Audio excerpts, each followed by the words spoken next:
Alright, stick with me on this one. The sky is burning, the city is totally wrecked, and massive ice pillars are piercing right through the shattered buildings. Everything here was completely destroyed by his own daughter. Right now, Lee Se-jun is gripping his weapon, walking straight through this bloody wasteland just to find his child. He stands face to face with his daughter, who is casually lounging on a freezing ice throne.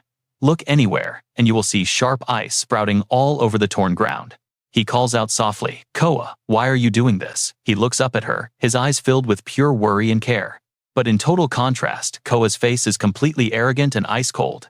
"So weak, huh, Lee Se-jun, you actually want to play father and daughter right now?" He is totally helpless, unable to say a single word. Before he can even try, she continues. "Or did you literally drag your body all the way here to hunt me down, Mr. Hunter?" Hearing that he stays silent, wondering Coa. "Are you really not going to change your mind about this?" He gently closes his eyes, searching for an answer. Suddenly, a loud shout echoes from behind. "Give it up, Lee Se-jun. That thing stopped being your daughter a long time ago. She is a monster." A white-haired old man just spoke up, the legendary sword saint. Glancing back at the old man, he replies, "No, Coa is not a monster. She is still my precious, beloved little girl." The man gives him a sympathetic look. "I won't force you to join this battle." Lee Se-jun says nothing, just steps forward. All the soldiers around them are getting into combat formation. The sword saint yells out, "Fall back." His eyes are dark, but filled with absolute determination. He channels his energy, readying his weapon. Seeing it pointed at him, the old man asks, "What is this?" With a hoarse voice, he replies, "Forgive me, sword saint, but I didn't come here to hunt Coa. I am here to protect my daughter." The old man looks at him seriously. "Then I will have to kill you." He grits his teeth, his eyes fiercely protective. "Now, watch what happens here. Over my dead body?" Coa's eyes fly wide open in pure shock. "I know I completely failed at being a father, and right now, I mean absolutely nothing to either Coa or the legendary sword saint." While thinking this, he grips his weapon tight to face off against the sword saint. His eyes burn with pure resolve to protect his daughter. His heart is entirely focused on his child.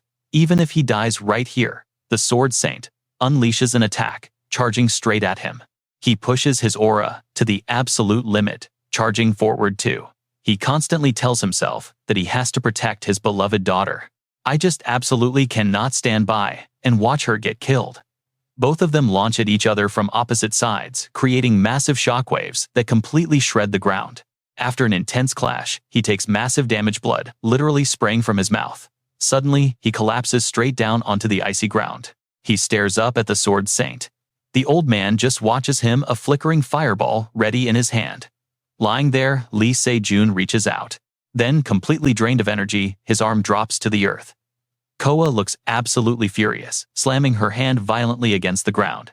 Jagged ice instantly starts shooting upward. She unleashes an insane freezing aura from her entire body, causing glaciers to violently erupt without stopping. Her eyes are tearing up, and pure rage makes her hair and clothes whip around wildly. She blasts a devastating ice strike right at the enemy. At the same time, the system flashes a huge alert. Earth's final quest has begun. She floats into the sky, glaring down at the soldiers. The system drops another notification: defeat the final boss, Ice Witch Coa. Lying there helplessly looking at his daughter, he weakly mutters to himself, "I'm so sorry, Coa." Right after, he says that the ground violently explodes. He starts falling endlessly through the void, along with the shattered rocks. Staring at his precious daughter one last time, he thinks, "If only I could," closing his eyes in deep regret, wishing to start everything all over. As if actually hearing his final wish, the system suddenly displays a special hunter quest. You and I probably thought this was game over, right? Nope. The system triggers a special quest to change the future. Regression officially begins. Vivid memories from the past start flashing by. Scenes of him and Yu Weiwa back in school, all the way to them, holding hands and dating. And then she gives birth. The moment he coldly rejects the baby. Her holding their child, staring at him with furious choked-up tears. Then she dies. He holds Coa's hand in front of the grave, followed by the terrifying moment Coa gets kidnapped by some strangers. The brutal scene of Coa locked in a dark dungeon, her eyes completely filled with rage and endless hatred. Every single memory rushes right back. And finally, the regression is 100% complete. Inside room 1215, he is suddenly lying flat out on an incredibly soft bed. His eyes snap wide open in shock. He violently sits up, grabbing his head with his eyes tightly shut. Why the hell am I here?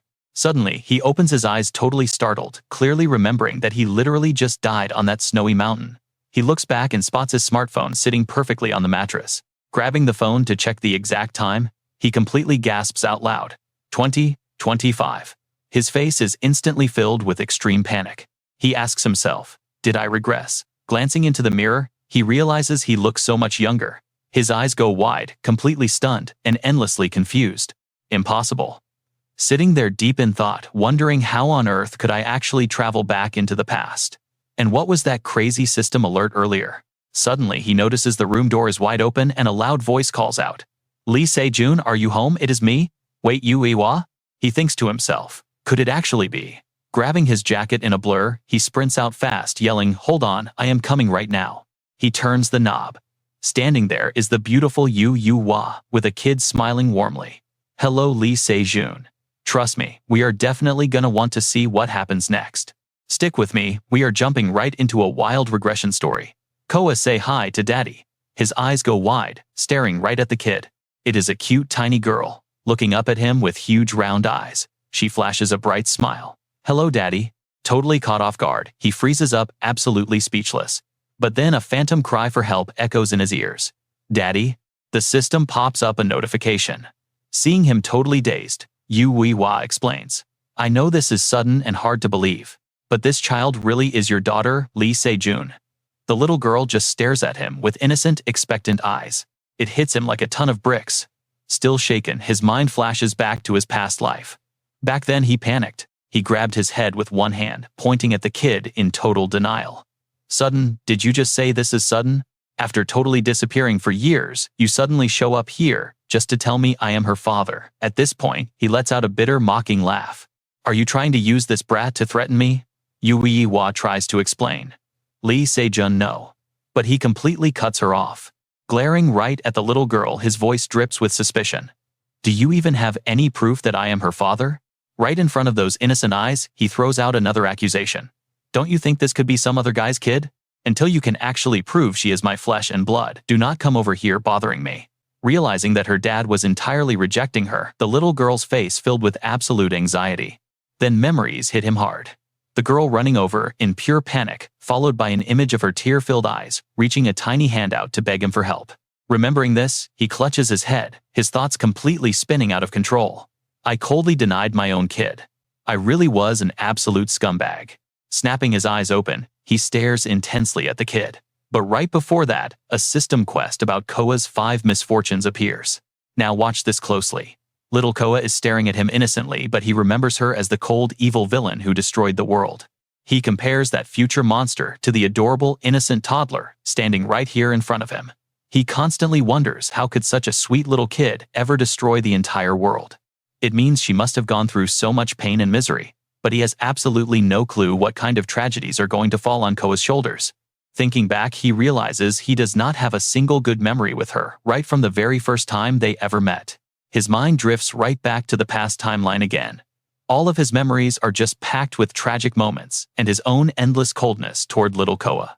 Not only did I refuse to be her dad, but I also caused the death of Yu Uiwa, who struggled to raise Coa all alone. After that, I took Coa in, but the guilt was eating me alive. Once Yu Uiwa passed away, I just worked myself to the bone. I grinded day and night, just to pay off that massive mountain of debt. Coa was completely abandoned at home with nobody to care for her. The real reason Coa turned into a dark witch was me. That poor kid was not even allowed to call me her dad. The crushing guilt and pure regret hit him hard. Snapping back to reality, he is standing right face to face with Yu Ewiwa. She is totally surprised by his tortured expression. Yu Ewiwa tries to convince him. I know it is sudden and hard to believe, but this child really is. Before she can even finish, he answers. No, I believe you. Completely blindsided by this, she just blurts out. Huh. I know what you are thinking. Huge plot twist. He smiles. Daddy's girl Coa says yes. He adds, let's go inside first. You two must be exhausted after traveling all that way to get here. Lee Se-jun touches Coa's hat, then reaches his hand out to the little girl. Playing around, he says, I shall escort you inside, my little princess. The girl reaches her tiny hand out to him, smiling so bright. Okay. It is almost 3 p.m. at Lee Se-jun's place. Yu Uiwa taps her fingers on the table, resting her chin in her other hand, deep in thought. He changed. Thinking about yesterday, Lee Se-jun seems like a totally different person to her. A guy who was always messy is actually cleaning the house. Plus, he is playing with Koa even if he is a bit awkward since it's their first time meeting. She stares right at the drink he just put down. Sitting right across from each other, she cannot help but wonder out loud. It feels like just yesterday you were such an immature kid. You really have changed so much. He answers her so gently while his hands are still busy preparing the tea. We are human, are we not supposed to change? Anyway, why did you keep this a secret until now? He asks, as she picks up her tea to take a sip. Yu Uiwa closes her eyes, replying softly. Our breakup was not exactly peaceful. Her mind flashes back. When I left you, I found out I was pregnant right when you went to the military. At first, I planned to raise her completely on my own. But I came here because of a few unexpected events. Her voice stays steady. He asks, what happened? She fidgets with her teacup with both hands. Slowly, she tells Lee Se-jun about the terrible disaster that just hit her. There was an accident. I have nowhere left to go after my house burned straight to the ground. Saying this, she looks right at him, dead serious. Her tone gets heavy. I am not demanding you take responsibility, because it was my choice to have her anyway. Lee Se-jun looks genuinely concerned. So, what is your plan? She makes her request. Let me stay here for a while. I cannot make a child sleep in some cheap motel. If you do not have a spare room, the storage shed is fine. Before she can finish, he jumps right in. Sure, whatever you want. He says this while playfully pinching a cheek. She can barely believe her own ears. What? He just chuckles, starting to stand up as he replies. My place is not huge, but if I clear out some junk, there will be room. He suddenly asks, your luggage. You and I both know this redemption arc is just getting started. Stick with me. You and I are diving into something wild today. She's totally baffled by his current vibe, blurting out, the stuff out there. Lee Se-jun was never the type to just accept things easily. She watches him happily chatting with CA. Oh, CA, is that book actually interesting to read? She honestly can't stop thinking about this guy. He used to be such an immature, absolute troublemaker. Honestly, she was totally ready to hear Lee Se-jun act all bossy. Suddenly, a voice calls out to Yu Uiwa while she's sipping tea with her daughter. She turns around, answering softly, yes. He hesitates awkwardly, pointing right at his own face. Maybe hearing this from me is going to feel a little sudden. But, for our kid, should we just get married? He actually smiles shyly, hearing this absolute madness. She is practically struck by lightning. The sip of sweet drink she hasn't even swallowed yet immediately sprays everywhere. She stares at him in sheer total panic, thinking to herself, what in the world happened to him while we were apart? Meanwhile, he's just staring right back at her with these huge innocent eyes. Not rushing to answer him just yet, she buries her face in her hands, completely lost in her own spinning chaotic thoughts. Just as expected, she's completely dumbfounded. He instantly believed the kid was his right from day one, inviting them inside without even a single second of hesitation. Come in, come in. Hey, should we get married? Thrown in with a literal proposal. Is this really the same Lee Se-jun? Yu Iwa is completely baffled by his sudden change. But watch closely. This is where everything shifts. His eyes scream desperation. If I don't speak now, I'll regret it forever.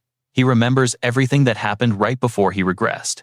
I have to take total responsibility for what I've done since I promised to fix everything this time around.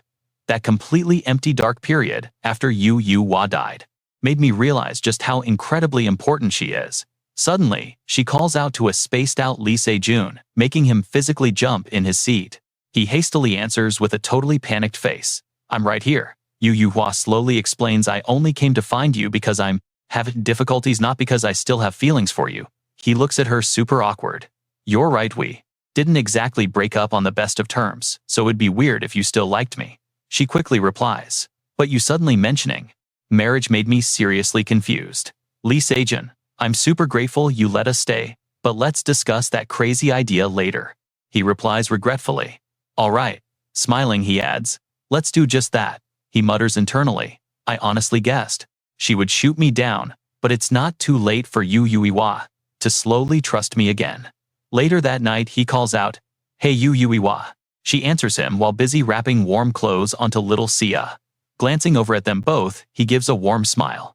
Taking care of CA isn't exactly cheap, and buying a house alone is basically impossible. Do you actually have a plan? Yet, asking that out loud? His inner voice is screaming. Just rely on me. Yuwa simply replies, I've been thinking about a few options. I'm planning to join a guild. Hearing that single word, his face violently darkens. This is it, the exact trigger for all her past misery. Her voice stays super gentle. I'm going to become a hunter, which is exactly why I need you to watch. See. He furiously whips his head back around. The sight of Yuwa warmly stroking CA's little face greets him. They're smiling, chatting away, while his heart races in sheer panic. But wait, we both caught that right. This specific plot detail never actually happened before. 25 years ago, basically 10 years before our current timeline, a little girl was happily holding her relative's hand on a stroll. Suddenly, she turns around, her giant eyes wide, with pure shock. High up, a massive dimensional crack ripped open, sending everyone into absolute screaming panic. Every single nation worldwide instantly collapsed under an unprecedented world-ending natural disaster.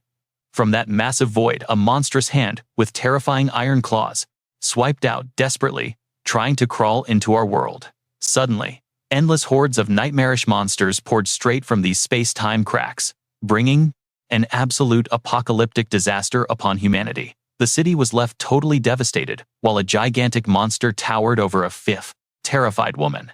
She clutched a child, hugging tightly as their eyes widened in sheer frozen panic.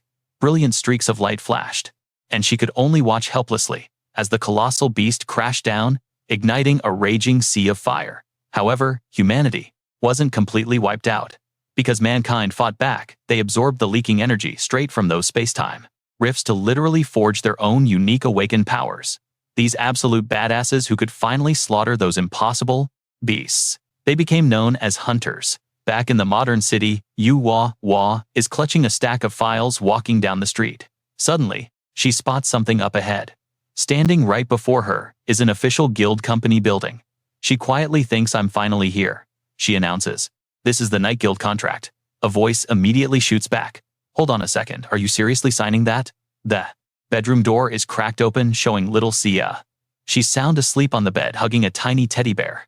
Meanwhile, out in the living room, Yuwa sits on the sofa, replying, Not yet, but the benefits and bonuses are honestly insane, so I'll probably agree. Sitting directly opposite her is Lee Se-jun, literally kneeling on the floor. He's intensely studying the contract laid out on the table. Watching him sigh heavily, she asks, Is there something making you hesitate? With his hand hovering over the paper, he analyzes it. Hunter contracts are packed with toxic loopholes that countless guilds exploit. He lifts the contract. The guilds take all the benefits.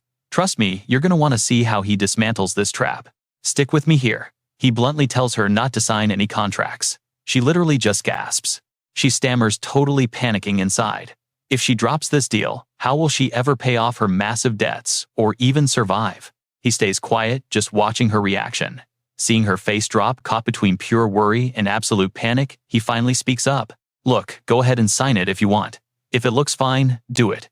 But the second you spot something shady, like I warned. He pauses for a second, taps his chest with a huge grin, and says, Let me show you how to become a real hunter. Hearing that, she thinks, wow, he really changed. She remembers the past.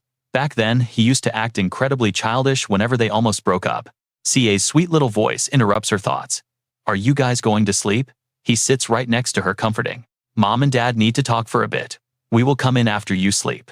Yuwa stands by the door, watching Lee Se-jun. He gently pats his daughter's head and tells her, I hope you have the sweetest dreams while Mom and Dad are still awake. She replies, Okay, good night, Dad. So adorable. Right in front of her is a totally gentle Lee Se-jun, flashing a warm, loving smile. She thinks he finally actually looks like a real dad. Cut to a brightly colored ice cream shop. Ka leans on the glass counter. Standing on her tiptoes, she stares with absolute craving in her eyes. Lee Se-jun softly asks, What do you want to order? Which flavor, Sia? Ka immediately shouts, Chocolate. Then he turns to the worker and says, I will take one cone of the My Mom is an Alien flavor. Now pay close attention here. He suddenly realizes he knows exactly which guild contacted her, and he knows every single dirty trick they use. They bait new hunters with fat bonus payouts, completely locking them down to the guild. Then they enslave them with massive debt. Before his regression, this exact scam left him drowning in debt. He spent his whole life fighting just to pay it off. Hua faced that exact same guild pressure nightmare. She struggled forever and died before ever unlocking her true potential. All these dark memories are rushing back into his mind now. CA's tiny hands reach up to hold her mom's funeral portrait. She stares at it in total silence. Then a vision of an adult CA, hugging that same portrait, sobbing uncontrollably. Hua's death was probably one of CA's 5 greatest tragedies. Thinking about this, his face drops. He suddenly glances over at CA. Seeing her looking so scared, he quickly asks, "Hey, what is wrong?" She replies, "Dad, is Mom really an alien? Is Mom an octopus? Wait, does that mean I am an octopus too?" She says this, her little eyes tearing up with worry. Hearing that, both he and the ice cream worker just burst out laughing. Holding a massive chocolate cone, she mutters that the ice cream names are funny. He chuckles and agrees, "Yeah, they really are. Chocolate ice cream named my mom as an alien." Kabeams. "Yeah, I love this ice cream too." He remembers earlier the worker thought Kay's reaction was so adorable that she hooked her up with an absolute mountain of ice cream. Hugging her treat, she happily says, "Thank you." Both of them were totally melted by her pure cuteness. Carrying Kay in his arms, he walks and thinks she is this adorable purely thanks to Yua's genes. Suddenly, she offers him her cone. He asks, "What is up? Tastes bad." She softly replies, "No, it is great, but I want you to eat with me, Dad." He tilts his head looking at CA, his mind drifting back before the regression. CA almost never called him Dad, because he was mostly out. He never talked with her, always leaving early and coming home way too late. By the time he returned, Ka was already asleep. Forget making memories, he abandoned her exactly when she needed him most. You and I both feel this one, right? When CO missed Mom, she just cried alone. The last time she ever called him Dad, "Please save me." Her tiny hands reached out toward him, begging for protection from her only family. The exact moment Ka screamed for him was when those strangers dragged her away. She was screaming for help, yelling, "No, let me go." Definitely not a happy memory. He was pinned hard into the dirt by the mob. Unable to fight back, unable to do absolutely anything, he could only scream his beloved daughter's name in pure crushing helplessness. CA's cries for Mom and Dad echoed in his head. Then he snaps back to reality. It is just little CA in his arms, still holding her giant chocolate cone. He curses himself, realizing he only just found out she likes ice cream. I really am a terrible father. It makes him realize how little time he actually spent with her. She is still holding out the ice cream, patiently waiting for him to share it. Aside from his main goal of stopping all the tragedies coming for Ka, he smiles warmly and says, "All right, thank you, Sia. I am going to make so many amazing memories with her." Suddenly, a weird noise startles them both. The broadcast speakers blast out a loud warning siren. That sound, he holds CA tight in his arms. He stands totally frozen for a long time. In pure panic, he spots a sudden dungeon crack forming. He immediately recalls standard hunter protocol. Usually, they calculate the exact location of these cracks, way before they even appear, guiding civilians to safety shelters first. And the hunters would arrive long before the portal actually opened. But this siren, this means a sudden crack, is literally forming right now. A sudden crack is almost impossible, and this never happened before his regression. You and I just witnessed a crazy cliffhanger. Wild, right? Our main character just regressed. Koa fearfully cries, "Dad." He whispers it's okay, hugging her tight. Stick with me here, because one butterfly flapping its wings just triggered an absolute storm. Someone suddenly hands over custody of his daughter. And then, a literal sky crack appears nowhere. These changes, all his fault, altering the future, means dragging completely unexpected chaos into the present. He clutches Koa tightly and sprints like crazy. But mid-run, an incredibly strange feeling hits him. Both of them look up, pure terror on their faces. He subconsciously mutters, "Oh damn it." A massive rift. Tears open the sky, glowing brightly inside. He wonders, did I seriously mess up time enough to cause this huge crack? A giant beast foot slams down. Standing right there, a pitch-black bull with razor-sharp horns and a blazing mane of pure fire. The Cretan bull people panic, scattering everywhere and screaming at the top of their lungs, "Run!" Lee Se-jun runs fast, with Koa face totally stressed. This never happened before his regression, and right now, he is just an ordinary guy without powers. His only option is to run for his life. In his arms, Koa stares back at the giant monster with wide, terrified eyes. Koa screams out, "Dad, behind us!" He glances back as the monster violently lunges right at them. He desperately dodges with Koa, hitting the dirt hard. One foot slides out, scraping across the rough ground. shielding her body with one hand, so she takes zero impact. He frantically asks her, "Coa, are you hurt anywhere?" Still shaking, she answers no. He points to an empty gap between two houses and says, "Coa, listen to me very carefully. Go hide in that space right there, and do not step out until Dad calls you." "Understood." She quickly nods back. He looks back in shock at the charging beast. Is this massive thing actually targeting me? Now watch this closely. That panting beast with fiery eyes. Yeah, he is officially marked as prey. The monster winds up and charges completely mad. He groans inwardly. Here it comes. If only I had an actual weapon right now. Glancing back, he spots a basic straw broom. With literally zero time left to think, he instantly dives right for it. The beast is now at point-blank range. From her hiding spot, Coa watches on, terrified for her dad. Seeing his broom suddenly snap, Coa screams, "Dad!" The monster lunges in for the kill at lightning speed. He tried blocking, but totally useless. The thing snaps in half. He desperately leaps backward away from the charging monster. He lands perfectly, keeping his balance tightly gripping the remaining broken half of that broom handle. Without energy wrapping his body, he is dead meat, but his aura is super limited. Lee Se-jun stands tall, facing the monster head-on. No other choice now but to fight for survival using this pathetic broom spear. He points the jagged handle straight at the beast. Nowhere to run. It takes a full 5 minutes after the siren sounds for hunter backup to finally arrive. If he can just hold it off until then, Coa lives. Sounds easy, right? But surviving 5 minutes against this thing is basically impossible. The monster revs up for another massive attack. Whatever the cost, he has to make his stand here. From a distance, the bull charges forward at extreme speed. He watches it intensely, just waiting for the perfect split second to strike back. He tells himself, even if he gets completely drained or ripped to 100 pieces, he still has to pull this off.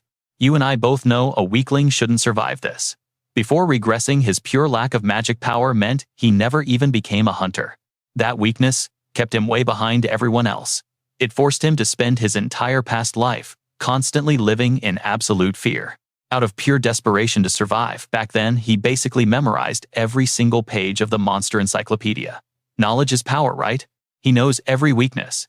And the Cretan bull's weak spot, its eyes. He just needs to hit that exact target with everything. Thoughts racing, he raises the broken stick, pouring all his energy into it.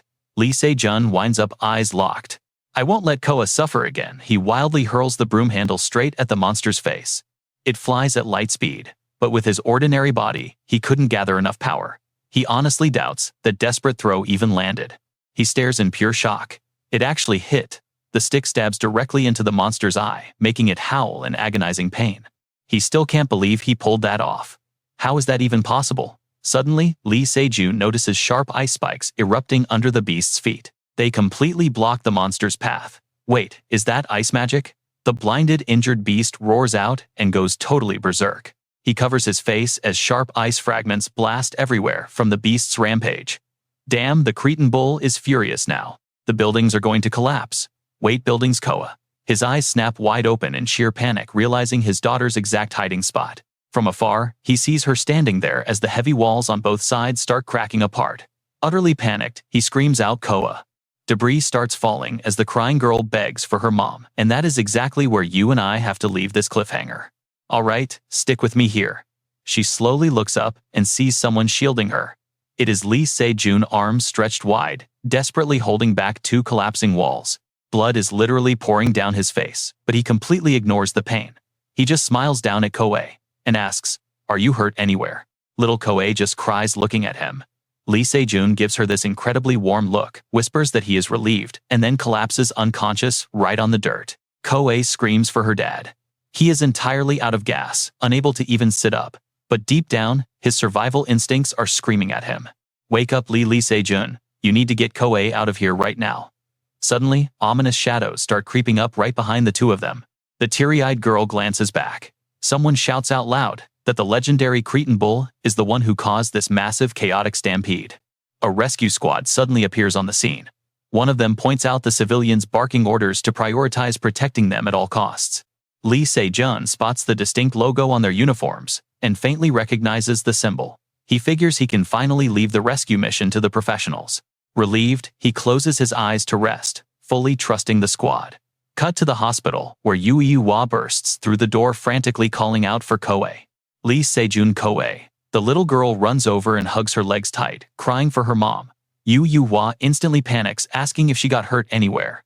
The kid hesitates, saying she is okay, but then Lee Se-jun speaks up from the hospital bed, leg wrapped in a heavy cast. You made it. He just smiles at them. Koa does not have a single scratch, so please do not worry. Koa chimes in, saying, Dad protected her. And then, Yu-iwa looks over at him with tears welling in her eyes. Seeing this, he completely panics, shooting up from the bed despite his broken leg. She buries her face in her hands, sobbing heavily. He scrambles to explain, worried he went too far. See, I can stand just fine right now. Koa and I just wanted to tease you. Koa snitches, saying, Dad made Mom cry. Lee Se-jun smiles and asks her, Yu-iwa, are you seriously crying right now? She glares at him with angry, tear-filled eyes, gritting her teeth. Yeah, I am crying, you absolute jerk. Under a beautiful starry sky, Yu-iwa speaks with genuine emotion. Thank you for protecting Koa. His voice is incredibly soft as he replies, no thanks needed. She is my daughter too, you know. How is she doing? They are both chilling out on a quiet bench right inside the hospital garden. Holding their favorite sodas, she explains the situation. The kid is fast asleep. An old lady nearby offered to keep watch, so she should be totally fine. He replies so calmly. Koa must have been terrified out there. I am just glad she managed to keep her cool. He takes a sip, lowers the soda can, and looks directly at her. I need to ask you something important about Koa. Now, pay attention, because here is where things get weird. Thinking back to yesterday, something truly bizarre happened while fighting the Cretan bull. He just cannot stop thinking about it. He felt someone launch powerful ice magic during the chaos, and honestly, he strongly suspects it was actually Koa. What do you think? As he asks, an image of Koa wielding a freezing aura flashes in his mind. He suddenly notices Yu-iwa getting really emotional. Her hands are literally shaking around the cup. He pushes again. What do you think? She grips her drink tightly and answers with another question. Seriously, does that even sound logical to you? The poor kid cannot even say the word magic, let alone cast high-level elemental spells. She is just a normal child. He stares at her intently, completely silent. After a long pause, his heavy voice finally makes her incredibly flustered. Look me in the eye and say you are certain it was not her. Yu-iwa nervously fidgets with the soda can in her trembling hands. Her voice drops into a desperate plea. Lee Se-jun, please, can you keep this a secret? He looks at her dead serious. She is my kid. I would never do anything to harm her. Yu-iwa looks back, flashing a relieved smile. I trust you. She suddenly remembers the day they first met. He had accepted her and Koa instantly, with pure joy and zero suspicion. Just like how you trusted me back then, she tells herself. She finally confesses that the magic was probably Koa. Then she drops a bomb. You remember the real reason I came looking for you, right? I told you my house collapsed on its own, but Koa actually did it. She completely lost control of her intense emotions that day. Normally she is fine, but if rumors spread, I am terrified she will be dragged into some freaky underground laboratory for cruel experiments. Hearing this, Lee Se-jun reaches over, gripping her panicked hands around the cup. Do not worry at all. I will protect Koa no matter the cost. After all, she is my daughter. Yu-iwa hesitates for a second. Have you ever considered the possibility that she might not actually be yours? Lee Se-jun stares right back, completely unfazed. Koa is my daughter, and even if she was not, I would never say otherwise in front of her. I know what you and I are thinking, massive character growth, right? Yu-iwa stares at him, totally stunned. Internally, he suddenly realizes his confident words are the exact opposite of his terrible past self. The absolute fool who rejected Koa countless times before. He aggressively grips the bench, drowning in heavy regret over his past mistakes. She covers her mouth, giggling softly. You are so right. Yu-iwa leans in closer, and those huge, beautiful eyes sparkle, looking right at him. Lee Se-jun blushes red, his heart skipping a beat. He panics inside. Lee Se-jun, are you crazy? Before regressing, you were a 40-year-old man. Right now, you are 26. How the heck is your heart fluttering for a girl literally 12 years younger than you? He viciously torments himself, desperately suppressing those romantic feelings. He squeezes his eyes shut, refusing to look at Yu-iwa, muttering internally, get it together and focus. Lee Se-jun catching feelings is strictly forbidden. He abruptly changes the subject to save himself. Anyway, how is that whole guild situation going? She answers, discussing the messed up guild contract, just like he warned. And that is where we leave it. Trust me, you will want to see what happens next. Alright, you and I are jumping right in. She read every line, threatening to ditch them for another guild. She was absolutely furious, finding so many shady errors in her. Guild contract. Then she sighed, looking totally defeated. Yeah, I talked a big game, but literally 0 guilds have contacted me since. So honestly, I just don't know what to do anymore. He tried to calm her down, promising he could train the kid. Trust me, he said. I'll teach her my top secret techniques. Hearing that, Yu Hui just laughed. Top secret. Yeah, right. Soon enough, they were standing right in front of this super rundown, sketchy little workshop. Looking totally unimpressed, she asked. So this is your big top secret place? He just nodded calmly. Yep, there's a workshop hidden right here. Confused, she looked at Lee Se-jun and asked, aren't real workshops usually located in fancy shopping malls or massive guild headquarters? He quickly explained that the prices inside those malls are totally insane. Plus, you have to actually join their guild just to use their gear. For now, just follow me. As they stepped inside the workshop, the walls were totally lined with all sorts of swords. Everything was perfectly organized on neat racks, looking absolutely epic. Axes, heavy hammers, and sharp spears were displayed in flawless rows. There was even this really unique standing shelf, holding some incredible-looking bows. Yu Hui looked around in pure awe, admiring absolutely everything. The little girl cheered out loud, "This is so cute." Yu Hui quietly thought to herself, "Wow, this actually binaural. Looks like a real workshop." Suddenly, she jumped when a voice boomed out. "We got customers." It was an old guy with ridiculously huge muscles. "Who's there?" Turning to face him, Lee Se-jun smiled to himself. "Perfect, we definitely came to the right spot. While I was stuck in that hospital bed, I finally sorted out my memories before I regressed.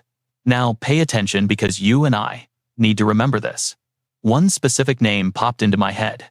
The man who later gets recognized as the absolute greatest blacksmith in the entire world, Kang Chonil. He bowed respectfully. "Hello sir, I'm Lee Se-jun, a hunter." Yu Hui quickly bowed right next to him. "It's such an honor to meet you. I'm Yu Hui, also a hunter." Seeing her parents bow little, Koa widened her eyes and instantly copied them, shouting, "Hello there, I'm Koa, I'm my mommy and daddy's daughter." Everyone flinched a little at Koa's super loud greeting, but the old man just busted out laughing.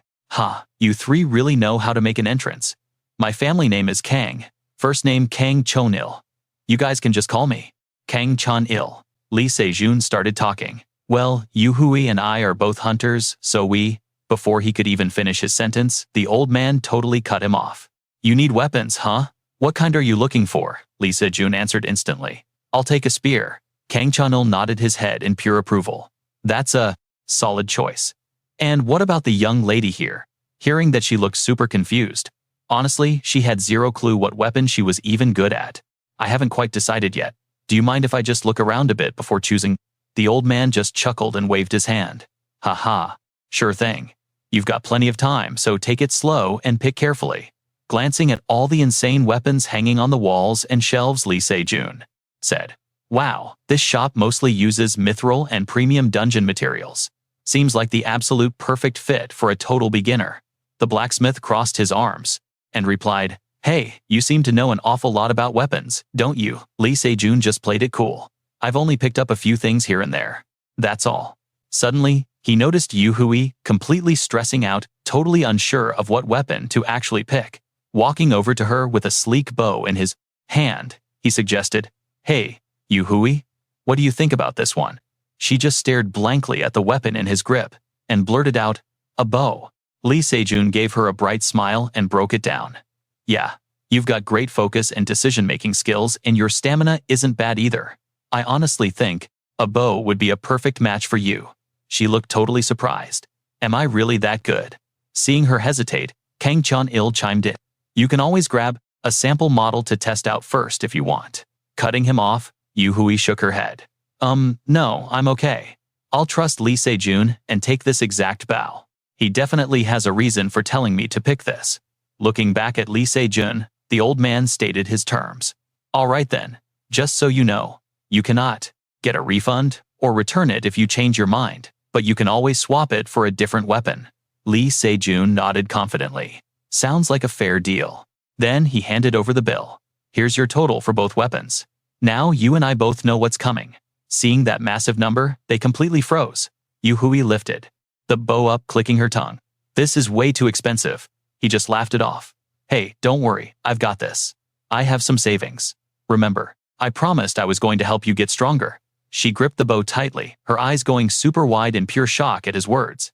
Looking deadly serious, Yuhui spoke up firmly. I'm definitely going to pay you back. Lee Se-jun tried to stop her. No, you don't need to. But she was totally stubborn. I'll repay you. No matter what. They kept arguing, while Koa just watched them completely confused. Suddenly, Koa called out for her mom. She asked, "What is it, Koa?" The little girl replied, "Really expensive, right? Then I'll just eat less snacks from now on." Hearing the kid say that, Yuhui felt terrible. No, it's not like that, sweetie. Deep down, she was so worried. Koa never actually opens up about her own thoughts or feelings. She flashed back to her private conversation with Lee Se-jun, outside in the hospital courtyard. People say she's just a kind and reserved kid. But honestly, I think she acts way too mature for her age. Kids are supposed to be a little selfish, demanding, throwing tantrums sometimes. Maybe it's because I haven't been paying enough attention to her. I just want Koa to be able to enjoy everything she actually wants right now. All three of them, Yuhui, Lee Se-jun, and the legendary blacksmith, just stared at little Koa in total surprise. Then, totally out of nowhere, the old man snatched the receipt right out of Lee Se-jun's hand. Good grief, looks like this old man needs to buy some snacks for Koa. Then, he grabbed a pen and scribbled something down, handing the new receipt right back. He gave them a huge smile. I really like you too, and I especially love your incredibly adorable daughter. So, as a special treat, I'm going to give you a massive discount. Makes you smile, doesn't it? Staring at the new total, their jaws literally dropped. This crazy new price barely even covered the raw materials to make the weapons. The old man grinned and asked, "Well, are you two buying them or not? My wrist is about to fall off holding this."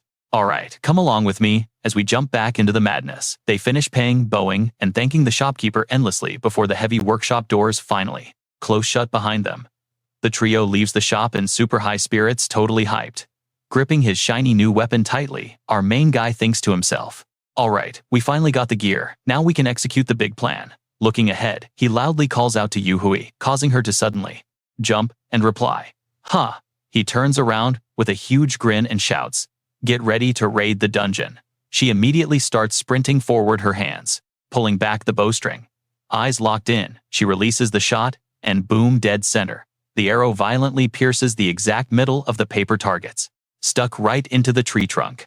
Glowing energy wraps around her arms as she draws another arrow. She fires a literal tornado shot that flies incredibly fast, easily ripping clean through multiple solid trees.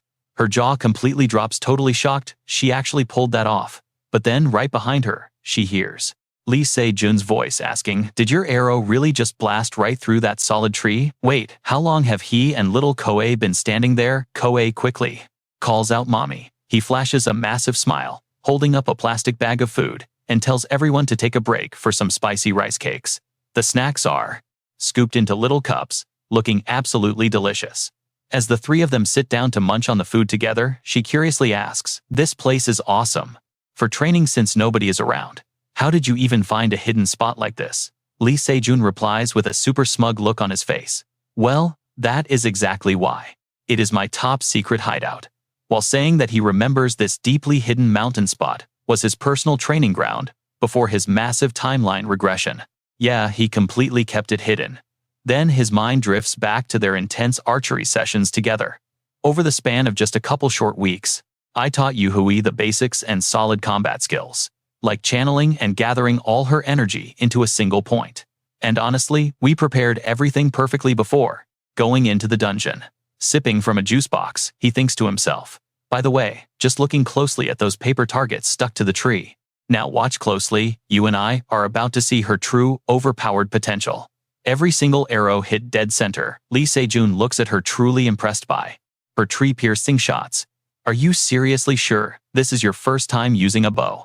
Even though he asks her this, he secretly already knows the real answer. Before he regressed, Yuhui was strictly forced to use a sword because of the rules in her old guild. But honestly, Yuhui had absolutely zero talent for swordsmanship and constantly broke her blades mid-battle. But the literal second she picked up a fallen comrade's bow, it was an absolute game-changer. She immediately unleashed her true, insane potential. Snapping back to the present, he asks her, "So how is your energy manipulation training going these days?" She replies, looking super unconfident. "Not great. I tried gathering all the energy together exactly like you told me, but honestly, I have only managed to pull it off once. I seriously wonder if I can even survive the dungeon with these weak skills. Koa stares with massive, adorable eyes as the two adults talk. Suddenly, she happily cheers. Mommy, I can totally feel the energy. Let me show you how. He stares at the little girl, super confused. What on earth are you talking about? Koa's face lights up as she says, energy. And just to prove she is not kidding, she casually holds out her tiny little hands and, boom, a freezing ice ball forms. I know what you're thinking. A baby using magic. Yeah, absolutely wild. They both stare in pure shock.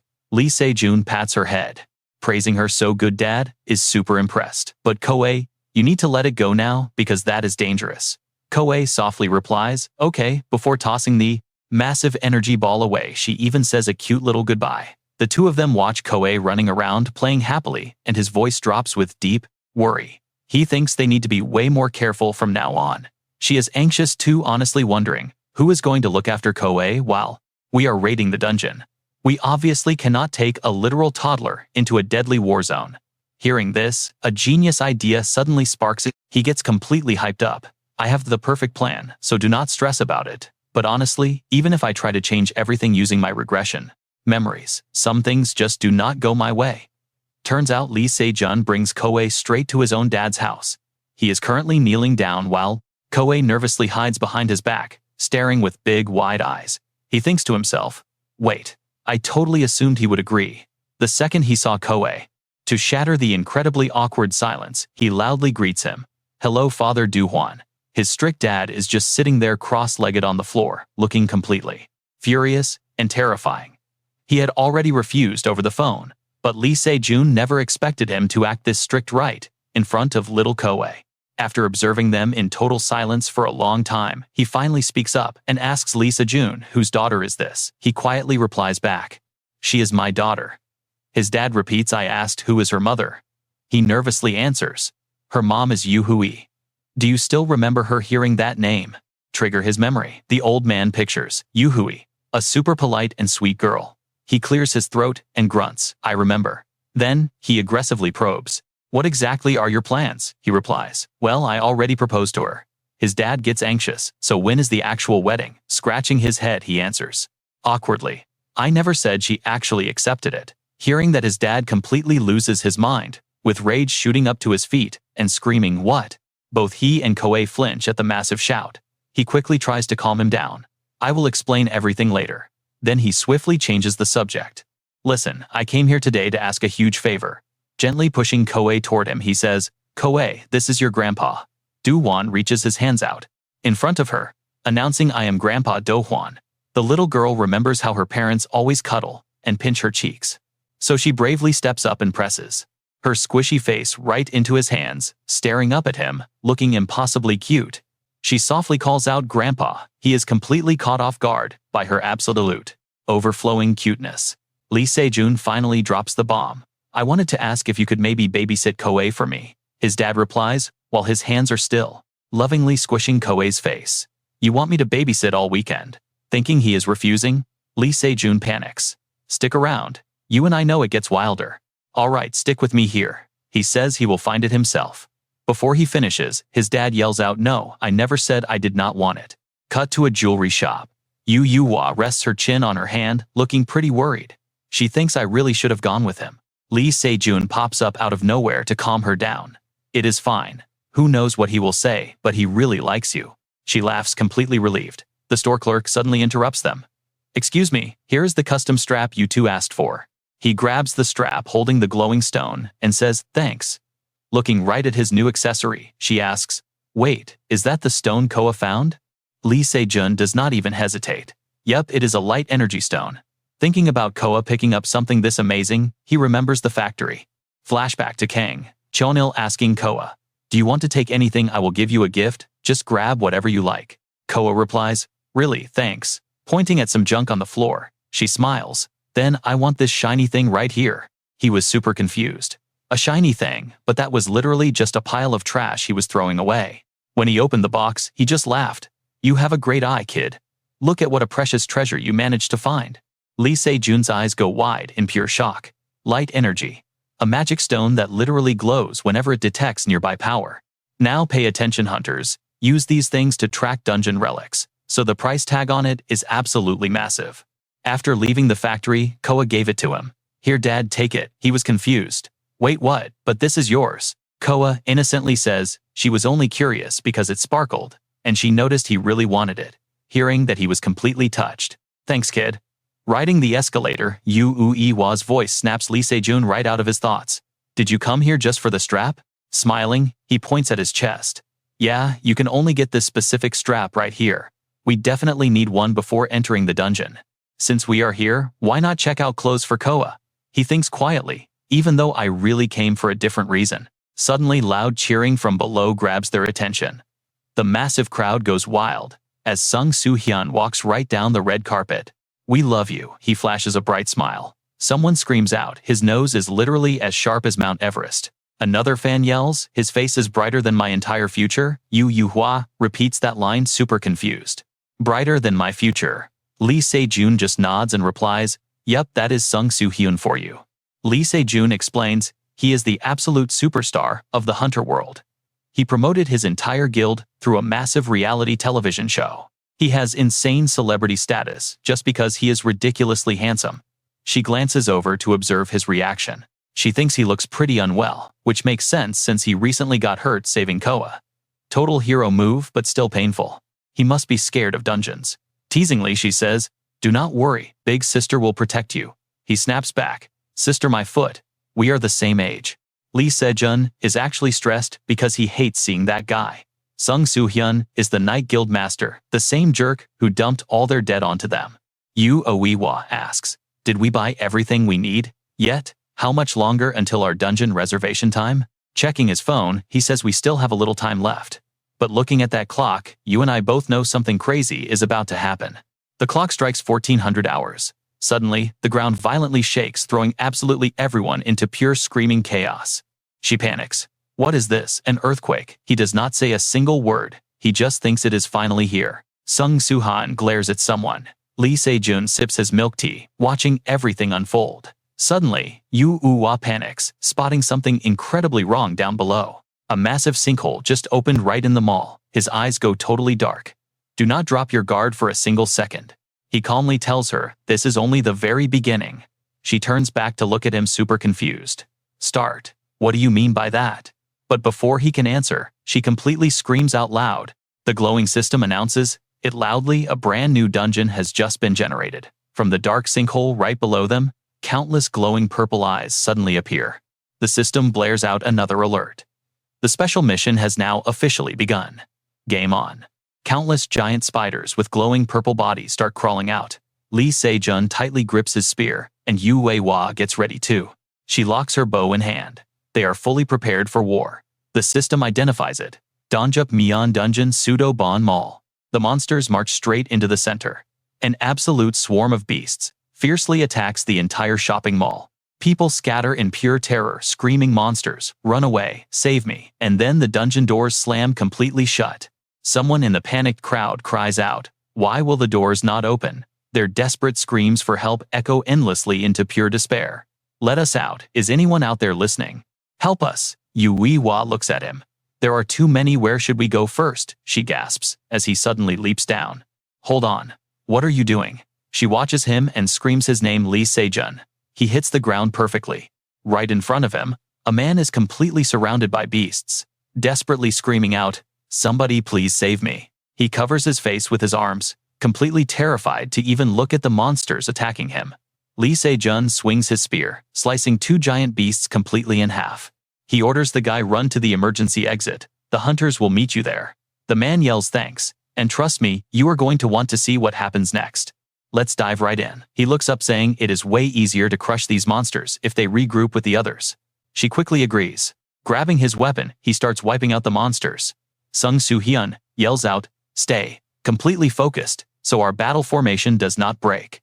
Suddenly, a panicked woman rushes out of nowhere and tightly grabs his arm. Terrified, she begs him, please save me. Get me out of here. But her pleading gets zero sympathy from him, just pure annoyance. Sung Soo-hyun violently shoves her away. From a distance, Lee Se-jun and Yu Uiwa come running. Seeing this mess, he grits his teeth. Absolute scumbag. She screams out, please save me, is anyone there? A monster lunges right at her. Suddenly, Yu Yon dashes in and slashes. She kills the beast in one strike. Sung Soo-hyun looks awkward, while Yu Yun stands fiercely determined. Lee Se-jun literally drops his jaw in shock. He thinks, why is she here? He remembers. Go Yu Yan, a hunter who survived right until doomsday before he regressed.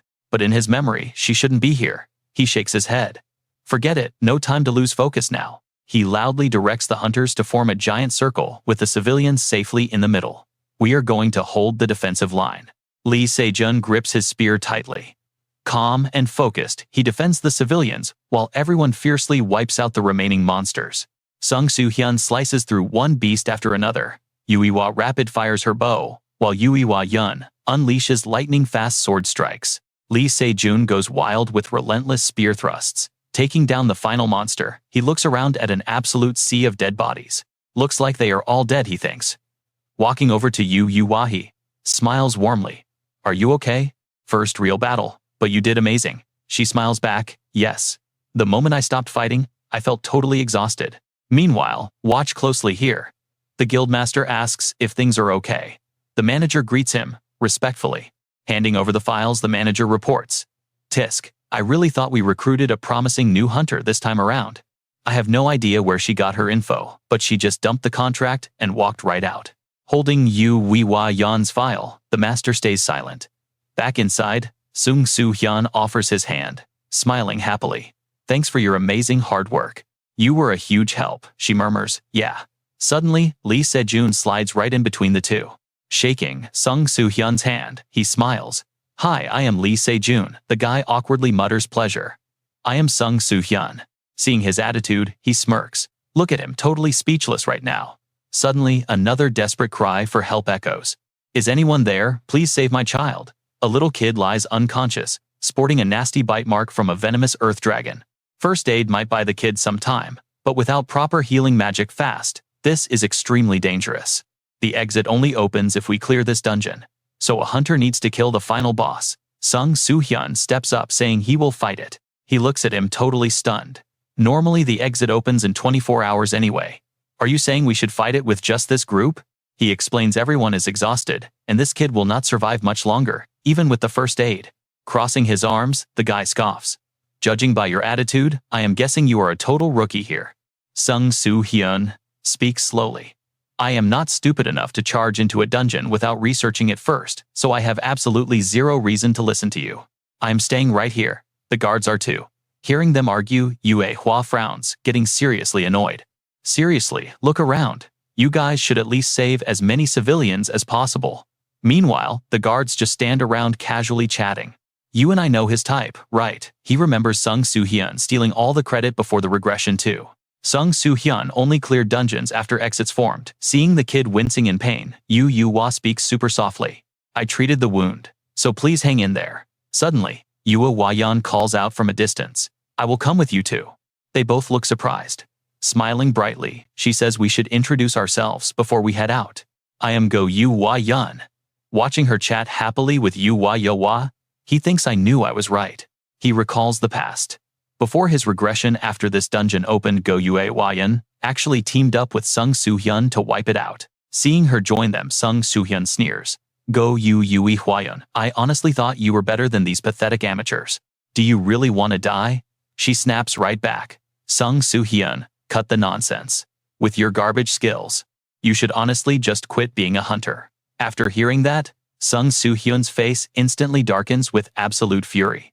Lee Se-jun jumps up saying, well, I guess everyone is ready. Let's clear this dungeon. They head into the collapsed mall. From a distance, they spot purple lights glowing everywhere. She gasps, Lee Se-jun, what is that light? It is so gorgeous. As they keep walking, he slowly explains. Luminous moss. It is a plant that grows in the darkest dungeon corners. Yun asks Wa.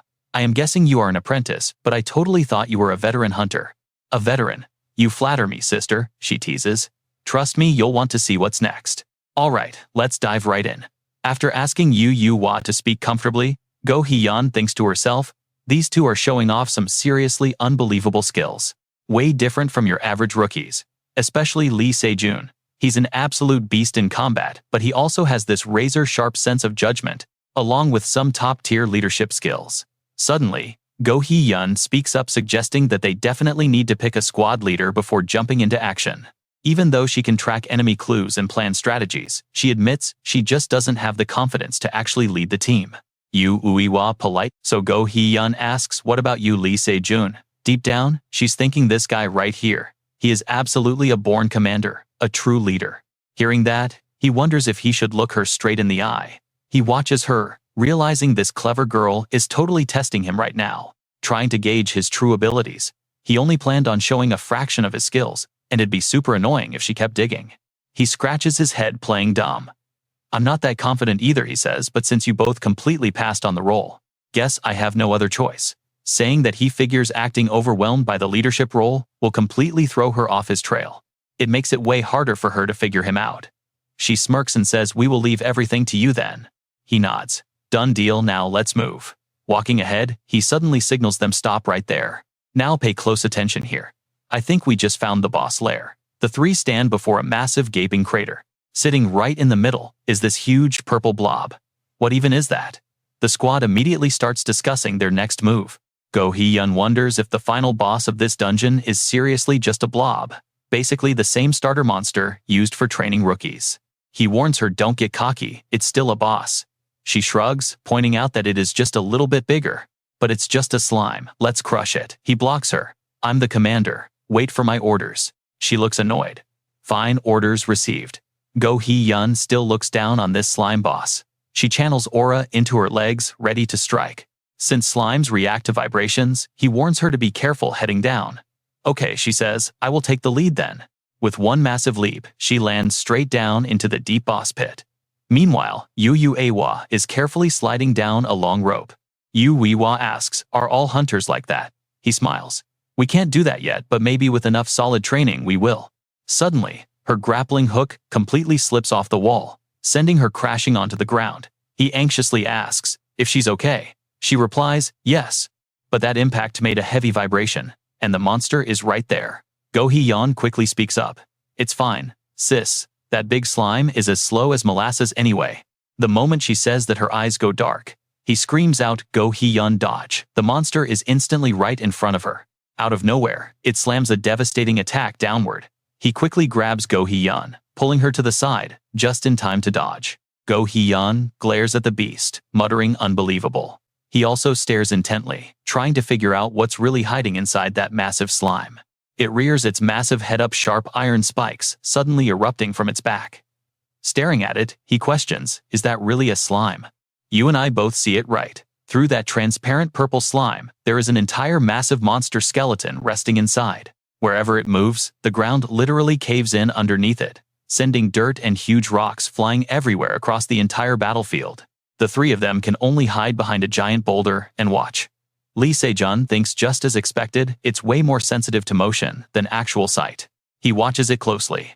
So far, everything is going exactly according to his plan. Lee Se-jun remembers their strategy meeting right before dropping down here. He broke down all the math, while the three huddled together, plotting exactly how to take this giant monster out. Let's completely map this out before we drop down in there. Slimes are weak to fire, even for just a brief second. I'll help break its outer membrane to expose the core. He kept talking, holding a rock to draw out the ambush map right on the floor. Beside him, 2 gas bottles and a lighter were fully prepped. Go Hee-yeon, and I will handle breaking the slime membranes. Yu Uiwa, you'll be on guard watching our backs. If things go wrong, I'll need you to provide cover fire and burn it to a crisp. Back in the present, they're still hiding. Still no real opening to strike yet. He thinks to himself, if it keeps relentlessly attacking us like this, we'll literally have no other choice but to counterattack. Going all in.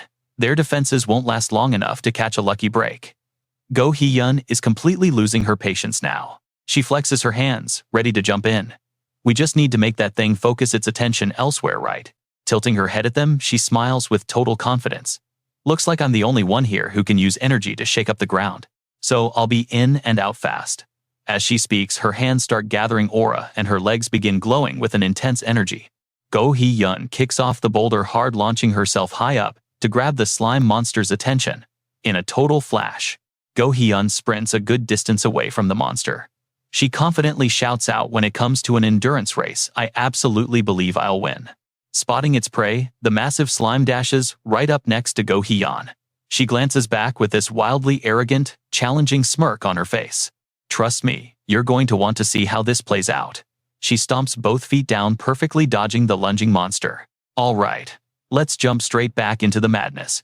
She dodges and the monster slams into the ground, triggering a massive explosion of thick dust and smoke. But her legs do not stop moving. She realizes the beast is trying to smash their shield, yet somehow, it just can't reach where they are standing. Another heavy landing to dodge the monster's brutal strike. Go Hee-yeon keeps her mind racing, desperately trying to figure out a way to take this thing down. It has massive area of effect attacks, but it is stuck in one spot. That basically makes this giant beast nothing more than a trapped rat. Gripping her sword tightly, she channels her energy, wondering if she can just slice it open to see what is hiding inside. Meanwhile, Lee Se-jun is totally stunned. That stance, Go Hee-yeon is perfectly positioned to draw her blade, and an overwhelmingly intense aura is exploding all around her body. She is using the absolute separation technique that is the exact same skill Go Hee-yeon used before my regression. The massive slime monster closes the gap, getting insanely close. It raises its gigantic hand high and brings it crashing straight down toward her. She simply closes her eyes, feeling its movement. Then snap, Go Hee-yeon's eyes shoot wide open, glaring dead at the furious beast. She rips her sword out and unleashes a flurry of rapid-fire slashes against the colossal monster, completely dicing its body into countless tiny shredded pieces. Kicking off the ground with explosive force, Go Hee-yeon launches herself high into the air, soaring right over the beast's head to lock onto its hidden core.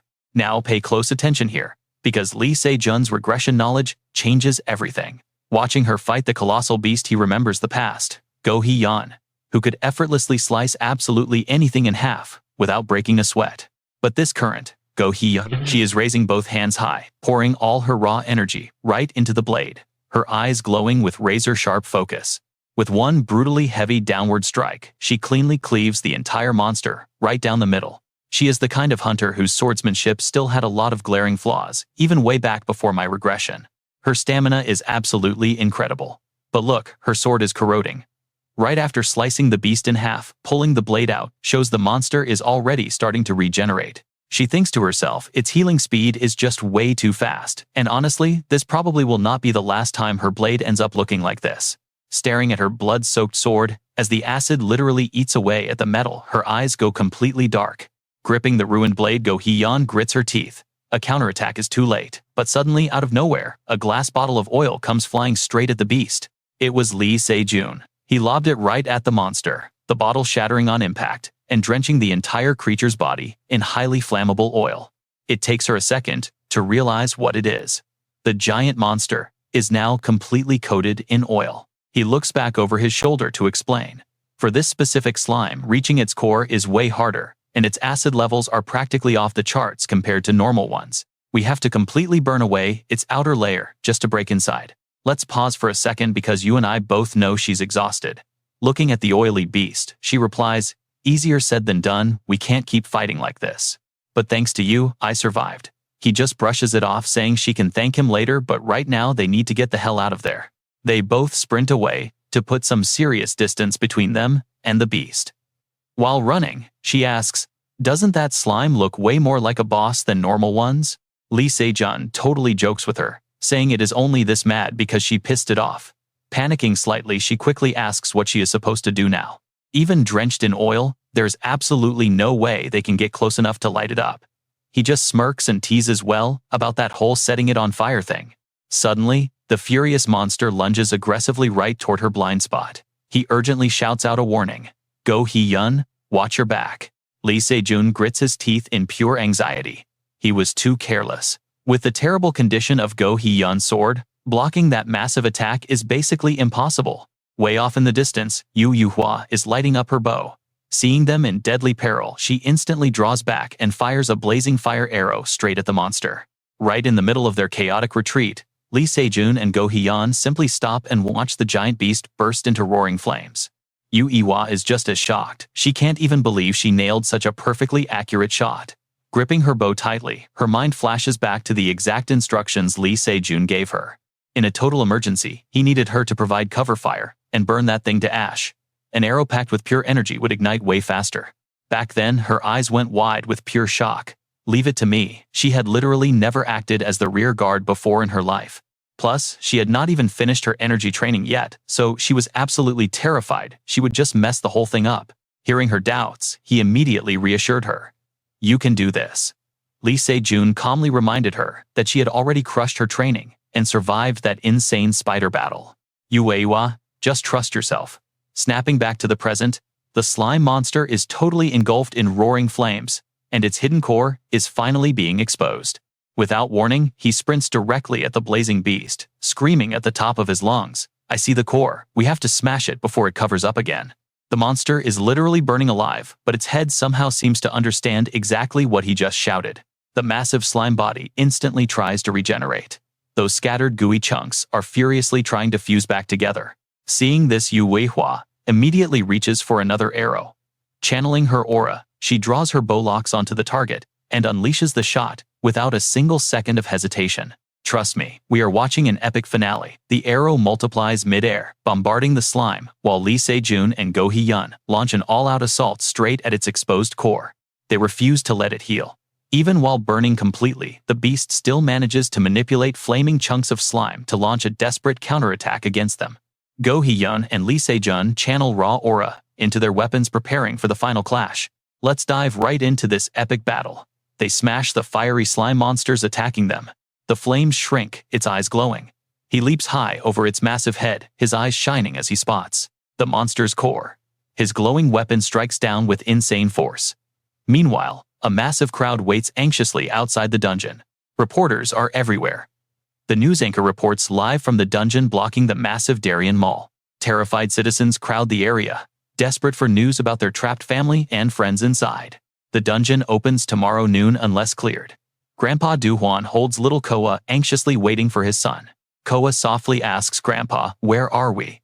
He just closes his eyes, remembering his last chat with Jun. June had dropped her off, saying he and Ha had to visit a mall for work. Grandpa had asked which mall. June just opened the door, looking back to say the brand new one called Darien Mall. We will be right back. Now Koa just stares blankly at the portal. Now, pay close attention here. The loudspeakers blare as the massive dungeon gate suddenly bursts wide open. Injured civilians stumble out alongside Hunter Sung Soo-hyun. Grandpa watches nervously, desperately searching for his son's face. Suddenly, little Koa spots something. Her tiny eyes light up with pure joy as she screams, Mom and Dad. He follows her pointing finger, completely stunned. What Lee Se-jun and Ha walk out of the portal together. Their tired faces instantly light up with pure joy, hearing Koa's voice call out for her mom and dad. They immediately drop to their knees, throwing their arms wide open. Koa sprints over, trapping them in a massive hug. They bombard her with panicked questions. How did you get here alone? Watching this touching family reunion, Go Hee-yeon is stunned. She walks over with a big smile. Brother, who is this little one? He proudly replies, my adorable daughter Koa. Go Hee-yeon gasps. Daughter, are you married? He stammers awkwardly. Well, not exactly. Koa turns to look at her. The sweet little girl casually says, hello pretty lady. Go Hee-yeon absolutely melts at the incredible cuteness overload hitting her. She wildly searches her pockets. Do I have any tribute for Koa Lee? Se-jun laughs. Another victim falls to Koa's charm. Koa whines and hugs him tight. Dad. Then she suddenly points straight into the huge crowd. Look, Grandpa is right there. Grandpa is glaring at the three of them, looking super angry. Lee Se-jun chuckles nervously. That face definitely means serious trouble. I am so dead. Back at Du-hwan's house, the TV blasts news about the rescued kid from the massive dungeon. I was so scared, it hurt so much, the rescued 6-year-old boy tells the news reporter. But it stopped hurting when they saved me. Hearing this makes Grandpa smile. Lee Se-jun and Ha awkwardly kneel before him. He thinks hunters have incredibly bright futures. But they make all that crazy money for a very dangerous reason. Let that sink in. Their lives constantly hang by a thread. He stress rubs his tired face. I already suspected it, but both of them being awakened hunters. They are not official pros yet, but seeing how easily they completely wiped out that massive dungeon, going full professional is honestly just a matter of time now. Lost in his deep thoughts, the TV suddenly blares again. Unknown hero hunters bravely rescue trapped citizens. He honestly does not know whether to be proud or terrified. Suddenly, he asks, what about little Ko? I really hope you two are not planning to just leave her home alone every time you go hunting, he stammers. Lee Se-jun completely freezes up. He literally had not thought that far ahead. Actually, I have been thinking about it, but we do not have a nanny. The room gets intensely quiet. Unexpectedly, Duan sighs. I guess I have to help out. I will watch her. Lee Se-jun gasps in shock. Really, Dad? Are you sure about this? Grandpa nods firmly. Yeah, she is a sweet kid. Plus, I need to talk to you privately. Just Grandpa and Ha sit face to face. He softly says Ha. She nervously replies, yes, I won't push. Marriage. Do you dislike Lee Se-jun? She frantically waves her hands. No, it is not that. Total silence. She blushes hard. I think it is possible. Warm memories of everything he did for her family suddenly rush back. She firmly nods. Yes. Grandpa smiles brightly. All right then. The rest is just up to how he romances you. She is completely caught off guard. Romance Duan gently squeezes her shoulder, showing real sympathy for all the brutal hardships she faced. As a single mom, I heard all about your tough situation. You really had to fight the world all alone. He smiles, recalling Lee Se-jun's phone call. He told me your whole story. Why must she always be alone? That is where we leave it. Trust me, you and I definitely want to see them become a real family. Trust me, you and I are about to hear a heartbreaking backstory. Hearing his words, her painful memories flood back instantly. She blames her own stubbornness. Lee Se-jun and her split up at the worst possible time, and she chose to raise their baby entirely alone. She honestly thought she could handle everything solo. Flashbacks of those brutal days hit hard. Working double shifts while studying, taking any odd job just to survive and pay medical bills. She spent so many lonely, miserable nights just crying quietly. She thought about Lee Se-jun constantly, but pushed forward. When little Coa spiked a terrifying fever, she carried her sprinting straight toward the hospital. Sitting by that hospital bed, tears absolutely pouring down. Being a single mom brought endless hardships, but honestly, she powered through every single obstacle. Time flew by in a blur. She almost called him, but her massive pride got in the way. Eventually, she gave up, assuming it was way too late to fix things. Hand in hand, she and Coa survived every brutal curveball together. Then came a peaceful day walking together and sharing sweet ice cream. Seeing her daughter so happy holding that treat, pure absolute joy. Now, watch closely, this is where everything flips. Suddenly, Coa drops the ice cream, and massive razor-sharp ice spikes instantly erupt from the ground. Jagged frost explodes everywhere around the terrified little girl. Crying hysterically, she bolts straight into Yuiwa's arms as stunned bystanders quickly gather around. Strangers glare at them with heavy suspicion. Desperate to protect her child alone, she drops down, grabbing both of Koei's tiny shaking hands tightly. She begs her daughter to promise something crucial, never reveal this dangerous magic to anyone else ever. Hearing this, Coa just flashes a massive smile. Looking up, she adorably asks if it is a secret promise. Yuihua smiles gently, confirming it. They lock pinkies together to seal the deal. A sacred, unbreakable secret between mother and daughter. Snapping back to the present, heavy tears are just streaming down her face uncontrollably. The grandfather gently pats her shoulder, comforting her. He reminds her that while Coa is her daughter, she is also Lee Se-jun's child and his precious granddaughter. He begs her to finally lean on their family. Stop carrying this impossible burden alone. She can confide in him or Lee Se-jun whenever things get rough. He knows Lee Se-jun wants exactly the same thing. Meanwhile, right outside, Lee Se-jun is chilling on the floor, with Coa happily perched right on his lap. They are busy grinding a mobile game together. Seeing her mom walk out, the kid sprints over immediately. Yuiwa frantically wipes her wet cheeks. Coa asks if she is crying. Yuiwa forces a fake smile, completely denying it. Lee Se-jun looks clueless, wondering what his dad said to upset her. Spotting his dad stepping out, Lee Se-jun yells at him. His dad scowls back, calling him a brat and swearing he did absolutely nothing wrong. Yuiwa actually chuckles, defending the old man. Clearing his throat, his dad asks what their next big move is going to be now. Lee Se-jun flashes a confident grin. Time to finally prep for that official hunter license exam. Suddenly, the vision of an apocalyptic ruined city flashes vividly. He is trudging through deep snow, the brutal, bone-chilling cold piercing right through his skin. He crosses his arms, shivering violently in the freezing wasteland. Shivering violently.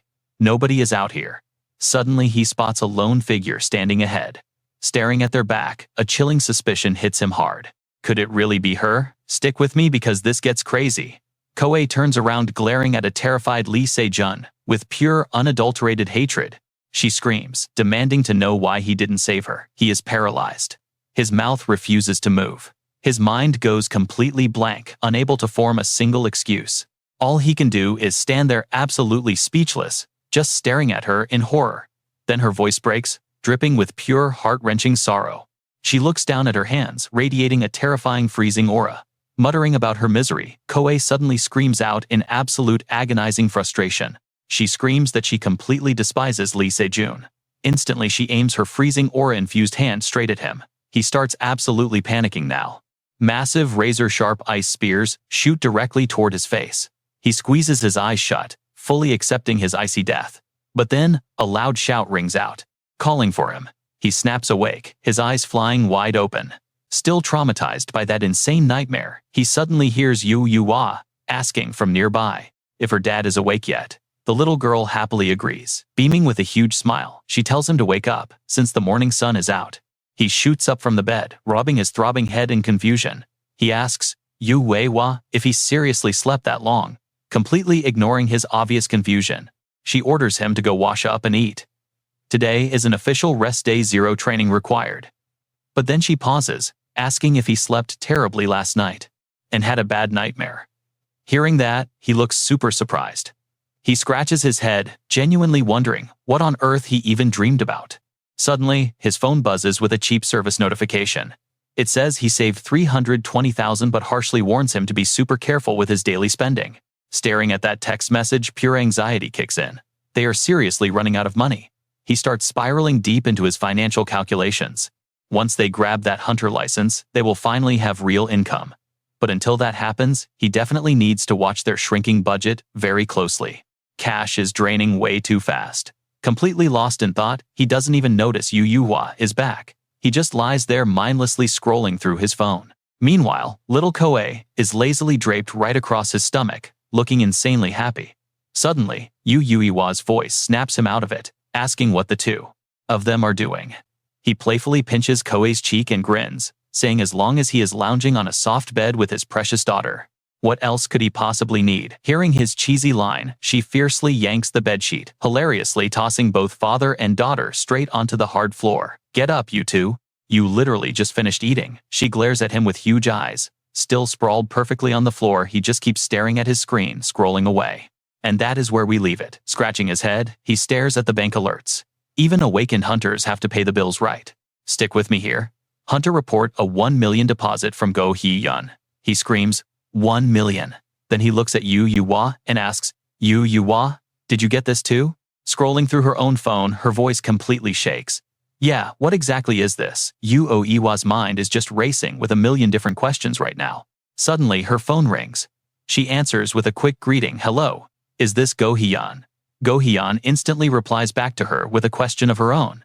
Hey, did you get the money I sent? On the other end, Yu-Wa immediately asks Go Hee-yun, where in the world did you get all this cash? Smiling and staring right at the sword in her hand, she replies, what do you mean? That is just the leftover cash from looting the gear. Since you two aren't official yet and lack licenses, my guild members handled it for you. Yu-Wa looks over at Lee Se-jun and repeats looting the gear. He quickly explains, that is the process where we extract the core from the monster corpses and gather all the useful materials left behind. Go Hee-yun's voice suddenly cheers over the line. Ah, is Lee Se-jun there too? Hey, did you get the money I sent? Those monsters were nothing special, so we only got that much. Hearing Go Hee-yun complain about the low amount, his jaw totally drops. 1 million is a little too much. Go Hee-yun smiles and adds, having a hunter license pulls in way more. Glancing down at the promotional flyer below, she casually mentions, oh right. You guys saw the notice for the upcoming exam right on the other end? Yu-Wa replies, yeah, we are actually planning to take it this month. The whole point of the licensing exam is to measure the skill levels of rookie hunters. The exam includes a written test, a massive practical combat test, and a final test helping them become fully equipped hunters. Once a person actually passes this brutal exam and secures their official license. Now, pay attention.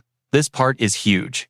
They don't just get to use essential hunter perks like looting rights, but they are finally recognized as fully official hunters. Go Hee-yun's loud voice booms through the phone. That is awesome. Whenever you get the exam schedule, make sure you tell me. I will come cheer you two on, and I'll take care of Koa too. Hearing her talk, Lee Se-jun's eyes go wide, rubbing his chin in pure surprise. He thinks to himself, the current Go Hee-yeon is completely different from my memories. There is no way she has some kind of ulterior motive, right? Then he starts deducing, like wanting to recruit us into her guild. Honestly, that actually sounds like a pretty tempting offer right about now. After all, they are literally one of the top guilds in Korea. Elizabether, not jump the gun here. Yu-Yi-wa replies. Alright, sounds like a plan. I will let you know when the exam gets closer. He keeps drowning in his own calculating thoughts, so I don't have to worry about money anymore. Like they have crazy telepathy. Lee Se-jun and Yu-Yi-wa glance at each other. He suggests, we still have a decent amount of time before the licensing exam, right? She answers vaguely, well then. Both of them turn their heads toward Koa and shout out loud together. Hey Koa, let's go buy some clothes. Hearing that, Koa smiles brightly, looking absolutely adorable. Fast forward to the official hunter licensing exam facility. The little girl waves her arms at Yo-Yu-hwa mom dad. She is sitting comfortably in Go Hee-yeon's arms, waving happily. Hope you two ace your exam. He and she turn their heads back, flashing massive smiles, and waving right back at Koa. Holding Koa in her arms, Go Hee-yeon constantly praises her. That new outfit suits her perfectly. Oh, honestly, any outfit looks amazing on our little Koa. She happily suggests Koa, let's go wait together in the observation room. The little girl answers so obediently. Okay, walking together, Yu-Yi-wa looks over and asks Lee Se-jun. By the way, are you absolutely sure you are okay? You spent way too much time training, so you prepared nothing for the written test, and there is no way to cram for it now. He flashes a huge, confident grin, pointing at himself as he says, do not stress about it, I will be totally fine. I already studied beforehand. I know what you're thinking. Is he bluffing? Well, inwardly, he's sweating. I failed this exact exam countless times before I regressed. Thinking back to the old days, taking this hunter exam over and over, I always scored a perfect 100% on the written test. It was literally like I used a cheat sheet. But because I lacked physical strength, I always completely failed the second round of the exam. The day I finally got my license, I walked out looking incredibly miserable, which just shows exactly how insanely brutal the whole process really was. He watches her intensely reading the files. Yu-Yi-wa looks super worried. At this rate, she definitely won't do well. He decides to provoke her. Hey Yu-Yi-wa, wanna make a little bet? She immediately replies, bet on what. Lee Se-jun crosses his arms, looking at her with a teasing smirk. Let's bet on who gets the higher score on the written test. As for the prize, the loser has to grant one wish for the winner. How does that sound? Seeing him bet, she hesitates for a second. He must be extremely confident. With an excited look on her face, she yells, you're on. Their banter is completely electric. She says, I'll just thank you in advance then. He replies mockingly, hey, the more you brag, the more humiliating it'll be. She fakes it, oh, I'm so scared. Meanwhile, he falls back into deep thought. The preparation to stop all future tragedies from hitting Koa officially begins. Remembering the painful image of Koa turning into a witch, if she really had to suffer through all sorts of misery in the dark future.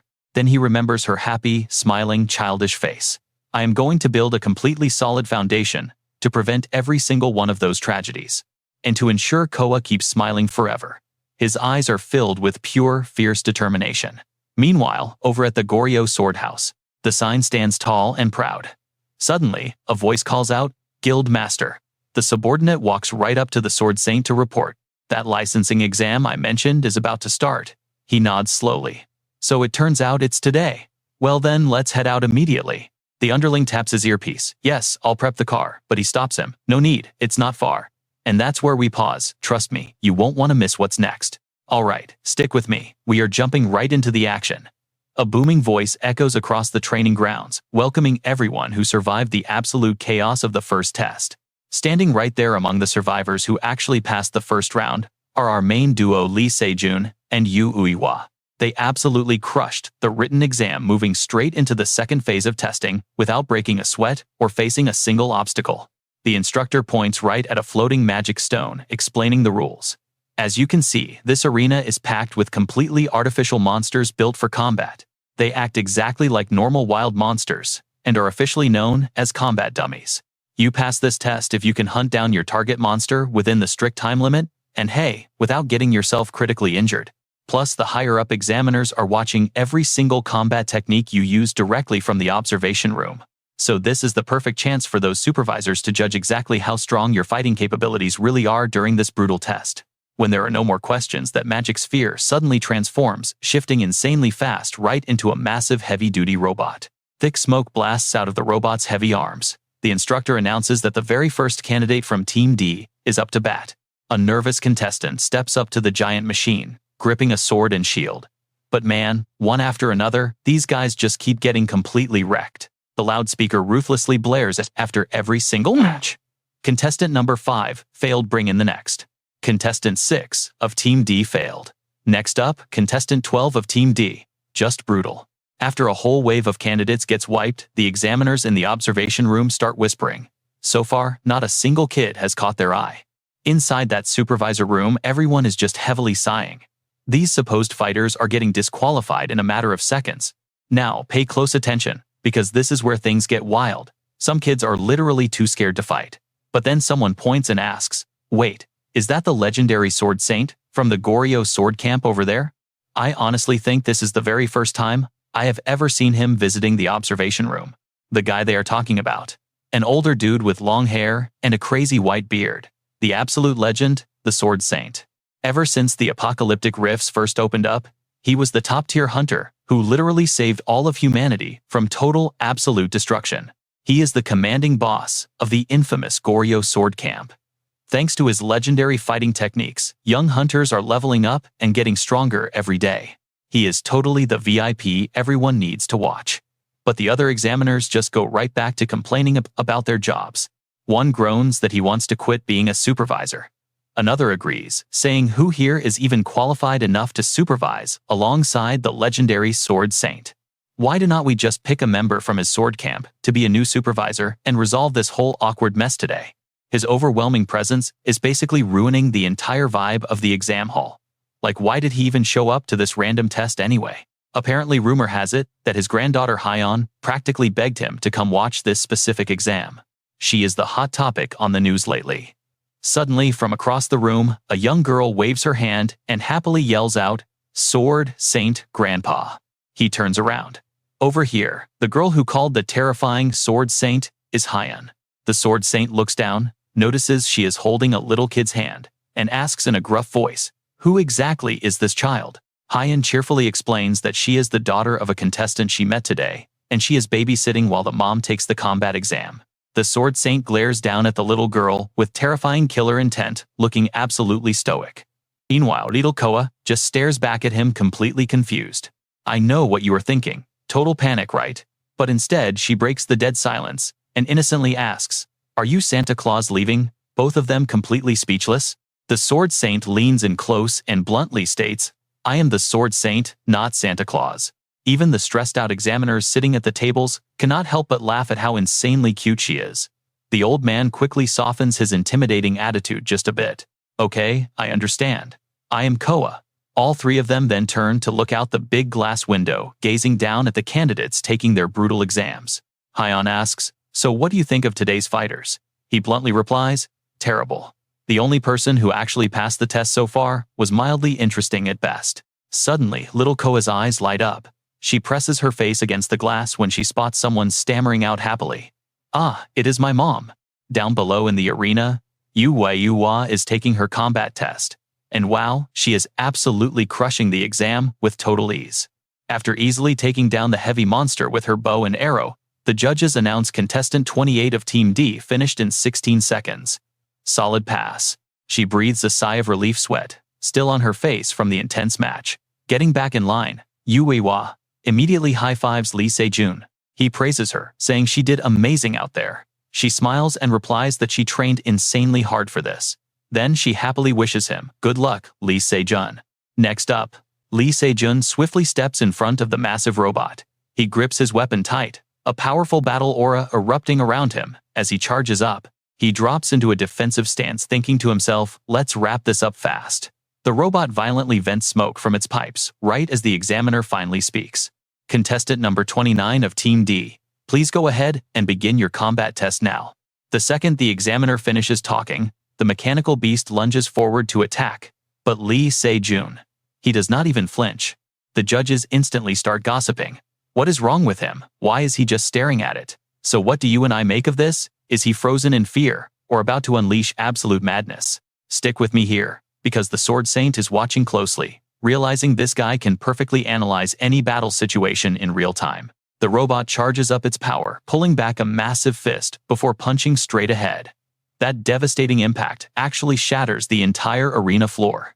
But Lee Se-jun slides right underneath, totally dodging it. He frowns, already running the calculations. He knows exactly where these training dummies are weakest. Thanks to countless tests from his past life before regressing, Lee Se-jun quickly secures his position. Now, standing right behind the massive robot, he remembers that these dummy golems almost never have any gaps inside their heavy armor. A quick look, and he completely figures it out. Weakness. Found it? As the robot spins around to launch another brutal attack at Lee Se-jun's Sword Saint, and Go Hee-yeon watch from above, completely lost in thought. Everyone knows the fatal weak points of these dummies are always their joints. So why isn't Lee Se-jun aiming for those obvious spots at all? What is he actually planning here? When the robot strikes again, he just jumps and dodges. Now, watch closely, because his next move surprises everyone. Lee Se-jun has literally climbed onto the robot. He jams his spear straight into a tiny gap in its back armor. As the machine reaches back to grab him, he shoves it deeper.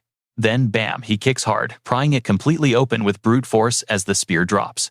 That strike completely loosens the robot's joint, splitting it wide open, letting him easily slip his hand right inside that massive metallic gap. And he rips the core sphere straight out of its body. The judges are absolutely stunned. Even the Sword Saint and Go Hee-yeon cannot believe their own eyes. That dummy core was completely ripped right out of the machine by Lee Se-jun. Mission accomplished. He quickly jumps off the robot body as it suddenly short-circuits, violently twitching from the complete loss of connection. Lee Se-jun gracefully lands on his feet. The massive robot behind him just crumbles into total pieces. He gives a super confident smirk. Instantly, the judges announce that Team D's 29th candidate just cleared the entire test in 14 seconds. Lee Se-jun returns to his line. The other candidates stare in pure awe, especially one guy who looks absolutely starstruck by his performance. Simply amazing. That young man is exactly who he wanted to meet. Inside the observation room, Go Hee-yeon smiles and asks, "Isn't he totally extraordinary?" Sword Saint chimes in saying, "Finding the weakness is one thing, but that crazy strategy he used to rip out the core was pure genius." At that moment, he intensely watches the confident smile and powerful aura radiating from Lee Se-jun's face. A bit later, at a high-end restaurant packed with amazingly delicious dishes, Go Hee-yeon says they really need to celebrate. They both stare hungrily at the incredible-smelling food covering the table as Go Hee-yeon continues. "You and I both know, doing that test left everyone completely starving. They need food." So she prepared this simple meal to congratulate them both, telling them to dig right in and get comfortable. Go Hee-yeon smiles warmly, but Eunha feels a bit awkward. She points out that this place looks way too expensive. She just laughs, saying she already paid up front. Once they officially become hunters, they can always treat her back later. Right. Hearing that makes Eunha completely determined. Yeah, absolutely. Not just next time, but for a long time after that. Lee Se-jun watches their sisterly bonding, quietly thinking to himself. He suspects she is totally dropping hints, secretly trying to make them owe her a massive favor. Maybe Go Hee-yeon has been suspicious of him this whole time. Every subtle move feels so perfectly calculated, like everything is secretly going according to her plan. It's not just because he saw through Go Hee-yeon, thanks to his regression, but also because of the Sword Saint's own granddaughter. But honestly, she doesn't seem to have bad intentions. Since regressing, he often overreacts to things. Suddenly, Go Hee-yeon speaks up again. "Oh, Lee Se-jun," she abruptly asks, saying there is something she really wants to know. "Those weapons you two use, could you tell me exactly where they were forged?" That question seriously surprises him. If he introduces them, Go Hee-yeon will definitely tell Sword Saint, and he will immediately go meet Kang Chon-il, the first generation, the very first hunter known as the Sword Saint. And soon enough, the whole world will absolutely know the name Kang Chon-il. He pauses. Some wild stuff is definitely going to happen a bit later on. Inside a totally quiet room, Lee Se-jun is sitting at his desk. He is busy scrolling his phone when a mysterious person suddenly appears right behind him. They hold out an ice-cold beer can. That sudden freezing chill on his neck totally shocks Lee Se-jun, making him practically scream out, "Ah, so cold." That mysterious person is actually just Eunha. She tells him not to jump, wondering if he was busy doing something super important. Blushing, Lee Se-jun looks at her and replies that he is just texting Go Hee-yeon about what she asked earlier this morning.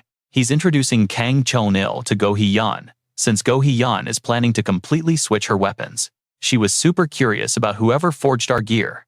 Unha just smiles and watches him. So what do you and I make of this? Lee Se-jun worries about the butterfly effect, but stressing now is pointless, especially since Go Hee-yeon is involved. Unha suddenly asks out loud, "She is a good girl, right?" Hearing her question made my head spin. Alright, come along with me. We're about to see if Go Hee-yeon is actually good.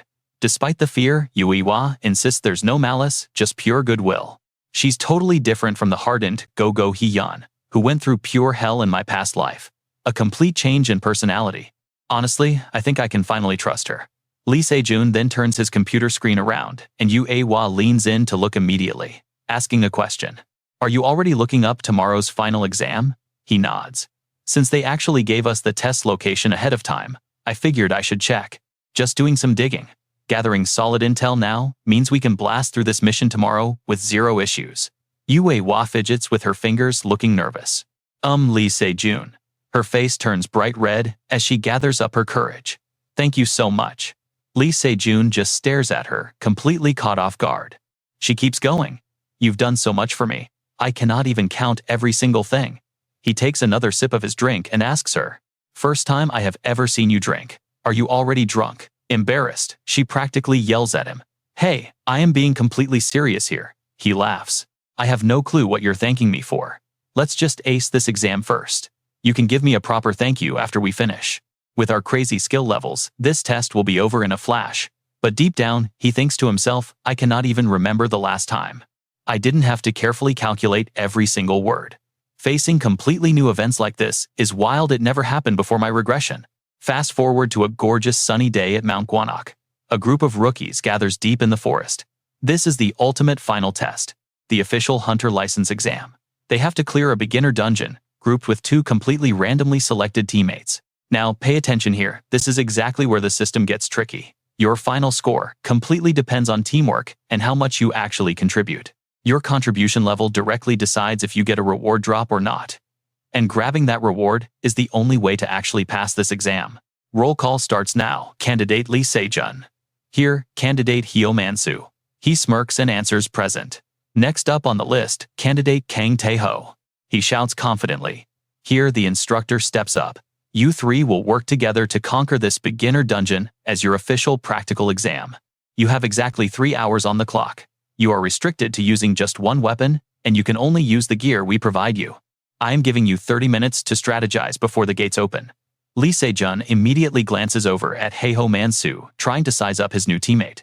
This guy is smugly waving his wand around like a show-off. Hyo-man-soo. He must be a mage class. Mages are super rare and highly respected. They get a ton of hype, but honestly, I have absolutely no memory of this dude. Suddenly, the other guy marches right up to him. He grabs his hand like a massive fanboy. I watched your last exam, Lee Se-jun thinks. Kang Tae-ho. Now this guy I actually know very well. Before my regression, his name was famous. A badass hunter who ditches swords and bows, choosing to fight using only his bare fists. Crazy, right? I cannot believe I am teaming up with the future Fist King himself. But the real question is, are these two actually going to be decent teammates? Let's find out. Lee Se-jun puts on a friendly smile. Hey guys, I think we should quickly lock down our positions and strategy before heading inside. But when he looks at them, absolute silence.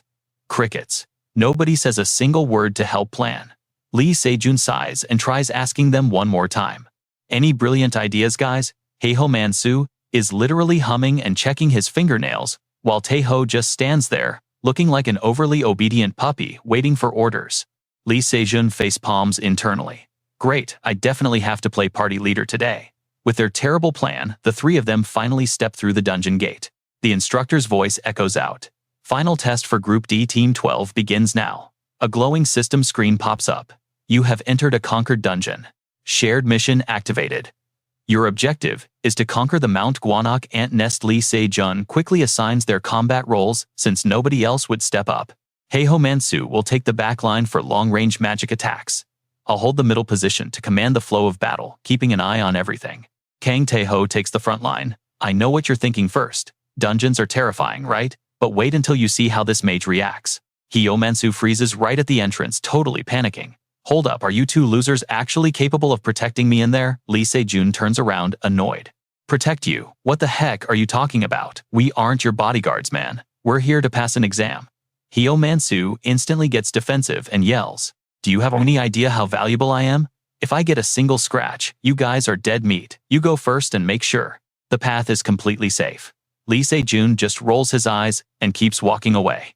Taeho looks back confused. Should we really just leave him here? Lee Se-jun shrugs.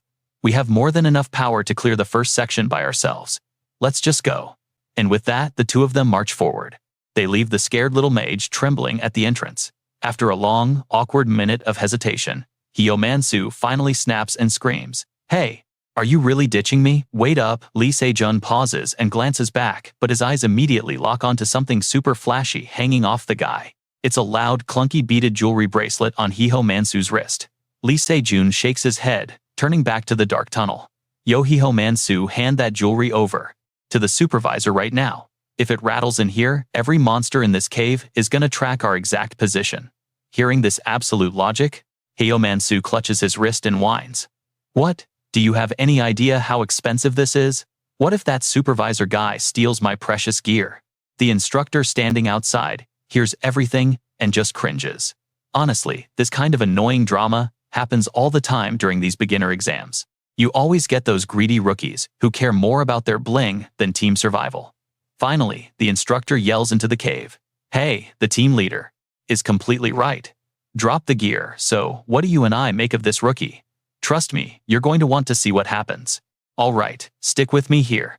He clenches his trembling fists, ignoring all advice, and forces his way into the formation.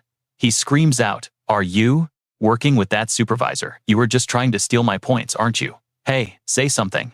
But just as he lunges forward to violently grab Lee Se-jun's shoulder, our main character shoots him a cold glare and instantly launches a high kick right at him, stopping mere inches from making contact. That perfectly calculated strike is enough to scare Hyo-mansu half to death.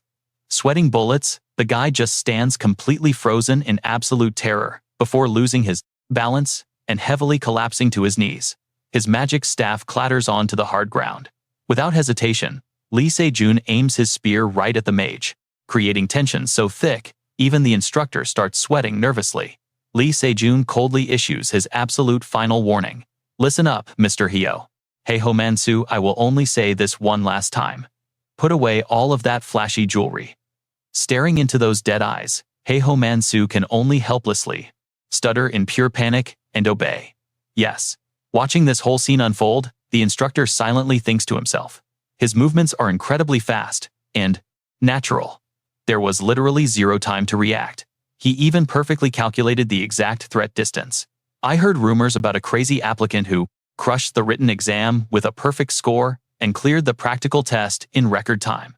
It seems a truly terrifying and high-potential hunter has finally arrived. Meanwhile, Lee Se-jun just casually turns back to his team. Let's keep moving. Kang Taeho simply nods in agreement. Yes, sir. After walking for quite a while, Lee Se-jun sharply scans the area and thinks, this is weird. We have been pushing forward for some time, but I have not spotted a single guard ant anywhere. Lee Se-jun stares closely at the glowing purple spots on the walls. Even the luminous moss that rock ants usually feed on has been completely untouched. There is a precedent for hidden supervisors secretly creating unexpected emergency situations just to test how the new applicants will handle the extreme pressure. However, Kang Taeho's nervous voice suddenly snaps him out of his deep thoughts. Wait a second, there is something really strange right over there. Right in front of them lies a massive deep sinkhole cratering the ground. A giant pit. They slowly creep closer to investigate the bizarre formation. Now, pay close attention. This is where everything gets crazy. I have never seen this during an ant nest raid. An unexpected pop quiz would definitely be easier than whatever this is. Suddenly, the earth rumbles with a weird shift. A literal earthquake. Hyo-mansu flinches in pure panic and loses his footing. Lee Se-jun immediately whips his head toward Hyo-mansu. The guy is already being dragged down into the massive sinkhole. His only lifeline is desperately grabbing tight onto Lee Se-jun's weapon. His face is completely pale with utter terror. Kang Taeho quickly rushes over to help. Lee Se-jun urgently barks out a strict command. Mr. Hyo Mansu, absolutely do not move, but despite the heavy warning, Hyo Mansu's legs keep sinking deeper into the sand. Ah, something is pulling me under. Amidst his screaming panic, Lee Se-jun questions it. Pulling you down? What exactly do you mean? Suddenly, right behind Lee Se-jun, a grotesque and massive Lee monster ant bursts out from the shifting sand. It snaps its jaws open, revealing rows of terrifying teeth. Hyo Mansu screams in pure horror. Somebody save me. Both Kang Tae-ho and Lee Se-jun's eyes widen in shock. Wait, is that a carnivorous ant? Finally, Hyo Mansu's sweaty hands accidentally slip right off the smooth handle of the weapon. Losing his only support, he instantly plummets straight down, getting effortlessly buried under the shifting sand alongside the horrific monster ant. The only thing reaching the surface is his pathetic, whimpering echoes. Without hesitation, Lee Se-jun bravely leaps down into the darkness, right after him. As the two men slide down the sandy pit, he yells, "We are going down to provide backup." Kang Tae-ho loudly confirms. The panicked instructor kneels at the top, desperately trying to stop them. Wait, hold on, that is absolutely not part of the testing area. Hearing this, Lee Se-jun is slightly concerned, but I think you and I both know what happens next. A spark flashes, system activated. Dungeon transitioning. You are the very first player to enter the hidden dungeon. Special quest initiated. Hidden dungeon. Conquer the carnivorous ant cave. Kang Tae-ho's hand tightly grabs onto Lee Se-jun's wrist, urgently pulling him free from the sinking sandpit. Are you all right? Lee Se-jun replies calmly. Thanks. Wiping the dirt from his face, he asks. Did you hear that sudden notification just now? Kang Tae-ho replies. Yeah, I saw something popping up about a special quest. Both of them stand up and stare straight ahead. Kang Tae-ho says, a hidden dungeon. We somehow just entered a super rare hidden dungeon. Stretching out right in front of them is a massive cave absolutely covered in glowing luminous moss. It grows wildly on every single cave wall, shining blindingly bright near the entrance up ahead. They carefully observe their new mysterious surroundings. I heard rumors about unexpected situations during the exam, but I never thought it would actually happen. Lee Se-jun agrees. Yeah, the terrified expression on the supervisor's face earlier meant he clearly had absolutely no idea. Deep down, he thinks to himself, the ant nest dungeon before my regression never spawned any hidden dungeon. What if this is actually the chaotic result of the butterfly effect, suddenly echoing from the dark path right in front of them? Hyo Mansu's pathetic cries ring out. Both of them flinch and look over.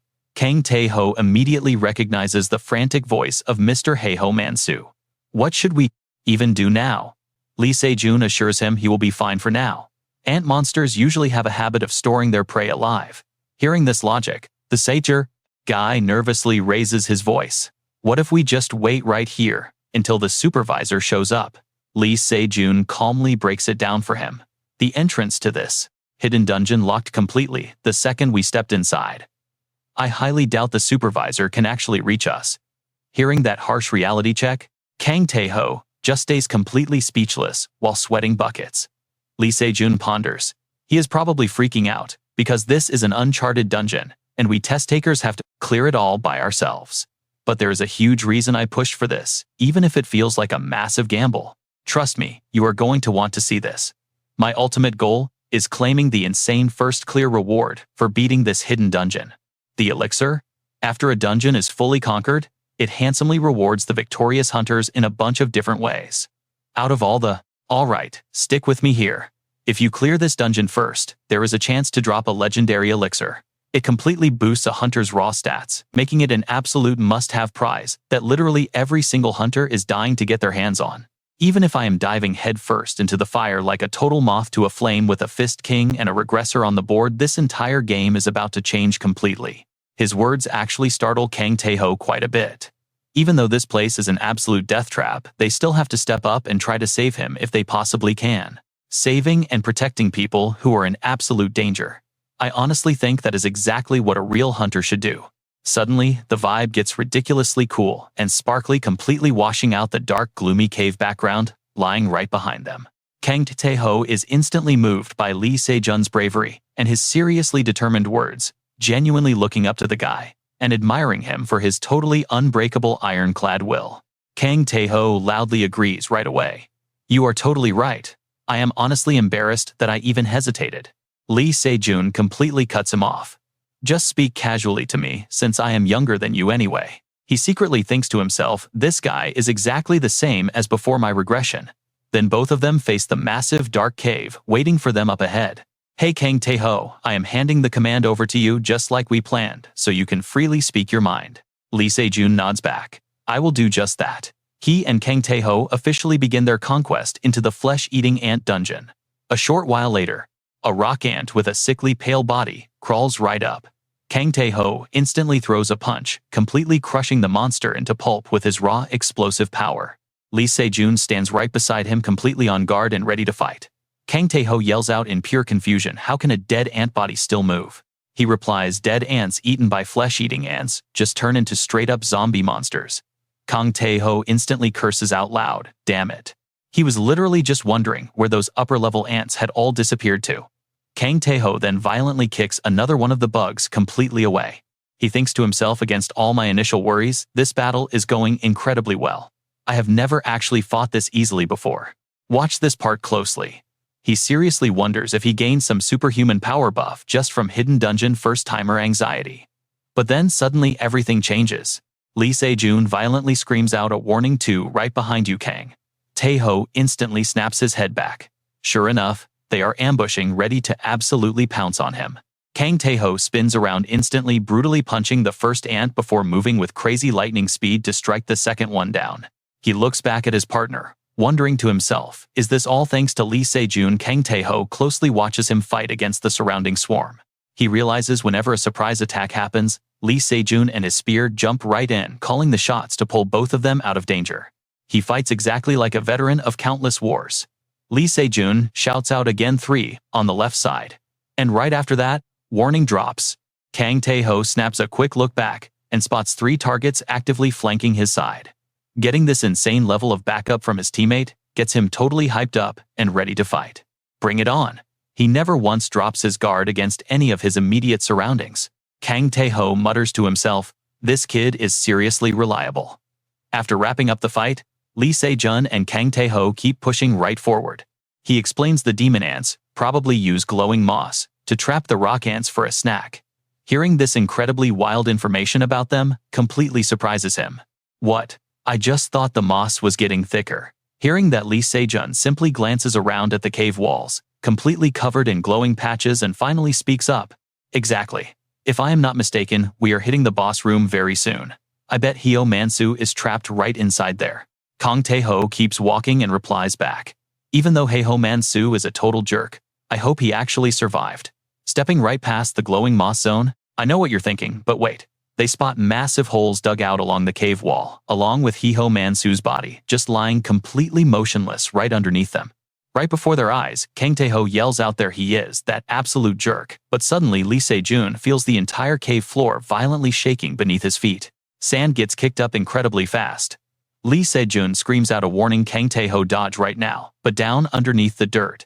The massive ant already grabbed his leg with its pincers. It is too late. It violently erupts from the ground, forcefully dragging Kang Tae-ho completely upside down into the air. Lee Se-jun readies his spear, yelling out in pure panic. Kang Tae-ho, he frantically shouts back at him. I am fine. I already wrapped energy completely around my body. But I do not think I can hold on. Right then, Kang Tae-ho's energy-wrapped leg gets brutally crushed by the ant. Lee Se-jun instantly dashes over and strikes the ant's back with everything he has, but its outer shell is way too tough for his spear blade. Lee Se-jun mutters quietly, this is bad. Unlike the armored golem, this monster's raw body is insanely solid. He quickly tries to calculate his next move. Let me think. What is a flesh-eating ant's actual weakness? I have fought countless monsters and trained heavily to completely memorize every single detail about them. After quickly scanning the monster's physical traits, he instantly locks his eyes right on the tiny antenna resting on its head. Lee Se-jun immediately launches himself back into the air. He spins the spear back and slices horizontally across the massive ant with one brutally powerful strike. The blade instantly chops right through its tiny antenna, completely stunning the ant and loosening its tight grip. Kang Tae-ho is finally dropped completely free. He violently crashes flat onto his back below. Lee Se-jun wonders what he just slashed. He visualizes exactly what his sharp spear blade just ripped right through. Its antenna and eyes. Lee Se-jun slowly walks up right behind Kang Tae-ho's back. He speaks out loud, asking him, "Are you holding up all right?" He looks back clearly, still shaken by the attack, and replies, "I am totally fine, I can keep fighting." Both of them stare back down at the giant rock ant. "Trust me, you're gonna want to see this. It is still alive," Lee Se-jun commands. "Kang Tae-ho, listen up, we have to drag it out of the ground. Stick with me, we are about to see how they stop this thing." Kang Tae-ho is totally lost. "Pull it out." "Why not drag it out?" Lee Se-jun replies. "Hitting its eyes and antennae will not do a thing. We must strike its true weak point." Lee Se-jun turns and asks, "Can you do this?" But before Kang Tae-ho can even answer, he cuts in. "No, you have to do this. I know for a fact you can." Right then his dark past flashes before his eyes. All those nasty insults and pure disappointment he always faced. A hunter fighting with his bare fists. "Why are you so reckless? I do not think you fit my team. Please leave. I literally cannot command a fighting style I have never even seen before in action. Get out of my squad. If you refuse to use weapons, at least try being tactical. You only rely on raw strength. Are you dense?" But now Lee Se-jun is the very first teammate to actually accept and acknowledge him. Back when they first teamed up, Lee Se-jun just smiled and held his hand out. "Hey, your fighting style is actually pretty awesome. You are the absolute best hunter I have met." Instantly, his willpower ignites. Kang Tae-ho stands up, his fists clenching tight as powerful aura erupts. He answers with absolute certainty. "All right, I got it. I trust you completely, Lee Se-jun." Just like that, Kang Tae-ho lunges forward. He wraps his arms tight around the massive ant, completely stopping it from burrowing underground. The beast screeches and thrashes like crazy. Its insane pushing force makes Kang Tae-ho struggle to anchor himself. "Now watch this." He holds tight aura, exploding. "You are not getting away." Suddenly glowing veins pop up all over his arms.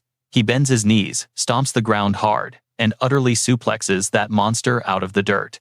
Its head slams down right beside Kang Tae-ho, and its lower half, covered in creepy legs, but completely soft and squishy. Panting heavily, he can barely believe his eyes. The bottom half, it kept hidden underground, does not have any armored shell at all. Kang Tae-ho shouts to Lee Se-jun, "I cannot hold this much longer." Lee Se-jun's spear is already charged with crazy energy. "Great job," he praises. He slides forward in a flash with his weapon ready. Smiling at Kang Tae-ho, he says, "That is more than enough." He thinks to himself, "I am teaming with the future Fist King. I cannot beat it the normal way." Then he leaps high into the air, spear raised while the massive ant screeches in pure panic. In one clean dive, his spear slices right across that soft abdomen, completely severing its weak tail end, instantly destroying the beast. The hidden dungeon system announces you are the first to slay the carnivorous ant. Special mission complete. Lee Se-jun stands tall, while Kang Tae-ho just looks back, his hands still gripping the dead monster. Lee Se-jun gives him a massive smile. "Thanks for all your hard work." The system chimes again. "The very first clear reward for conquering this hidden dungeon will be sent directly to you." Next day at the Hunter License Center, the clerk checks their files. "Let us see Lee Se-jun and Yoo Eun-hye right." The clerk slides over 2 cards. "These licenses prove you are now official hunters. Congratulations on passing the final test. After everything, I actually passed and became a real hunter." Later, Lee Se-jun and Eun-hye are walking home together. She is carrying little Coa. Lee Se-jun looks over wondering why the kid is pouting so hard. Eun-hye replies, "Her candy got confiscated earlier. Even though this changes the future, I cannot forget this is only the beginning." But here is the crazy twist, watch closely. He freezes. Wait, why is the lightstone blinking? His face drops. Did the crack stop the signal from vanishing? Lee Se-jun stares wide-eyed, sweating with worry. Suddenly, Eun-hye's handbag floats up into the air, lifted by some completely unknown magic. She panics. What is going on? My bag. Lee Se-jun watches in absolute shock as something slowly pulls out. That is raw magic. A lollipop. Who is casting a spell like this? The lollipop is exactly what the caster wants. He instantly locks eyes with his little daughter. Is her body actually glowing? Just like when the house collapsed, or when that monster died? Coa's magic seems way too strong to control, while Eun-hye just stands there totally stunned by this crazy event. The kid glares at the candy, using magic to yank it over. That night, the family finally gets back home. While Coa sleeps on the sofa, Lee Se-jun and Eun-hye sit down to talk. She starts, "I do not think Coa did that." Coa finally has her precious candy. She clutches it tight, sleeping happily. Lee Se-jun asks the day our house collapsed. What really happened? An-hai answers. She asked where you were. When I said she could not see you, she burst into tears. Then, the house collapsed. Hearing this, Lee Se-jun is absolutely shocked. It hits him hard. So that is the exact reason why they came looking for me. So what do you and I make of this? Things just float for now. But based on this, alright, trust me here, her power isn't just mage level. It absolutely blasts past your average magic user. Sure, she could easily become an absolute powerhouse later on. The big issue, little Coa uses this insane magic totally unconsciously. It basically looks like her wild abilities run purely on feelings. He speaks up, realizing her massive powers are completely dominated by her raw emotions. Hearing this, Hua gets instantly worried.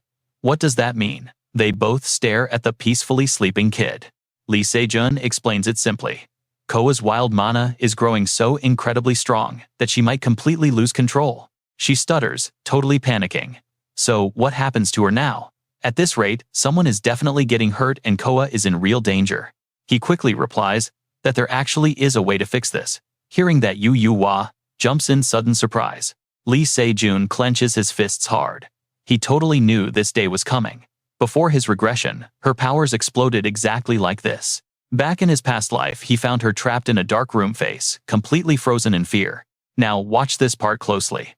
She was kneeling there, insane magical energy surging, freezing everything into dangerously sharp, deadly ice spikes.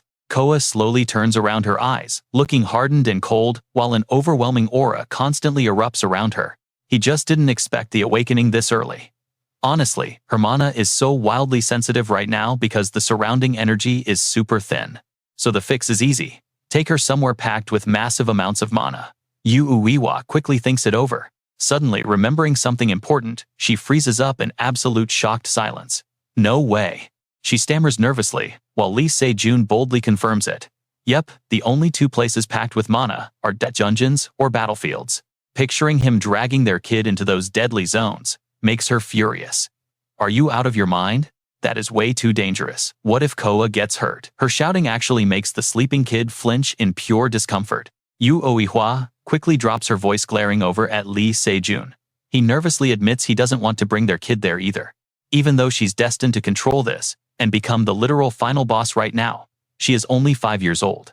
But to completely prevent that dark future, he has to make her face real danger head-on right now. Looking away, Lee Se-jun secretly thinks to himself, bringing Coa into a danger zone might actually change something major between past and present. Gently holding Hua's hand, he apologizes. She sighs, knowing he definitely thought this insane plan through before deciding. He quickly clarifies. She won't actually fight any monsters herself. They are going to crush every single one for her. I know what you're thinking, getting inside isn't easy. Guilds strictly own these dungeons, so will they even let a kid walk in? She completely agrees. No way they allow that, unless they're crazy. But what if they knew the owner? Catching Hua's idea, it hits him instantly.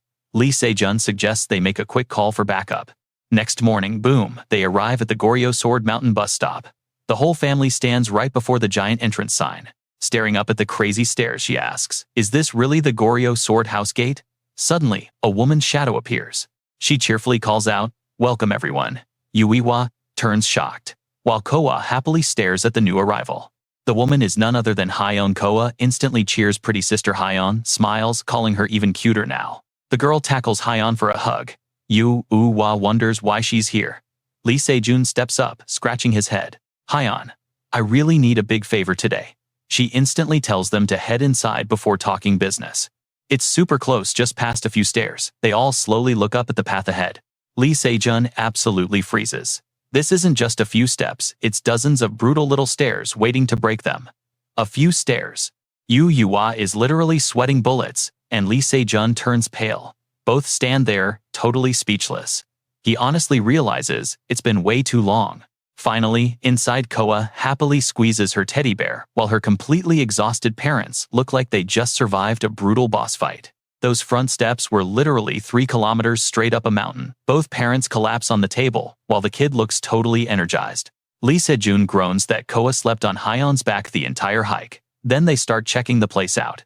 This spot is a total mix-up. Modern rooms inside but classic traditional Hanok architecture on the outside. Yuiwa whispers. By the way, Lee Se-jun, who exactly is she? I never expected her to be the legendary Sword Saint's actual granddaughter. Hyeon casually brings out a tray with tea, mentioning that newer hunters these days barely even recognize who she is. Honestly, she didn't become a hunter chasing clout or fame, and definitely doesn't want it now. She just smiles, dropping the tray. You guys came all this way for help, right? What's up? Pouring the tea, they finally sit down to talk real business. Watching the little girl sleep, Hyeon gets serious. Wait, do you actually mean the dangerous Goryeo Sword Mountain battlefield? Lee Se-jun nods. He knows her guild trains there. So what do you and I think? Things are definitely about to get crazy. Alright, you and I are diving right back in. Snapping phone pics, probably taking COA photos after getting the green light. Rifts fall into 3 main categories. First up, temporary rifts. These pop-ups spit out a massive wave of monsters and just vanish. Then there's corrosive rifts. These absolutely invade buildings instantly, turning them into dungeons. Finally, eternal rifts. The total opposite of the temporary ones. They never disappear, just sitting there and spitting out monsters on a schedule. This makes up the battlefield, the danger zone, where eternal rift monsters constantly spawn. So Lee Se-jun asks her, can we basically get exclusive access to the battlefield? Go Hee-yeon immediately starts searching online. It might be kind of annoying for you guys if you have to share the zone with a bunch of rookies, right? Of course it's doable. Let me check for a shift where the rookies aren't doing their training. Hearing this, Lee Se-jun is completely stunned. Really? He's inwardly thinking, why the heck is it this easy? Go Hee-yeon just smiles. You introduced me to Mr. Kang Chonil, so I obviously have to return the favor. Hearing that, he lets out a huge sigh of relief. Lee Se-jun is thinking. He was sweating bullets about getting rejected, but it all worked out perfectly. She quickly adds, first, let me just go ask if we can enter the battlefield zone or not. A little while passes, and Lee Se-jun starts getting anxious. Go Hee-yeon is definitely taking way too long. Lee Se-jun figures the Goryeo area is pretty massive anyway, so it naturally takes a decent chunk of time to walk around here. Suddenly, a random woman cracks the door open and asks, is Lady Go Hee-yeon around here anywhere? Lee Se-jun spins around, totally caught off guard. A newbie rookie, and right beside her, there's some guy following along. Lee Se-jun answers back. She actually stepped out a little while ago. Is something wrong? The girl stammers awkwardly. She has a guest waiting. So, what's going on? Why is she taking so long? Now, watch closely here. Lee Se-jun looks at the guy behind her and literally chokes on his water. Sung Soo-hyun. He totally wonders why the heck is this guy here. The dude clearly recognizes him too. He speaks up. I was just wondering who this was. You're you. Unnie, the one I ran into before. The little contestant kid.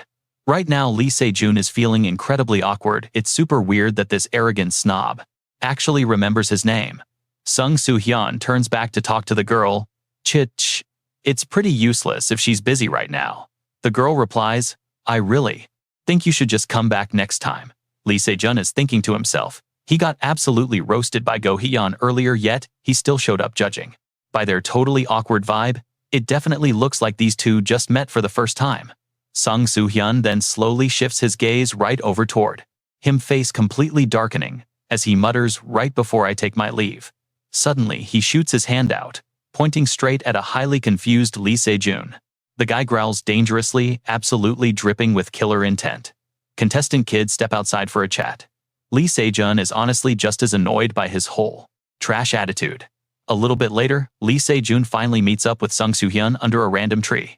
His expression is super gloomy, locking his eyes onto Sung Soo-hyun, while all the passers-by only seem to recognize the other guy. Wait, isn't that the super famous hunter? Oh my god, he honestly looks so insanely handsome. Soaking up all the shameless flattery from his fan club, he actually starts running his fingers through his hair, acting just like some gorgeous K-pop idol, eating up the crowd's crazy adoration. But yeah, that hype definitely isn't for Lee Se-jun. He just rationalizes to himself, well, simply because I don't own this place, I literally have no right to kick him out. Sung Soo-hyun finally breaks the silence. The massive completion reward. For getting that first clear on the dungeon, I came here to claim my rightful cut. Hearing that absolute nonsense, Lee Se-jun is left completely baffled. I know exactly what you're thinking. What the hell was his contribution? Total nonsense, right? Sung Soo-hyun arrogantly explains. The hunter who discovers that specific dungeon holds the ultimate authority to explore it first. Even though I clearly arrived after it opened up, you and Go Hee-yeon went in and cleared the entire thing without getting my direct permission. Plus, it would be an absolute disaster if rumors started spreading that the people who cleared that dungeon were just literal rookies. Lee Se-jun's brain practically short-circuits hearing his crazy logic. What on earth is this guy saying? He says out loud. What exactly do you mean? If a new dungeon pops up, doesn't literally any available hunter have the right to raid it? Sung Soo-hyun just raises a hand and sharply cuts him off. Just hand over the loot.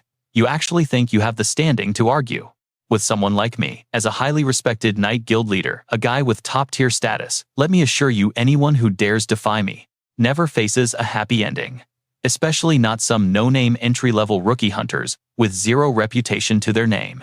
Hearing this blatant threat right to his face, Lee Se-jun definitely gets a little intimidated. Suddenly, two girls walking by spot Sung Soo-hyun, and their faces instantly flush bright red. Oh my gosh, he's so handsome. He turns over and greets them back, flashing this super friendly, camera-ready smile. But his expression instantly goes dark the second he hears a sudden jab from Lee Se-jun. You looked pretty terrified back in that dungeon. He freezes, glaring back at him with a forced calmness, acting like his mask didn't just totally slip. So you finally show your true colors, huh? Lee Se-jun is seriously pissed now. What is that supposed to mean? Who was dragging the team's morale into the dirt? We were stuck in a life-or-death situation, and you were desperately looking for a way to run away. You spineless coward. Those heavy insults make Sung Soo-hyun aggressively clench his fists. Sung Soo-hyun shoots him a dark warning. My patience for your little tantrums is running incredibly thin right now. Lee Se-jun just fires back. Well now, I completely understand why Go Hee-yeon said those exact words. Back then, you're simply not qualified to be a real hunter. Hearing that getting thrown right in his face makes his blood absolutely boil. Meanwhile, Go Hee-yeon finally gets back, pushing the door open and dropping her usual bright greeting. Lee Se-jun, yo. Ewiwa, you guys must have been waiting here forever. Right? I'd like to. She cuts off, seeing only the girl. And that's where we leave it. Trust me, you're going to want to see what happens next. Stick with me here, you and I are jumping right back into the madness. He asks, hey, where did Lee Se-jun go? Someone says he went outside with Sung Soo-hyun. Hearing this, Hyun totally flips out. What? Why the heck is that absolute scumbag here? He wonders if they should check out the Goryeo sword facility instead. Meanwhile, Eun-hee is seriously stressing out. Is he actually going to be okay?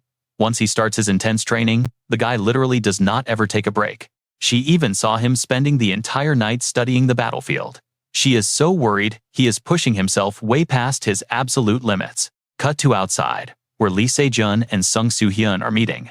Weapons are drawn instantly. They are ready to throw down and fight it out right there in the courtyard. Lee Se-jun raises his spear, a massive aura exploding around him. Bam! He quickly unloads 3 heavy strikes, straight at his opponent's sword.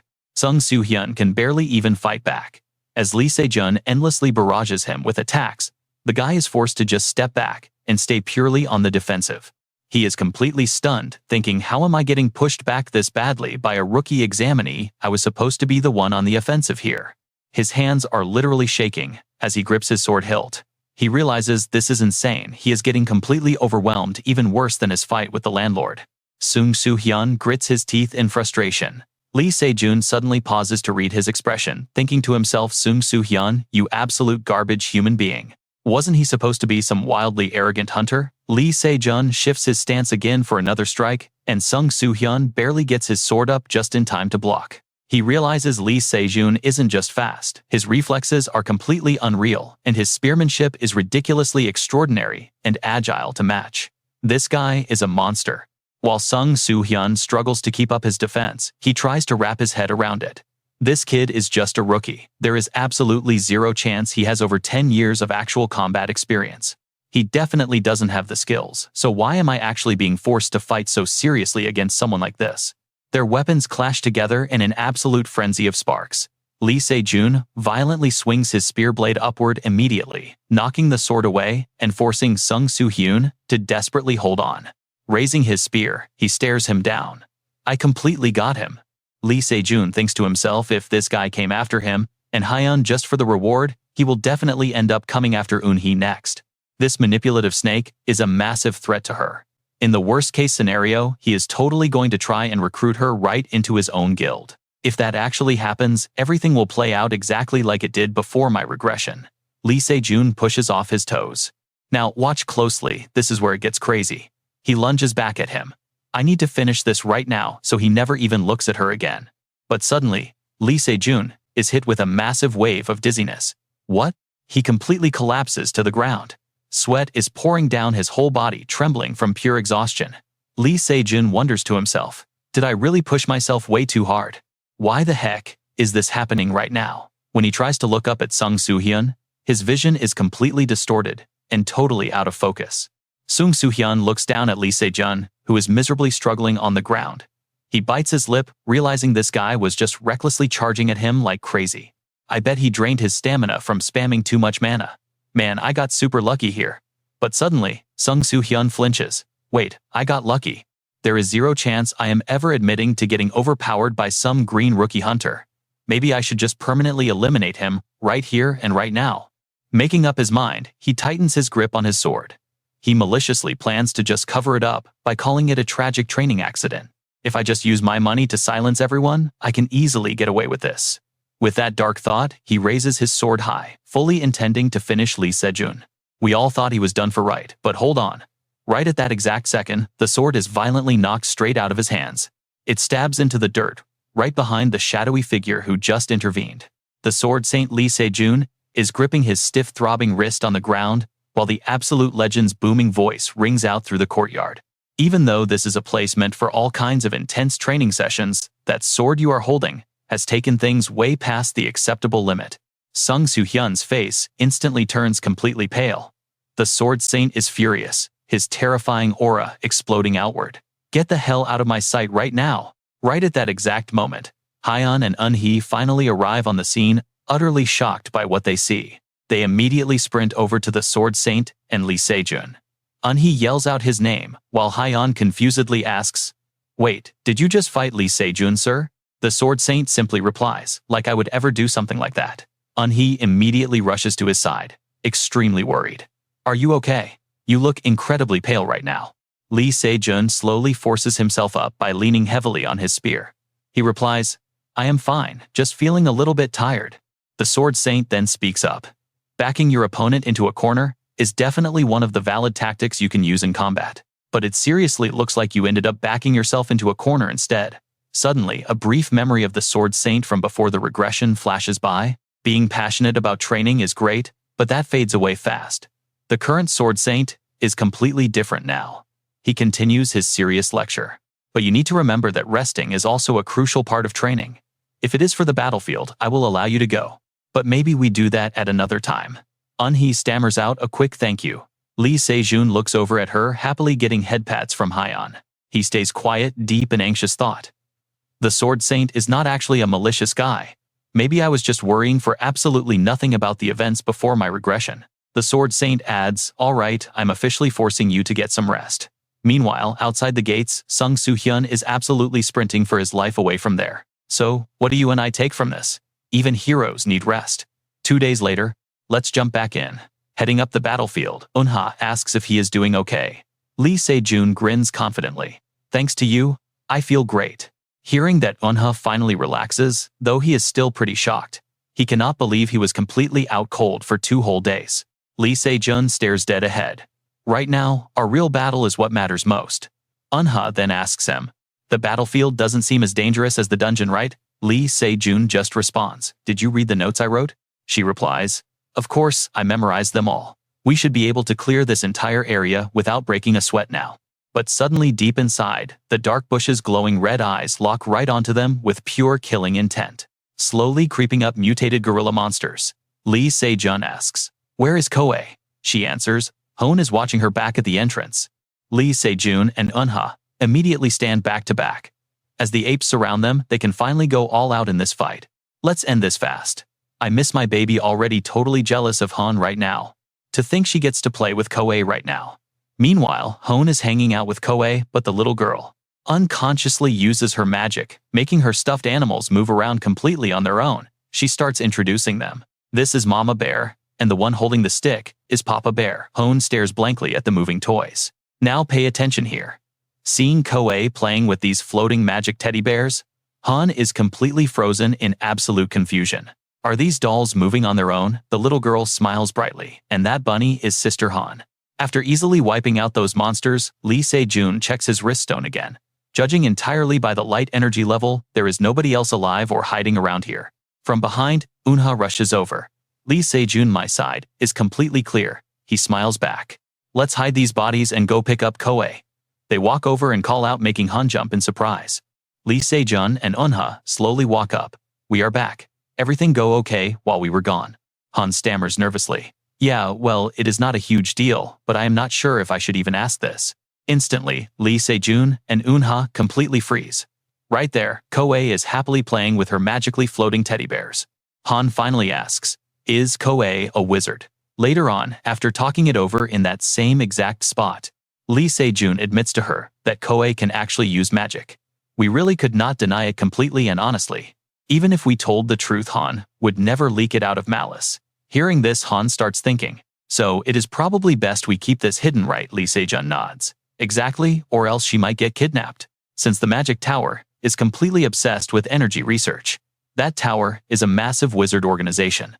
I know what you're thinking. Why target her? Well, wizards are incredibly rare here, with limitless potential to create chaos. Even before I regressed, for some crazy reason they used their power to snatch Coa right away from me. The whole reason I am stabilizing her energy is to avoid their tracking. Han takes this all in. So that is exactly why you two came to the battlefield today. I am coming with you. We have no idea who else might be hiding out there, right? He blinks, shocked. What are you sure? She stands up laughing. If it is to protect Coa, this is nothing. 3 is way better than 2, right? Plus, I get to show off my new moves. After that, they all head out together. Han, Eunha, and Lee Se-jun carry Coa right into the battlefield. Instantly, the little girl's eyes glow with magic. Coa still does not fully get what is happening. She just sees beautiful streams of mana floating all around her. Full of absolute curiosity, she says. Everything looks so sparkly. Lee Se-jun thinks, is she talking about energy? Regular people cannot see the mana flowing around. Coa gives a bright smile. This place is great, I feel way better. But exactly at that moment, Lee Se-jun checks the stone on his wrist, anxiously realizing the energy light is fading out. He finally turns and says to Eunha, it is definitely helping her. She breathes a massive sigh of relief. Let's stand here a little longer. But suddenly, Lee Se-jun senses something totally off. He catches a weird noise and instantly looks straight up at the ceiling. A blaring siren. He recognizes that alarm tone right away. Lee Se-jun yells in panic, everyone run to the exit. They all sprint madly toward the cave entrance ahead. Running alongside him, Eunha shouts, why is an alarm ringing while we are inside the battlefield? That is the sound of a new rift. But right as they reach the cave entrance, a massive earthquake violently buries it in rocks, completely trapping everyone inside. Lee Se-jun cannot believe his eyes. The exit is nothing but a massive pile of rubble. Suddenly, the system blares a warning. The battlefield boss has appeared. Lee Se-jun freezes, and everyone slowly turns around, as a massive shadow entirely swallows them up. And trust me, you are not ready for this. An emergency quest triggers hunt down the Rock Mountain boss. Alright, you and I are about to watch things go completely off the rails. A massive mountain golem is currently glaring right at Lee Se-jun. Lee Se-jun hugs Coa tight. That alarm. Yeah, a field boss just crashed the party. He quickly hands the kid over to Uni for safekeeping. She looks up, totally worried. Dad. He drops the dad jokes and gets serious. Uni, you need to run and stay as far away as possible. You are the fastest runner here. I know you can keep Coa safe. He turns around, locking his eyes straight onto the massive rocky boss. I swear I double-checked the spawn timers. Field bosses definitely are not supposed to be showing up right now. Plus, field bosses literally never wander around alone like this. It must be drawn to some insane energy source, Lee Se-jun yells out as he suddenly notices the beast. The golem is raising its giant arm to strike incoming scatter right now. The beast slams its massive fist down immediately, blasting dirt and sand everywhere. As the stone monster smashes both hands into the ground, the entire landscape gets violently uprooted. Dirt rocks and debris go flying in every direction. But our 3 hunters are fast, totally dodging out of the impact zone. Through the thick cloud of dust, Lee Se-jun's silhouette steps forward. Mountain golems hide their core deep inside solid rock. If we just throw random attacks at it, we won't even leave a scratch on this thing. Worse, we will just piss it off. Simply put, the only way to actually take this rocky beast down is by smashing its core directly. Strategy locked in. Lee Se-jun instantly sprints right at the golem. Right beside him, Han is charging too. She flawlessly jumps straight onto its massive arm. Before the monster can pull its limb back, Lee Se-jun quickly scans the area. Han locks eyes with him, giving a clear hand signal to slash the neck. Lee Se-jun gives a quick nod. Message received. He keeps scanning, knowing these cores are usually hiding right around the top of the head or neck. Rushing an attack now would just make them a huge target. Waiting for the perfect opening, Lee Se-jun starts running straight up the golem's rocky body. Now watch closely, because this is where the real teamwork shines. Han moves up the monster alongside him. They need to perfectly sync up their core slicing strike. Both hunters raise their weapons high, channeling a massive surge of aura directly into their blades. But suddenly, Lee Se-jun freezes in his tracks. Something is wrong. The ground starts shaking violently. Just as he is about to launch his ultimate strike, he loses his footing. His spear accidentally slips right out. It completely stabs into the golem's armor before he can pack enough punch to shatter the rock. He mutters under his breath, "An earthquake." Wait, no. The golem is shifting. In that exact second, the towering rock beast takes a massive step. Its entire body violently quakes, and Lee Se-jun is still trapped on top. He is basically riding its head. Looking down, he spots a super familiar silhouette, desperately trying to get away. Oh no, it is Uni. She is holding Coa tight, sprinting into the deep woods like her life depends on it. Lee Se-jun's brain races. It came here hunting for high energy sources. Was it targeting those two this entire time? No time left to wait for a backup plan. The giant golem's massive foot is already coming down. It looms right behind Uni, literal seconds away from squashing them flat. But suddenly chunks of rock and dust rain down from above. Han is completely caught off guard. She looks up. Lee Se-jun actually drove his spear deep into the monster's skull just to draw aggro. Han screams out. Lee Se-jun, what the heck are you doing? You are going to pull all of its aggro onto yourself. Lee Se-jun looks back at her, shouting out. Before this thing turns Uni into a pancake, we have to finish it off. Slash it right now. Hearing his desperate command, Han finally snaps out of it.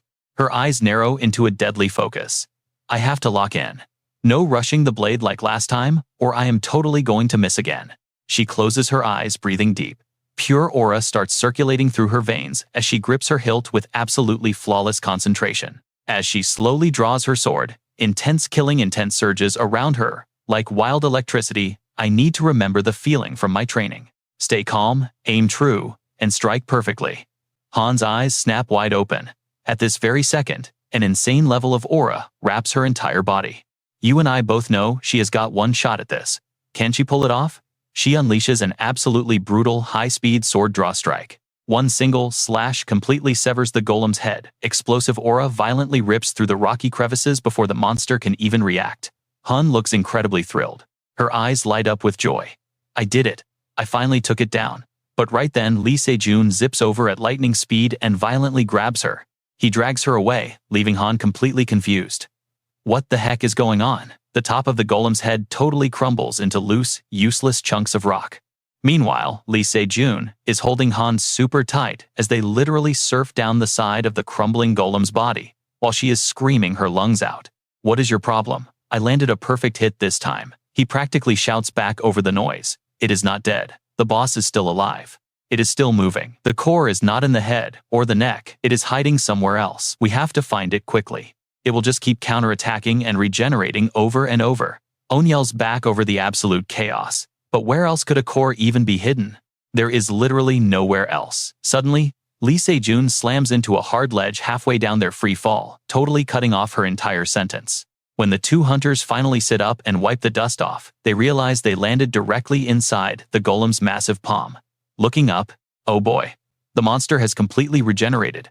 It raises its other colossal hand high into the sky, absolutely ready to squash them flat. Lee Se-jun panics. Is this giant seriously going to crush us? There is zero room to dodge. Both Han and Lee Se-jun break out in a terrifying cold sweat. They can only watch helplessly as the massive hand of death slowly comes crashing down.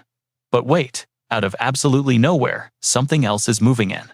And that is where we leave it. A massive ice arm suddenly grabs the golem's hands. Trust me, you will want to see what happens next. Let's dive right in. The two of them stare in pure confusion. What is that? A giant teddy bear made of ice? A massive frozen teddy bear just spawned right in front of them. Rewind a few minutes. Uni finally lost the golem's aggro, thanks to Lee Se-jun. She looks back, completely stressed out. With this distance, they should be totally safe. Uni remembers when the golem's head exploded. They only escaped because of whatever caused that massive boom. But now, those two are in serious danger because of it. When Uni sets Coa down, the little girl looks up. Mom, Coa asks, is that a really bad monster over there? Are Dad and the bunny sister fighting it right now? Hearing this, Uni stands up, looking back. Yeah, that is why I have to help. Coa clasps her hands together, super excited. Then let me help too. Suddenly, the little girl starts walking straight forward. Uni freaks out. What? She instantly freezes when her own breath suddenly turns to white mist. Uni panics.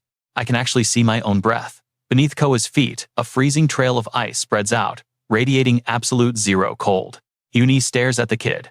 Coa's body is leaking so much magical aura that every single footstep completely freezes the solid ground. Coa reaches out her hands, slowly forming a tiny ice figure that perfectly copies the giant golem. Now pay close attention here. She raises both hands, closes her eyes, and casts. Aura slowly builds up right in her palms. When Coa opens her eyes, they glow with intense icy power. Instantly, an earthquake erupts, blasting sand and dirt backwards from where she stands. Uni gets knocked back too. Once the aura settles, Uni drops to her knees, after the shockwave, looking nervously toward little Coa. What just happened?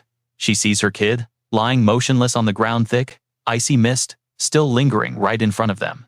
Uni yells out Coa. She rushes over to pick the girl up. Coa, wake up. But the kid looks like she is sleeping soundly. Uni finally realizes, is she just asleep?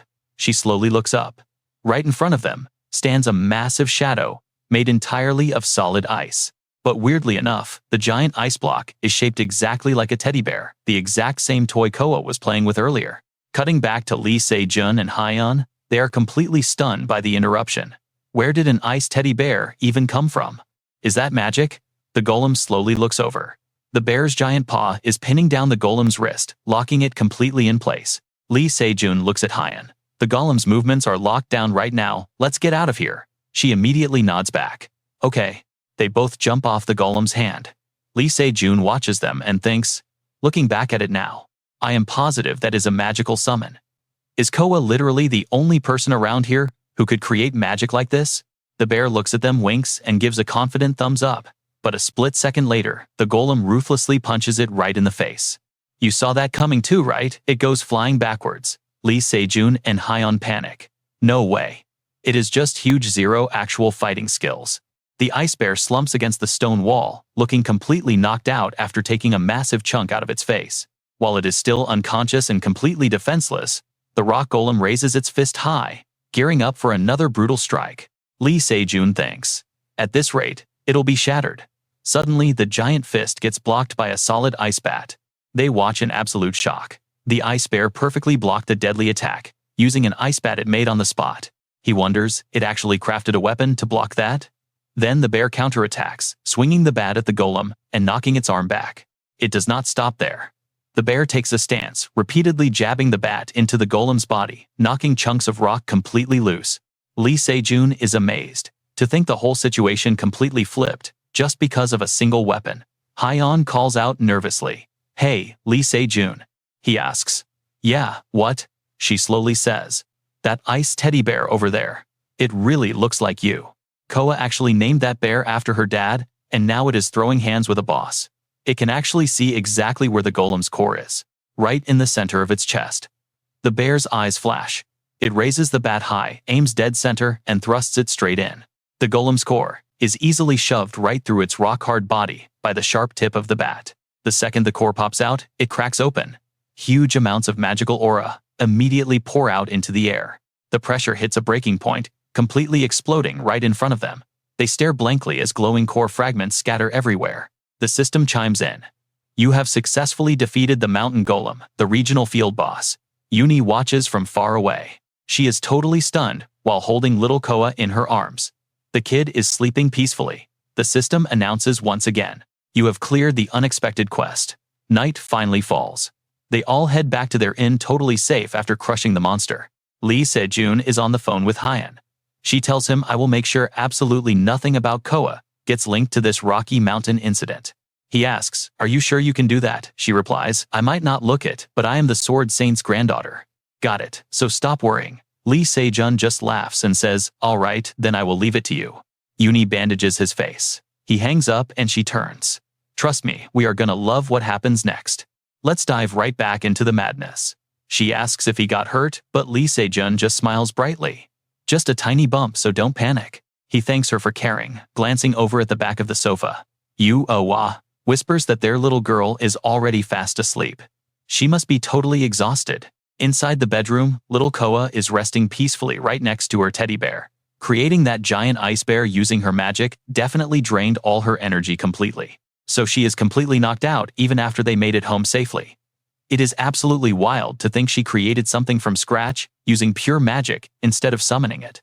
See, a normal summon calls out an existing divine beast, and the mage pays the steep price with their own magic energy. But what Coa did, she literally fabricated an entirely new entity using only her mana. Calling something and actively creating something are two completely different leagues of power entirely. His daughter might actually be the strongest person alive right now. Meanwhile, on the other end of the line, Go Hee-yeon is chatting on her phone while walking down the stairs. She suddenly stops dead in her tracks, lowering her phone as she stares in absolute shock. There is a fancy black car with 2 heavy guards stationed outside. Go Hee-yeon thinks to herself, wait, are those guys actually foreigners? They do not look like anyone he knows. Why on earth are they looking for Mr. Goryo? Just then, the guy sitting inside opens the door. A man's smooth voice calls out, please excuse me, my security detail must have startled you. He steps right out of the vehicle, leaning on a stylish walking cane. Now, pay attention. This guy screams high society danger. He asks, do you have a moment to talk? He is dressed incredibly sharp, rocking a top hat and a very fancy monocle. Let us cut back over to Lee Se-jun and his family's quiet apartment. While Coa is happily playing around with all her stuffed toys, her dad calls her name. He asks, sweetie, do you happen to remember that giant ice bear you magically created earlier? Hearing the question, the little girl seems totally clueless. Lee Se-jun thinks to himself, wait, did she not actually create that thing while she was awake? He goes totally silent, crossing his arms in deep thought. How exactly did that crazy magic trigger? It is honestly hard to believe that thing was made of pure mana, because it felt incredibly stable. Suddenly, Coa speaks up. Honestly, I just wanted to yell at that big ugly monster. She turns to him with a super determined look. Hearing this, Lee Se-jun is absolutely caught off guard. Instantly, his heart just completely melts at his daughter's adorable words. But out of nowhere, a loud knock echoes from the front door at this hour. Lee Se-jun glances over, wondering if they are actually expecting company. Wah lets him go answer it. But at that exact same second, the cell phone in his pocket starts ringing loudly. He quickly grabs it and answers. Go Hee-yeon sounds incredibly rushed on the other end. Lee Se-jun, where are you right now? He starts walking toward the front door while replying. I'm at home. Sorry, it looks like we have a guest. I will call you right back. But Go Hee-yeon aggressively insists that he stays on the line. Wait a second. Lee Se-jun, a high-level mage from the Magic Tower, is looking for you. Hearing those exact words, his entire body instantly freezes up completely. Go Hee-yeon keeps explaining. Apparently, back when we were hunting the mountain golem, a massive burst of energy totally fried their tracking radar systems. While she is still talking, the guest outside keeps hammering the doorbell. Because of the glitch, they are checking the logs of everyone near the battlefield and investigating them one by one. Turns out the guy aggressively ringing the bell is that same foreign guy from earlier, and man, he is rocking a seriously sinister smile. Hearing her warning, his face goes completely dark, and cold sweat starts pouring down his face. He literally cannot even utter a single word back. Making Go Hee-yeon even more worried, she keeps shouting, hello Lee Se-jun, are you even listening to me? His pupils shrink in pure terror, his heart absolutely pounding in his chest. We are about to witness his worst nightmare all over again. Memories flood back of a group breaking into his house and violently kidnapping little Coa. They pinned him down completely and dragged his innocent daughter away from their home. That exact same agonizing fear instantly surges right back into his core. Suddenly, the system screen flashes. An exclusive quest has just been updated. Coa's very first misfortune has officially begun. He stands there completely stunned as the terrifying quest window slowly materializes. It slowly shifts into a much more detailed set of instructions. Exclusive quest, change the future to prevent her 5 misfortunes. The very first tragedy, protect her hidden identity from William Taylor. Status, currently incomplete. He grinds his teeth together, sweat dripping everywhere. William Taylor, huh? So the guy standing right outside his door must be him. Suddenly, a voice makes his heart skip a beat. It is his wife, Yu Hua. She steps closer and nervously asks, "Is there something wrong?" He glances down and immediately notices she is holding their daughter's little hand, but her own arm is shaking uncontrollably. He finally answers, "Go Hyun. Let me figure out what I can do here. We can talk after I handle this total mess." He hangs up, dropping to his knees to look at Koa, while telling Yu Hua the truth. Magic Tower officials are hunting us because of the battlefield incident. I am pretty sure they are the ones right outside our door. He grabs his daughter's shoulders, knowing that stalling will only make these guys way more suspicious. Koa looks up clearly a bit confused. He realizes the only thing he can do right now is trust his gut instinct and try to de-escalate this as smoothly as possible. Then he speaks up. "Koa Daddy needs you to do me a quick favor." The tension in the room instantly hits an absolute breaking point. After taking a moment, he finally lets the dangerous man outside step inside their home. The guy smiles warmly. "Thank you for cooperating with my investigation, Lee Se-jun and Yu Hua." Holding a thick file folder in his hands, he introduces himself. "I am a mage, hailing from the Magic Tower, William Taylor." This might seem extremely sudden, but the Hunter Association ordered it. "Stick around for next time, because you and I both know things are about to explode. Stick with me here." Lee Se-jun and Yu Hua sit right across from William, arms locked tight around their daughter, fully on guard and stressed out. Lee Se-jun plays it totally cool. "Ah yes," he replies, but inside his mind is absolutely racing. It is William Taylor. Before the regression, William Taylor was a big-shot manager over at the British branch of the Magic Tower. Even though I don't know what official position he holds right now, the guy is an absolute powerhouse. Suddenly, the bodyguard standing right behind William speaks up. "No equipment is broken here, sir." Lee Se-jun turns to look, his brain still working in overdrive. Of course, he had to check the entire house for energy traces. Thank God he didn't pick up on Koa's magic. That is a huge relief. The little girl nervously clutches her dad's shirt. Flashing back to a few moments ago, Lee Se-jun grabs her shoulders tight and calls her name. "Yes, Dad," she answers. He urgently explains, "Listen, some bad people have tracked your power all the way here." Hearing that, little Koa totally panics. "Bad guys?" Lee Se-jun looks her straight in the eye and asks, "You know the energy you have, right? Dad really needs you to hide that magical energy deep down inside. Can you try doing that?" Koa doesn't even hesitate, giving a firm, determined nod. Yu Hua asks him, "What is wrong with Koa?" He replies, "If my gut feeling is totally right, the reason causing Koa's magic circle to go totally chaotic isn't because she lacks control. It is simply because nobody ever bothered to teach her how to manage it." Koa raises her hands right to her chest. She starts casting a spell she has literally never tried before. She closes her eyes and chants silently in her heart.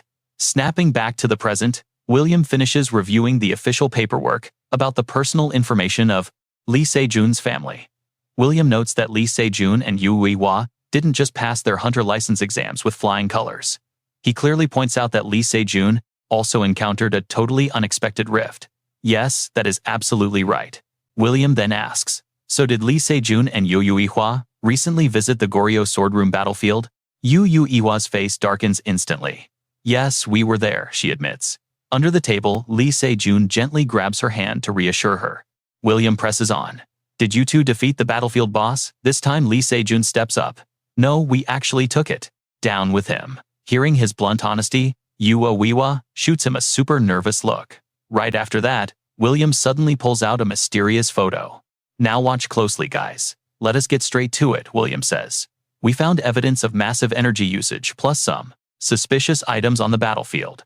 Know anything about this?" Lee Se-jun takes one look and immediately recognizes the ice teddy bear's remains. His mind races.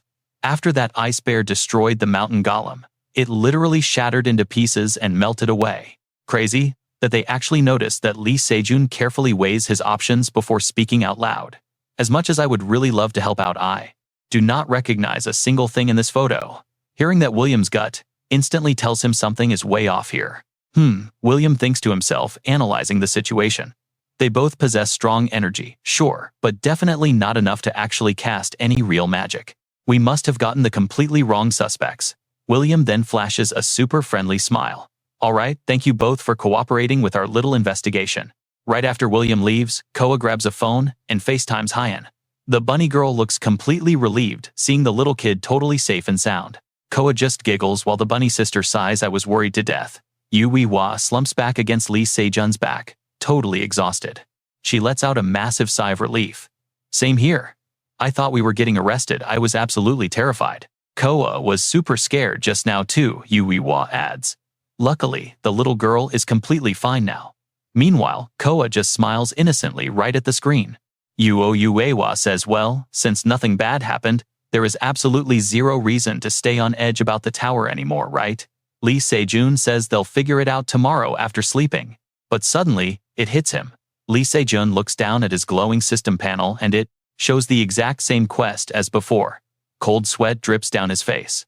The quest bar still clearly says incomplete. You and I both know what that means, right? Koa's first misfortune isn't over yet. They just survived one tiny threat. If William Taylor actually noticed Koa's energy, could Lee Se-jun even stop him? He thinks I am only a bit stronger than normal. Guys, I could not keep up with him and would just lose miserably. No, even if it wasn't William Taylor, I would still completely lose. The brutal truth, Koa's enemy isn't just the magic tower. It could literally be the entire world. Just because I'm slightly better than those around me, I almost ignored that dark reality. I have to get way stronger, using every single tool at my disposal. I have been playing it way too safe with my future knowledge. But now, the time for caution is completely over. Later that night, while Yui-wa and Koa are sound asleep, Lee Se-jun heads to the living room, staring at the messy documents on his table. He leans on the desk, analyzing everything. To pull this off, he needs to find someone specific. Hidden in those papers is a profile on a woman who looks extremely professional. Fast forward 1 week later. Playing on the TV inside a moving car, a female reporter announces on the broadcast, taking this opportunity, I will fully prove this story's quality. Inside the vehicle sits a male driver and his female passenger. She speaks up. Oh, that interview is airing already. The driver glances back. Are you absolutely sure going in alone is okay? And here is where we leave it. That woman is exactly the person from Lee Se-jun's files. Trust me, you're gonna want to see what happens next. Alright, you and I are jumping into a wild system manga. She casually says, I will be fine. I have been in dungeons before. Today is just a promo. The car quickly pulls up to a gate with a stop sign plastered on it. Then the confident woman pushes her door open and steps right out. The moment she steps outside, every single person in the city glues their eyes to her. They all start whispering in pure awe. It is Ha-I-Ram. Is that really the daughter of that massive company? Look at her gear, it is absolutely insane. Ha-I-Ram just confidently flips her hair back. Then she pulls out a sleek pistol and loads a fresh magazine. Ha-I-Ram flashes a smirk looking down. She thinks for a quick second before telling herself, let's head down, shall we? Right in front of her is a crumbling dungeon located underneath the Wangwaman underground station battlefield. Ha-I-Ram slowly walks into the heavy, gloomy atmosphere. Her guard is all the way up as she scans the area. Not a single monster in sight. Did somebody already clear them out? I have my weapons and defense gear totally ready to go, and my physical condition is absolutely perfect right now. So, why am I shaking like this?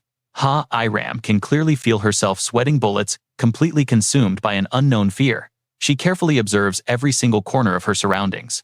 She mentally repeats, there is obviously nobody down here. There is nobody here, but suddenly, Ha-I-Ram feels the chilling presence of someone standing right behind her back. She instantly spins around to look behind her, desperately thinking to herself, whatever scared me is just another hunter. They must have just entered the dungeon earlier. Now watch closely, because the guy standing right behind Ha-I-Ram is gripping a sharp knife, and she has zero clue. Ha-I-Ram just thinks simply and turns toward him. Let me just ask if there are any other monsters lurking around here. She speaks up, hey, excuse me, but suddenly, the guy lunges forward and brutally stabs Ha-I-Ram right in the side before she can even process it. Trembling from the shock, Ha-I-Ram quickly raises her gun to defend herself. She backs away, bending over to clutch her bleeding, heavily injured side. She grits her teeth and curses.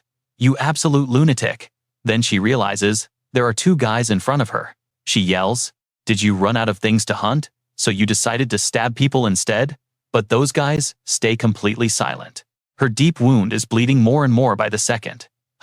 Iram clutches it while shaking viciously, thinking to herself, whoever ordered this attack, I will personally kill them when I escape. But honestly, I am not sure I even can. She grimaces desperately, trying to hold on. Both guys in front of her have knives drawn. They could easily launch another attack anytime.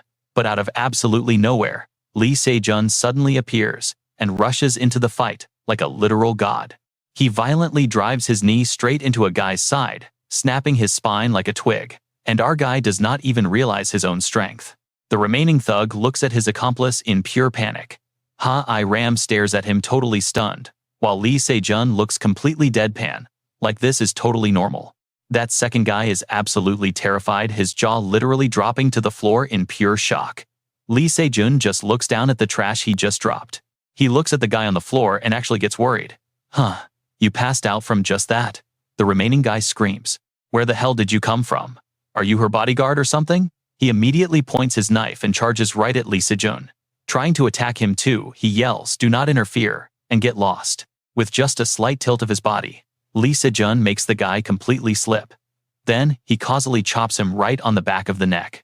You saw that too, right? Seeing Lee Se-jun's lightning-fast takedown, Iram sits there totally dazed, feeling like a wild breeze just blew past her. She looks up at his broad back, and curiously asks, who exactly are you? Lee Se-jun turns around, and confidently replies, who? Me. I am just a passing hunter. Cut to the Hitch Building, which is currently the most famous weapon manufacturing company in all of South Korea. This is a massive place that produces every single item a hunter could ever need, like high-tier weapons, protective armor, and plenty of other gear. The person I saved is the daughter of the Hitch Group Iram. She was then rushed to the hospital, and Lee Se-jun followed her there. Iram holds a tablet and scrolls through it doing some heavy research. She observes Lee Se-jun's personal information on the screen and finally speaks up. You said earlier that you have a cute daughter, so I was actually a little suspicious. You are not just my heroic Prince Charming but also a married man with a kid. Is the information that you have a daughter with your college friend? He, totally wrong. Lee Se-jun quickly steps in to correct her. I definitely have a kid, but I am not married at all. But I do have someone I like. Then he startles. Wait a second, did you run a background check on me? Iram replies. You answer so clearly and draw a firm line. She points to an empty chair right next to her hospital bed and continues. Information about you just comes straight to me, even if I do nothing. Lee Se-jun slowly sits down while Iram picks right back up. Anyway, since you saved my life back there, I figured I should definitely repay you, which is exactly why I called you here. I'm going to pay you back with a huge sum of cash. Give me your account number. As she takes off her glasses, Lee Se-jun immediately raises his hand. No. All right, she says, you do not need to feel burdened by this. I can even give you more if you want. Lee Se-jun smiles wryly. I said that because I am honestly fine. But in his head, he thinks honestly that is a super tempting offer. A totally drool-worthy amount of cash just dropping into my bank account. And I could take it and invest in so many places. Lee Se-jun speaks up. I did not help you for the money. He continues his thoughts. But if I take that money now, my relationship with Iram will end right here. Hearing his refusal, Iram just laughs with pure amusement. You are way more interesting than I thought, you know? If I cannot pay you back, can I personally give you a gift instead? Trust me, you're going to want to see this. Lee Se-jun is surprised. A gift, she winks. Yeah, 2 things, handing him her tablet. 1. Alright, let's jump right into this. Outside the door, 2 guards are still on watch while Lee Se-jun checks the tablet screen inside. He asks if her so-called gift is actually a commissioned mission. Iram smoothly replies, you can completely decide whether to take it. After hearing the breakdown, she hands over a thick file packed with photos and drops the name Tiger Cave Dungeon. This is a completely uncleared dungeon. A brand new monster species was discovered here, so we originally planned to select a team to head inside. But there was a major problem. Pointing right at a pretty bloody photo, Iram bluntly explains this was the final fate of the previous group. 5 fighters, and their looters all wiped out. These images were literally extracted from a video recorded by one of the hunters. The tablet screen quickly plays back that exact recorded footage. A male hunter is walking through the pitch-black darkness, gripping a flashlight in one hand and a sword. He keeps calling out, where is everyone? Answer me. Then suddenly a voice calls out from right behind the door in front of him. We are in here, help us. The hunter immediately snaps his attention toward it.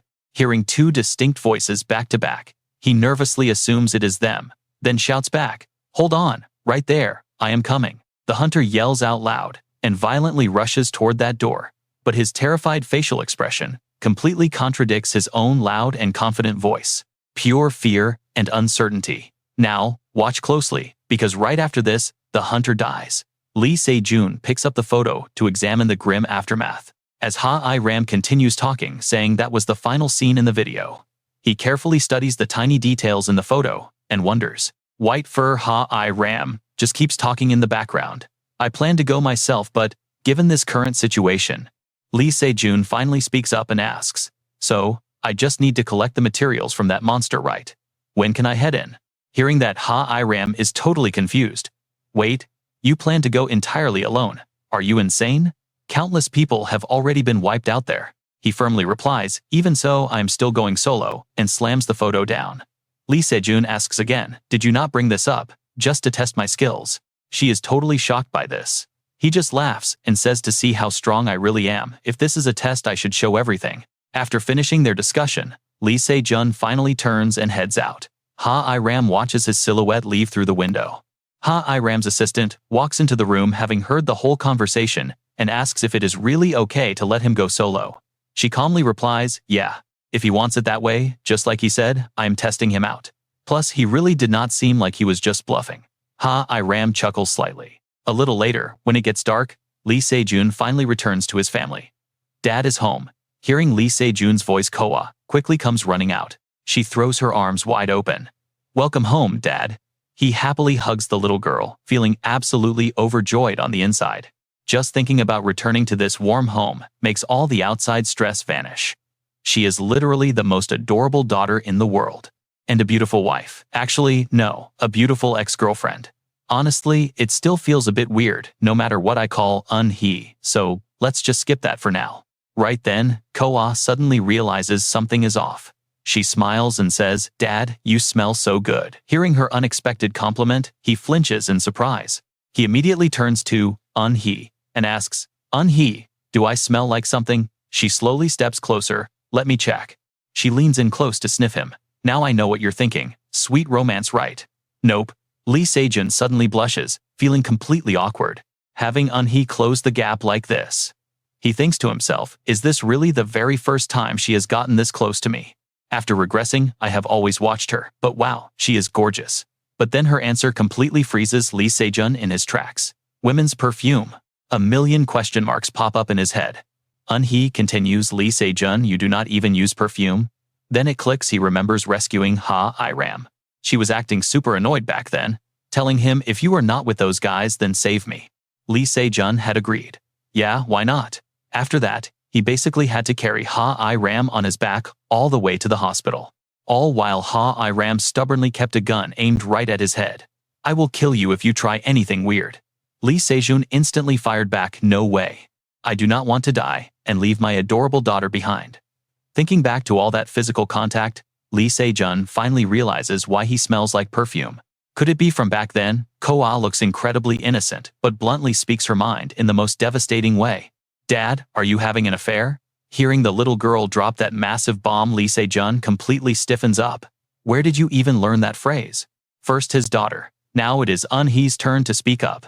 "Lee Se-jun, look over here." He flinches and looks over.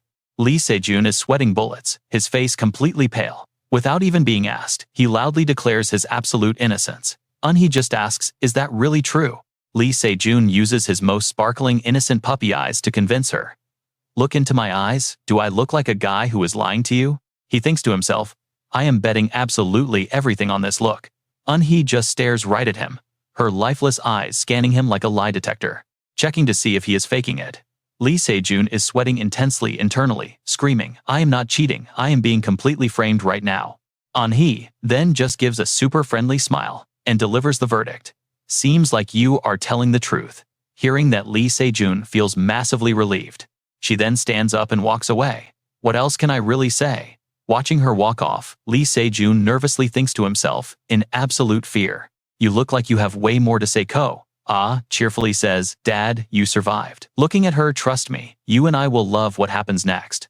Stick with me, you and I are about to watch our main character angrily curse out social media. Seriously, television is pure evil. A few days later, Lee Se-jun arrives at the dusty entrance of the Tiger Cave dungeon. He stands there, observing the dead silence. Is the area completely empty because Ha-I-Ram took over the raid rights, not a single soul around? An assistant quickly approaches, holding out a small bag for Lee Se-jun to take. Mr. Lee Se-jun, here are the exact supplies that you requested earlier. Right as he reaches for it, the assistant pauses. Please excuse me, sir, but you actually did not ask for a flashlight. I can give you one right now if you need it. Lee Se-jun just grabs the bag, flashing a smirk. Oh, no worries. I really do not need that. Hearing that, the assistant looks completely baffled. Lee Se-jun casually slings the bag right over his shoulder, grinning. All right then, I will begin the dungeon raid now. The Tiger Cave dungeon. Lee Se-jun turns his head toward that heavily dusty gate. Without hesitating, he slowly steps forward into the ominous dungeon. The system suddenly pops up. You have entered an uncleared dungeon. A special quest has been officially triggered. Conquer the deadly Tiger Cave dungeon. Stretching out right in front of Lee Se-jun is a pitch-black tunnel. The most terrifying feature of this place. Absolute suffocating darkness. Now pay attention, because here is where our guy gets clever. Even maximum light magic fails in this darkness, but he still has one massive reason to be totally confident. He looks down at his open palm, thinking he never actually expected to use this item here. Resting right in his hand is a beautifully glowing snowflake. It is the Night Snowflower, an incredibly rare elixir that grants the absolute ability of night vision. He looted this treasure from the hidden flesh-eating ant dungeon he previously cleared with Kang Tae-ho. Lee Se-jun quickly swallows it down. It is finally time to use it. Slowly but surely, the magical elixir absorbs straight into his body. The system instantly announces the Night Snowflower effect is fully applied. He snaps his eyes open. The elixir immediately glows bright inside Lee Se-jun's pupils, allowing him to see perfectly through the heavy pitch-black darkness. Lee Se-jun stares straight down the tunnel ahead, spotting a massive horde of monsters lurking in the dark, just waiting for him to step inside. Brimming with resolve, Lee Se-jun mutters to himself.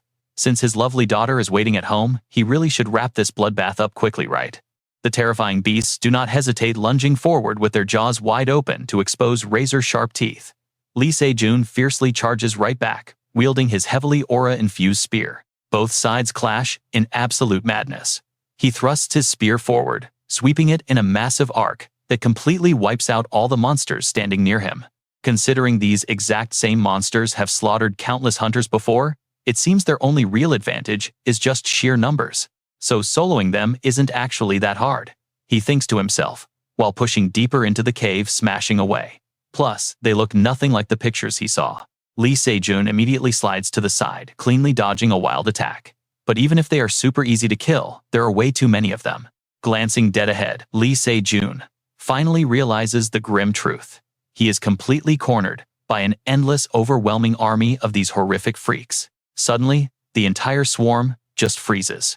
Seeing this weird hesitation from the mindless monsters leaves our guy totally confused. He seriously wonders why the heck did they stop. Then, out of nowhere, a creepy hoarse voice echoes right behind him. Please save me. The desperate voice repeats, completely startling Lee Se-jun as his face noticeably darkens with genuine fear. He whips around fast.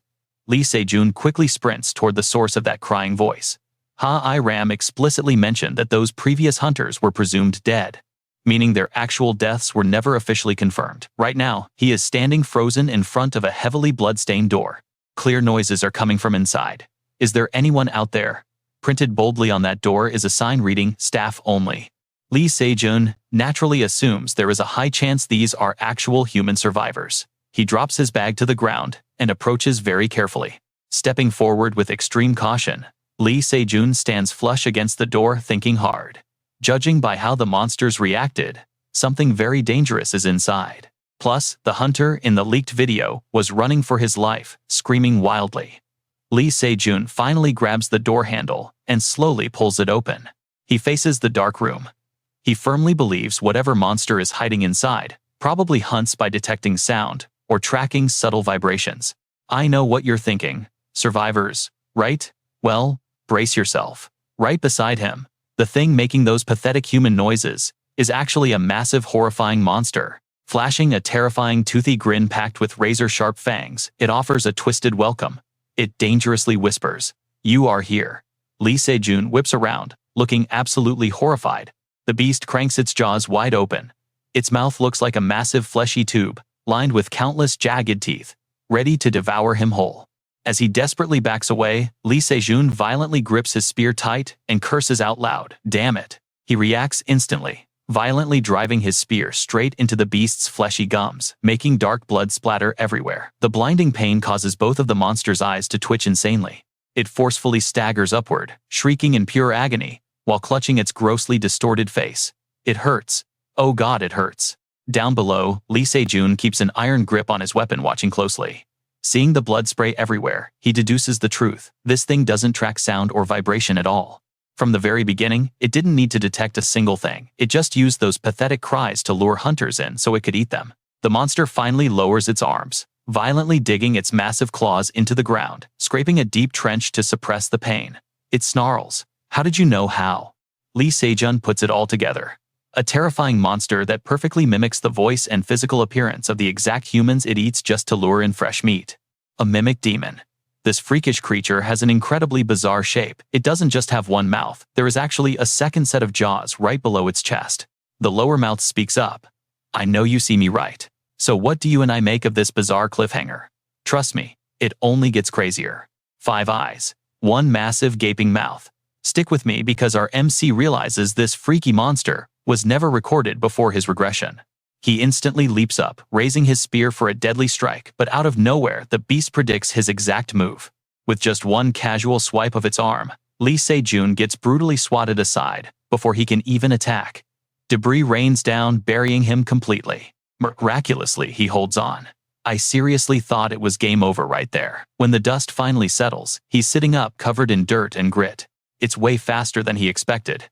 Lee Se-jun mentally notes the speed, but the very next terrifying thing makes him freeze cold. The monster violently snaps its jaws forward. Lee Se-jun barely dodges to the side, just in time. The mimic demon bites pure rock before slowly pulling back. Lee Se-jun watches closely, realizing his spear block actually managed to draw its blood. Its physical body looks surprisingly weak. He just needs one solid opening to land a critical hit.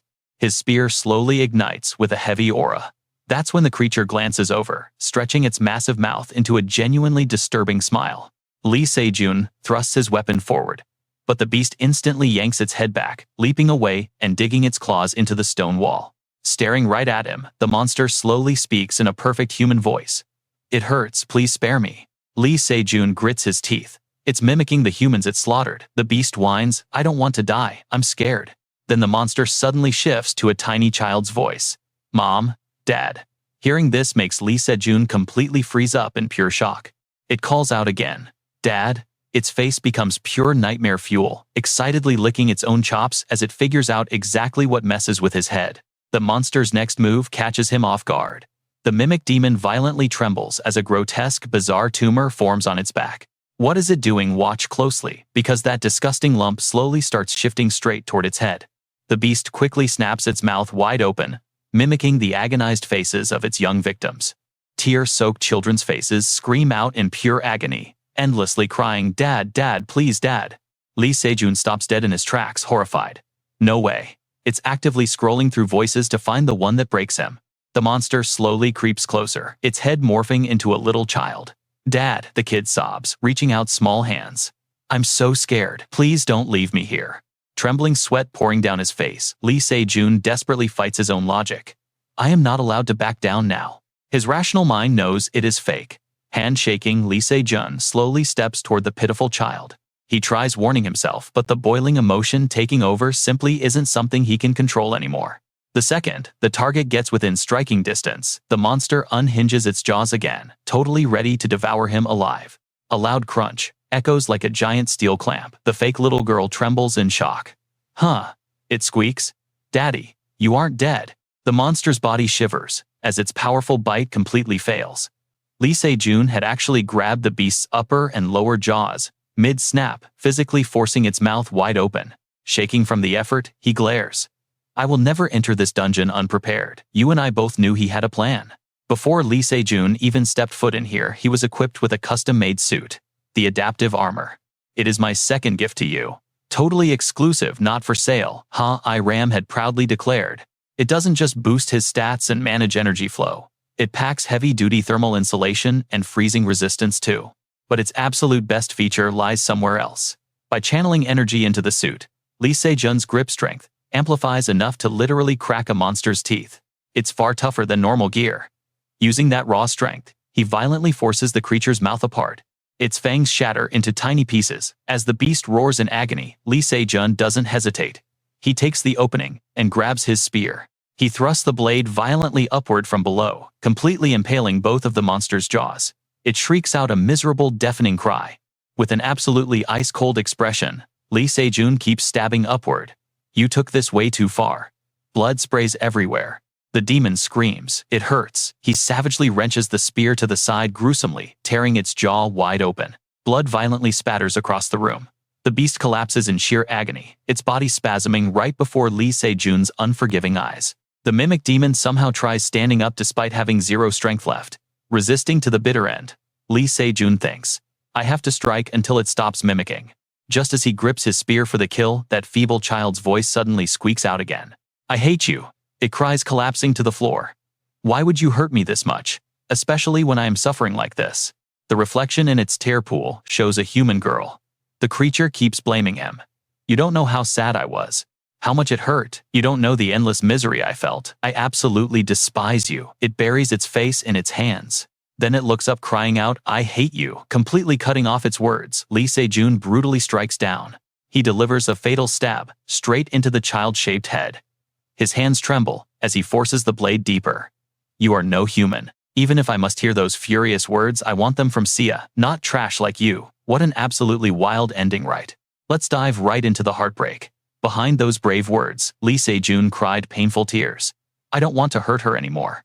Then suddenly, a bright green light exploded into view. Elizabeth's voice echoed through the air. Yeah, exactly. You aren't allowed to ever forget that feeling. She raised her hand, casting a powerful spell. Lee Se-jun slowly looked up, his eyes, completely filled with tears. Elizabeth called out his full name so mysteriously, Lee Se-jun.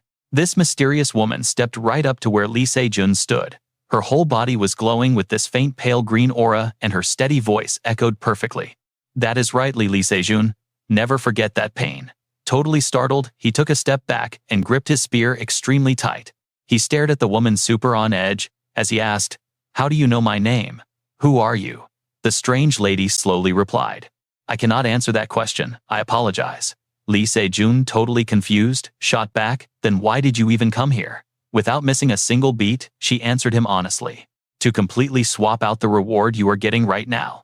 Hearing that, Lee Se-jun unconsciously glanced at the massive beast he just dropped. A million crazy thoughts started racing. A reward. Wait, is she actually talking about the crazy first clear reward for conquering this dungeon? How could she even change system rewards? While his brain was still totally buffering, the mysterious lady suddenly made her move. She leaned in super close to Lee Se-jun and gently touched his hand. A massive surge of raw energy exploded right where their skin actually met. Then she hit him with a warning. You should only use this when absolutely necessary. You are absolutely not allowed to lose yourself out there. He strained his eyes, staring at her in absolute utter confusion. Her cryptic words just kept looping in his brain, over and over. Do not lose yourself. Before Lee Se-jun could even blink or react, she wrapped up the whole conversation. Well, then I will see you around. Watch closely here. Glowing light fragments appeared out of nowhere, swirling around her entire body. When I finally find the location, we will. She suddenly stopped talking mid-sentence, leaving Lee Se-jun in absolute panic. What? Hey, wait a second. But it was too late. Her entire body literally vanished right in front of him. Right on cue, the classic system notification popped up. You are the very first player to conquer the brutal Tiger Cave dungeon. You have completely cleared the special mission, distributing the exclusive First Conqueror reward right now. A bright flash of light engulfed Lee Se-jun's hand. Out of nowhere, a super strange ring appeared exactly where that mysterious lady had just touched him. Back at Lee Se-jun's house, the night sky had already gotten super dark. Dad is home, he called out. Hearing his voice, little Coa smiled super bright, waving frantically at him. Daddy. But looking at his adorable daughter, his brain instantly flashed back to that utterly haunting illusion the monster showed him inside the dungeon. Lee Se-jun completely froze in his tracks, his face visibly pale. Seeing her dad looking totally spaced out, Coa called him again. Daddy, that snapped him right back to reality, rushing to answer her. Huh? Oh Koa, were you standing here waiting for me this whole time? Unhai smiled at their hug. She stood there all day, just waiting for you to come back. Anyone watching would think it has been years since you two met. Hearing that, Lee Se-jun zoned out again, staring anxiously down at the little girl in his arms. He wondered before his timeline regression, did she wait for him like this too? How much pain did she have to endure completely alone through the long dark night? He hated to admit it, but just like that demon mocked him, he had zero clue how much Koa actually suffered. Lee Se-jun gently patted his daughter's head. This time around, at the absolute minimum, I will not let her live in that awful misery anymore. He pulled her into a much tighter hug, letting her bury her little face in his shoulder. Yeah, Koa daddy is so sorry for being late. While watching this super sweet father-daughter moment, Unhai suddenly noticed a tiny detail. Her eyes locked right onto Lee Se-jun's hand, pinching Koa's cheek. Wait, is he wearing a ring? I know what you are thinking. A legendary item. Next morning at work, Ram inspected Lee Se-jun's new ring and asked the real questions. Is this thing seriously just a normal ring? She kept glancing between the plain jewelry and the official appraisal papers, sounding totally frustrated. It is not even a magic artifact, just a normal ring. How does this even happen? Lee Se-jun shrugged and chimed in honestly. Hey, I am super surprised too. Ram scratched her head with a massive sigh. If it stays like this, things get incredibly awkward for me. Lee Se-jun slipped the ring back on, totally confused. Why? She did not skip a beat, replying. Because the epic dungeon clear reward I practically demanded turned out to be just this single plain ring. Lee Se-jun still looked completely lost as he asked another question. Wait, is this not just because my luck stat is terrible? Plus, you already paid me solid cash. Ram raised an eyebrow, genuinely baffled. That payment was strictly for clearing the awful dungeon. Since you did an amazing job, you need a real reward for your insane effort. Why don't you try being a little bit greedier? He completely ignored her joke, rubbing his chin as he analyzed the situation. Most normal people dodge this topic entirely, so she must really want to hand over a massive bonus. Suddenly, Lee Se-jun got a brilliant idea and spoke up without hesitating. Oh, then this will work perfectly. Meanwhile, over at a quiet wooded hill, someone was busy practicing their archery. Countless arrows were aggressively jammed into the surrounding tree trunks everywhere. The owner of those stray arrows was Unhai, letting out a heavy, exhausted sigh. Despite her intense training session, her mind was completely somewhere else today, and lately, Lee Se-jun has been acting super strange. He literally smells like women's perfume now, and he is wearing some ring I have never seen in my life. Thinking about this, she bit her lip, her hands clenching tight as she mentally kicked herself. I am so ridiculous. There is nothing between us anyway. Even if Lee Se-jun proposed before, that was just lingering feelings. Unhai remembered their happy moments. And trust me, you and I know this romance is far from over. Let's jump back in. Yuhui is standing there lonely, that bright smile of Koa completely stuck in her head. She lets out a heavy sigh. Honestly, she has absolutely no idea what he is thinking right now. She squeezes her eyes shut, muttering to herself. Why does she even care? Meanwhile, Lee Se-jun is creeping up. A hand reaches out. Care about what he asks, dropping a hand right onto her shoulder. Yuhui practically jumps out of her skin. Her heart drops as she screams, "You scared the life out of me." She stumbles back, clutching her chest, her voice pitching way up. "Do not sneak up on me like that." Lee Se-jun awkwardly scratches his head. "Oh my bad." Once Yuhui finally gets her breathing back to normal, she looks at him totally confused. "What are you doing here? Didn't you have somewhere to be?" He digs through the bag in his hands. "Just got back from it actually. I wanted to give you this." He holds out a perfectly wrapped box. Yuhui just stares at it, completely lost. A gift. "Yeah, open it up." She takes it, sees the gear inside and blinks. "Wait, aren't you wearing this exact outfit?" Lee Se-jun strips off his jacket, totally hyped. "Yep, it is an adaptive suit. Go ahead and feel it." Now watch her reaction here. She freezes, turning bright red. Lee Se-jun is totally ripped in that tight suit. She cannot help but stare. Since when was he packing a physique like that under his normal clothes? It is not just a little muscle either. She pokes the armor, but she is definitely feeling his bicep. He grins, feels super soft, right? Yuhui is totally dazed and blurts out, "No, it is hard." Lee Se-jun looks confused. Huh. It is not. Yuhui panics, realizing what she said. "No wait, it is super soft." Lee Se-jun smiles. "Told you. But once you pump energy into it, this gear gets harder than standard heavy armor. It is loaded with next-level tech." Hearing him nerd out, she whispers, "That is really incredible. But seriously, who gifts a woman body armor?" She sighs. Lee Se-jun immediately turns completely red, super embarrassed.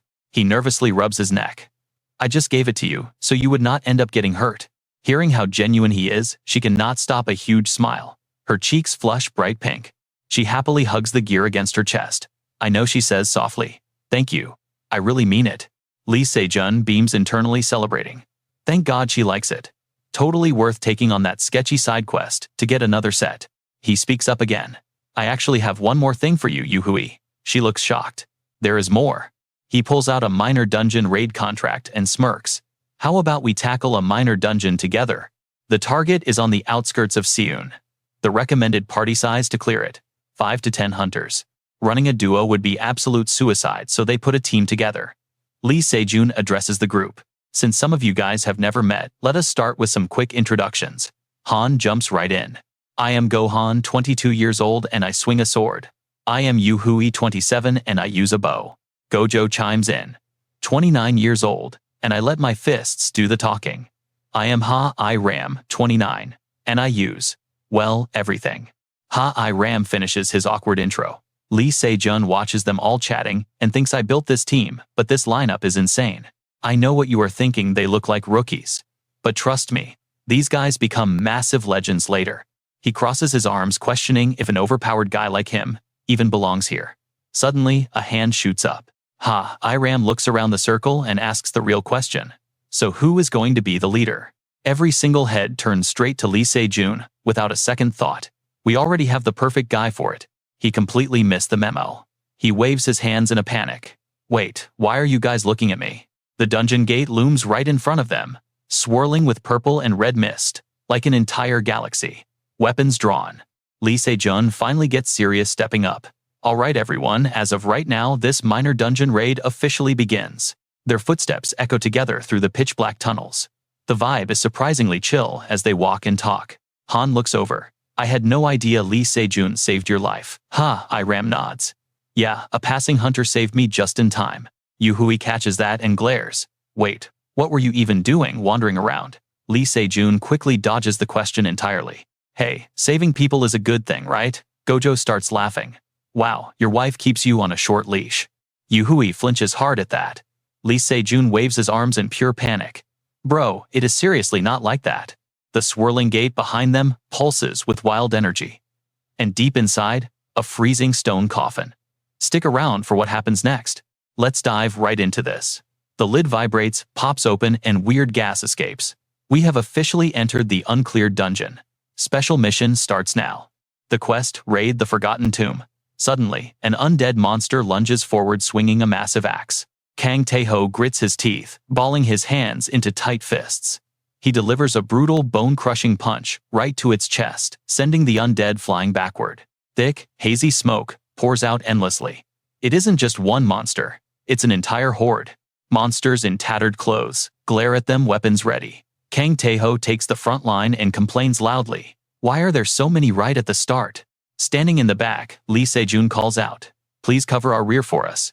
"Go Hee-yun, let's fight." Hearing him, she quickly agrees. "Got it." In a flash, she swings her blade, slashing horizontally to knock the undead monster completely back. Lee Se-jun doesn't hesitate for a second. He charges, thrusting his spear straight into a blackened zombie. A robotic voice suddenly echoes, "Drow defeated." His eyes go wide.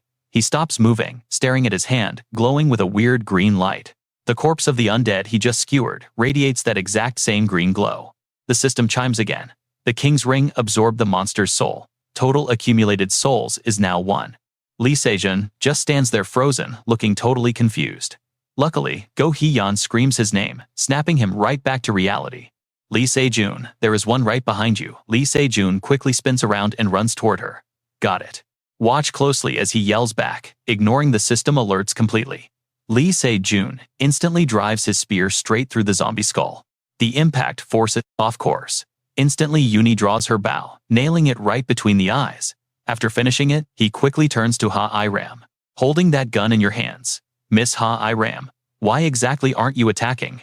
She watches Kang Tae-ho and Go Hee-yun struggling and quickly replies, "I can't do it. The front line has way too many monsters totally mixed together."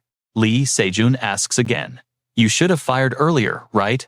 Huh? Iram replies, honestly. Sorry, the safety switch was stuck on single fire mode. Lee Se-jun slashes wildly his brain, working overtime. This is a huge headache. Just like Kang Tae-ho mentioned earlier, there are way too many monsters. They even brought their own weapons. At this rate, our front line with its super weak defense is absolutely not going to last much longer. Realizing this, Lee Se-jun shouts loud enough for everyone to hear. We have to knock them down. Everyone, get ready. Go Hee-yeon, help me clear an escape route. Kang Tae-ho. Lee Se-jun calls out toward her. She answers super fast. Got it. Without wasting time, she spins and sprints forward, her sharp blade sweeping through the undead monsters one by one. Seeing Kang Tae-ho's back totally clear of monsters, Lee Se-jun thinks to himself. There is finally an opening. He calls out, Kang Tae-ho, it's time. Kang Tae-ho replies, I know. He instantly raises his leg, channeling all his explosive power into his foot. A direct, brutal kick hits the leading zombie. It violently topples over, sending the entire horde crashing down behind it like a massive row of dominoes. In a flash, they all collapse into a pile. Both Kang Tae-ho and Go Hee-yeon quickly regroup with Lee Se-jun. You saw this coming, right? He yells for everyone to fall back. Then he turns to Ha-I-ram. Can you shoot full auto now? He says this, eyeing her sidearms. Ha-I-ram gets incredibly hyped, raising twin guns glowing with beautiful teal light. She jokes back, playfully. If I say no, I will definitely get scolded. Die, you bastards, she screams at the undead with an absolutely unhinged look, pulling the triggers and unleashing a barrage of bullets. Finally, with all of them flattened on the ground, Ha-I-ram exhales slowly. That felt amazing. Go Hee-yeon just gasps in complete awe. Kang Tae-ho stares in shock. You handled all of them by yourself. Hearing this, Ha-I-ram looks totally smug, practically radiating arrogant boss energy. Go Hee-yeon blurted out loudly. Ha-I-ram is just as special as Kang Tae-ho. Confused, she asks. Why is that? Because you usually never use guns. Meanwhile, Lee Se-jun walks over to chat with Uni. Normal bullets are completely useless against monsters. You realize that now, right? She replies softly. Yes. So in situations like this, we need to infuse mana into the bullets, Lee Se-jun calmly explains. Nope. We normally pump mana directly into melee weapons. But since bullets sit inside a magazine, infusing them with raw mana is extremely difficult to pull off. That is exactly why special hunter bullets are crafted purely from dungeon metal. This specific dungeon metal actually does massive damage to these monsters. Hearing this, Kang Tae-ho interrupts. Hold on a second, isn't dungeon metal ridiculously expensive to buy? Lee Se-jun totally agrees. Right, but just one piece gives you 100 shots. Ha-I-ram shoulders her weapon. Dripping with absolute luxury and rich girl energy, she casually says. Why just leave money sitting around? You have to spend it on cool stuff like this. Kang Tae-ho is amazed, clearly worshipping Ha-I-ram right now, but Lee Se-jun completely tunes them out. Besides, I have something else to confirm. Thinking to himself, he walks toward a nearby zombie corpse. He takes his spear and lightly stabs it. System text pops up. Drow defeated. King's Ring absorbed soul. Stick around, you need to see what's next. Alright, stick with me. Our main guy Lee Se-jun's eyes go wide as he confirms his wildest theory about these dungeon monsters. He definitely wasn't hearing things. Every single time he takes down a beast, this mysterious ring reacts. He checks the system prompt. 8 souls collected so far. Not bad. He stares at the ring, totally lost in thought. The King's Ring. Even before his regression, he had never heard of anything like this. It clearly looks like an artifact, but how the heck do you actually use it? He wonders if maybe feeding it some raw mana might trigger some insane hidden effect. Suddenly, his buddy Kang Tae-ho cuts right through his deep thoughts. Hey little bro, what are you doing over there? Lee Se-jun quickly plays it cool. Oh yeah, I'm all done checking. Let's get moving. In his head, he realizes there are way too many eyes watching him right now. They venture deeper into the dungeon. Kang Tae-ho suddenly panics, pointing at an enemy. But Eun-ha calmly replies, I know. She draws her bow, taking aim. Bam! An arrow pierces straight through the skull of an undead sneaking up on Hee-yeon. Hee-yeon cheerfully shouts, Eun-ha, you are absolutely amazing. Watching this perfect teamwork, Ha-I-ram thinks to herself they are really starting to click as a solid squad. Since almost everyone here is a complete newbie, including herself, she was actually pretty nervous. But who knew things would run this incredibly smooth? She pauses for a second, then shifts her gaze over to Lee Se-jun, the guy who was just relentlessly attacking without a break. Honestly, without his spot-on commands, they wouldn't have survived this long. He's way more capable than she ever expected, bringing a satisfied smile to her face. They carefully follow each other forward, until Kang Tae-ho lets out a loud gasp. He turns around and asks, "Is this the boss room?" Ha-I-Ram looks around completely fascinated. It feels like visiting real ancient ruins. Lee Se-jun figures that, since the system called it an ancient tomb, this absolutely has to be the place. Ha-I-Ram agrees. So let's stop worrying over nothing and just take it slow as we go inside. Kang Tae-ho and Lee Se-jun take the lead gently, pushing the heavy doors open. A massive, eerie chamber appears before them, lit only by flickering dying candles, just enough light to see the room. The first thing they spot, a gigantic guardian knight, in full heavy armor, respectfully kneeling on one knee. And right in the dead center is a super plain, almost basic wooden coffin. Kang Tae-ho bravely takes a step forward. You're probably thinking what I am right now. That coffin, sitting alone in the middle, is way too suspicious. Is that the boss? Hyun completely agrees. I totally think so too. Lee Se-jun scans the dark room, hesitating before saying, "No way, man. The boss is absolutely not the coffin. The real boss is." Mid-sentence, his eyes dart down, spotting a bunch of weird holes covering the stone floor. He flinches in pure shock.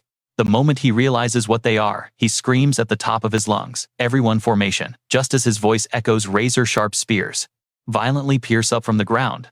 Luckily, Kang Tae-ho and Hyun react fast enough to dodge. Lee Se-jun makes a mad dash straight for Eunha. She's fallen flat on the floor, crying out in panic. What is that? Suddenly, the gigantic guardian knight vibrates fiercely, coming to life. "That guy standing right there," he shouts, staring at the enemy's terrifyingly huge frame. Behind the dark slits of its iron helmet, something is glowing with a deadly red light. Now, watch closely. The massive armor clanks loudly. The real boss is that absolute unit standing right there.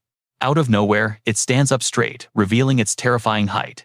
It violently swings its sword, while the gap in its helmet emits that same deadly crimson glare. The giant's dark shadow completely swallows Hyun. Lee Se-jun screams out a desperate warning. "Hyun, be careful." Too slow to dodge, she brings her blade up to block. It looks exactly like throwing an egg at a boulder. Ha-I-Ram instantly draws her gun. She unloads a barrage of bullets straight at the knight's head, but every single one simply bounces off. The beast slowly turns its head toward the one who shot it. Ha-I-Ram gasps in pure shock. It didn't work at all. Lee Se-jun charges forward. "It looks like that entire armor suit is forged from impenetrable dungeon metal. We have to aim for its core." Hearing this, Eunha locks onto her target. Her arrow strikes dead center in the guardian's neck. Lee Se-jun watches closely, but the monster is completely unharmed. He realizes the core isn't in the neck. Making a split-second choice, he launches himself off the ground, jumping all the way to its head level. He channels maximum power, thinking it has to be either the head or the heart.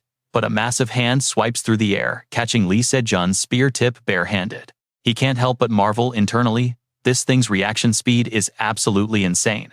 He quickly glances over his shoulder as a sleek shadow dashes right past him. Smiling confidently, he says, "But I am not fighting alone today. The one jumping up right now is Hyun." She swings her blazing golden sword, eyes freezing cold on the target, and thrusts her blade deep into the center of the guardian's chest. She grips the hilt, absolutely sure she just pierced its heart. But the beast doesn't even flinch. In fact, it looks even more energized than before. Lee Se-jun's eyes go wide, his jaw clenching hard. It's not in the heart either. The plan completely failed. He screams out in panic. Hyun. Her hands are shaking uncontrollably as she desperately yells back at him, "Lee Se-jun, my sword is stuck. I can't pull it out." No matter how hard she yanks, the blade refuses to budge an inch.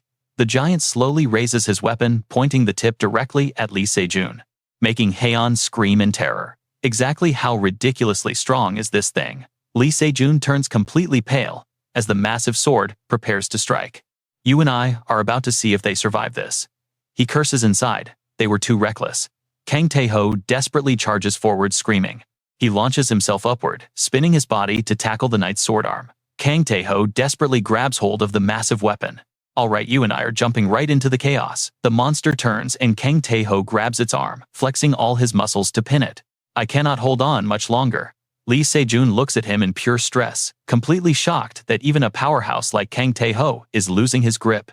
If the heart and neck are off limits, the head is the only weak point left. Lee Se-jun leaps up into the air, deciding to just ditch his useless spear entirely for this move.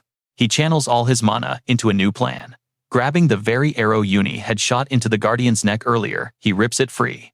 Visualizing the perfect strike, he pulls his arm back for maximum momentum. Lee Se-jun brutally jams that arrow straight down into the top of its head.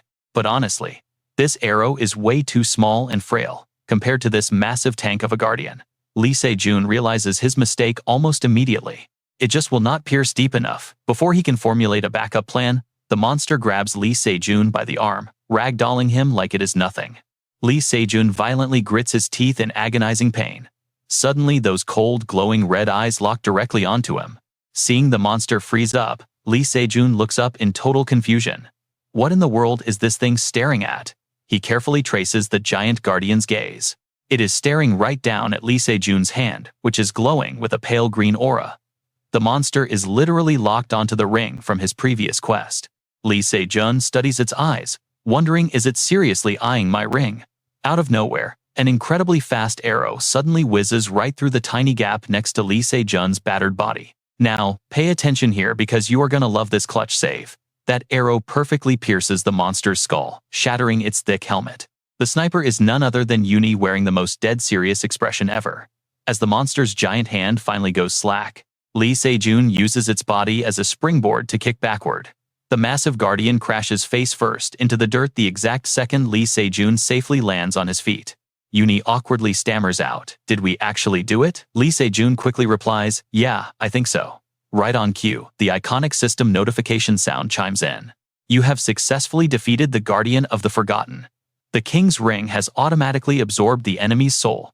Staring down at his ring, Lee Se-jun is completely baffled. What just happened here? Total soul count absorbed has hit 87.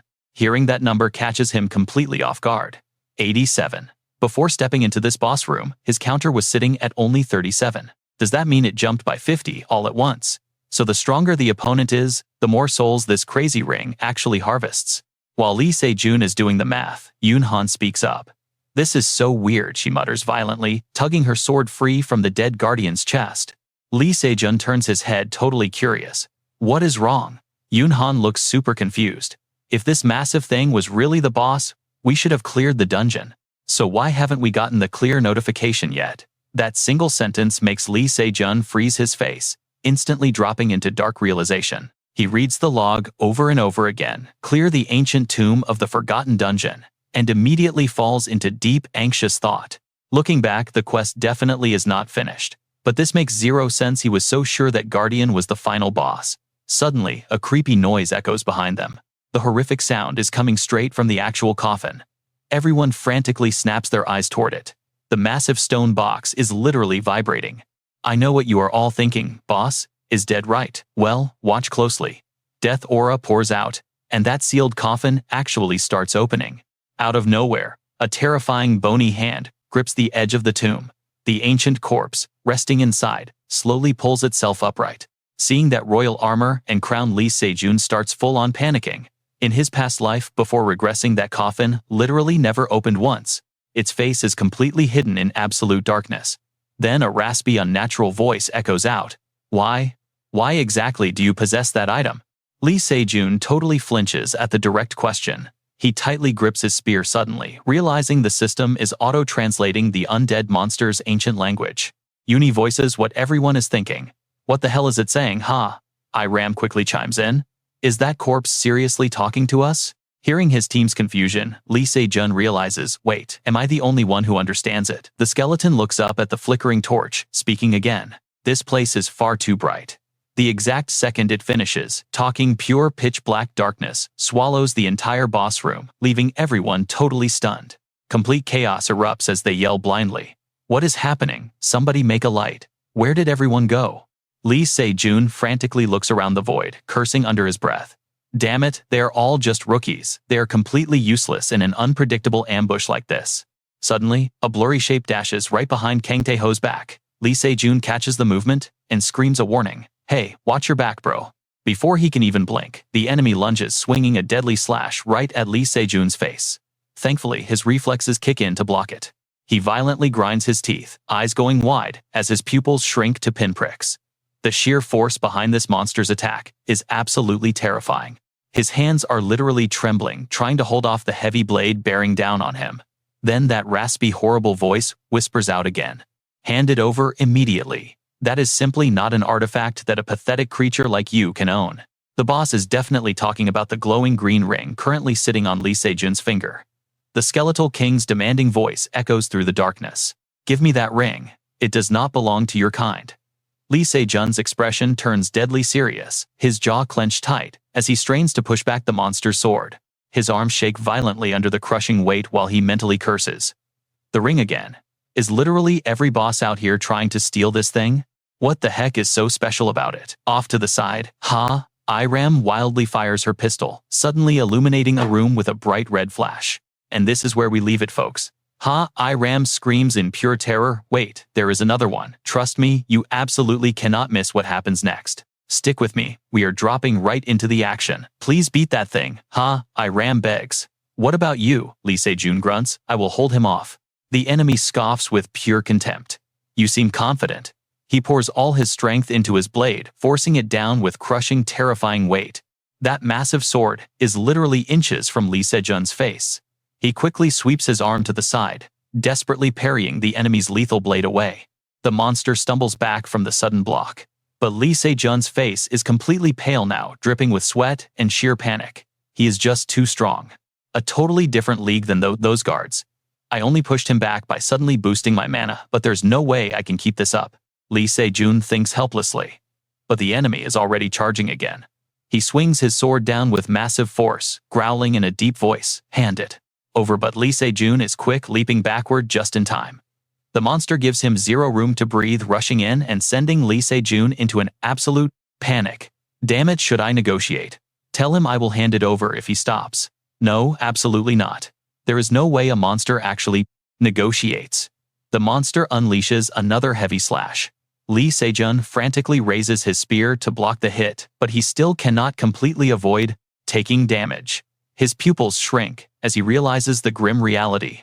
This guy's defense has absolutely zero blind spots, and I am barely even blocking his strikes.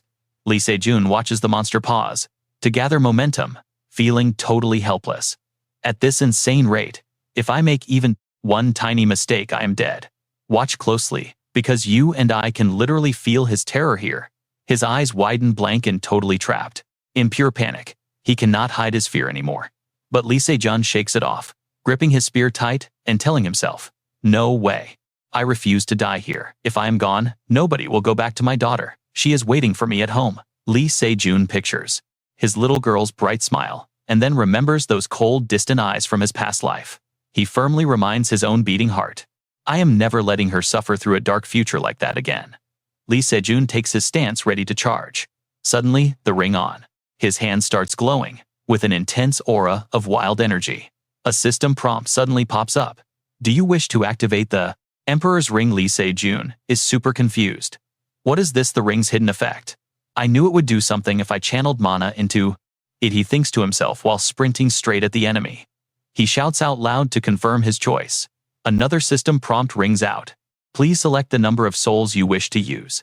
Lee Se-jun dodges a flurry of lethal slashes. I have zero clue what this does, but right now it is literally my only hope. The system window displays his total soul count at exactly 87. Without a second thought, Lee Se-jun firmly yells, "All of them." The ring on his finger erupts with blinding light, shooting out endless sparks of raw energy. You have activated the Emperor's Ring. Total number of consumed souls is confirmed at 87. Those energy sparks grow massive, swirling endlessly around Lee Se-jun's entire body. Every single ray of glowing light seems to be magnetically pulled straight into Lee Se-jun's heart. They relentlessly smash into his chest, while his facial muscles tense up completely from the power. Temporary physical strength, massively increased. Temporary mana, massively increased. I know what you are thinking. Absolute madness. Right? Lee Se-jun instantly launches forward at truly terrifying speeds. In a blink, he closes the gap. His eyes burn with fierce intent. Gripping his spear tight, he swings the heavy shaft up, smashing it directly into the skeleton's skull. The monster quickly slashes its sword at him, but Lee Se-jun just casually sidesteps it, sending the heavy blade crashing harmlessly into the dirt. His body is practically on fire with fighting spirit, his mind racing as pure energy overflows through his veins. My body is bursting with mana. I was completely empty before, but the system said temporary. Meaning, there is a strict time limit on this buff. If time runs out, beating this guy is impossible even if we teamed up. He lands softly on the ground, but barely touches the dirt, before springing right back up. He thinks, fine, then I will completely finish it, before this crazy effect wears off. Lee Se-jun takes one explosive step, rushing the enemy with intense murderous aura. The monster quickly throws a brutal horizontal slash, but too bad, Lee Se-jun jumps way higher. He aims his razor-sharp spear straight at the enemy's face, driving it right through the monster's neck. Its creepy, bony, wrinkled face twists up even more from the sheer agonizing pain. That deep, rough voice echoes out again. You arrogant little brat. The monster swings horizontally at Lee Se-jun, but he already yanked his spear out and leaped back safely. The enemy launches relentless strikes right at Lee Se-jun, but every single one misses. Lee Se-jun grits his teeth. He has totally lost his cool. No matter how insanely fast his attacks are, they are completely clouded by his raging emotions, making them so much easier to predict. The monster roars, hand it over. He lunges forward, trying to grab Lee Se-jun with his bare skeletal hands. But Lee Se-jun nimbly dodges to the side, effortlessly driving his spear right through its outstretched arm. Furious, the monster charges straight into Lee Se-jun's spear range. Lee Se-jun stares at it in total shock as he finally spots it, right there faintly glowing in the middle of its chest, a beating, pulsing heart. Lee Se-jun does not waste a single second and rushes in. Found it. Your absolute weak spot. He thrusts straight for the chest without hesitation. But Lee Se-jun gasps internally, as his heavy spearhead is suddenly blocked right before piercing the heart. He bites down, hard in frustration. A mana shield, fine. Then, I am betting absolutely everything on my mana too. Lee Se-jun roars, pouring all his strength into pushing the spear. Pierce through. The spear violently impales the monster, making it shriek. Trust me, you and I are absolutely ready for what happens next. Boom. A system alert pops up. You defeated the Forgotten One. The guard, those four surrounded, completely eats dirt right as that alert rings. You and I just witnessed the first player clear this ancient tomb. Physical strength is finally returning to normal levels. That intense white energy from earlier completely drains out of Lee Se-jun's body. His mana stats are resetting back to normal. Lee Se-jun instantly drops to his knees. He actually has to lean on his spear to stay upright. The ring flashes bright again, but this time it says the Emperor's ring just absorbed the monster's soul. Stored souls hitting 100. The Emperor's ring has devoured a piece of your humanity. That message makes his whole face freeze completely. Later that night back home, Yu Wei-wa and Coa are happily chatting away, while Lee Se-jun just sits silently in the back. He rubs the ring, thinking hard. Devouring humanity. What does that even mean? Doesn't seem like there's any huge change. How do you even define humanity anyway? He glances over to watch the two of them talking. Coa giggles, saying, Grandpa acted like this. Yu Wei-wa smiles, asking what he did. Coa crosses her arms, faking this super serious voice. No, nobody is stealing my granddaughter. Yu Wei-wa laughs, saying how warm that is. Grandpa really loves Coa. Watching them, Lee Se-jun thinks to himself that seeing them this happy makes him smile. But Yu Wei-wa suddenly notices him, staring. She asks, what's wrong? Why is he looking at them completely emotionless, hearing that his face drops? Yeah, totally emotionless. He cuts himself off, catching his reflection in the mirror. That dead, cold expression staring back makes Lee Se-jun panic. 100 crazy questions flood his mind. This is weird. Right now he should be absolutely thrilled too. Cloud 9, right? Watch closely. You and I need to catch this. Why doesn't he feel any emotion? He touches his face, feeling completely numb.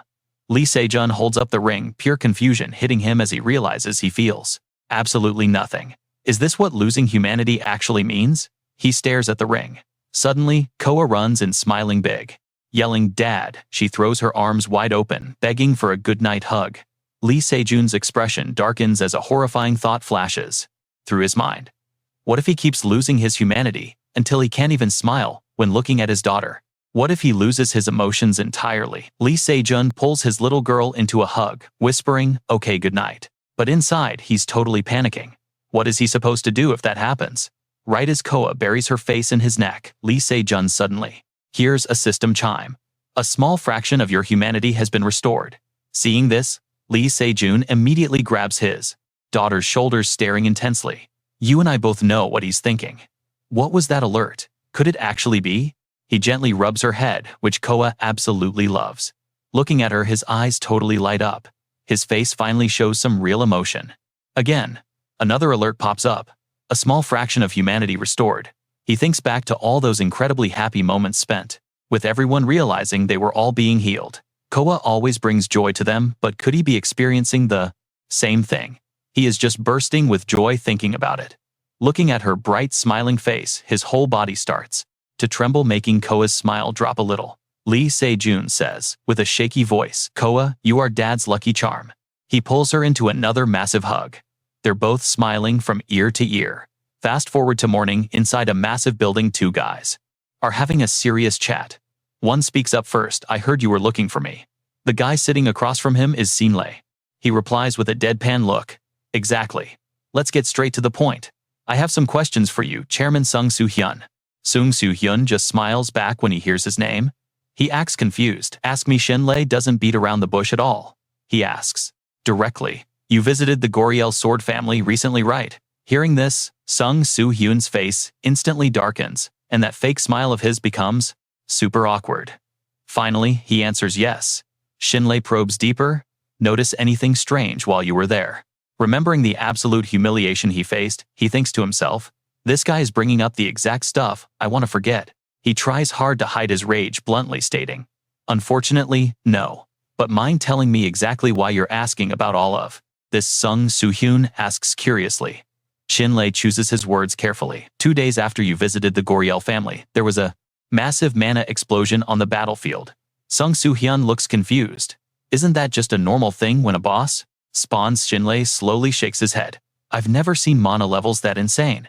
It might not be anything too crazy. But could you explain exactly what happened the day you were there?" Hearing this, Sung Soo-hyun just strokes his chin, thinking before replying. "Let's see. I went to meet Solia Yan to talk about the rewards, but I only met 2 other hunters, not her." Hearing that, Shinlei goes, "Oh," and quickly asks, "Wait, you mean you met Mr. Lai and Miss Yu?" Sung Soo-hyun crosses his arms, letting out a super exhausted sigh. "Yeah, I talked about the rewards with Hunter Lee Sunday, but we disagreed." Shinlei sighs, failing his mission. "Understood.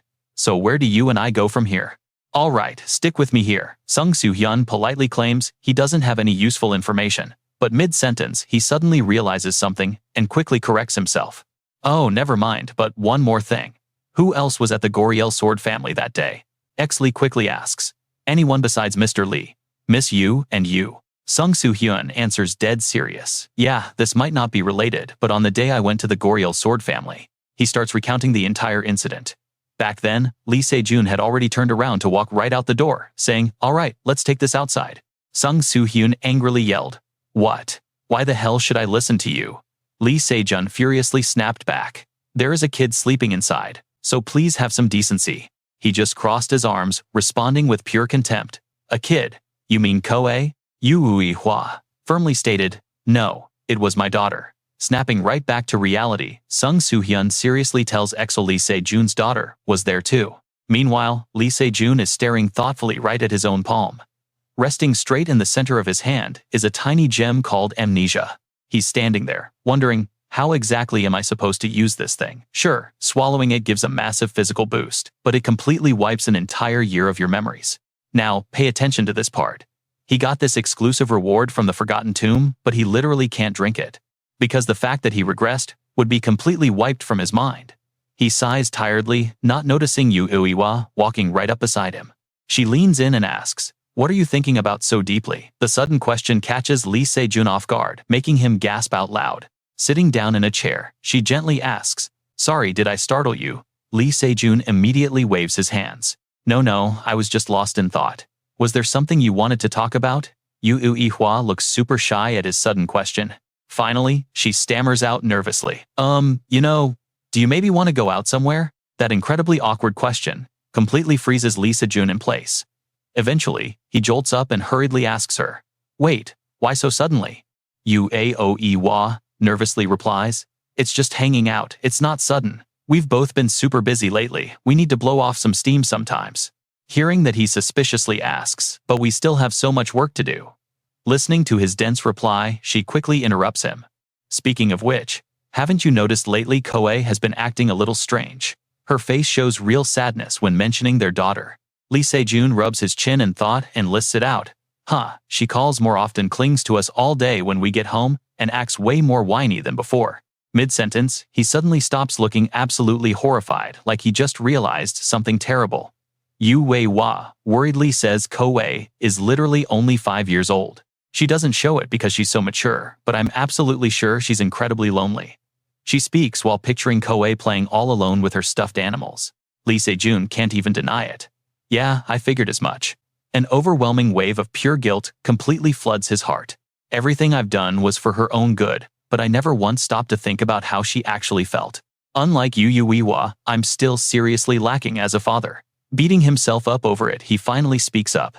Alright, let's go out somewhere fun. But right after deciding that a massive downpour starts. A sleepy Koa rubs her eyes, looking out the window while her parents helplessly slump their heads on the table. Lee Se-jun gloomily mutters. The weather forecast said it would be sunny today. Looks like we can't go anywhere after all. Hearing her dad say that, Koa's sleepy face instantly lights up with excitement. Wait, are we going out to play? Yu Wei-wa looks at the little girl and replies, yes, but it's raining right now. Koa innocently asks, can't we still go out when it's raining? Hearing the kid's words, Lee Se-jun suddenly gets a genius idea. Come to think of it, we don't need to be outdoors. We could totally hit up a museum or a shopping mall. Koa whips her head around, puffing her cheeks and pouting hard. The little girl drops her teddy bear, immediately catching Lee Se-jun's attention. She marches right up to the window, glaring fiercely at the pouring sky. Koa points her tiny finger outside and shouts, rain. Her eyes glow fiercely as raw energy sparks. Stop. You saw that too, right? With just one word from Koa, the entire gloomy, rainy city suddenly flashes blindingly bright. The falling raindrops literally slow down to a crawl. Meanwhile, amidst the pouring rain, Lee is standing there listening to a middle-aged man talk. I'm not totally sure. There was a huge noise, and the building suddenly collapsed. It's demolished now, but it caused a massive uproar back in the day. He curiously asks, is there any known reason why it collapsed? The man awkwardly replies, honestly, I don't remember those details too well. Total tragedy for the people living there, especially since there was a young woman acting as a single mother. Lee silently listens. Once the guy finally walks away, he lets out an incredibly exhausted sigh. The investigation has hit another total dead end. Falling deep into thought, his prime suspects are Lee Se-jun and Yu Wei-wa, but completely contrary to what he expected of them. They literally have average mana levels just like Ji, H, Yan, and Sung Soo Hyun. So who on earth could it be? He suddenly remembers that very last sentence Sung Soo Hyun mentioned to him. Lee Se-jun's daughter was there.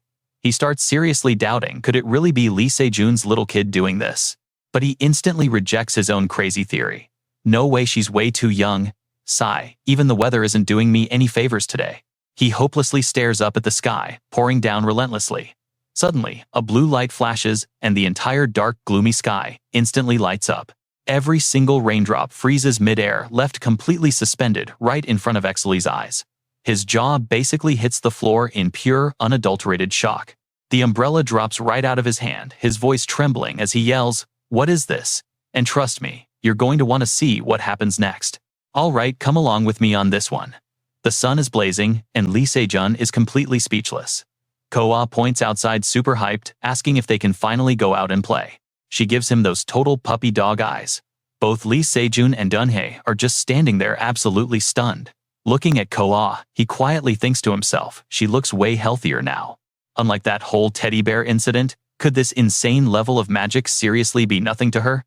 His own daughter's wild power level is just totally unpredictable at this point. But why is Lee Se-jun anxiously glancing outside like that? A massive amount of mana definitely just exploded out into the open. If William Taylor is seriously still hanging around South Korea, it is probably best to bounce right now and forge a solid alibi.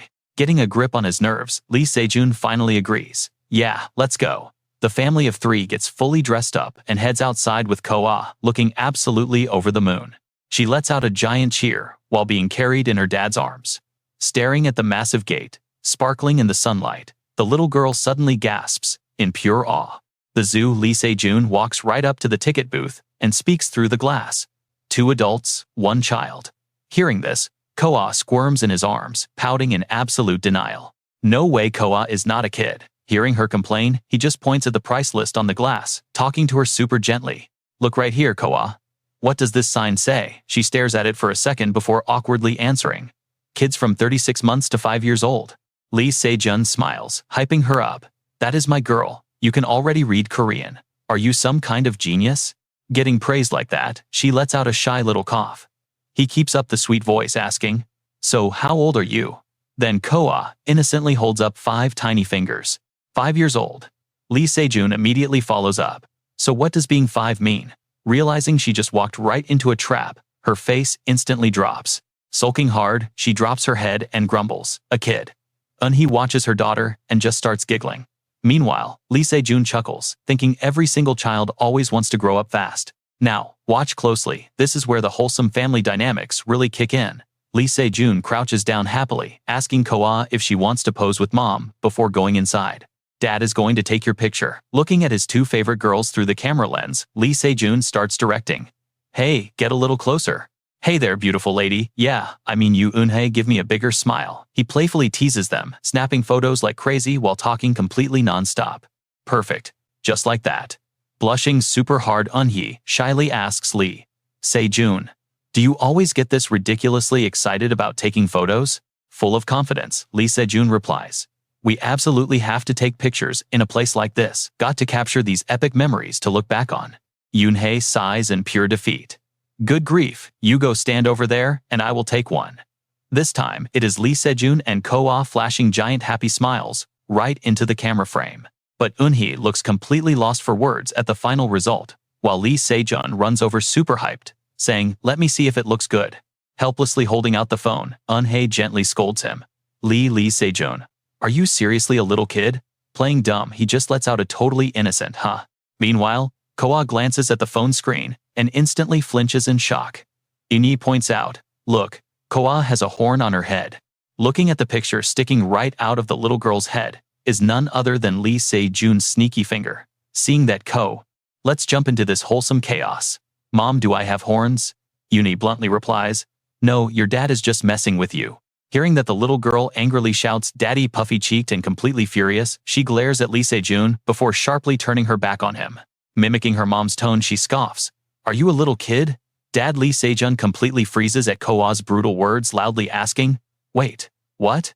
Acting totally grown up, she sighs. I will let you off the hook this time. Koa's mature act makes Eun-hee shake with absolutely uncontrollable laughter. Hearing those ruthless words, Lee Se-jun stands there, completely paralyzed, his heart practically shattered. Meanwhile, Eun-hee happily plays along. You are so incredibly forgiving, Koa. The little girl beams back. Right, Mom. Lee Se-jun feels his soul leave his body, crying out dramatically in pure, tearful protest.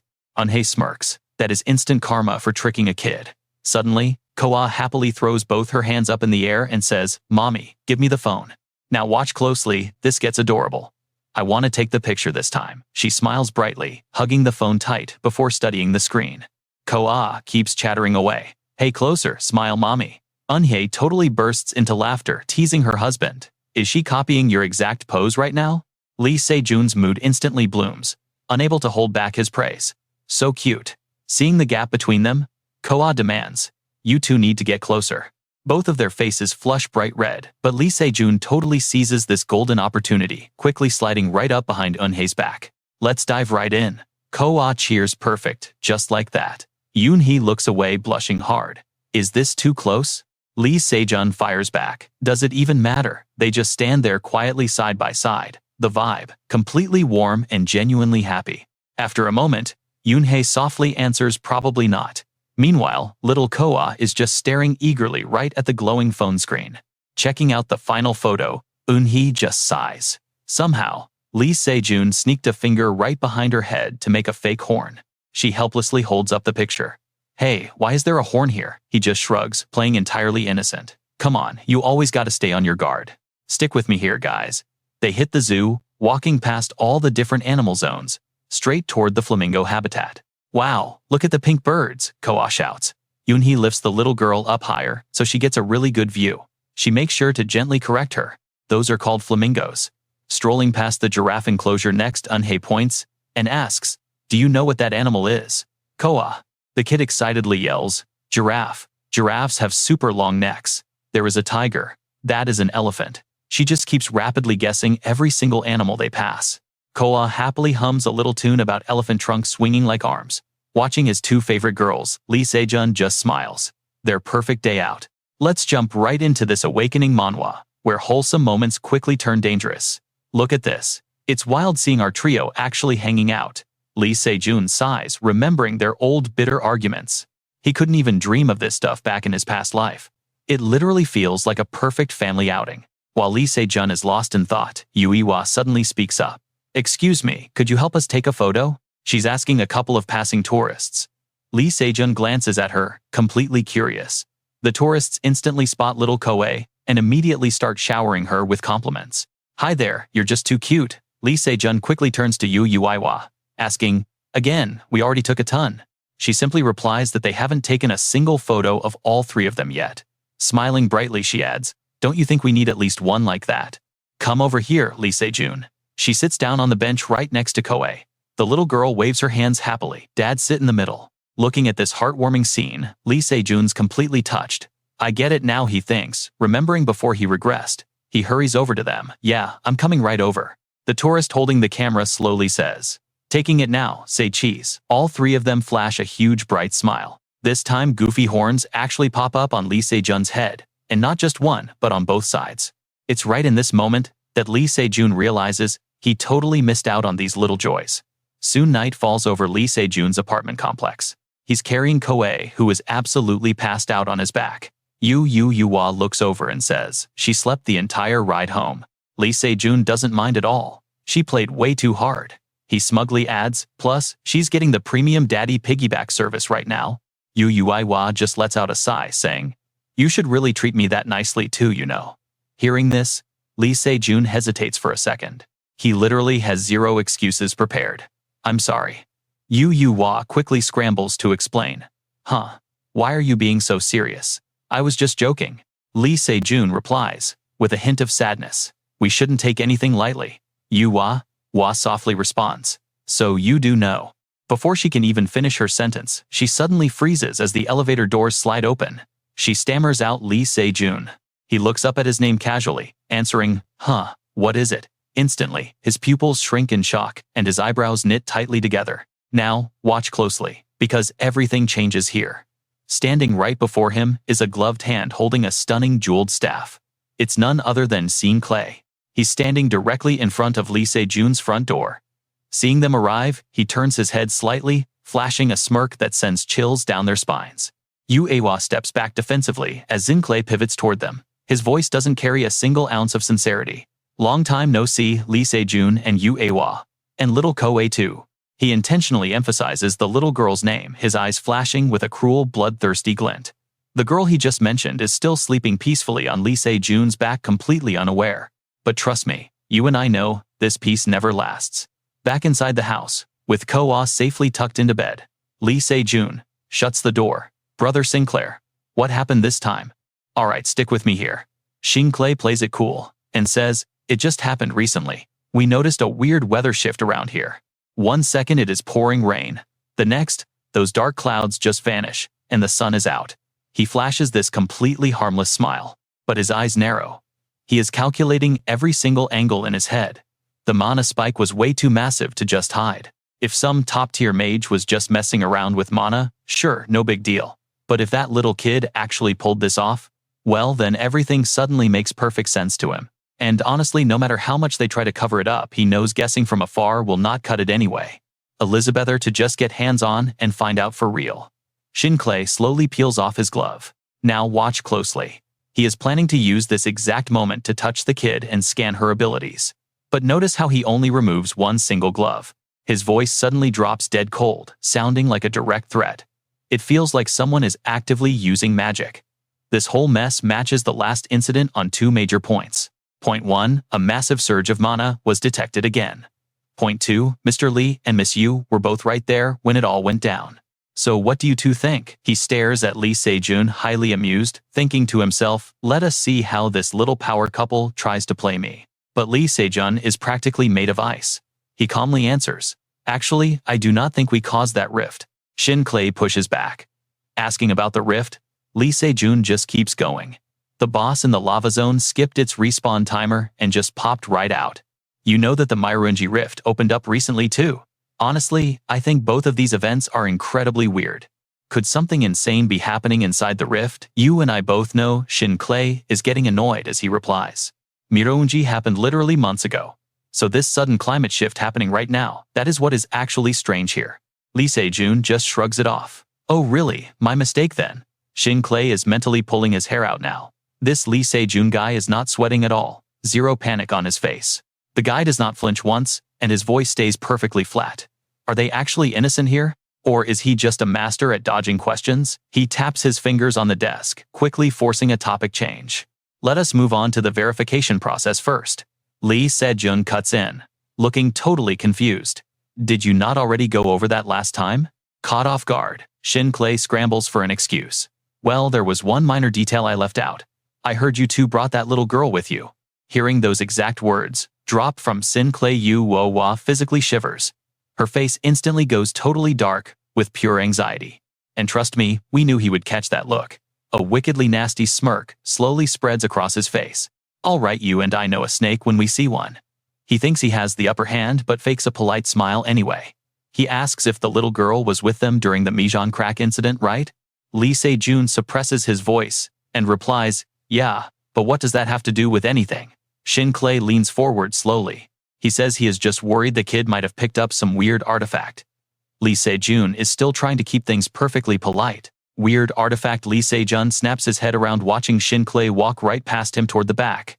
The guy just keeps talking as he moves. He claims things like this happen sometimes. Little kids find some lost magic card and suddenly cause a massive disaster completely by accident. In a flash, he is standing right next to Soe's bed. The little girl is still sound asleep. Shin Clay raises his bare hand. Pale, pink magic instantly swirls right at his fingertips as he speaks up. He asks for permission to do a quick check just to be absolutely sure. His face shows zero genuine concern as his hand reaches towards Soe's sleeping face. Furious, Lee Se-jun violently grabs his wrist. Veins completely bulge on the back of Lee Se-jun's hand. He glares at him with pure murderous intent, but forces down his anger to make a polite request. He says, sorry, but could you please pull your hand back right now? Shin Clay forces a fake polite smile in return. He casually mentions that Lee Se-jun is overreacting just a bit. He asks if there is any real reason why he cannot just check the kid out.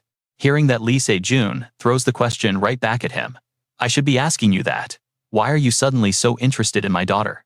Yu Wei-wa quickly rushes right into the room, while Shin Clay tries desperately to invent some logical excuse.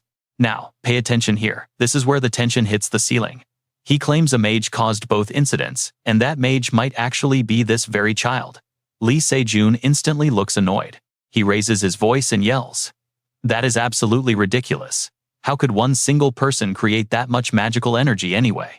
The guy keeps that harmless smile plastered on his face, answering every single question Lee Se-jun throws at him.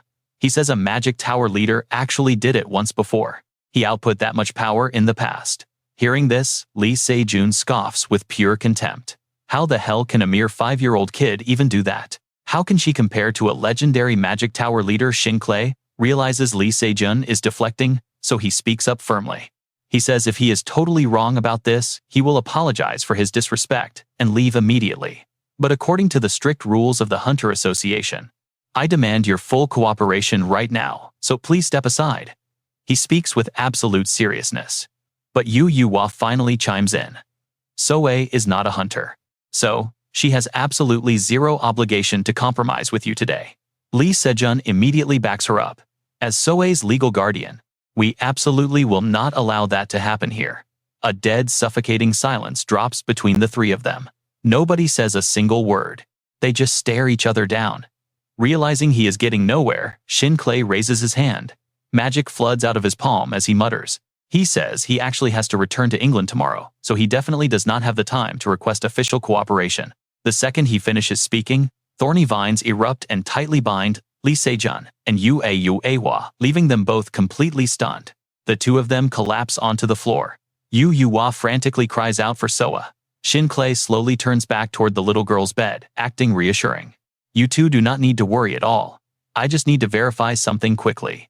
He leans over, his evil expression illuminated by the glowing light. Watch closely, we are about to uncover what is really inside this kid. He touches her forehead, and a burst of brilliant blue light explodes outward.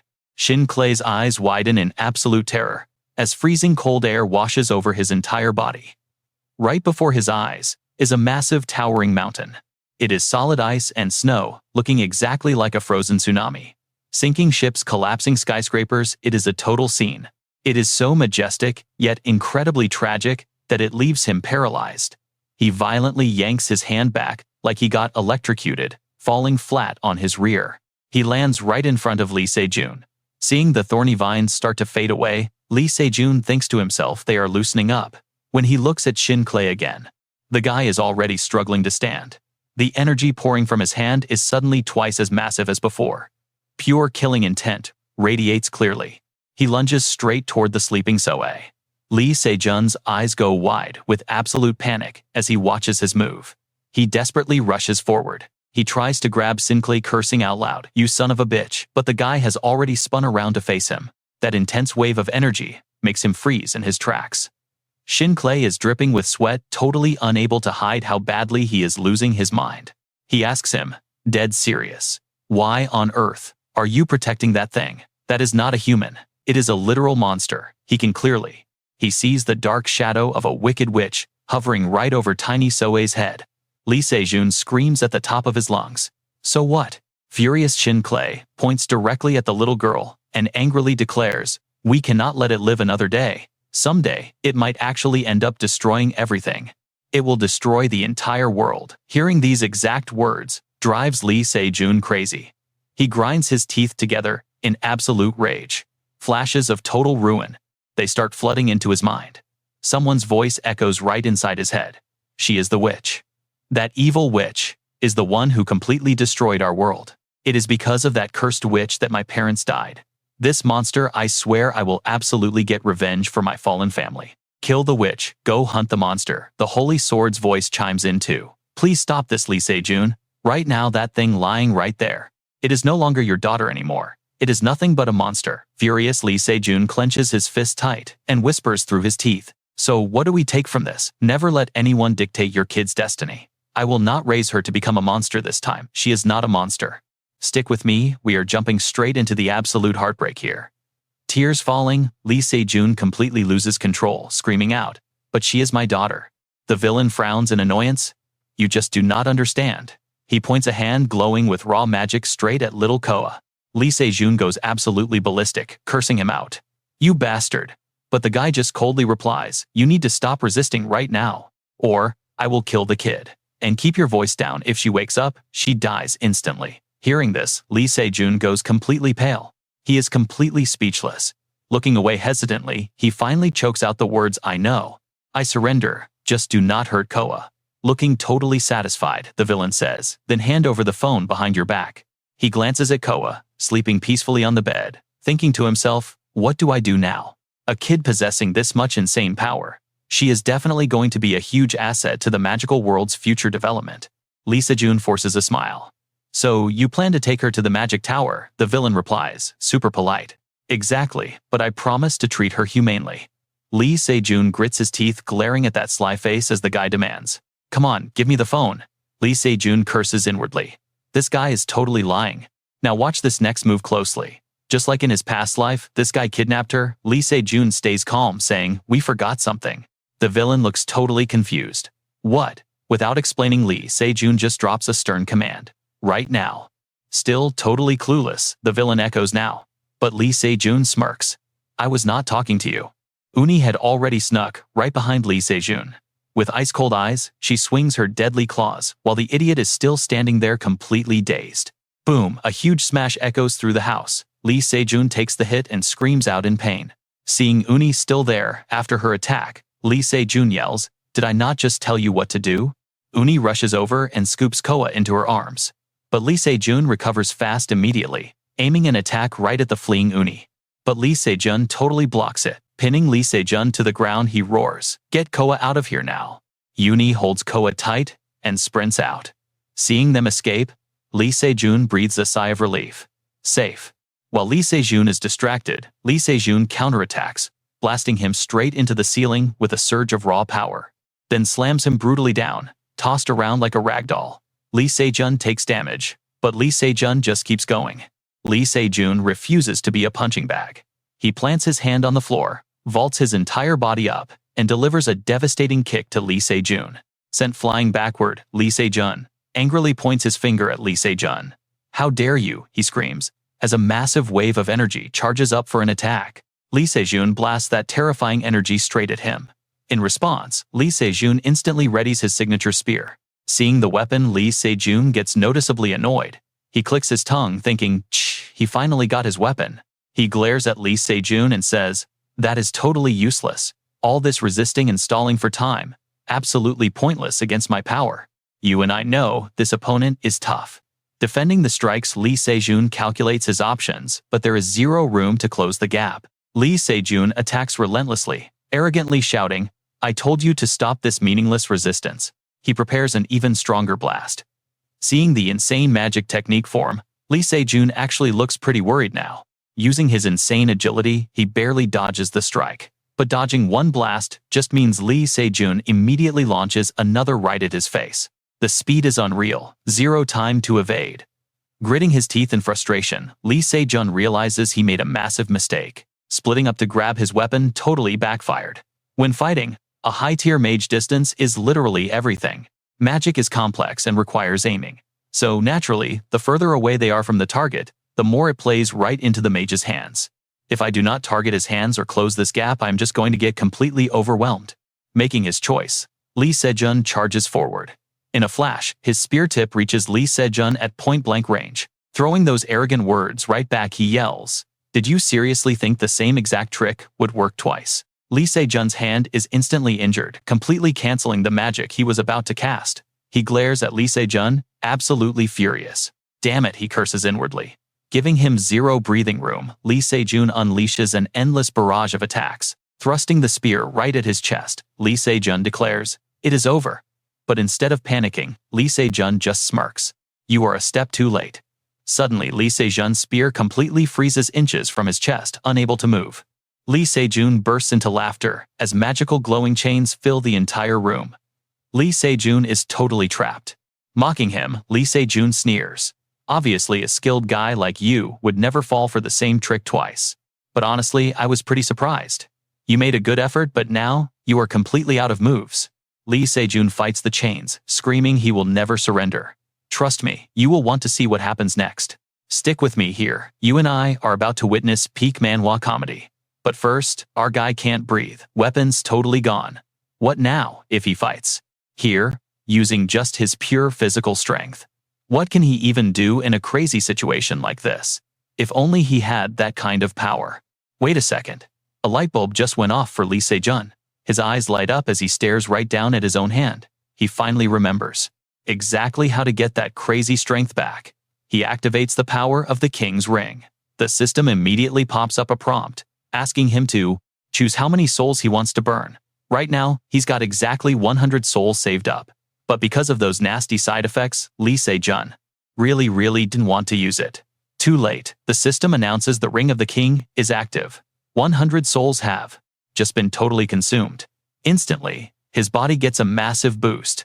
His mana explodes to the next level, and his physical strength skyrockets into the absolute stratosphere. The effects are instant. Those magic chains holding Lee Se-jun down, they literally crack wide open. The enemy watches Lee Se-jun reacting, and is totally caught off guard. Then a massive furious roar echoes out, "You bastard!" Just like that, Lee Se-jun completely breaks out of the magical restraints holding him down. The enemy screams out in total disbelief. What the heck? Lee Se-jun's eyes change color entirely, his entire body radiating with absolute raw, explosive energy. Now pay close attention here. William's face is pure panicked terror. What is this? Lee Se-jun just clenches his fist hard. "You really thought I'd premia? Just surrender like a good boy. Drop dead." He throws an insanely powerful, devastating punch. William gets blasted right into the wall, totally coughing up blood. He slumps all the way down. The wall behind him, totally shattered with a massive crater. Lee Se-jun stares at the guy. "Okay, done. But now, what am I supposed to do?" Suddenly, We see William sprinting for his life in a total panic. A massive tidal wave is roaring right behind him, getting closer by the second, threatening to drown him completely. He screams out in total despair, "No, somebody, please save me," help ringing out. With one final cry, the water completely swallows him whole. But hey, it was all just a nightmare. William is currently just lying flat on the floor, screaming his lungs out before jolting violently awake. He looks around totally dazed and confused, when suddenly, a voice calls out to check on him. "Are you okay, man? It's Lee Se-jun." He watches William acting like an absolute weirdo and asks him, looking completely bewildered, "Are you finally wide awake, Mr. William? The room is a complete disaster zone from their epic brawl." William just stares blankly right at Lee Se-jun and asks, "Where am I? And who are you?" Those words totally shock Lee Se-jun. Seeing the guy like this makes him a bit worried. What if he literally doesn't remember a single thing? William is still totally clueless, just groaning over and over. "My head hurts so badly." He lets out another miserable groan. Seeing this, Lee Se-jun just smirks. He figures the potion's effects have finally kicked in. Completely. We all felt that one coming, right? Well, 1 hour ago, Lee Se-jun was staring at this unconscious dude, having absolutely zero clue what to do. He looks at the guy and mutters, "How the heck do I even handle this mess?" The system suddenly pops up. Your stamina is recovering back to normal levels. Your mana is returning to its base state. That insane magic ring of the king seriously ate a chunk of your humanity? Lee Se-jun thinks, sure, I beat him, but he already discovered the COA's secret, and he clearly wasn't planning on negotiating at all. At this rate, the COA info will spread straight to the wizard tower, and everything is gonna spiral completely out of control once those wizards come swarming in. If that happens, the COA gets stolen from me all over again. Thinking about this, Lee Se-jun falls dead silent. He actually grabs his spear, aiming it right at William's head, heavily debating in his mind whether to just finish him off. He does the math. I mean, this guy literally tried to kill the COA earlier. If I end him right now and dump his body in some random dungeon, nobody would ever find out. But then, he rethinks it. No, I can't do that.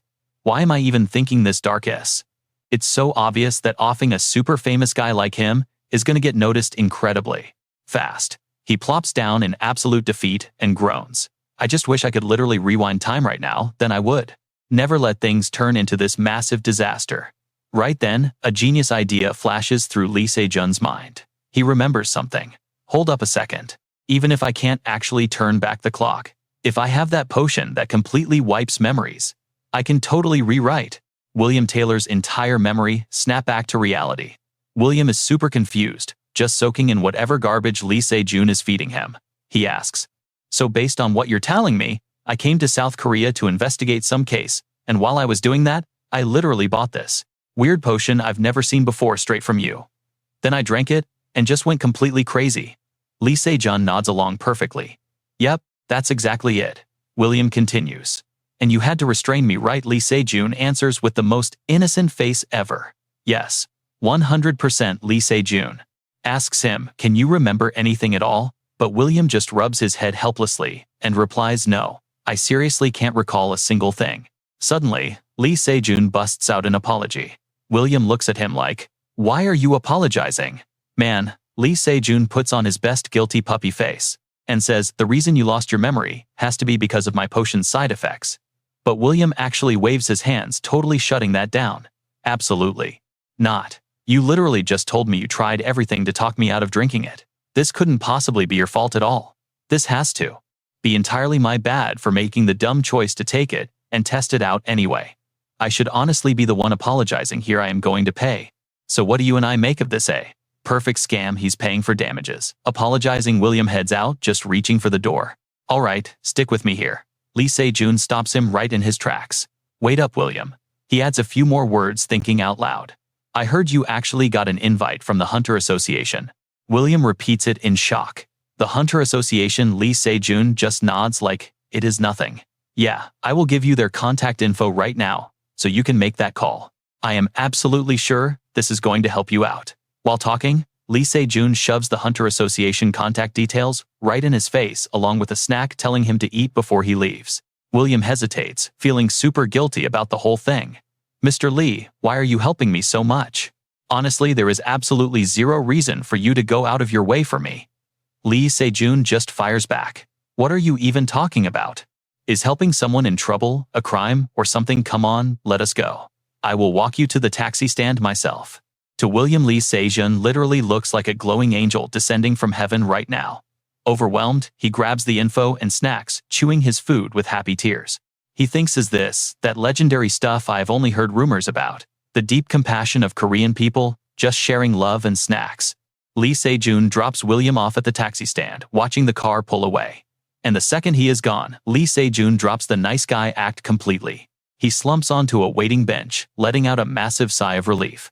Finally done with that. Thank God I did not throw that potion bottle away earlier. That guy literally lost a whole year of memories, so he should be fine, right? Right on cue, the system chimes in. First streak of bad luck for Lee Ka successfully blocked. Unique quest has been officially updated. Hearing this pop-up, Lee Se-jun cannot even hide his giant goofy smile. But that joy lasts for exactly 3 seconds before the system drops another notification. He just absorbed part of Coa's memories. Now, pay attention. This is where everything gets crazy. Lee Se-jun is totally stunned and confused. Wait, Coa's memories. What? Suddenly, an image flashes of Coa lying on a sketchy bed, looking like she just woke up.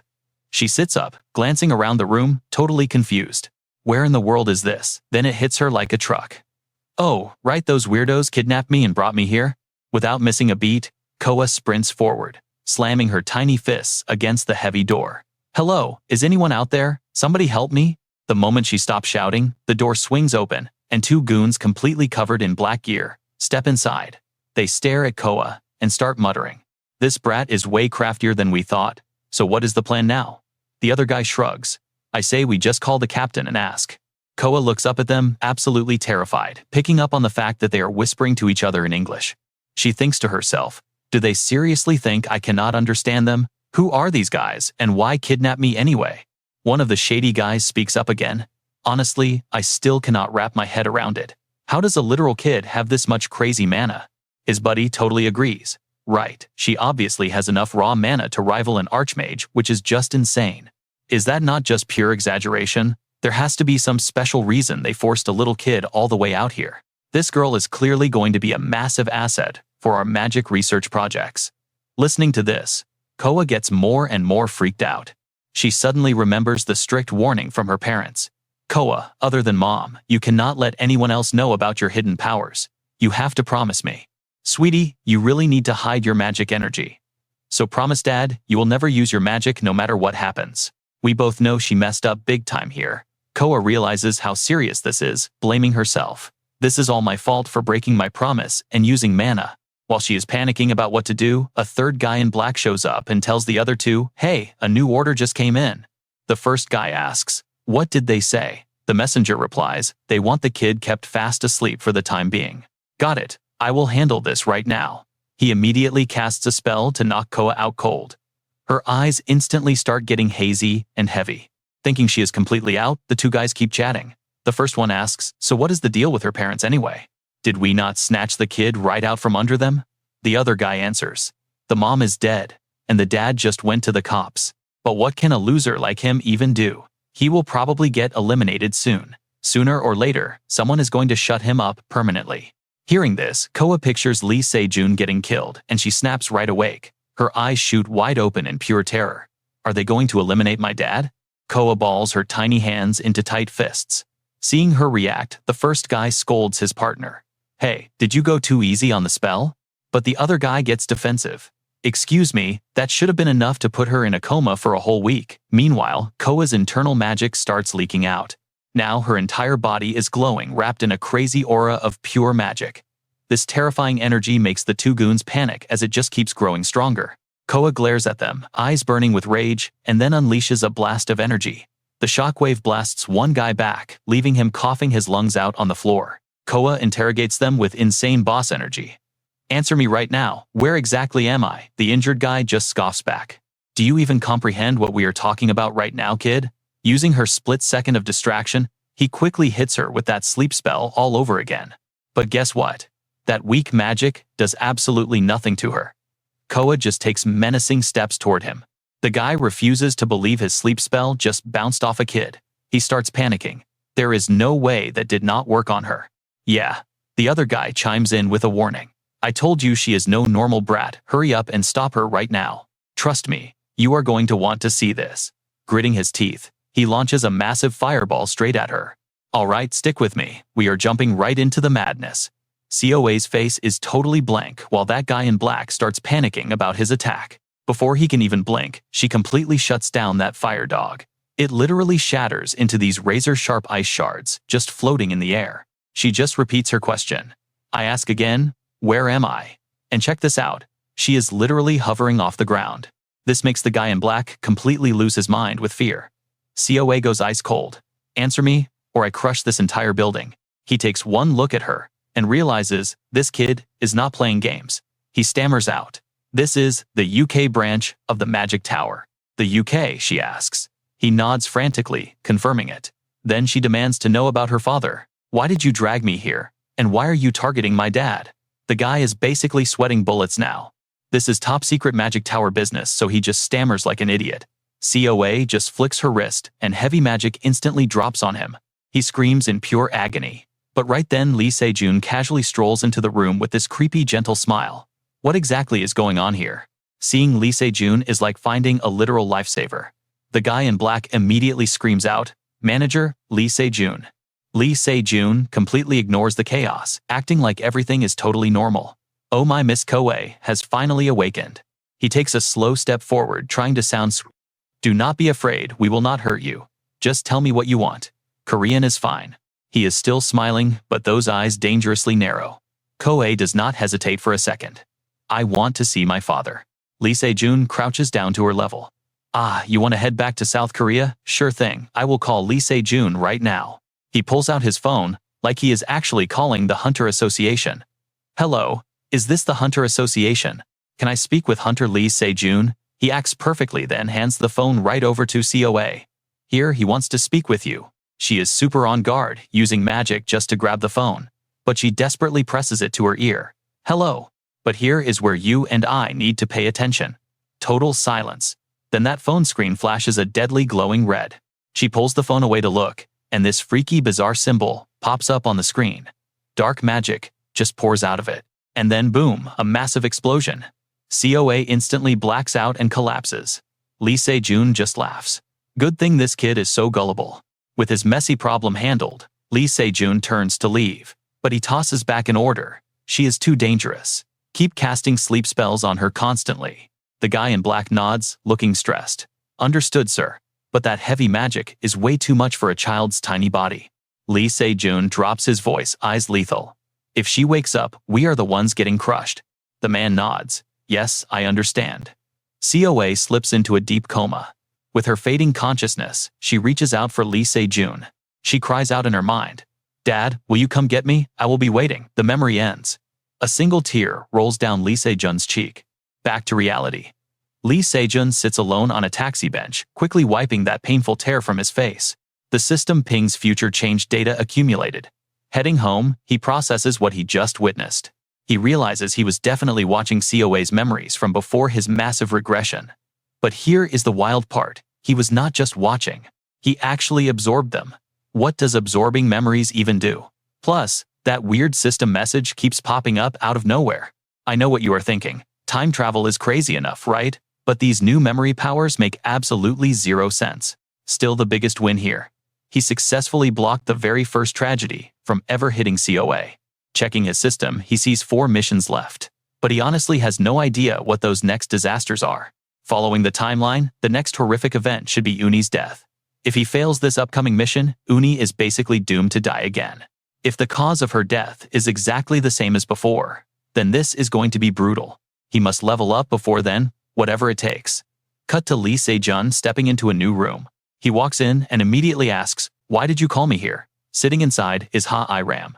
She just gives him this bright smile. For business. He sighs. A phone call works fine. I am busy trying to treat Coa. She totally expected his grumpy attitude. I knew you would complain about this. Fine, let's just skip all the boring small talk. Straight to the point then. She gives him a serious proposal. Let's cooperate and form a party. Shocked, he asks, "You want me to form a party?" Ha-I-Ram just tells him to sit down first. "Exactly, and you get paid too," she confirms. She then starts listing out the benefits. "I will let you claim all those mystery dungeons you have been dreaming about. Full insurance included too. So, what do you think?" He is practically cheering inside. If he accepts, he grabs the first clear rewards for himself and basically swims in massive piles of cash. He is hyped, but he keeps his cool. "Why are the terms this good? You definitely do not need to offer all that." Ha-I-Ram just smiles brightly. "So I can join the team. And trust me, you and I know this changes everything." "Alright, stick with me here, things are getting complicated." She explains, "I can hardly be a hunter now. After getting stabbed, my dad completely banned me." The more she talks, the more confused Lee Se-jun gets. He points out the obvious. "But you managed to raid the forgotten ancient tomb with us last time just fine." Ha-I-Ram sighs. "I snuck out." She keeps pushing him. "That is why I need to form a squad, so I can officially operate as a real hunter. The contract will include a few special clauses that let me enter the dungeon safely." Lee Se-jun is still pretty worried about her dad. He asks, "But your dad is the chairman of HCH, right?" "I really don't want to make an enemy of HCH, Ha-I-Ram asserts. "You won't face any obstacles. But if there's an actual problem, I'll disband the team and compensate you properly for the trouble. I'll hire a pro to manage the squad. You do nothing." Lee Se-jun gets it but wonders. "So my role is just being a figurehead leader?" She nods. "Exactly." Then she hands him a mission. "But I can't recruit members publicly," she says. "If I do that, my dad will find out immediately. So I am relying entirely on you. I need at least 5 people, including the captain. Besides us two, we need 3 more recruits." Lee Se-jun gets pretty excited hearing this. He agrees to the plan, already having candidates in mind. He says, "I already know exactly which 3 to grab." A week later, Lee Se-jun visits the Hunter Association headquarters. He is picking up papers to finalize the team creation. The clerk confirms his details. Team name is Spect. Captain is Lee Se-jun. "Is that correct?" He quickly replies. "Yeah." The clerk double-checks the system and tells him, "We've received all documents. Your team registration is officially complete." First task done, Lee Se-jun leaves. Thinking to himself, "Had to prepare so much, I totally lost track of time." But luckily, everyone agreed to join up. As he is about to leave, someone blocks his path. "Are you, Lee Se-jun?" Our guy is completely confused. "Please come with us," the man says. Lee Se-jun glances at the person in the car, suddenly recognizing the face. Watch closely, it is the HCH chairman Dong-soo. Lee Se-jun gets in. Inside, Dong-soo smirks. "I hear you formed a guild." Looking at the guy beside him, Lee Se-jun thinks helplessly. Ha-I-Ram, how did we get exposed so fast? He answers, "Dong-soo, that's right." The chairman is surprised he admitted it so quickly, and asks, "Not gonna deny it?" Lee Se-jun politely replies, "You probably already know everything." Dong-soo doesn't beat around the bush, stating directly, "Then you know what I'll say, right? Remove Ha-I-Ram from the roster immediately." Facing this heavy pressure, Lee Se-jun firmly states, "I can't do that." But Dong-soo smiles and negotiates, "I'm not asking for free. I'll give you way better conditions than Ha-I-Ram. The HCH Corporation will sponsor your entire team. How about it?" This massive offer completely shocks Lee Se-jun. Dong-soo confidently repeats his proposal, "HCH will sponsor your guild." Thoughts? Lee Se-jun asks in pure shock, "HCH will sponsor us?" Dong-soo replies, "Yeah, honestly, I think you're pretty decent. After all, you did save my daughter." Lee Se-jun stares at the red sky outside the window, finding it super hard to believe he is making this offer. Even though Ha-I-Ram is incredibly capable, she cannot fight a whole megacorporation alone, especially when that corporation is HCH. He'd definitely receive massive backing here. There is absolutely zero logical reason to refuse. Dong-soo obviously knows this too. He confidently asks, "What is your answer?" But Lee Se-jun goes completely against common sense and speaks up. "You and I didn't see this coming." He calmly says, "I appreciate the amazing offer, but I refuse." "Sorry." Dong-soo is shocked. "I don't understand why you'd go this far to work with Ha-I-Ram?" Lee Se-jun answers honestly, "If I accept your support, Chairman, I am absolutely sure I could get much better terms than Ha-I-Ram's. But that is all it is." Seeing Dong-soo's face darken, he thinks to the chairman, "I'm just a disposable tool to stop Ha-I-Ram from being a hunter. Nothing more. He cannot get anything else out of me unless that specific thing happens." Lee Se-jun continues. On the other hand, fulfilling Ha-I-Ram's contract conditions is actually way more beneficial for me. Even if I look disadvantaged right now, I can earn her ultimate trust. Thinking long-term, that is definitely the smarter choice. Dong-su suddenly throws out an extreme hypothetical. But don't you think siding with Ha-I-Ram over me will bring you severe harm? Lee Se-jun instantly replies with pure confidence. It is fine. Ha-I-Ram promised she wouldn't let that happen. Dong-su, looking slightly surprised, mutters, "Seems you really trust the kid." Lee Se-jun simply nods.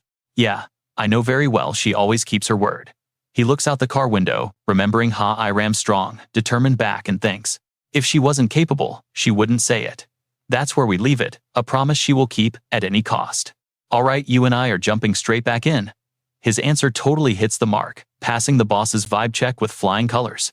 The old man laughs out loud. "I get why she likes you now. Fine, I will officially allow Ha-I-Ram to join your operations. Overprotecting her only holds her back. But listen up, I have one condition." Snapping back to the present, Lee Se-jun looks right at Ha-I-Ram's glowing eyes. Lee Se-jun explains. He said if you do this, go all the way. That was his strict rule. Ha-I-Ram beams. Asking Dad, really said that? Lee Se-jun nods. You got lucky. You can be a hunter as long as you stay super active in the guild. Ha-I-Ram awkwardly scratches her head.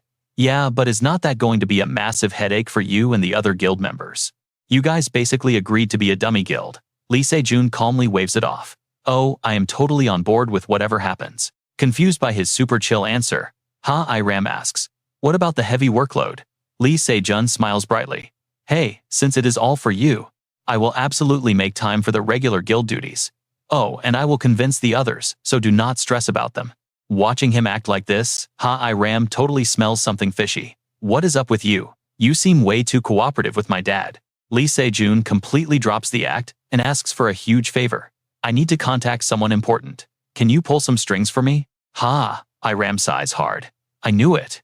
Meanwhile, all the way over in Athens, Greece, a giant hand bursts out brutally, crushing the ground. Stick with me here. A massive portal rips open in the sky, spitting out endless ugly horned monsters with terrifying wings. The locals immediately start screaming. It is a sudden rift alert. Maintain the defensive formation and protect the citizens right now, a little kid suddenly points. Mom, look. It is the cavalry squad. His mother frantically pulls him back. There are monsters nearby. Stay back, Lucas. But the boy breaks free from her grip, running excitedly toward the absolute chaos. Wow, a real-life monster right in front of me. Everyone nearby screams in pure panic. Wait, kid, get back here. Of course, the monster does not miss this easy target. It lunges forward with lightning speed to attack the boy. The protecting knights cannot react fast enough, yelling out in horror. Oh no, the kid stands completely clueless, frozen in shock, helplessly staring at the brutal beast, about to tear him apart. But right at that very second, an armored knight drops down straight from the sky, spinning a gleaming blade with absolute mastery. With just a single flawless motion, this warrior slices a whole group of monsters completely in half. In a blur, the knight closes the gap between the beast and the boy. Leaping high into the air, they deliver a massive downward strike. The sheer force of the blow blasts the boy flat onto his back. Dust clears out. The boy struggles to open his eyes, spotting a shining sword right next to him. He stares in awe at the powerful knight standing tall against the sun. The crowd goes wild. You saw that too, right? She completely wrecked those terrifying monsters in a single blink. The citizens just cannot stop cheering and pouring praise on this legendary knight. She is the absolute pride of Athens. The other knights struggle to hold the perimeter, warning the crowd. Everyone, we are still inside a highly dangerous rift alert zone. Please step back immediately. The boy's mother finally pushes through the crowd, frantically rushing to her son. Are you okay? Lucas, that was so reckless. Lucas happily smiles back. I am totally fine. I was not scared at all. Because the greatest sword master, Sophia, protected me. The knight slowly removes her heavy helmet while the surrounding crowd erupts in massive chants.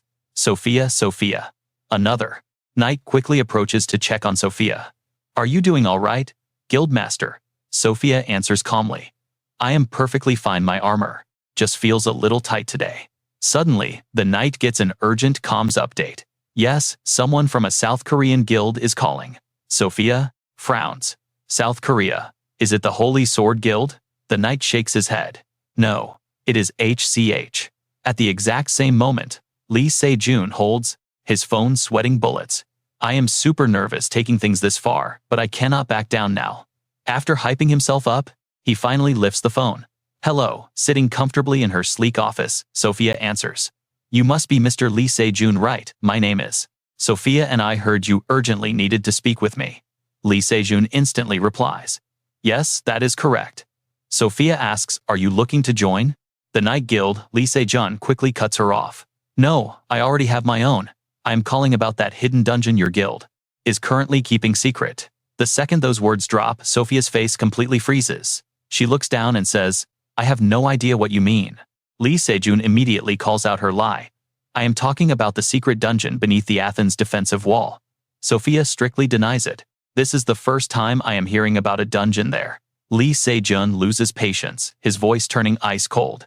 It is a tutorial dungeon, right? He acts tough, but honestly, his hands are shaking with fear. Through the phone, Sophia radiates an absolutely terrifying murderous aura, demanding, how exactly do you know about that? Lee Se-jun quickly makes up an excuse. I found out through a dungeon clear reward.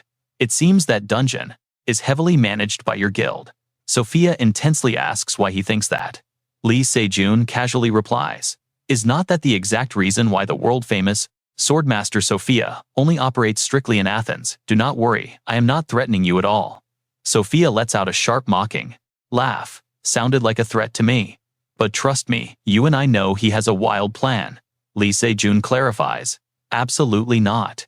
I have zero intention of making the Greek guild my enemy. His voice turns dead serious. I am making a proposal. All right, let's dive into this wild negotiation. He wants to hit the tutorial dungeon with a 5-person party. Sophia coolly asked. If this isn't a threat, what do I actually get out of it? Lee Se-jun confidently fired back. You get to clear the tutorial tower. Sophia crossed her arms, completely unimpressed. Yeah, I don't see how that helps me at all. But he nailed it. Wrong. It's a massive win for you because it breaks your curse. Sophia was totally stunned. She definitely didn't expect him to know about her secret curse. Lee Se-jun kept pushing. That curse hit you on the tower's final floor, right? But I noticed.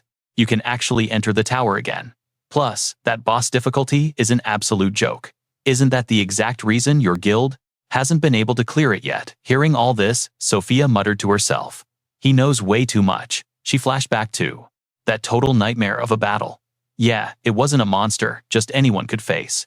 That massive final boss had towered over her, looking like the literal Grim Reaper coming to collect souls. Meanwhile, Lee Se-jun was mentally calculating his next move. Sophia couldn't just ask the world for backup because the secret spot was hidden inside the tutorial tower. So Lee Se-jun, you and I need to watch this. He drops his ultimate move. How long will you hold that ticking bomb before war breaks out? He knew an all-out war would start if that secret leaked. He was insanely confident she had no other choice. And yep, Sophia caved. Fine, I'll bite at your little provocation. Let's meet face to face. The very next day, Lee Se-jun cheerfully waved a plane ticket. So, I'm heading to Greece. Who's coming with me? He hyped up the guild, but they were completely shell-shocked. Ha, Iram finally snapped out of it. What? She screamed. What the heck did you just do? She shot up from her chair. Explain. Right now. Why on earth did Miss Sophia invite us to Greece? Lee Se-jun sat down. You all know Sophia's guild, the Knights, right? Iram crossed her arms. Obviously. Sung Soo-hyun basically built his own Knight Order guild because he was so obsessed with them. Wait, seriously, that totally shattered Lee Se-jun's image of the perfect Sung Soo-hyun. No wonder their guild setups were identical. He quickly shook it off and coughed. Ahem. Anyway, even though the Knights aren't a massive guild, their raw power is insane enough to lock down a tight bond with the Greek government. So, the million-dollar question is, why do the Knights have so many top-tier hunters? After he dropped that bomb, all 4 of them just stared blankly. Hun scratched his head. Wait, is that weird? Strong hunters always flock to good guilds? Lee Se-jun instantly shut that down. Nope. The hunters joining the Knights show absolutely terrifying growth speeds. And it isn't like they train until they puke like Goriel's sword. Someone else guessed maybe they were chugging a ton of moon elixirs. But Lee Se-jun shot that down too. You can't become a god-tier hunter just by drinking potions. So Iram asked the real question. Then what's the secret? Lee Se-jun smirked. A dungeon. He spilled everything he knew. I know what you're thinking, but get this. The Knights are secretly hoarding a specific dungeon right in Athens. And it has a cheat code mechanic, where hunters literally soak up experience just by stepping inside. So the Knights recruits level up at crazy speeds, just by walking in and out. The exact same cheat applied to Sophia herself. Iram's jaw dropped as she put the pieces together. Wait, so you're telling me we can get overpowered just by entering and exiting a dungeon? Lee Se-jun nodded. Bingo. It's basically like the hyperbolic time chamber from anime. Iram was mind blown. That is absolutely insane. How the heck did you even find that out? Lee Se-jun smiled, but inside he was thinking hard. Honestly, this secret wasn't supposed to drop for a long time. But right now, he had to break his limits to reach his goal. He glanced at Yuiwa. If the COA's second massive disaster was her death, he wasn't going to rely on pure luck to save her like he did with William Taylor. He couldn't face the worst-case scenario all by himself. He was definitely going to need everyone's help. Sure, he was miles ahead of other rookies, but that didn't mean he could just flex in front of true, absolute monsters. He clenched his fists tight. I can't afford to back down. I never want to feel that useless again. Thinking about facing William Taylor, he nervously asked the group, "Is there anyone who can't come?" But before he could even finish, they were already shouting over each other. "I'm in. Me too. Same here. Guess your dad is watching the guild then. Alright, I'll clear my schedule. Let's go pack." Iram saw his totally stunned face and just had to laugh. After dropping lore like that, what did you expect? No way we're missing an epic carry like this. What kind of idiot stays home? Boom. Cut straight to the Eleftherios Venizelos airport in Athens, Greece. The whole squad strutted through the terminal. Jiho took a deep breath. Ah, the crisp Greek air. Lee Se-jun looked confused. Does it actually feel different? Jiho smirked. It smells like pure philosophy. But Yuwa noticed. Han looking around in a total panic. So what do you and I think is wrong? Guys, are we... Okay, you and I are jumping right into the chaos. Where is the luggage? I feel totally naked without my sword. Unhui asks why. Go Hee-yeon groans. Because of the absolute hellish training I went through back in the day. Hearing that Lee Se-jun literally feels a cold chill run right down his spine. It was pure hell. Suddenly, Unhui speaks up. I have actually been wondering about this for a really long time. Did you change your guild? Go Hee-yeon looks totally confused. Wait, what? Unhui immediately pushes the question. Are you not a core member of the legendary Sword of Goryeo guild? Your grandfather is the Sword Saint, right? Doyoon hears that and absolutely freaks out. Wait, what? You are the Sword Saint's actual granddaughter. Go Hee-yeon frantically waves her hands. Well, yeah, that is true, but I am not actually part of the Sword of Goryeo. I could not join because of him. She perfectly mimics the Sword Saint's super serious voice. If you truly respect our tradition, you must learn to fly completely on your own. Living under my protection will only make you weak and pathetic. Yeah, that is exactly what the old man told me. Then he just told me to become an independent hunter, or join some other guild entirely. Lee Se-jun sits in the corner, nodding quietly to himself. That totally matches the Sword Saint vibe I literally just learned about. Makes sense. Suddenly, Iram points across the room. Hey, look at that guy over there. He looks like a member of the Knights. It is that same knight from before, standing tall and holding a sign that reads the word Phantom. Lee Se-jun is actually pretty surprised. Wow, she sent someone with a major reputation. Alexis Zura, a highly skilled hunter, universally known as the powerful right hand of Sophia. Watch closely here. I remember this guy perfectly. He keeps his absolute loyalty to Sophia right until the very bitter end. Alexis looks at the group and asks, "Are you all the Phantom Guild?" Lee Se-jun confidently steps right up to the front to greet him. "Yeah, I am Lee Se-jun, the Phantom Guild Master." Alexis replies super politely, "I am Alexis Zira, from the Knights, but just call me Alex. I have the car ready. We can talk on the way." Alexis glances at Lee Se-jun, frowning slightly. No matter how many times I look, I just do not see anything special about this guy at all. Why on earth did the master invite these tiny little fish to Greece, staring at buildings totally different from South Korea? Unhui gasps, in pure awe. Wow, just look over there, Lee Se-jun. Those structures are absolutely gorgeous. Lee Se-jun nods along. Yeah, definitely. Alexis smiles and says, the scenery here is pretty amazing, right? Unhui happily agrees. Yes, it really is. Alexis casually suggests that if they have time, they should visit Santorini, calling it a true masterpiece of art. Unhui lights up instantly. Oh, that place is super famous back in South Korea because a super popular drink commercial was filmed right there. Since Do-yoon literally speaks zero English, he whispers to Go Hee-yeon. What are they even talking about?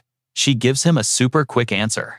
He is telling us to visit Santorini. Suddenly, Eun-hui speaks up again. But hey Alex, why are none of the cars around us moving at all? Looks like the usual epic traffic jam is happening. Ha-I-Ram lets out a heavy sigh. The absolutely horrific traffic network of Athens is world famous. Especially right here in the suburbs, Do-yoon instantly slumps in total despair.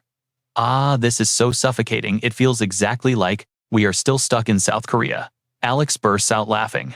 Haha, just relax, we can easily stop somewhere nice to grab some lunch. It would be an absolute honor to dine with such lovely ladies. So what do you say? Are you beautiful girls all single right now? He shoots his shot. Ha-I-Ram immediately shuts him down cold. I am already married to my work. Go Hee-yeon simply hugs her precious sword tightly and answers. I am completely married too. To my sword. Alexis smoothly turns to Eun-hui. And what about you, miss? Eun-hui flinches in total shock, her face turning bright red. Me. She looks shyly over at Lee Se-jun and stammers out. I do. Luckily, Go Hee-yeon completely crashes the conversation, pulling them together and saying, you and I both saw that panic. She jumps in. No way, Alex, you cannot just flirt with a girl when her husband is sitting right there. Eun-hui is already married to Lee Se-jun. Alexis suddenly realizes his huge mistake and quickly apologizes. Oh, you are the guild master's actual wife. I am so incredibly sorry. Lee Se-jun turns around only to see Go Hee-yeon excitedly holding up a finger to show off her little victory. Alexis then quickly suggests a nice, romantic trip around Greece after their work is done. He mentions this place is actually an incredibly famous spot for couples to enjoy their honeymoon. Eun-hui shyly speaks up. Wait, what? Lee Se-jun just stares quietly out the window, thinking to himself that it would be amazing if next time he could bring Coa here. I wonder if she is doing okay. Cut to Grandpa and Coa, where he notices the little girl just will not eat at all. He asks worriedly, is the ice cream not good? Coa pouts. Not really. Grandpa thinks to himself, her mood is really down today. She is still just a little kid, so it is honestly no surprise she misses her parents after being apart this long. Thinking that Grandpa gently asks Coa, are you sad because Mom and Dad are not here? But unexpectedly, the sweet little girl answers, no, I really like hanging with you too. That pure innocence hits Grandpa right in the heart like a critical strike. He clutches his chest, completely melting. She is just way too adorable. Suddenly, a tiny sound echoes right nearby. Meow. Coa cheers up instantly. Wow, a little kitty. Grandpa points and says, oh, I actually see that one wandering around this area all the time. Coa uses her super sparkly puppy eyes and begs, can I please pet it, Grandpa? Grandpa replies gently, sure, you can, but remember to wash your hands right after. Looking over, he thinks to himself he should probably run to the convenience store over there to buy some wet wipes. The cat is perfectly well behaved as Coa pets it. Coa gasps. Wow, it is just so incredibly cute. So what do you and I think happens next? Grandpa quickly tells Coa not to run off while he grabs stuff from the store. The little girl. He politely replied yes. With that, the old man quickly headed to the convenience store. Meanwhile, the cat purred, happily wagging its tail. Totally hypnotized, like any typical cat servant, someone whispered. Its tail is wagging. But then a voice suddenly echoed out of nowhere. Do not grab my tail. The cat casually licked its fur and warned, I am extremely sensitive. Anyway, back to Lee Se-jun. The whole group stared ahead in absolute shock. Stick with me here, because this night guild headquarters is insane. It looks way more like a massive mansion. Stepping inside, the whole group was just completely blown away. The pure luxury was unreal. Totally expected for the guild base of the world hero, Sophia. Honestly, is this place not literally just a giant castle? The top guild in Greece definitely hits different. Alexis stepped up and announced, we have already prepared private rooms for each and every one of you. So please rest up and make yourselves comfortable. Then, Alexis suddenly turned to glare at Lee Se-jun. Oh right, Lee Se-jun. I need you to follow me right now. Meanwhile, Sophia was waiting patiently inside her office, just quietly looking out the window, watching everything. Alexis told him, the guild master wants to see you. As he led the way, Alexis gave a harsh warning. Let me make one thing clear first. Keep whatever attitude you have toward my master completely in check. Lee Se-jun just flatly replied, I know. Alexis glared back at him with zero emotion. You better back up those words. Reaching the office, Alexis stood politely outside and knocked on the door. Guildmaster, it is Alexis here. Sophia's voice drifted out from inside. The door is unlocked, come in. She stood against the glowing backlight, turning her head with a gentle, welcoming greeting. Welcome Knight Lee Se-jun. He bowed respectfully and replied, It is an absolute honor to be invited to this place, Lady Sophia. Sophia softly said, All right then. After that, she looked at Alexis and ordered, You can wait outside for now. Alexis clearly hated the idea, but still answered, Yes, ma'am. Now it was just the two of them, alone in the room. The heavy silence was suddenly broken by Sophia's deep sigh. Now pay attention because here is where it gets crazy. Her eyes snapped open, exploding with killing intent. Lee Se-jun flinched his body, completely freezing up. Staring into Sophia's terrifying eyes, he couldn't help but think this energy is unreal. One tiny mistake right now, and I am instantly dead. Lee Se-jun forced himself to stay calm and said, I will get straight to the point. He quickly added, I know exactly how to kill the tutorial tower bug. Before he could even finish, a cold blade was pressed right against his throat.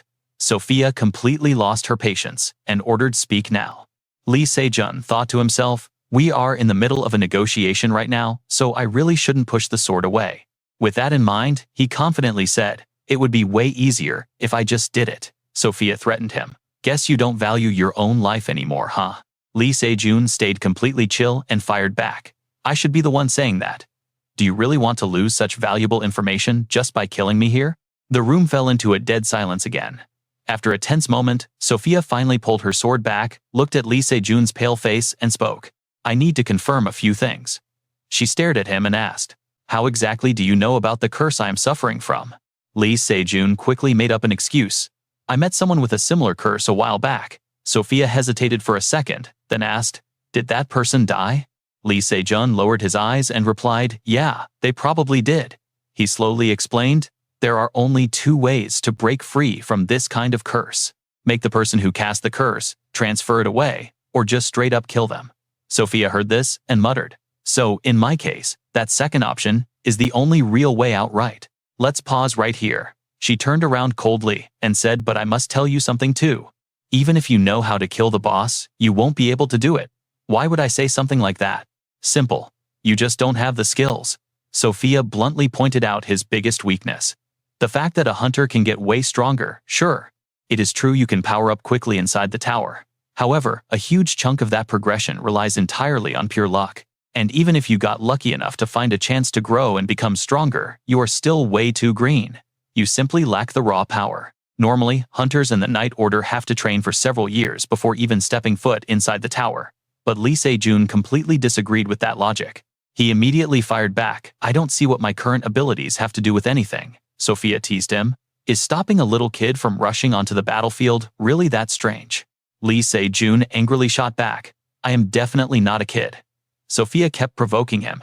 You literally just got your hunting certificate, didn't you?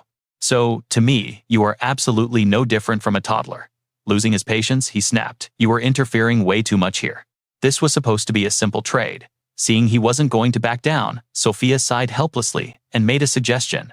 If you are going to be this stubborn, how about a little sparring match? Lee Se-jun looked suspicious. A sparring match? Sophia gave a slow nod. Yeah, against one of my own guild members. I think that will perfectly prove your skills are way too low to fight a tower boss right now. Those words totally pissed Lee Se-jun off, and his eyes instantly darkened. He quickly agreed. Fine by me. I will fight your guy. Holding a wooden sword, Alexis asked with heavy doubt, Master, do you seriously want me to waste time sparring with that thing? Sophia simply nodded.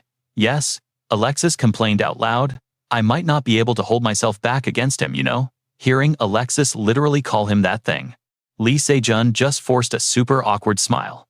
Meanwhile, Sophia coolly replied, That is fine. After all, he is a hunter planning to challenge a tower boss anyway.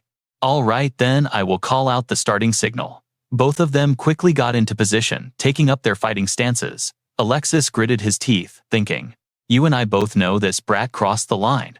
Do you seriously think a rookie like you could actually kill the boss? Stick with me here, because things are heating up. Alexis is furious about the newbie getting special treatment. He vows to teach him a brutal lesson. He wants to show him real combat.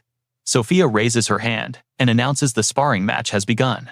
Instantly, Alexis charges forward. He thinks closing the distance is a guaranteed win against a spear user. But right at that moment, Lee Se-jun thrusts his weapon forward. Alexis dodges it effortlessly. He smirks to himself, thinking the kid's attack is completely pathetic and weak.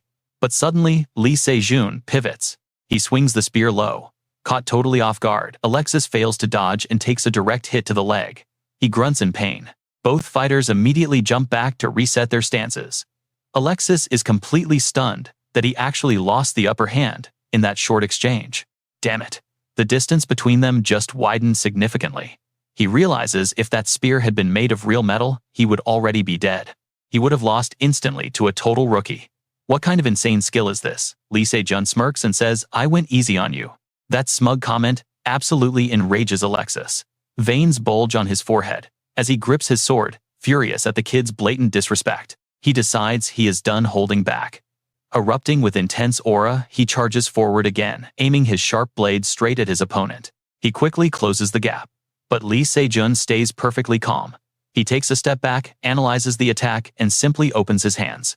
He lets his spear drop. Now pay close attention here. Alexis is totally thrown off. He thinks, why would anyone throw away their weapon right now?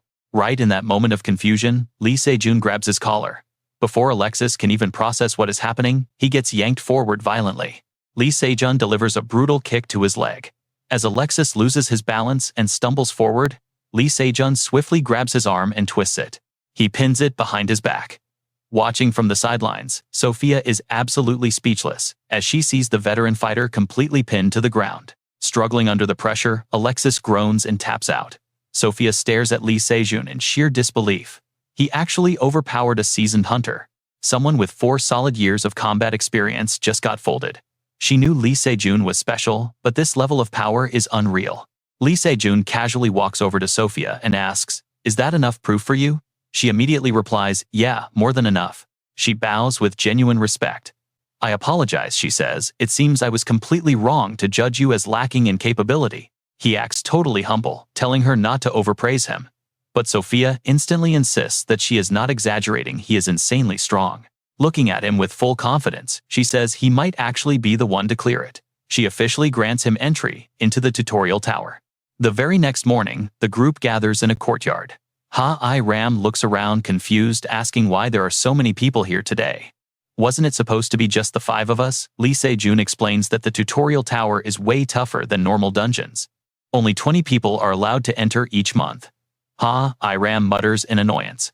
Suddenly, Alex steps out of the shadows and tosses an item. He throws it to Lee Se-jun, saying it is the standard supply kit for anyone entering this specific dungeon. Catch. Yo, we, Hua, leans in close. She whispers, asking what the deal is with Alexis's terrible attitude toward him. "And honestly, I know you and I are wondering the exact same thing." Lee Se-jun just gives a helpless shrug. Then Han speaks up, asking Alexis where this mysterious tower is actually located. Alexis glances over toward the distance. He points not too far away and says the tower is right over there.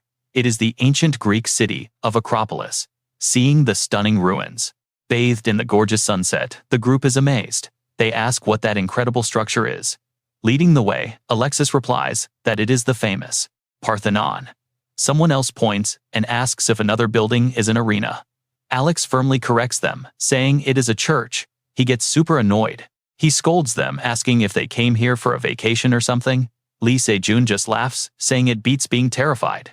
Alexis clicks his tongue. He mutters insults under his breath. Lee Se-jun notices the raw hostility and figures the guy's massive ego is still deeply bruised from their sparring match. Getting slammed into the dirt definitely left a mark. Suddenly, Alex stops and announces that they have arrived. Looking at the pathway ahead, Lee Se-jun looks confused and asks stairs. Alex coldly points out that the entrance is down there. Lee Se-jun observes his surroundings as they walk down. The steps lead completely underground. Calling this place a tower literally makes zero sense. Ha-I-Ram stares at their destination and frowns.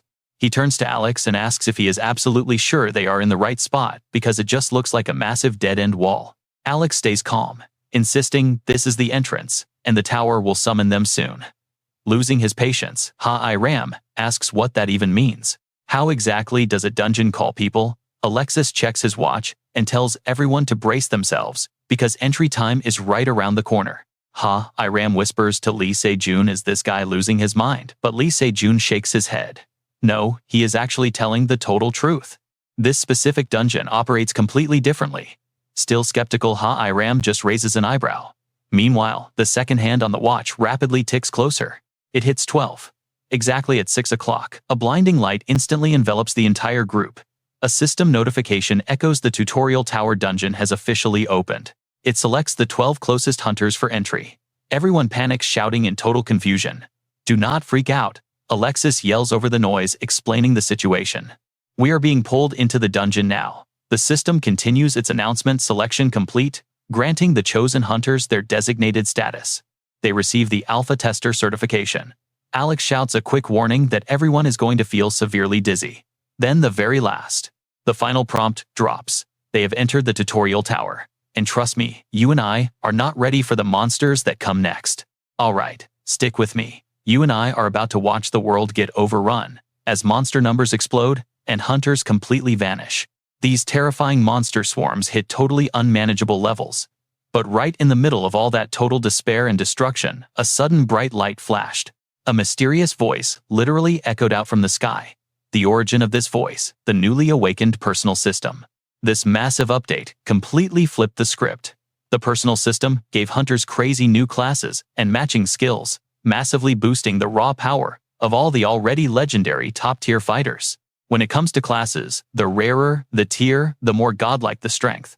But in his specific case, Lee Se-jun just keeps remembering his brutal past life. The system suddenly chimes in, updating the personal system for alpha tester Lee Se-jun. The previous system error update is now stopping. Replacement confirmed, and it is currently loading up all of the previously deleted data.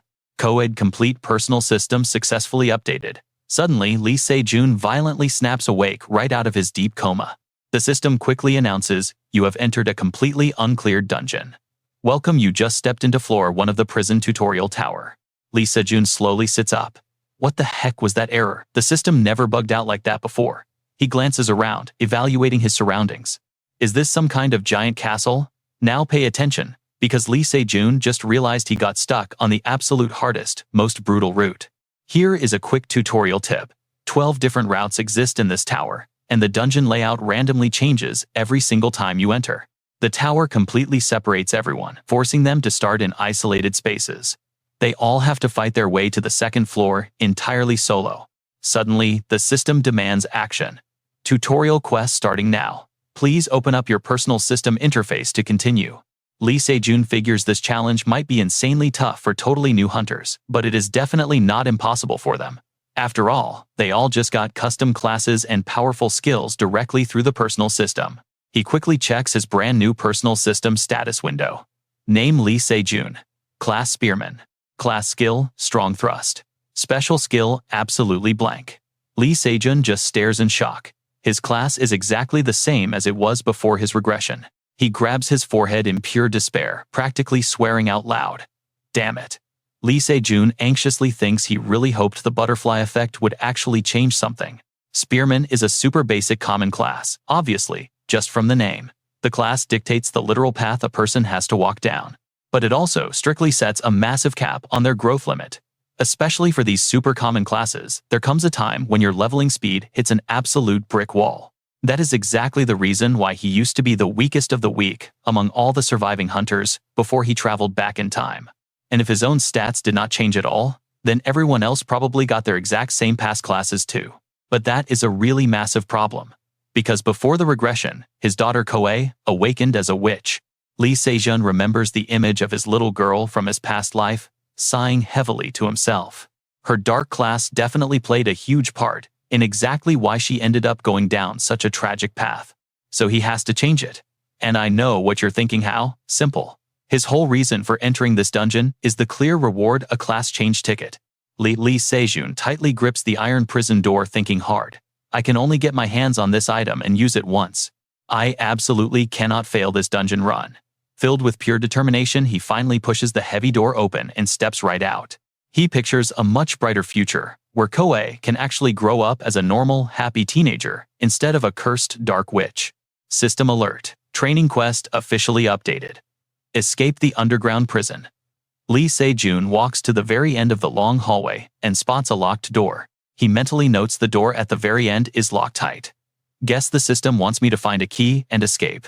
Lee Se-jun glances all around the dark room. He steps up to a random suit of armor completely deep in thought. What is this armor? Doesn't really look like anything is hiding inside. It's standing right in front of the iron bar, so maybe it's a guard. Then it hits him. Oh, speaking of which, guards usually hold the keys, so the key must definitely be inside there. Lee Se-jun reaches his hand out to grab the guard's pouch. This pouch right here. Suddenly, the guard starts glowing super brightly, but it looks like Lee Se-jun totally saw this coming. He practically scoffs out loud. You really thought I would fall for that? He instantly draws his spear and stabs the guard with insane force. The sharp spear completely pierces the armored monster's head. Lee Se-jun smirks confidently. I knew some cheap trick like that was going to trigger. Too bad for you, I am way too old to get fooled by lame traps like this anymore. With that, he aggressively swings his spear forward again. One guard gets totally wrecked, but another randomly spawns right behind him out of nowhere. Lee Se-jun mutters to himself, a mid-boss tier dungeon monster, right at the very start. He confidently provokes them with a grin. Just one or two of you guys are absolutely nothing to me. Come on, bring it. But the second those words leave his mouth, an entire squad of guards spawns in. Seeing all those massive weapons rushing him, Lee Se-jun completely freezes up. He frantically throws his hands up in the air. My bad, wait just a second. Fast forward a bit, and a guard's broken helmet clatters down. System alert. You have officially defeated all the living armors. Lee Se-jun just plops right down on the crushed metal of the defeated guards, sighing heavily. That was way more than I actually expected. Isn't fighting 15 of them a bit overboard? 150 reward points have been added. He happily grips his spear, realizing the system makes this easy. And trust me, you're going to want to see what he completely breaks next. Stick with me here, we are jumping right back in as the weapon finally feels totally natural. Suddenly, a system alert pops up. The king ring just absorbed the monster's soul. He pulls out the key to unlock the hallway doors. Deep down, he tells himself, all right, I still have not used the king ring yet, so I definitely have a backup plan ready. The heavy doors swing open, revealing another massive room. Standing right in the dead center is an absolute unit of a giant monster, clutching a massive shield. Its entire body radiates a fiery red glow and pure blazing energy. Lee Se-jun slowly scans his new opponent. What is up with this final boss-looking dude? He silently evaluates the absolute beast. Unlike the regular mobs, this guy actually has thick armor plating, protecting all of his joints. Covering up weak points plus carrying a giant shield, the defense on this guy must be insane. Suddenly, he notices a tiny detail. Hold on. Does not that pouch on its hip look exactly like the previous monsters? So I really have to take this absolute tank down to escape this place. That thought flashes through his mind for just a second. Suddenly, a massive gust of wind blasts forward. The monster violently hurls its giant shield right at Lee Se-jun. He panics, thinking to himself, how can something so incredibly bulky move that fast? Lee Se-jun quickly dodges out of the way, successfully dodging instant death. Running for his life, he grits his teeth, knowing a direct head-on fight is impossible to win. First things first, keep a safe distance and figure out a counterattack. Without hesitating, Lee Se-jun uses all his remaining speed and completely bolts forward. Now watch closely, this is where it gets totally wild. The monster suddenly roars about escorting the sinner back to jail, going completely and totally berserk. It violently smashes its twin shields together and charges straight at Lee Se-jun. He panics, realizing this guy is nuts. Meanwhile, the beast just keeps screaming, "Get back in your cell." The raw power of its footsteps actually starts shattering the solid ground beneath them. By now, Lee Se-jun has safely repositioned himself across the room. He looks up at the ceiling and realizes something important. Wait a second. If all the main pillars collapse, this entire ceiling is going to cave in. He quickly glances back at the giant monster, still relentlessly hunting him down. He tells himself, I need to bait that oversized bull into changing directions right now. Instantly, the enraged monster pivots and charges after him. It mutters, escaping sinner. Then it leaps high into the air, screaming, you will face the death penalty. With that, it launches an attack at Lee Se-jun. He quickly jumps backward, but suddenly the monster completely stops moving. Lee Se-jun instantly spots its fatal flaw. There it is. Gripping his spear with pure excitement, he rushes in. An opening. This is his big chance. Lee Se-jun violently thrusts his spear right into the monster. That spot is definitely its weak point, because the massive beast unleashes an absolutely agonizing scream. Landing the strike, Lee Se-jun immediately falls back, widening the gap between the two of them. He thinks to himself, alright, that attack actually did some serious damage. The source of his insane power and blazing speed is definitely his legs. If even one of his legs is busted, his mobility is completely wrecked. But suddenly the giant beast completely changes its attack angle. Lee Se-jun goes on high alert. Wait, what the heck is he doing now? No way. He suddenly realizes its terrifying plan. Sure enough, the giant shield flies straight toward him. Luckily, Lee Se-jun ducks just in time, watching the heavy shield boomerang right back to the monster. I know what you are thinking. Using a shield like a boomerang. He is totally doing this to bypass his leg damage speed limit. While dodging the barrage of attacks, Lee Se-jun tries to strategize. But suddenly, his back hits a solid stone pillar, completely cutting off his only escape route. Seeing the opening, the monster aggressively hurls its shield. With literally nowhere left to run, Lee Se-jun just curses out loud. Damn it all. He thinks to himself, if this support pillar breaks too, the whole ceiling is seriously going down. Staring at the incoming shield, he makes a choice. The only option left is to block that giant shield at all costs. He frantically checks his personal system interface, looking for absolutely any kind of lifeline. Is there seriously nothing? Then he spots the text for his class skill. Thrust, a basic default ability. Lee Se-jun completely freezes. Thrust. This is a skill that boosts the power of piercing attacks by burning through his mana. Sure, it is a super basic skill matching his incredibly average class. He grips his spear tightly, slowly channeling all of his raw mana straight into it. But right now, I have to bet everything on this one move. Lee Se-jun activates the skill, taking a standard spear-throwing stance ready to launch his ultimate counterattack. As the spear flies through the air, Lee Se-jun suddenly realizes something weird. Right next to the skill name, Limit Thrust, there is some very strange extra text. His suspicions were totally right. With just a single devastating strike, he completely overpowers the giant monster. The beast just drops its jaw, totally speechless. It probably has zero clue how it just died so incredibly fast. Rocks collapse with a deafening crash, kicking up a massive cloud of dust. The system announces that the Warden floor boss is officially defeated. You have earned 500 extra points. Your ring has successfully absorbed the monster soul. The second the alert ends, Lee Se-jun just collapses. The scene shifts right over to Seoul, South Korea. Watching his granddaughter cuddle a cute cat in her lap, her grandpa calls out, "Go ah." She sweetly replies, "Yes." Her grandpa gently warns her, "If you want to keep that cat inside the house, you need to ask your parents first." Go ah cheerfully replies, "I know." Just 2 hours earlier, Goa looked at the cat in pure shock, asking, "You can actually talk?" The cat just gives a polite greeting. The little girl excitedly asks, "What is your name?" "I am Goa." Then she suddenly gets a bit confused, wondering, but little cats do not know how to speak. The cat replies that he is just a very special talking cat. And that is where we leave it. Trust me, you and I are going to love what happens next. Stick with me here. Suddenly the cat speaks up. "Koa, can I ask a favor?" She happily agrees. The cat deadpans, "Hide me." She immediately hugs him tight, looking around. "Is there a villain? Some bad guys?" He nods. "If the bad guys find out I can talk, they will take me away." Koa tilts her head. "But what about me?" He softly replies, "Yeah, you are special like me. You can totally see mana, right?" Koa panics instantly. "Hey, that is a secret," the cat reassures her. "Relax, I will not tell anyone." She asks innocently, "Really?" The cat strikes a deal. "Only if you keep my talking a complete secret." Thinking it is easy, Koa happily holds out her pinky finger. "Got it, I promise." The little cat raises a paw. Deal. One kid, one cat, making a solid pinky promise. Back to reality, Grandpa asks Koa about a name. Koa completely slips up. "He told me to call him Master." Grandpa looks super confused. Koa turns pale, slapping her hands over her mouth. Silence hits. Grandpa just chuckles at her wild childhood imagination. He stands up to fetch some food. Koa nervously stammers out a quick okay. The door shuts. The cat sits right up and sighs. Not talking is seriously annoying. Koa wonders, "Can you not just talk?" The cat explains, "Anyone besides you finding out is totally game over." She nervously asks what they should do.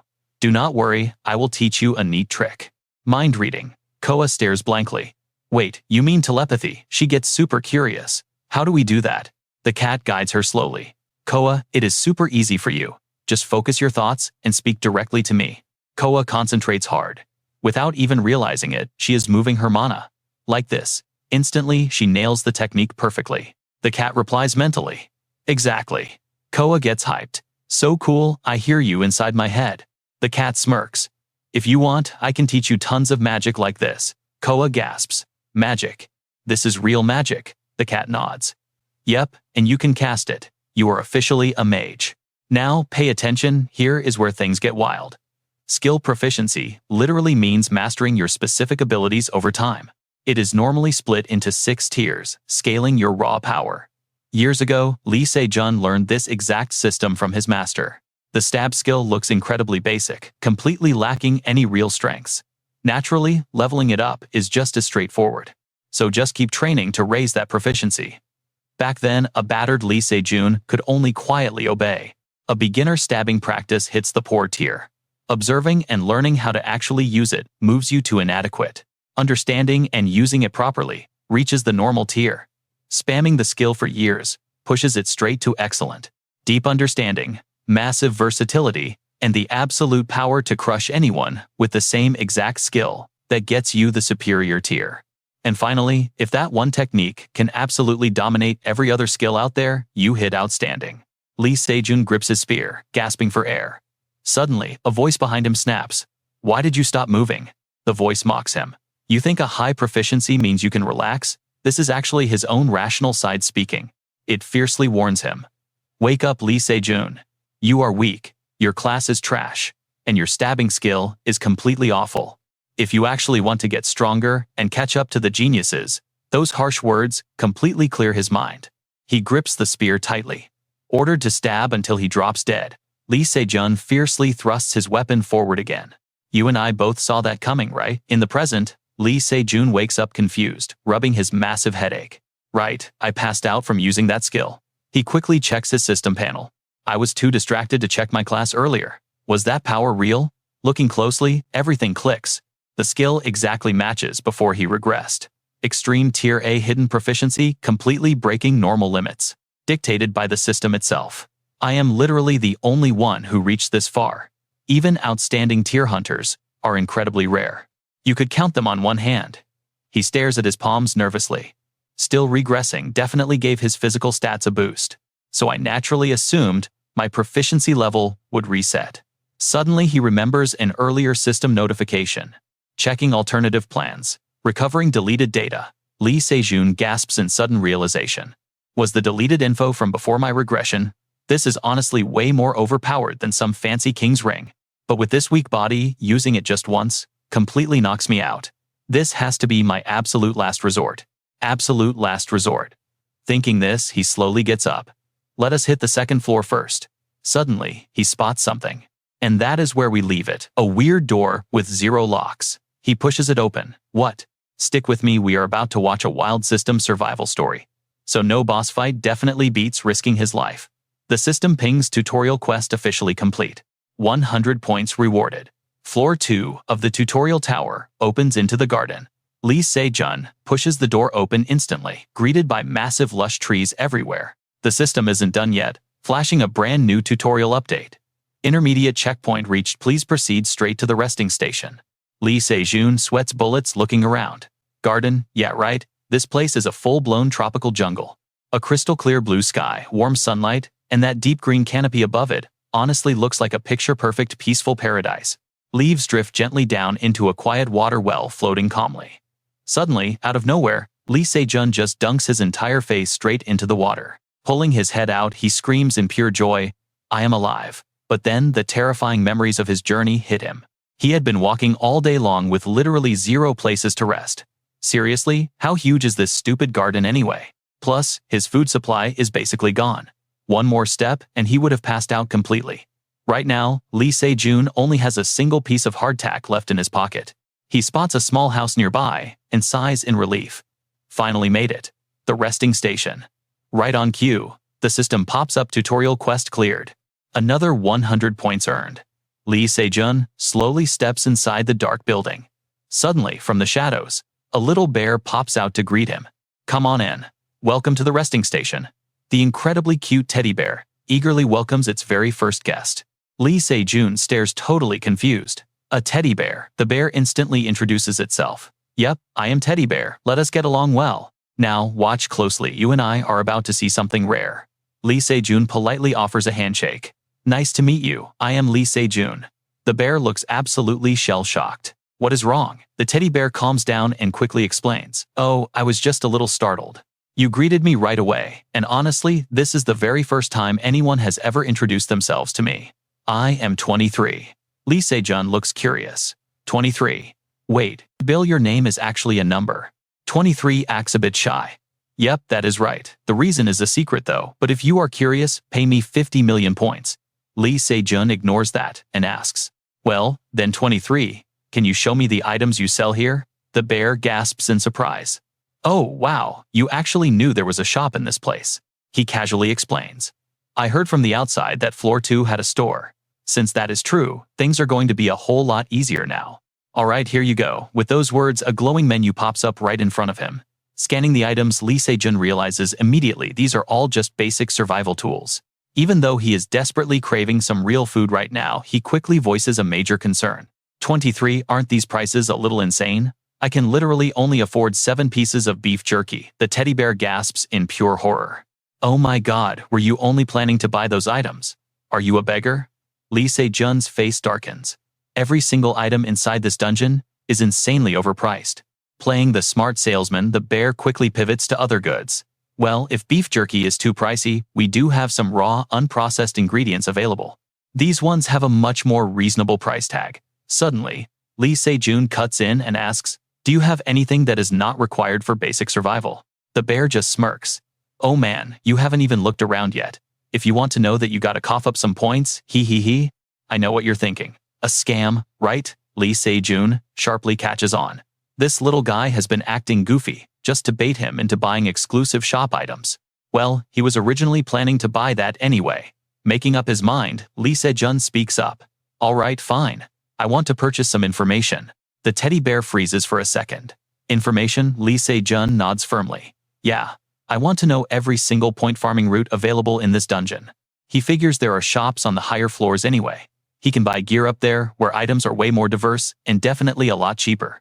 But exclusive information. That is only sold here on floor 2. Basically, grabbing this intel now is the absolute best strategy for racking up massive points later. The bear waves its paws, dropping a harsh reality check. That info costs 1,500 points. You totally cannot afford it. Lee Se-jun stays completely calm. Is that so? Refusing to give up, he pivots. Well then, I guess I will just have to choose something else. The absolute most efficient method to earn points. 23 rubs its fluffy cheeks thinking hard. That one is 800 points. You are 50 points short. Lee Se-jun didn't expect it to be that pricey. Resting his chin, he calculates. Even this one. Does that mean the farming scope is even smaller than here? Watching Lee Se-jun struggle to choose the bear, goes quiet for a moment, before suddenly speaking up. Okay, doing this means I am definitely taking a loss on business. But just this once, I will give you a special discount. 750 points. Lee Se-jun's eyes go wide. He is stunned. A system shop discount. That is unheard of. Lee Se-jun quickly asks, wait, why? The teddy bear rubs its chin and looks away shyly. Well, about that. Suddenly, it beams a happy smile. Because you were polite and greeted me first. Watching Lee Se-jun munch on his very last piece of hardtack, the bear gets curious. Isn't that your absolute last piece of food? Lee Se-jun nods. Yeah, but if I do not eat this now, I won't have any strength left to keep going. 23 tilts its head. So what are you going to do later? Lee Se-jun smirks with total confidence. No worries. I know exactly how to find food now. The bear is baffled. Wait, how? Lee Se-jun explains his master plan. By using all the items listed right here in your point shop, everything sold here is safe for survival, meaning eating them will not kill me. And I definitely spotted some of these ingredients growing wild on my way here. So moving forward, I just need to forage and eat those exact same things. 23 gasps in awe. Oh wow, just like how you bought the information. So what do we learn here? Brains win. You are pretty smart, Lee Se-jun humbly replies. Just a little bit. Just being a little sharp. The teddy bear cheerfully praised him. You noticed I was totally baiting you to buy intel, right? Let's dive right into this wild setup. Until now, nobody noticed. People only see what they want. totally ignoring the actual bear hanging on his shoulder. Lee Se-jun thought to himself, normally anyone making it here would be dead on their feet, zero energy left to investigate anything. The teddy bear suggested they head out now. Lee Se-jun stood up agreeing. Alright, I've rested up enough anyway. Full of determination, he said it was time to find that thing. The bear teased. It'll be tough. You really love a good challenge, huh? Lee Se-jun stated the obvious. I literally spent my entire fortune buying this information. Of course, I have to put it to use. See you at the 4th floor point shop. Right after Lee Se-jun walked away, a mysterious figure suddenly appeared outside the store. They stepped inside and a bunny NPC welcomed them. Come in. Welcome to the rest stop. Suddenly the stranger asked, Hey, who was that hunter that just left? The system announced that the tutorial test had been refreshed, and the tutorial tower would now shift to the 3rd floor. While walking, Lee Se-jun recalled the intel the teddy bear gave him. There was a high-tier boss. At the time, he was super skeptical. A high-tier boss. The bear had explained it quickly. The master of the floor. Lee Se-jun caught on instantly. So basically, the main boss. Oh, like a prison warden, the teddy bear continued. Exactly right. Honestly, you don't actually need to hunt these high-tier bosses to clear the later floors. Skipping them causes absolutely no problems. But taking them down scores you massive points. If regular hunters weren't so greedy for those points, we wouldn't see nearly as many injured people around here. Hearing this, Lee Se-jun finally realized something. That was exactly why the 1st floor doors had absolutely zero locks or keyholes, letting players freely move up to the next level. He had totally misunderstood. Now, watch closely here, the bear keeps talking. But taking it down really isn't a bad idea. If you defeat the hard bosses on every single floor, you get a special reward. Lee Se-jun asked with sudden interest. Wait, what kind of special reward? The teddy bear confidently declared, take it down and you'll find out. First, just go beat the high-tier boss on floor 2. Leave the rest stop, head dead west, and you'll find it. Lee Se-jun listened to this super vague hint and just felt completely drained. Head west. Why does that sound so hopelessly vague? Do you have literally any other clues? The teddy bear didn't say much else, just teasing that if he wasn't an idiot, he'd figure it out. Back in the present, Lee Se-jun stepped into a brand new area. He was shocked by the sudden vibe shift. Staring at the bleak, gloomy forest right in front of him, he sighed, realizing he was totally clueless on what to do next. Right at that moment, a weird purring sound echoed from the trees. An owl tilted its head, staring dead at Lee Se-jun. Its mouth split wide open, revealing razor-sharp fangs and a long, slithering snake tongue. Yeah, that wasn't an owl anymore, that was a straight-up monster. Suddenly, it unhinged its jaw and lunged right at him, claws aiming for his face. But Lee Se-jun stayed totally calm, slicing the beast clean in half. The system chimed in. Big beaked owl eliminated. 5 reward points added. Then Lee Se-jun heard more screeching echoing deep from within the forest. Looked like he had a whole lot of fighting ahead. Gripping his weapon tight, he muttered helplessly. Alright, fine. So from here on out, it's a danger zone, huh? Meanwhile, over on Yo Yuiwa's side, the system kept spamming alerts. The safe vault had officially opened. Alpha tester tried updating Yuiwa's personal system. Critical error. Unable to update personal system due to an unknown glitch. All updates are temporarily paused.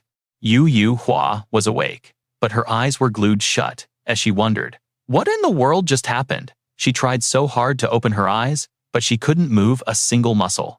Yuihua panicked. You and I know that exact sleep paralysis feeling, right? She couldn't see or move. She had to break free at all costs. Suddenly, a weird noise caught her attention. Yuihua was totally confused. What is that sound? Is it a monster? Terrified by her own thought, she started freaking out. This was a massive problem. In this paralyzed state, she couldn't fight back at all. Think carefully. It's completely dead silent in here. But while Yuihua was frantically brainstorming a survival plan, a hand suddenly reached out right in front of her. The stranger's fingertips were glowing with a bizarre green light. Then, out of nowhere, the person asked, "You must be exhausted, huh?" Yuihua jumped, realizing it was a woman's voice. Thank God, an actual human. Thrilled to find an ally, she immediately asked a question. "Excuse me, are you a member of the Night Order?" But surprisingly, the woman replied, "No, I'm not." Thinking about the voice, Yuihua frowned. This definitely doesn't sound like Han or Ha-Iram. Yuihua asked cautiously. Then, who exactly are you? The beautiful girl quickly introduced herself. I'm Elizabeth, Don't worry, I'm here to help you. Cutting back to the gloomy forest, with Lee Se-jun. He groaned in absolute despair. Where the heck is this high-tier boss anyway? Lee Se-jun started analyzing the situation as he walked. These annoying monsters keep attacking in cycles and my food supply is running super low. Honestly, this second floor feels completely rigged. Suddenly, a weird flickering light caught his eye straight ahead. Lee Se-jun was highly suspicious. Is that fire? He slowly stepped closer. Is it right around here? Suddenly, he froze in his tracks, his eyes going wide with pure shock. A gigantic hulking monster was just chilling by the campfire. Hearing his footsteps, the massive beast slowly turned its head to glare at Lee Se-jun. It instantly raised its hand toward him, a bright green magic glowing from its fingertips. In a flash, a barrage of thick vines shot straight at Lee Se-jun. They went right on the attack. As he blocked them, he realized it was literal magic. The vines quickly wrapped around his body, completely trapping him. Lee Se-jun gritted his teeth. But the second he breaks free, the monster vanishes. Trust me, you and I are definitely sticking around to see this showdown. Let us jump right in. He wonders where did it go. Suddenly, the knife-wielding monster sneaks up right behind him for a surprise attack. Luckily, Lee Se-jun dodges just in time. Furious, he slashes right through its annoying vines and yells, "You bastard!" But the monster is not backing down. Both of its hands start glowing and a huge shield of vines sprouts up to protect it.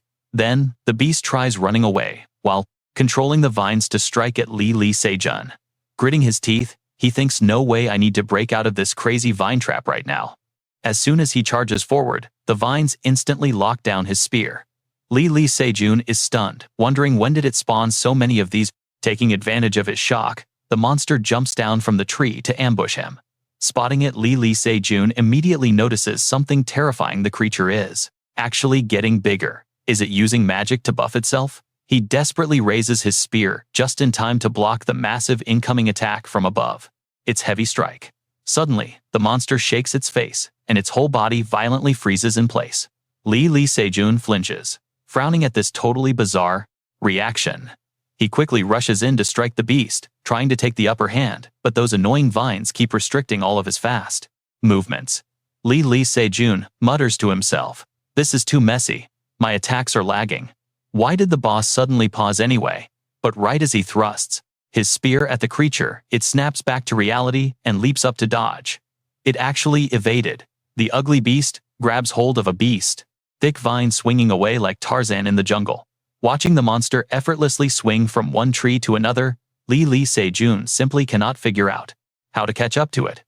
He grinds his teeth, thinking, damn it, using a long spear in all these vines is completely useless. It is blocking every single move I make. These vines keep restricting me, and they are growing thicker by the second. Suddenly, a totally unexpected voice echoes out. Wait, it is actually the monster talking. It literally asks him, "Why are you wearing that ring on your finger?" Watching the beast prep an attack, Lee Se-jun gets confused. Wait, the king's ring. Watch closely here. Did this huge monster freeze up earlier, purely because of his magic ring? The beast raises its hand to strike, demanding, "Answer me right now." Instantly, its sharp vines shoot up from the dirt, tightly binding both of Lee Se-jun's legs. The vines fiercely yank his ankles, making him completely lose his balance. As he yells out, "Whoa!" Taking full advantage, the monster slashes straight at him. Panicking, he thinks to himself, "I am so dead. In this awkward position, there is absolutely no way I can block this." Hit Lee Se-jun squeezes his eyes shut, fully bracing for the painful impact. But right at that second, someone dashes in and delivers a brutal, flying kick to save him. Those powerful legs smash directly into the creature's chest. While Lee Se-jun stares in absolute shock, the huge monster is violently punted backward, crashing straight into a tree. The mysterious savior checks on him. "Little bro, you good?" At that exact moment, Lee Se-jun finally looks up at the guy standing there, completely startled, as he shouts, "Dio-kwan." Meanwhile, after hearing the introduction, Yo-Yuiwa happily compliments the name, Elizabeth, saying it sounds beautiful. She curiously asks, "Wait, are you Greek by any chance?" This completely catches Elizabeth off guard. Elizabeth mutters internally, "Is this because of that kid's influence? They even talk the same." Yo-Yuiwa cannot really hear her, just awkwardly mumbling, "Ah." Elizabeth gently touches Yo-Yuiwa's forehead, a soft blue light glowing from her fingertip. "Such a shame, but I cannot answer that for you.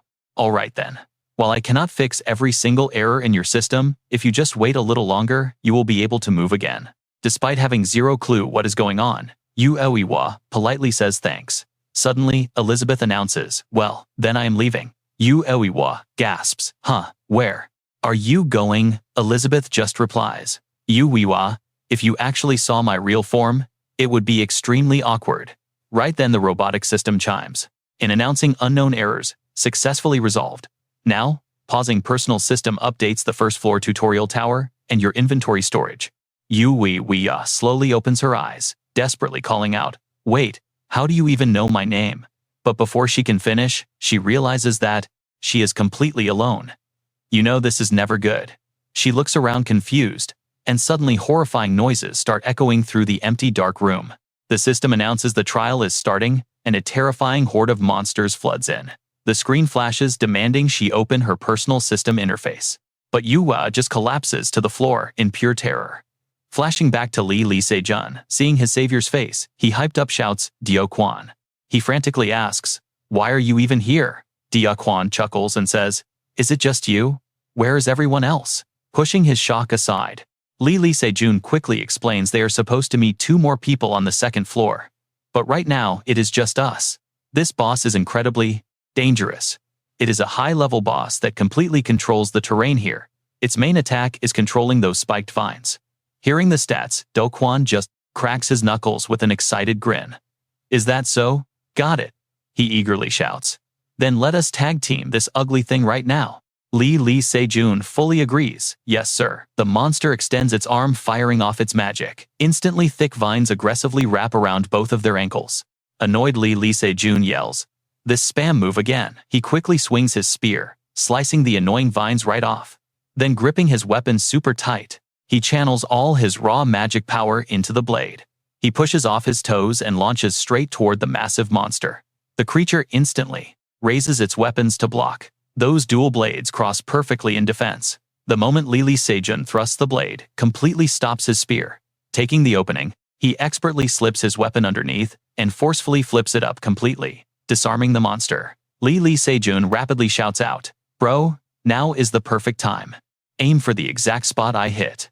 Seeing this setup, Dio Kwon panics a bit, saying, man, this feels kinda cheap, right? Speechless, Lee Se-jun replies, we are hunting. Who cares about playing fair? That is exactly what you and I would say. Waking up Dio Kwon steps back, charging magic into his hand. Alright, stick with me here. With a fierce look, he replied, I know. Lun thought the system assigned Kang Tae-ho the fighter class. And the skills of that class. Super simple, but the raw power is absolutely insane, literally enough to melt a solid block of iron. Kang Tae-ho gritted his teeth and threw a straight punch. Just one single strike from him unleashed absolutely terrifying, earth-shattering force. Boom. Half the monster's body was instantly blown away before it completely exploded. The system confirmed the high-tier boss, the gardener, was completely annihilated. Plus 300 points. Kang Tae-ho stood there dumbfounded, still totally swept up in the heat of battle. He pondered this skill. The cast time is super long, and the stamina drain is massive, so even now I haven't fully mastered it. Kang Tae-ho shot Lee Se-jun a suspicious glare. Just now, Lee Se-jun's movements somehow created the absolute perfect opening for him to execute that ultimate attack flawlessly. Almost like he knew my skills perfectly. Lee Se-jun stayed dead silent for a moment, then his expression suddenly flipped, and he gasped. Wow, what even are you? Kang Tae-ho's rising suspicions were instantly totally crushed by that pure reaction. Huh, Lee Se-jun asked innocently. Was that a skill just now? Kang Tae-ho replied awkwardly. Yeah, that was my skill. Lee Se-jun praised him endlessly. That was truly amazing. Kang Tae-ho breathed a heavy sigh of relief. Must have been a lucky coincidence. So Kang Tae-ho happily threw an arm around Lee Se-jun, patting him while laughing. Yeah, I'm literally dying. Completely out of energy, Kang Tae-ho collapsed forward. Shocked, Lee Se-jun asked, where does it hurt? Are there side effects? Clutching his stomach on the ground, Kang Tae-ho whined. No, I'm just starving. Got any food? A plate of fresh fruit instantly appeared. After completely stuffing his face, Kang Tae-ho let out a refreshing cheer. Ah, I am alive, Lee Se-jun smiled. The taste is pretty average. You sure eat well. Kang Tae-ho shot back dejectedly. I am totally sick of hearing that. You and I both know you gotta eat what you can. Kang Tae-ho complained mid-bite. The point shop is way too expensive anyway. Lee Se-jun, according to you. Right now it's just us, but climbing higher means we'll meet the others. Lee Se-jun nodded. Exactly. Clearing each floor naturally groups everyone up. Hearing this, Kang Tae-ho asked, makes sense. So, where exactly did your first floor start? Lee Se-jun didn't hide a thing. An underground prison. I literally had to fight the wardens. Kang Tae-ho was completely caught off guard. An underground prison sounds crazy tough. Lee Se-jun stayed quiet for a second, then asked, where did you start? Flashing back to his nightmare, Kang Tae-ho recounted in absolute horror. I was in the sewers. The high-tier boss was a terrifyingly massive rat. Lee Se-jun looked absolutely horrified. You actually fought that thing. You must be completely covered in disgusting bacteria. Kang Tae-ho promised he washed super clean at the fountain near the rest area, so don't worry. Lee Se-jun totally froze. That rest area fountain. Remembering dunking his face in there, Lee Se-jun's expression darkened. Wait a second. I actually drank that water. He frantically tried to comfort himself. No way, no way. If his timeline is right, he got there after me. I drank that water first. Thank God. Kang Tae-ho wondered, will the others be okay? I'm pretty worried. Anxious himself, Lee Se-jun replied. They'll be totally fine. He thought to himself first, let's see if Hun passed safely. Ha-I-Ram will probably clear it just fine too. Lee Se-jun thought nervously. My only real concern is Yu Oihua. She has way less experience than the others, so I'm worried. But she will definitely push through. I believe in her. Me standing here overthinking is useless anyway. My own epic trials are still waiting ahead. Kang Tae-ho suddenly interrupted his thoughts. Hey bro, seems we arrived. This is the outer wall, right? Now watch closely, things are about to get wild. Lee Se-jun nodded in agreement. Exactly. Following this wall leads straight to the floor 3 entrance. Kang Tae-ho cheered. Great, let's charge right in. Surprisingly, Lee Se-jun blocked him. No, we aren't. Kang Tae-ho stared blankly. Huh. Lee Se-jun smiled. We aren't going in. Meanwhile, beneath a glowing chandelier, inside a modern room packed with windows, Han stood amidst a literal sea of monster corpses panting. Going in right now wouldn't do any good. Han was dead tired, sweat pouring down her face. Hee-jeon rested in a dark corner, gasping for air, as sweat kept flowing like an endless waterfall. She thought, is climbing higher truly useless? Right then, the system violently announced prep time was over. Wave 3 was officially starting. Han hyped herself up. I can endure this. The system yelled ready, and a monster horde spawned. They were packed shoulder to shoulder. Han forced herself up. Despite being completely exhausted, she gripped her sword ready for all-out war. Right now, she was drowning in regret. If I knew Floor 3's monsters spawned back-to-back with 0 breaks, I would have totally rested on Floor 2. I haven't eaten a single thing in days. Mana is bottoming out. Stamina is literally hitting 0. Can I actually survive this insane wave? Han's morale absolutely plummeted. Thankfully, she quickly reignited her fighting spirit, gripping her blade tight. No, I am absolutely going to survive this. With that resolve, she dashed forward, slashing fiercely into the monster swarm. She realized resting by the wall recovered a tiny fraction of her stamina. Slipping slightly in her high heels, Han hardened her resolve. Pushing straight forward is literally my only option left. Her attacks turned wildly ferocious. Suddenly, a creepy monster arm grabbed her shoulder. Han frantically swung, slicing its head completely clean off. Stamina completely drained, she gasped for air. The horde wasn't thinning out. So what happens next? Trust me, you'll want to stick around. Alright, stick with me. You and I are jumping right into pure chaos. No matter how much she slashes, the swarm just won't stop. Her vision is already fading fast. Han drops to her knees, her head throbbing. She tries to stay focused. She can't afford to pass out here. But her body just gives up, and she completely collapses. Right at that exact second, a foot literally kicks the door wide open. Seeing Han on the floor, the newcomer asks, "Whoa, what happened to you?" Looking at her savior with absolute tears in her eyes, Han calls out, "Ha-I-Ram," and just like that, Ha-I-Ram joins the fray. But suddenly Han panics when she realizes there aren't any weapons lying around. Wait, sister, where did all the weapons go? Han cries out in absolute despair, convinced that this is the end of the line. Ha-I-Ram pats her shoulder calmly, reassuring her. Don't worry, come here. Now who did this to you? The moment she speaks, her hand starts glowing with intense energy. Cutting over to the second-floor garden, Alexis is walking and feeling suspicious. There are absolutely no rest stops around here. Alexis thinks to himself, if he can just safely reach a rest stop without collapsing, he can wait and party up with the other players. But looking at the current situation, things aren't great. He has no clue who's friendly or an enemy. Based on the third floor quest, they should have met by now.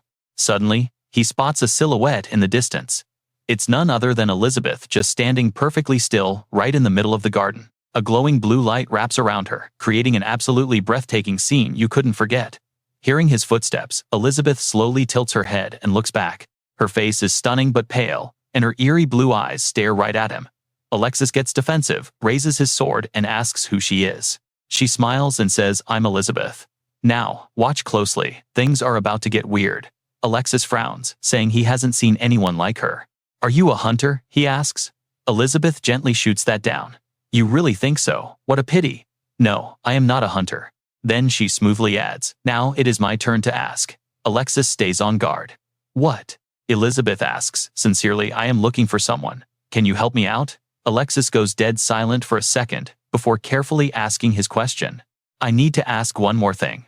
Are you even human?" Elizabeth gives this calm little smile, then slowly shakes her head no, instead of answering. Alexis lowers his head. "If that's the case, I apologize." And with that, he immediately slashes forward. Elizabeth doesn't even try to fight back, just standing there as she falls forward. Done with the strike, Alexis coldly says, "I guess I cannot answer your question." Even seeing Elizabeth drop Alexis is super suspicious. Taking her out was way easier than he actually expected. There's 0-point notification, and she wasn't human either. So frustrating, he just rubs his head and keeps moving forward through the area. Suddenly, a familiar voice calls out his name. Alexis freezes in his tracks and asks, "Wait, Yu-Hua." Yu-Hua looks like she had a totally rough time getting here. Seeing her teammate, she happily says, "Oh, we actually met up here." Alexis politely replies, "So, you're the hunter I'll be teaming up with on this floor." Thank goodness. Yu-Hua is totally clueless. "Huh, a partner hunter." Alexis explains that starting from the second floor, you have to team up with another hunter. Yu-Hua follows behind him, saying, "Oh really?" Back in the foggy woods, that familiar blue light shines again. Elizabeth sighs, noting that since the memories attached to that sword aren't great, there's nothing to really care about. What a combative kid. I know what you're thinking, who is she waiting for? She looks up, wondering if she was wrong. Where could he be? Lee Se-jun. A massive explosion hits, and the system announces the adventure tutorial is complete. 500 points are instantly added to the score. Daeho exhales a huge sigh of relief. Will floor 3 monsters swarm them like this? If they had pushed straight through without resting, they'd be totally toast. Lee Se-jun explains that pacing yourself in this massive dungeon is absolutely crucial. Attacking for days straight without any breaks will put them in major danger. Mid-sentence, he suddenly stops. "Wait over there." Can he clearly see who's lying on the ground? Lee Se-jun completely panics. It's Han and Ha-I-Ram. Daeho and Lee Se-jun rush over to check on them. "Are you guys okay? What the heck happened?" Surprisingly, the two girls just groggily wake up. Ha-I-Ram rubs her head and whines. "Man, I was having a great sleep. You're making me go deaf." Han drowsily calls out to Lee Se-jun and Daeho. Daeho scolds them. "No matter how sleepy you were, why on earth would you sleep right there?" Ha-I-Ram just shrugs. "What else could we do? We can't manage our battle stamina like you two monsters." Ha-I-Ram then asks, "Are we really taking down the high-level third-floor boss instead of going to floor 4? Lee Se-jun explains that taking it down earns them a ton of bonus points. Plus, there is that special mid-floor shop to consider. Ha-I-Ram tilts her head, totally curious. A mid-floor shop exists. Lee Se-jun nods, confirming it sells completely different high-tier items compared to normal rest stops. They even sell legendary replica weapons and a bunch of elixirs. If we rack up enough points, we can literally buy whatever we want. Hearing that, Ha-I-Ram nods along. "Ah, got it. In that case, we definitely have to beat it. This is the very last room left." After searching every single corner, all 4 of them step inside the room. Looking at the massive bed right in the center, someone questions it. This is a bedroom, so that giant bed over there makes sense. But suddenly something on top of the bed actually starts moving. Wait a second, there is a person on the bed. A stunningly beautiful girl with long glossy hair sits up groggily rubbing her eyes. Daeho, who was just getting into a defensive stance, completely freezes up. "Huh, a human. Why the heck is it a human instead of a monster?"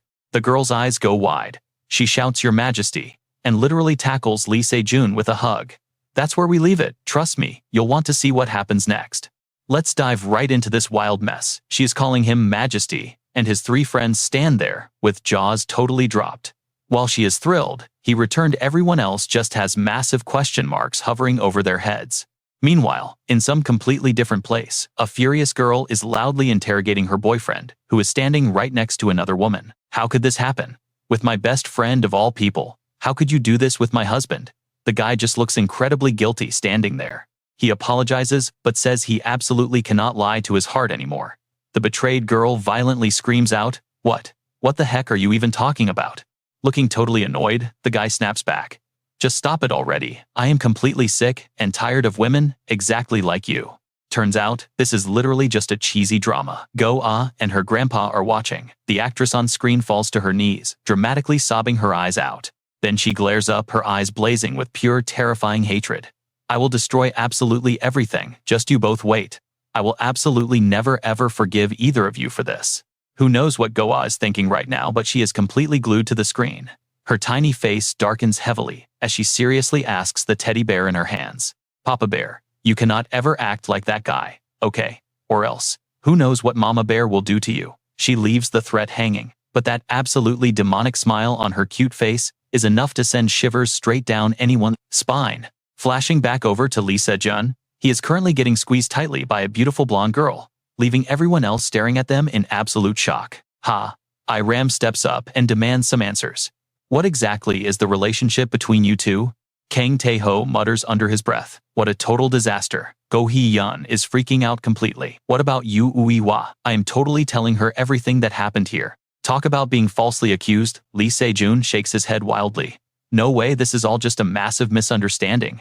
But the girl just keeps clinging to him, rubbing against his chest, and softly calling him Majesty. She looks completely heartbroken. "Why do you look so gaunt and tired?" Lee Se-jun desperately signals his team for backup. How do I even answer this? But Iram just tilts her head in confusion. "Are you asking me?" He quickly translates for her. "She is asking why I look so gaunt." Iram squints suspiciously. "What language is that, anyway? I cannot understand a single word." His other two friends totally agree. "Me neither. What has she been saying this entire time?" Their honest answers leave Lee Se-jun standing there completely stunned and speechless. He thinks to himself in absolute disbelief. Wait a second. Even Iram cannot understand her. If she does not know this language, how on earth am I translating it right now? Could this all be happening because of the Emperor Ring? Lee Se-jun slowly raises his hand intensely, staring at the magical band currently glowing right on his finger. He suddenly flashes back to what happened earlier. Come to think of it, the exact same phenomenon occurred back when they faced off against the Forgotten One. It was the same in the garden. I could understand the gardener perfectly. Plus, she keeps calling me Majesty. If this is all thanks to the Emperor Ring, then everything here suddenly makes total sense.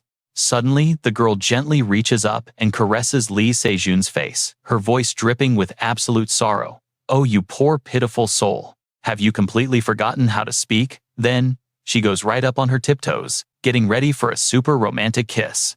Now watch closely, staring at that stunning face, he freezes. Wait, this is moving way too fast. Suddenly, Iwa's absolutely furious face flashes right into his mind. He pauses for a split second, then instantly snaps back to reality and shoves the blonde girl away. "Look, I am sorry, but you have the wrong guy." The blonde is completely bewildered. "What? But this ring?" Lee Se-jun waves his hands frantically.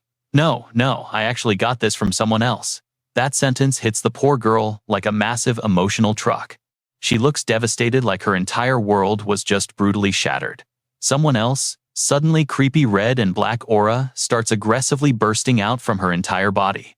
Then, where is His Majesty? Her eyes completely morph into something demonic while she keeps chanting it. "Majesty." She tightly grabs her head, screaming out in pure agony.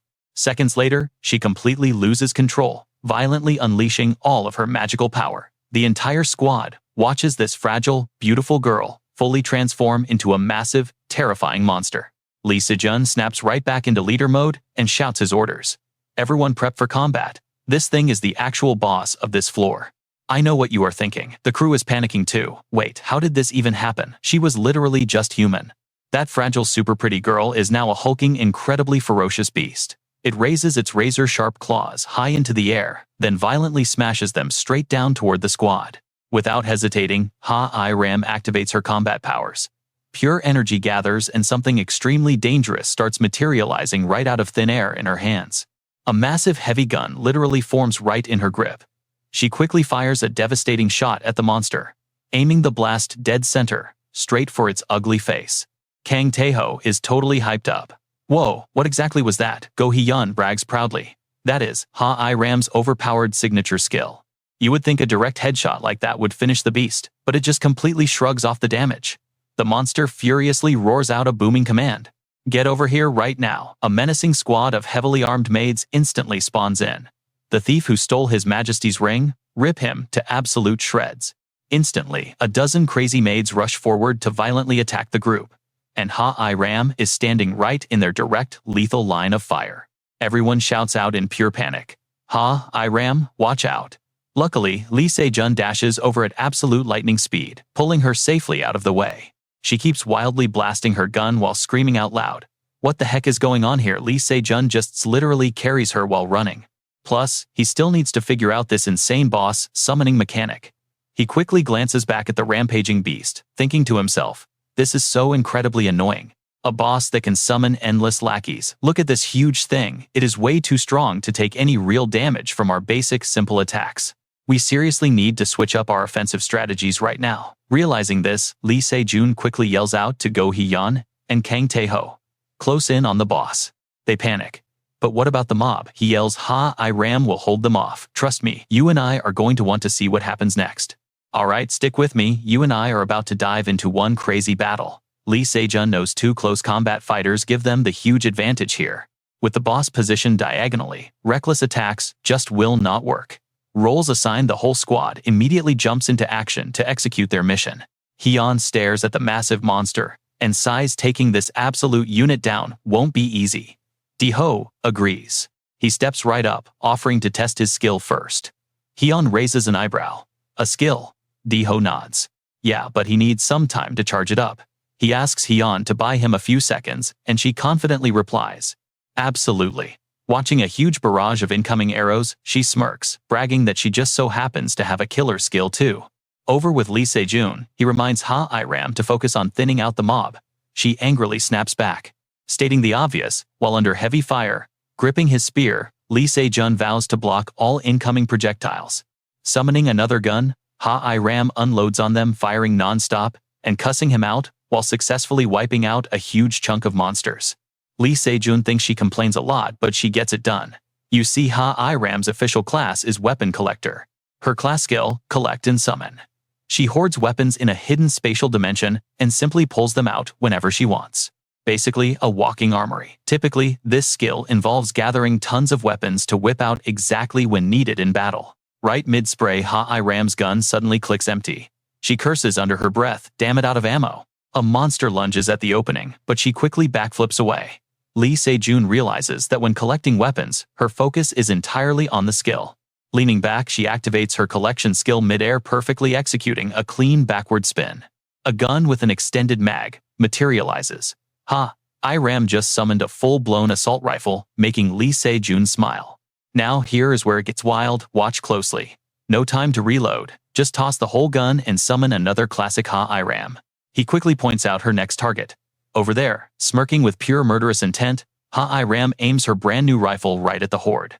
Time to let it rip. Gritting her teeth, she gives the command to fire. She fires a brutal storm of bullets, screaming at the monsters and calling them absolute bastards. The grunts shriek in pain as bullets tear through them, when suddenly a sharp blade slashes past. Hee-yeon jumps right into the fray. She freezes for a split second as a blade nears her face, then gracefully backflips, dodging the strike. She launches a massive counterattack, literally making the ground shake beneath them. Watching this epic display, Kang Tae-ho's jaw just drops. He is utterly amazed. Seeing Hee-yeon fearlessly charge straight at the main boss leaves Kang Tae-ho feeling incredibly impressed. He has no clue what skill she's using, but she is flawlessly dodging every single boss attack. It's like she is literally just playing with the boss. Hee-yeon shows zero fear, while the monster actually starts looking cautious. It gets furious watching its entire army get completely wiped out. What the hell are you doing? Riding atop a massive spider monster? It orders its troops to quickly crush this absolute human trash. It is completely stunned by the situation. Since when did they get this strong? Taking advantage, Hyun readies her strike. You and I both know a distracted boss is dead meat. Hyun lands a brutal direct hit. The boss barely blocks it with its arms. Ice totally bloodshot. It screams in pure rage, "How dare you, scum!" Hyun is shocked. It actually blocked that. She thought its remaining human parts would definitely be its weakest spot. Down below, Kang Tae-ho anxiously calls out, telling Hyun to fall back. That is more than enough. Great job. Clenching his fists, he finally prepares his ultimate attack as insane raw power surges. Kang Tae-ho's energy is so intensely insane, it shatters the surrounding stone pillars, blasting a massive hole through the giant spider's leg. Its loud screech catches Lee Se-jun's attention immediately. He rushes over and asks Kang Tae-ho, "Bro, what is wrong?" Kang Tae-ho explains he just punched its leg with everything he had, but the attack wasn't strong enough. The spider is still standing completely unfazed. The boss grits its teeth. "You dare!" It angrily screams, "How dare you attack my actual body!" The spider charges, crushing everything in sight. How can I meet His Majesty looking like this? Ha-I-Ram keeps relentlessly firing. The boss totally mocks them. "You fools haven't realized your pathetic little moves do nothing." The spider repeatedly stomps the ground. It snarls with utter defiance. "Did you really think that would work?" Worried, Lee Se-jun shouts for Ha-I-Ram. He calculates that only Kang Tae-ho's skill hits hard enough to cause real damage here. Normal attacks are literally doing zero against this boss. Gripping his weapon tight, he realizes there is only one option left. Lee Se-jun formulates a plan and lays out the strategy. "Kang Tae-ho, Hyun, you guys just need to hold the boss down for a second." Kang Tae-ho instantly gets it. "Understood." Hyun is ready. They dash toward the spider while Kang Tae-ho tackles its leg. "Trust me, you are going to want to see what happens next. Stick with me here, because things are about to get insane." Hyun leaps up, attacking the middle of the spider's leg, while Kang Tae-ho holds on tight. But this boss is no joke. Its raw power physically drags them backwards across the hard ground. Hyun is definitely struggling just as badly. They are totally reaching their limit. Losing her patience, she yells at Lee Se-jun, "Whatever you are planning to do right now, you better hurry up. This giant spider is way too strong for them." She screams that they absolutely cannot hold on much longer. The boss roars, eyes glowing blood red. "Die!" It raises a massive leg, aiming right at a completely terrified Ha-I-Ram. But before it can strike, Lee Se-jun finally speaks up. No, he blocks the fatal attack right on time. He dashes forward. An absolutely massive amount of energy wraps around his spear as he charges the boss without any mercy. Lee Se-jun's eyes glow fiercely. Taking his upgraded spear to a whole new level, he channels every ounce of his power for one extreme piercing strike. Now, watch this part closely. A massive explosion erupts, completely blasting apart the giant spider's body. Kang Tae-ho and Hyun just stand there, absolutely shocked. Ha-I-Ram is just as completely caught off guard. The blinding flash of power was enough to terrify the boss. The monster could not withstand that sweeping spear strike at all. The towering spider finally collapses. It crashes onto the ground, totally drained. The exact moment the boss falls, the system announces their bonus points. Kang Tae-ho is completely clueless. What was that? Hyun cannot even believe her own eyes right now. Was that actually his real skill? Kang Tae-ho wonders if that insane attack was really his ability. Meanwhile, after defeating the boss, Lee Se-jun is totally exhausted and collapses flat on the dirt. Kang Tae-ho quickly rushes over to check on his buddy. "Hey bro, wake up." Hyun runs over to them too. Wait a second. She checks his pulse.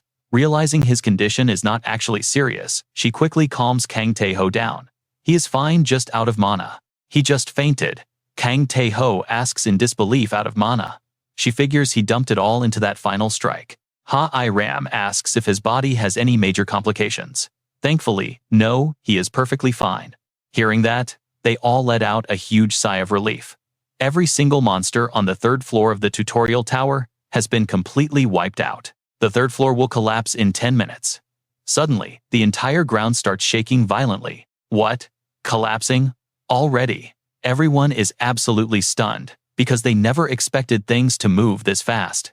Seriously, they give us zero time to rest. We need to leave right now. Hyun panics, asking where they are even supposed to go. Kang Tae-ho honestly has no clue what to do next either. He suggests going back down to the second floor. Hyun feels like nowhere is safe. No way, I tried that before, we cannot go downstairs. Ha-I-Ram tries to think of another plan. You and I know the only way is up. They spot the 4th floor door next to the boss and sprint to escape. Iram yells that they have 0 time, so stop stalling and move. Kang Tae-ho throws Lee Se-jun over his shoulder and sprints. All right. While running, Iram pieces everything together in her head. What just happened? Lee Se-jun only fainted for a second, but she feels like everything instantly turned into complete chaos. He really is their best hunter right now. Iram cannot deny that fact, but she suddenly realizes everyone is relying way too much on his power. She feels ashamed, her pride definitely taking a hit. The system announces they entered the tower's 4th floor inside the castle. Meanwhile, Lee Se-jun is sleeping soundly, letting out a soft, quiet groan. In his dream, he feels this amazing warmth and softness. This incredibly cozy feeling. This comfort makes him wonder how long has it been since I actually slept in a real bed. He just wants to sleep all day. But suddenly he jolts awake, his eyes snapping wide open in pure shock. Realizing a terrifying truth. Wait, I am still inside the dungeon. Fully awake now, he frantically looks around. A luxurious room with a huge bed and fancy furniture. He is totally confused. Is this not floor 3? Lee Se-jun thinks back vaguely, remembering something. I faintly recall the system chiming earlier, so does that mean I am on the 4th floor? He turns toward a stuffed bear in the corner. It plays dumb until Lee Se-jun readies his spear, threatening it. I know you are alive. Talk or eat my spear. The bear instantly panics, screaming that it was just a joke and to chill out. Lee Se-jun's face darkens, with a sly smirk, as he replies, I was joking too. The bear pouts, claiming he took the joke way too far, since they are friends. Lee Se-jun plays along, but demands to know their situation. Friends mess with each other, right? Anyway, where exactly are we right now, and why are you here? The bear explains everything. This is a guest room. Every alpha tester gets their own private space, and I am your guide. Sitting on the bed, Lee Se-jun asks if this is an amenity room. The bear confirms. Makes sense to us now, right? Floor 4 is a complete safe zone, exactly like the shelter. Alright, stick with me here. The bear tells Lee Se-jun he can finally use the point shop. Lee Se-jun then asks if there are any other facilities outside the room to check out. Of course, the little plushie immediately jumps down and starts leading the way for our main character. Right this way. Lee Se-jun stares at the waddling little item shop owner, totally confused. He thinks to himself, was this thing always able to talk? Now that he really looks at it, a talking teddy bear is actually super cute. And instantly, Lee Se-jun's mind jumps straight to his own adorable daughter Coa. He bets Coa would absolutely love this thing. We get a quick flash of his sweet daughter, hugging a bear, looking completely overjoyed. Dad is the absolute best. Hearing that in his head, an incredibly dark and scheming look suddenly takes over Lee Se-jun's face as he glares at the plushie. He starts scheming. Is there any way to just kidnap this thing? Meanwhile, the little bear suddenly senses some serious danger creeping up right behind it. It literally gets the chills. A bit later, Lee Se-jun steps into a massive room showing off some seriously luxurious and gorgeous architecture. He quickly realizes this must be the waiting room.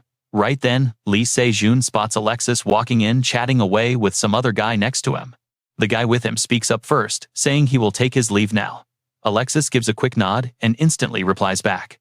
Understood, just make sure you report straight to the guild master. The short-haired guy nods, suddenly tearing up a yellow slip of paper marked with the letters SK. Alexis then suddenly spots Lee Se-jun standing there with the teddy bear right on his shoulder. Oh, Lee Se-jun, you are finally awake, huh? Long time no see, Lee Se-jun replies. Wait, what was that just now? Alexis stays totally calm, explaining that the guy simply used an escape ticket to leave. Lee Se-jun just stares at him, totally confused. An escape ticket. The long-haired guy pulls out a brand new ticket to explain how it works. Exactly. This is how people actually get in and out of this dungeon, even though there are technically no real entrances or exits around here. He keeps talking. Just go check it out inside the point shop. Lee Se-jun turns to look at the plushie, who is currently struggling to climb the table. Hey plushie, can you open up the point shop for me? Search for the tickets. The bear gets it, instantly opening the item shop interface and handing it over. Pay attention here. Lee Se-jun stares at the screen, thinking to himself, I knew it totally different from the second floor. After searching for a second, he finally finds it, the escape ticket. But when Lee Se-jun sees the price tag, he is absolutely stunned. 10,000 points. I worked my butt off just to collect 20,000. Alexis chimes in, saying that most Night Guild members have already bought one and bounced. Lee Se-jun looks totally confused. Wait, didn't they do the side quests? The long-haired guy stays totally chill as he answers. You must be talking about those point-gathering quests that only open up once you hit the 4th floor. You hit the nail on the head. All the Phantom Guild members actually went off to complete them. Alexis just keeps dropping information on Lee Se-jun. Your wife actually teamed up with me on the 2nd floor, and right now she is out running quests too. Hearing his wife gets mentioned, Lee Se-jun blushes, totally surprised. Wait, you seriously met Uni? Hearing that Alexis actually ran into his wife instantly melts away so much of Lee Se-jun's tension and deep anxiety. Thank God. Not seeing her had me stressing out. So she actually made it all the way up here. That is such a huge relief. Alexis gives him a weird look. You were worried. She is incredibly skilled. Are all the members in your guild packing that kind of talent? Lee Se-jun just pivots, turning to Alexis, who drops down onto a nearby sofa. Let us just put that topic aside for a second. Why are there no guild members around here? He asks, sounding totally firm about it. I am sure if they got points from those side quests, they could literally buy every single item. Hearing this, Alexis instantly summons his sword out of nowhere to explain things to Lee Se-jun. On the surface, yeah, that totally makes sense. Because, besides normal weapons, you can literally even buy overpowered artifacts. The long-haired guy explains, gripping his cool sword tightly. But no matter how much gear you buy, it is completely meaningless. Standing right across from him, Lee Se-jun is deeply confused about why that is. Alexis holds the blade right in front of his face. Because any item you buy in the point shop cannot leave this tutorial tower. You saw that coming, right? Lee Se-jun figures it out, glaring at the plushie. It completely panics and turns away. Oh, is that how it is? Alexis does not even seem to notice the bear sweating. And as you already know, the items here are insanely expensive. So insanely priced that no matter how many side quests you grind, you will barely earn enough points to buy even a single decent thing. That is exactly why everybody just packed up and left the second they unlocked their personal systems. Lee Se-jun thinks hard, realizing that securing a huge profit like that is definitely more than enough. Still sitting comfortably, Alexis looks right at our main character. Lee Se-jun, you are planning to defeat the 5th floor boss, aren't you? Lee Se-jun doesn't even hesitate. That is right. I made a firm promise to Lady Sophia. Alexis nods, totally getting it, and gives some solid advice. I am quite sure you have gathered enough points to buy an escape ticket. If you absolutely have to fight it, just make sure you secure an escape ticket first. Consider it your ultimate life insurance policy. Lee Se-jun hesitates for a split second, mumbling an agreement. But suddenly, he completely shifts gears. I am sorry, but I really cannot do that. Hearing this totally shocks Alexis. His jaw literally drops open. What? Why not? Lee Se-jun stares back at him with absolute confidence. I actually have something way more important to buy. After scrolling through the item shop with the plushie, Lee Se-jun finally finds exactly what he needs. So what do you and I make of this? Ah, the scenario ticket. Lee Se-jun smirks at the screen. Hey plushie, is this my real reward? Alright, you and I are about to witness a crazy system glitch. Wait, I get all this just for beating every single floor boss, the shopkeeper replied. Oh, absolutely. It's basically like a hidden quest, or a resurrection ticket. He smiled, looking incredibly proud and happy about it. The price. Every single point from your trial quest. He announced it super loudly, like a game show host giving out prizes. But you will get 10 times that back. This is literally a life-changing quest that refunds 10 times whatever points you spend to buy it right now. An absolutely insane deal. Lee Se-jun held the ticket in his hand, looking completely skeptical. But I have to solo this, right? How insane is the difficulty level? The giant teddy bear shook his head, looking totally clueless. Honestly, nobody had ever actually tried this quest before. Oh wait, he suddenly remembered giving our main character a very serious warning. He added one crucial detail: the scenario quest is pure fiction. If you confuse it with reality, you're going to be in massive trouble. Hearing this, Lee Se-jun frowned, completely baffled. Wait, not real. Exactly right, the teddy bear instantly confirmed. Lee Se-jun stared at the ticket, putting the puzzle pieces together in his head. So it's just like an illusion. He hesitated for just a split second, then ripped the ticket to start his new quest. Let us do this, he firmly said. Instantly, a panel popped up. Now, watch closely, because things get wild right here. Start scenario quest. Then bam, major error. The whole screen flashed blood red. Alert, scenario quest has totally changed. The glitchy panel popped up once again, instantly confirming a forced replacement. New notification: the scenario quest has been completely restored.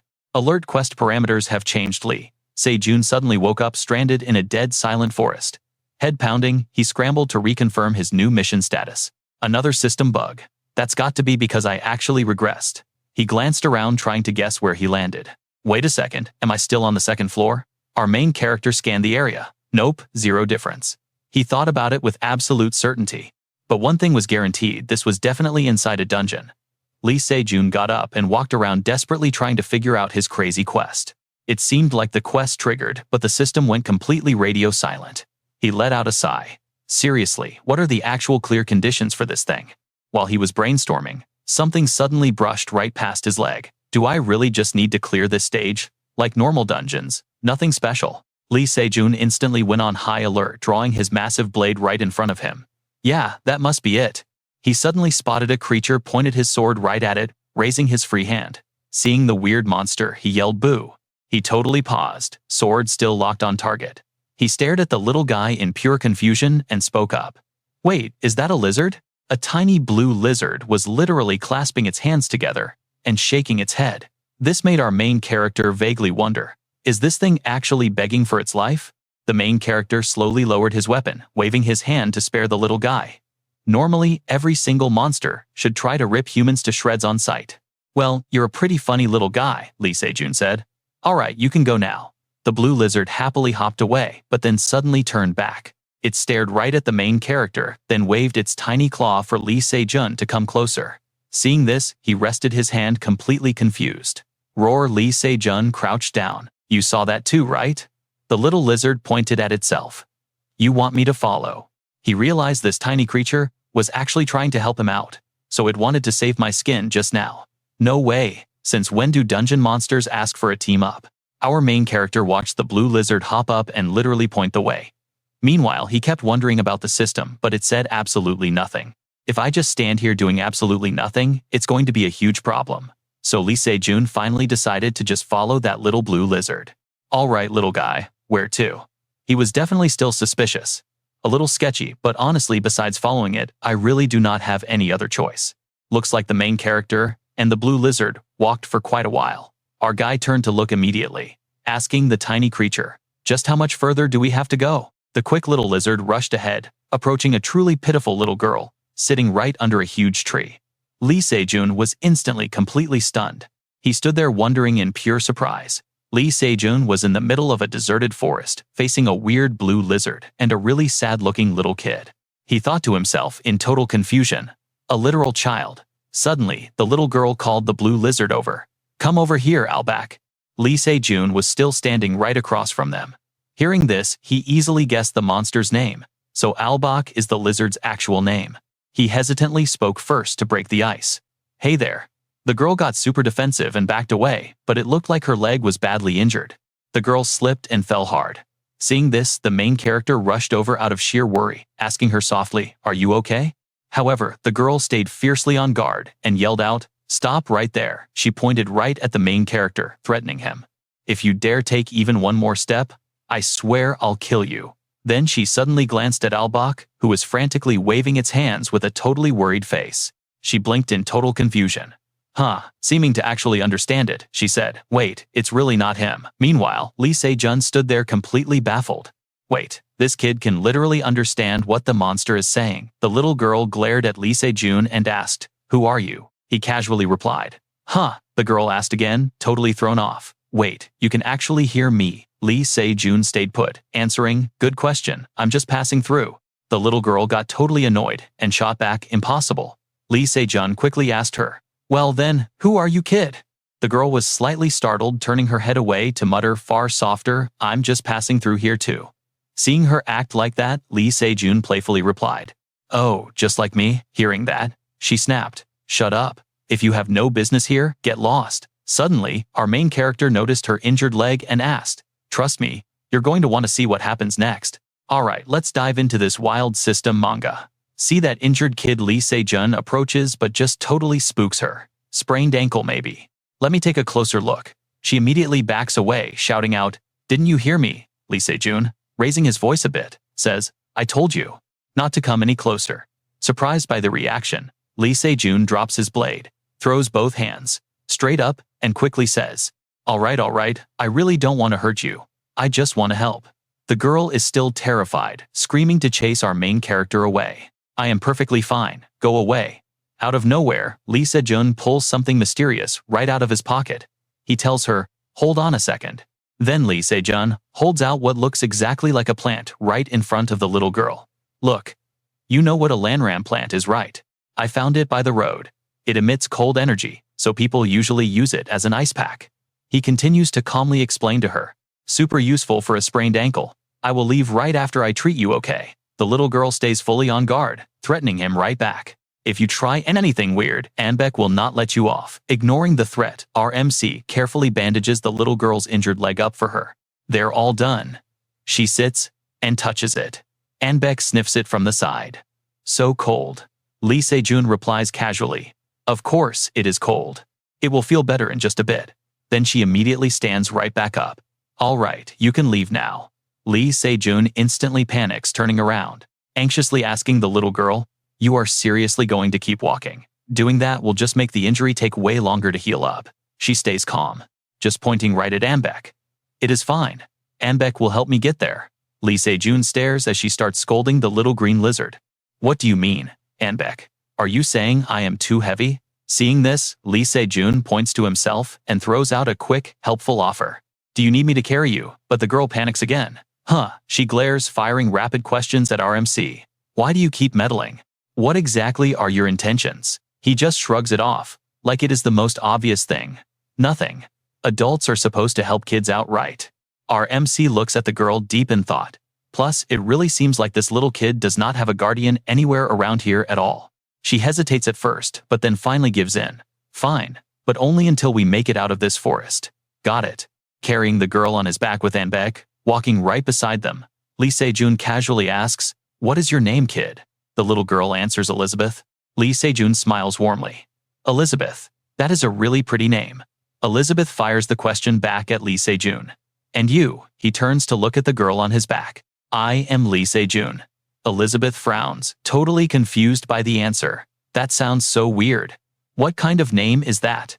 Instead of answering, Lee Se-jun pivots, asking about the little green lizard instead. Is Anbek your friend? She casually explains. No, that is my slave. Lee Se-jun hears this and just blinks. Slave, wait, does that mean you actually managed to tame a monster? Elizabeth glances down at Anbek to reply. I guess so. The MC asks, so are you a mage?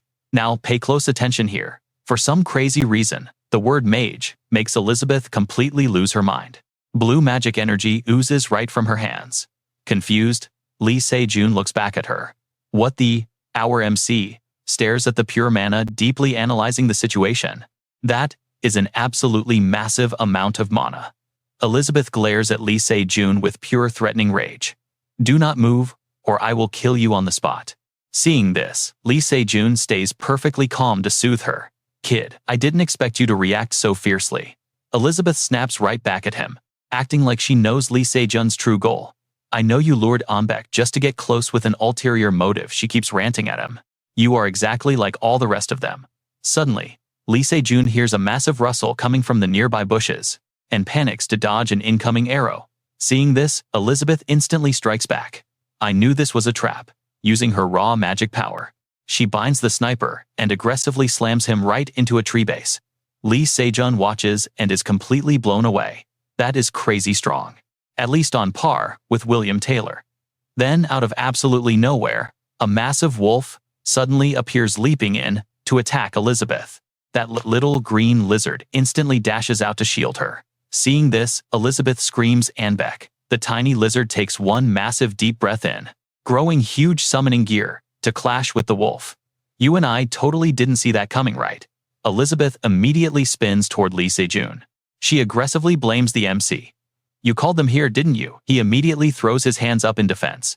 What? No, Elizabeth keeps fiercely accusing our main character. You dared to trap me. Lee Se-jun turns pale, rushing to explain. What are you talking about? I didn't. Elizabeth goes wild. Channeling her pure mana, she controls a flurry of leaves to directly attack the MC. Shut up. I know you are one of them. Seeing this, Lee Se-jun dodges instantly, but Elizabeth just screams with absolute fury. Die. While she is blindly focused on attacking Lee Se-jun with magic, he suddenly spots someone creeping up right behind Elizabeth. Seeing the danger, our MC lunges forward to save her. shouting her name out loud, hoping she can dodge in time. Elizabeth, our MC, dashes in, blocking the incoming heavy blade to protect Elizabeth. The mysterious man screams loudly. "Who the hell are you?" Lee Se-jun holds off the heavy sword and casually asks back. "What does it matter to you?" Lee Se-jun quickly counterattacks using the hilt of his blade to strike the burly stranger back, shouting out loudly, "You really want to kill this little kid?" Lee Se-jun finishes him off, turning to look at Elizabeth, who is sitting flat on the dirt. He is dead. Elizabeth stares, then hesitates, absolutely confused, as she finally asks, "Why? Why did you actually help me?" Lee Se-jun looks deeply into Elizabeth's grateful eyes and replies calmly, "Am I not allowed to?" Elizabeth stares up. "You really don't know who I am. That's where we leave it. Trust me, you'll want part 2. Stick with me here." What? Elizabeth looks right into Lee Se-jun's eyes, completely stunned. "You seriously do not know anything about me?" Suddenly, the forest rustles loudly. Elizabeth speaks up first. "I hear something coming from over there." Lee Se-jun immediately responds to her, asking, "Wait, from where?" He instantly throws Elizabeth onto his shoulder.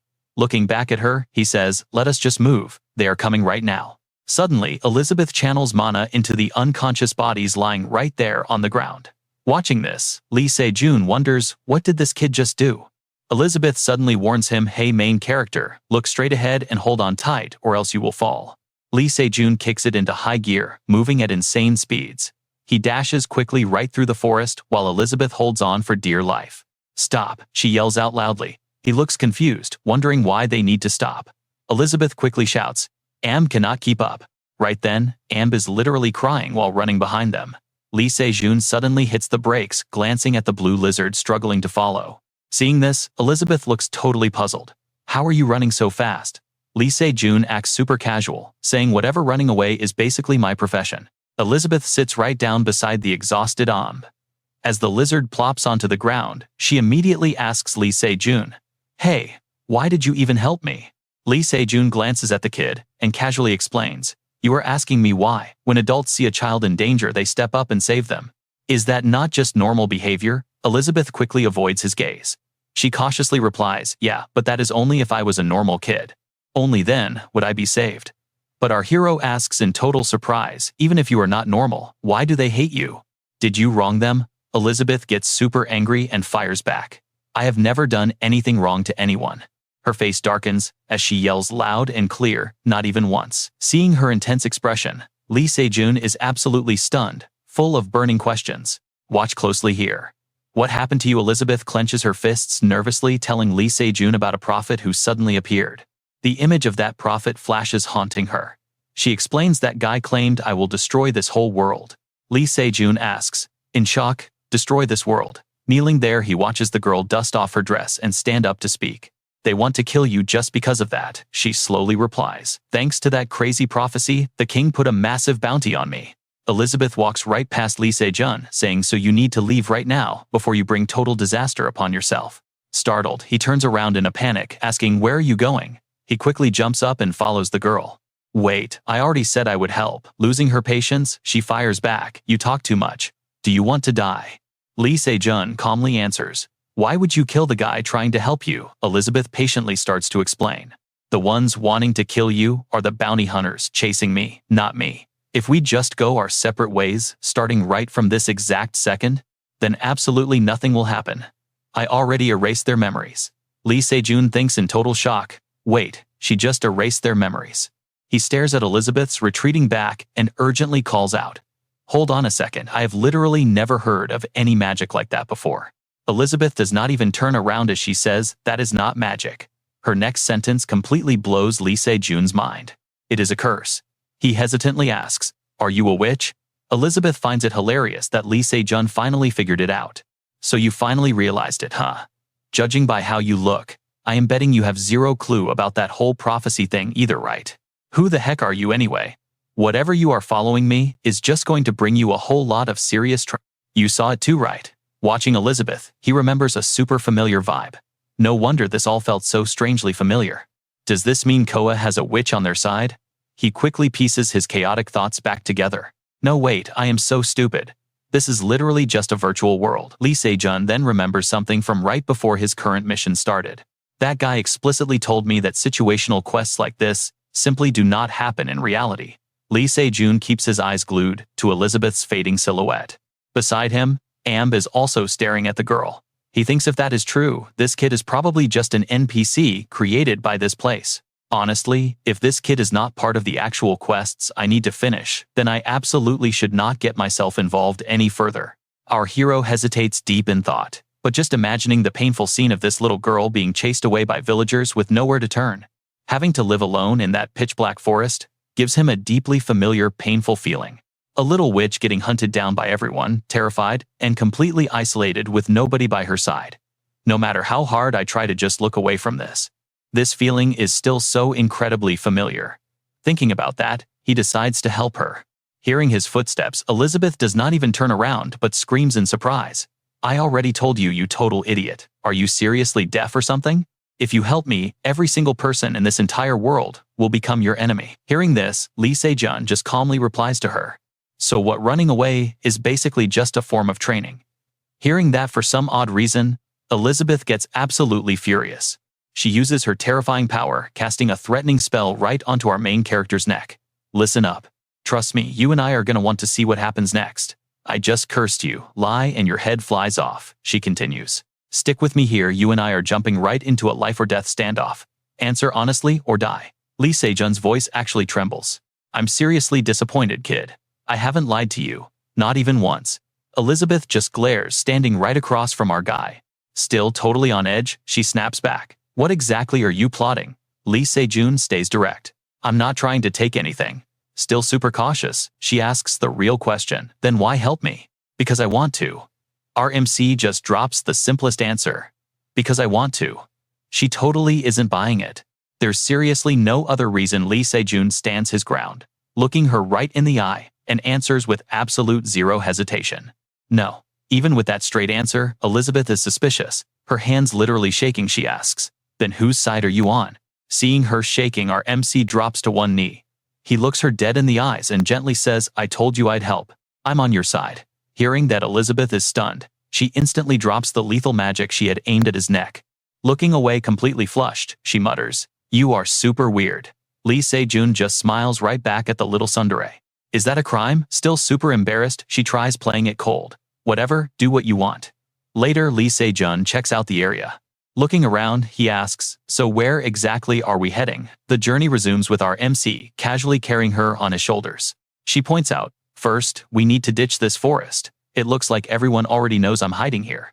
She looks at him, kind of embarrassed, because she completely forgot his name. I already sent Onbeck ahead to scout the area. Let's just keep moving until we find a safe camp. He instantly teases her. It's Lee Se-jun. How did you forget already? Hearing that, she immediately gets super defensive and yells, Your name is just really hard to pronounce, okay? Who on earth forgets a name that simple? Lee Se-jun just laughs it off. Well, I remember yours at least. It's Elizabeth.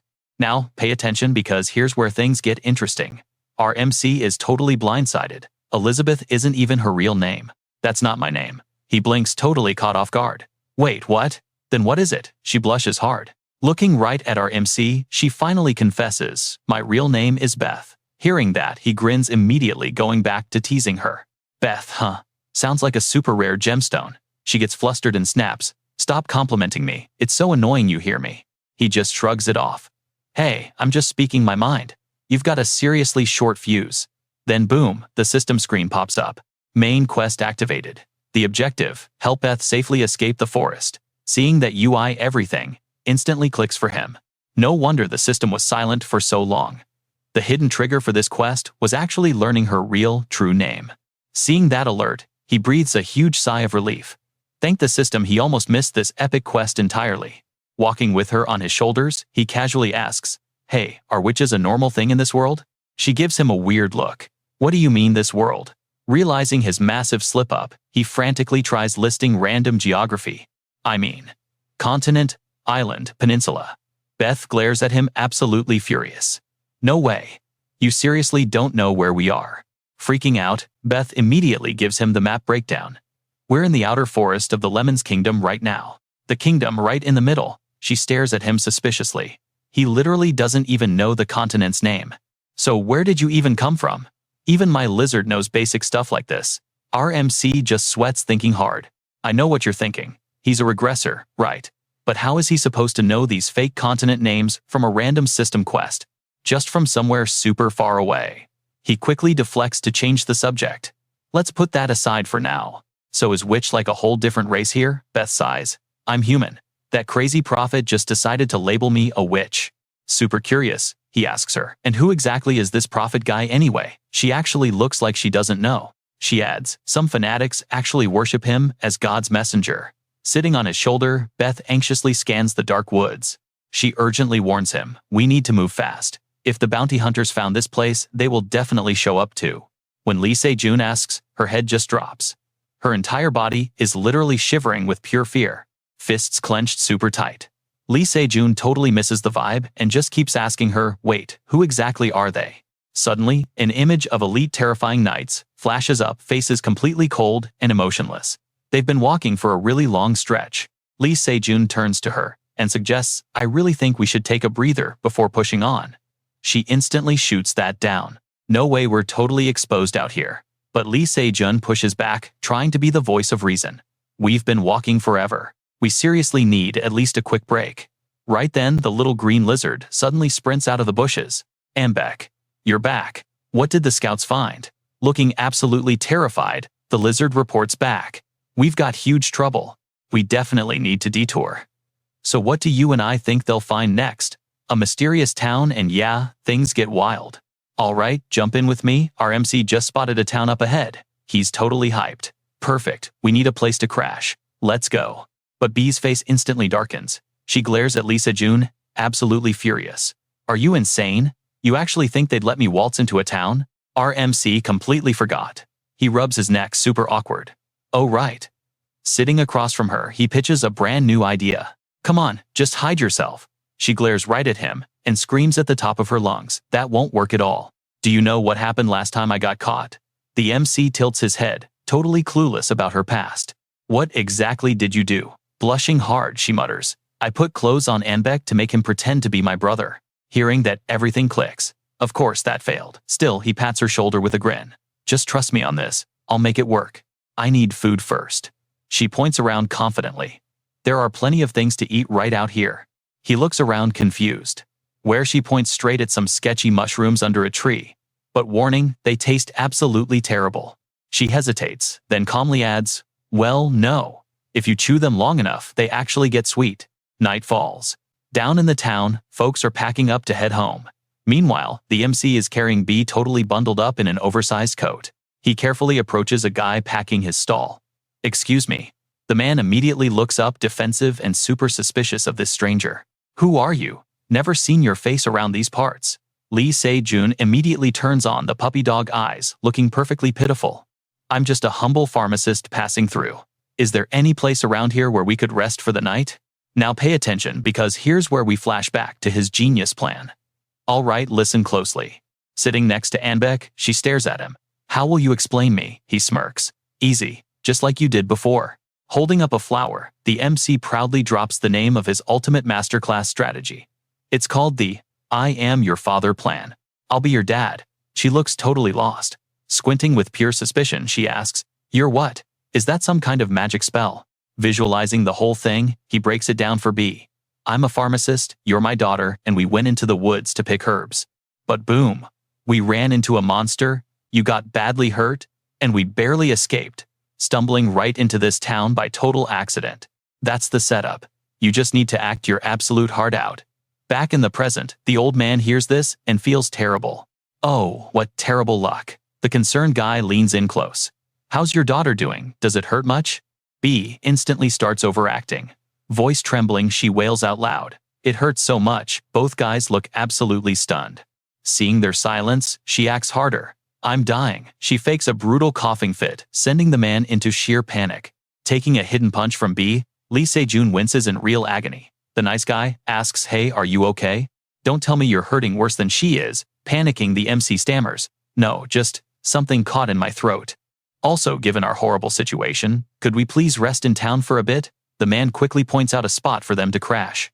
Yeah, there's an inn right over there. The second they enter the room, B instantly dive bombs the soft, cozy bed with a happy sigh. It's been forever since I actually touched a real bed. Lee Se-jun looks over at her. Food's coming up soon, so just rest for a bit. He internally groans, regretting that his broke wallet meant he could only afford one single meal. Suddenly, B looks up and asks, "Hey, totally off topic, but what did you think?" He blinks back. "About what?" Eyes practically sparkling with absolute confidence, she asks. "My acting back there. Supernatural, right?" He just deadpan shakes his head at her. "Never act again." She gasps, completely shocked. "What? Why?" He hits her with a brutal truth. "Because it was terrible." Furious, she steams up yelling, "No way!" Right mid-argument, a sudden knock on the door interrupts them. "Dinner for the gentleman." You and I got to appreciate this reaction. It's a totally basic meal, but her eyes sparkle and she literally starts drooling like it's a feast. "Wow, it smells amazing," the MC chuckles, telling her to eat up before it gets cold. She nods. "Feels like a million years since I had a real meal." She grabs the bread, but right before taking a bite she stops. Putting it down, Lee Se-jun gets confused. "What's wrong?" She slides the plate right over to him. "No, Lee Se-jun. You should eat it." "Wait me," she gently explains. "It's only enough for one person. Plus, you're the one who paid. I'm totally fine." Lee Se-jun is absolutely stunned. "But I'm fine." B just replies calmly, "Enough. Just eat." He's about to take a bite, but as the spoon gets close, he catches her staring intensely at the food, her eyes practically glowing. Seeing that, Lee Se-jun simply smiles. He holds the spoon right up to her face, coaxing her to eat like a literal toddler. "Here comes the airplane." "Ah." Blushing bright red, she snaps back. "Stop it. Do you think I'm a kid?" He fakes weakness. "My arm's falling off." Blushing, she gives in. "Fine. You and I both know the airplane spoon never fails. All right, let's jump back into the story." He feeds her and asks, "Is it good?" She immediately replies, "It's so good." Smiling, he teases her, "Don't talk with your mouth full." Flustered but annoyed, she snaps, "It's delicious. Hand it over." He just laughs and says, "Here, finish it all." The cold little girl threatens him, "Even if you beg, I won't give you a single bite." Chuckling, he stands up and tells her, "Who says I need any? Just eat." Abby suddenly sees our main character getting ready to leave and asks, "Where are you going?" He replies, "I'm asking for directions out of the forest. We need to leave as fast as possible." She quickly fires back, "You better come back fast." He smirks, looks back at Abby and replies, "Do I even have another choice?"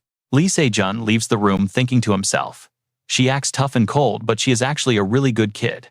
Even though she's starving, she offered her food. That's hard, even for adults to do." He keeps pondering, thinking how a kid her age should be allowed to act a bit spoiled. Our guy heads downstairs and suddenly sees a crowd whispering and gathering together. He wonders to himself, did someone just arrive? Seeing the badges and uniforms of the newcomers, Lee Se-jun instantly figures out who they are. Knights. Then suddenly the captain of the night squad steps up, stands right in front of our main character, and asks, "It's you, right? The pharmacist traveling with a child." Meanwhile, Abby sits in her room. Now watch closely because this flashback shows why she's so traumatized. The villagers grab her. "We caught her." A massive guy yanks her arm. "Kill her before she fights back. Cut her tongue out so she can't cast spells." Right then, another guy chimes in too. "Demand her death too." "Ha ha ha, you're so stupid. I can't believe you fell for my lies after just a few words. Did you seriously think I would ever take your side? Who in their right mind would help a witch who's destined to destroy the entire world? Take a hard look at who you are." Snapping back to reality, she remembers all the agonizing injustice she has faced. But then she thinks of Lee Se-jun, who constantly helps her, making her doubt everything. Lee Se-jun, he's so weird. She remembers when he told her, "I'm on your side." Eating and crying, she thinks. He really is a strange guy. Hearing a knock, she assumes our guy is back, walks over, and loudly calls out his name, Lee Se-jun. But suddenly she freezes, suspicious of the voice speaking from the other side of the door. "Daddy's little girl, are you still mad at me?" Confused, she stays, completely silent.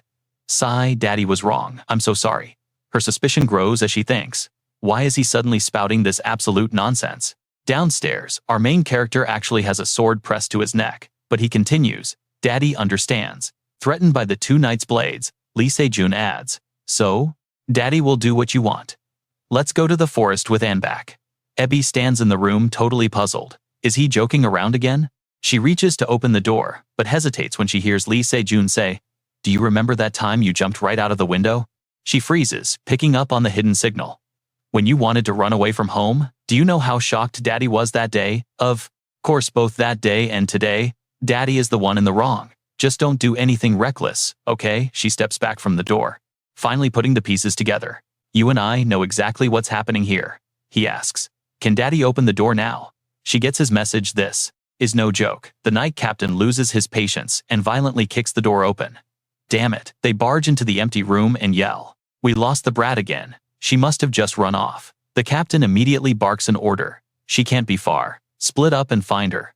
They all shout in unison. Understood. Seizing the perfect opening, Lee Se-jun attacks the guy next to him, breaking free so he can make his escape. The captain glares and says, I knew I was right. You really are just that witch's puppet. Our guy just calmly stares back and replies, Squid, you people are nothing but wicked thugs hunting down a helpless little kid. The knight fiercely fires back, practically foaming at the mouth. That's no child. That is an evil witch who is going to destroy this entire world. Lee Se-jun doesn't even blink, calmly telling him, I've always hated guys who talk like that. Why do you insist on pinning such an insane crime on an innocent little girl anyway? The knight captain's face darkens and he growls in pure rage. You idiot, you're already bewitched by her. If that's the case, talking to you is just a total waste of time. Without breaking a sweat, Lee Se-jun starts taking them down one by one with his trusty blade. A knight charges at him screaming, You bastard! He immediately counters the strike, but the situation is getting bad. There are just way too many enemies, and picking them off one by one is going to take forever. The knight captain steps forward and shouts, I get it now. So, it turns out, you actually have some skills, but it's useless. No matter how hard you try, you're done for. You're totally on your own here, while we have an entire squad backing us up. What can one single guy even do? Hearing that, with a slightly trembling voice, Lee Se-jun replies, What can I do? If you're really that curious, let me go ahead and show you. He starts channeling his magical power, and suddenly, his blade radiates a blinding blue light. Seeing this insane energy, the knights absolutely panic, stepping back and stuttering out loud.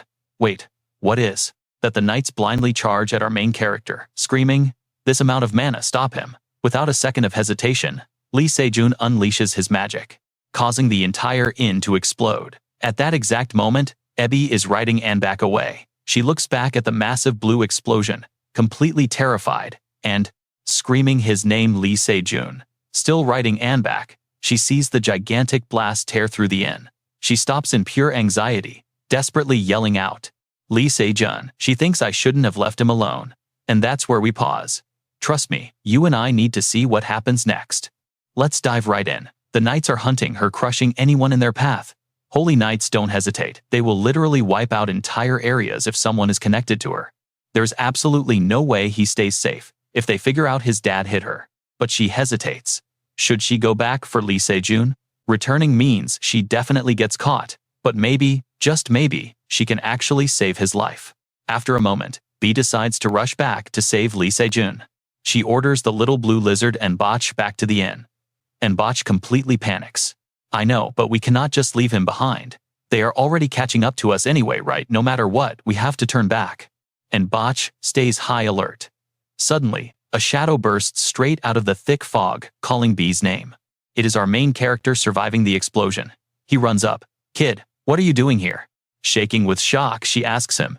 You are actually safe. He crouches down. I told you running away is my specialty. But back at the inn, the knights already spotted Lee Se-jun and B. Over there, get them, he grabs her shoulder. We need to hurry, I haven't completely shaken them off yet. We have to lose them fast. She trembles. How? Lee Se-jun smirks. I have an idea. Pumping mana into his legs, Lee Se-jun throws B on his shoulder while the knights chase hard. Do not lose them, they are heading into the forest. He carries her, visibly stressed. This is bad. That last attack drained way too much of my mana, and I relied on the ring to survive. One knight closes in, raising his sword to strike. Got you now, you little rat. Now, pay close attention here. He acts distracted, thinking getting caught is just a matter of time. Suddenly, Lee Se-jun spots the incoming blade. He jumps, kicks off a tree, and boots the knight right in the face. Then the squad leader steps up. Calmly, he asks, Are you done running? Lee Se-jun stands tall. Yeah, I am. Things are getting annoying, so I will just finish you all right here. You guys already saw my last big attack, right? The leader steps down, gripping his sword completely ready to brawl with Lee Se-jun. Ridiculous. That attack of yours is no joke. He dashes forward, forcing our hero into a panic dodge. His clothes rip, exposing and botch. But if you could actually spam an attack like that, why on earth would you be running away? The leader looks stunned. Lee Se-jun just forces a dry laugh. Haha, they figured us out. Suddenly, and botch darts away. Lee Se-jun smirks at him. You think you are so smart, but you are dumber than I thought. The guy rages. Such a cheap trick. The leader barks at his knights. I will handle him. Split up and find that witch before she escapes. The others shout in unison, yes sir. As they scatter, Lee Se-jun is left facing the sword-wielding knight. Pointing his blade, the knight sneers. I am short on time, so I will end you quickly. Lee Se-jun shoots back. Just so you know, surviving is my specialty. The guy replies, oh, what a coincidence. Charging in, he yells, killing is my specialty. He strikes and Lee Se-jun blocks, but his hands are violently shaking. You and I both know something is wrong here. Lee Se-jun sees golden light on the blade. Mana, what is that? The knight launches a relentless combo. Lee Se-jun barely blocks. Seeing zero counterattacks, the knight gets confused. Aren't you going to use that proud attack of yours? Our hero just shrugs. I am simply saving it. Because it looks like I can handle this without it. Hearing that the knight growls, I should slice off that slick tongue of yours first. Lee Se-jun barely dodges the swing. Watching the knight's brutal style, he curses to himself. Damn it. I can still track his sword, but how is he channeling mana into the blade and making it so insanely powerful? Lee Se-jun forces himself to stay calm, looking for an opening. Relax, he thinks I have fought enemies way stronger than me countless times before. The clash continues.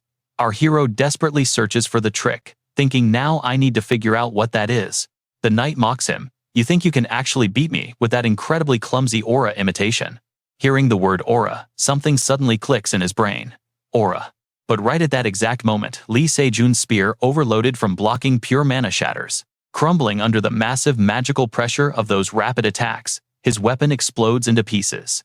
He looks back in absolute panic. That broken spearhead breaks his focus, giving the knight the upper hand. He gets blasted backward, crashing hard against a tree root. So where does that leave us? Seeing the knight channel mana, his mind goes totally blank. He has absolutely zero way out. No way to beat him. Staring at his spear, our MC realizes he is in deep trouble. His weapon is completely snapped, and he has absolutely no clue what that insane power even is. Lee Se-jun frantically flashes back through all his past battles, desperately trying to figure out what kind of crazy ability this is. Could it be aura, or something way worse? Stick with me, because our guy has fought countless battles, but you and I are about to watch him face a power completely off the charts. He thinks in total despair. My weapon is totally broken, so how the heck am I supposed to beat this absolute monster? He racks his brain for a solution. Catching his breath under a tree, Lee Se-jun tries to remember if he has ever fought someone like this. Our main character replays his old fights. Has he ever crossed paths with a guy using magic similar to that terrifying aura? He digs deep. Suddenly, a confident smirk spreads across his face as he grabs his blade. Looks like he still has a fighting chance after all. His spear might be snapped, but he has got another weapon in his arsenal. He stands back up, gripping that broken shaft, his eyes burning with pure determination to keep fighting. That ultimate weapon, his raw combat experience. The knight standing across from him scoffs. You are super stubborn. I literally just shattered your bones. Are you seriously not going to accept your total defeat? Lee Se-jun replies with pure confidence. You better worry about keeping your own life. Acting all relaxed like that, you might just get wrecked before you even realize it. The knight glares back. You really enjoy mocking me, do you not? Lee Se-jun fires right back. If you are so triggered, come at me then. The arrogant leader grips his sword fully, ready to slice him up. He snaps, you little punk. The knight charges forward with crazy speed. If you really want to die, I will gladly oblige. Lee Se-jun tries to stay perfectly calm, blocking the knight's fierce attacks, while frantically looking for an opening. Without a healer around, using his royal ring is completely out of the question. If that is the case, there is literally only one thing left for him to do. It looks like Lee Se-jun finally figured out his absolute best countermove. I have to get totally used to this so-called aura.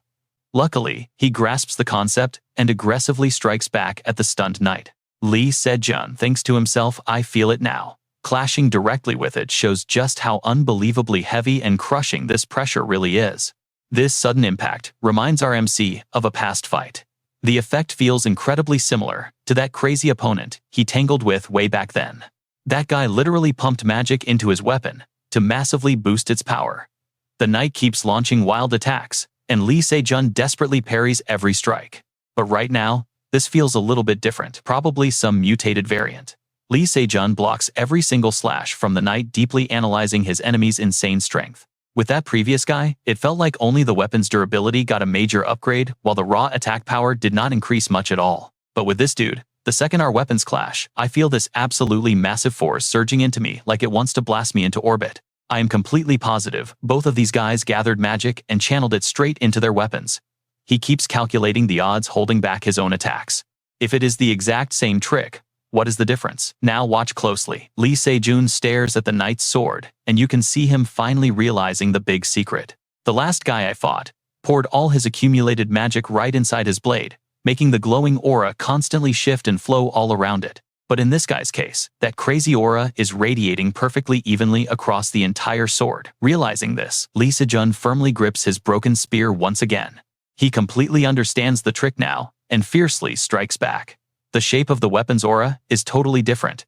Seeing his counterattack land perfectly, everything suddenly makes perfect sense.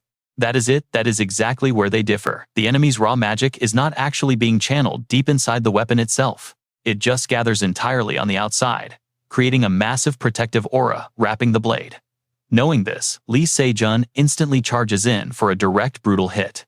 The knight panics and tries to block. Lee Se-jun thinks I will parry his sword, then launch a massive frontal strike right at his chest. When he drops his guard, Lee Se-jun launches a head-on strike, leaving the knight completely defenseless and deeply shocked. He stammers, "What in the world just happened? Wait, has he not been using aura this whole time?" Seeing Lee Se-jun completely dominate the rhythm of the fight, the knight starts seriously panicking. No way, that is absolutely impossible. He is completely blown away that Lee Se-jun cracked his code. Does this punk really understand every single thing about my ultimate technique? Lee Se-jun fiercely thrusts his broken spear forward, leaving the completely baffled knight absolutely no time to defend himself. How could he possibly figure out my power in such a short time? Lee Se-jun ruthlessly slams a direct punishing hit right into the knight. Knocking all the fight right out of him, Lee Se-jun stands tall and aggressively declares, "Even a tiny cornered mouse will bite a cat and win if pushed too far." You and I saw that epic beatdown, but meanwhile, Bet is running for her life. There she is. One of the nasty armored knights spots her and screams out loud, "Get over here. The little witch is right over here." The poor girl absolutely panics when she hears them yell, "Surround the entire area right now." The heavily armed knights start closing in, leaving her absolutely terrified and trapped. Did they really just find me? Those guys are definitely the exact same squad hunting down Lee Se-jun. Seeing the massive crowd of knights multiplying rapidly, she fears for Lee Se-jun's life for a split second. But then she forcefully shakes off that dark thought and just keeps running. No, I am absolutely positive he is completely safe now. He always is. After all, that crazy guy survived a whole inn collapsing on top of him without a single scratch. And this time everything will definitely work out just fine too. Even though her legs are totally injured and her eyes are full of tears, she absolutely refuses to stop moving. I do not need to worry about him. But suddenly, someone riding a massive horse charges straight toward the chaos. Catching the knights off guard, Bet panics seeing the captain's horse. And trust me, you will definitely want to see what happens next. Alright, stick with me here. The captain, Elizabeth, trembles by the tree, paralyzed with pure fear. He is coming, and she is completely defenseless. She is totally helpless. Lee Se-jun literally bet his own life to give her this exact escape window. And now, it is falling apart. Suddenly, a familiar voice calls out. She turns around, tears streaming down her face, and instantly recognizes him. It is Lee Se-jun. He charges in, screaming her name, "Elizabeth." She yells back, "Lee Se-jun." But here is the hilarious part, he has no clue how to stop. He panics, yelling, "How do I stop this thing?" The horse just keeps barreling straight at Elizabeth, while he desperately shouts, "I cannot hold the reins." Sighing, she actually has to use her own magic to forcefully halt the charging horse, angrily calling Lee Se-jun an absolute idiot. She furiously demands answers, screaming, "What the heck just happened? Where's the captain?" Lee Se-jun just calmly blinks back and says, "The captain." He casually points to the back of his horse. Right here, knocked out in one hit. Elizabeth stares, completely stunned that he beat the captain. Shocked, she stammers, "No way, you actually beat the captain?" Lee Se-jun just hits her with the most casual response ever. Why not? Is that a problem? She is still freaking out, because she knows exactly how terrifyingly strong this knight is. But wait, is he not super powerful? Lee Se-jun pats her head casually, flexing, well, I am way stronger. She looks at him in pure awe, until an entire squad of knights suddenly approaches. He quickly asks if she knows how to ride. I can manage with magic, she replies. Without hesitation, he completely lifts her up onto the saddle. Are you sure? Hop on, and do not fall. Seeing him stay on the ground, she starts panicking again. Wait, what are you going to do? Dragging the unconscious captain by his collar, he smirks. I am going to negotiate. He looks at the approaching knights, and adds, using this guy. Lee Se-jun turns and roars at the surviving knights, fiercely warning them. You idiots better not take another step closer to us. Now, watch this boss move carefully. He presses his blade right against the captain's throat. Take one step, and I kill him. The knights absolutely panic. The captain is his hostage. They yell in total despair. Meanwhile, Lee Se-jun wears the most hilarious smug expression, ready to mock them. In the name of the witch's servant, you should all be terrified. He is still alive. Hearing his dramatic nonsense, Elizabeth just sighs. You are talking like that again. One brave knight manages to step up nervously, asking, what exactly do you want? Lee Se-jun fires back immediately. Are you guys ready to negotiate yet? Negotiate? The knights ask, totally confused. Lee Se-jun confidently nods. Exactly. You let us walk out of here safely, and I will spare your precious captain. The knight instantly raises his guard, highly suspicious of the deal. Why the hell should we ever trust the servant of an evil witch? Actually, if you hand him over right now, we will spare your lives instead. But Lee Se-jun just tilts his head. Excuse me. And how exactly am I supposed to trust you guys? The knight proudly declares, upon a knight's sacred honor, I speak absolutely no lies. Lee Se-jun laughs at that. Well, I am pretty darn proud of myself too. So why do you not just trust me, the exact same way? The lead knight growls back with pure hostility. You dare call yourself proud, while holding another man hostage, like a total coward. Our main character absolutely roasts him in return. Oh yeah, and what is so honorable about pointing your massive weapons at a literal child? Reading the room, he realizes this standoff is going nowhere. They cannot just talk their way out of this and casually walk away. I know what you are thinking, this looks bad. If they stall for a ranged attack, it is game over. He steps closer to Elizabeth. Time for a real compromise. Lee Se-jun speaks up. Let us do this, just let the kid leave safely. Hearing this, Elizabeth absolutely panics and screams, wait, what? He calmly explains his terms. I will stay right here with your captain, until she makes it out of the forest. Once she is far enough, I will let him go. She is terrified for our main character. But what about you, Lee Se-jun? He gives her a reassuring look. Do not worry, I am fine. I will use this guy as my shield to escape the second you are safe. She frantically asks, but how? He just flashes a teasing smirk. Secret, you little hater. She glares at him, absolutely furious. You idiot. Lee Se-jun then turns back to the knight squad, raising his voice. Do not even think about chasing her. The knights, boiling with absolute rage, reply, fine, but if anything bad happens to our captain. They threaten him directly. We will tear you to absolute pieces. Understood. Lee Se-jun simply keeps the sharp spear pressed tight against the captain's neck. Relax, he is fine, even though I almost stabbed him. Honestly, your scary threats are absolutely terrifying me right now. In that exact moment, he turns to Elizabeth. This is your chance, ride fast. She still hesitates, looking back. But, what about you? He speaks with total confidence. Do not worry about me. Lee Se-jun looks her straight in the eyes, comforting her. Did I not literally just tell you that I am way stronger than this guy? Lee Se-jun then slaps the horse's rear, sending it sprinting away. Riding away, she bursts into tears, screaming his name. Lee Se-jun. She aggressively warns him, do not die. You are absolutely not allowed to die here. Lee Se-jun shouts right back, I told you running away is literally my specialty. His figure slowly fades into the dark forest and completely disappears. As Lee Se-jun stays behind, the system suddenly pops up, main story quest completed. Then another voice chimes in, sounding genuinely worried about Lee Se-jun. It has been nearly 3 days. Even Alex, our only witness, just saw him that one single time. What on earth could have happened to him out there? Trust me, we are all wondering the exact same thing. Iram sits at the table, growling, where the heck are you hiding, you idiot? Lee Se-jun. Inside the meeting room, a totally anxious Yu Yuiwa quietly speaks up. Should we go find him? Let's dive right into this wild system manga. What if something happens to him? Go Hee-yun sits across from her, totally chilling. Nothing to worry about, seriously. Ha-I-Ram turns to her quickly, backing Go Hee-yeon up. She's right, that's just never gonna happen. Lee Se-jun's wife is still totally anxious, but she suddenly jumps up anyway. In a super firm voice, she says, I can't just keep waiting like this. I'm going to find him. But mid-sentence out of nowhere, Lee Se-jun just casually pops up behind her. Oh, hey, guys. Instantly, everyone sitting around the table just freezes and reflexively snaps their heads back to look at him.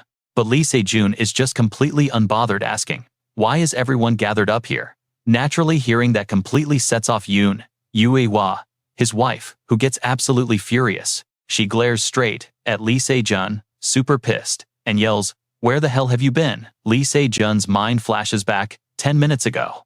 10 minutes ago, a giant system screen popped up with a clear message. Quest completed. Here is the special reward you have received. Lee Se-jun slowly opens his eyes, realizing he's lying in a bed. Right across from him, a teddy bear just talks. Hello. He looks around the room super confused, asking it, where am I exactly? The teddy bear replies, the tutorial tower's guest room. He rubs his eyes, piecing it together as he mutters tutorial tower. So that means my crazy escape plan actually worked out. The bear tilts its head, asking, escape plan? He just brushes it off casually. Oh, it's absolutely nothing. Lee Se-jun sits up thinking about how he successfully escaped the forest and managed to get back here. It was a huge gamble, but thankfully it paid off perfectly. Suddenly, he turns to the bear and asks 2, 3 besides the system points. Is there any other kind of reward for that scenario quest? It replies bluntly, nope, nothing else. He looks super skeptical and asks again, are you sure? The bear responds with total confidence, absolutely. Lee Se-jun grabs his reward slip. It doesn't actually say what this thing is anywhere. So what the heck is it? He thinks long and hard. Now, pay attention here, because things get weird. He doesn't know what this reward is, and neither does the bear. Is the system completely bugged? He hops out of bed, turning to remember his trusted spear. Deep in thought, he realizes the current state of his spear is totally bizarre. 2-3 said the scenario quest wasn't real, yet the spear is still completely broken. He sits there nervously, analyzing things. Wait, is this not virtual reality? He has no clue what the reward is, and honestly everything is giving him a massive headache. Sighing, he turns to the bear. What about my points then? They multiplied by 10, right? It stands with hands on its hips firmly saying, yep. Lee Se-jun speaks again, making the teddy bear's eyes practically sparkle. Then open the shop, show me the 5,000 to 20,000 point range. It instantly pops the system shop open. Oh, this is absolutely awesome. Lee Se-jun stares at the shop with pure determination, thinking about prepping for his original goal. Above all else, the upcoming boss battle is top priority. He scans the neatly arranged items, muttering, is this it? Those potions look super tempting. If not for the boss, he'd just buy potions and an escape ticket, saving up for the battle. Thinking it over, he makes his final choice. Well, no other options. Alright, I'll buy this exact one. Back to the present, he holds up his newly bought item. Everyone is completely shocked. Like, are you totally insane right now? It's a massive weapon. He just calmly explains his new gear purchase to the group. This weapon is called Getter, an absolutely legendary ancient artifact. Has anybody here ever heard of it? Ha-I-Ram, sitting right across, says, an ancient weapon that must be insanely expensive. Ha-I-Ram asks, how much? You and I can guess it's high. But his answer shocks her. 10,000 points. Yue-hwa steps up super worried. Lee Se-jun, we can't even take weapons out into the real world. But he just looks at her and calmly replies, yeah, that's exactly right. Still completely confused, she asks, then why on earth did you buy it? He stares at the new weapon, explaining, the spear I have is completely useless now. I just can't use it to fight the boss anymore. Alex, standing next to Yue-hwa, chimes in. Do you have any actual info on the boss? He turns back, answering, nothing super specific, but Madame Sophia gave me a rough idea. So based on that info, I decided I absolutely had to buy this spear. Go Hee-yeon walks over near Ha-I-Ram, totally surprised, and asks, isn't buying something you can only use inside this tower a huge waste? You said you earned 20,000 points. A single Western ice potion is definitely worth billions of won in the real world. Hearing that, he takes a second to reflect. Yeah, absolutely. I know it sounds crazy spending billions on a weapon that's only good inside the tower. He flashes back to his daughter, adding softly, but then I remember exactly why I came to this tower. He says, I really think buying this is a solid investment. Everyone is now holding their ticket to the 5th floor in their hands. Ram speaks first. I totally didn't expect the condition for the 5th floor was buying a shop ticket. Go Hee-yeon adds, we'd be trapped here forever if Alex hadn't warned us. Alex stands facing them looking super hesitant. Wait, apart from Lee Se-jun, are all of you really going up to floor 5? He keeps going. You all know this, right? Even top-tier elite hunters have completely failed trying to clear the 5th floor. Not only that, none of you even have enough points to buy tickets. You're basically throwing your lives away if you just rush in like this. He asks one last time, do you guys still want to go up there? The group looks at each other, eyes full of determination. They're definitely going. Alex gets the message loud and clear. So that's your final answer. Even though he's super worried, he still cheers them all on. What a wonderfully weird group. I wish you all the best of luck. The system prompt flashes. Entered Tutorial Tower, 5th floor, the throne room. Tutorial quest. Conquer the throne room. They stand before the massive doors in awe. Trust me, you're going to want to see what happens next. Stick with me here. See that massive door and those giant statues? Go Hee-yeon takes one look and prays they do not suddenly wake up. You have a good eye because they definitely will. Ji-ho panics, turning around. Wait, are you serious right now? Lee Se-jun starts explaining. According to Sophia, these stone freaks will not follow us inside, so we do not need to fight them. Standing next to Lee Se-jun, Go Hee-yeon asks, so the real problem is getting this door open. How exactly did Sophia pull it off? The whole group tries to picture her insane strength. She forced it open with pure monster power. Yeah, no thanks. Lee Se-jun steps up with a brainy alternative. Listen closely, I have a plan. One of us plays bait and gets super close. He lays it out. The second those statues twitch, the bait pulls back immediately. While distracted, the rest of us rush in and pop the door. Yu-ee-wah panics. Wait, is that not basically a suicide mission for the bait? Lee Se-jun keeps it totally cool. No worries, I will do it. Hearing that Yu-ee-wah completely freaks out. Say what? Why would you even suggest that? Lee Se-jun hesitates for a second. Well, honestly, he knows he actually has the most combat experience here. I am doing it because I have the fastest reflexes, he says confidently. Yu-ee-wah's not buying it. Lee Se-jun, you are carrying too much. She is seriously stressed. Please do not do this. Lee Se-jun smiles softly, gripping her shoulders to calm his worried wife down. It will be fine. Ji-ho has to push the door since he is the strongest. So naturally Lee Se-jun makes the perfect bait with his unmatched reaction time. Standing before the giant door, he shouts back, guys, do not worry, but looking up at that massive stone sword, he gulps a little. He thinks to himself, yeah, getting skewered by that thing is not on my agenda today. He steps forward slowly. Let us do this right. The second Lee Se-jun touches the door, the giant statue snaps its head toward him, raising its massive blade. He knows it is go time. Lee Se-jun sprints backward, yelling at the top of his lungs. Everyone move now. Ji-ho push. But watch closely because here is where it gets weird. That giant statue that just raised its sword, it suddenly freezes completely. Everyone stops in their tracks, totally stunned. Huh? What on earth is happening right now? Lee Se-jun just stands there in front of the door. Staring at the two gatekeepers, Ji-ho is absolutely mind-blown. What gives? Why did they just stop moving? Completely out of nowhere. Lee Se-jun stares at the bizarre situation, totally confused. I have no idea. Sophia swore they would attack the exact second we touched the door.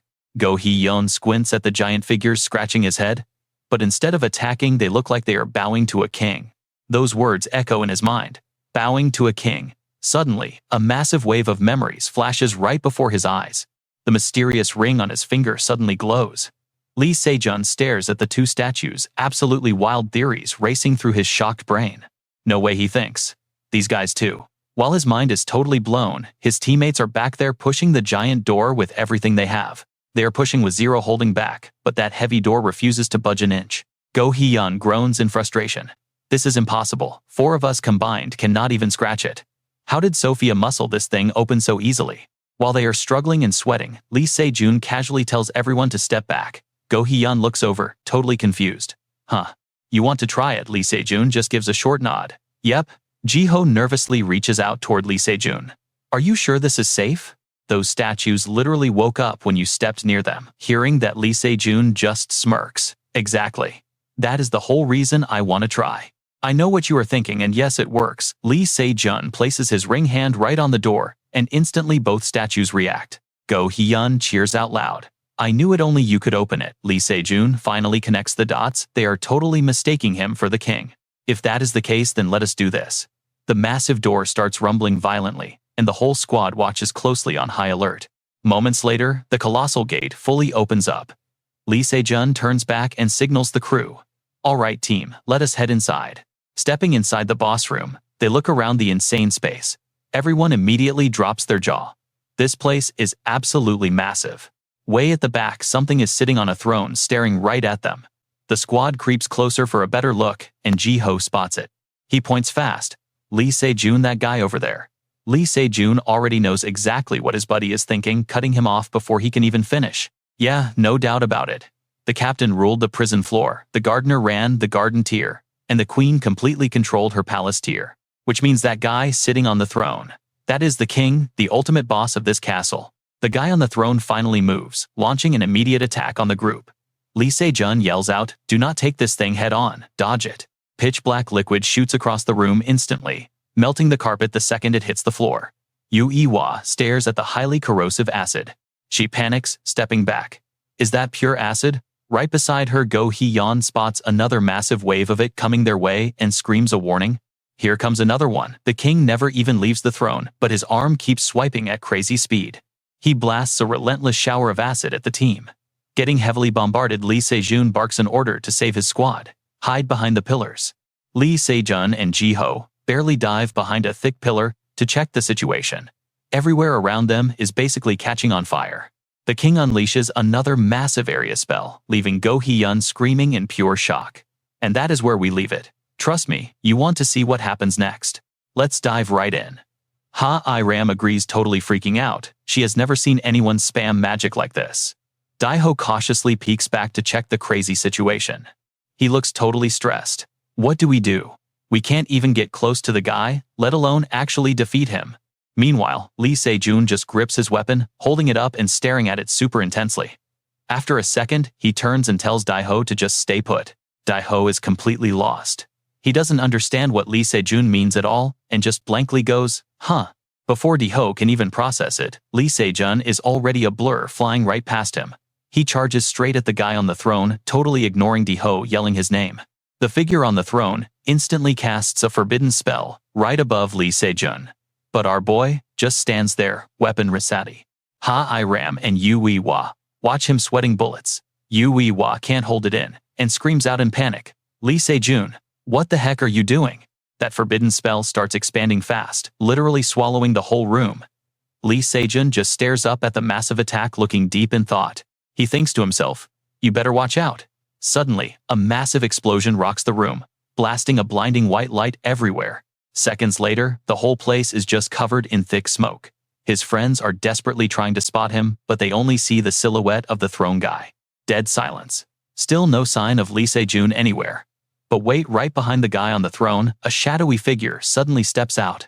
Watch closely because this gets epic. It's Lee Se-jun, weapon in hand, looking totally fierce. He shouts, I'm perfectly fine. On the other side, the whole squad is just stunned, thinking, what the heck? How did he even survive that? Lee Se-jun looks at his weapon, grinning with pure pride.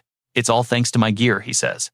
This is a legendary weapon from Sentic myth, the hero Diremweed's spear from the Knights of Fianna. He got it from his adoptive father, the priest Angus. And get this red spear literally has the power to completely nullify magic.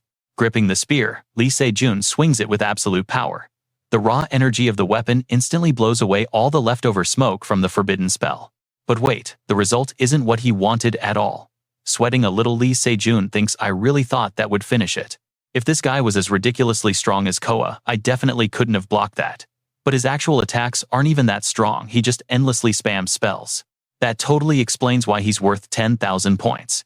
Making up his mind, Lee Se-jun yells to his squad, get ready Daiho, I'll clear the path. Hyeon, you keep Yu-Wa and Ha-I-ram safe. You two stay alert and get ready to back us up whenever we need it. Lee Se-jun grips his spear tighter, the tip glowing with crazy energy. Break out, he yells right as two massive forces violently crash into each other. The whole room heats up fast. Yu-Iwa watches the chaos nervously, thinking just standing near this is making me roast. Why is Lee Se-jun taking this guy on head-to-head? Without missing a beat, Yu-Iwa quickly pulls out her own weapon to help. Gripping her bow, she shifts right into a shooting stance. With absolute determination in her eyes, she mutters, "I can't just stand here doing nothing while they fight." No hesitation. She fires an arrow instantly, sending it slicing through the air straight toward the guy sitting on the throne. Watching that arrow fly, Hyun and Ha-I-Ram are totally caught off guard. They stare in shock and say, "Wait, is that a force field?" Yu Waihua's arrow doesn't even reach the target. It gets completely stuck mid-air by a glowing protective barrier. Just like they guessed, it's a massive force field. The throne guy takes 0 damage. Now, it's Ha-I-Ram's turn. She opens fire with her guns, unleashing a hail of bullets right at the barrier. I know what you're thinking. How do you pierce a shield like that? Everything gets stuck. They wonder, why is this force field so thick? It's attacking and defending at the same time. How is that even possible? Hyun thinks this is insane. Sir Alex warned us, but I never expected us to be this helpless. We literally can't touch this guy as long as he has that freaking force field protecting him. But Lee Se-jun refuses to give up, slamming his attacks right into the barrier. Meanwhile, the guy on the throne just sits there chilling. Actually, he's reinforcing his shield. Lee Se-jun desperately blocks every incoming strike, and man, each of those blows packs some serious heavy power. The throne guy pauses for a second. Then, with a casual flick of his fingers in the air, the ground literally starts cracking apart. Massive chunks of rock rip out of the floor and float up into the air. Seeing this madness, Lee Se-jun actually panics and yells out, "Hold on, there's no way I can block this." The controlled boulders hover right above Lee Se-jun, ready to crush him. Suddenly, a hand grabs Lee Se-jun and shoves him backwards. Out of nowhere, a voice tells him, "Step back and let me handle this, kid." He clenches his fists super tight and throws a brutal punch right up into the air where the rocks are falling. With just one move, he completely shatters the boulders into pieces, crashing loudly onto the floor. It's Dai-ho. He stands, shielding Lee Se-jun's fist, still smoking. "Let me take care of this one," he says. Lee Se-jun replies, "Di-ho, thank you so much." Strangely, the throne guy still has absolutely 0 reaction to this. Dai-ho is confused and asks, what's wrong with him? Why did he stop? But just a second later, raw energy flares up in the villain's hand again. Lee Se-jun's eyes go wide as he realizes something terrible. The guy on the throne is aggressively charging up a massive ball of power. The vibe feels terrifyingly familiar to Lee Se-jun. He thinks, wait a minute, this feeling. Instantly, a freezing cold totally takes over the room. Rows of massive razor-sharp ice blocks materialize out of thin air and launch straight at Lee Se-jun. His friends are horrified by this raw power. Spikes cover the entire floor. Then nothing. So what do you and I make of this crazy cliffhanger? Never underestimate a boss fight. Let's jump into this wild chapter. Ice everywhere. Lee Se-jun and his squad are totally trapped by massive frozen blocks, unable to move. They are freaking out, stammering to each other, what is this magic? But Di-ho is way faster. He completely dodged those creeping ice blocks.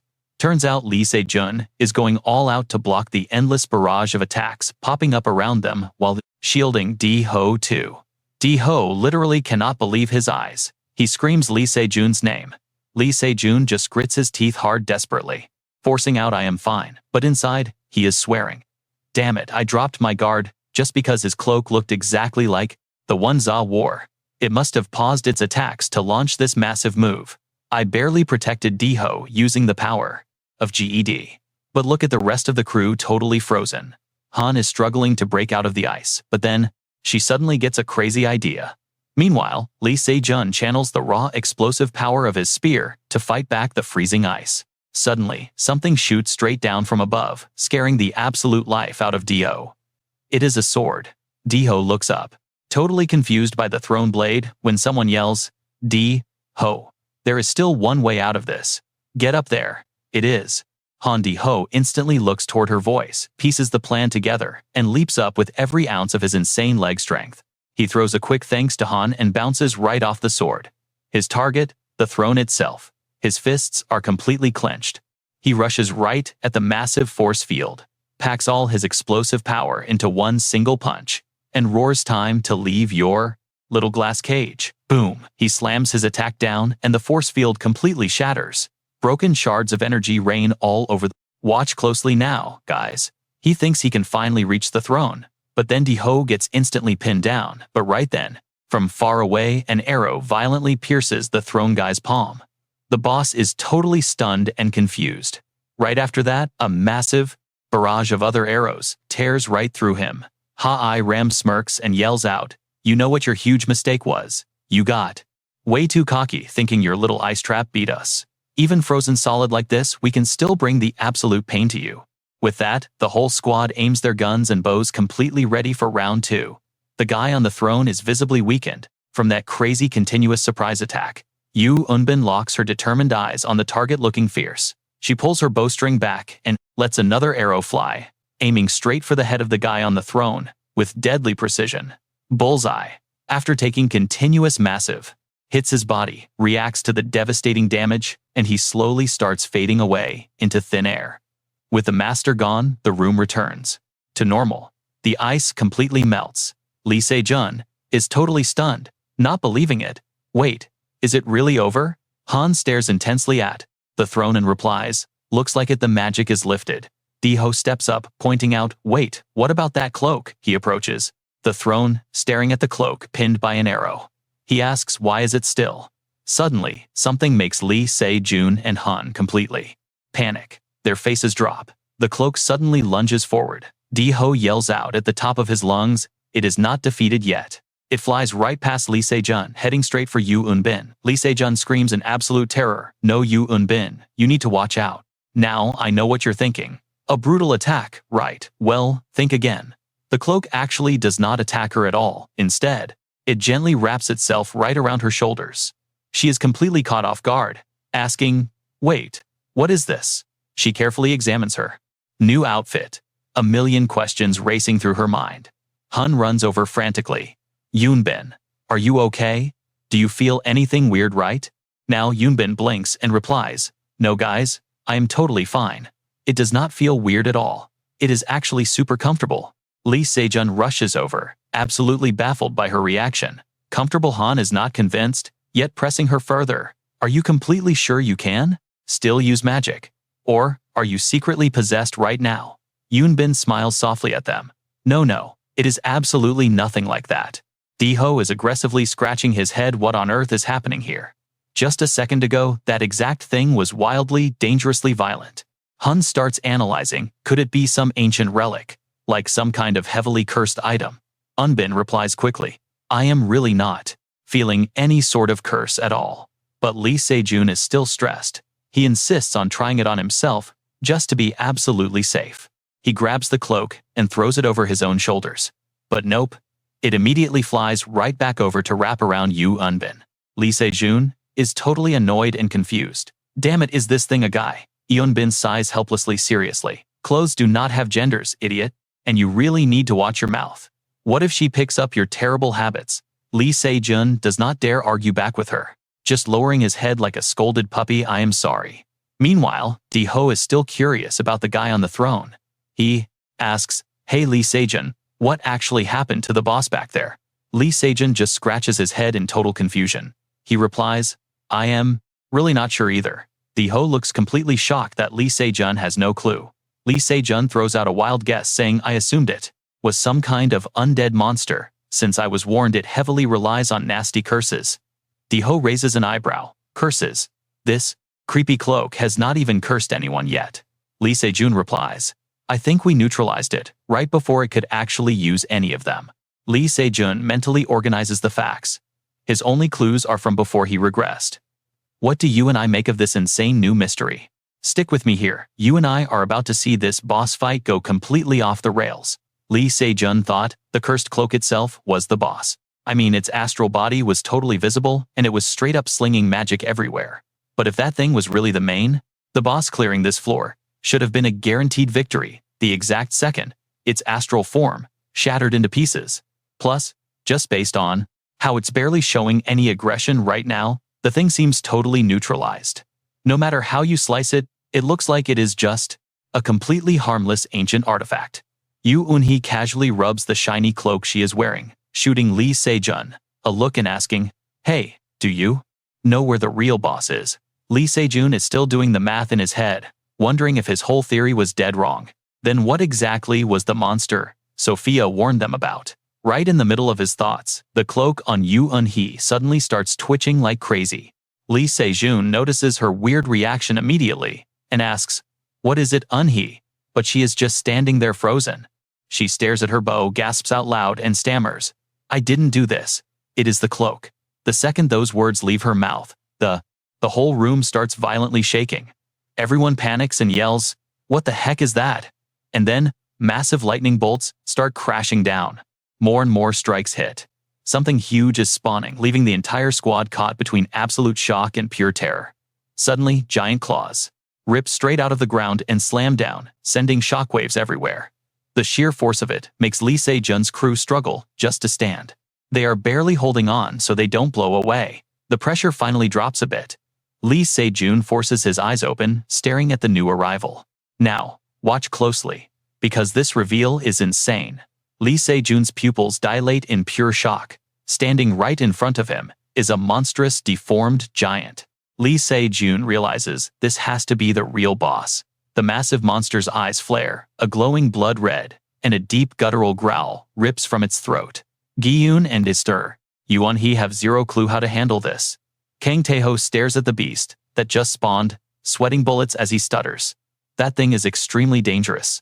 Lee Se-jun sizes up the beast. He instantly knows this is the exact boss that even Sophia Lembidi could not take down. Just based on his own past battle experience, the guy can easily sense the power gap. If they actually challenge this thing with their current firepower, grabbing a win is completely impossible. Ha-I-Ram desperately unloads bullets into the boss, but the monster does not even flinch. Un-hee draws her bow. She fires an arrow dead straight for the monster's throat, but it completely shrugs off every single hit like it is nothing. Ha-I-Ram groans. In frustration, my attacks are doing absolutely zero damage. Un-hee immediately chimes in. My arrows aren't working on it either. The giant boss stretches its massive body and its heavy tail starts winding up. Kang Tae-ho screams a warning. Everyone watch out. The monster's thick tail slams right where Lee Se-jun, Ha-I-Ram, and Un-hee are standing. The tail sweeps through, violently launching everyone into the air. Thick dust totally blinds the entire room. Ha-I-Ram takes severe damage from the nasty hit.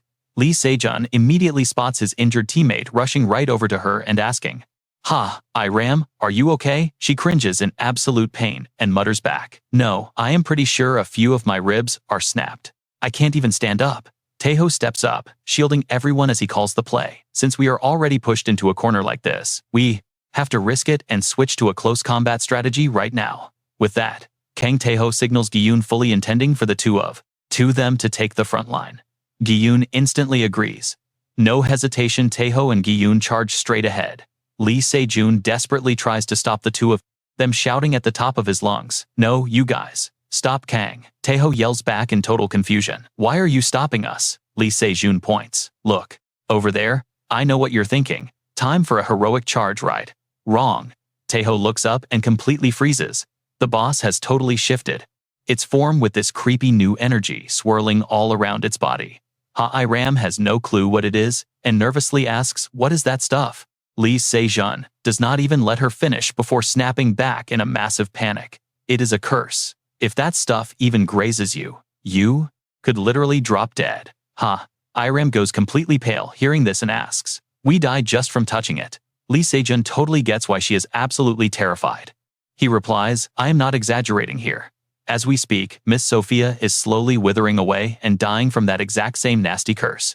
Kang Tae-ho refuses to accept it, arguing back, "So we can't just deal with it using the spear exactly like you did in the previous fight?" Lee Se-jun fires back. "That item is only effective against standard magic. There is a massive fundamental difference between magic and a straight-up curse." Gi-yoon looks completely crushed, whispering, "Honestly, no way. So forget about attacking it. We can't even get anywhere close to the thing right now." Then how in the world are we supposed to beat something like that? The situation is spiraling fast, and Lee Se-jun's face is locked in pure stressed-out tension. His brain goes into overdrive. This is bad. What do we do? Should we just retreat? While he is drowning in his own racing thoughts, Un-hee speaks up, her voice shaking slightly. "Lee Se-jun, I think something just moved out of that hole over there," right where Un-hee is pointing. A hideous, grotesque foot suddenly creeps out. Before the squad can even process it, something else is about to spawn. Lee Se-jun firmly grits his teeth and swears, "Damn it, you have got to be kidding me." Dozens of other monsters start bursting straight up from the ground. More and more of these creepy mobs just keep pouring out. Lee Se-jun stares at the swarm, frowning hard, clearly totally out of ideas on how to handle this mess. Inside his head, Lee Se-jun is screaming, "Is this a joke? Forget the insane numbers these guys are also getting buffed by. The curse too," Taeho yells. "We are trapped, we just have to fight, and trust me, you are going to want to see what happens next. Stick with me here." Go Hee-yeon stops him immediately. Dae-ho back up, he is totally confused, just going, "Huh? Why?" Go Hee-yeon explains, "We cannot touch the curses. If you fight them barehanded, you are definitely going to touch them." Dae-ho finally gets it and goes, "Oh." Go Hee-yeon adds, "I will handle the front line first. Lee Se-jun, Yu Wei-hwa, I need your backup." They grip their weapons tightly and immediately reply together. "Got it." The monsters start charging. Go Hee-yeon stands in front of the group, totally ready to fight. Go Hee-yeon's eyes go wide, her pupils razor sharp, completely focused on the clash. A monster lunges and she cleanly slices right through its body. Right in the middle of the horde, she unleashes an attack bursting with intense, fiery energy. She is taking them down easily. She looks pretty surprised at the monsters rushing right at her. She thinks they are not as tough as I thought. Compared to the boss, I can win this. Just gotta keep this pace. Now watch closely. While thinking, something suddenly flashes right past her face, leaving her completely stunned and panicked. Right after that, she reacts just in time, quickly dodging the strike. The weapon zips past her and shoots straight toward Lee Se-jun. But gripping his spear, he smashes it away. He analyzes the situation. "This is way harder than I thought. Without Dae-ho and Ha-I-ram, our firepower drops big time. Plus, Go Hee-yeon is struggling to keep her distance from the curses. There are way too many." Suddenly, he shouts. The monsters slipped right past him and are heading straight for Yu Uiwa. He desperately calls out, "Yu Uiwa, I am sorry. A few of them slipped past me." She reassures him, "I am totally fine." She is mentally prepared to fight, aiming her bow straight ahead. But something feels off, and she blurts out, "Wait, these monsters are not even aiming for me." That totally shocks him. He immediately whips his head back to look at her. It is true, the monsters are not going near her. He is confused. What? So the ones that got past will just keep going. Meanwhile, Go Hee-yeon is desperately focused on blocking them. She is getting tired thinking, these curses are a huge problem. Fighting the horde is hard enough, but dodging curses too. It feels like my stamina is draining twice as fast. Right then, a monster lunges, attacking her from behind. Sensing danger, she turns around, but is too late. Suddenly, a voice echoes through the air. Go Hee-yeon dodged to the side. She looks straight up, seeing something massive about to fall. It is a giant boulder, dropping right where she stood. She reacts and dives out of the way. She stares at the massive cloud of dust in pure shock, thinking, wait, a rock. The only guy who could throw a rock this huge is she knows immediately. Dae-ho, thank you. You thought they were safe, right? Before she can finish, she completely freezes. Dae-ho coughs up blood. Blood drips from his mouth. Dead monsters pile up at his feet. Despite his injuries, he refuses to give up. Still crushing a monster, she asks Dae-ho what happened. He trembles, muttering, I am sorry. The ones that slipped past ended up gathering right here. This curse is as strong as Lee Se-jun said. You guys cannot touch them. Saying that, he collapses. The team anxiously screams his name. Yu Uiwa thinks, I cannot believe this. For him to lose like that. Wait, what about Ha-I-ram? She is also desperately struggling against the horde. Bullets fly everywhere, and she is completely covered in injuries. She is getting attacked from all directions. She furiously yells, you absolute leeches. Then she just starts blasting wildly. Yu Uiwa suddenly realizes it, that she is in deep trouble too, and wants to help. Iwei-hwa carefully maneuvers through the massive horde. A monster attacks. She draws her bow, firing an arrow straight through its head. The monster loudly roars.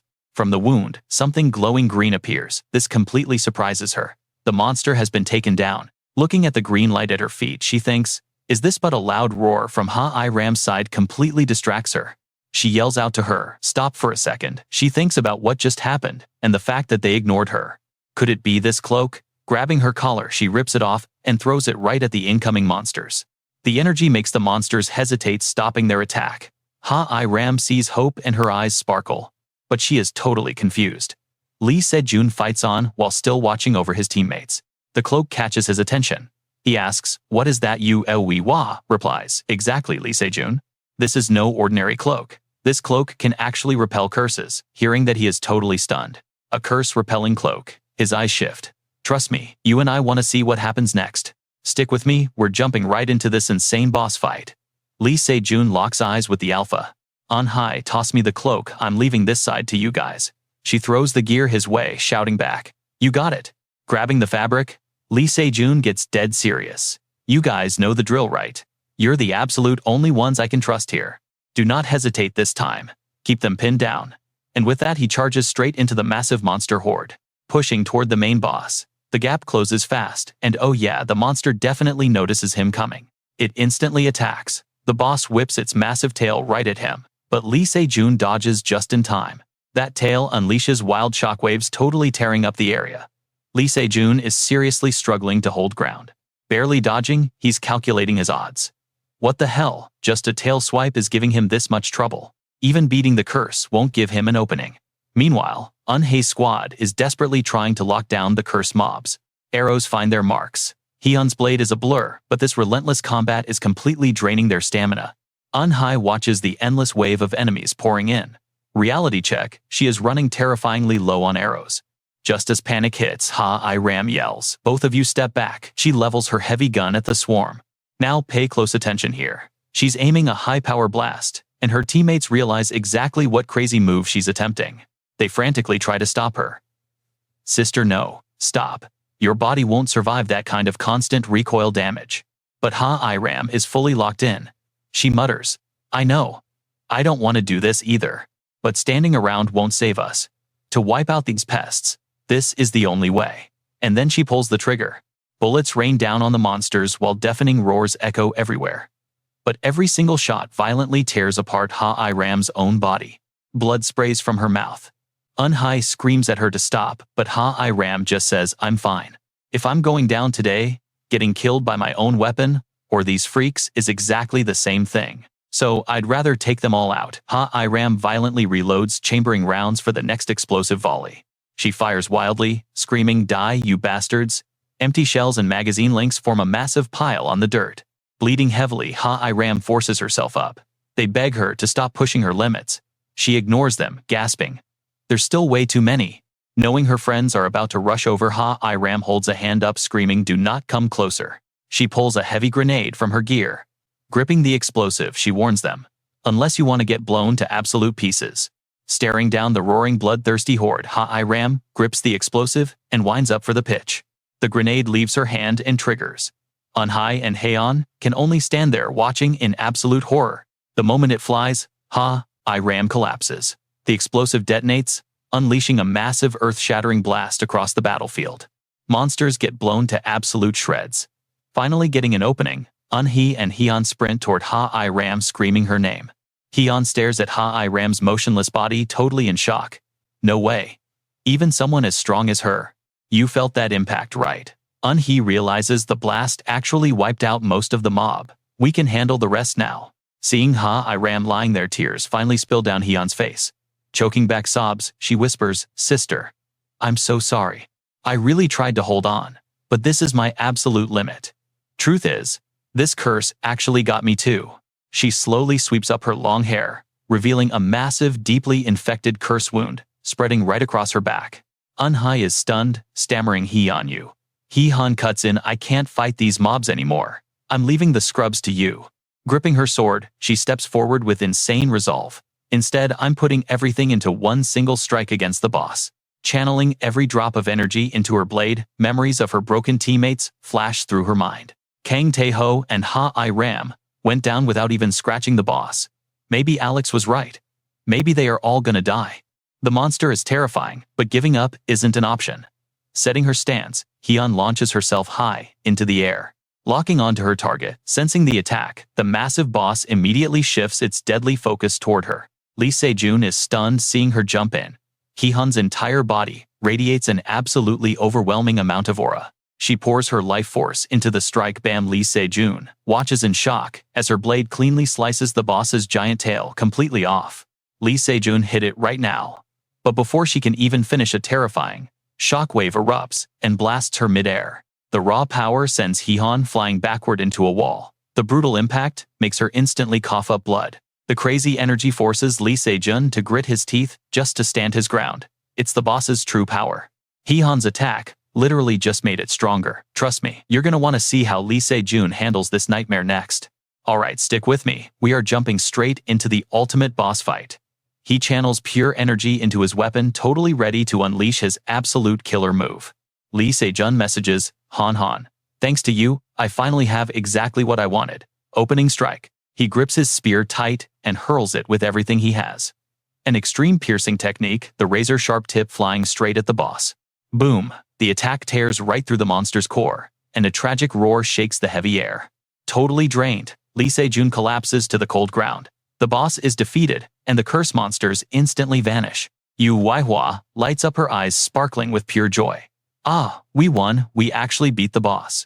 She sprints toward him, screaming his name, and catches Lee Se-jun safely in her arms. You did it. He catches his breath. With this, you guys will be safe. Contact the knights once we leave this dungeon. But amidst the celebration, something flashes behind her. Yu Yuiwa senses the sudden killing intent and spins around. Now watch closely, because everything completely changes here. Through the thick dust, a massive terrifying claw violently reaches out.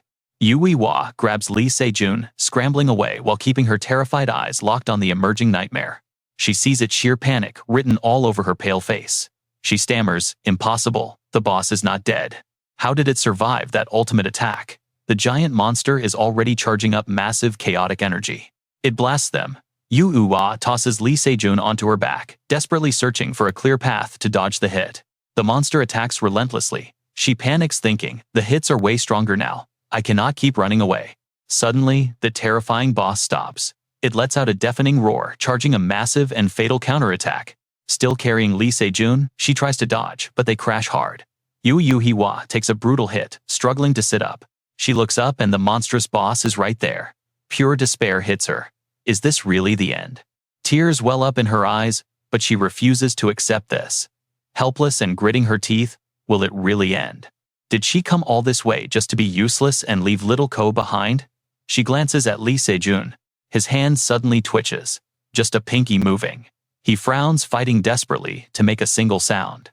Yuiwa realizes the monster is aiming for Lee Se-jun next. She makes a drastic choice and stands. Glowing red eyes lock onto their prey. Yuiwa sprints toward Lee Se-jun as the boss fires down razor-sharp chunks of ice. You know what a shattered glass means, right? Cut to their house where their young daughter Koa sits. The cup hits the floor, shattering instantly into pieces. Grandpa gasps, "Oh, no, why did that suddenly fall down?" He bends down to clean the mess, warning her. "Koa, it is dangerous. Stay back, Grandpa will clean this." Koa looks at him totally anxious, her face turning pale. Looking at the glass, she realizes it is Mom's favorite. Back in the dark dungeon, Lee Se-jun is out cold until warm blood drips directly onto his face, waking him. A massive, sharp ice spike is right in front of him, stopped mere inches away, completely dripping with fresh blood. Yuiwa's face goes totally dark. She took the deadly hit for him, kneeling there, the ice piercing right through her. Lee Se-jun can barely stammer out her name. Yuiwa. He tries to say more, but she quickly stops him. She whispers Lee Se-jun. He yells out, "Yuiwa, do not talk, you are." She gently touches his face. Trembling, she gives her final wish. "I am going first. Koa, please take care of her. I cannot go back. So Lee Se-jun, you must survive and stay with Koa." He is absolutely stunned, tears pouring heavily. His eyes show sheer panic and helpless agony. Her hand slowly drops down. She is completely gone. He desperately cries out her name. Shaking, he whispers, "No," then lets out a devastating, heartbroken scream. The cold system suddenly pops up. You cannot prevent it. You cannot change her tragically sealed fate. He simply cannot accept this. Memories flood in, meeting in class, her walking away, her beautiful and bright smile. But looking at harsh reality, she is just lying motionless, completely covered in blood and fatal wounds. His face shows absolute despair mixed with terror. Tear-filled eyes wide open, choking on words he can never say. He glares at the massive boss eyes, burning with pure hatred. He grabs his weapon, charging madly forward. But he is absolutely no match for it. Just one single strike completely wrecks him, sending him flying backward. The boss violently swats him away with its giant tail. Lee Se-jun slams into the wall, lying totally motionless. He blames himself bitterly. "My stupid arrogance put everyone in danger. I acted way too recklessly and rushed things." So what do we learn here? Overconfidence kills. If he planned better, found the boss earlier, or did not arrogantly enter the trial tower first, none of this would have happened. Lee Se-jun gritted his teeth, punching the dirt in absolute frustration. Full of guilt, he yelled, "Did you even know the boss would attack? All right, stick with me here. Imagine regression failing. Total garbage." "What do you mean? I couldn't stop her fate. I tried every solution. I swore I'd never make those exact same mistakes again this life. But instead, I just forced the tragedy to happen even earlier." The boss wasn't done yet, extending its massive claws right at Lee Se-jun to crush him completely. Just like before, that overwhelming power sent him flying. Hitting the ground, total despair finally started sinking in. Even if I survive this, what's the point? If Eunhae is gone, maybe I should just give up right here. He was fully ready to just join his wife in death. But then a voice suddenly echoed out, "Lee Se-jun. Lee Se-jun." The shout grew louder, snapping him wide awake. Suddenly, he found himself standing inside a completely different dimension. "Calm down, it's just me, Elizabeth," the voice called out. He was completely caught off guard seeing her there. "Why the hell are you here?" he asked. She fired back, "Don't even think about dying. Did you forget our promise?" "Totally lost," he just muttered. "What?" Elizabeth glared at him, clearly getting annoyed. "You made a promise to me. Now pay close attention, this is what changes everything. You promised your daughter you wouldn't die." Those words struck him like lightning. A deeply buried memory instantly flashed into his mind. "No, Sia wants to go to Greece with you guys too." Little Sia was sitting inside an open suitcase, absolutely pouting. Eunhee gently tried to explain that she just couldn't come. Meanwhile, Lee Se-jun was basically filming her totally melting over his cute kid. That is, until Eunhae shot him a very deadly, unamused wife glare. She sternly barked his name. He instantly snapped to attention and switched right into responsible dad mode. "Exactly, Sia. Mom and dad have to do dangerous work. You can't tag along," saying that he carefully lifted her out of the luggage. "Holding her up," he promised, "but we will come back as soon as possible." Not buying it, she grabbed his collar with tiny hands. "Really?" He smiled warmly and replied, "Of course we will." Right on cue, little Sia stuck out her pinky finger. She demanded an ironclad pinky swear, looking completely serious. "Promise, Sia, that you will come back." Laughing, he hooked his pinky around hers. "Got it, I promise. Consider it officially sealed." Just like that, the promise was made. Snapping back to reality, everything clicked.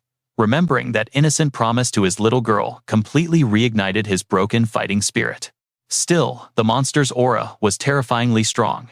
Gripping his weapon tightly, he slammed it into the earth, muttering straight to himself. "Right, I remember now. I swore to Elizabeth and Sia that I'd survive." Eunhee's heartbreaking final words echoed in his mind too. "Please stay with her." He realized then, if I die here, absolutely nobody is left to protect Sia. You and I both know what that means. She'd be a 5-year-old orphan, facing a fate way darker and deadlier than before. I absolutely refuse to let that happen. I made her suffer enough in my past life. I will not ruin her world again. Standing tall, he leveled his weapon at the beast. Eyes blazing with resolve, he vowed, "I will survive. And I will conquer this dungeon, no matter the cost." Lee Se-jun locked in his ultimate decision to slaughter this monster. Activating his King's Ring ability, both his raw physical stats and mana output skyrocketed in a flash. A massive hurricane kicked up as the beast locked onto its prey. But Lee Se-jun was completely past the point of caring. He had exactly one thought left: kill it. He charged dead ahead of brilliant blue power, coating his weapon like a roaring flame. His spear ripped a brutal slash across the boss's torso. But it barely flinched, just roaring back in absolute unhinged fury. Lee Se-jun didn't stop unleashing an absolute frenzy on its weak points. But even with all that speed, nothing was doing real damage. The monster just tanked the hits, practically toying with him. Then, with one casual tail swipe, it launched Lee Se-jun right across the room. But he wasn't staying down. The creature extended its massive claws, slamming them down to crush him into dust. His spear held firm. He pushed with everything he had to pierce through that insane attack radius. Sensing his growing aura, the boss clamped down even harder to completely crush his rising spirit. It launched a brutal combo, sweeping both arms forward to literally squeeze the life out of him. But not today. Lee Se-jun broke right through the gap. And the very next second, he countered hard against its giant arm. A clean sever. The beast shrieked in agony as its hand fell away. Lee Se-jun stuck the landing perfectly. He smirked. "Looks like you actually can bleed." Funneling massive energy straight into his weapon, he muttered, "Time to coat this entire spear in aura." Elizabeth's face crossed his mind. "Thanks, kid," he thought. "You really dragged me back from the edge. Even if it's just a crazy theory, a Holy Knight's skill is exactly what should purify a cursed, death-fueled nightmare like this." And we leave it here, pure purple light erupting from his spear. Let's dive right in. The whole room suddenly glows purple. Lee Se-jun stares at his spear, completely speechless. Why is the color changing? Then it hits him. No way. This thing blocks magic. But right now, it is amplifying his raw power. A temporary power boost. Meanwhile, the boss roars in pure rage over its severed fingers. Se-jun plants his feet and grips tight. He locks onto his spear, ready for a fast kill. Glaring at the monster, he knows the King's Ring effect will soon fade out. Time is almost up.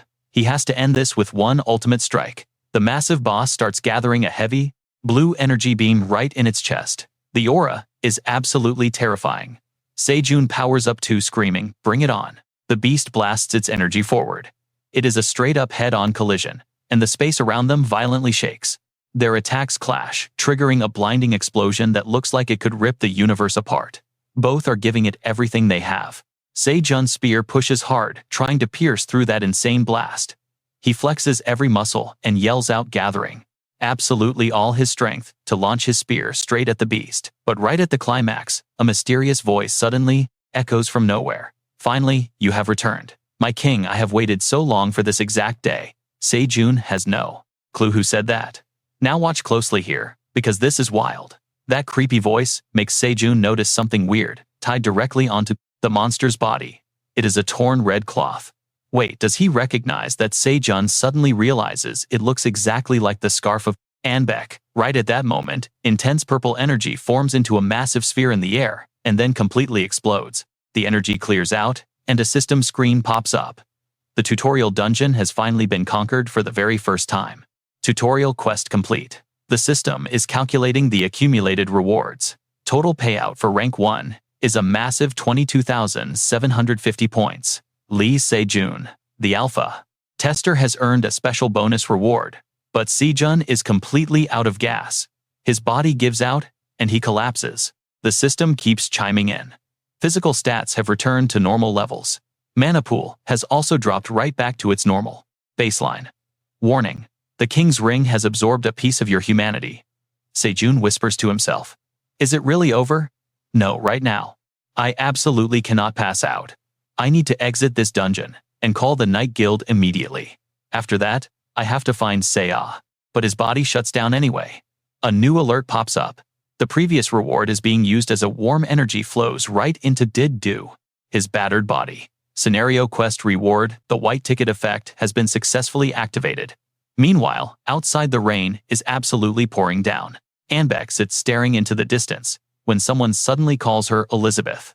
The little girl is huddled up, and her eyes look so incredibly anxious. Pulling her knees to her chest, she asks, "Will Se-jun be okay?" Hearing that, Anbek goes totally quiet. The two of them just sit there watching the rain, their hearts heavy with worry. Cut back to our boy Se-jun.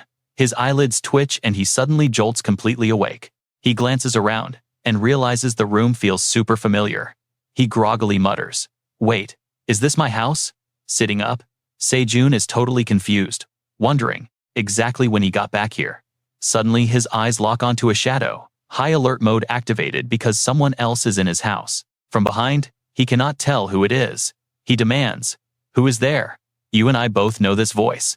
Long time no see, Lun."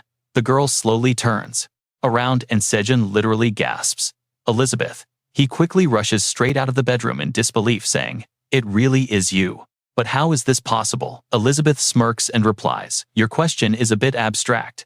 I already told you before, didn't I, that I would see you again later." Se-jun stares at the mysterious girl standing right in front of him, asking suspiciously, "So that person back then, was it really you?" Elizabeth dodges the question completely. "First off, I apologize.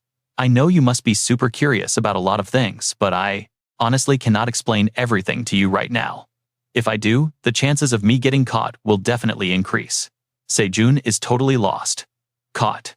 What does she mean by caught? Caught by who? Elizabeth shakes her head and replies, "I am afraid I cannot tell you that part either. Just give me your hand first."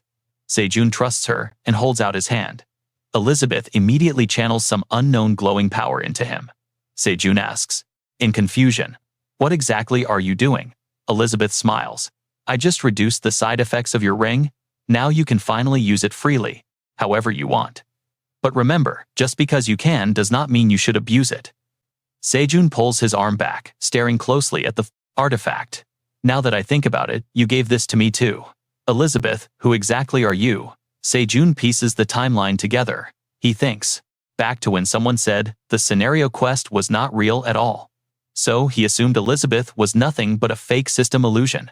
He even thought her having the exact same condition as Se-ah was just a trick his own subconscious made up. However, even if he tries to believe those were just fake visions, there are way too many strange details that do not add up. Se-jun asks her straight up, "You are not a ghost. You are a real human, right?"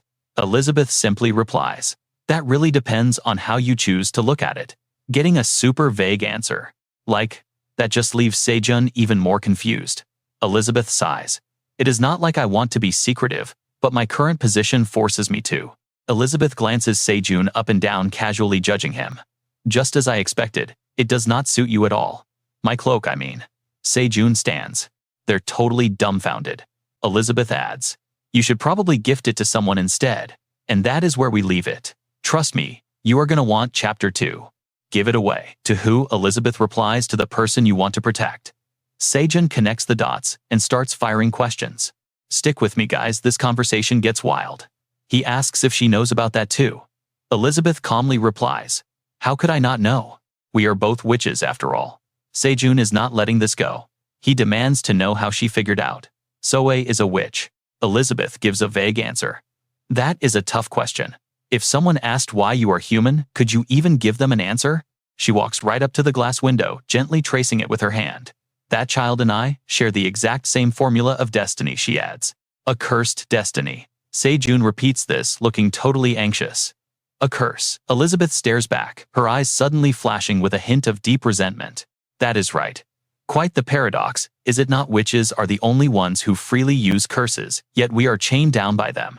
Cutting the lore lesson short, Elizabeth gets back to business. "Enough questions. Before my time runs out, I have something important to tell you." Se-jun asks what she means. Elizabeth leans in and gives him a dead serious warning about the butterfly effect.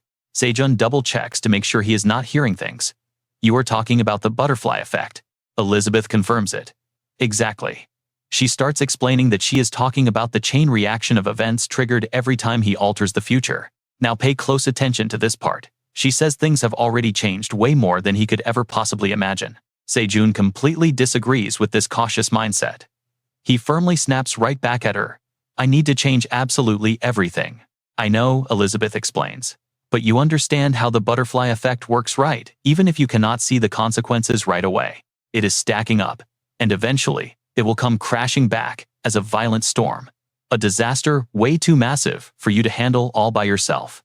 Refusing to accept this, Se-jun clenches his teeth, flashing back to his past failures and drowning in heavy guilt. Even though he tried so hard to change his timeline, he still failed to change the things that actually mattered most. Elizabeth totally reads his mind. She straight up tells him, "Do not make that face. Yoon-uni is actually still alive." His eyes shoot wide open at those words. Completely losing his cool, he yells out, "What? What did you just say to me?" Elizabeth keeps going. "That reward ticket you got from the scenario quest? Yeah, that was not just some ordinary blank ticket. Its true name is the restoration ticket.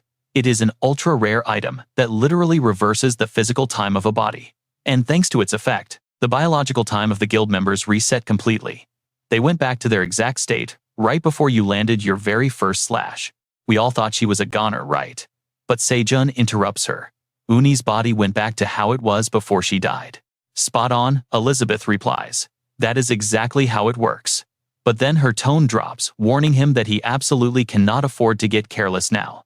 The only reason Yoon-uni came back to life is because she died inside the tower, right within the area of effect for that ticket. So do not expect miracles to happen out in the real world. Even if they do, you need to be incredibly careful moving forward. Looking deadly serious, Elizabeth warns Se-jun. "Sure, you have safety nets now, but you have no idea what the future holds. You better prepare yourself mentally to fight off the massive chaos of that butterfly effect." Wrapping things up, Elizabeth says her goodbyes. "All right, I really have to get going now." Se-jun desperately tries to hold her back. "Wait, but we still have so many things left to talk about." Elizabeth shuts that down. "Sorry, but, like I said before, if I stay around here too long, I will get caught. We can discuss the details later." Se-jun shouts out, Hold on, Elizabeth first. Have one last thing to ask you. I do not know how you managed to pull this off. But just like the Ring of the King, you gave me that restoration ticket too, right? I know you are getting way too deeply involved in my business. But why? Why go out of your way to help me this much? Elizabeth stays quiet, just giving a mysterious smile. But her reason is clear. Because you are on my side. And just like that, Elizabeth vanishes into thin air. Her sudden disappearance leaves Se-jun standing there completely stunned. He cannot believe she is gone in the blink of an eye. He still had a million questions about the events happening right after this scenario quest. Questions about the Ring of the King and even the insane bosses of the tower. She really left without explaining the full picture. Could there be some massive hidden plan behind all of this? While he is drowning in his thoughts, the space around Se-jun suddenly starts to warp. A glowing screen pops up right in front of him. It is a notification for the alpha tester. A brand new privilege has been added directly to his personal system. Se-jun realizes this is only the beginning. The system pings him with another alert, asking him to immediately open his personal status window. He breaks down his original goal for entering this tower. It was all about getting the chance to change his main combat class, a super rare privilege. The system displays his updated info. Personal profile name, Lee Se-jun. Current job title, Spearman. Special skill, extremely high thrust, a completely unique ability. Staring at the system prompt, Se-jun is totally shocked that he can actually change his title. Even though it is an amazing feature, he does not actually want to change his own title. He tells the system, I want to change someone else's title instead. I am transferring this privilege to another person. But the system instantly shuts him down. These special privileges are exclusively granted to hunters with outstanding achievements in the tutorial tower. You and I both know the system plays dirty. The hunter must use the title change privilege immediately. Stick with me here. Lee Se-jun is doing the math, realizing he straight up can't transfer these hunter rights. He completely should have seen this coming. It's no exaggeration all the bad luck she's faced lately. It's all because of her title. That's why he thought simply swapping it out would stop those disasters in their tracks. Lee Se-jun lets out a massive sigh. The system loves making things impossible, leaving him with absolutely zero other options. He stares dead at that glowing system screen, forming Plan B, trading his own title for a way stronger one. But there's a huge catch blocking his path. He asks the system, if I swap titles, does my title skill change too? The system answers straight up his title skill, very high thrust, will get wiped out completely if he makes the swap. Lee Se-jun's face instantly darkens with pure frustration. That's exactly the roadblock. Very high thrust is just way too insanely useful. He absolutely refuses to drop it. Sure, 15 years down the line, he'd unlock skills with similar power levels, but right now, this skill is totally broken and unbalanced, at least until the massive personal system update eventually rolls out later on. Plus, if he boosts his mana pool, he can spam the attack way more often. Most importantly, losing it means one thing. 15 grueling years of blood, sweat, and training would literally go right down the drain. Still, a normal title's skills and perks have hard limits, not to mention the risk of a new weapon rejecting him entirely. Now, pay attention, this is where it gets crazy. A system alert suddenly pops up. He can swap titles and keep his skill. Lee Se-jun is left completely speechless. The system keeps flashing he can actually add a growth trait to his current title.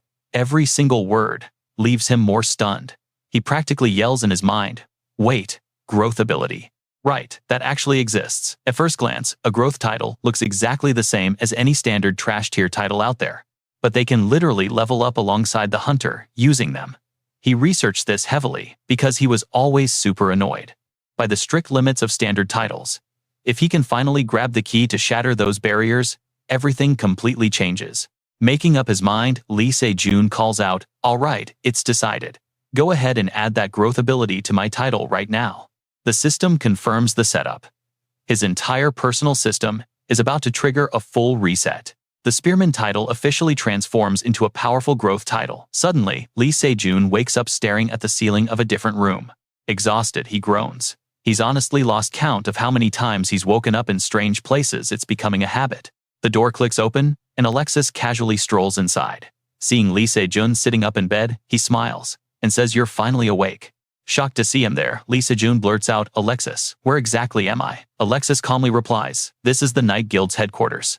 We hauled all of you back here after finding you completely passed out outside the tower. Lee Se-jun asks about the insane events inside the tower, but Alexis looks totally baffled. He stares blankly and throws the question back. The tutorial tower. Wait, you guys actually cleared every single zone? Scratching his head in total confusion, Lee Se-jun just asks, really? Alexis gives him a hard glare that's way too casual of a reaction. He adds, even our own guild master is terrified of challenging that crazy dungeon. Pulling this off is an absolutely legendary achievement. Lee Se-jun is still completely lost, muttering to himself, okay, hold on. You and I both know something seriously wrong here. Recalling the dungeon, Lee Se-jun knew for a fact that the ultimate tower boss was supposed to be a king. So why did a giant salamander show up instead of Anbek?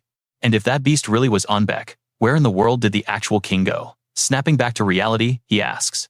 About everyone else. Alexis waves it off. Your guild members. Don't stress, they're perfectly fine. Just then, loud footsteps rush closer. Lee Se-jun's entire squad bursts into the room. Covered in bruises and bandages, they still rush over in absolute panic to check on him. Alexis had already given him the rundown. They caught some nasty injuries, but the whole team is alive, including his wife.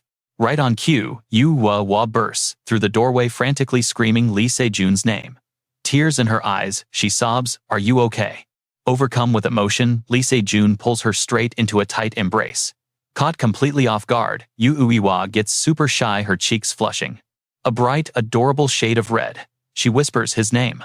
Hugging her even tighter, Lee Se-jun thinks, thank God this isn't a nightmare. Yu Hua is actually alive and safe. Their sweet moment quickly has the rest of the squad giggling in the background. So let's piece this timeline together.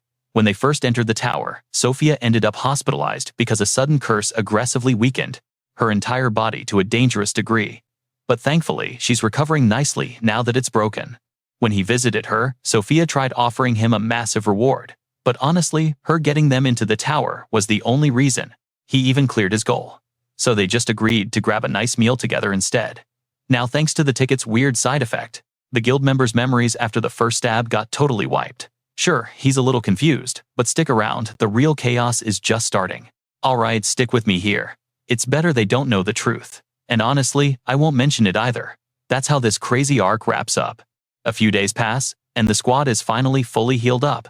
When it's time to leave, Daeho looks completely bummed out. Do we really have to go? Can't we just chill here a little longer? Hoin and Hylam shoot that idea down instantly. No way, they've both got actual stuff to take care of. Getting rejected like that, Daeho just stands there completely dumbfounded. Wait, what? Am I literally the only guy here with zero plans? Lee Se-jun just smiles, watching his chaotic friends messing around. But right as he's about to head out, Alexis suddenly blocks his path. Lee Se-jun, I really need a word with you. Lee Se-jun looks at him. What brings you all the way out here, man? Notice how Alexis's hands suddenly clench into tight fists. Then he bows a full 90 degrees. Thank you, Lee Se-jun. That unexpected move totally catches our main character off guard. He tries to help the guy up, but Alexis refuses. I had absolutely no idea our own guildmaster was suffering from a deadly curse. Lee Se-jun plays it cool. Hey, that curse barely showed any physical symptoms anyway. But Alexis, he's not buying that excuse at all. He speaks up again. As you know, our master always hides her pain. If you hadn't stepped in, she probably would have kept it a total secret until she literally died from it. Hearing that, Lee Se-jun realizes the guy is totally right. Think about it. To the outside world, it looks like the knights are hoarding this entire tutorial tower for themselves. Now watch closely, because here's the real problem. If this hidden dungeon got exposed, greedy rival guilds would violently rush in for the tower's skills. And honestly, an all-out bloodbath would be totally unavoidable. If they begged the public for help, a massive turf war would explode overnight. On the flip side, trying to clear this nightmare dungeon using only the knights, way too many of their own members would get slaughtered. So Sophia obviously chose to sacrifice her own life to stop both of those disasters. Lee Se-jun then looks Alexis dead in the eyes. Even if I wasn't there, someone else would have eventually crushed this tower. But Alexis knows the dark truth. By then it would have been way too late. He stands firm on his gratitude. No matter what, you were the one who saved us. You really don't need to be so incredibly humble. Alexis whips out his premium business card, handing it straight over. Please seriously call me if you ever need backup with absolutely anything. I'm saying this on behalf of every single knight in our guild. Lee Se-jun calmly takes the card, genuinely thanking the man for his solid respect. But Alexis isn't done pitching. Listen, if you're planning to hang around Greece a while longer, we can set you up with VIP treatment. Lee Se-jun shakes his head. Sorry man, but I've got to pass on that. Alexis looks confused, asking why. Thinking about something precious, a super warm, loving smile spreads across his face. He simply answers, I really miss my little girl. I miss her so much, it's actually making me dizzy. Cut to a massive, high-rise apartment complex, with blazing sunlight pouring down from the sky, making everything ridiculously hot. Our guy finally makes it back with his family. He excitedly throws the front door open. We're home, little CA throws both her hands straight up in the air. The kid is absolutely buzzing with joy. Our house, meanwhile, Yu doesn't even hesitate. She dives straight face first onto that glorious mattress. Burying her head right into the softest pillow, she groans happily. My amazing bed. Lee Se-jun takes a seat on the edge, glancing back at her. And just like that, she's already knocked out cold. He watches her exhausted sleeping face, a whole storm of thoughts suddenly brewing in his mind. She is completely drained. Just as I thought, I pushed things way too hard during this crazy tower raid. Classic, overpowered main character guilt. You and I know he's a regressor, right? He rubs his face, realizing his massive mistake. I completely forgot they're just rookies right now. Because they were absolute legends in my past life, I got way too reckless. But at this point in time, they barely have any decent skills unlocked. Then, it suddenly hits him like a truck, something he somehow completely forgot until now. He turns back to look at Hua, who's still dead to the world. Wait a minute. I don't even know what her awakened skill actually is. Staring at her, the dark memories flood back. In my original timeline before the regression, she died way too early on, which means I never once saw her use any kind of special ability. I guess I'll just have to interrogate her about it later. He shifts around, but his brain is going 1,000,000 miles an hour. The eerie words that little oracle girl said just keep echoing inside his head. Sunlight slowly filters through the window, hitting a dark corner of the quiet room. That mysterious little girl can definitely see into the future. But exactly how much does she actually know? His expression instantly drops, getting super dark and serious. Honestly, if I could, I'd track that brat down in another trial tower to demand answers. But the tutorial tower has hardcore rules. Once you clear it, you're locked out forever. Does that mean my hands are tied, and I just have to pray for another lucky encounter? And with all these timeline changes, I have zero clue how wild the butterfly effect is gonna get. Feeling a massive headache coming on, he finally flops backward onto the mattress. I literally can't prep for the future anymore, because I have no idea what kind of insane curveballs the timeline is about to throw at me. What if some major disaster strikes tomorrow or next week? He groans in pure mental exhaustion. My brain feels like it's straight up about to explode right now. Meanwhile, little CA has been sneaking around the hallway. She playfully spreads her arms like an airplane and completely belly flops onto the bed, startling both her tired parents. Giggling like crazy, she happily blurts out, I'm just like mommy and daddy, right? Waking up a bit, Yu softly asks Ka, were you following us around this whole time? The kid just gives the most innocent little yep. Squished between the two of them, she happily yells out, we're all doing the exact same thing. Hearing those simple words, a massive wave of pure, wholesome happiness washes over Lee Se-jun. So that's where we leave it. He decides to toss those heavy thoughts aside for now. And just like that, Lee Se-jun finally rests. Alright, let's jump right into this awakening world chaos. Lee Se-jun looks at Koa, sighing that his adorable daughter is melting his heart. She cheekily replies, you will survive, Dad. The two of them are just chilling on the sofa. Lee Se-jun is busy tying up Koa's hair, when suddenly, the doorbell rings out of nowhere. He mutters under his breath, wondering who could possibly be visiting at this hour. He did not invite anyone over. Then, a voice echoes from outside the front door. It is me. Hearing this super familiar voice, Lee Se-jun drops his jaw in absolute shock. He rushes over to swing the door open. Standing right in front of Lee Se-jun is a tall, imposing man, rocking a head of completely white hair. Lee Se-jun gasps in total surprise. Grandpa sets something down on the floor, prompting his grandson to quickly ask why he showed up so late in the day. Grandpa simply replies that he came to drop something off. The item resting on the floor is a white cage. Lee Se-jun is completely stunned now, letting out a confused yell. Stepping right out of that cage is a sleek black cat, rocking bright green eyes and a matching green collar. Lee Se-jun stammers, asking if it is really a cat. Koa instantly lights up with excitement, sprinting over to the little furball as fast as she can. She loudly yells out, Master. Hearing his daughter call the cat master, he blankly repeats the word, totally confused by the strange title. Grandpa quickly explains that this is actually the cat's name. Still, completely clueless about what is going on, Lee Se-jun keeps asking his grandpa to explain the whole situation. Why bring a cat here out of nowhere? Come inside first. Grandpa casually walks right past him into the house, while giving his answer. It is a stray cat. She liked it, so I brought it along. Hearing this crazy logic, Lee Se-jun stares in disbelief, questioning if it is really a stray. Watch closely, this is where it gets weird. Grandpa says when they were in Greece, this cat approached Coa and literally refused to leave her side. Grandpa adds that Coa became super close to the little guy. He bluntly states that if they cannot raise it, he will just take it himself. Lee Se-jun awkwardly scratches his head, raising a cat. That is way too sudden. But his wife Yooni jumps in, begging him to just adopt the kitty. Lee Se-jun is dumbfounded, asking if she actually likes cats too. Her eyes instantly start sparkling and a bright blush quickly spreads across both of her cheeks. Yes, they are absolutely adorable. Plus, she heard training them is a breeze. He quickly fires back, worried that shedding cat hair might be bad for Coa's health. Yooni immediately offers a solid backup plan. As long as they groom it carefully, everything will be fine. Then she gently glances over at Coa to make her point. Just look at her. Coa is already obsessed with it. Honestly, seeing that adorable scene right in front of him makes it impossible to say no. Coa flashes a radiant smile, endlessly calling out for Master. But for Lee Se-jun, something about this whole situation just feels way off. His face suddenly darkens. Sure, everyone loves the little guy, and it is definitely not an issue of lacking the money to feed a pet. But pairing a black cat with a witch, an unsettling image, flashes right through Lee Se-jun's mind, leaving him feeling pretty panicked and totally on edge. I know what you are thinking, black cats mean trouble. But a loud meow snaps him back. Elizabeth slowly walks up, while he stares blankly. However, his only response is a simple, innocent meow. The magic bracelet hidden in his sleeve does not ring at all, so he finally lets his guard down.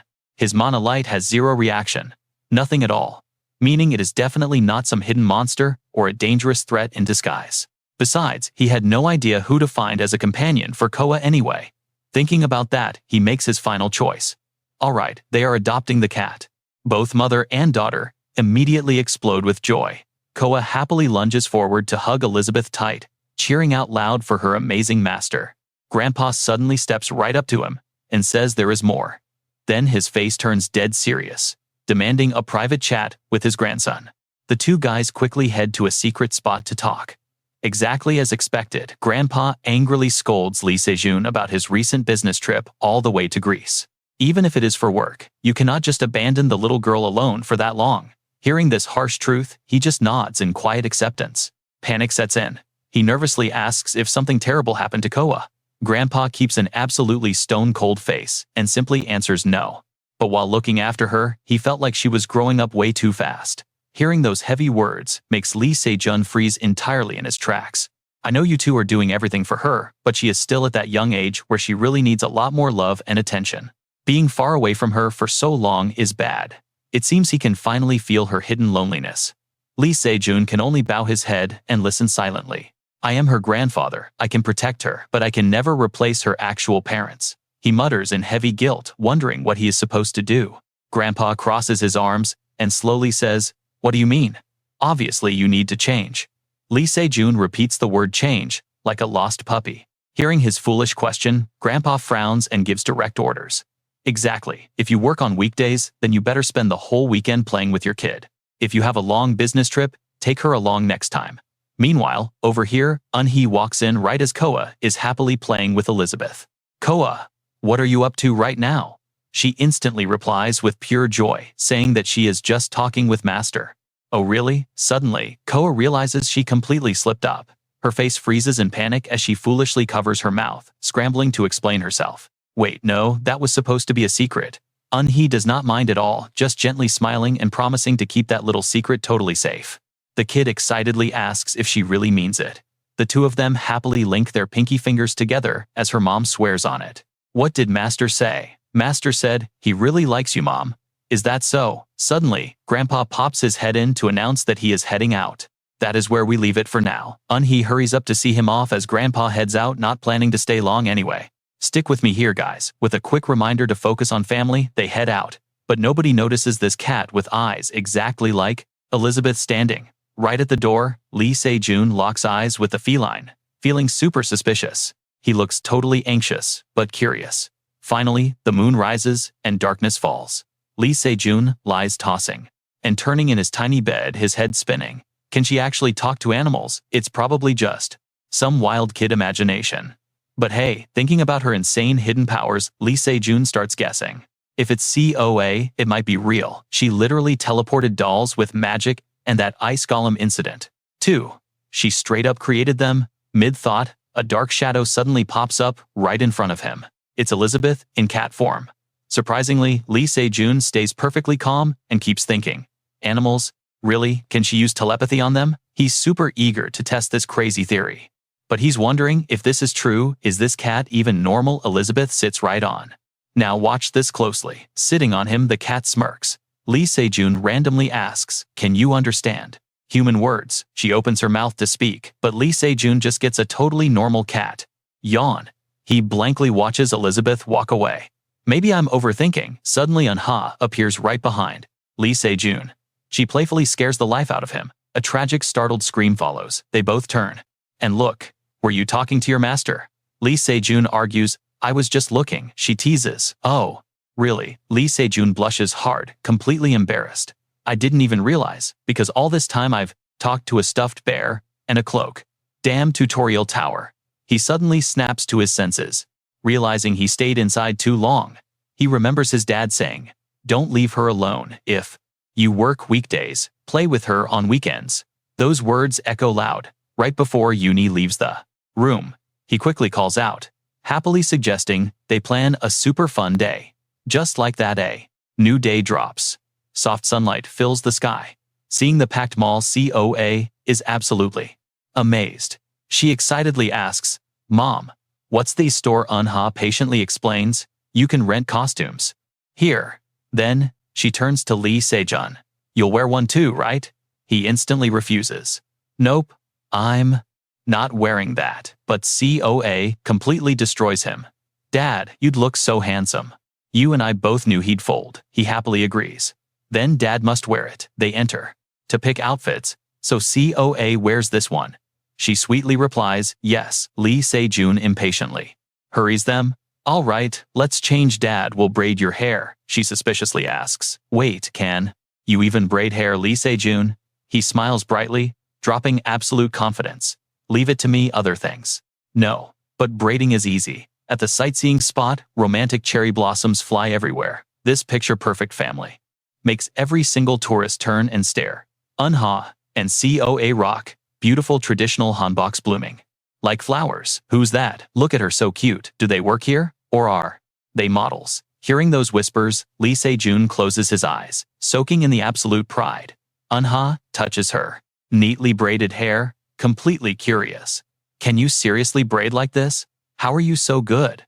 He casually replies, "Who knows?" Then raises an eyebrow thinking, "Probably because I played with your hair." Mentioning that she happily remembers. "Oh yeah, you're right, you were pretty good." The happy trio strolls the streets. Lee Se-jun keeps marveling. "Guess my models are just way too beautiful." Manhwa walks ahead, then stops. "It's crowded here. They're filming a TV drama." "What? A drama? Which one?" He suspiciously looks where she points. "Look at that banner. It must be the drama The Wall, Where the Moon Lingers, starring Sung Soo-hyun." Lee Se-jun confusedly mutters, "Why are we talking about Sung Soo-hyun?" Suddenly, COA tugs his shirt, hyped up. "Dad, look over there." Lee Se-jun asks, surprised. And looking at people photographing it, he cracks up. "That's not an that's a cow moo." He helplessly watches her try to imitate the cow. "What are you doing?" COA innocently asks. "How can its tongue touch its nose when mine can't reach?" Manhwa cringes. "Gross." After a massive laugh, Lee Se-jun gently distracts her. "Let's go make some dalgona candy." COA blankly asks, "What's dalgona?" He smirks. "Something you'll love." That wraps our sweet chapter here. See you guys next time. She pops the dalgona sweet into her mouth, eyes lighting up instantly. So yummy. Stick with me, we are about to watch the cutest, most chaotic family outing ever. "How many should we buy?" Coa excitedly shouts. "Lots of them." But Manhwa quickly steps in to stop her. "You can only have one, sweetie." Hearing this, Coa pouts sadly and asks, "Can I please just have one more?" Mom stays strict, reminding her she needs to eat lunch first. Koa looks super disappointed, but then she totally changes her battle strategy. Daddy. In a split second, Lee Se-jun is completely defeated, absolutely terrified of this overwhelming cute power. Those squishy cheeks, sparkling eyes, and tiny little frame launch a massive combined attack on him. Koa wants more, and against this absolute weapon of cuteness, Lee Se-jun barely stands a chance. Mom already said no. Her eyes instantly fill with tears, pleading softly, "Really, I cannot." The destructive power just hit a whole new level. Lee Se-jun's final line of defense completely crumbles, and he eagerly pulls out the handmade Denona sweets he brought along. My little Ko can eat whatever she wants. But suddenly, an intense, terrifying killing intent erupts right behind him. Eun-hye keeps a perfectly straight face and growls a deadly warning. Lee Se-jun, put those sweets down right now. Faced with a literal life or death situation, Lee Se-jun instantly surrenders. Sorry kiddo, Dad is helpless here. Koa completely understands, replying, "It is okay, Koa knows who the boss is." Wait, how do you know? Suddenly Koa spots something way more interesting nearby. Ignoring his question completely, she happily points straight ahead with a fun new idea. Instead, Koa wants to try that thing over there. Oh, it turns out to be an event center hosting a fun little archery experience game. The second they reach the gate, an awkward old guy tells them, "I am so sorry, but this game is not for kids under 7 years old." Koa is completely crushed, her mouth hanging wide open in pure disbelief. Sensing a meltdown coming, Lee Se-jun immediately scoops her up to comfort her. "Let us go check out somewhere else, okay?" But the guy running the booth pitches an idea. Why do not the parents give it a shot instead? "We actually have a special event running right now." "An event?" the man quickly explains. "If you land 10 arrows dead center, you win a giant stuffed animal." Lee Se-jun sees Koa's eyes instantly light up with joy and knows exactly what to do. "Do you want a stuffed animal, sweetie?" Koa does not hesitate for a single second. The bunny Lee Se-jun looks a bit doubtful. Seeing they took the bait, the scammer jumps on the chance. "You can win the grand prize just by beating our little event challenge. Only 2,001 for 10 arrows. What do you say? Wanna try?" Watching other arrows drop helplessly to the ground proves just how insanely hard this is. Every customer passing by, helplessly, admits defeat. Man, this is way harder than it looks. Maybe the targets are just placed way too far back. The booth owner smirks to himself. Yep, classic dirty scammer tactics at work here. "Next customer please," as he watches another easy mark fall right into his trap. Just thinking about the easy cash makes the guy flash a super sketchy smile. The targets are literally set twice as far away for this special event. Now watch closely, because there is no way a normal person hits that. Too bad, another arrow is drawn, but this guy expects absolutely nobody to win. Suddenly, an arrow rips right past his face like a violent gust of wind. Before his shocked eyes, it spirals beautifully and buries itself deep into the dead center bullseye. Every single bystander gasps in absolute awe, while the scammer just stands there completely frozen, sweating bullets from the sheer shock of it. See that? What a gorgeous shot. The scammer's face turns totally pale as he slowly turns to see exactly who fired that epic arrow. That is impossible unless you are a literal professional archer. Nobody should be able to hit that target. Eun-hye just lets out a gentle breath, winking with a playful smile. Seriously, who on earth is this woman, really? Lee Se-jun sighs with pure regret. Bummer, I totally should have hit all of them, but at least we finally got the little bunny for Koa. Koa happily hugs the huge stuffed animal tight and turns to praise him. Daddy is so good at archery. You still scored 7 points after all. He laughs brightly and agrees. Dad is pretty good, right? It was totally just the wind. But Eun-hye, standing nearby, suddenly speaks up with a serious tone. Lee Se-jun, you cannot blame the wind for that. I know what you are thinking. She is super intense, looking like an absolute military commander, she states. You must overcome the wind. Leaving Lee Se-jun totally helpless to argue. Meanwhile, Koa plays with her new bunny plushie and whispers softly. Koa wants to play the archery game too. They both gently hold her little hands to comfort her. Once you finally turn 7 years old, we promise we will come right back here. Koa makes an excited promise. Yes, I am going to be way better than Dad. Just watch. Why are you so sure about that? Hearing this, she answers sweetly. Because I am Mommy's daughter Lee. Se-jun nods, watching this super touching moment as mother and daughter hug each other tightly. Wow, Koa really is exactly like Eun-hye. But personality-wise, she is a carbon copy of me. So honestly, Koa would probably be an absolute beast with a spear too. Still, seeing her look this incredibly happy makes him drop the idea entirely. We really do not need to force her into doing anything she hates. Ever since she was a tiny baby, Koa already possessed crazy magical powers. Lee Se-jun falls into deep thought, realizing she actually needs to learn how to control that magic first. Right now, magic only sparks when she gets super emotional, but she still cannot really control any of those wild powers yet. Sure, there are hundreds of powerful wizards out there, but the real problem here, I do not personally know a single one of them. So I have absolutely zero clue who to ask to teach her. After all, only 1% of hunters actually know how to use real magic properly. So what do you and I make of this? If Koa could just learn magic to protect herself, it would be perfect. But what now? Stick with me here. He absolutely refuses to let this little girl get dragged into another battle. He has to protect Koa at all costs. While Lee Se-jun is totally lost in his thoughts, Uni and the kid have already wandered off. The little girl points out something cool in the distance. She happily waves at him. "Hurry up, Dad." He just gives a soft, warm smile. All his heavy worries melt away seeing his daughter smile warmly running toward them. That piece is just wishful thinking though. After all, the poor kid is only 5 years old. Flashing back to their return, facing that familiar door, Uni tightly grips Koa by the hand, but a heavy wave of anxiety completely swallows her up. Koa whispers with worry, Mom, are you okay?" But the only thing answering the little girl is absolute dead silence. That finally snaps Uni back to reality. She quickly turns to comfort her daughter. "Yeah, Mom is totally fine, please don't worry about it."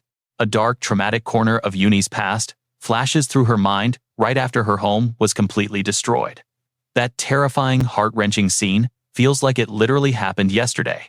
It's a scar deeply burned into her mind. She has no parents, no relatives, and absolutely zero friends left to lean on right now. So that's why she came here. Uni holds Koa's hand, hesitating outside Lee Se-jun's door. That restless feeling suddenly fills her with pure dread. Now watch closely, things get messy. Will everything be fine? Is showing up unannounced like this actually a terrible idea? Uni remembers their explosive past argument and gets even more nervous. After all, their breakup wasn't exactly a smooth or peaceful one. Trembling, she presses the doorbell, her mind racing with thoughts. But if she doesn't do this, he will absolutely refuse to even see her. Right then, a voice answers from inside the house. "Who is it?" Uni slowly asks Lee Se-jun. "Is that really you?" The voice behind the door repeats flatly. "Who's out there?" "It's me, you Uni."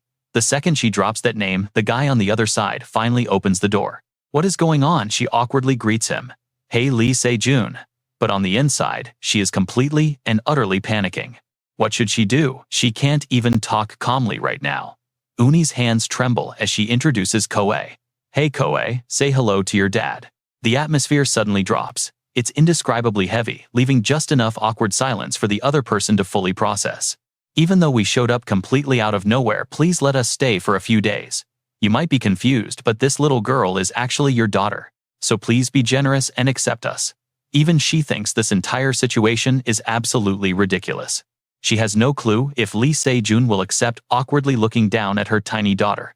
As Koa stares with hopeful eyes, Lee Se-jun calmly asks, "This kid is my daughter. Still, blood is thicker than water, right? Even just a little compassion would be enough." Uni looks at him, her face completely filled with desperate hope. Will he actually understand? But his only response is a pair of bloodshot, furious eyes. Uni's pupils shrink in pure fear.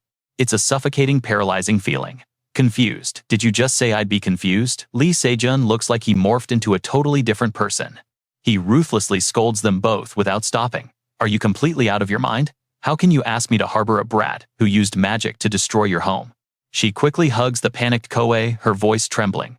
"Why would you? You are truly amazing," he coldly mocks. "Uni, I can't believe you dared to raise such a terrifying little kid.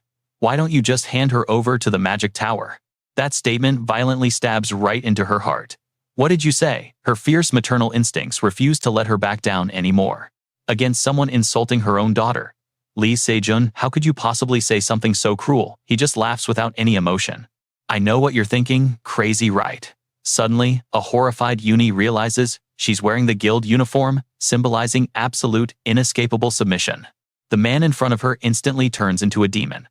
"Well then you can just stay and slave away from my guild forever." Uni jolts awake. Her heavy, panicked breathing echoes loudly throughout the dead silent room. That nightmare felt so insanely real, Uni is still shaking with pure fear. What the heck was that? Turns out it was just a bad dream all along. She looks down at Lee Se-jun in total confusion. Why was he even in her nightmare? But seeing his peaceful sleeping face finally calms her down a little bit. With her face dripping in sweat, Uni quietly reassures herself. Besides, there's absolutely no way Lee Se-jun would ever say awful things like that. But absolutely nobody notices the dark shadow lurking in the distance, watching every single thing that just went down. Elizabeth, trapped in her cat form, silently takes it all in. The peaceful night drifts away, shifting to a mysterious place covered in bright starlight. The Magic Tower England branch. A strange, mysterious man heavily slams his teacup right down onto the table. Instantly, his assistant nervously asks, "Sir, are you all right?" A dizzy William grabs his head and quickly brushes it off. "No, I'm totally fine. I just have a slight headache after returning from South Korea." He quickly pivots to check on the current situation. What really matters is the status of those cracks. According to the gathered intel, there's a rumor that a massive crack twice the normal size just spawned over in Egypt. The Night Squad is handling that anomaly right now. William's face goes completely dark as he verifies the intel. So it appeared in Egypt this time. Wasn't the last one in Canada? Right after that huge crack showed up in Greatenbun, South Korea. The two men stand before an intel board, constantly theorizing. I seriously have no idea what the spawn pattern for these things even is anymore. The frequency of these cracks is skyrocketing worldwide. Notes cover the map, and that's where we leave it. Trust me, you'll want to see what happens next. Every single rift has its own specific time and location. Normally, natural disasters have a clear cause, something you can track, but not these, not today. Let's dive right in. In this case, predicting the cause is basically impossible. He falls into deep thought, carefully calculating every single step forward. Sure, humanity can handle the monsters for now. But if these rifts keep multiplying at this crazy rate, we might literally need every single hunter in this world to fight. He reaches out, brushing his fingers against the scattered notes. Where exactly is the problem? Just as he finds a tiny clue, boom, a massive wave of magic power hits him. Lee Se-jun clearly feels the intense tremors from earlier. Dizzy, he grabs his head and mutters about getting another massive headache. But wait, this pain? It acts like the missing link, tying everything perfectly together. The more he stares at the data, the blurrier it gets. Then it hits him. He realizes something massive and immediately barks out an urgent order. Hurry up! His poor assistant is totally confused, just staring blankly. What Lee Se-jun is looking absolutely frantic right now. The guy nervously asks what Mr. William is doing. But honestly, at this point, William is completely zoned out to the rest of the world. He only cares about the information flashing through his mind. A direct connection is slowly forming, linking one disaster zone right to another. The scattered papers are connected by frantic ink lines. Lee Se-jun is shaking like a broken machine, desperately working to uncover the terrifying truth. Finally, after a long, tense moment, his hand stops. Right in front of everyone's shocked eyes, the lines on the map form the exact shape of a giant storm. William stares at the map, his crazy theory completely confirmed. His pupils shrink in pure horror as he gasps out the terrifying conclusion. Now watch closely. The storm's center is the final rift and the starting point. Seoul, South Korea. Underneath a ridiculously bright, glowing sky. The capital's clouds look so peaceful, completely unaware of the absolute nightmare about to drop. Meanwhile, over in the busy, loud streets of New York, cars are zooming down the massive highways. From high up above, we hear the voice of the mysterious woman who warned William to be careful. But it seems like the butterfly effect actually has its perks. Elizabeth sits perched way up high, watching everything unfold, sounding super amused. This just means I can get my hands even dirtier. A gentle breeze sweeps past her, blowing her long, gorgeous hair wildly into the dark night sky. Elizabeth suddenly flinches her face, twisting into pure annoyance. She aggressively shakes her head, totally rejecting those crazy wild thoughts from a second ago. No, that is complete nonsense. I just need to avoid getting caught. Right at that very second, a super familiar voice echoes through the air. It immediately grabs her attention. Elizabeth's whole vibe instantly flips. She stares up at the sky, totally cold, and just casually admits the truth. Yeah, I told you we could move way faster than before the regression happened. She looks down at the endless lines of traffic below her. She thinks emotionlessly, this is all on Se-jun. I can try to block everything on this side, but the massive impact is just too huge. Whatever, I already gave a warning at the tower, so slowing things down is probably better. With that, Elizabeth gently brushes her long hair aside and stands up. I know I will be careful next time, but I am still worried. Her beautiful dark hair flutters in the wind. Just keep doing your own thing. She flashes this super smug, mysterious, and totally charming smile. And I will keep doing my thing. She quickly locks right onto her brand new target. Let us start by blocking it from there. And just like that, she leaps straight off the roof. Time quietly skips ahead to the very next morning. Okay, I know what you're thinking. What about our main guy? Over at a massive isolated high-tech lab in Korea, Se-jun suspiciously asks if he can enter.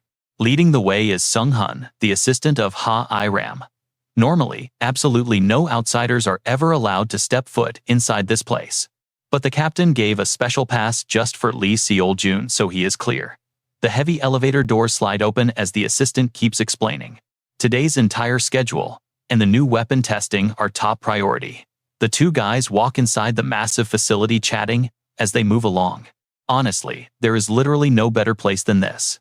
Ha-I-ram spots her highly anticipated guest, excitedly tells him to come on in, and happily starts her pitch. The brand new custom weapon he requested. It is finally 100% complete. Se-jun follows her to check out his new partner, feeling totally amazed. That was incredibly fast. Is every single thing I asked for already finished? Ha-I-ram excitedly replies, absolutely, it is. It was an awesome concept, so I built a prototype. You should be super grateful. If you were not a very important person, we would never even bother making this. Reaching the weapon case, she grabs the gear in her hand. At the time, I had zero clue where to store this spear. Maybe at the tower. It was an unavoidable situation. Finishing her sentence, Ha-I-ram holds out what looks like a short sword toward him. Here, let us just call this thing Mater. Se-jun takes it, inspecting the weird design for a second before asking how it actually works. She points right at the center of Mater to explain. See that groove and the text right in the middle? Se-jun carefully follows Ha-I-ram's instructions. First, you need to twist the main body of the weapon. Then adjust it to the mode you want, and pump your mana straight in. Instantly, a brilliant wave of magic energy bursts out, completely covering the blade. The handle starts shifting, transforming wildly, and then boom, a spearhead appears. A fully formed badass spear just materializes, leaving Se-jun absolutely stunned. She grins, telling him to just operate it exactly like that. Then she looks up, waiting for his review. As a spear user, what do you think of it? Se-jun is totally hooked, admiring how incredible Motor looks. But honestly, he really needs to test it out first. Ha-I-ram does not even hesitate. She tells him to test it out right now, which surprises him a bit. That is exactly why I called you here. Standing in the testing room, memories hit him. And trust me, you and I are going to want to see this. His first test since the rank exams. Alright, stick with me here. Lee Se-jun suspiciously watches a magic block fight a rock, while Ha-I-ram explains from the control room. Since testing new weapons in the dungeon is impossible, we have to do this. How should we adjust the monster? Lee Se-jun gets so hyped, he drops into a stance. Just make it suitable, he shouts. Ha-I-ram immediately starts typing. The sphere suddenly transforms, and thick smoke billows out. Right before Lee Se-jun's shocked eyes, an absolutely massive monster appears. Let's do this. Ha-I-ram actually managed to simulate the mimic. Seeing this insane recreation, even Lee Se-jun is totally stunned. You scared me, he yells. You can seriously fake a boss. She calmly replies that since they have attack priority, gathering data is super easy. I will give you the files if you need them. While Lee Se-jun tensely faces off against it, she calmly adds a few more details. Let's begin. Besides the basic settings, there are a ton of other awesome modes, so feel free to test them. Gripping his weapon tightly, he mutters other modes. Lee Se-jun instantly switches things up. He activates pike mode, and the blade instantly snaps into 2 tiers. It is a massive 5 to 6 meter polearm historically used. From the late Middle Ages to modern times. He nods approvingly at the awesome transformation. Solid length. Meanwhile, the monster blankly repeats Lee Se-jun's exact words. His face darkens as a memory hits him. The mimic. The very first time I fought this thing, it was an absolute nightmare. Back then, his mana and stamina were pretty high. Plus, he was inside the personalized tutorial tower. Now, watch closely, things are about to get wild. He decisively points his spear straight at the mimic. If so, how will I handle it now? The beast does not wait, instantly leaping into the air. That familiar terrifying speed makes him dizzy. You are grumpy today. Bring it on. The monster crazily opens its jaws, roaring as it lunges at Lee Se-jun. Both fighters clash at the exact same time. Let's see the power difference today. As night falls, the peaceful city buildings light up. Over at Lee Se-jun's house, Ka excitedly shouts, "Mom, what is this suitcase?" Eun-ha, having just finished cleaning, walks over in confusion. She turns and sees her little girl staring intently at the blue suitcase. Eun-ha quickly explains, "Oh, that is the bag your dad used when he came back from Greece." Eun-ha leaves, leaving the kid totally curious. Why hasn't Lee Se-jun unpacked yet? I seriously need to set him straight later. Suddenly, Elizabeth in her cat body calls out suspiciously, "Miss A, what is it?" Miss A jumps and looks over. Her master honestly points out a weird sparkle inside. Elizabeth curiously follows her gaze. Just like she said, is something sparkling in there. A strange mana source glows from within. They curiously pop it open. A dark shadow bursts out. I know what you are thinking. A floating magical black cloak completely mesmerizes Miss A.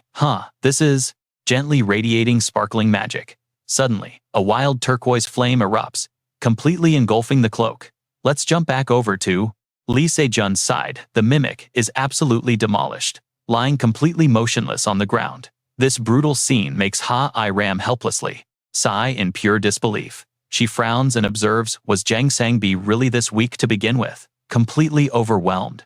Lee Se-jun awkwardly calls out to Ha-I-ram from behind. Was this thing real? Anyway, I just want to say one thing.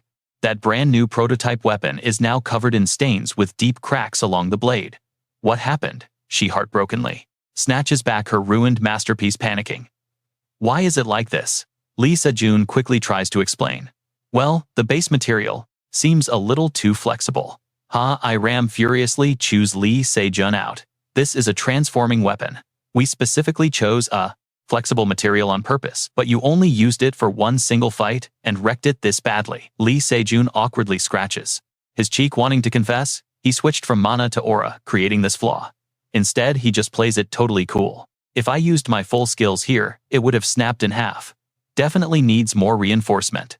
She grumbles, her creator pride. A little wounded, but the guy really is unstoppable. He takes the blade back. Anyway, since you love it so much, check it one more time after I finish reinforcing it. I-ram stares at Lee Se-jun in shock. Why? Ask me. To do that, she seriously reminds him, from the very beginning you commissioned us to build this. Let me ask again. Are you seriously not thinking about selling this genius idea? He just casually replies, I will just give it to you. Ha-I-ram is absolutely stunned. Wait, giving it away. A second later, she excitedly jumps in. You said it, this could sell for a massive fortune. Lee Se-jun simply reassures her. Do not worry, I am really giving it to you. But I have one condition. What condition? Lee Se-jun tightens his grip on the weapon and drops his demand. Wait 3 full years before officially launching this. Ha-I-ram screams in total shock. What? Why? He stays completely silent. The truth is, before he regressed back in time, this weapon was top-tier future tech. Lee Se-jun feels guilty, because this was not his original idea. He essentially stole future intel to recreate it early. He only wanted to test it once, because it is an overpowered strength booster. A heavy silence passes. Lee Se-jun knows the butterfly effect is real. So what do you and I take from this? Messing with time brings massive consequences. Let's dive in. If this crazy weapon went mainstream right now, way ahead of the original timeline, the global fallout would be absolutely massive. Snapping back to reality, Lee Se-jun shoots her a dead serious look. Just, don't ask why, can you do it or not? Ha-I-ram hesitantly agrees. All right. We can talk about the details a little bit later. Because honestly, I have absolutely no clue what's going on in here. Lee Se-jun just chuckles, then suddenly gets an idea. Right, I have another weapon commission for you. Ha-I-ram sighs, totally exasperated. Again? Why not just buy our stock? Remembering that mysterious mana core, he hints that this one requires some very special materials. After a super long, exhausting day, Lee Se-jun finally gets home. I'm back. But right as he steps inside, he hears Yu Yuhua screaming, in pure panic. Ka, please be a good girl, and hand that over. He freezes, completely stunned. CA is literally hovering in midair, stubbornly dodging her mom. No way. Down below, Yu Yuhua is absolutely losing her mind with worry. I told you to stop. Didn't I? That's so dangerous. But CA just hugs the magic cloak tight. Not dangerous at all. Seeing this madness, Lee Se-jun rushes right over. Wait. He instantly recognizes that item. The cloak from the tower's 5th floor that he packed in his suitcase. Now, pay attention. How does CA have it? Before he can speak, Yuoyuwa glares at him with absolute murder in her eyes. They basically have an entire argument through eye contact. Do something. Catch her. Just leave it. He's still totally confused when CA gleefully floats right over to his face. Ah, Lee Se-jun stiffens. CA, why are you doing this? Right now. She pouts, feeling super wronged. Mom's trying to steal my cloak. Yuewa lunges at her, but barely misses. CA sulks, refusing to surrender, which absolutely drives Yuewa up the wall. What are you doing? It's dangerous. Hearing her mom yell, she doubles down and shouts, it's not dangerous. Lee Se-jun watches this whole scene in utter disbelief. Good.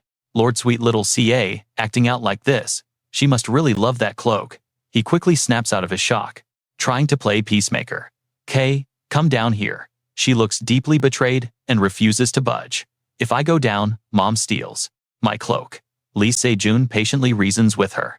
Just come down, I'll protect you. We can talk to Mom together, okay? How? Does that sound? Then he gently turns to you. Wah. You too. Stop trying to snatch it. Let's just talk this out. I know. Sensing her mom backing off, Ka finally agrees and touches down but nervously clings right onto Lee Se-jun's leg, avoiding Yuewa's gaze entirely. He smiles warmly at her. You really like that cloak, huh? Yeah. Seeing his little girl pouting like that, he can't bring himself to scold her. All right, but if you keep flying everywhere like that, Mom gets super worried. You'll fall, right? She stubbornly fires back. I won't fall. But Lee Se-jun patiently explains.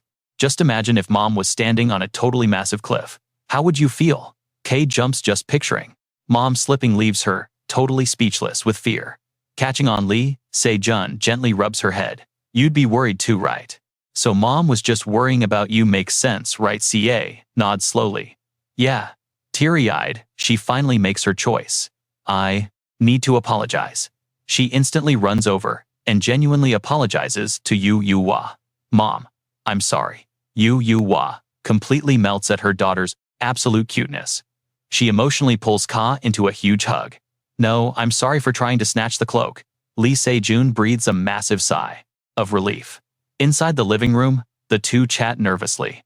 Is this actually okay? How is she suddenly using magic, exactly like inside the tower? He suddenly asks her, do you feel different wearing that? She happily answers, I can.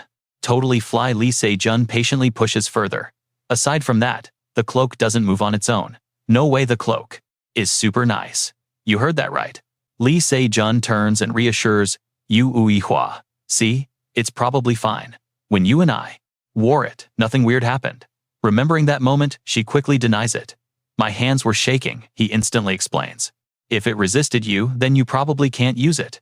Plus, its mana is naturally weak against strong people anyway. So, in Ka's case, you really don't need to stress too much. Hearing that, Yuewa finally calms down slightly. I understand. Suddenly, Lee Se-jun falls deep into thought. I'm worried too, but Elizabeth's image keeps popping into his mind like a stark reminder. Since this was left by Elizabeth, let's just observe for now. Lee Se-jun wonders to himself. But what did Ka actually sense from the cloak? Suddenly, pure panic hits him. Wait a second. An image of CA. Before, the regression flashes back into his mind. Come to think of it, before I regressed, CA was totally wearing a cloak exactly like this. Lee Se-jun pieces the horrifying puzzle together. Wait, did CA actually enter the tutorial tower back then? No. Before the tower was attacked, CA was strictly in South Korea. His face completely darkened suddenly, realizing a totally insane possibility. But what if? We're about to uncover a massive twist. If that cloak matches the scene, flashes young CA trapped inside a laboratory. Until one day everything burned to ashes. Ka blinks her lifeless eyes, slowly turning toward the woman's shadowy figure. Stick with me here, because the mystery woman standing before Coa is none other than the witch Elizabeth. A massive secret definitely links these two. They have definitely met before. Meanwhile, the sun is setting as a car speeds down the road. The guy behind the wheel is practically buzzing with excitement. He cheerfully says, "It is great to take a drive like this sometimes." Hearing this, Unyo Yuiwa just cannot hold back her teasing. She points out how incredibly clumsy he looks driving. Lee Se-jun totally ignores the jab, excitedly firing back, asking how he managed to get a perfect score on his driving test. Then, eventually, the car pulls up to a building. Lee Se-jun looks over at Unyo Yuiwa and reminds her, "Take Coa inside, I need to go return this car." She looks totally surprised by that. "Wait, where did you even rent this from?" Lee Se-jun calmly replies, "I got it from Iram." Unyo Yuiwa hugs Ko, a tighter, her voice dripping with pure shock. "What? This is Iram's car." Lee Se-jun doesn't hide a thing openly, admitting she let him borrow it. Unyo Yuiwa looks a little worried, but quickly gets a grip. She says she thought he actually rented it somewhere. She tells him to drive safely. Lee Se-jun softly replies, "Okay, I will be back real soon." Then he glances at his phone, a thought crossing his mind. He dials Iram's number, but all he gets is an automated voice telling him to please leave a message after the beep. Lee Se-jun lets out a sigh she is not picking up. Meanwhile, the sky is growing completely dark over in the Sangbuk district. Inside her apartment complex, Iram is totally glued to her data, completely ignoring her phone, ringing non-stop in the background. She reaches out to touch the bullets resting on her desk, gently rubbing them as her eyebrows start to twitch and her eyes darken. A wave of frustration hits her. Back at the tutorial tower, she couldn't even manage to. Now pay close attention here, guys. Staring at the glowing bullet, Iram realizes a massive limitation. Her bullets are totally holding back her real potential. If she doesn't find a way to upgrade this, she will literally be stuck at this power level for the rest of her life. She leans back in her chair, her mind racing with complicated thoughts. The big question is how exactly can she inject mana straight into the bullets? Iram looks at the magazine and starts analyzing. She knows she cannot store mana inside the bullets ahead of time because it simply takes way too long. Channeling mana into the gun itself only upgrades the weapon, not the actual ammo. She rolls a bullet across the desk, forming a new theory. It would be amazing if she could channel mana into the ammo without even touching it, but with her current skill level, that is just flat out impossible. Iram grabs the glass of water next to her, her mind a total mess. So, she really has absolutely no other choice but to manually touch. Should she infuse the mana first and then load them into the magazine? Glancing at her desk, she suddenly freezes as the clock already reads past 8:30. Iram panics a little bit. Oh crap, it is already super late. She slowly steps out of the room quietly, thinking to herself that it has been forever since she focused that hard. Suddenly, she hears someone mentioning her name, and Iram is instantly on high alert. Right at that moment, Iram grabs her gun, and do you know what she said? All three of them are completely hooked on the story, and Sophia happily asks what she said next. Lee Se-jun hears her question and excitedly repeats it. He claims that if he says it again, he is just going to sound like a nagging old man. You have no idea how totally reliable she is. The more he talks, the more hyped he gets. It is no exaggeration to say that literally every single monster was wiped out by Iram alone. Sophia laughs right along with him. Now I know what you are thinking hearing this. Is pure cringe for Iram. Her face just violently drops, absolutely furious. Iram storms right over and screams Lee Se-jun. Seeing her, he just cheerfully waves. Oh Iram, hello there. Iram glares at him, super annoyed, and demands to know why he is here. Lee Se-jun turns around, stands up, and honestly explains, I came here to return your car. He thinks back on the whole trip and tells her the absolute truth. You didn't pick up the phone, so I went straight to your office first. But the guard said you were not there, so I came to your house. Lee Se-jun helplessly explains. Iram is definitely not happy about this at all and snaps, what? I never once told you to come to my house. She points at Lee Se-jun looking completely bewildered. How did you to even know my address? Hearing her question, he answers with total honesty. It was your dad. Iram looks over at him and instinctively calls out, Dad. Seeing her reaction, her dad immediately challenges her. Why couldn't I tell him to come over? Put right on the spot. Iram nervously tries to defend herself. No, it is not like that at all. Meanwhile, Sophia totally ignores their bickering, only curious about Iram's epic battle. So what exactly happened next? Seeing how hyped up she is, Lee Se-jun still politely declines. I will have to finish the story next time. He looks at Sophia and gently explains, I actually have something important to discuss with Ha-I-Ram right now. Hearing this, she stops pressing him. Oh my goodness. Right, you two, go ahead. Ha-I-Ram watches them acting so buddy-buddy and just cannot comprehend it. Since when did he get so incredibly close to my own mother? Back inside her workshop, Ha-I-Ram leans hard against her desk, her voice dripping with pure annoyance. Geez, you seriously could have just returned the car tomorrow. And seriously, how on earth did you get my home address? Lee Se-jun bluntly replies, it was already saved on the GPS navigation system. He looks at her, his expression turning dead serious now. I have something I need to ask you regarding the weapon I requested. Ha-I-Ram suddenly remembers. The weapon that requires the special material. Lee Se-jun immediately confirms it. Exactly, and I heard there is a problem. Ha-I-Ram looks totally stressed out. That is right, there is a massive issue with the materials. She explains that there is absolutely zero supply for the material called prin. Hearing this, Lee Se-jun completely freezes in shock. He nervously asks her again. Zero supply, but it is a super low demand item. Ha-I-Ram's face gets heavy. I am honestly not sure why. What do you and I make of this mystery? All right, stick with me here. They are completely out of stock, like someone wiped out the supply. She is annoyed. How about an alternative? Honestly, that material isn't normally used for weapons, and it is pretty useless. Lee Se-jun rubs his hands together, his voice sounding totally desperate. No, it absolutely has to be a battery, please. Their eyes meet, and for a split second, they both freeze. Ha-I-Ram quickly looks away, whispering, I will try to find some right now. There will not be much, but if you are in a rush, skip the big guilds. It would be way faster to just place an order at the blacksmith. Hearing this, Lee Se-jun immediately thinks of Kong Chon-il. He quickly agrees. Got it. I will ask the blacksmith first thing tomorrow. Thanks for the tip. Suddenly, without any warning at all, the entire room goes completely pitch black. Ha-I-Ram stares at the flickering light bulbs, super confused. One by one, every single light just completely dies out. As the very last bulb goes out, she mutters, power outage. The entire dining room plunges into darkness too. Sophia looks around the room, getting anxious. Oh, a blackout. Dong-soo immediately stands up. Honey, stay right here. He walks right over to the window, checking outside. I will go ask security what is up.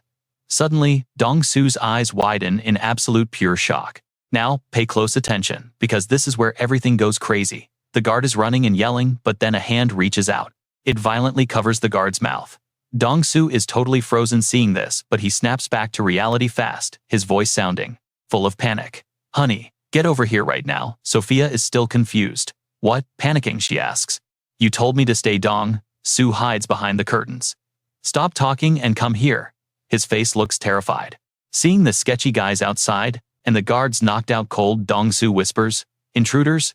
They are already inside our house. Right then, the strangers are already trashing the place. They are not here either. Their loud voices keep echoing down the halls. Where could they have gone? Keep searching. Ha-I-Ram's parents are in full panic mode, quickly sneaking into the bathroom to hide away safely. Dong-soo is stressing out. The emergency exits are blocked. The landlines are completely dead, and he left his cell phone back in the bedroom. Staring at that pitch-black hallway, he tries to formulate a plan. I need to call security, so we have to move to the second floor. But then he hesitates. Can we even make it out of here? Suddenly, the handle jiggles violently. The older couple hugs each other in terror as the doorknob keeps rattling loudly, like someone is aggressively trying to force it open from the outside. Then dead silence. But it is instantly followed by insane, aggressive door twisting. Pure madness. Sophia covers her mouth, shaking in fear. Dong-soo just grits his teeth, his eyes glued to that heavy door. A masked thug suddenly slams his shoulder into the door, busting right through. He stares at the terrified couple huddled together and chuckles. Oh, Dong-soo grits his teeth, raising a stun gun to defend them. The masked intruder just gets even more excited. So this is where you are hiding. Suddenly, a sharp clicking sound echoes. A cylinder gets thrown right at his feet. In a split second, the thing starts glowing insanely bright. Before the thug can even react, a blinding, "You and I know this trick, right?" flashbang. The light erupts, blinding the panicked thug. What the? The insane glare forces everyone to cover their eyes. One of them furiously yells, "Who did that?" Out of nowhere, a gun is pressed right up close. Iram flashes in, pinning down a masked thug, who screams out in agony. Lee Se-jun immediately draws his weapon and charges in attacking 2 other goons. Iram runs inside with a flashlight, her voice full of worry. "Mom, Dad, are you okay?" Seeing her, they quickly cry out.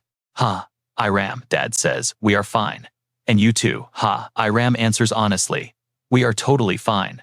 Dong-soo urgently warns them, "We have to call security first." She immediately tells him, "We already called. We took care of the first floor too." While the 3 of them are talking, Lee Se-jun suddenly frowns like he just realized something bad. He coldly interrupts. "No, there are still a ton of them downstairs." Iram is super confused. "What did they wake up?" Lee Se-jun makes a quick conclusion. "I hit them pretty hard, so they are definitely not getting up yet. That must be their backup troops." Iram cannot hide her frustration. "They prepared this thoroughly." Lee Se-jun glances down at the lower floor and instructs her. "Just protect them." "Okay, I am going down to handle this." Hearing that, she gets worried. "You are going alone. Isn't that insanely dangerous?" Iram asks with concern. "Do you need a flashlight or something?" Lee Se-jun bluntly refuses. "No need, this unstable bat is more than enough." Gripping his weapon, his eyes glow with a purple light as he cheerfully adds, "Plus, the darker the better. I can see perfectly fine." Downstairs, the intruders are still rummaging everywhere. One guy lifts a rug and spots a hidden safe. He happily thinks, "Found it." He glares at his annoying crew and mocks them. This is so stupid. Did they seriously fake a whole hostage situation just to steal this thing? The more he thinks, the harder it is to hide his absolute disgust. These guys are not even pros, just a bunch of idiots, probably just cheap hired muscle, who do not even care about the real job. "So, what do you and I make of these rookies, pure amateurs?" He stands up, seeing the safe bolted straight into the floor. It's jammed tight.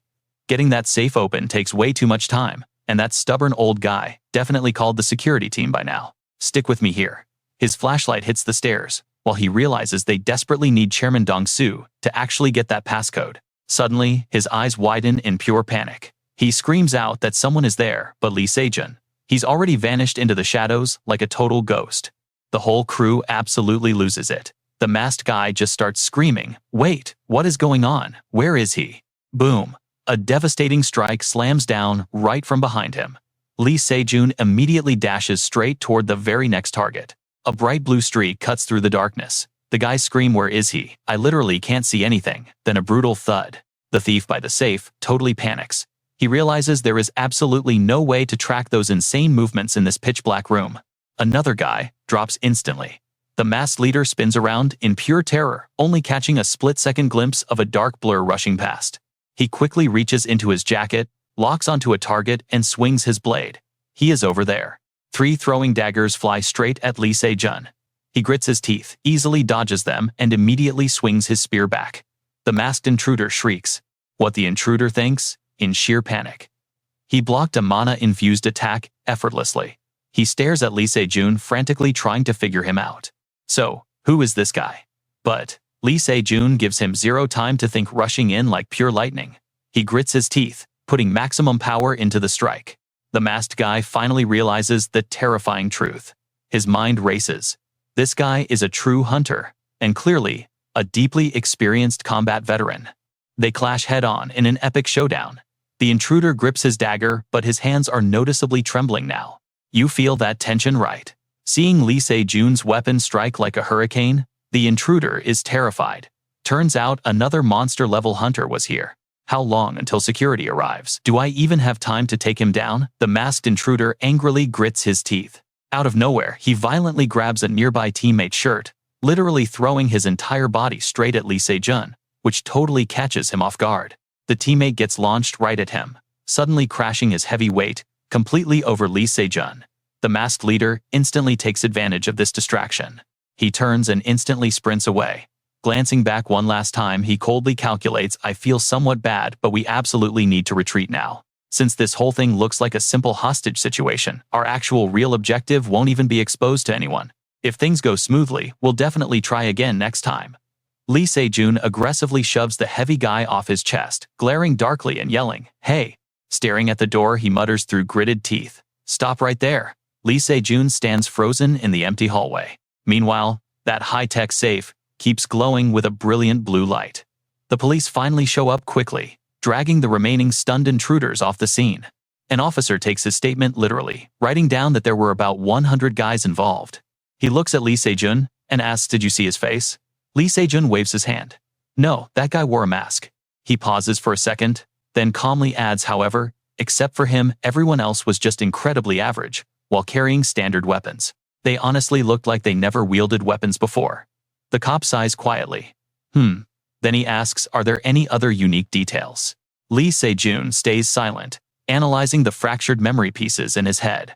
Normal people holding basic weapons. A perfectly planned crime, and if it's based on some old grudge, it actually shares way too many similarities with Ha-I-Ram's previous attack incident. The cop reacts immediately. "If it's that time, are you talking about the massive Gwanghwamun station case?" Lee Se-jun nods, confirming he is indeed. His eyes darken, realizing the only difference here is the presence of over 100 random thugs. It's highly likely one mastermind orchestrated both events. He turns his head, making a firm conclusion. But then his gaze locks onto the brightly lit second floor. A heavy uneasiness spreads through his chest. This whole crazy incident, it's something he never knew about. I know what you're thinking. A realization hits him: either this attack was completely covered up in his past life, or it literally never happened. Elizabeth's figure flashes in his mind. Because of her, so much has already shifted. He glances over his eyes, finding Ha-I-Ram, right in the dense crowd. Did things really change just because I saved Ha-I-Ram? I seriously want to avoid messing up the future timeline as much as humanly possible. Lee Se-jun looks away, his heart heavy. Even though the butterfly effect has already started, he stays quiet, but clearly knows dodging these changes is absolutely impossible. Now Lee Se-jun gets squished between two massive bodyguards, looking incredibly awkward and honestly pretty hilarious. After the chaos settles, I head back in a fancy car, carrying the deep gratitude of Chairman Ha Dong-soo himself. Returning to the lush green forest brings total peace. The personal system pops up. Name Lee Se-jun. Current title just an ordinary spearman. Thrusting skill is super high, but it's the only skill he lacks. Looking at that ordinary spearman title, Lee Se-jun blushes and heavily mutters. An ordinary spearman. That specific word is proof of my massive growth, but I am actually pretty disappointed it doesn't sound cooler. The corners of his mouth curve up into a subtle smile. It's totally different from his previous life back when he was weak and desperately relied on others. This time, I can get stronger by leveling up titles. His eyes lock onto his glowing status board. And the secret way to level up? We're about to find out, but a voice suddenly interrupts. "Hey, Lee Se-jun, is this really okay? Stick with me here, because we are about to watch one wild matchup." Lee Se-jun stays completely calm, ready to push past his limits, and quickly answers Kang Tae-ho. "Right, plenty of hunters are trained to fight regular people out there." Kang Tae-ho cannot even hide his serious doubts. "Wait, so you are saying we just stand here and beat you up?" Lee Se-jun waves his hands, confirming this is a real one-on-one duel. Hyen happily jumps in to introduce the rules, saying this is a classic sparring method from the Goriel sword family. "If things start getting a little too dangerous, I will step in and stop you. So do not worry." Lee Se-jun grabs his weapon, listening closely. "But you still might get hurt, especially since your only weapons are a wooden spear and boxing gloves." "Understood." Kang Tae-ho lifts his arms and lets out a light laugh. "Man, it has been a long time since I wore these." Lee Se-jun closely watches the way he straps on those gloves. "Come to think of it, you trained in boxing, right?" Kang Tae-ho looks pretty surprised. "Huh, how did you know that?" Lee Se-jun just smiles. "I saw the footwork you used to step in and throw that punch." Kang Tae-ho stops hiding it and slowly nods. "Yeah, I use boxing. But boxing is not exactly popular in South Korea, so I walked away. After the hunters first showed up, so many normal sports just completely vanished overnight." He smacks his gloves together with a sharp, heavy thud. "Anyway, time to focus." Kang Tae-ho instantly lowers his center of gravity, stepping right into a solid combat stance. "I have actually fought other people before, you know." He even throws out a warning. "Be careful, try not to get yourself too badly hurt." Lee Se-jun just laughs, swinging his spear into position. "Alright, same goes for you." Hyen raises her hand high, her voice ringing out.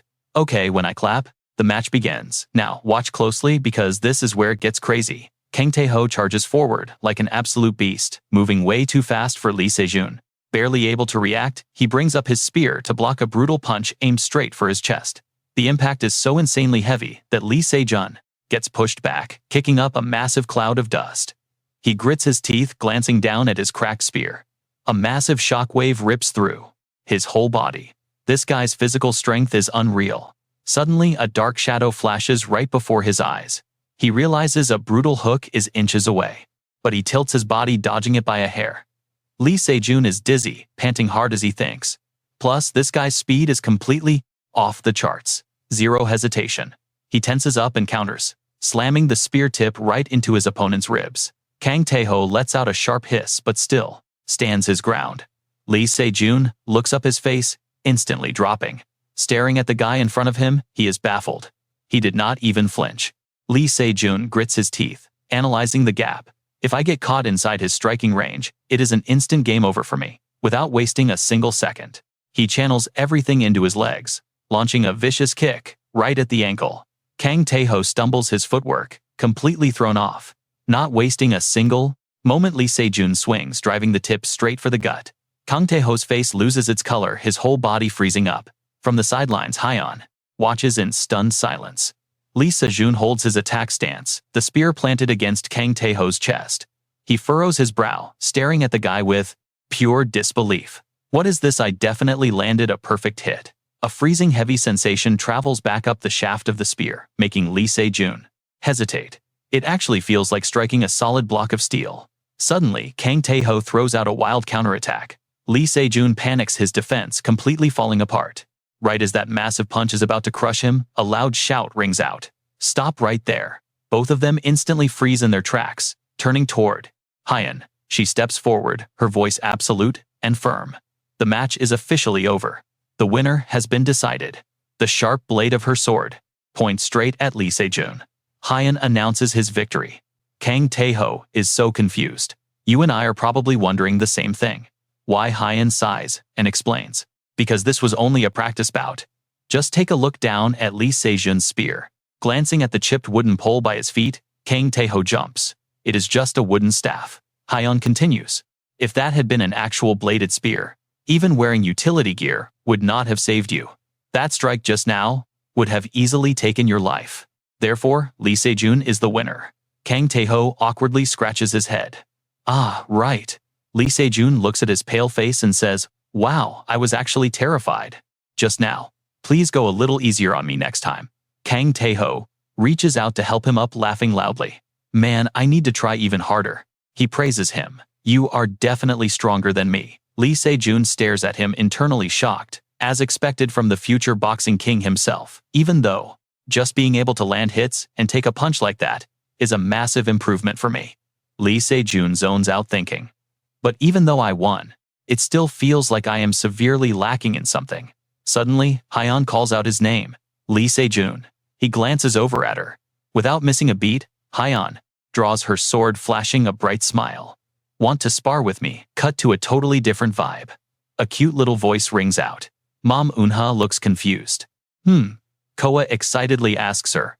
Do you think Dad is going to give us a ton of compliments? Hearing that sweet question, Eunha smiles warmly. Of course he will. When he sees the sandwich you made, he will praise you so much. But Coa quickly shakes her head. No, not that. She sweetly continues. Dad needs to tell you how pretty you are, Mom. Eunha instantly blushes bright red at those words.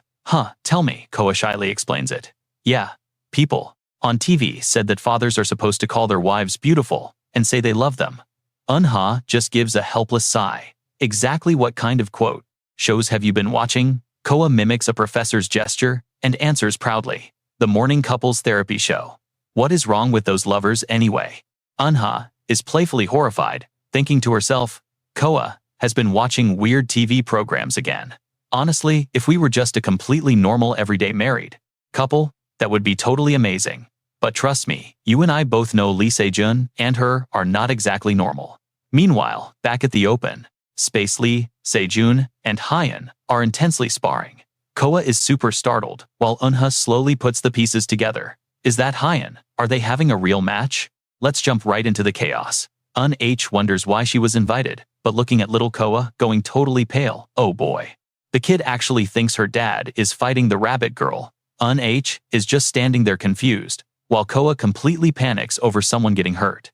Un-H tries to calm her down. Not a fight, but way too late. The little girl activates her magic and screams no. Boom. A massive ice wall suddenly blocks everyone. The witnesses are totally confused and terrified as this giant frozen barrier violently splits the two fighters apart. Go Hee-yeon drops to the floor stunned. What is this? Meanwhile, little Koa sprints over, clutching a food basket, crying her eyes out for her dad. Lee Se-jun spots her totally shocked. Koa. She just dives into his arms, sobbing about how the rabbit girl is nice, leaving Lee Se-jun scrambling for an awkward explanation. Wait, what? We weren't fighting? Go Hee-yeon lets out a heavy sigh, seriously shaken. That was terrifying. Did the kid just do that? Un-H turns around anxiously, asking if Go Hee-yeon is all right. Touching the massive ice wall, Go Hee-yeon just quietly nods, yes. She's just caught off guard seeing this insane level of magic. Why? Because out of everyone out there are literally only 10 mages capable of creating a spell this ridiculously powerful. For a brief second, Un-H is confused. Wait, you mean in Korea? Go Hee-yeon shakes her head. No. In the entire world. Jumping back to the dad, Lee Se-jun sweetly asks why Koa even came all the way here. Hearing that, the little girl suddenly remembers her mission. She shoves the basket forward proudly, bragging that she made sandwiches with her mom. Lee Se-jun immediately pats her head, giving her all the praise. Sandwiches. Our Koa made these. Wow, you are so smart. Getting showered with compliments instantly turns the little girl's mood around. Watching this wholesome scene, Go Hee-yeon and Un-H cannot stop themselves from laughing. Ko is just way too adorable, right? Even as her mom, she totally has to admit it. Now watch closely because things get awkward fast. A voice freezes the girls instantly. Excuse me. A trembling Kang Tae-ho points, asking if someone could please explain this mess. Seeing his face gone completely pale, both girls let out a synchronized gasp before quickly sitting down to actually explain the situation. Staring at little Koa, Kang Tae-ho asks in absolute disbelief. So the kid is a mage. Lee Se-jun just lets out a heavy sigh and confirms. Exactly. Kang Tae-ho cannot hide his pure shock. And not just any mage, but an unbelievably powerful one. Lee Se-jun simply nods his head. Yeah, she literally destroyed our old house. While Kang Tae-ho is still trying to process that crazy fact, Lee Se-jun interrupts him. Listen, Kang Tae-ho. With a dead serious look, he demands that this stays an absolute secret. Kang Tae-ho is confused. Wait, she's a literal genius. Isn't that a good thing? Lee Se-jun slowly breaks it down. If she were just normally strong, sure. But her power is way too much. His expression darkens. I refuse to put my daughter in danger. Kang Tae-ho sits in heavy silence before quietly admitting that things are complicated. Then he pats Lee Se-jun's shoulder, shutting down the worry. Look bro, I do not know the full story here, but I am absolutely certain of one thing. Thumping his chest, he looks Lee Se-jun right in the eye and guarantees his total loyalty. Honestly, Lee Se-jun is genuinely touched by the backup. His voice immediately softens with relief. Thank you. Right then, Un-H steps in looking stressed. But Lee Se-jun, she is terrified about the fallout. What if the Rift Management Squad catches on to this magic? Lee Se-jun quickly shakes his head, rejecting the idea. No, it is highly likely they haven't detected anything yet. Un-H still looks skeptical. How can you be so sure? Lee Se-jun glances over at Koa, playing, then slowly starts to explain his theory. Because this wasn't like the time she stopped the rain. It wasn't some massive scale spell, and totally different from the Moonbear incident. Plus, the kid hardly used any mana. Lee Se-jun's eyes suddenly go dark as he thinks it over. And most importantly, he watches the melting ice wall. It actually feels like it has been completely purified. Seeing the two playing right in front of him, Lee Se-jun just quietly watches them. In the past, whenever Koa's mood changed, the little girl would just use her magic completely by random chance. You and I both know something's off, right? This time she felt completely in control. His mind is spinning. Why is he getting this weird feeling? Why is Koa's magic suddenly so incredibly stable? The kid hasn't ever learned or even watched anyone else use magical techniques before. Did something insane happen back in Greece? But hey, it is finally food time, and happy laughter echoes everywhere. Thanks for the amazing meal. Wow, Koa actually made this dish. Oh my gosh, she is such a good cook. Lee Se-jun stares at his daughter, absolutely beaming with pride. Could our little Koa actually become a master chef? Hearing those sweet words, she can't help but giggle happily. Then, she suddenly locks eyes with Un-H. Swinging her tiny legs, she quietly mumbles, "Dad, honestly, Mom did everything." Hearing that confession, Lee Se-jun just happily keeps the praises rolling anyway. "Really? But you totally helped Mom out, right? That means you and Mom made it together." She gladly accepts that flawless logic with a smile. "Exactly, I made it with Mom." Lee Se-jun gently pats her head. "You helped your mom? Our little Koa is just the sweetest and prettiest." Right in the middle of laughing, Koa realizes the vibe is wrong. "Huh, not like that." Lee Se-jun nervously looks at H. "Does she hate my compliments?" That is when Koa calls out, "Mom, hurry over here." She uses her serious voice dragging H over and turns to her dad. Lee Se-jun is totally lost. "Huh?" Koa points right at his face. "Geez, Dad, who actually made the sandwiches?" He gives her the most honest answer. "You made them together with your mom, right?" Koa stares dead serious. "Right, so do it exactly like how you just praised me." She looks him in the eye, strictly lecturing him. "Dad, you have to call Mom pretty too, for it to be fair." Lee Se-jun instantly blushes furiously. "Huh, so what do you and I take from this? Even kids play matchmaker." Go Hyun and Kang Tae-ho tease them relentlessly, leaving H blushing, while Lee Se-jun wonders why Koa wants them together. "Alright, stick with me here, you're about to see some wild romance logic. Pairing Yu-hwa and him totally makes sense, he can't escape." Blushing, he turns around. Those two bystanders absolutely can't hold back their gossip. Lee Se-jun finally gathers his courage and asks, "Hey Yu-hwa, why exactly did you shoot an arrow at me?" Yu-hwa looks totally confused. "What? I never did that." Lee Se-jun touches his chest, suddenly playing the ultimate romantic hero, with a super sweet voice. "Then what about this arrow of love, piercing right through my heart?" Go Hyun and Dio freeze, instantly staring at the man in pure cringe. Yu-hwa turns bright red and screams, "What the heck? That's so embarrassing." Go Hyun goes pale, yelling, "What's happening?" Her taste in men is insanely weird. Sia looks completely confused too. "Wait, is that how it works?" Yu-hwa lets out a deep sigh, calmly replying, "Please just be serious. Why do you have to exaggerate things so much?" Blushing deeply, Yu-hwa mutters, "You really could have just said that I looked pretty." Lee Se-jun awkwardly thinks to himself, being straightforward is actually way harder. He can't help but realize how much he truly wants to get closer to her. But those old memories keep holding him back. His dark past, where he coldly pushed her away, ultimately leading straight to her tragic, untimely death. Chia sighs in pure disappointment. "Man, Dad is just too much of a coward." Lee Se-jun awkwardly explains, "Sweetheart, this is a misunderstanding. It's really hard for me." Yu-hwa playfully teases him, saying if any older folks walked by and heard those cheesy words, they'd probably laugh their heads off. Back home, that familiar comforting sound fills the room. "Good night, everyone, sleep well." After soothing Sia to sleep, Yu-hwa finally drifts off right beside her. Now, pay close attention, this is where everything gets incredibly dark. Haunting dreams creep in. A foggy city buried in dust and rubble, absolutely destroyed by pure chaos. Citizens are collapsing after a brutal, fierce battle. One boy can't hold on anymore, falling straight to his knees. His voice is violently shaking, totally on the verge of tears. "What the hell is this?" Staring at the massive devastation, he mutters in pure terror. A single monster completely reduced this entire city to absolute rubble. He starts screaming frantically. That thing isn't just a regular monster anymore. It's a walking disaster. A total catastrophe. Suddenly, a deeply sarcastic voice echoes out. "So you're actually still alive?" Yu-hwa. Soo-hyun steps out from the ruins. A twisted smile clearly appears on his face. "I'm thrilled to find another useful hunter out here." He gives her a wicked, arrogant little smirk. "Alright, grab your combat gear, and let's chase down that monster right now." Yu-hwa glares at him, furiously, completely unable to hold back her angry refusal. "No way, it's way too dangerous. With our current strength, we won't even scratch that thing.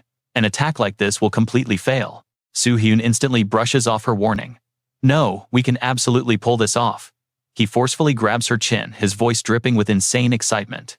"Those other pathetic losers can't do it, but you and I definitely can. We're the ultimate duo of the Night Order, and we can stop this catastrophe dead." Yu-hwa shoves his hand away, decisively rejecting him once again. "I have absolutely no idea what you're saying. I don't have the power to do that, and I really don't want to. If you want this so badly, just do it yourself, Soo-hyun." He furrows his brows, sounding totally disappointed. "Are you seriously saying you won't do it?" Yu-hwa explains directly. "I absolutely can't die in a place like this. My child is waiting for me at home. Running out of patience, Soo-hyun immediately resorts to threats. Really? I think that little kid will be just fine without you. Every single word echoing out of his mouth sounds exactly like a demon, straight from hell. I'll ask one last time, are you really refusing? You and I both know she desperately wants to end him. Gripping her bow, remembering Chia fills her with pure panic.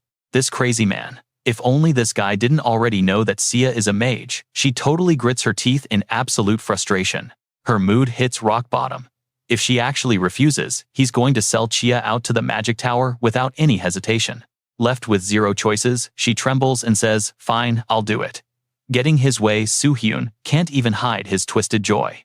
Now, that's exactly what you should have said from the start. He pushes Yu Yu-hwa forward, commanding her, let's go, follow me. Soo-hyun quickly turns and walks away. Yu Yu-hwa just stands there frozen before the ruined city. But then, she finally makes up her mind, telling herself everything is going to be all right. Grabbing her bow, she silently promises, just wait for me a little longer. Chia mommy will be right back. At that exact moment, she suddenly wakes up in bed. Yu Yu-hwa can't help but gasp for air. Wiping the cold sweat dripping down her face, she's filled with absolute confusion. What the hell was that? Staring out at the early sunrise, Yu Yu-hwa mutters to herself. I think I just had the absolute worst nightmare of my entire life. Flashing back to the forest, by a giant rock.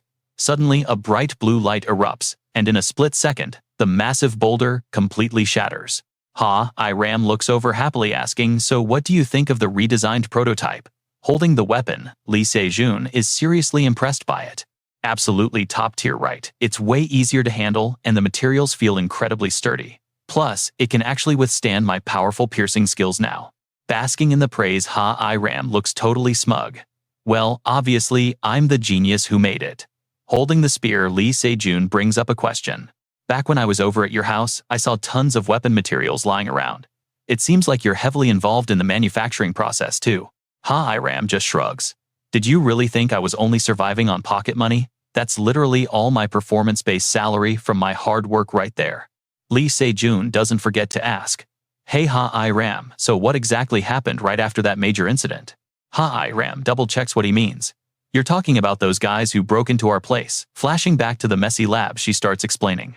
The investigation is still ongoing, and they haven't caught the mastermind yet. So what do you and I make of this mystery? Stick around for the next part. Say goodbye to the weapons.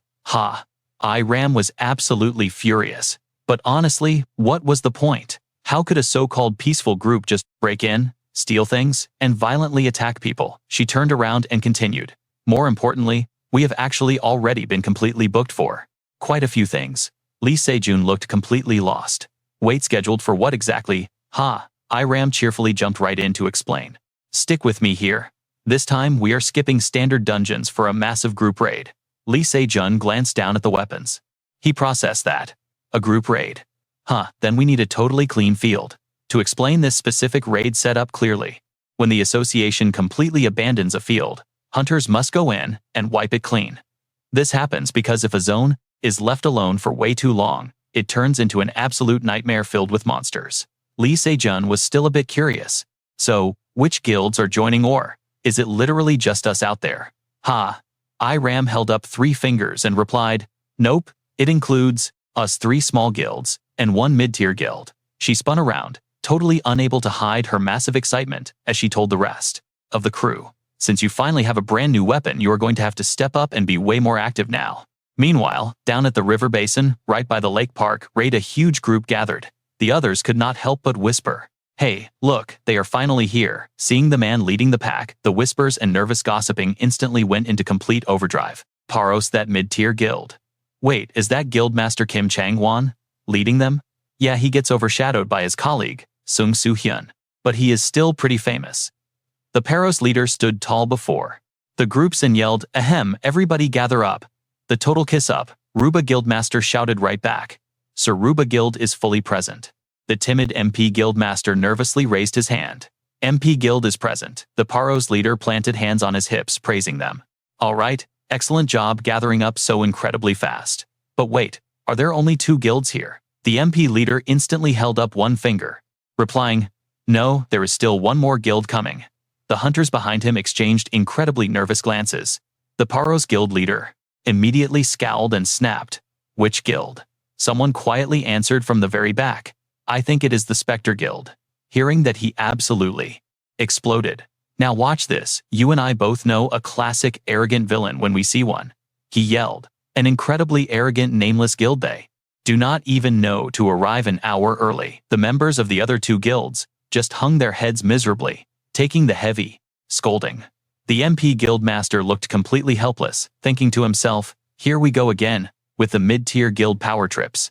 He quietly pondered one of the absolute worst features of group raids. Mid-tier and small guilds are strictly forced to work together on these missions. Looking at this aggressive and incredibly annoyed crowd, the MP leader felt completely defeated. The association honestly made that specific rule just to help out the smaller guilds, but it only triggered massive backlash from the mid-tier ones.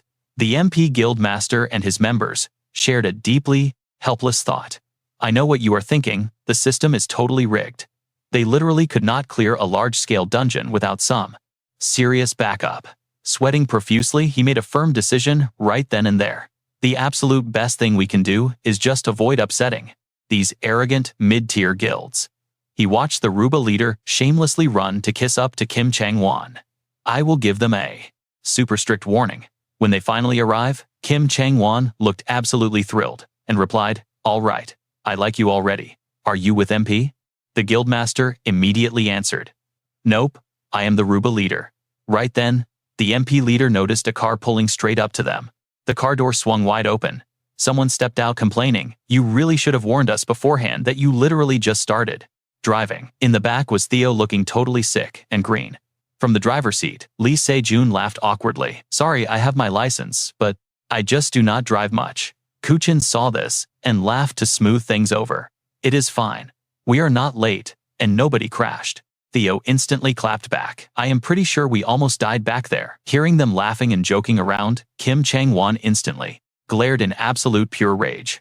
Do they think this is a picnic? I am not forgiving them even if they beg on their knees. Lee Se-jun simply walked right up to Kim Chang-won and cheerfully asked, are you the Paro's guildmaster? Hearing this, he coldly replied, yeah, that is me. What is it? Lee Se-jun held out his hand in a super friendly gesture. Nice to meet you, I am Spectre's leader Lee Se-jun. Staring at his extended hand, the guy frowned in total disgust. Seeing Lee Se-jun act so incredibly carefree, the arrogant leader absolutely gritted his teeth and asked, hey, do you even know who I am? Unexpectedly, Lee Se-jun innocently answered right back, nope, who are to you? That single question instantly shattered the guy's massive pride and deep arrogance into a million pieces. He furiously ground his teeth completely together. Completely oblivious to the heavy tension, Lee Se-jun cluelessly pushed further. Who are you? I seriously cannot remember. Have we actually met before? The members of the other guilds immediately panicked, their hearts practically jumping right out of their throats. Kim Chang-won could not hold back his boiling rage, raising a hand to strike as he roared, you punk? Are you out of your mind? Lee Se-jun's eyes instantly turned completely cold. He raised his hand perfectly, blocking the heavy strike, then completely trapped the guy's hand in his own grip. The violent situation instantly flipped into a totally friendly handshake. You are going to love this part. Lee Se-jun smiled brightly. I am just the new guy, nice to meet you.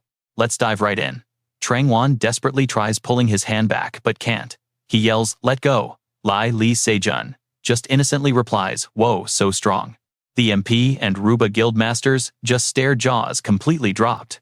Standing outside, Guildmaster Mai thinks in total shock, what on earth? Kim Chang-won's face turns beet red with absolute fury as he barks. I said, let go. Mai secretly wonders to himself, did that young kid just overpower Kim Chang-won? Seeing the guy so incredibly annoyed, Lee Se-jun casually lets go of his hand, saying sure thing. Chang-won shoots him a look of pure burning hatred. Veins practically bulge out of his face. Intense killing, intent exploding everywhere. He quickly reaches a hand back, barking out a harsh order. My spear. Give me my spear right now. His panicked teammate nervously stammers. Guildmaster, please. Hearing this, he snaps back. I am not gonna kill him. Just hand it over. The silver spear flashes brightly. Gripping the weapon with both hands, Kim Chang-won aims it at the rock below, pouring raw energy straight into it. After a brief second, his eyes snap open with a loud shout. The spear violently pierces the solid rock, letting out a sharp, ear-piercing metallic screech. Members from the Ruba and my guilds are totally blown away. How is he this incredibly strong? That spear literally went straight through the solid boulder. After showing off his insane power, he coldly demands, Spectre Guild, why exactly are you people late? A smaller guild is definitely supposed to arrive a whole hour early, before the raid group officially gathers together. Standing casually in front of his team, Lee Se-jun scratches his cheek and replies, really? The association's notice only said we needed to be here at this time. Hearing that, Kim Trangwon completely loses it, screaming, do you seriously not know the basic rules between guilds? He then marches right up to Lee Se-jun, pressing further. You said your name is Lee Se-jun, right? He calmly answers, yeah, that's right. Now watch closely, this is where it gets intense. As the guy steps too close, Lee Se-jun instantly unleashes a terrifying killing intent, warning him you better not make any mistakes inside that dungeon. Kim Trangwon just flares up with a fierce red aura, glaring back challengingly, as he sneers, no one there will ever know how you guys ended up dead. Meanwhile, Lee Se-jun keeps a totally bored expression, effortlessly radiating his own massive blue aura. Brimming with total overconfidence, Kim Trangwon brushes right past Lee Se-jun, while the crowd loudly whispers around them. The MP and Ruba Guildmasters are basically frozen in place. Right then, the MP Guildmaster frowns, visibly stressed out by the entire situation. He clearly seems to be calculating something in his head. Earlier that morning at a building, Lee Se-jun is walking outside when someone suddenly calls out to him. Hey, you there. It's the Ruba Guildmaster marching over with a heavy scowl, demanding you really need to be way more aware of your current situation. Lee Se-jun lets out a totally confused sound. Then the Ruba leader continues, we are taking a massive hit, all because of your actions. Lee Se-jun mindlessly replies, oh really? The guy furiously roars, yeah, you absolute jerk. Right at that moment, Guildmaster Mai accidentally walks by and catches the whole scene. He remembers exactly what Kim Trangwon said to them earlier, and he annoyedly relays the whole story right back to Lee Se-jun. Do you have any idea that your behavior annoyed Kim Trangwon so badly that the strategy briefing got completely skipped? At the very least, you should have apologized or sucked up to him when you arrived late. How could you just say you didn't know him? Hearing that, Lee Se-jun tilts his head innocently, arguing, I got here a whole 30 minutes before the time on the notice. Plus, if I don't know him, how can I say I do? The guy obviously disagrees, feeling disrespected, and yells even louder, why the hell are you still arguing back with me? Are you going to take responsibility if we fail this dungeon because of you? You and I both know what is coming next. Lee Se-jun just calmly replies, why wouldn't I be able to? The other guy nervously stammers back. What if the Peros Guild does absolutely nothing and makes us do all the heavy lifting? With an icy expression, Lee Se-jun states the obvious, well then we will just clear the whole thing by ourselves. Hearing that insane logic, the Ruba Guildmaster angrily curses, you unbelievably stupid rookie. Seeing things escalating fast, Guildmaster Mai quickly steps in to stop it, saying that is quite enough. Annoyed, the Ruba leader just grits his teeth hard. The Guildmaster frantically shouts, what the heck? What do you want? Walking over the MP, Guildmaster chimes in saying, technically speaking, the kid isn't actually wrong. This whole mess really isn't his fault at all. Throwing his hands up, the Ruba leader yells, hey, your guild is in the exact same boat. Right then, Guildmaster Mai places a hand on Lee Se-jun's shoulder, reassuring him. I honestly don't see anything wrong here. Then he turns around, calling out, let's get going, Lee Se-jun. But before he can even finish his sentence, his face goes completely pale with sheer terror. The exact spot where he was just standing has been completely replaced by Kim Trangwon. The guy glares at them with eyes so cold, it is genuinely horrifying. His pupils shrink down like he can't even believe what's happening. Then silently turning around, Guildmaster Mai stands perfectly still, his entire body radiating a super gloomy vibe. His face is deathly pale, sweat literally pouring down like rain. Helpless and full of instant regret, the MP Guildmaster thinks, I really shouldn't have defended that kid. Back at the raid location, bright sunlight perfectly hits the forest. The scenery here feels strangely peaceful and incredibly calm. A voice suddenly rings out with an announcement. We are now entering the Swamp Lake Park. Trangwon goes over the strategy one more time. Just like I said earlier, two guilds will merge into one squad, operating as two separate teams. Then he gives the final orders. Barros and Ruba make up Team 1, handling the outside of the park. Kachi-san and Spectre are Team 2, responsible for clearing out the inside of the park. Understood. Daeho cheerfully asks. Are you going to use what I taught you? Little Lee Se-jun. Trust me, we are definitely sticking around for this. Stick with me, here we are jumping right into this crazy raid. With a nod, the lackey confirmed. Feeling satisfied, Trangwon made the call. Let's start. But instantly, a hand shot up. Guild leader Map cut in completely stressed out. Wait a second, can you assign the Peros guild members to our side? Trangwon shamelessly shot back. Why the hell would I do that? He figured 2 on that side, 2 on this side. That's fair, right? Leader Map tried to reason with him. Both of our groups are newly formed rookie guilds. Aren't we supposed to get a veteran commander from the main guild? Hearing this, Trangwon just sneered, realizing his angle. Ah, the standard protocol. He bluntly revealed that those rules were honestly just for show. So, yeah, today we have absolutely zero intention of following them. Trangwon brushed him off entirely. You guys get along anyway, so just focus on yourselves and try not to fail. Leader Map went completely pale. What about splitting the loot? Trangwon dropped his voice, threatening him. Ha, don't even think about getting your hands on that. Since the teams are split, the loot is split too. Without another word, he coldly turned his back and walked away. All right, let's move out. They stood right in front of the barrier. Suddenly, the other guild leader looked back, flashing a highly provoking smirk. Seeing that, Leader Map flinched hard. He was so terrified he just stood frozen in place. That jerk really paired 2 small guilds together and sent them to the most dangerous zone. Now, pay attention here, because this isn't just a tough mission. Someone could actually die out there. At this moment, Map's brain was totally short-circuiting. Up until now, their squad was just a low-tier guild running basic beginner dungeons. Without Paros helping them out, clearing this is impossible. His teammates were just as incredibly anxious. What are we supposed to do now? Another guy was fidgeting nervously. Isn't this way too dangerous for us to handle? That just piled even more pressure onto Leader Map. Spectre is even newer than our guild, so we can't expect anything from them. He was drowning in his own thoughts. What is the best move here? This is such a rare raid opportunity. Should we just give up?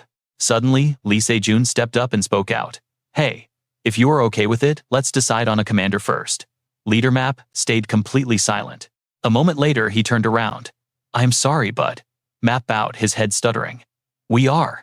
Then boom, the ground suddenly exploded upward. Lee Se-jun reflexively looked back while Leader Map's jaw completely dropped. Lee Se-jun stared at the thing in front of him, assessing it.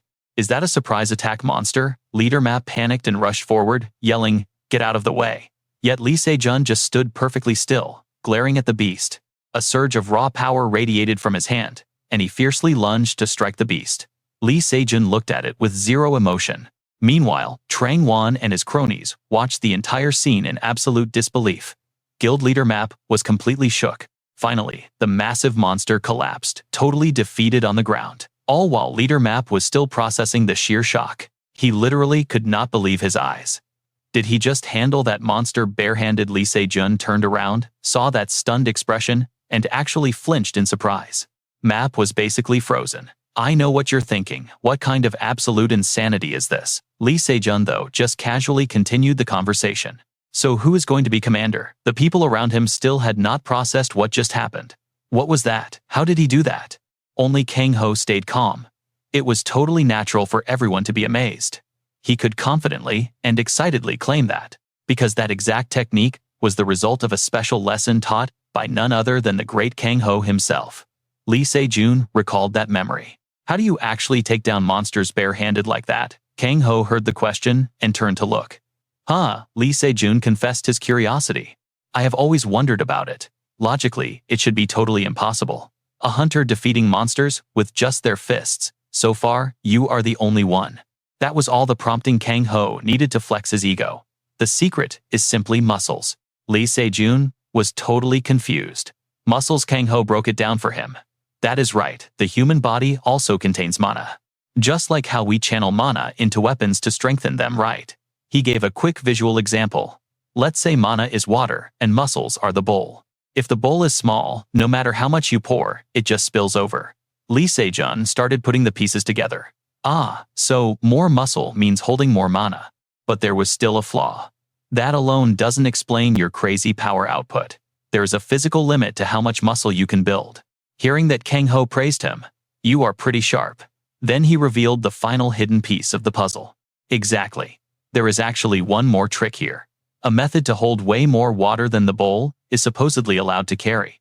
Lee Se-jun had never heard this, so he was shocked. Wait, that actually exists. Kang Ho clenched his fist, totally hyped. It is simple, just pour it all in. Still, that didn't fully clear up Lee Se-jun's doubts. If you do that, then right before it spills out, you temporarily hold way more water than the bowl's actual physical size. Kang Ho revealed the catch. Yeah, but it only lasts for a very, very short moment. Suddenly, he rolled his hand into a fist, seized that exact split second, and punched the massive tree right behind Lee Se-jun. Kang Ho emphasized the core concept while landing the devastating blow. He added, at first, it is really hard to catch the right timing. But practice makes perfect. Want me to teach you? Now you and I both know nothing is ever free, right? So Lee Se-jun was highly suspicious. Wait, you are just going to teach me a secret technique this easily? Kang Ho immediately burst into loud, boisterous laughter. It is fine anyway. It's not just about knowing the moves to copy them perfectly. And honestly, since it's you, Lee Se-jun, I can completely trust you with this technique. You and I are jumping right back in, Lee Se-jun brightly asks. So who's leading as they hit the deep woods? Naturally, Lee Se-jun gets handed the commander role. The map guild leader is just standing there dazed, thinking he was ready to quit. His brain is totally fried right now. What the heck was that crazy attack from earlier anyway? Did he just accidentally hit the monster's weak point? That definitely changed his mind, but he still can't let his guard down completely. After walking a bit, Lee Se-jun calls out, "Let's pause here." He knows exactly what's up. Their assigned zone is the absolute most dangerous swamp area. The map leader stares at Lee Se-jun, bracing himself. This kid lacks experience. Things could go totally wrong at any second. Even I need to stay sharp. Right on cue, Lee Se-jun just points casually ahead. Over there. He says, we'll start by clearing that out. The map leader squints confused. Isn't that just waterweed? Lee Se-jun shakes his head. Nope, not waterweed. He calmly breaks it down that right there is a monster called regressor. It fakes being a plant to drag people underwater. And worse, if it spots a human, it snitches to every other monster around. The more Lee Se-jun talks, the paler the map leader gets. One wrong step, and you're getting dragged into the swamp. Or swarmed by monsters. Now watch this closely. He definitely didn't hear any of these survival details during the main briefing. Kim Jang-hwan's face looked incredibly shady back then. Putting the pieces together, it suddenly clicks. They were totally set up by Kim Jang-hwan. Anyway, Lee Se-jun quickly outlines the battle plan. These things have insane senses for tracking humans. We have to take them out from a distance without making a single sound. Stealth is the golden rule here. The map leader quickly suggests, well, then we need to bench the gun users right now. Ha-I-ram instantly shuts that down. No need. She pops the barrel off her rifle and aims forward to test it out. Because I can hit my mark completely silent. Proving her point, Ha-I-ram unleashes a rapid barrage. The map leader is absolutely stunned again. Ha-I-ram's silence shots wipe out several of those camouflaged monsters instantly. He thinks to himself, absolutely crazy. She didn't miss a single shot. 100% accuracy. Except for the ones out of range. But then arrows fly in, clearing the rest. The poor map leader literally falls over.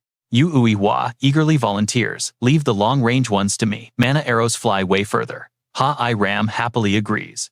Awesome, let's keep it up. The younger members gather around excitedly while the map leader panics. I know exactly what you're thinking. How are these two clearing the dungeon effortlessly while he literally does nothing? The guy behind him mutters, what should we do? The map leader awkwardly replies, no clue. He zones out completely. He definitely thought this dungeon raid was going to be an absolute nightmare. But Lee Se-jun just smiles at the massive loot pile. Wow, looks like we got them all. Let's move. Suddenly, the map leader covers his mouth, practically weeping. He's sinking into this pure peace, like chilling in a cozy bed. Sunlight shines through the trees, but the chaos isn't over elsewhere. Kim Jang-hwan is furiously scowling. Can you idiots do anything right? His terrified subordinate just bows his head. I'm so sorry, sir. He grinds his teeth, cursing. Damn it, this is so annoying. He glares at guild leader Duba, blaming that moron. Waking the regressors, he yells. Everyone focus and thin their numbers right now. Group up and protect your allies. But Kim Jang-hwan heavily emphasizes the main rule: absolutely zero loud noises. Understood. The guild members are totally confused by these messy orders. One guy hesitates, too scared to speak up. Where do we even start? Kim Jang-hwan furiously whispers. Too loud. What if the big one wakes up? Absolute panic hits his face as Kim Jang-hwan freezes, watching swamp water slowly rising toward him. A massive frog chewing on something totally slimy. Kim Jang-hwan is completely paralyzed. Game over. Seeing this giant beast looming, he's screaming internally. We are so screwed, it's the Fagelic Lake Park boss. Normally, it sleeps peacefully deep underwater, but any loud noise or random attacks, it wakes up ready to wreck everything. Recalling the intel, he panics. That's why you're only supposed to hunt it using traps and long-range attacks. It's all these idiots' fault, I said. Stay quiet. Terrified, he breaks his own rule, screaming, everyone. Mid-shout, realization hits him. Wait a second, what if it hears my voice and targets me instead? The giant frog is already unrolling its massive tongue. He's absolutely petrified. Getting caught by that thing means instant death. So, what do you and I take from this? Don't wake the boss. A guild member is already stuck to its tongue, completely clueless until it's way too late. Alright, you and I are jumping right into the madness. It was way too late. He screamed for help, but bam, swallowed whole. The rest of the guild, completely paralyzed with fear. Guildmaster Kim Trang-hoon couldn't even stay calm, screaming a panicked warning. Watch out everyone, that thing is the boss. Hearing that the team almost passed out on the spot. Why was the front line falling apart? Why did it spawn so suddenly? But Kim Trang-hoon had actually planned this. Perfect, this was their golden chance. While the monster was distracted by its meal. Stomping his foot hard, he spun around and roared. Everyone get back! Gripping his glowing magic staff, he yelled. Leave this beast to me. Gathering all his energy, he wound up for a massive throw. The powerful throw sent it flying like lightning, piercing right into the frog's throat.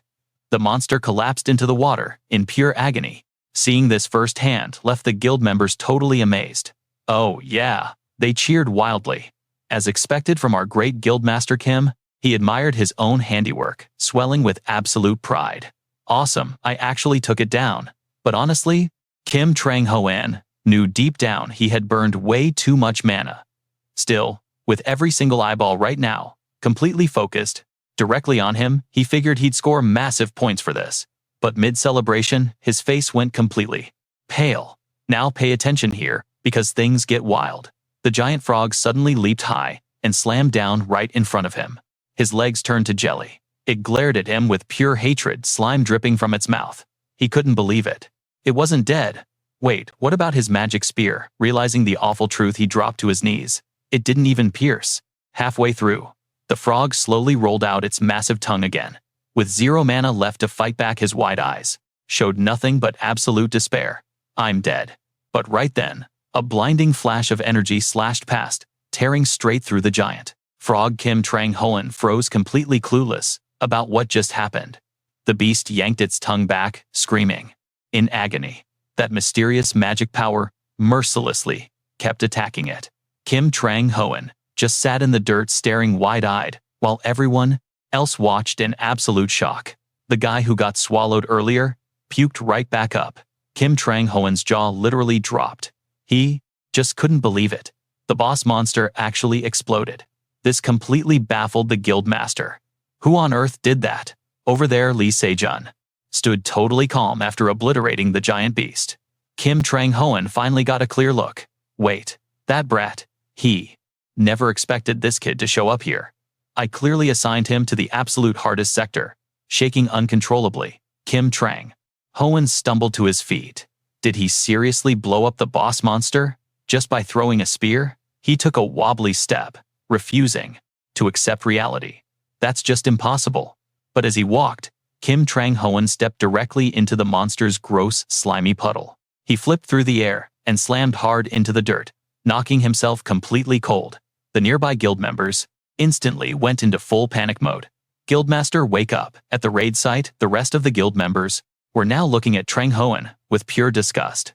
Seriously, a mid-level guildmaster is nothing special. Who actually slips and faints mid-raid? You and I both know, even rookies don't mess up like that. Classic comedy right there. That's exactly why Lee Se-jun completely outshined him today. The MP guildmaster just sighed helplessly at his team. Suddenly, a calm voice spoke up. You've worked hard, guildmaster. Hearing that, he quickly turned around to face the guy. Oh, guildmaster. Lee Se-jun, the MP leader, shook his hand warmly. The phantom guild members worked hard too, but Lee Se-jun just humbly lowered his head. Hey, I'm really sorry. Since this was our first time joining a co-op raid, it seems like I caused you some trouble. But the MP guildmaster immediately waved it off. What? No way. This is the fastest a sector has ever been cleared. You are absolutely incredible. Still, Lee Se-jun stayed completely humble. Well, it was all thanks to everyone's effort. So the MP leader got right to business. How should we split the raid loot now? Suddenly, a flashy dressed guy stepped up. You can discuss all those details directly with us. He then handed the MP guild master a sleek business card. Please call this number later. He looked at the name and was utterly stunned. HCH Corporation. A massive megacorp is actually involved here. The MP leader was completely mind-blown. How is this legendary guild still practically unknown to the public? Lee Se-jun just bowed slightly. Well, we'll be heading out now. See you next time. The MP leader tried to stop him. Wait up. You're leaving right now. Shouldn't everyone come to the celebration party? But Lee Se-jun turned back with a warm smile. My daughter is waiting at home. I really miss her. In a city in the United Kingdom, high up on a tower, Elizabeth stood silently in the night breeze. Her face was completely filled with intense stress. What should I do now? Elizabeth was absolutely desperate, never expecting those mages to ambush her right in the middle of everything. She lowered her eyes. That symbol printed on the back of their cloaks, it belonged to the elite tower mages. The more she thought about it, the more furious she got. Those bastards. Since when did they team up with the tower mages? And all because we burned way too much mana. She studied the situation below, realizing escaping alone was impossible. That's a wild cliffhanger, right? Trust me, stick around. The scene shifts. Suddenly, Elizabeth flashes a quick smirk before letting out an exhausted sigh. She really wanted to handle this total mess all by herself, without bothering anyone else. But trust me, you and I are about to see why that's impossible. Left with absolutely zero options, she realizes she has to ask Lee Se-jun for a massive favor. She activates her connection magic, and a brilliant flash of light absolutely shatters the night. Elizabeth stares into the glow, deep in thought, as her face literally transforms. Just like that, she has shape-shifted into a tiny, unassuming black cat. Over at Lee Se-jun's place, little Coa pops her head up, calling out for her dad over and over. Lee Se-jun is totally buried in his work, but still answers. Coa eagerly begs him to come play. Lee Se-jun tries to use his absolute softest dad voice, telling her to just wait a little bit until he finishes his task. Hearing this, little Coa's eyes immediately well up with tears. When will you be done? Lee Se-jun turns around with an awkward smile. I am almost done, just hang on. Then he dives straight back into it. Checking the results of their massive hustle over the past month, Lee Se-jun reviews the documents and sees the Phantom Guild has finally secured a spot on the National Guild rankings. He focuses hard on the numbers. The Phantom Guild was literally just established and barely has any members, but they have still managed to achieve some absolutely unbelievable growth anyway. Lee Se-jun thinks for a second, then checks his unique system interface. The quest to change the future, stop Coa's 5 major misfortunes. Right now, he is at 1 out of 5. This exact quest has kept Lee Se-jun totally stressed for a whole month because he hasn't seen a single clue about the remaining misfortunes at all. Sure, the butterfly effect caused a few random changes in the timeline, but honestly, none of them were a huge deal. I can definitely handle this. Lee Se-jun notes everything down while summarizing the situation. Plus, since he is the guildmaster now, his crazy stack of paperwork has massively multiplied, though it is still manageable for him. Finishing up, he glances out the window and lets out a deep breath. Staring at the drifting clouds gives him a much-needed sense of peace. Now pay attention here. He leans back, realizing things are way too peaceful, and that alone is terrifying. It is literally the calm before the storm. Right at that moment, Elizabeth slowly steps inside and calls out for Theo. Hearing this, she turns around on pure reflex. Master, what is going on? Elizabeth quickly asks for a favor. Can you get your mom to step outside for a bit? Coa tilts her head in pure innocent confusion. Why? Elizabeth hands this highly important mission straight to the little girl. I really need to speak with your father. I am completely counting on you. Coa actually gets super hyped about this. Yes, easy as pie. She instantly sprints right over to Uni and playfully suggests, Mom, let's secretly sneak out and play without Dad. Uni is completely caught off guard by this. Why so sudden? Coa makes a shushing gesture and dramatically whispers, Daddy has been working way too hard today. She clasps her tiny hands together and flashes an impossibly bright, adorable smile. I just want to buy him some ice cream to cheer him up. Hearing her daughter's sweet little words, Uni's heart absolutely melts on the spot. She immediately takes Coa out. Oh my goodness, our little girl is so reliable. Let's head to the shop across the street then. The kid happily follows along. Yes, mission completely accomplished. Coa turns back and smiles directly at Elizabeth. She even throws in an incredibly cute little wink. Elizabeth watches this whole theatrical performance and judges silently. Seems this sweet kid actually has a pretty sneaky side. Meanwhile, Lee Se-jun just keeps crushing his paperwork. Suddenly, Elizabeth leaps right across his desk, breaking his focus. Lee Se-jun stares at the animal in total confusion. Master Kitty Cat. He then bluntly lifts her right up. Could you maybe get down from here? If these documents get messed up, Heyman is absolutely going to flip out. I know what you're thinking, but yes, the cat talks. Elizabeth speaks with total seriousness. I need a word with you, Lee Se-jun. His face instantly freezes, finally recognizing her. She quickly confirms it. Yes, it is me. She eyes him up and down. You really aren't as totally shocked as I expected. Lee Se-jun casually admits, well, I actually had my own suspicions already. But way more importantly, why on earth did you turn into a cat? Elizabeth immediately clears up his total confusion. I didn't. I just temporarily linked my consciousness for a super short time. This black cat is actually my summoned beast. She casually adds. You can just treat this body like any perfectly normal cat. Hearing this, Lee Se-jun naturally takes a second to reflect. Well, it is not like you happily eat regular cat food every single day. Getting mercilessly teased, Elizabeth bristles up instantly. Why is your brain wired so weirdly like that? Lee Se-jun answers with a massive grin. Because you always pop out of nowhere and then vanish completely anyway. What brings you all the way here? Elizabeth cuts the jokes and gets straight to the core issue. I need you to retrieve something from my territory, the shattered fragments of a core. Lee Se-jun repeats it, just to be absolutely sure. A core, like the actual literal heart of those deadly monsters.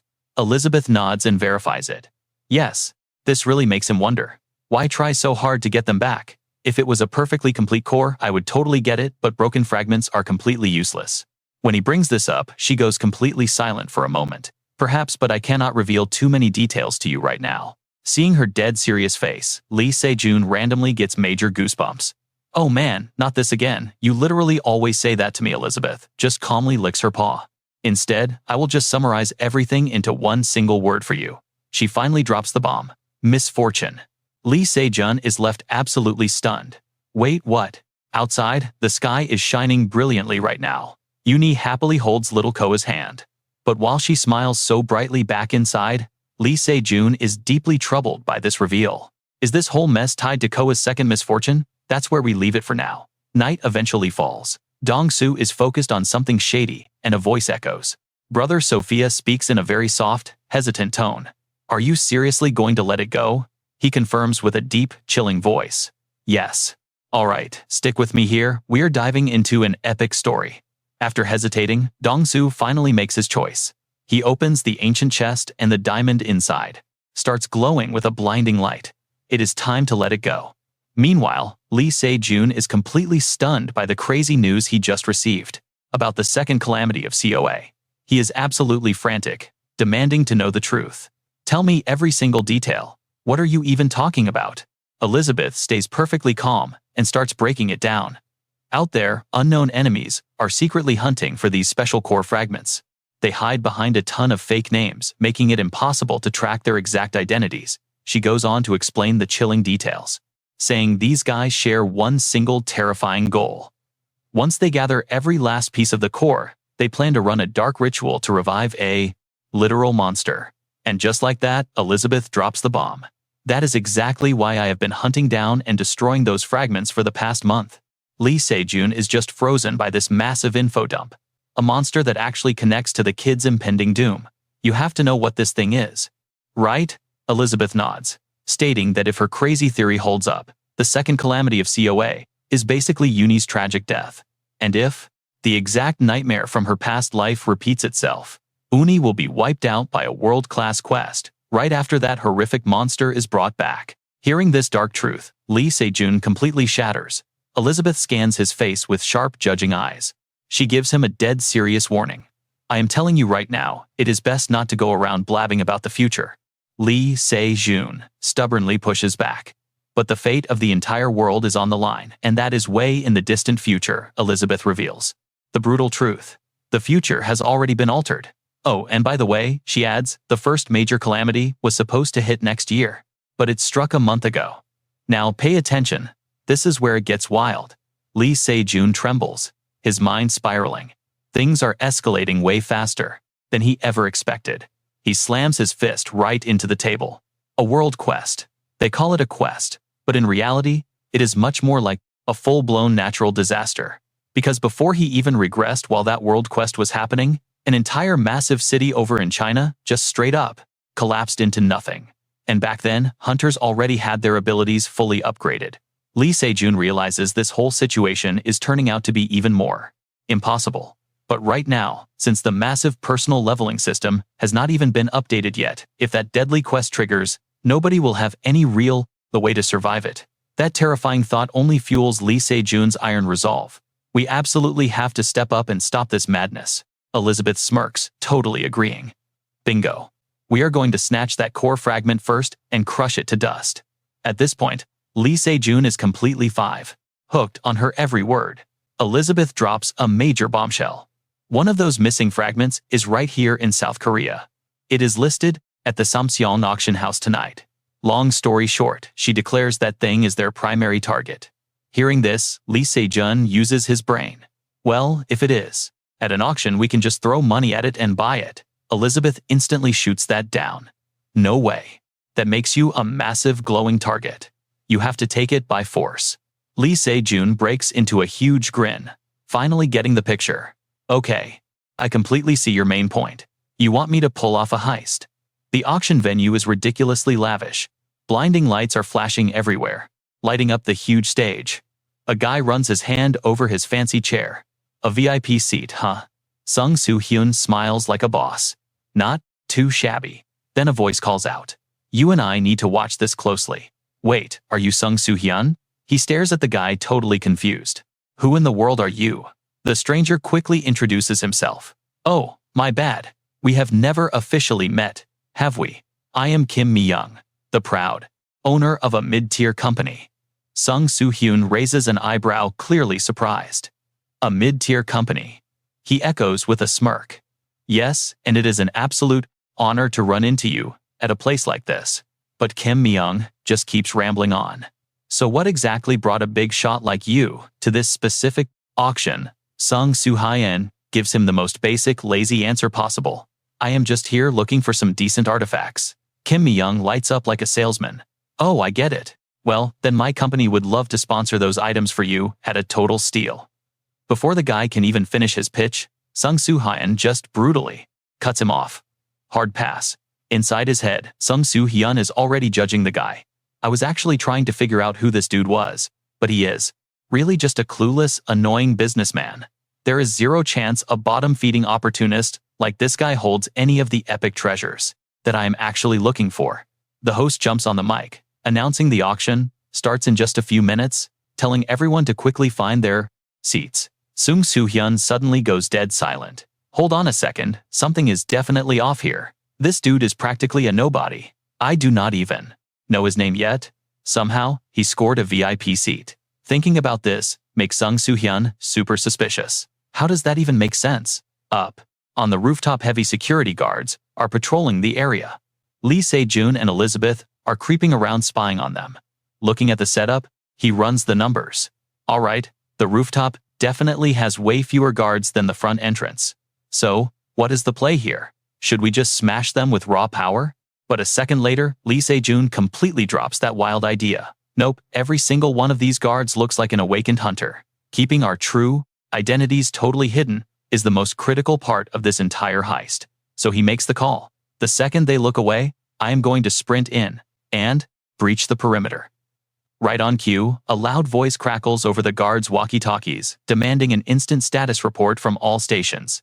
Lee Se-jun smirks in the shadows. Perfect timing. This is our shot. He creeps forward, listening closely to the radio chatter. Main door is clear. Back alley is totally clear. But then bam, Lee Se-jun accidentally kicks an empty can. He freezes in panic, watching it roll away. Trust me, you and I want to see what happens next. Alright, stick with me. We are dropping right into an epic infiltration. Voices crackle over the radio. Floor 2 is clear. But the rooftop guard suddenly freezes at a strange noise. The radio guy totally loses his patience. Roof, he keeps urgently rushing them. Roof report. Now, Lee Se-jun is so terrified his heart might actually explode. Oh no. The guard grips the wall and peeks out. Hanging by an absolute thread, Elizabeth sits right there in cat form by an empty can. The guard jumps back, totally startled, and blurts out, "What? It is only a cat." The roof door shuts right then. Lee Se-jun scrambles away in pure panic. A random memory of his family viewing flowers suddenly flashes through his mind. Meanwhile, the auction is getting super heated. 110 million, the host hypes the current bid. Yes, bidder 11. Do I hear higher? The bids keep flying in. 120 million, the host instantly shouts it. Ah, bidder number 68 just bumped it up to 120 million. He scans the room, any takers. Another guest drops a bid that immediately grabs Soo-hyun's attention, 130 million. The guy throwing that insane number, Mew Myung. Soo-hyun side eyes, the guy super suspicious. On a call, he starts putting pieces together, so he is just a proxy for whoever is on the phone. Maybe I am overthinking this, but Soo-hyun cannot shake his doubts. Why use some average mid-level CEO instead of hiring a real professional bidder? The person on that line must be a massive deal. The host shouts. Next item. The treasure is rolled out right away. The host totally hypes up the buzzing crowd. Everyone, the absolute moment you have all been waiting for is finally here. You could definitely say this piece is tonight's main event. He grabs the cloth for the reveal. Alright, try not to lose your minds. Mew Myung is still holding that call. The second that treasure is exposed, his eyes go super wide. The host drops the lore. It looks incredibly fresh, but get this, it has actually been sitting around for 10 whole years. He proudly announces this is a core fragment pulled straight from the Great Collapse a decade ago. The entire auction room absolutely loses it. Oh wow, it is the actual core fragment from that legendary collapse. Soo-hyun stays completely quiet, just listening in. Wait, the collapse. Hearing all these wild whispers, he wonders, are they talking about the first spatial rift from 10 years back? So it really has been 10 years, but Soo-hyun is completely mind-blown that it still holds this much raw mana inside it. Now watch closely. You already know the bidding for this core is about to get completely brutal. Basically, every single guest wants this thing. The numbers fly like crazy. 3.4, 2 billion, 4 billion, 4.09 billion. Mew Myung grips his paddle and casually drops a nuke. 8 billion. Right then, someone politely interrupts. Excuse me. But literally every eye snaps straight to Mew Myung, including Soo-hyun. Nobody can even process this. Soo-hyun stares at the dude beside him in pure shock. 8 billion. Even he feels totally intimidated. Sure, it is a mega rare item, but that cash is a literal fortune. Soo-hyun figures the guy on the phone must be filthy rich. Still, they are completely insane. The host booms. 8 billion is the current bid, any takers. Seeing the dead silent room, he gets ready to lock it in. Looks like nobody else wants to play. Alright, 8 billion. Going once, going twice. Bam, the hammer slams down to seal the deal. But instantly, the entire hall goes pitch black, sparking pure chaos. What the? A power outage. The panicking host screams. Somebody turn the lights on, hurry, it is too dark, I cannot see anything. We all saw this coming. Right, heist time, glowing eyes pierce the dark. Lee Se-jun and Elizabeth awaited this exact moment.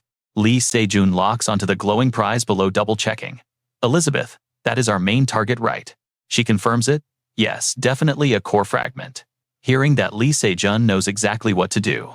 Alright, while the room is completely blacked out, let's drop in. He dives down super fast, sticking the perfect landing. He spots the core fragment and rushes straight for it. Then Lee Se-jun smashes the display box with his weapon. The whole crowd starts panicking again. It is a thief. Somebody stole the fragment. Mobilize all security inside this auction house right now. Lee Se-jun signals Elizabeth. Cloak. He quickly climbs on. Just like that, Lee Se-jun and Elizabeth ride the flying cloak away. They zoom forward like a rocket. Lee Se-jun quietly sighs in relief. Awesome, I can easily escape from the second floor. Since literally all the guards are scrambling on the bottom floor, the upper level is totally clear. He carefully plans out his escape route. I just need to hit the roof and fly out on the cloak. But suddenly something appears directly behind Lee Se-jun. A voice suddenly rings out. Caught you, thief. Soo-hyun readies his sword, fully prepared to strike Lee Se-jun down. He stares at the guy, completely shocked. Sung Soo-hyun. Meanwhile, Soo-hyun's intense eyes lock directly onto Lee Se-jun. Right as Soo-hyun slashes, Lee Se-jun instantly blocks. Trust me, we cannot miss this fight. Let's jump into the action. Sparks fly as their weapons clash. Sung Soo-hyun instantly knocks Lee Se-jun back the raw impact, forcing him into a messy retreat. Lee Se-jun is completely stunned. Sung Soo-hyun actually crashed this auction house too, but no wait. That's not even the most insane part about what just happened. What's really wrecking his brain is how did this guy find his exact location? And before he can even process it, Sung Soo-hyun charges right back in. He attacks like a total beast. Lee Se-jun ducks down, going on high alert. Sung Soo-hyun is dead set on capturing him, completely relentless. The guy unleashes an endless combo of strikes. This makes Lee Se-jun super suspicious. This dude doesn't just know his position, he memorized his exact movement patterns. Annoyed, he curses the name Sung Soo-hyun in his head. Lee Se-jun really has to admit this hot-headed punk is an absolute nightmare to deal with. Lee Se-jun intensely studies his enemy, Sung Soo-hyun. Finally, he pieces it together. This crazy guy actually used a dose of wild snow transformation. Suddenly, Lee Se-jun freezes mid-thought. Hold on a second, does that mean he already knows my real identity? Elizabeth sees his panic and calms him down. Don't worry, this cloak has interference magic. As long as a massive weight drops off Lee Se-jun's shoulders. Oh, thank goodness. Now, watch closely, because things get wild. Sung Soo-hyun stubbornly refuses to back off, so Lee Se-jun defensively blocks with his weapon. The two of them fiercely trade blows. Elizabeth notices Lee Se-jun struggling and asks, "Why don't you just change the form of your weapon?" Lee Se-jun tells her, "I absolutely can't do that right now." Turns out he already predicted the downside. If I do that, shaking him off would be easy. But I am literally the only hunter who uses that specific weapon. Just then, Sung Soo-hyun completely blitzes right into his face again. Dodging a heavy strike, Lee Se-jun explains, "Transforming my weapon is basically screaming that I am Lee Se-jun." Despite fighting for his life, he keeps a tight grip on the core crystal. Suddenly another massive figure looms right behind Lee Se-jun's back. The giant Moomyoung locks eyes on his position. Lee Se-jun whips around and practically jumps out of his skin. What is this guy doing? Why is he here? Moomyoung's dead eyes fixate on one spot. Then, out of nowhere, he leaps up and drop-kicks Lee Se-jun, an attack he never saw coming. Shocked, Lee Se-jun coughs up blood right through his mask. He can't believe he's flying through the air. Elizabeth anxiously screams out his name. Panicking, he stares down at his empty hands, then glares back at the giant. Moomyoung looks completely satisfied now that he snatched the treasure. Unable to accept reality, Lee Se-jun just stares helplessly at him. His mood absolutely crashes. That huge jerk actually stole the core fragment right from him. Moomyoung turns around and bolts, vanishing, while Lee Se-jun is still dumbfounded. Finally snapping out of it, he gears up to chase the thief down. But no.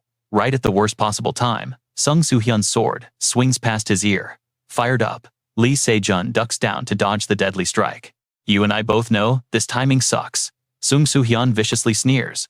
Where do you think you're going? Lee Se-jun is seriously pissed off now. Suddenly, Elizabeth drops down, taking him completely by surprise. Her intense gaze is locked onto Lee Se-jun.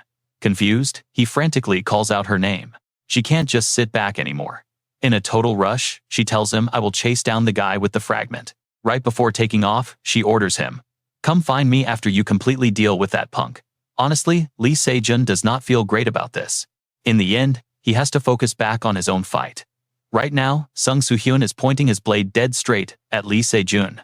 He confidently declares, "I am going to capture you myself. You should take that as a massive honor, little kid."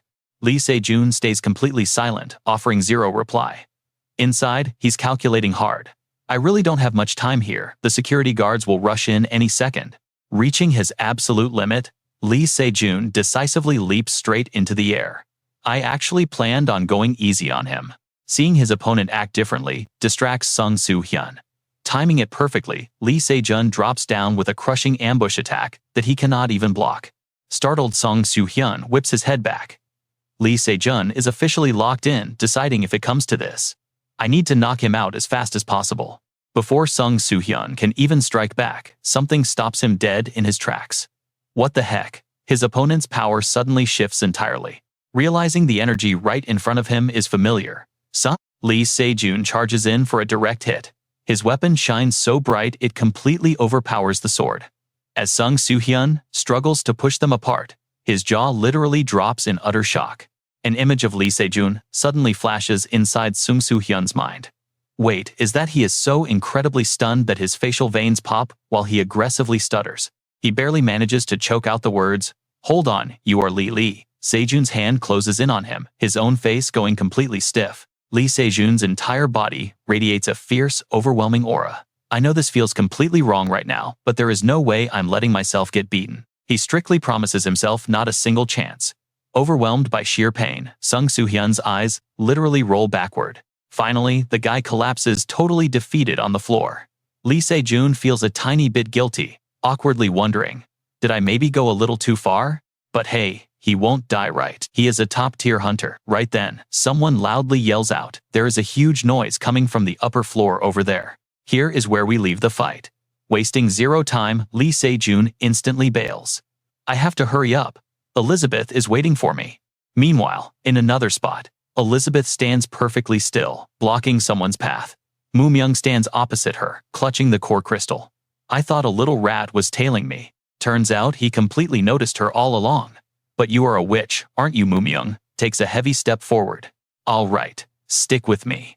We are jumping into a wild chase as Moomy sprints with the core, while Elizabeth desperately tackles him. She slashes his face with razor-sharp claws and blocks his path. Moomy grinds his teeth, absolutely furious. His veins pop as his hand suddenly mutates, lunging at Elizabeth and grabbing her without breaking a sweat. He violently slams her into the ground, kicking up a massive cloud of dust. Moomy squints at the sight right in front of him. Elizabeth's foot is literally glowing right now, and seeing this makes him grin. I knew it was you, you cowardly little rat. Moomy slowly exposes her identity. She is a witch. Elizabeth is backed into a corner, completely in trouble. She calculates the odds, realizing fighting these monsters head-on is too tough right now. She stands there helplessly. Plus, she burned way too much mana already. Casting magic freely is super hard since she is not even in her original body right now. Moomy excitedly stretches out his monstrous hand. I never thought I would actually run into a witch around here. He winds up for another strike. You won't live much longer. Elizabeth frantically runs to dodge him. That beastly hand keeps smashing down like a whack-a-mole game. Moomy frowns, annoyed he keeps missing. Wait, since when did she get behind him? Moomy finally checks his blind spot. Surprise, Elizabeth already drew up a blazing magic circle. Ready to go. She leaps out of the way. The fireball hits, yet Moomy just laughs like a maniac. Is this all you have got? Elizabeth is seriously panicking now. Her heart is racing with anxiety, realizing her attack did absolutely nothing, just as feared. It is over, she is completely out of mana. Moomy's creepy hand instantly snatches her right up again. Watch closely here. He painfully crushes her. Elizabeth cannot fight back, she just screams out as Moomy winds up. He prepares to deliver another brutal blow. I was wondering how strong you would be as a witch. Moomy lunges forward, mockingly sneering. You are absolutely nothing. A loud explosion echoes out. Elizabeth braces for impact, but right then, a familiar voice rings out. Elizabeth, are you okay? Lee Se-jun steps in right on time. Elizabeth happily shouts his name. Thrilled, she quickly asks for an update. You are late. How is Sung Soo-hyun doing? Lee Se-jun replies. I put him to sleep. We need to hurry. He frantically pulls her away before guards arrive. Right now, footsteps are getting closer and closer from the stairs. Elizabeth looks pretty disappointed. Oh great, you totally got caught. Lee Se-jun casually replies. It would be weirder if they missed this chaos. Moomy suddenly gets back up and runs, his heavy body cracking the floor tiles. Moomy clutches the core, sprinting for his life. Elizabeth urgently warns. We are out of time, grab the core and end this right now. Lee Se-jun worries about the problem right in front of him. What about the core? Elizabeth holds up her hand. Look at this. He stares blankly. It is a magic circle she set up earlier. Lee Se-jun widens his eyes at the sheer power of the magic bullet. A glowing orb suddenly floats right in front of Moomy. You and I both know what is coming. He is stunned, then instantly shifts his epic weapon into a spear, seizing the chance to attack Moomy. Lee Se-jun is totally hyper-focused on the core, instantly piercing right through it with one strike. Chai. Moomy goes crazy, literally melting down into a puddle of disgusting slime on the floor. Finally, Lee Se-jun successfully reclaims the core fragment. At the exact same time, guards rush upstairs. Move it, I just heard a massive crash over here. They could not have gone far. The head guard's jaw drops, completely confused as he stares at the weird slime pile. Right behind the freshly opened emergency exit door, Lee Se-jun and Elizabeth have already made their grand escape into the night sky. Lee Se-jun lands in a forest, clutching the fragment. He pulls his mask down and sighs in relief.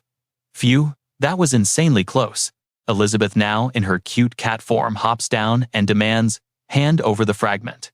Lee Se-jun just passes it to her, saying, "Here." She places her tiny paw on it and glowing streaks appear. He plops onto the dirt, asking, "Hey, how did you do that?"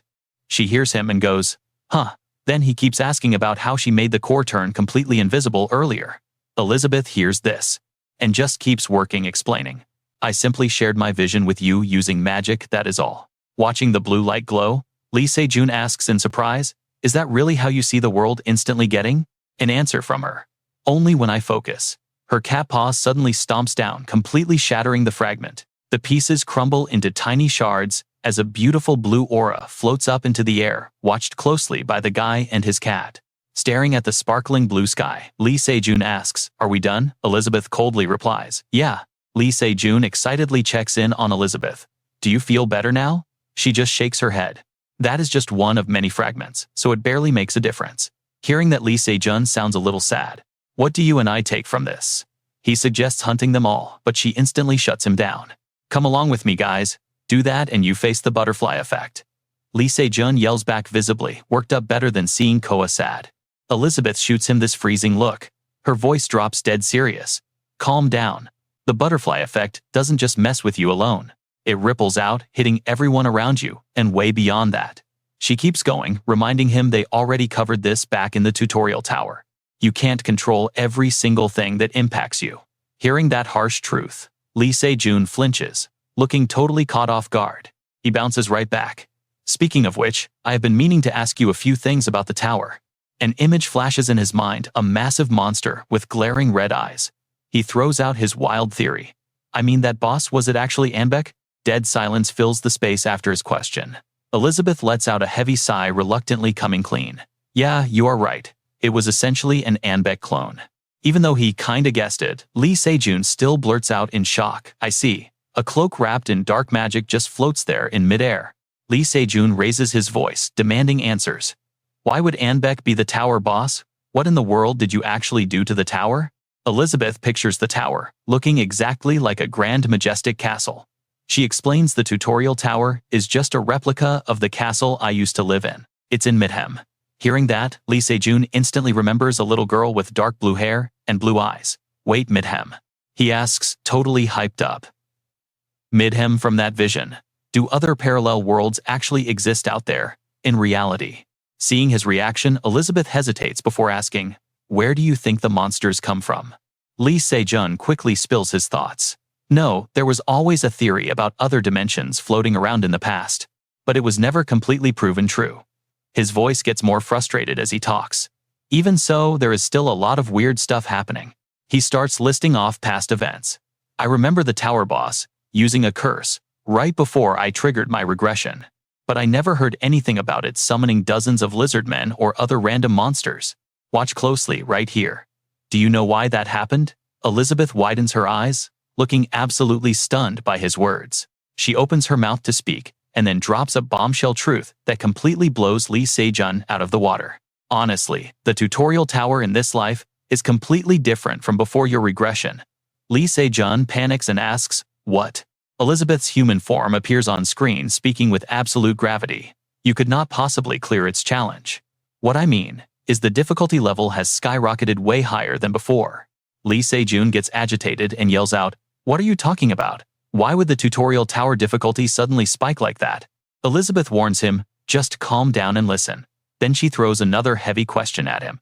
"Did you not realize Coa's misfortune is accelerating because of the butterfly effect?" That question makes everything click for Lee Se-jun, throwing him into pure panic. Elizabeth keeps speaking with a dark expression. "It's exactly the same with everything else. Right now, future events are overlapping and moving way faster than they originally did. And one of those things is how fast the monsters develop skills and raw strength. So yeah, they have gotten way faster and much stronger than before you regressed. The monsters inside the tower are crazy strong too. The tutorial tower became so hard that absolutely nobody could conquer it. Until I finally found you heading straight toward the tower, I actually intervened to lower its difficulty as much as I possibly could. But honestly, it was not very effective. Hearing these words leaves Lee Se-jun completely mind-blown. Elizabeth's voice sounds pretty casual, as she says, "That is why I prepared my own tower entrance ticket as a solid countermeasure." Seeing Lee Se-jun's absolutely horrified face, she speaks up with a genuinely apologetic tone. "That ended up giving you a painful experience. I am sorry. You and I both know what that means." Lee Se-jun clenches his fists, brooding over it. Do not tell me that was the butterfly effect. He visualizes a dark tornado swirling with a blue butterfly, while a voice echoes in his mind. This storm was never supposed to show up here. You were here long before I even realized it. By now, Elizabeth regains her composure. She touches her chest, radiating a bright blue aura, and firmly says, "Since we finished destroying the fragment, I need to disconnect right now. I really have to go now." Lee Se-jun cries out, "Wait, you are leaving already?" Then he hastily adds something else. "Before you go, I have a few things I want to say." Elizabeth replies with casual indifference. "What is it?" He sits facing Elizabeth, stuttering a bit. "Well, I just want to thank you." Elizabeth looks completely surprised, hearing him continue. "You always helped me, reminding me never to let my guard down." After hearing him out, she actually looks pretty guilty, as she replies, "No, you don't need to thank me because I am just repaying a debt."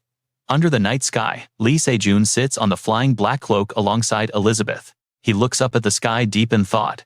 What does she mean? A debt? Does Elizabeth owe me something? I don't even know. Gazing down at the brightly lit city, he feels nostalgic. A lot really happened tonight. Even so, I never expected to run into Song Sunday. Then Lee Se-jun starts calculating in his head, thinking about the upcoming monster auction. He pictures all those terrified and stunned faces, thinking to himself that even if he joined it during the auction event, trust me, you are gonna want to see this. It's still not enough to fake being human. Thinking about a shape-shifting monster, a wild new idea suddenly flashes in his mind. Alright, let's jump straight into the madness. He pictures a humanoid figure, but hiding beneath that dark shadow, black slime, and glowing red eyes. We're definitely looking at a terrifying doppelganger monster. Snapping back to reality, he calmly puts the pieces together. That weird crew grabbing fragments, definitely a whole monster squad. Honestly, that makes way more sense than humans taming those beasts. Bathed in a soft glow of light, Lee Se-jun quietly thinks it all through. Since doppelgangers are absolutely not boss tier, there are definitely more of them crawling around out there. He figures they'll cross paths again in the near future. Catching a sudden flash of bright sunlight hitting his face, Lee Se-jun blurts out, "Is it morning already?" Elizabeth spots his reaction and asks if something's wrong. Lee Se-jun just flashes a slight smile. "Oh right, you did great." As the morning sun rises, the entire city wakes back up to life. Slowly, Lee Se-jun's figure completely fades away. Only his voice echoes back, "Time to go home and rest up." The morning city is super loud and busy. Meanwhile, somewhere in this massive, flashy town, a kid is hiding in an alley, deeply focused on his phone. Out of nowhere, a sudden shout makes him jump. "Hey there, little brother." Seung-hun quickly shoves his phone into his pocket and spins around. Cheon-soo is standing right there, asking, "What are you doing?" The guy has an absolutely vicious look on his face, sporting a nasty long scar right by his eye. The kid quickly replies, "Brother, Cheon-soo." He steps forward, trying to play it cool, just smoking. Hearing this, Cheon-soo is clearly surprised. "Cigarettes? You actually smoke now?" Seung-hun puts on this super worshipful face and says, "Seeing you smoke, I figured I should try it too." Cheon-soo doesn't suspect a single thing. He happily throws his arm around the kid's neck, totally hyped up. "That's so adorable. I'll teach you myself, but let's save it for next time. Right now, I have some business to handle. You want to tag along and work a bit this time?" he asks. "You should be perfectly fine at it since it's been a whole month, right?" The kid asks back with total fake innocence. "Watch closely here," he says. "Sure, what is the job?" Cheon-soo gets this incredibly shady grin and whispers, "Finding someone." Hearing that, Seung-hun gets curious and asks, "Who exactly?" Meanwhile, over at the police station, a furious voice is screaming about finding the guy who ambushed the auction. Facing a super annoyed cop, the guy just keeps ranting. It's Lee Se-jun. Radiating absolute frustration, he grips his head in his hands while losing his mind. The culprit who completely wrecked the auction is Lee Se-jun. That's the guy. Outside, the night streets are totally packed with people. Inside a barbecue joint, Seung-hun flips some meat on the grill and speaks up. Cheon-soo, sitting right opposite, replies, "What?" Seung-hun actually speaks up. "You said we were going out to track someone down." So why are we chilling at a restaurant? Little bro, I don't have the intel yet. Plus a man needs to eat a huge meal before doing any real work. Hearing that ridiculous answer just leaves Seung-hun sitting there entirely speechless.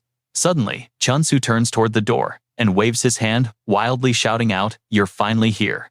Hey there, brother." Before he even finishes speaking, a blonde guy is already standing right at the entrance. Cheon-soo signals over here. Sitting around the table with grilled meat and cold beer, Cheon-soo speaks up, "Let me properly introduce you to."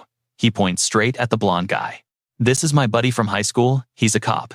Seung-hun frowns slightly. A cop. He immediately starts studying the new guy. I know exactly what you're thinking. How does this shady brother have connections with a cop? The blonde guy suddenly looks super annoyed and snaps, "Hey, don't say things like that here." Then Chon-soo wraps his arm around Seung-hun again, "And this is my brand new junior, only been following me for 1 month. Seung-hun feels super awkward, but still offers a polite greeting. "I am Seung-hun, really nice to meet you." Hearing that name, the blonde cop immediately starts analyzing. Seung-hun, he instantly wonders why Ha-I-Ram's personal assistant is hanging out here. A crazy robbery scene suddenly flashes right through the blonde cop's head. He correctly guesses it definitely has to be the Dong-soo family's doing. They're hunting for the true mastermind behind the group calling itself Apta. While working his job, this blonde guy has actually managed to scoop up several major clues. Following that wild raid, the high-tech informants tried pinning the blame on Seung-hun. "We ran a super thorough investigation on Apta and the shady forces secretly backing them." He slams his hand down hard on the stack of papers. "But weirdly enough, I couldn't find a single scrap of intel about that faction." The blonde cop's brain is still racing at full speed. If you look at their family history from the start, Apta was already a totally abandoned failure. Right now, Seung-hun's head is completely flooded with his own theories. More accurately, there's still one solid piece of evidence here. He starts heavily suspecting Cheon-soo. "If you're someone who hides your true self this perfectly next time, I'll definitely use a disposable pawn just like Apta." Seung-hun glances over at Cheon-soo with a deep, thoughtful look. "And if a mysterious group like that exists, we would absolutely know." Seung-hun quietly watches Cheon-soo, talking passionately next to him, thinking to himself, "Mercenaries. Total scum, who got their licenses suspended for committing serious crimes." There are 3 guys sitting at the table, but only 2 of them are happily chatting. Seung-hun is still completely trapped inside his own racing thoughts. These guys are totally shameless criminals who will gladly do anything illegal just for a quick paycheck. They're literally the perfect textbook example of people completely discarded by society. Living deep undercover as a fake mercenary for a whole month finally paid off.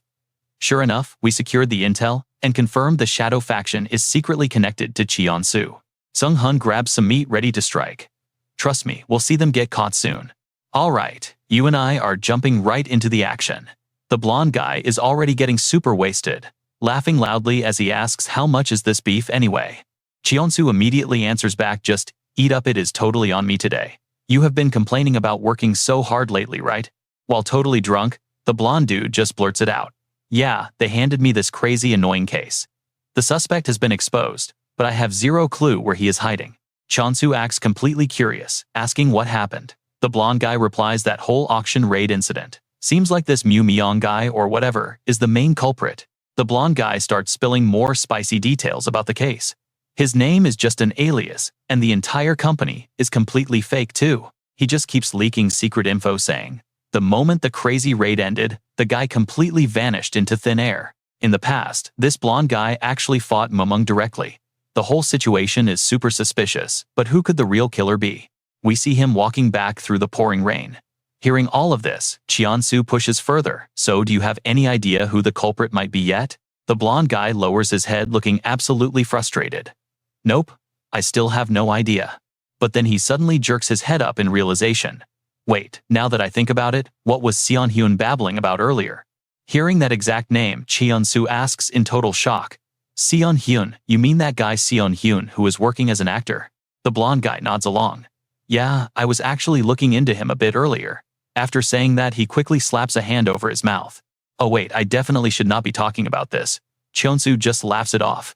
"Hey man, come on, look how close we are. Now, pay close attention here, because this gets completely insane."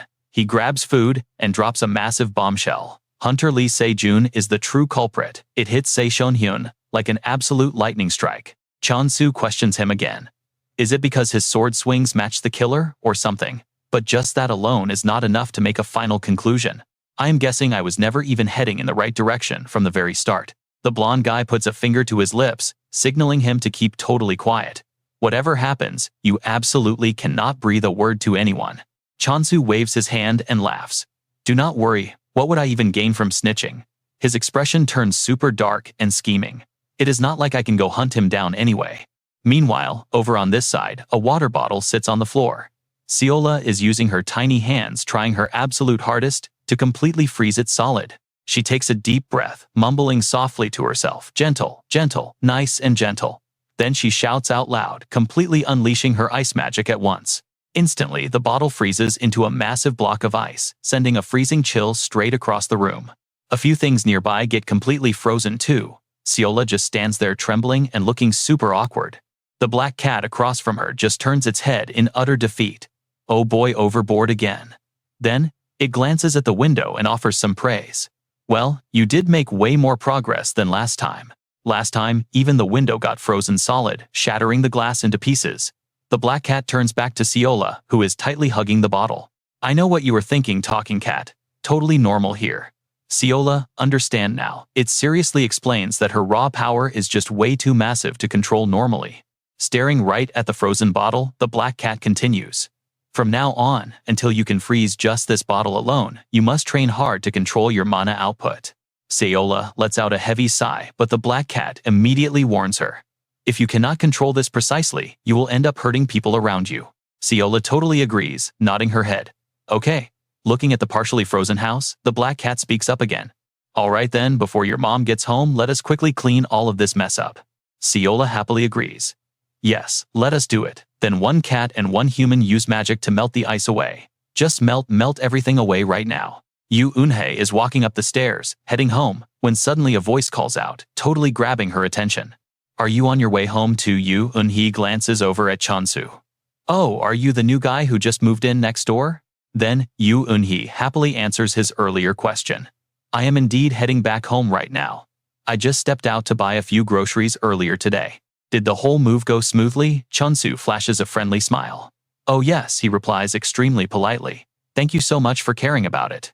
We already finished getting everything unpacked. Chonsu looks slightly embarrassed, scratching his head. Sorry about the noise, I will tell my friend to keep it down. Yu Eunhye gets ready to unlock her door. No worries, the soundproofing here is great, so I will not hear a thing inside. The moment she opens it, Seola rushes out. Mom, Yu Eunhye smiles super gently. Hi sweetie, mommy is back home now. Chonsu pokes his head over to say hi too. Hey there, your name is Seola, right? Nice to meet you. Seola acts super polite. Hello there, Mr. Next Door. Yu Eunhye turns back to say goodbye. I will be heading inside now. Cheon-su smiles as he says bye. Yeah, see you later. Yu Eunhye politely replies back, see you next time then. After Yu Eunhye completely shuts her door, Chonsu actually lingers for a moment. He creeps up, peeking straight through her peephole, before finally turning to walk away. Chonsu heads back to his own place. Next door apartment, 402. The second he walks inside, he covers his face, looking absolutely annoyed. He walks right over and starts yelling at a guy tied up on the floor. You dog, I already told you to keep your mouth shut. Then Chonsu grabs a massive knife and slams it right into the floor, next to the guy's face. Do you want me to stab a hole in you?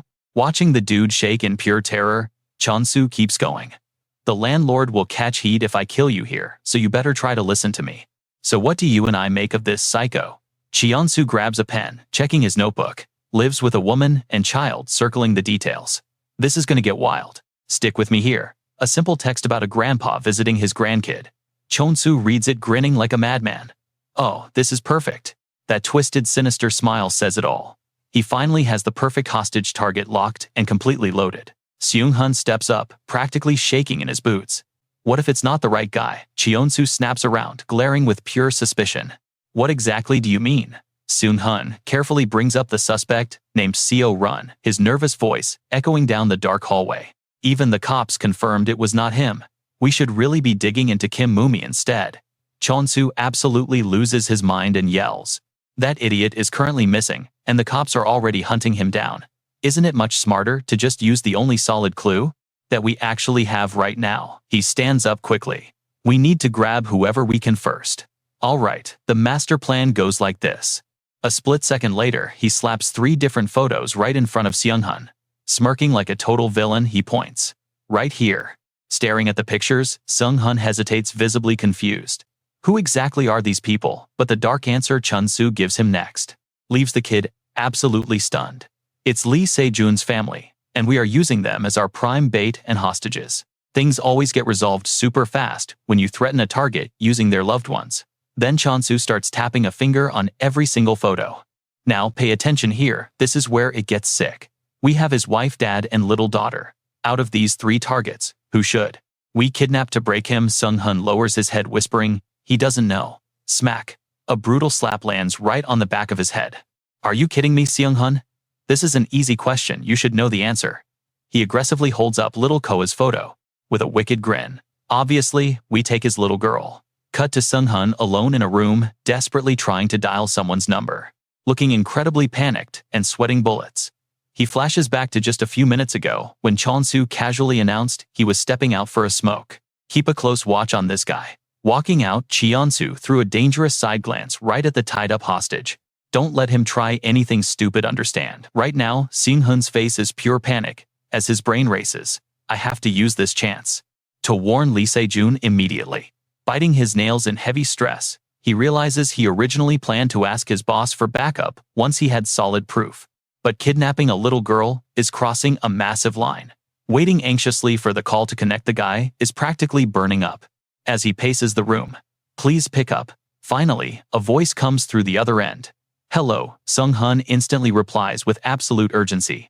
Lee Se-jun, it's me, Seung-hun. Lee Se-jun sounds completely confused. You? Why in the world are you calling me? Seung-hun nervously stalls. Well, it's nothing really. Suddenly, the doorknob jiggles, and he knows he's screwed. Quickly whispering to Lee Se-jun, he says, hey, I will have to call you back later. Bam! Chun-soo violently swings the door wide open. Seung-hun. He slowly steps closer like a predator. Nothing sketchy happened while I was gone, right? Sweating, he nervously squeaks out a yes. But suddenly, a noise from the back makes him freeze. The tied-up hostage in the back desperately wants to talk. Chun-soo walks over to him. What is it? Leaving Seung-hun completely terrified in the background. He viciously rips the duct tape right off the tied-up guy's mouth. You got something to share. The man gasps for air and mutters, Lee Se-jun. You and I both know this is bad. The hostage screams. He just called Lee Se-jun. In pure survival mode, Seung-hun leaps forward, throwing himself straight at the boss. He grabs Chun-soo from behind, yanking his neck backwards. Using every ounce of strength, he puts him in a brutal chokehold, cutting off his air completely. Gasping for breath, Chun-soo manages to spit out one word, you. But then, the boss ducks down fast, grabbing onto Seung-hun's leg. In a flash, the tables turn, and he gets completely countered. With insane, monstrous strength, Chun-soo viciously slams the kid down onto the hard floor. You little bastard. The impact is so intense, it literally cracks the tiles, sending blood pooling from his mouth. Reaching into his jacket pocket, the villain pulls out a heavy-duty stun gun. Without hesitating, he jams it right into the kid's ribs. He unleashes an absolutely agonizing scream. But the boss shows zero mercy, keeping the high voltage locked onto him. The kid twitches from the shock, until he completely blacks out cold on the ground. Dusting himself off, Chun-soo stands up and exhales, his eyes flashing with a terrifying darkness. A pathetic shaking voice calls out from behind. I am so sorry. The tied-up man's face is ghost pale. I watched him and reported everything directly to you. Stuttering, he nervously begs. You are going to spare my life, right? A dark, twisted smirk slowly creeps across Chun-soo's face. He leans in and whispers, oh yeah, I do remember saying something like that. Swoosh. A hunting knife suddenly stabs right beside the hostage's ear. Radiating pure killing intent, he points the deadly blade right at the trembling man's face. Fine, I will let you go. Meanwhile, across town, Yu Hui is busy giving instructions to her little girl. Koa mommy is just running out with the recycling. The kid obediently nods. Okay, Yu Hui warns. Make sure you behave while I am gone. Absolutely do not open this door for strangers. Pausing, she narrows her eyes and adds, and no sneaking. Ice cream from the freezer either. Looking away, guilty Ko pouts. I would never do that, the mom sighs. You literally just finished one. The kid mutters softly. That was way back at lunchtime. Yu Hui shakes her head. Goodness, you already had one today, so absolutely no more. Koa nods softly. Yes, Mom. Giving her final warnings, Yuhui grabs the bags and heads outside. Beautiful warm sunlight is peacefully shining right through the living room window. But this peace shatters when a heavy knock hits the door. Koa happily runs over. Who is it? Trust me, you are not ready for who is outside. Let's dive right into the madness. Chonsu's voice calls out, asking Ka to open the door. She pauses. It's the neighbor. The guy outside immediately confirms it. Yeah, it's just me. Then the sick lies start pouring out. Something terrible just happened, and right now, your dad is critically injured. Can you come with me and show me where he is? CA isn't completely buying it. Her dad is super strong, so he can't get hurt. Chonsu doubles down on the lies, making her panic. No, it's real, and if we aren't careful, your dad might actually die. Ka, if you don't go right now, you'll never get to see your dad ever again for the rest of your life. Now, the poor kid is hesitating. Really, Chonsu pushes even harder. Yes, exactly. Your mom is already on her way to see your dad right now. He uses Yu Yuiwa's name to build trust. Your mom asked me to pick you up. I need to take you to the hospital where your dad is staying. The front door is still locked tight. Chonsu keeps pushing his luck. So, little lady. He tries one more time. Be a good girl and open up. Tricked by his words, CA reaches up and unlocks it. Not long after, Yuiwa finally gets back home. Mommy's home, but seeing the empty couch makes her heart drop. Those two stuffed bears Sa was just holding left, completely abandoned on the floor. She calls out anyway. CA. Meanwhile, Lee Se-jun walks out of a factory, voices still echoing behind him, about hoping the remaining 19 chapters are this long. Stepping outside, he looks back deep in thought. Lee Se-jun is replaying a memory from earlier. He was planning to craft a brand new weapon out of Purina. Kang Cheonil had looked thoughtful, saying it wouldn't be too hard, but they just didn't have enough of the required materials right now. His words keep echoing in Lee Se-jun's mind. He said it was going to take some time. His expression turns serious. After all, even Kang Cheol and Ham said the exact same thing. Lee Se-jun keeps walking down the street, but his head is completely spinning with questions. It's super weird. Purina isn't even a high-demand item. He keeps asking himself, why on earth is the supply suddenly totally dried up? Suddenly, a loud ringtone cuts right through his train of thought. Lee Se-jun glances down at his vibrating phone screen to check the caller. It's Yuiwa. He picks up instantly. Hey, Uni, it's me. What's wrong? He's completely caught off guard when he hears her trembling voice. On the other end of the line, Uni is having a full-blown panic attack. Lee Se-jun, what am I supposed to do? Now, pay attention. This is where everything changes. Through the phone, she starts stuttering out the name, Ka. The devastating news drops, making Lee Se-jun freeze completely. Ka is missing. Hearing this, Lee Se-jun sprints back at top speed. He spots Uni standing frozen right in the middle of the street and shouts out to her. Uni, he's panting hard, totally out of breath, but asks frantically, where is she? Did you find her? Uni replies, not yet. Tears are already streaming down her cheeks. I looked everywhere, the apartment, the ice cream shop, even the supermarket. But she is absolutely nowhere to be found. Seeing her break down, Lee Se-jun is paralyzed with fear too. He grabs her shoulders, trying to calm her. Deep breath, we still haven't checked the playground. Let's look there first. Uni nods at him. Okay. They immediately split up to cover more ground. Lee Se-jun is gritting his teeth, his anxiety absolutely skyrocketing. His thoughts are racing now. Where could a little kid even go? She hasn't even ever taken the bus by herself. If something actually happened to her. Suddenly, a voice calling out from behind makes Lee Se-jun jump. Excuse me. A guy walks up, his voice shaking. I know exactly where the little girl went. This man, covered head to toe in brutal injuries, tells him everything about a guy named Chonsu. He took her. Meanwhile, on an empty, quiet road, a sleek black car is cruising along. Ka stares at Chonsu in the driver's seat and calls out Mr. Shi, looks out the window, completely confused. Where are we actually going? Chonsu smoothly replies, we are heading straight to the hospital. Ka asks again, which hospital is it? Chonsu puts on a fake patient face. A huge hospital, way out in the city. CA just obediently nods. Oh, I understand now. You and I definitely didn't see this coming. In the pitch black, Sung Lee Se-jung slowly opens his eyes. Tied up tightly, he looks around in sheer panic. Bound hand and foot gagged in a completely dark space, he's totally stunned. Where the hell is this? After finally calming down, he instantly realizes he's locked inside a car trunk. Laying perfectly still, Lee Se-jun starts putting the pieces together. I honestly thought that he was going to kill me, but he actually kept me alive. Guess he doesn't want a traitor getting a fast and easy death. He starts piecing it together. I can hear a kid's voice inside the car. That means he kidnapped the little girl.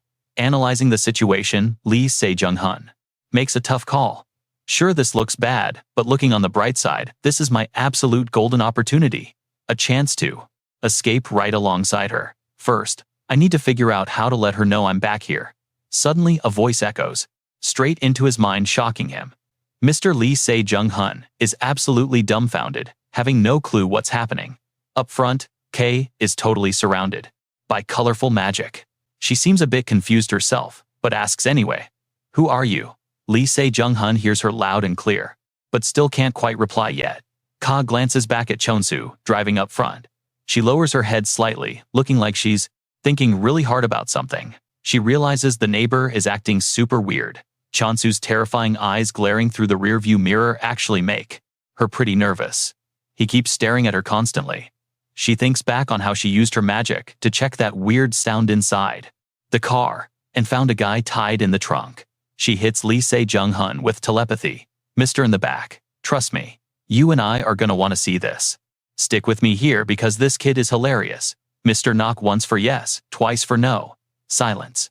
Mister, can you hear Coa? Thump song. Lee Se-jun knocks from inside the trunk. Coa gets right to the point. Are you a good person? One knock. Perfect. But now, she is suspicious. Is the creepy neighbor driving actually the bad guy who is lying? She tests the waters. Uncle Chonsu. What is it? He grunts. Instantly, Koa's arm glows with intense purple energy. She secretly slaps a tracking spell right onto his back. It is the exact lie detection magic her master taught her to use for creepy emergencies like this. Time for the test. What happened to my dad? Chonsu sighs deeply. Your dad was heavily injured. Boom. The hidden magic on his back immediately reacts. His face twists into a terrifying scowl as he adds, he is in critical condition. The lie detector spell flashes even brighter. Koa's eyes go wide. She glares at him through the rear-view mirror. Gotcha. The neighbor driving the car is the real liar here. The car speeds down the highway. It hits her like a truck. He is definitely not taking her to the hospital. This guy is kidnapping her. She grips her seatbelt tightly, absolute determination washing over her face. He shouldn't be doing bad things. Time to blast him with magic. But suddenly, a dark memory flashes in her mind. She freezes in panic, forcing herself to stop. No way. Her master's warning rings clear in her head. If she loses control of this power, everyone around her could die. She remembers that terrible accident. The time she completely lost it, and her mom almost didn't survive. The trauma is real. But if she holds back, she is completely helpless. Her tiny hands grip the seatbelt so hard, her knuckles turn white. What is the play here? She crushes the tough fabric of the belt, her face flushed with pure anxiety. What should she do? Now watch closely because the cavalry has arrived. A huge commotion behind them grabs her attention and she immediately glances out the window. It is Lee Se-jun, looking like an absolute boss standing straight up on the roof of a speeding car. Coa is stunned. His face is completely deadpan, radiating pure murder intent. Dad, she mutters. Up front, Chonsu panics and slams the gas pedal hard. Cheonsu checks his rearview mirror and his stomach drops. Seeing Lee Se-jun surfing a car right behind him is absolute nightmare fuel. How the hell did he find them? Cheonsu grits, his teeth sweating bullets. Damn it, this ruins everything. The whole plan was to find a quiet spot, silence the guy in the trunk, and then call him. Panicking, he floors the gas to max speed. Lee Se-jun is not backing off. Looking completely unfazed in the wind, he barks an order to his driver. Catch up to him. Now. The driver nods instantly. Up ahead, Chonsu's mind is racing. Taking Lee Se-jun in a straight fight is suicide. He has to shake them. The sun starts dipping behind the mountains, casting long shadows. Cheonsu's tires scream as he recklessly pushes the car to its absolute limits. He takes these wild mountain curves at a breakneck pace. But Lee Se-jun's car just accelerates right behind him. Both vehicles are tearing up the asphalt, bumper to bumper. Lee Se-jun grits his teeth, staring fiercely at the tiny gap between them. They are so close, just one more push and they can intercept. But suddenly, Chonsu hangs out the window and roars, "Back off." I know what you are thinking, the villain always has a dirty trick, right? Cheonsu flashes a twisted grin. I am not alone in here. Would be a real shame if something bad happened to your sweet little girl, huh? Come closer and find out. Lee Se-jun's face darkens, thick veins popping on his forehead from pure rage. You are dead meat, he screams over the wind. Touch one hair on Coa, and I will end you.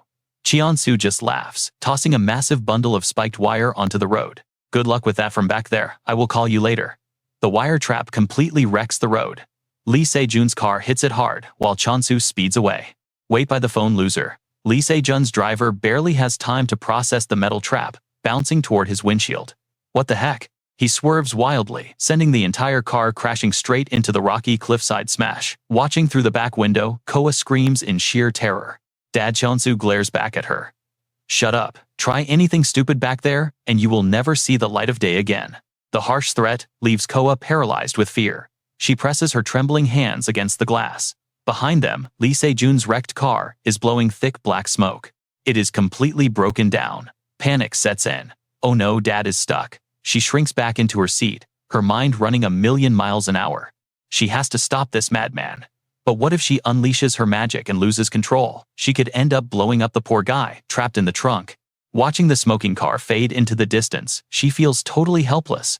How can Dad save her now? What is a little girl supposed to do here? Feeling completely powerless, she shuts her eyes. Please, someone just tell me what to do. And right on cue, an old memory hits her like lightning. You do not always have to play by my rules, kid. Back then, she had just tilted her head in utter confusion. What do you mean? Her master, literally a talking black cat, sighed patiently.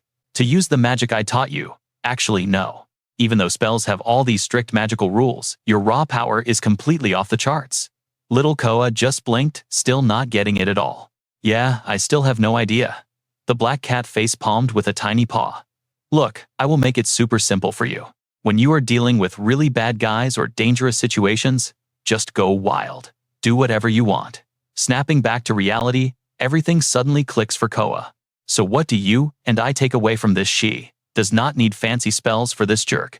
She has overpowered magic, and it is time to use it. Let's dive in together. Watch this kid break every rule. Pressing the button, she just wants to peek out the window. Sticking her head out, she is fully determined to help her dad. She yells out loud, and Lee Se-jun hears it from afar. She starts activating her magic. Just a little bit, she tells herself, but her eyes are totally locked in.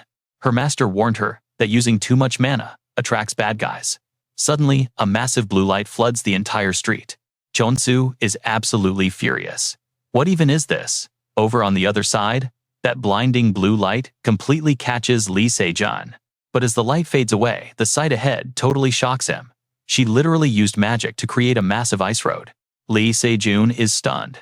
But without missing a beat, he leaps right down, completely baffling the guy standing right behind him. He starts sliding super fast on the ice toward the car. She grins, knowing this path will let Dad catch up. Cheon-soo grits his teeth. What the heck is this? He slams the gas pedal hard, making his situation so much worse. The car starts violently slipping on that crazy slick ice. Seeing this disaster unfold, Lee Se-jun completely panics from behind. Inside, Cheon-soo is totally confused why the road froze over. Meanwhile, the shaking car violently tosses the poor kid right around. Now watch closely, this is where it gets crazy. Lee Se-jun yells out to her, reaching his arm forward. Jump out to me. Her eyes light up with pure joy hearing her dad say he will catch her. Without hesitation, she leaps from the car. She grabs him right in midair. He hugs her incredibly tight, while the out-of-control car plunges off the cliff. They both crash hard into the dirt, but he completely shields his daughter. The car and Cheon-soo plummet straight down the drop. Now it is just the two of them on the road. Seeing him flat on the ground, she cries out for him. She anxiously asks if he is okay. Lee Se-jun sits up, checking on her immediately. Stand up, let me see, are you hurt? Shocked by her calm reaction, he asks why she looks so surprised. She just gives a sweet smile. I am totally fine.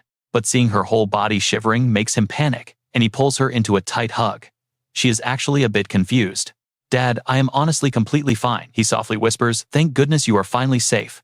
Then her trembling really starts to hit. All her bottled up fear turns into crying tears. Dad cut to the wrecked car in the pitch-black dark forest. Cheon-soo curses out loud. Suddenly, a figure by the window makes him scream in terror. You seriously scared the life out of me.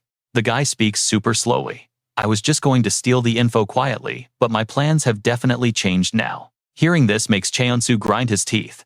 It is Seung-hun, and he demands dead serious.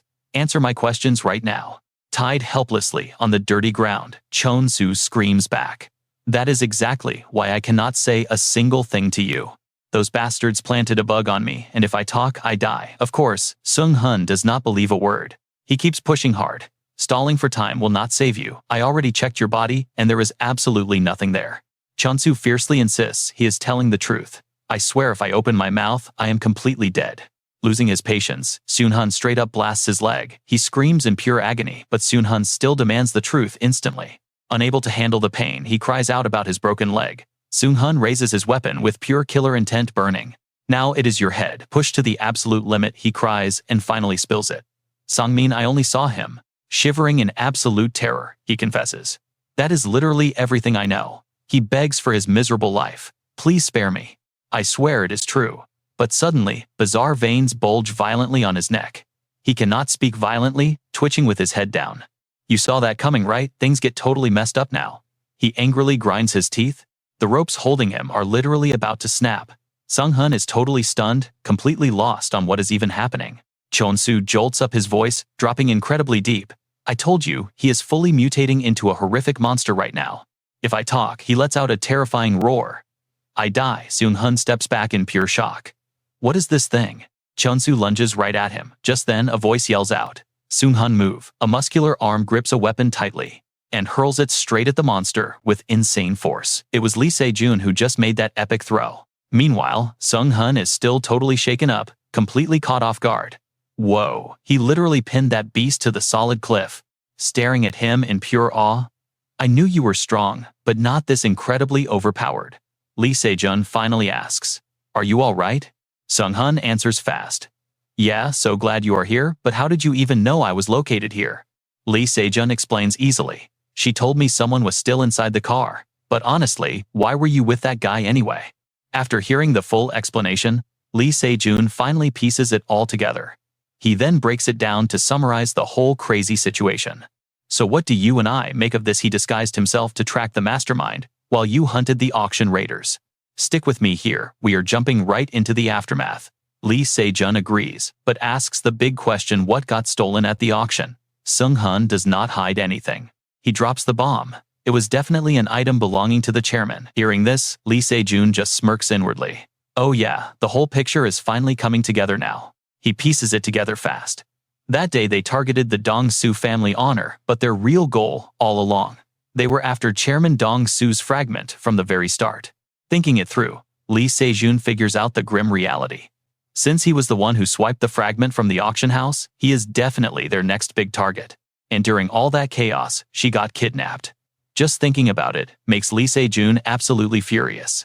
The guy is practically shaking with pure rage. So he turns right back to Seung-hun, demanding answers. Did you track that guy down yet? Seung-hun spills what Dong Chon-soo just told him a moment ago. He drops a massive name. The guy they are looking for is Baek Sang-myung. Lee Se-jun pauses to think. Sang-myung. He immediately remembers the guy, the legendary black blacksmith, Vulcanus. You mean the official representative of South Korea? South Korea's Baek Sang-myung. Seung-hun nods hard. Exactly, it is absolutely him. And get this, when Dong Chon-soo muttered that name out loud, his entire body started twisting and deforming. He describes the insane scene. The dude literally mutated into an absolute monster. The two just stand there, feeling the chilling night breeze. Now pay close attention, things are getting messy. Seung-hun crushes his beer can, sighing deeply before the coming storm. This situation just got incredibly complicated. A brand new day breaks, sunlight hitting the towering city buildings. Chae-lee picks up his ringing phone. Hello, who is this calling? The guy on the other line replies. I am doing good, heading to the Federation for some quick business. Did you need something from me? Feeling guilty, so you called me. Just mind your own business, man. After a brief pause, Chae-lee just ends the call completely. I am hanging up now. He freezes for a second, lost in deep thought. Over at the Federation where Chae-lee actually works, a familiar voice suddenly rings out. Is the blacksmith shop surviving? Chae-lee sighs, sharing his current struggle. Honestly, business has been pretty rough lately. Then he turns the question around. How about you these days, Baek Sang-myung? The man stays totally chill. I am doing just fine. Then he cuts straight to the real chase. I heard you are looking for a very specific material. Chae-lee nods right away. Spot on. I need it for a custom client request, but I have searched everywhere and cannot find a single trace. Even those guys chased out by the government and shady organizations are basically Tier 4. There are sales records and buyers listed, but absolutely zero supply left anywhere on the market. Just my personal theory here, but someone is definitely trying to build a total monopoly. Sang Myung looks curious. What exactly is this rare material called? Lee drops the name. Flan. Hearing that, Sang Myung immediately agrees to help out. All right then, I can easily hook you up with a different metal to replace it. But surprisingly, Lee just shakes his head and shoots him down. Thanks for the offer, but that will not work at all. The client was super strict. I have to use that exact specific material. Sang Myung does not miss a beat. So, what is the name of your client? Lee instantly gets defensive. Wait, do I really need to reveal my client identity for this? Sang Myung pushes back, claiming it might be tied to their whole monopoly investigation. Hearing that logic, Lee thinks it over, eventually deciding to drop a few hints. You and I both know something smells fishy here. Lee questions him directly. From what I hear, Volcanus hoards all the flan. You seriously did not know? Sang Myung straight up lies through his teeth. This is literally the first time I am hearing about this. Normally the demand for a metal like flan is massive. Lee looks surprised. Are you telling me you actually had zero clue about this? Sang Myung answers without blinking. Yeah, I genuinely know nothing about it. Lee stares at the guy standing right in front of him, his gut screaming that something is terribly wrong. His eyes look totally dead, just like cold flan metal. The man standing there looks exactly like baked Sang Myung, but Lee is starting to doubt it is really him. Sure, the guy was always a little boring, but he was a solid friend. Why does his face look completely frozen like stone today? There is absolutely zero emotion there. The longer he stares, the more Lee wonders. Is this even the real Sang Myung that I know? To test him, he casually asks, by the way, how is your wife doing? Lee probes deeper. You must be super worried about her lately, right? Sang Myung answers in a chillingly flat tone. Same as always. Then he suddenly steps aggressively toward Lee. Are you still refusing to drop that client name? It is basically a direct threat now. If you keep hiding secrets, things might end really badly for you. Lee just stares at him in absolute shock. This thing wearing Sang Myung's face, Lee can clearly see it now. The look in those eyes is completely insane and not human at all. Lee tries his hardest to keep his cool, pressing further. Bake Sang Myung, is your wife really okay? Are you sure nothing bad has happened? Finally, the imposter drops the act. Actually, she passed away several months ago. Before those chilling words even fade, another guy suddenly attacks Lee from the shadows behind him. Lee panics, completely shouting out in pure terror. Who the hell are you guys? Meanwhile, somewhere else, an automated operator voice announces the dialed number cannot be reached right now. Please leave your message after the beep. Your call is now being forwarded to voicemail. A young man stares at his glowing phone screen, totally confused. This is so weird. Why is Dad ignoring my calls? He lets out an exhausted sigh. Ever since I called him the other day, I have had this terrible, gut-wrenching feeling. He gently touches a framed photo on his desk, quietly picking it up to look. This is bad. The guy stares at Lee's photo, whispering to himself. Even though I have been too sick to visit, the guilt is just eating me alive right now. Trust me, brace yourself here. Daeho decides he has to rush to his dad's blacksmith shop immediately. A dark, terrifying shadow is falling over absolutely everything. Back at the shop, Lee slowly groans and forces his eyes open. His head is still spinning wildly from that brutal ambush. He squints at his blurry surroundings. All right, you and I are about to watch something wild. Lee looks terrified at the glowing fragments, guessing it is the female lead. Someone steps out. He speaks up. Before I even ask a question, consider this a warning. Sang Myung glares with pure malice. If you refuse to answer, I will snap your right arm in half. With that deadly threat, he casually sits down right across from him. First question of this interrogation. Sang Myung throws out an absolutely random question. Do you know anything at all about witches? Lee is totally thrown off. Witches? He looks completely suspicious. You mean like those fairy tale hags? Sang Myung pushes deeper, probing him. So, you have never seen one before. Lee has no idea what this crazy guy means. What are you talking about? Sang Myung just pivots instantly. Figures. Moving on to question 2. He cuts straight to the core of the issue. Who exactly ordered the female lead from you?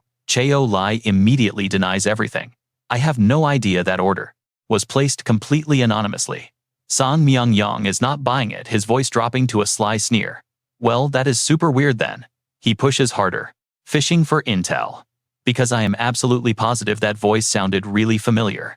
The truth, Cheo Lee definitely knows the exact buyer he is hunting. It is Lee Se-jun. Cheo Lee makes a firm decision deep down, stubbornly sticking to his guns. Even if I knew, I would never tell you. Showing zero fear, Cheo Lee snaps right back. I already have one foot in the grave, buddy. Hurting an old man like me. Do you not feel any shame at all? Sang Myung-young stays dead silent immediately, grabbing Cheo Lee by the hand. He whispers a dark threat. I guess a little physical warning is needed. And just like that, Sung Myung-young violently crushes Cheo Lee's wrist. The old man panics. How is this possible? Sung Myung-young applies insane pressure, making Cheo Lee scream in agony. Snapping this is a piece of cake. I do not even need a hammer. I can permanently cripple this arm of yours, all by myself. Now, pay attention here, because this guy stares at Cheo Lee like an actual demon. Song Myung-young lets go, declaring, I am giving you one last chance. This time he asks with an absolutely terrifying demonic voice. Who was the one that ordered the female lead? Now Cheo Lee is just shaking, gritting his teeth, refusing to answer. After all, it was actually Song Myung-young himself who taught him this rule. Despite the absolute terror, Cheo Lee forces the words out. You have to treat your clients like your own flesh and blood. He glares back defiantly. Are you asking me to completely betray my own family? Sang Myung-young meets that defiant stare. Losing his patience, he completely confirms it.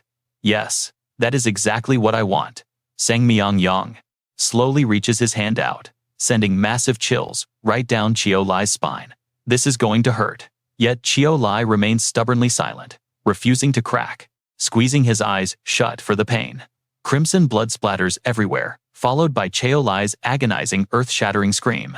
Meanwhile, safely back at Lee Se-jun's house, Yu Eui-hwa is gently teaching her daughter. Coa, what animal is a cow? The little girl answers instantly. It is a dairy cow, mommy. Yu Eui-hwa smiles and flips to the next page. And what about a cat? Coa innocently replies. That is a lion. Washing dishes nearby. Lee Se-jun watches his daughter learn his heart, feeling absolutely full of happiness. 5 years old and already learning English. Is our little Coa a literal genius? Deep down, Lee Se-jun feels this huge burst of warmth. Seeing her this happy naturally makes him smile too. After that whole kidnapping nightmare, thank God Coa easily bounced back to a totally normal life without any lingering trauma or heavy mental baggage.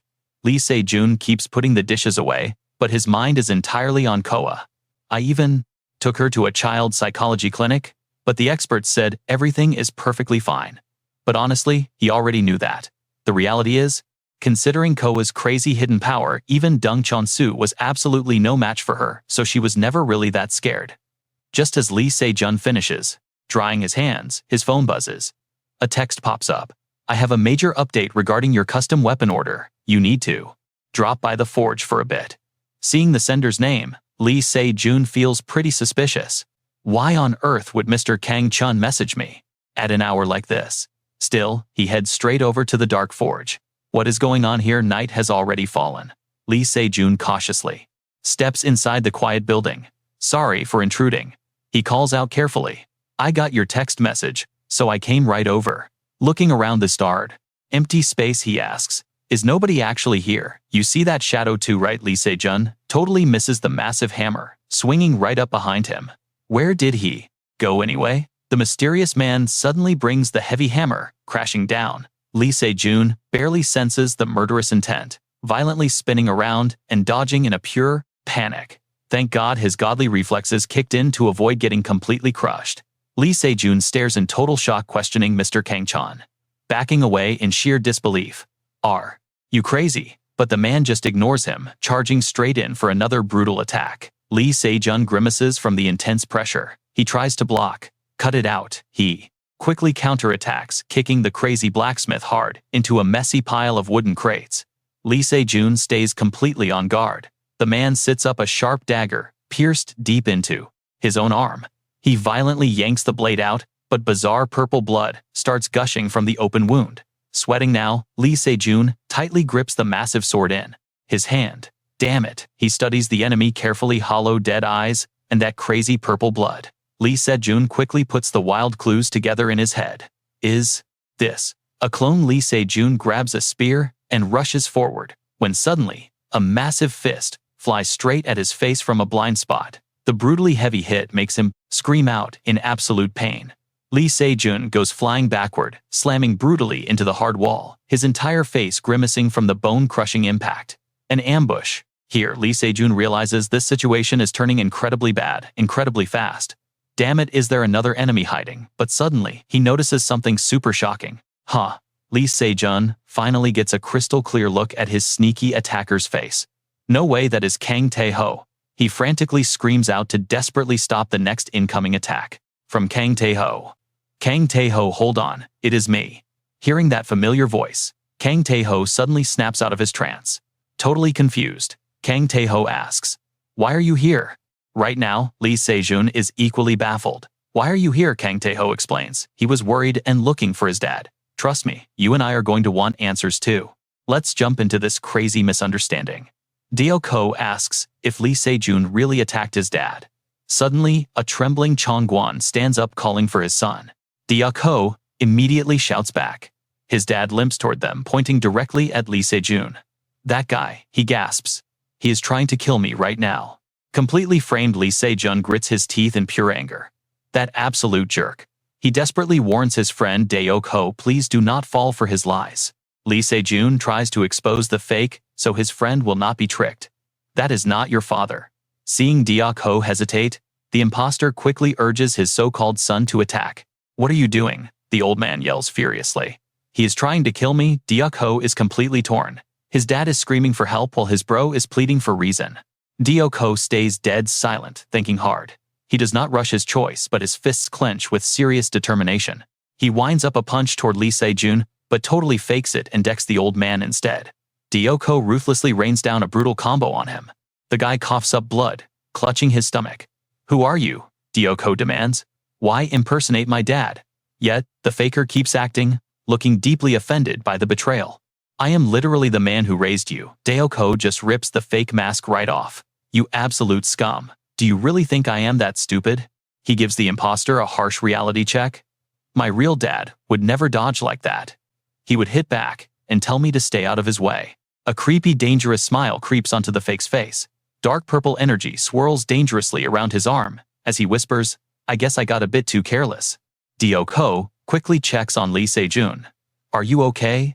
Thankfully, Lee Se-jun is not badly injured at all. "I am fine, just a scratch." Dio-ko feels pretty awkward about his fake out earlier. "Sorry about that, man. The whole situation totally caught me off guard. How did my dad end up like this?" Lee Se-jun is just as clueless. "Honestly, man, I have no idea what is happening either." Now watch this closely. Things are about to get intense. Staring at the fake covered in dark energy, Lee Se-jun says to ask him directly.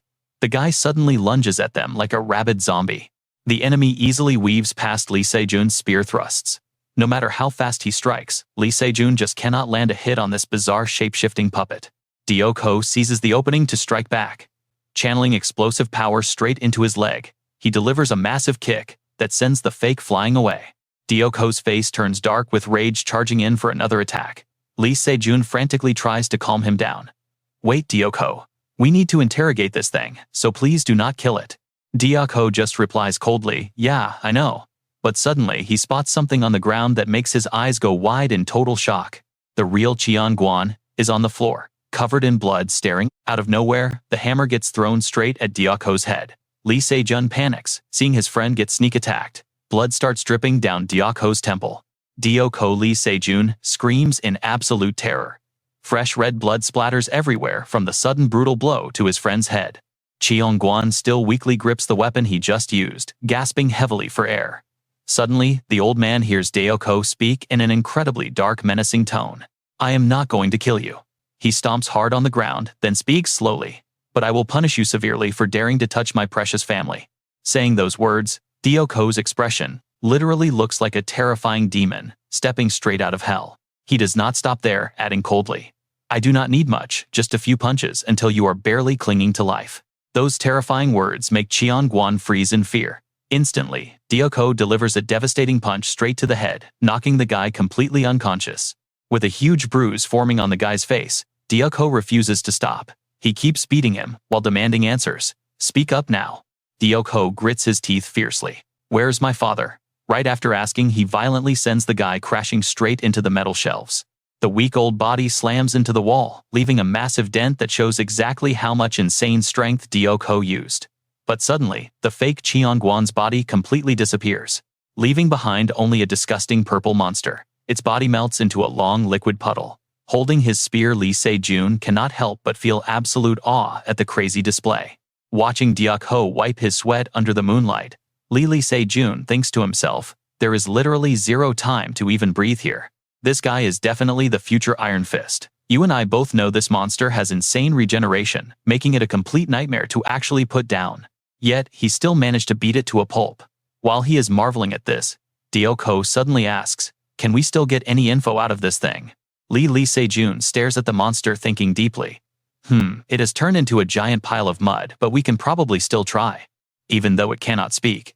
While talking, they both suddenly notice the monster's gooey arm twitching, putting them instantly on high alert. Lee Se-jun frantically shouts, wait a second, but it is way too late. The monster punches its own stomach hard, completely shattering its own core from the inside. Then the creature just melts away right in front of them, while they watch helplessly. Finally, it completely vanishes into thin air without a trace. Lee Se-jun trembles. No way. He is absolutely horrified by what just happened. It actually destroyed its own life core. Standing in the pitch-black night, Lee Se-jun says, in disbelief, a monster committing suicide. Dioko stares at the slimy mess, extremely confused. How is that even possible? Lee Se-jun replies, totally baffled. I honestly have no idea, man. I was tricked into coming here by a fake text message. He recalls the text from Cheongguan saying they needed to discuss the custom weapon order at the workshop. Lee Se-jun thinks about it, realizing the fake called him here. So what do you and I make of this? Someone is definitely pulling the strings. Lee Se-jun realizes the auction clone and this fake are highly likely controlled by the exact same mastermind. Connecting the dots, Lee Se-jun turns and asks Dioko, when was the absolute last time you actually contacted your real dad? Dioko answers seriously, explaining it was about 3 days after that specific call when his dad casually mentioned having some mysterious work to handle. Stick with me, you and I are jumping right into this crazy mystery. Working at the Alliance, Lee Se-jun is totally stunned. He asks the Venus Alliance. Diho nods. Exactly right. Hearing that, Lee Se-jun completely panics. He blurts out, Diho, we need to head to Venus the second the sun comes up. There have to be clues waiting for them there. The night sky is pitch black, but that never stops people from hustling. Exhausted, Lee Se-jun slowly opens his front door. I am home. Koha peeks out from a dark corner and calls for her dad. Seeing his little girl, Lee Se-jun is super surprised. Koha, why are you still awake? Koha walks right up to her dad and answers, I was thirsty, so I got some water. Are you okay, Dad? Your eyes look super red. Lee Se-jun forces a tired smile. Dad is just a little exhausted. Suddenly, Koha throws her tiny arms around his neck. She gently comforts him. This will fix it. All of Dad's tiredness, please go away. From an angle Lee Se-jun cannot see, Koha's little hand literally starts glowing. A second later, Koha giggles and asks, how do you feel? Warmed by his sweet daughter's care, Lee Se-jun smiles happily. Wow, thanks to you, Dad feels completely refreshed. He picks her up, giving a gentle reminder. It is super late, so you need to sleep now. She does not argue at all, and cutely replies, okay. He carries her straight to bed. Suddenly, Lee Se-jun's back begins to glow with the exact same light from Koha's hand. The very next morning at the Venus Blacksmith Alliance, a security monitor is playing back some recorded footage. Someone is intensely watching every single detail of a dark figure on the screen. Now watch closely, this is where the tension really spikes. That guy is Sang Myung-yong. He glares at the shadowy figure and concludes this punk absolutely stole the fragment. Sang Myung-yong frowns in deep thought. But weirdly, the thief's face is completely hidden, making it impossible to figure out his real identity.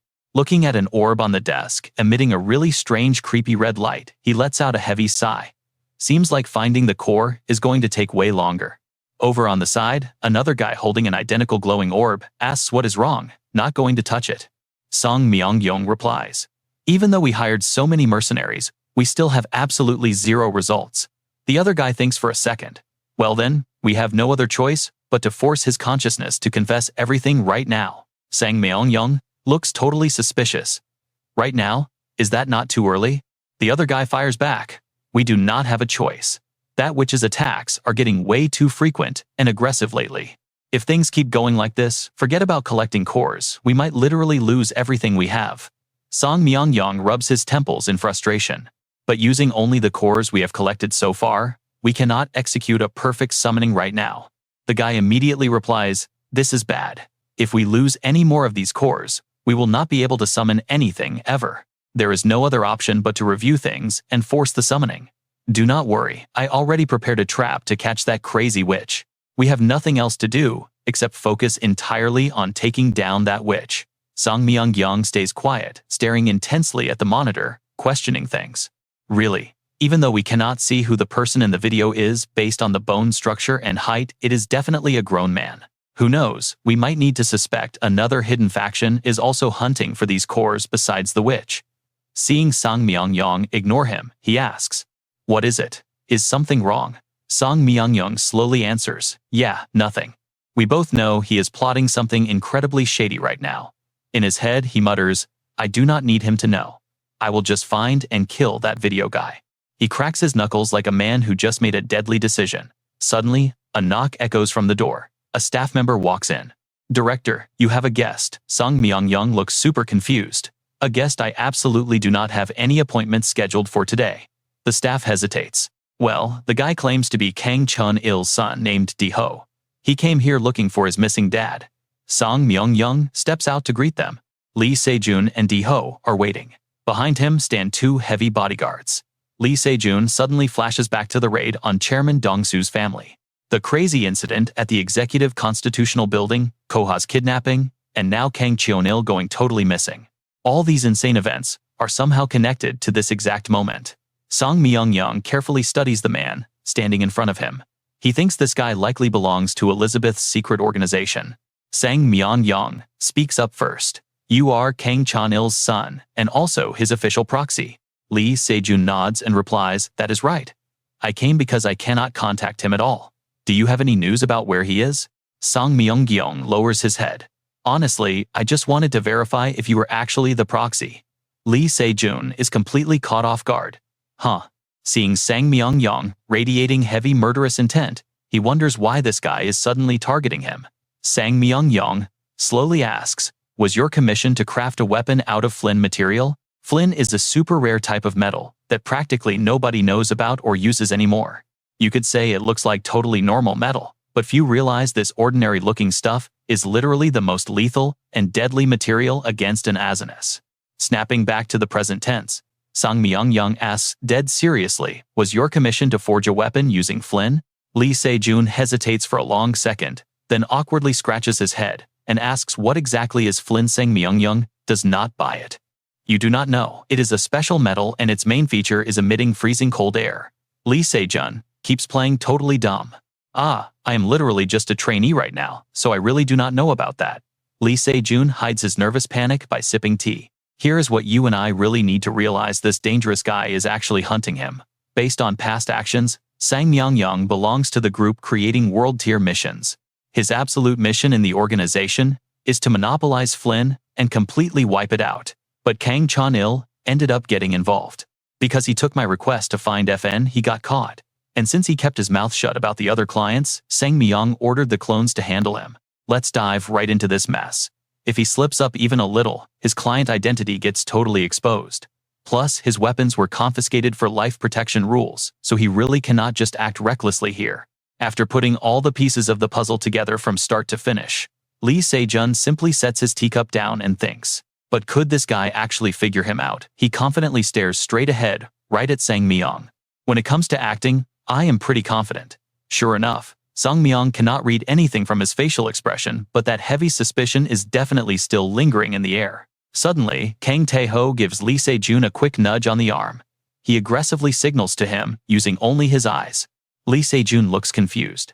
Kang Tae-ho leans in and whispers that guy is a literal monster. Lee Se-jun completely freezes up. He stares at Sang Myeong in total disbelief. A monster. Sure, the guy is definitely bad news, but I am not sensing that same deadly danger as those clone guys. Thinking this over, Lee Se-jun asks, how do you know the green veins on Kang Tae-ho's neck? look like they are about to spread to his face. He grinds his teeth, answering just a feeling. The tension in the room instantly skyrockets. Sang Myong is the first to finally speak. I can tell you have not been paying attention this whole time. He smugly advises Kang Tae-ho. You really should learn from your quiet friend right next to you. Kang Tae-ho scowls hard. Sang Myung snaps his fingers to cut him off, refusing to let him finish. He starts lecturing them about how to hide their hostility. Now, watch closely. Here is where it gets crazy. One bodyguard suddenly lunges forward, throwing a massive punch right where Kang Tae-ho was just sitting. Kang Tae-ho dodges it perfectly and screams, I knew you were involved in my dad going missing. Furious, Kang Tae-ho winds up and throws a heavy punch back. The two of them violently clash, both showing off insane power that matches the other. But honestly, it looks like the bodyguard is actually losing ground here. In a flash, the guard lets out a painful roar. He quickly lets go, dropping to the floor while clutching his hand and screaming in absolute agony. Lee Se-jun just stands in the corner thinking, yeah, that has got to hurt. Right on cue, another massive bodyguard charges straight at him. Facing that sudden attack, Lee Se-jun smoothly leans back to dodge it without breaking a sweat. Then he lifts his leg and kicks the guy right in the shins. The guard loses his balance and crashes down. Lee Se-jun takes the opening, slamming his head into the ground. With a terrifying look, he warns, never get careless, just because you lack weapons. Lee Se-jun activates time reinforcement and smashes the guy's head down a second time. The room looks like a total war zone, but Lee Se-jun and his side are completely winning. But suddenly, a cold voice rings out that is enough to not even think about moving. A loaded gun is now aimed right at both of them. Sang Myung sternly orders, get those hands up. He makes sure to remind them, this is a dungeon-grade firearm. Do not try anything stupid. Kang Tae-ho furiously grinds his teeth. Damn it, aren't the bodyguards usually the only ones carrying the guns around here? I know what you are thinking, crazy twist. Sung Myung calmly states, I trust nobody but myself, so now we can finally have a proper talk. He aims the barrel right at Lee Se-jun's chin and asks, let us start with you. Were you the client trying to get weapons crafted from FN? Answer me. Lee Se-jun tightens his lips, completely unable to fight back right now. He curses internally, damn it, is this an all-or-nothing gamble? He simply answers, yeah, it was me. Sang Myung asks who ordered you. Lee Se-jun replies, I did it on my own. Sang Myung scoffs, and then his entire expression shifts. Emitting pure, murderous intent, he starts threatening him. Do not lie to me. If so, why did you absolutely need to craft weapons, using FN? What exactly is your relationship with that witch? Lee Se-jun lets out a shocked gasp. Right at that very moment, his cell phone starts ringing. Sang Myung instantly barks out an order, answer it. Lee Se-jun immediately asks, what if I call for a rescue team? He calmly replies, if you want a massive bullet hole in your forehead, go ahead. Lee Se-jun answers the phone, hello. The voice on the other end cheerfully says Lee Se-jun. Then they add, I already heard everything directly from Sung-hun. Just hearing that tone, Lee Se-jun recognizes it immediately. Ha, Ram. She speaks up again. All right, I need you to pass on a message for me. Suddenly, a massive number of people appear rappelling right outside the windows. A huge armed force has completely surrounded the entire room and the whole building. Ha, Ram demands, tell that bastard to drop his weapon and surrender right now. Right on cue, a guy outside the window winds up for a breach. Then a whole squad smashes through the glass and bursts inside. Chapter 89 kicks off with a guy outside getting a running start to breach. At the same time, tons of fully armed soldiers crash through the windows.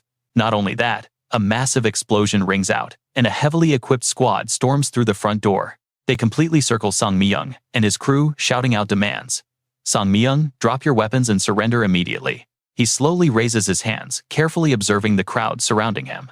Are these guys from a special forces unit? Suddenly, he raises his gun and aims it right at his own temple. Bang! Fresh blood splatters everywhere as Sang Myung's lifeless body collapses onto the floor. The troops freak out. Wait, did he just off himself? One soldier steps forward and orders both Lee Se-jun and Kang Tae-ho, hey, you two need to step back right now. But Kang Tae-ho suddenly shouts out a warning, be careful, that guy is not dead yet. The soldier looks back, completely confused. But a bullet just went through his head the second he says that. A terrifying noise echoes right behind him. The soldier screams in sheer horror, scrambling backward. Trust me, you and I are about to see this get much worse. Black aura wraps around the soldier's legs, forcing him backward. Lee Se-jun instantly notices the creepy anomaly. Sure enough, that possessed soldier suddenly aims his gun directly at his own teammates. His face goes completely pale, but his arms are no longer under his own control. Let's dive right in. His hand totally rebels, aiming straight at the remaining soldiers. Lee Se-jun quickly ducks down, snatching up a dropped dagger. Off the dirt, his mind racing with confusion. Without missing a beat, he launches that dagger straight at the mind-controlled soldier. The gun clatters down. Lee Se-jun suddenly realizes this freaky monster can literally control minds. Meanwhile, the soldier whose arm barely got grazed by the punch is still standing there, totally dazed, gripping his wound. Before he can even process it, the guy clicks his tongue and just sprints away. The other soldiers catch on fast and absolutely tackle him to the ground. But suddenly, those exact same guys feel something incredibly weird crawling over their bodies. They scream out in pure terror. What the heck is this? Wait, a loud voice suddenly roars. Everyone scatter right now. Lee Se-jun frantically warns them to stay far away from each other.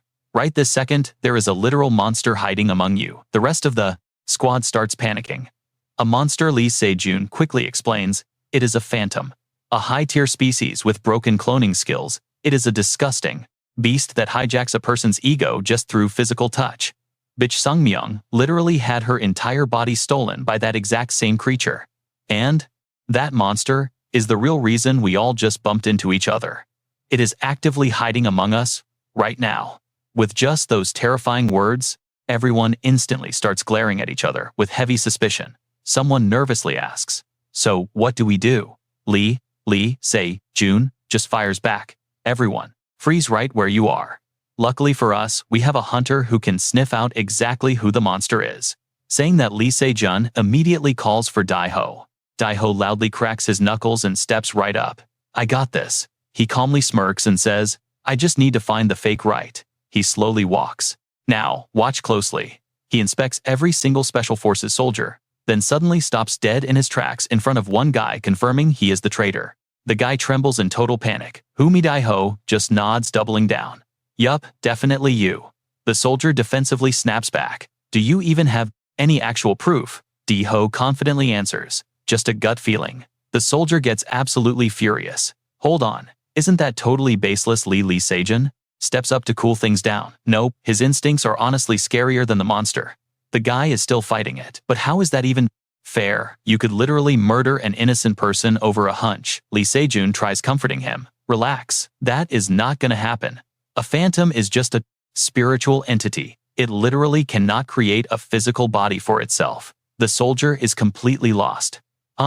Lee Se-jun keeps explaining the system rules. That simply means if the host passes out, it has literally zero choice but to jump to the next closest person nearby.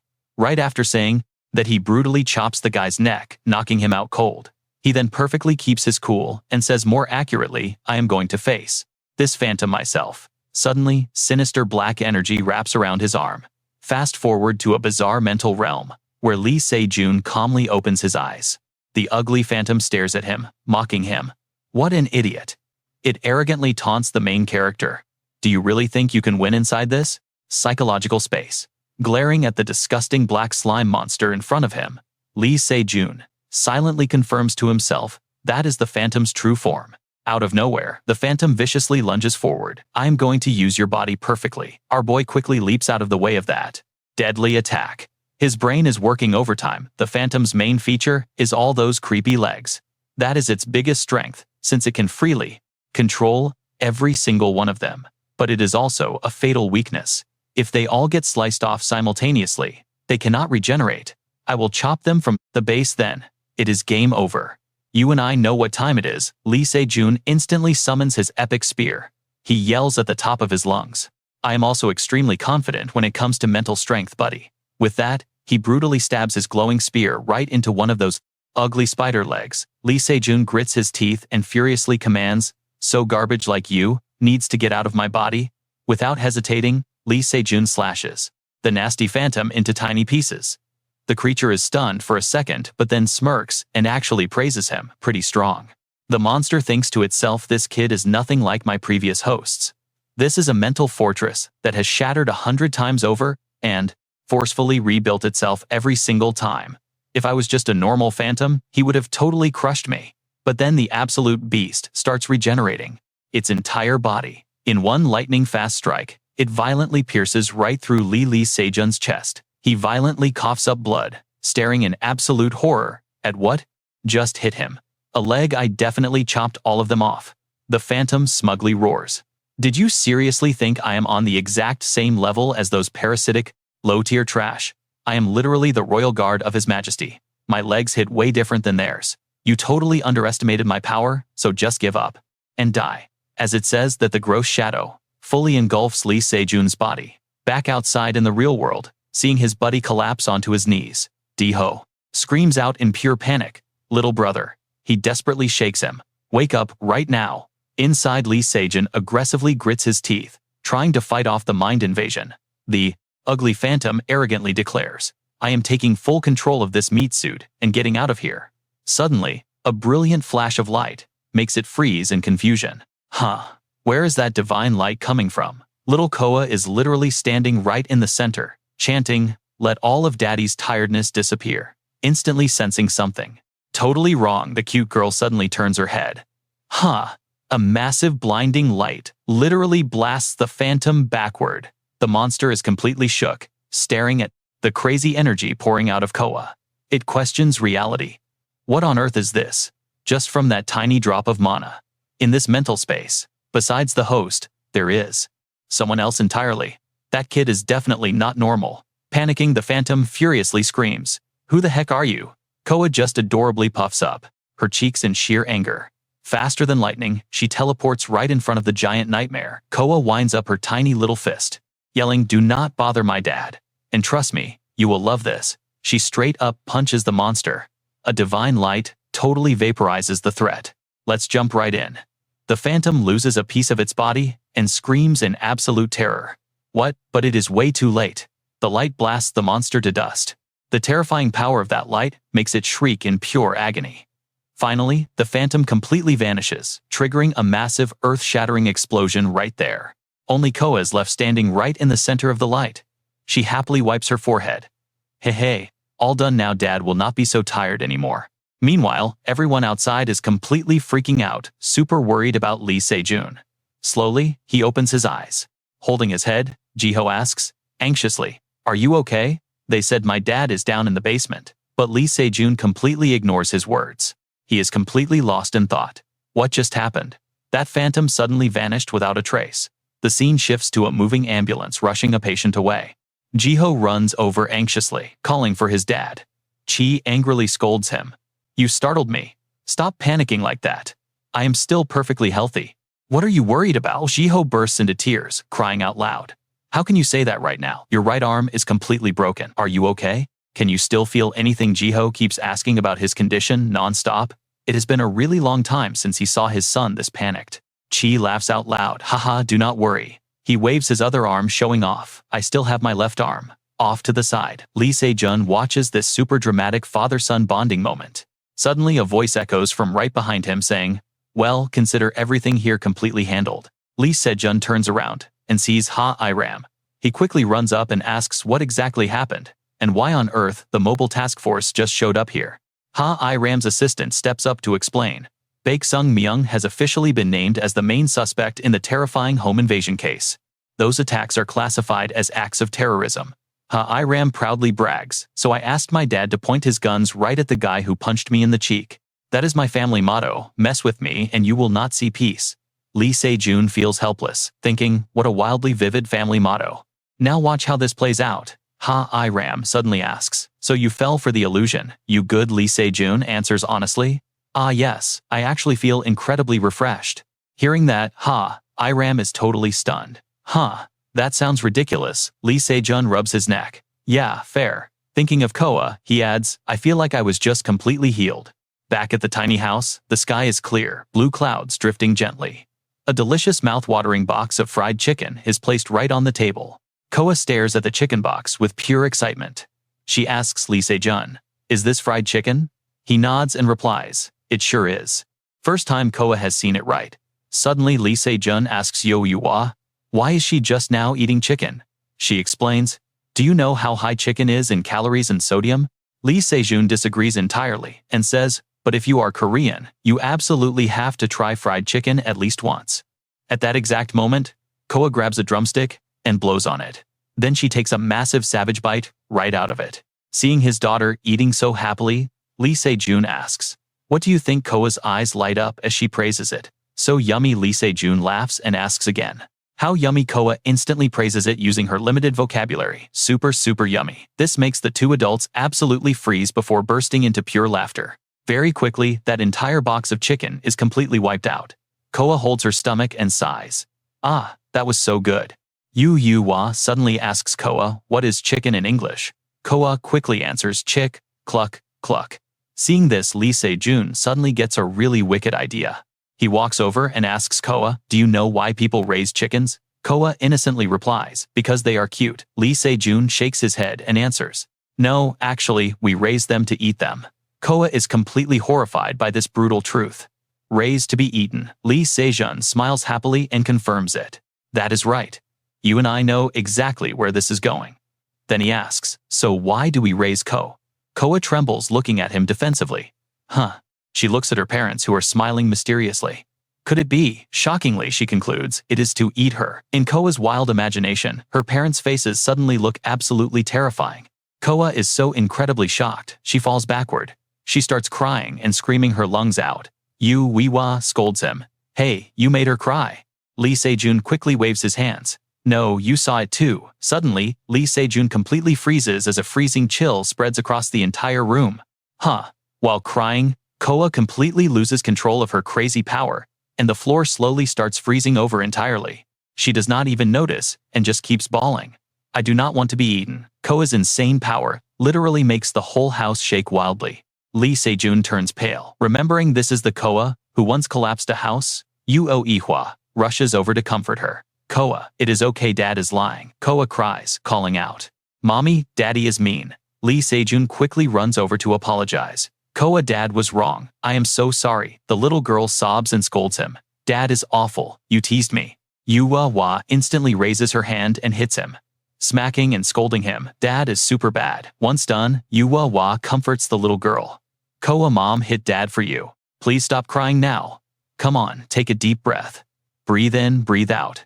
The crying slowly fades away, and the ice slowly melts too. Seeing the house almost back to normal, Lee Se-jun breathes a massive sigh of relief. He obediently kneels down. "Koa, Dad is sorry, I will never do that again."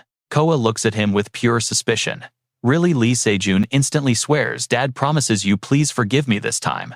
Koa hugs Lee Se-jun's neck and replies sadly, "I know."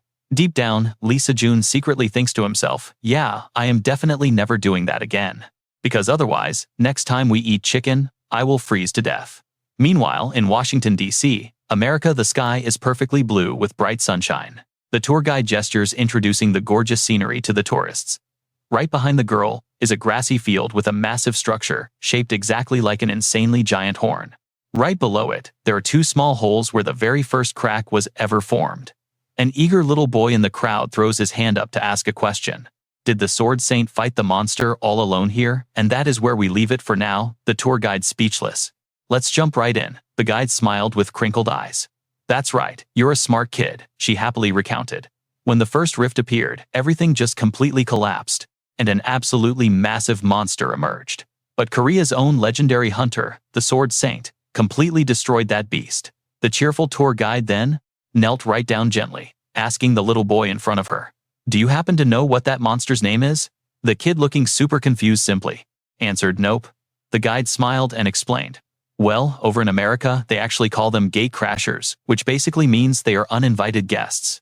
Then she turned her head toward the right side. But its official name, her eyes shifted to a massive statue showing a human fiercely battling a gigantic monster, and she continued, "Is actually Azanus." Now, while the girl kept going on with her history lesson for the tourists, a mysterious guy hidden in a dark black cloak quietly slipped right into the crowd.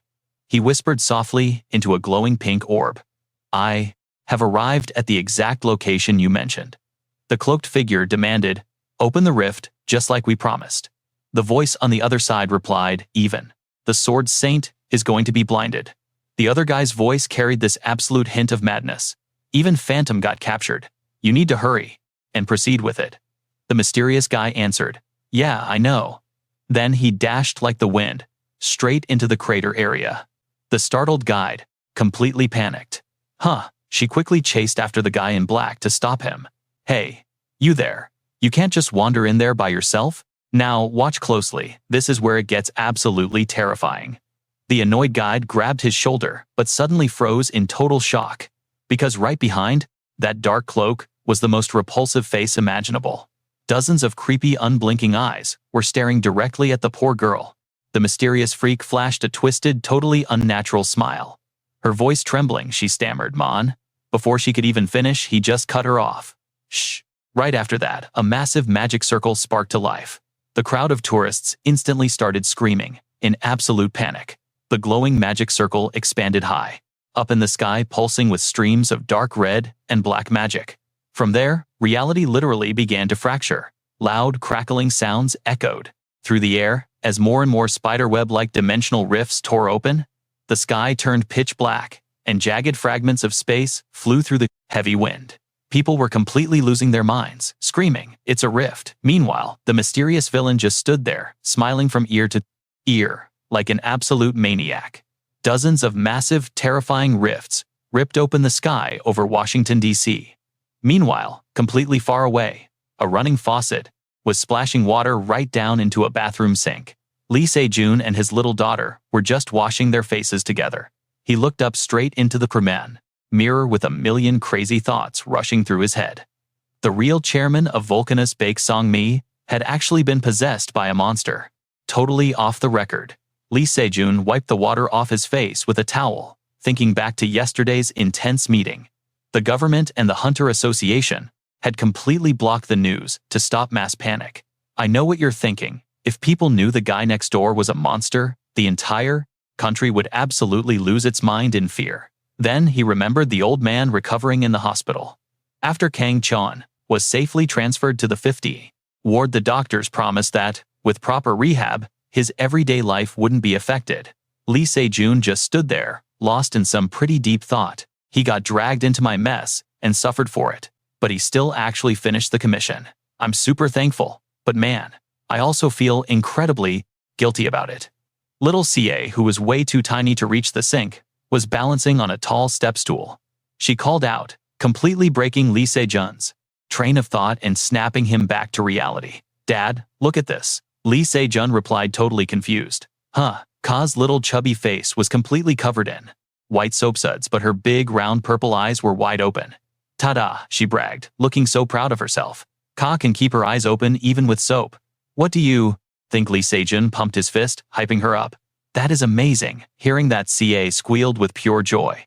Really, does that mean CA has finally become a full grown-up? Lee Se-jun's brain just completely blue-screened at his daughter's anime logic. He stood there, blanking out.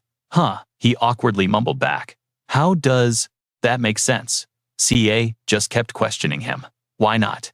Grown-ups can open their eyes, even when they're soap. Lee Se-jun, feeling totally defeated, just sighed. Well, true, but that still doesn't make you a grown-up yet. Ka gasped in absolute shock. Huh, Lee Se-jun warned her gently. Quick, close your eyes before the soap gets in, or it's really gonna sting. Ka pouted, looking super sad. Boo-hoo, but I tried so hard. Meanwhile, out in the living room, someone pouring a glass of water suddenly locked onto the breaking news on the TV. The anchor was reporting on a massive dimensional rift over in America. Un-H. Mentioned, literally, this is all they've been talking about today. Still brushing his teeth, Lee Se-jun peeked his head out, getting super curious. Wait, what's going on? CA copied him, peeking out too. Un-H answered. They're saying a whole swarm of rifts just popped up in America. Lee Se-jun nodded. Absolute chaos. The Sword Saint is definitely heading out to help, and even the Grand Mage is making a move. The TV flashed footage of international elite hunters sending reinforcements showing the legendary Sword Saint shipping out to the States. Lee Se-jun walked closer to the sofa. The Grand Mage, so Magic Master Shin Ryu, is actually joining the fight too. Un-H sat down, confirming it. Yeah, top-tier hunters from all over the world are rolling in to help. On the screen, a massive monster's arm slammed heavily into the ground, completely obliterating a massive city block. It wiped out all the infrastructure, raised its ugly head, and unleashed a heaven-shaking roar. Lee Se-jun took one look and instantly recognized that terrifying beast, blurting out, "Holy crap, Isn't that literally the final boss from the mid-level dungeon? This is like a walking natural disaster. H brought a hand near her mouth. Yeah, no kidding. Suddenly, realization hit Lee Se-jun like a truck and he completely stopped.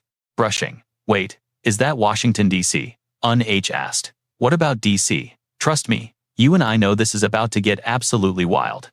Lee Se-jun snapped out of it. Huh, avoiding her gaze, he quickly lied. Oh, nothing. H laughed. Just go rinse your mouth.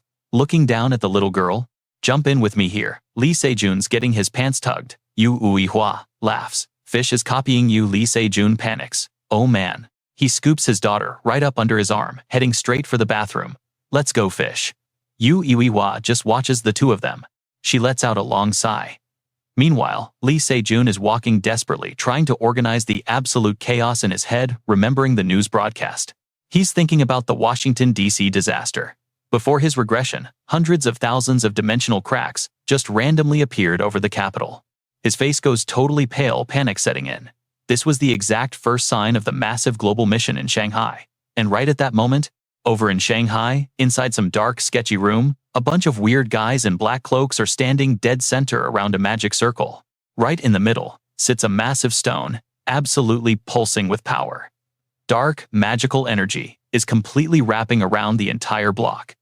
Suddenly, a cloaked guy speaks up. Finally, the core of Asinus is complete. He looks over at a guy, wearing a mask and bows with total respect, saying, Prophet.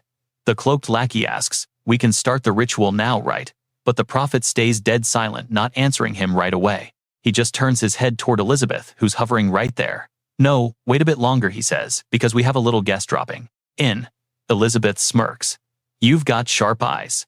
It's been a while, you absolute fraud. The prophet spits out his next words with pure demonic venom.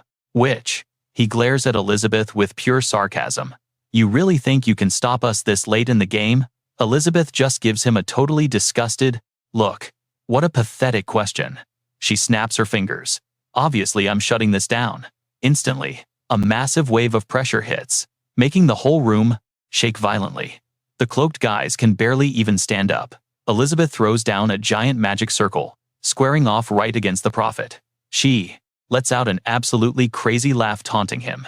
Hand over that core right now, because I'm going to smash it. Now pay attention, this is where it pops off. The sky flashes, birds scatter in total panic above the ruins. Down below, a figure covered in black is just sitting there, feathers drifting down into a massive crater.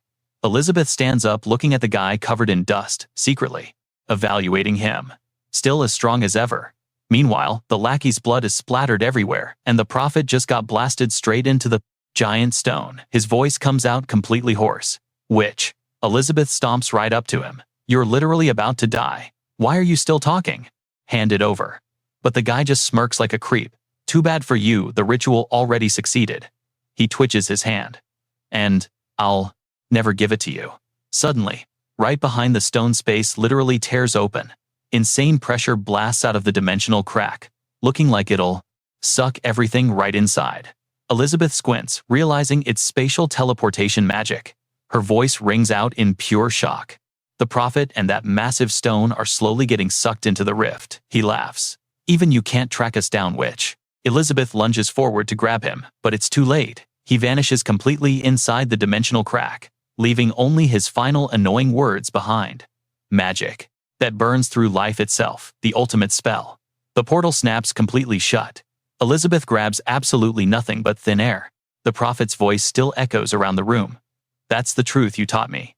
Now all that's left over in the room are just fading after images. Elizabeth totally loses it, grinding her teeth. Damn it.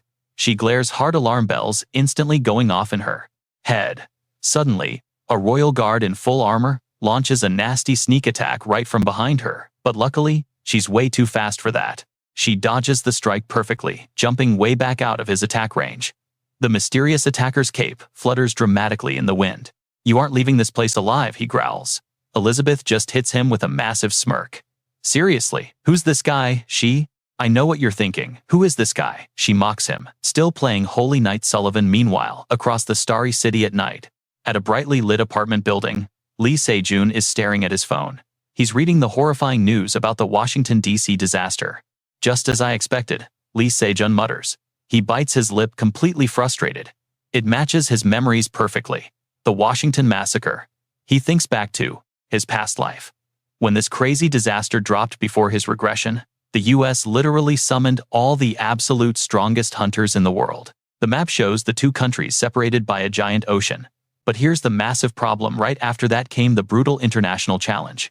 Over in China, all those top-tier hunters stuck in America, no way they could cross the Pacific Ocean fast enough to join the fight. Thinking about the absolute wasteland from his past life, pure dread washes over him. That terrible timing caused insane casualties and endless tragedies during the global challenge. Lee Se-jun glares at his screen, remembering how all the local guilds from neighboring countries had to step up and rush to China to fight the threat together, and that included Wa's guild.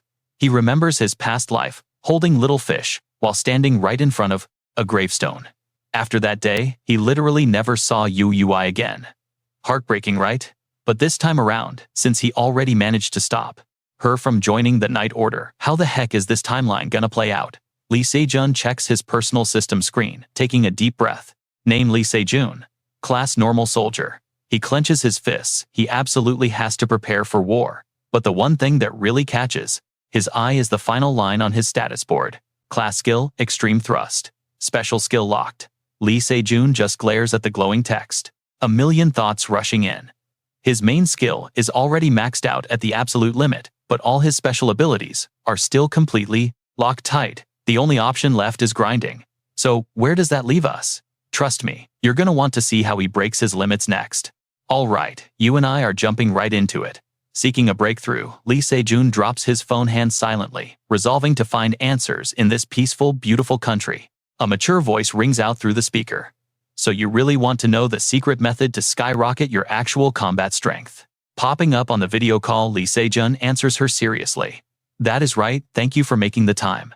He speaks with massive respect for the legendary swordmaster Sophia. She just rests her chin, eyeing Lee Se-jun with absolute admiration. Sophia tells him not to be so overly polite. It seems you possess a skill that has completely hit its limit.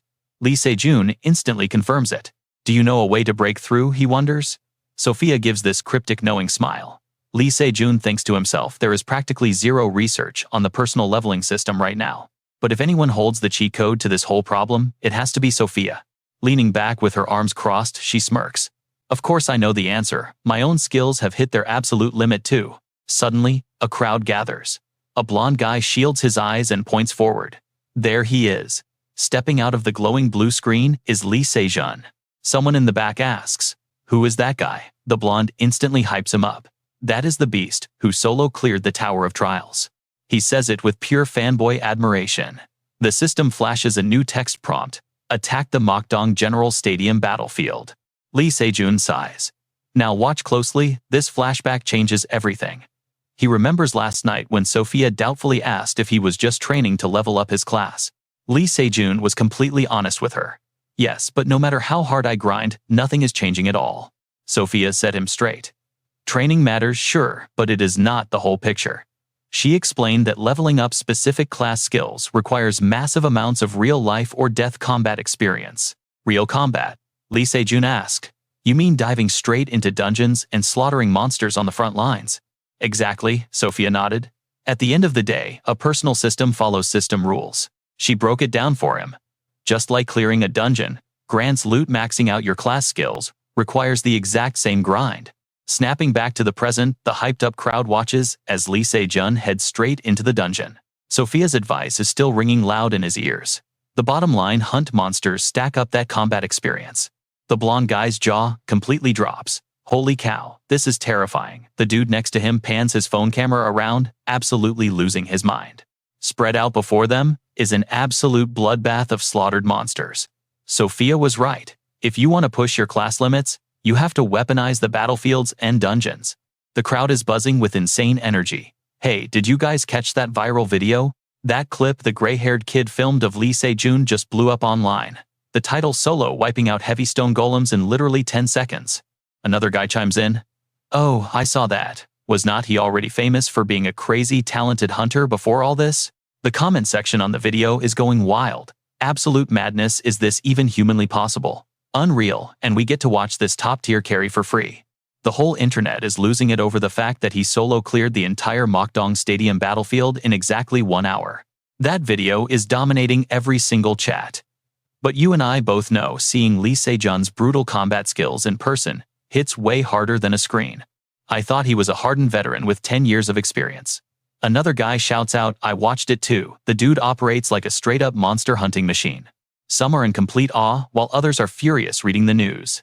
Honestly, at this point, who is the real monster here? Later that afternoon at the Venus Building, the Blacksmith Alliance headquarters, one specific room is heavily sealed off and guarded like a maximum security vault. A squad walks down the quiet corridor. The guy pulling up the rear asks, "So you actually found a hidden room down in the basement?" The leader glances back and confirms it.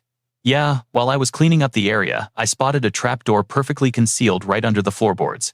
He flashes back to that exact moment of pure shock. The three of them had stood together staring down into the pitch-black basement. Since monsters had spawned in this exact spot, before we were strictly ordered to bring active hunters along for the investigation. Looking down, it was an endlessly deep, gloomy, and terrifying drop. The squad leader turns to the hunters. "We are completely counting on you two here." The trio slowly descends into the abyss. The heavyweight guy shivers. "Man, this goes deep." The red-haired mage squints into the dark, complaining she cannot see a single thing. Stepping closer to the wall, she spots something massive lurking in the shadows. "Huh," she gasps, totally confused. "Is this thing supposed to be a monster?" Suddenly, massive glowing eyes snap open, staring right at her. A piercing scream echoes out, making the leader and the big guy jump out of their skin. The huge guy rushes over in total panic. "What is it?" The red-haired girl collapses backward pale as a ghost screaming out, a spatial crack. Gripping her staff, she instantly fires up her magic and shouts at the top of her lungs. "Somebody warn the higher-ups." The two men are still scrambling forward. All the color drains from their faces. Staring at the massive anomaly, the big guy stammers. "What the hell is that?" Pure dread sets in as he stares at the giant crater violently spewing dark magic. "Are you seriously telling me this is a spatial crack?" Meanwhile, a hunter team gathers at Venus. Zhang Hoan lets out a huge yawn complaining, "Man, this is so boring." Guildmaster Du totally agrees with him. "Yeah, no kidding." Zhang Hoan looks at the massive crowd gathered in front, completely scratching his head. Even with a huge crack, deploying this many hunters and soldiers feels like a massive waste. No monsters, just waiting. Guildmaster Rubaba sighs. "It cannot be helped. So, what do you and I make of this? Trust me, this calm is about to shatter. Stick with me. You and I are jumping right back in. The Sword Saint hit America, and the association is totally maxing out their efforts. Honestly though, this is a pretty chill gig. Just hanging out, waiting for a medal." Guildmaster Du just laughs and totally agrees. Meanwhile, all the way over in Shanghai, China, right inside that massive crater left behind from Elizabeth fighting the Prophet, another insane fight kicks off. Thick dust is flying everywhere. Elizabeth grits her teeth, completely pissed off, as she rapid fires out these deadly orbs of pure magic energy. She blasts out waves of lethal magic beams. Those blasts actually merge together, forming this absolutely massive magic sphere shooting straight toward Sullivan. But with just one clean slash, Sullivan totally shatters the sphere. Elizabeth just stares him down in dead silence. Her mind is racing. She knows they managed to create the connection core, but then it hits her, a backup plan. If she breaks that connection, the core dies.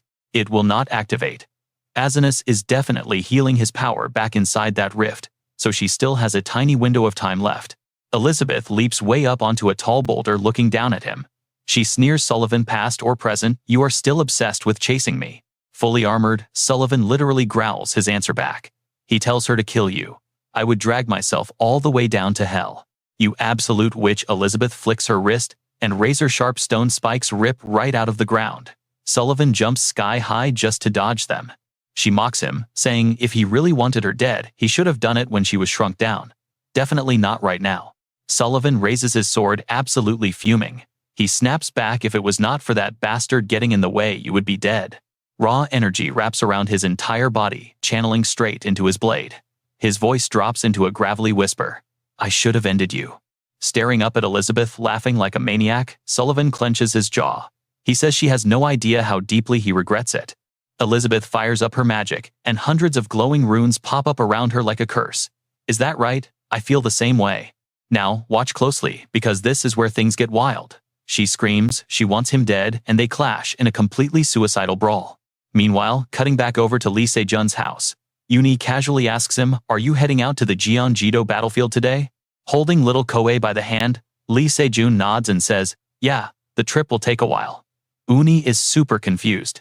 Usually, he sticks to his normal spots. Lee Se-jun just rubs his cheek, looking a bit awkward. He tells her own mentioned somebody secretly snapped a photo of him hunting online, and now way too many people are recognizing him. He thinks back to Han, shoving a phone right in his face. Han had hyped up how the views already smashed past 1 million. Lee Se-jun was totally shocked, like, say what inside? He's just silently panicking. He is just worried sick about his daughter getting dragged into the spotlight. Spotting Uni getting her bow ready, he quickly asks, "What is up? Are you heading to the battlefield too?" Uni just smiles and says yeah, she cannot just sit around doing nothing. Lee Se-jun grins right back. He promises to grab some amazing food for dinner, plus some ice cream. The second he says ice cream, Koei's eyes literally sparkle. No kid can resist sweets. The little girl happily asks really. Lee Se-jun gives her a firm nod. He says yes, so she has to listen to Grandpa today. Little Koei flashes the brightest smile and says, "Okay." Meanwhile, back on the battlefield, Lee Se-jun is casually sitting on a dead monster. He pulls up his system screen, looking super deep in thought. After checking his stats, he just sighs. He cleared the battlefield challenge, but his class skills did not level up at all. Rubbing his chin, Lee Se-jun nods to himself. It makes sense. He only got this overpowered so fast, thanks to his past life memories before regressing. It was not because of his actual training. He mutters to himself. That is exactly why. He was getting way too arrogant. Suddenly, he glances down at his phone and winces. Staring at the massive crack across the screen, he sighs. "Okay, you and I need to pivot back to Shanghai." The battlefield is choked with thick smoke. As the dust finally starts to settle down, we see Sullivan's mask just lying in the dirt. Holding his chipped and broken sword, Sullivan laughs, mocking her that she is looking pretty weak. Elizabeth is gripping her wounded arm in pure agony. Sullivan calls out to her, "Hey, witch." Looking at how absolutely pathetic she looks right now, he scoffs with total disgust. He tells her it looks like she is completely out of mana. Dragging the tip of his heavy blade forward, he says it is finally time for her punishment. Sullivan raises his massive sword high up, completely ready to end Elizabeth for good. He gloats about how happy he is to take her life right here. But instead of panicking, Elizabeth just gives this creepy, chilling smirk. She whispers back, "I really should be the one saying that to you." And that single sentence completely catches Sullivan off guard. Suddenly, his sword hand starts violently shaking, and his entire body just seizes up in pain. Sullivan gasps in pure shock. What the heck? His heavy sword drops right into the dirt. Elizabeth raises an eyebrow, mocking him. Did you really not know? A witch's true power is not just magic. She casually walks toward him, while dark energy erupts from the ground beneath him. Did you seriously forget all about a little thing called curses? Sullivan stammers out that he actually lost. His physical body is already crumbling away into dust, but he adds, "Well, not exactly." Glaring right at Elizabeth, he smirks and says he at least bought enough time. In a flash, Sullivan completely vanishes from the space. Elizabeth flinches back, totally stunned. What? She panics. Buying time. Wait, does he mean Asinus? Realizing the danger, Elizabeth sprints with everything she has got. She grits her teeth, needing that core right now. And trust me, we are about to witness something absolutely insane. Let's dive in. The bleeding won't stop, and Elizabeth screams in absolute agony. She's gasping for air, her entire body shaking uncontrollably. Her vision starts violently blurring out. She thinks to herself, "No, this is it, I really can't go on." Completely exhausted, she collapses into the dirt, whispering just one single name with her last breath. Lee Se-jun. Meanwhile, deep inside the rift, a massive monster is fast asleep. Suddenly, its eyes snap wide open, completely bloodshot. Outside, Captain Duba and his crew of hunters freeze. They can actually feel this insane wave of magic radiating straight from inside the building. Both their faces turn completely pale. They stare at the structure shaking in their boots. Seeing that terrifying amount of mana wrapping around the building, they nervously ask, "What the heck just happened?" The mana density is spiking to completely abnormal levels. The whole group panics and frantically backs away from the building. Without warning, the entire building starts cracking out of control. Huge chunks of reinforced concrete come crashing down. The hunters watch in absolute terror as the whole place collapses into rubble. And then from the wreckage, something absolutely massive starts rising up. A gigantic monster arm bursts out as thick as a 100-year-old tree trunk. The hunting party is paralyzed, completely frozen in fear. The sheer volume of mana leaking from this beast turns the entire scenery dark and apocalyptic. Then a system alert pops up. A world boss has just spawned in Seoul, South Korea. Hee-han stops mid-swing during her sword training. Over elsewhere, Kang Tae-ho and Elder Kang Chan-il instantly snap their attention to the flashing system alert. Ha-I-Ram and his subordinates stare out the window, watching the sky turn completely blood red while tuning in to the system's mechanical voice. Un-hee looks up at the floating text. World quest will now begin. Her eyes go wide, refusing to believe what she's seeing. Lee Se-jun goes pale too, pure dread written all over his face. The system interface flashes with a brand new notification. The quest has been updated. Now, watch closely, things get crazy here. The second disaster of LA begins as that colossal monster arm punches through the earth. The system blares an emergency broadcast. A world boss has just appeared in Seoul, South Korea. The entire sky is dyed an ominous glowing red. Everything looks totally ruined and grim. The world quest is officially active. The hunter squad just stands there staring up at the beast's giant arm. In a cold robotic voice, the system orders, defeat world boss SSS. Un-hee, totally confused, stands nervously right behind the hunter group. Anxious whispers reach her ears. What was up with that alert just now? Yeah, I saw it too. Sounds like some world boss and world quest stuff. Un-hee immediately turns pale. A world boss. She quickly whips out her phone and calls her dad. Her dad, always worried about her, picks up the call. Hello, Un-hee. Panicking, she quickly interrupts and asks, Dad, where are you right now? Confused, her dad replies, What do you mean I am at home? Just got the baby to sleep. Un-hee begs him, Then please stay inside the house. Do not go outside at all, Dad. Even though he has zero clue what's happening, he listens to her. All right, fine, I got it. Un-hee hangs up, her stomach completely tied in knots. She can't reach Lee Se-jun's phone, but she knows for a fact he'll head straight to her. She looks up at the broadcast speakers as rift sirens suddenly start blaring everywhere. Gripping her bow tight, she realizes this isn't just one rift. Seeing the massive mana wave swallowing the whole street, Un-hee pieces it together. The alarms are going off everywhere. Real danger is right next door.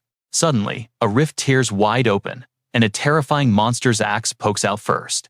Then a massive, absolutely furious bull-like demon steps out right from the void. It viciously swings its heavy axe right at the hunting party. A heavy-set hunter raises his shield, blocking the monster's devastating attack all by himself. You and I know it's about to pop off. Captain Onion screams, prepare for battle. Un-hee goes pale, watching the rift debris crashing down. The captain warns everyone there's more than one. Literally right on cue, 5 more axe-wielding demons squeeze their way straight out of the spatial rift. They all charge forward at once to slaughter the humans. Un-hee grits her teeth and instantly knocks an arrow into her bow. She fires her arrow straight at the beast, nailing it right in the waist. But tears in the sky just keep opening up, raining down countless more monsters. Hee-han shouts out her orders. Hey, evacuate all the civilians first. Everyone else form up into hunting squads and take those demons down. Taking in the absolute chaos around her, Hee-han asks herself, what the heck is actually happening here? Is this really a world quest? She remembers the Sword Saint's back and violently grits her teeth. And this disaster hits right when he's not even around to help. One of the civilians points off into the distance and screams in horror. Over there, Hee-han immediately whips her head around to look. The guy keeps yelling. Something huge is moving. The colossal monster slowly rises to its feet, leaving the hunters completely terrified and basically wetting their pants. They turn tail and book it in every single direction. Pure survival instinct takes over as they desperately try to escape the deadly danger. The monster's eyes start glowing. Hee-han's eyes widen as she shakes. Don't tell me, that's... She stares at the beast, boasting massive horns covered in razor-sharp spikes. Her voice is laced with absolute despair. SSS. Suddenly, a yellow car slams its brakes violently, screeching against the asphalt pavement. Lee Se-jun hops out of the ride quickly, telling the driver, Thanks man, now drive as far away from Seoul as you possibly can. He looks up directly at SSS, who is busy absolutely wrecking the city. Lee Se-jun hears the desperate screams for help from people completely surrounded by demons. Please save us, help. He quickly scans his surroundings and realizes the grim truth: every single escape route is totally blocked off. Are SSS's demons already running wild? Left with no other choice, Lee Se-jun pulls out his weapon, which immediately transforms into an epic battle axe. Lee Se-jun launches in one-shotting 2 demons instantly. And trust me, you're not going to want to miss what he does next. Alright, you and I are jumping right into the madness. His eyes hold pure murder. He is slicing through any monster blocking his path. Every single demon crossing Lee Se-jun's path gets absolutely slaughtered. Blood splashes everywhere, across the pavement, as he grits his teeth in pure rage. His mind flashes to the people he loves. Ka, his dad, praying they are safe. Meanwhile, over at their house, little Ka is fast asleep under a cozy blanket. Lee Se-jun's dad is reading a book right beside her. The scene is totally peaceful, until boom, a massive crash suddenly shakes the entire house. His dad pulls off his glasses and stares at the front door, completely confused about what just went down out there. A monster has arrived, instantly shattering their quiet night. Lee Se-jun's dad freezes, wondering what in the world that loud noise was. With just one punch, the beast completely caves in the heavy door. His dad jumps back, staring at it in total shock. The monster flashes a sick smile, peeking its creepy face inside. His dad turns pale with fear. Woken up by the noise, little CA rubs her eyes and calls out for her grandpa. He whispers frantically, telling Ka to come over. Outside, the beast launches another brutal kick right at the metal door. One more hit, and the door completely blows off its hinges. The massive creature casually strolls inside, like it owns the place. Growling non-stop, the monster sweeps the room with its eyes. Luckily, the grandpa and granddaughter manage to sneak into a nearby room, barely escaping those deadly claws. Holding little CA tight, he anxiously watches the roaming beast through the glass door. Then he nervously glances up at the moonlight, spilling in from a small window. He slowly and sneakily reaches his hand up, trying to quietly open that window. But terrible luck strikes. The monster spots them right through the glass panel. Drool uncontrollably drips from its mouth at the sight of fresh prey. The terrified grandpa stares right back at it. With a single strike, the monster smashes the door to pieces. He gets thrown backward, slamming into the wall, but refuses to let go of CA. Here's where it gets crazy. Watch this. The beast steps closer, flashing a sick smile, ready to slash them to pieces. Lee Se-jun's dad hugs Ka tightly against his chest, fully ready to sacrifice his own life to protect his granddaughter. Suddenly, a pale blue light bursts from Ka. Her eyes glow bright, as raw magic erupts all around her tiny body. She screams out loud. A huge wave of ice magic explodes outward, completely freezing the monster solid in its tracks. The evening sun sets, making the house feel cozy again. Golden hour light shines on an axe, blood dripping off the blade right onto the floor. Breathing heavily, Lee Se-jun stands there, absolutely covered in demon blood. He rests his axe on the ground and looks up at the massive block of ice. Staring at the frozen monster caught mid-reach, Lee Se-jun is totally stunned. He asks out loud, "What in the world is this?" Elizabeth pops up to explain, telling him that is all CA's doing. Startled, Lee Se-jun stares at the little cat and calls her name. He drops to one knee and asks where she has been. Elizabeth snaps back, saying to shut up because she had a rough time too. She remembers having to use her very last bit of magic to turn into a cat.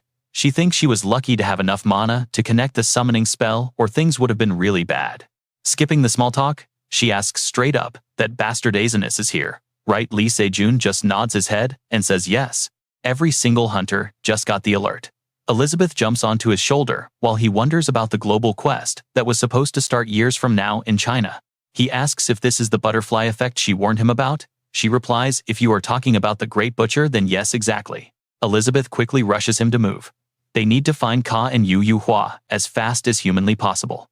Lee Se-jun agrees, saying they at least need to get them somewhere safe. But Elizabeth shakes her head no, that is actually not why they need them. Lee Se-jun looks confused and asks why. She bluntly tells him that evacuating them will not do anything. "I know what you are thinking, but get this." Elizabeth reveals Azinus is hunting those two specifically. Lee Se-jun's face instantly drops in pure dread. He yells out what Elizabeth closes her eyes, declaring Azinus is not fully revived yet. She explains further. Counting the shard from the auction, she has already destroyed his other fragments. So without enough of those pieces, that guy cannot possibly revive with a complete physical body. The image of CA and her mom flashes in his head. Elizabeth continues, saying, "The absolute fastest way for a monster to heal is absorbing people who have massive amounts of mana." Lee Se-jun freezes his eyes wide open. He says, "Wait, CA makes sense, but why would Yu Hua be a target here? Yu Hua does not have strong magic." Elizabeth leans in, saying it is because she does not know. Her tone gets dead serious now. Turns out Yu Yuhua has an insanely huge amount of hidden mana locked away inside her. Over in Se-jun City, a demon spins an axe in its hand before swinging it down hard right where Yu Yuhua is standing. She dodges to the side, drops to one knee, and draws her bow into a sniper stance.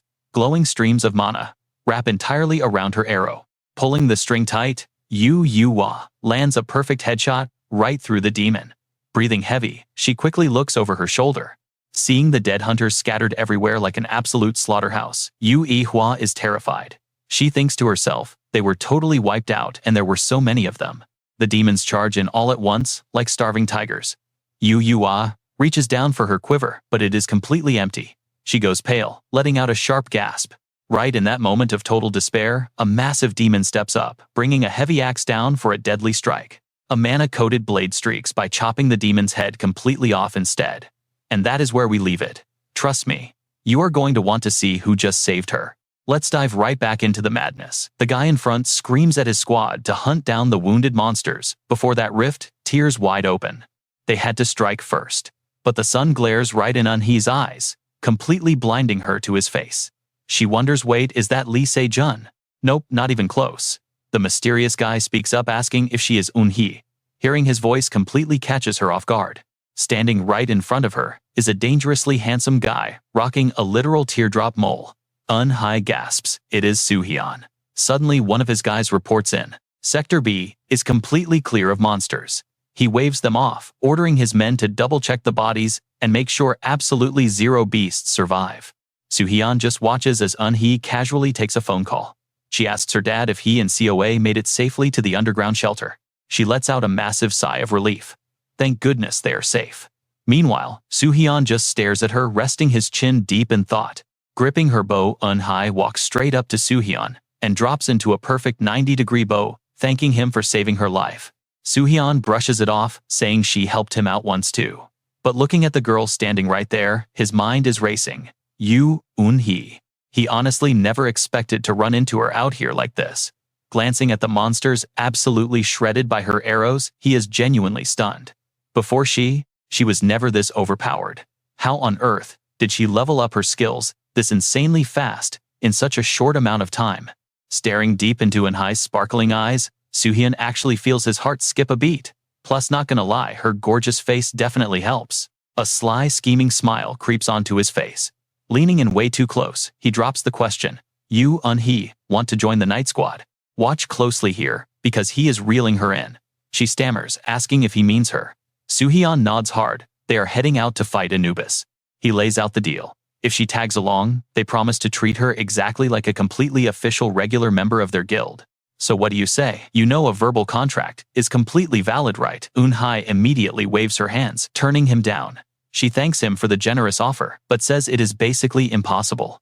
Soo-hyun's smug face completely freezes when she flat out rejects him. She says she has to go find her daughter.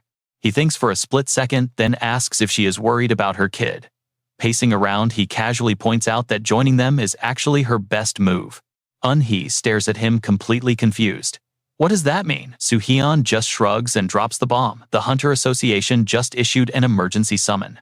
He keeps pushing. In a massive crisis like this, every single hunter is strictly required to follow the association's direct orders without question. Anyone who disobeys, they do not just lose their hunting license, they get hit with massive penalties too. Eunhee's eyes snap wide open in shock. Right where she cannot see him, that smug, scheming smile creeps back onto his face. Of course, rookies under 1 year are completely exempt from this rule. Soo-hyun keeps laying the bait for her. Did she not say her daughter was completely safe down in the shelter?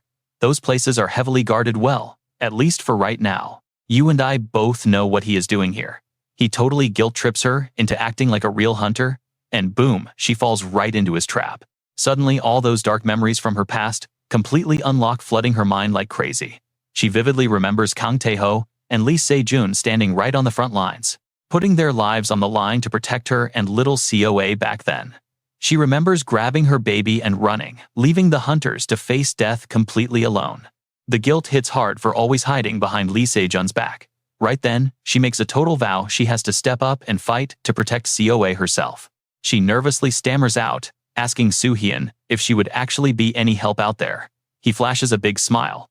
Oh, absolutely. He casually explains that their squad desperately needs a solid rear guard. Hearing that, Eun-hee clenches her bow with everything she has got.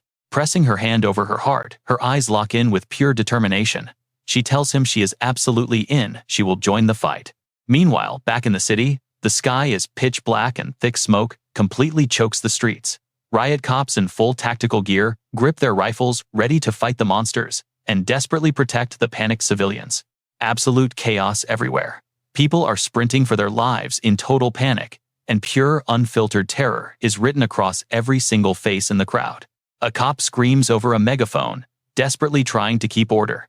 Form a line. Stop pushing. There is still plenty of room inside the bunker. He practically begs if any hunters are hiding in the crowd, get to the shelter entrance immediately to help. And hey, Grandpa and baby Coa are standing right there. Hearing that desperate plea, Grandpa hesitates for a second, remembering that little Coa is literally an overpowered witch who can completely one-shot a giant monster without even breaking a sweat.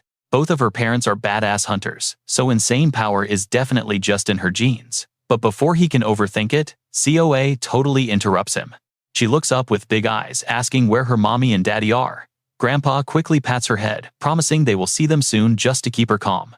But honestly, if you look closely at his wrinkled face, you can clearly see the heavy, crushing anxiety hiding right underneath that soft smile. Monsters just keep spawning endlessly out of nowhere, and Grandpa seriously doubts this flimsy shelter can hold out much longer. But suddenly, a mysterious guy steps onto the scene.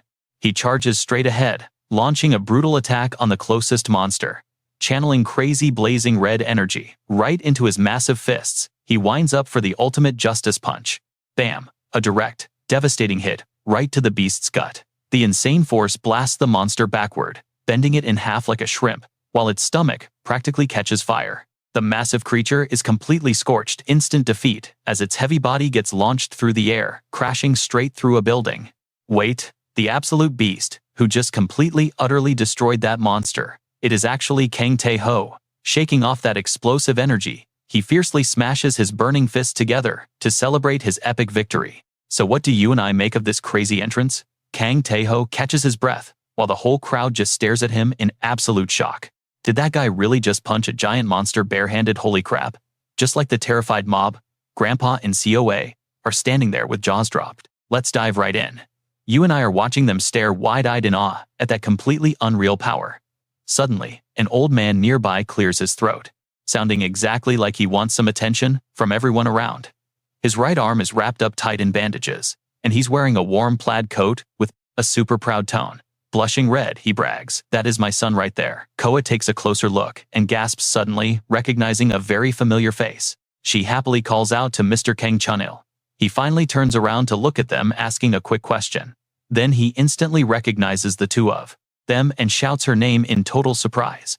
Coa, meanwhile, somewhere else, Lee Se-jun yells, "Coa is coming with me." Right now, he's running for his life. Straight ahead, completely shocked by Elizabeth's crazy idea, that he actually turns to yell at her. Elizabeth grips his shoulder tight, and she says, "Exactly. If Coa goes with you, you can finally finish off Azanis." His voice is full of total frustration, completely refusing to put his own kid in any mortal danger. You want a literal child to fight a monster. Azanis isn't just your everyday average beast, by the way. It is an actual world boss. Not even the legendary Holy Sword can scratch this thing. Elizabeth firmly reminds him of exactly how dangerous they are, though he's clearly terrified for his daughter. Lee Se-jun shuts the whole idea down. "You are telling me a world boss can actually lose to Coa? I cannot bring her to fight a monster like that." While his face completely darkens with pure heavy anger, Elizabeth still tries to convince him. "I completely understand that you want to protect Coa, but doing that is going to risk the life of Yu Unyu Uihua." He keeps running, grinding his teeth heavily, weighing the awful options, but totally unable to make a decision. Meanwhile, Elizabeth keeps pushing her logic.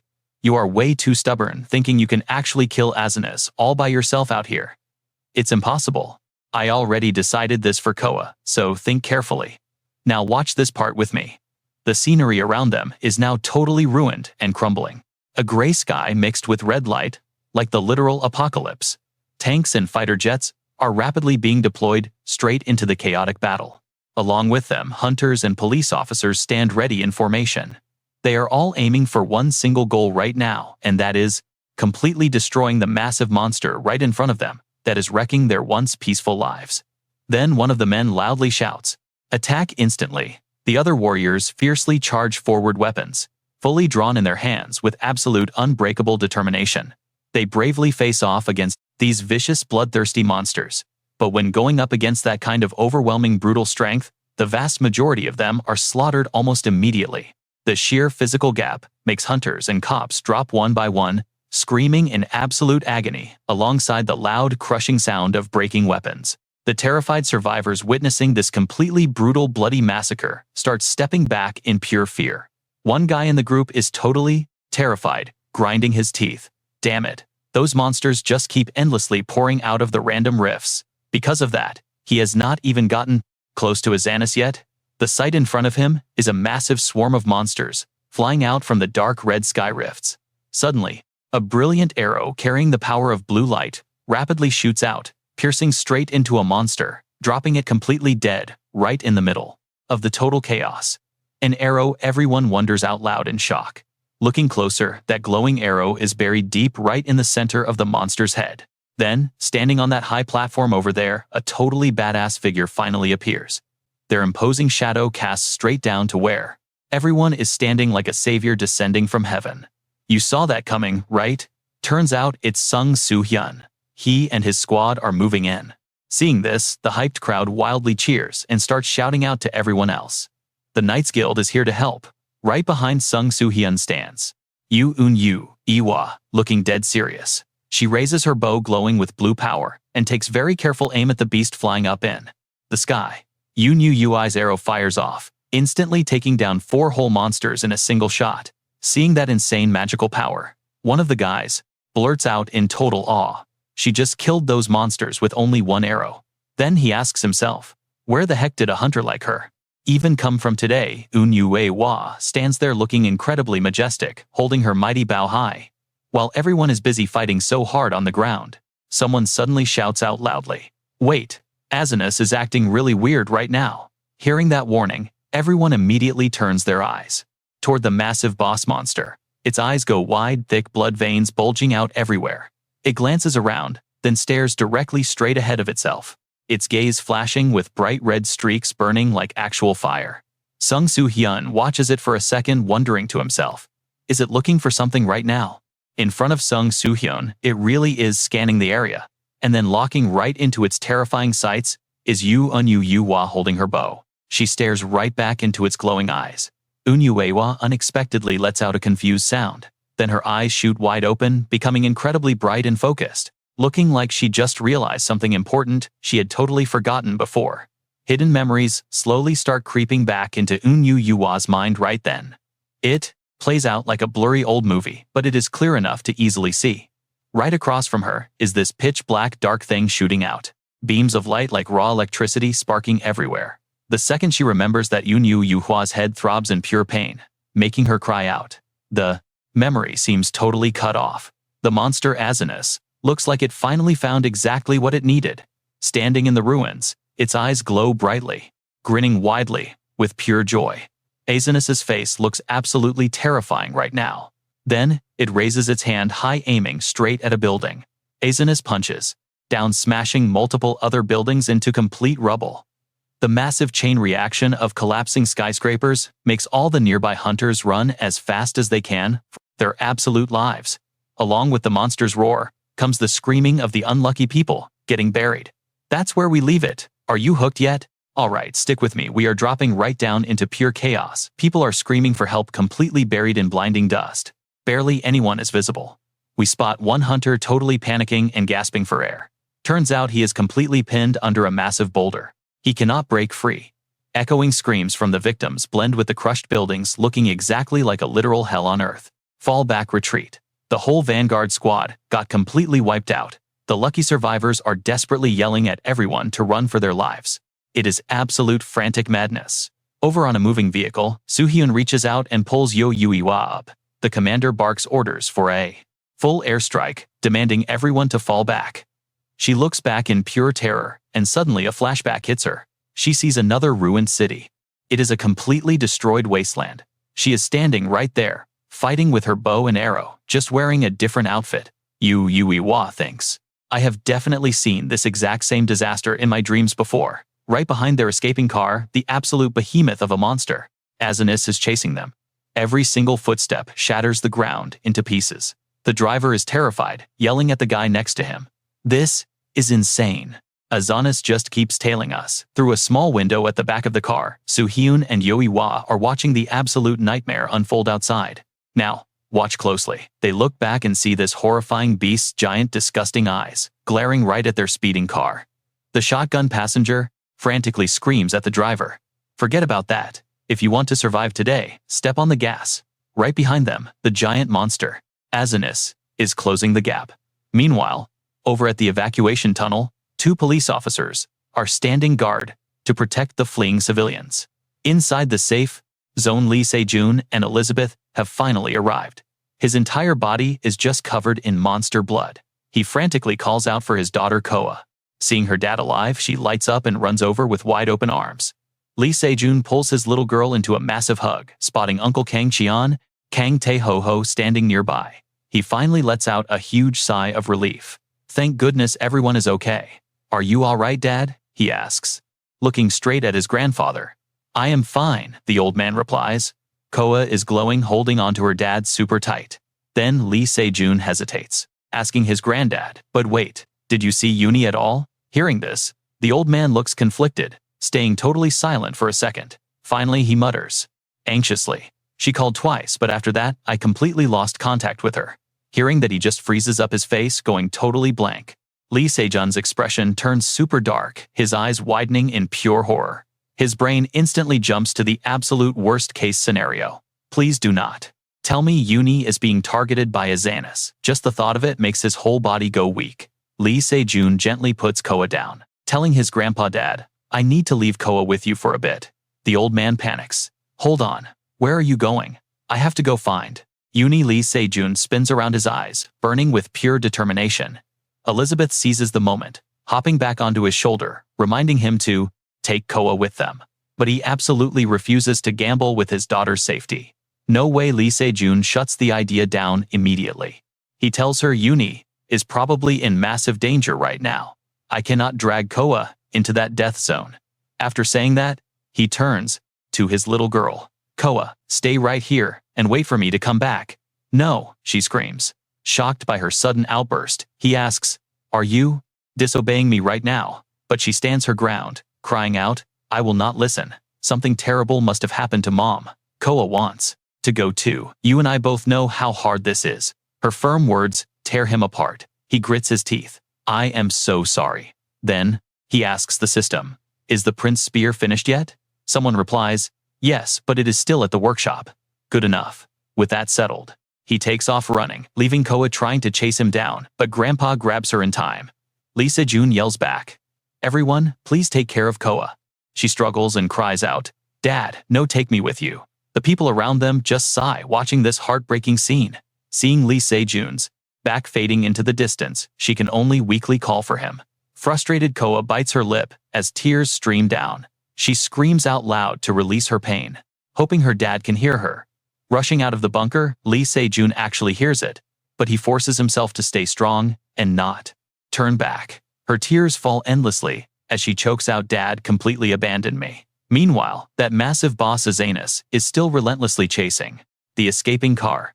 It feels like it could catch up at any single second and swallow them whole. It keeps its terrifying gaze locked right on them, effortlessly trampling over literally anything in its path, even crushing a whole building, seizing the chance while the falling buildings create a massive smokescreen. The crew inside the car yells out, turn into the alley now. The car aggressively swerves, while huge chunks of falling debris rain down from the sky. The vehicle blasts forward like a rocket. It is obvious if they slow down for even a fraction of a second, they are all going to be buried alive. Miraculously, the car manages to escape the danger zone. But there is still one huge glaring problem. Why the heck is it still following us? The driver panics. I have no idea. Inside, Soo-hyun is getting super frustrated, thinking to himself, this is way too weird.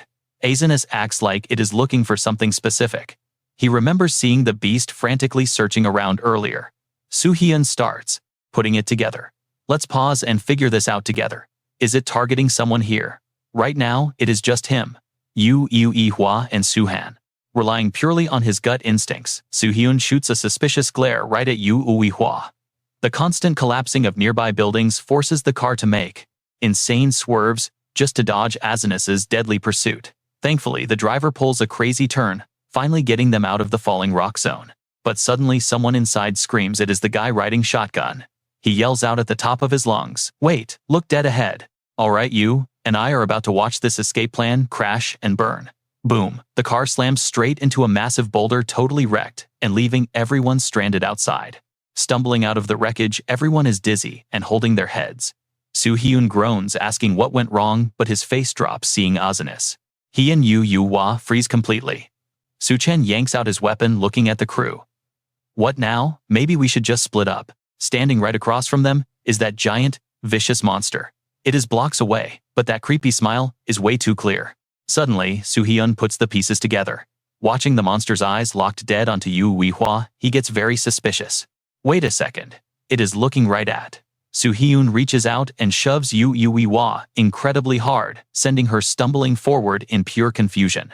Instantly, the giant monster's eyes track right along with Yu Hua. Soo-hyun finally figures it out and smirks. What are you doing? Yu Hua stares at him, absolutely terrified. He points right at her and announces to the group, it is her. She asks what he means. The monster wants her. That thing is targeting her. Hearing this crazy accusation, Soo-chan and the rest stare wide-eyed at Yu Hua, totally frozen in disbelief. Soo-hyun yells out furiously. We almost just died because of you. She still cannot even process this crazy truth. She runs toward them, begging that it is a misunderstanding. But someone fires a warning shot right at her feet to stop her. Stay back. I knew something was wrong with you. This is all your fault. Soo-chan readies his weapon, gritting his teeth. Why did you even get in our car? If you want to die, die alone. Her eyes go wide, completely devastated by what she is hearing. But before she can process it, the monster roars right behind her. Watch closely, because this is pure nightmare fuel. Dust clears, falling rocks crash, and those glowing eyes lock onto her, completely unblinking. With a massive hand, Asinus grabs an entire building, ready to smash right through. It looks like the beast is going to crush her instantly. Frozen in absolute terror, she can only let out a tiny gasp. Far away, the others hide out of the monster's sight. Soo-hyun thinks to himself coldly. I wanted to use her as our guild's poster girl, but she is a ticking bomb dragging us down. He grinds his teeth, cursing their awful luck. The beast flashes a satisfied grin. Its hand shoots forward at lightning speed toward the pale frozen girl who cannot even move an inch. Then, a massive explosion hits, echoing across the sky like wild thunder. Meanwhile, little Koa is sobbing hard, covering her face. Kang Chonil nervously asks Grandpa how they can comfort her. Ice cream or a teddy bear will stop those tears, Grandpa says awkwardly. Kang Chonil immediately volunteers to go grab some sweet treats. Nearby, Elizabeth is watching the whole situation unfold. She slowly approaches the crying girl, whose tears are falling fast. Stop crying, little one. Elizabeth tries comforting her. But Koa hiccups, asking what happens if her parents never come back. Elizabeth checks the magical aura around the kid. Her emotions are unstable, causing all the surrounding mana to go wild. You and I both know what happens next. If she loses control, this whole place collapses. There is simply no other choice. Making up her mind, she touches the crying girl. Breathe steadily and control your mana. If you do that, I will take you straight to Lee Se-jun.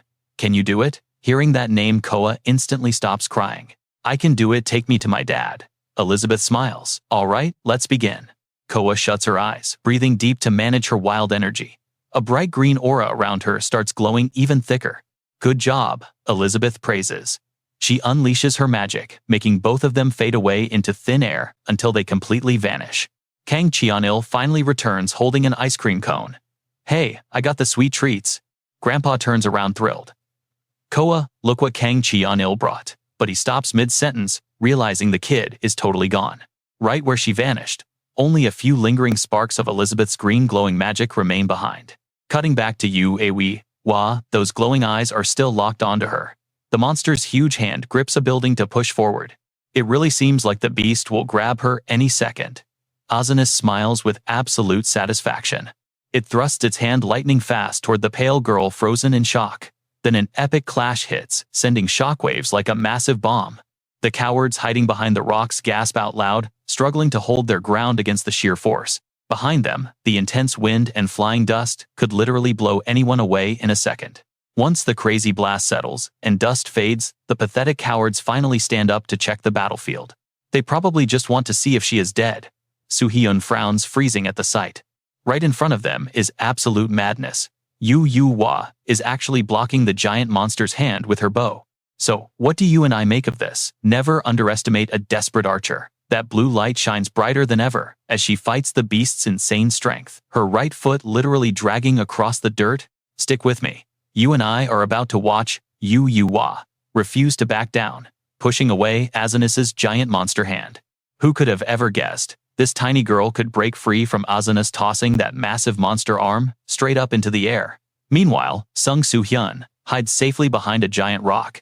He watches this absolutely unbelievable scene unfold and gasps in pure shock. Wait a minute, did she actually just deflect Azanis's brutal attack, using nothing but the handle of her bow? Yu-Wah stands her ground, gripping her bow super tight. Then, completely out of nowhere, a glowing system prompt pops up. It reveals a hidden title. Her title skill is Acknowledge, while her special skill just shows up as an entirely unknown mysterious hyphen. Instantly, the whole area goes pitch black. Another message flashes on screen: the tutorial quest has officially begun. In a flash, Yu-Wah gets teleported to a completely new space, where bizarre, creepy monsters are literally hanging all over the ceiling. They all look totally different, but every single one has a sick, evil grin. A new system window pops up demanding she open her personal status screen. Now wearing a totally different outfit, Yu-Wah's face darkens. She sits huddled in a corner, completely surrounded by these disgusting, terrifying monsters, all locking their creepy eyes on her. They giggle like maniacs. Are these ghosts? She wonders. Shivering uncontrollably from pure terror, she cannot even force a single word out. Her hands tremble nonstop. She curses internally. Why ghosts? I am way too terrified to even step inside a fake haunted house.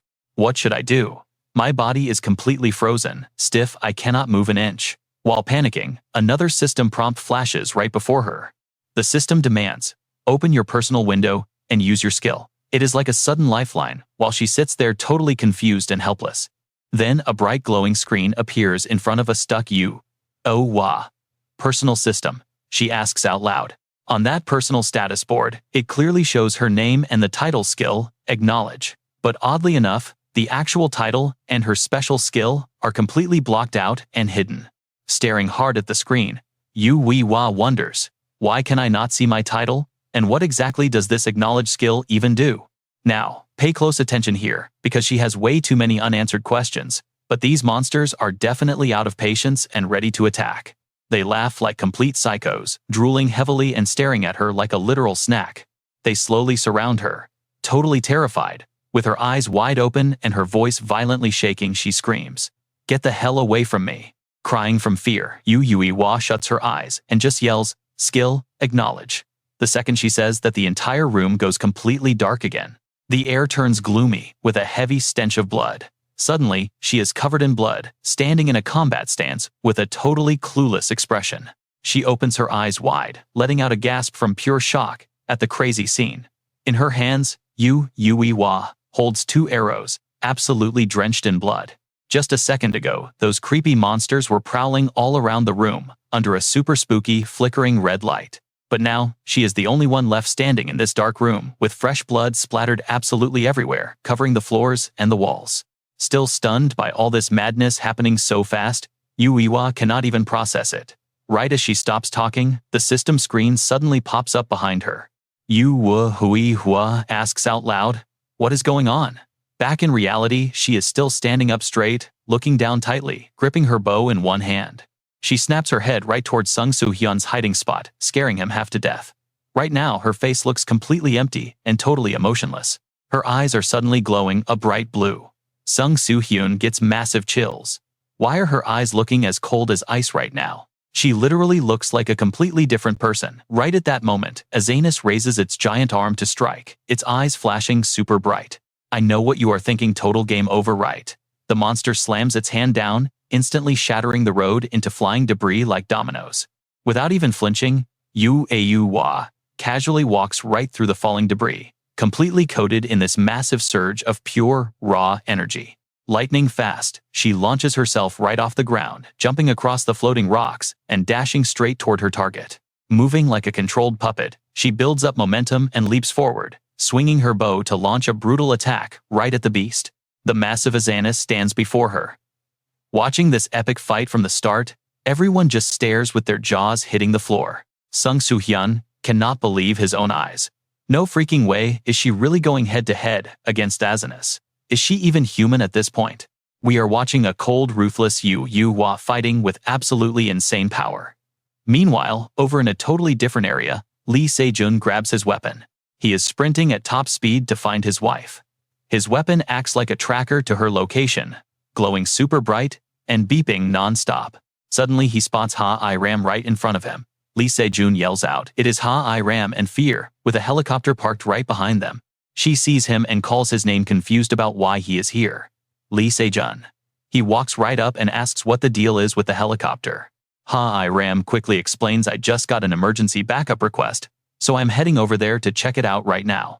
Lee Se-jun frantically looks inside the chopper and begs her, "Can I hitch a ride with you guys?" "Go where exactly?" she asks, totally confused. Right when he settles inside the chopper, a bright glowing light with zigzag patterns magically appears on the ceiling. Ha-I-Ram lets out a huge gasp, like she is asking what is going on. Then Sia pops out crying and calling for her dad, and Elizabeth is right there with her. Sia. Lee Se-jun stares at her, totally shocked. Up front, a stunned Ha-I-Ram asks the pilot next to her, "Where in the world did this kid come from?"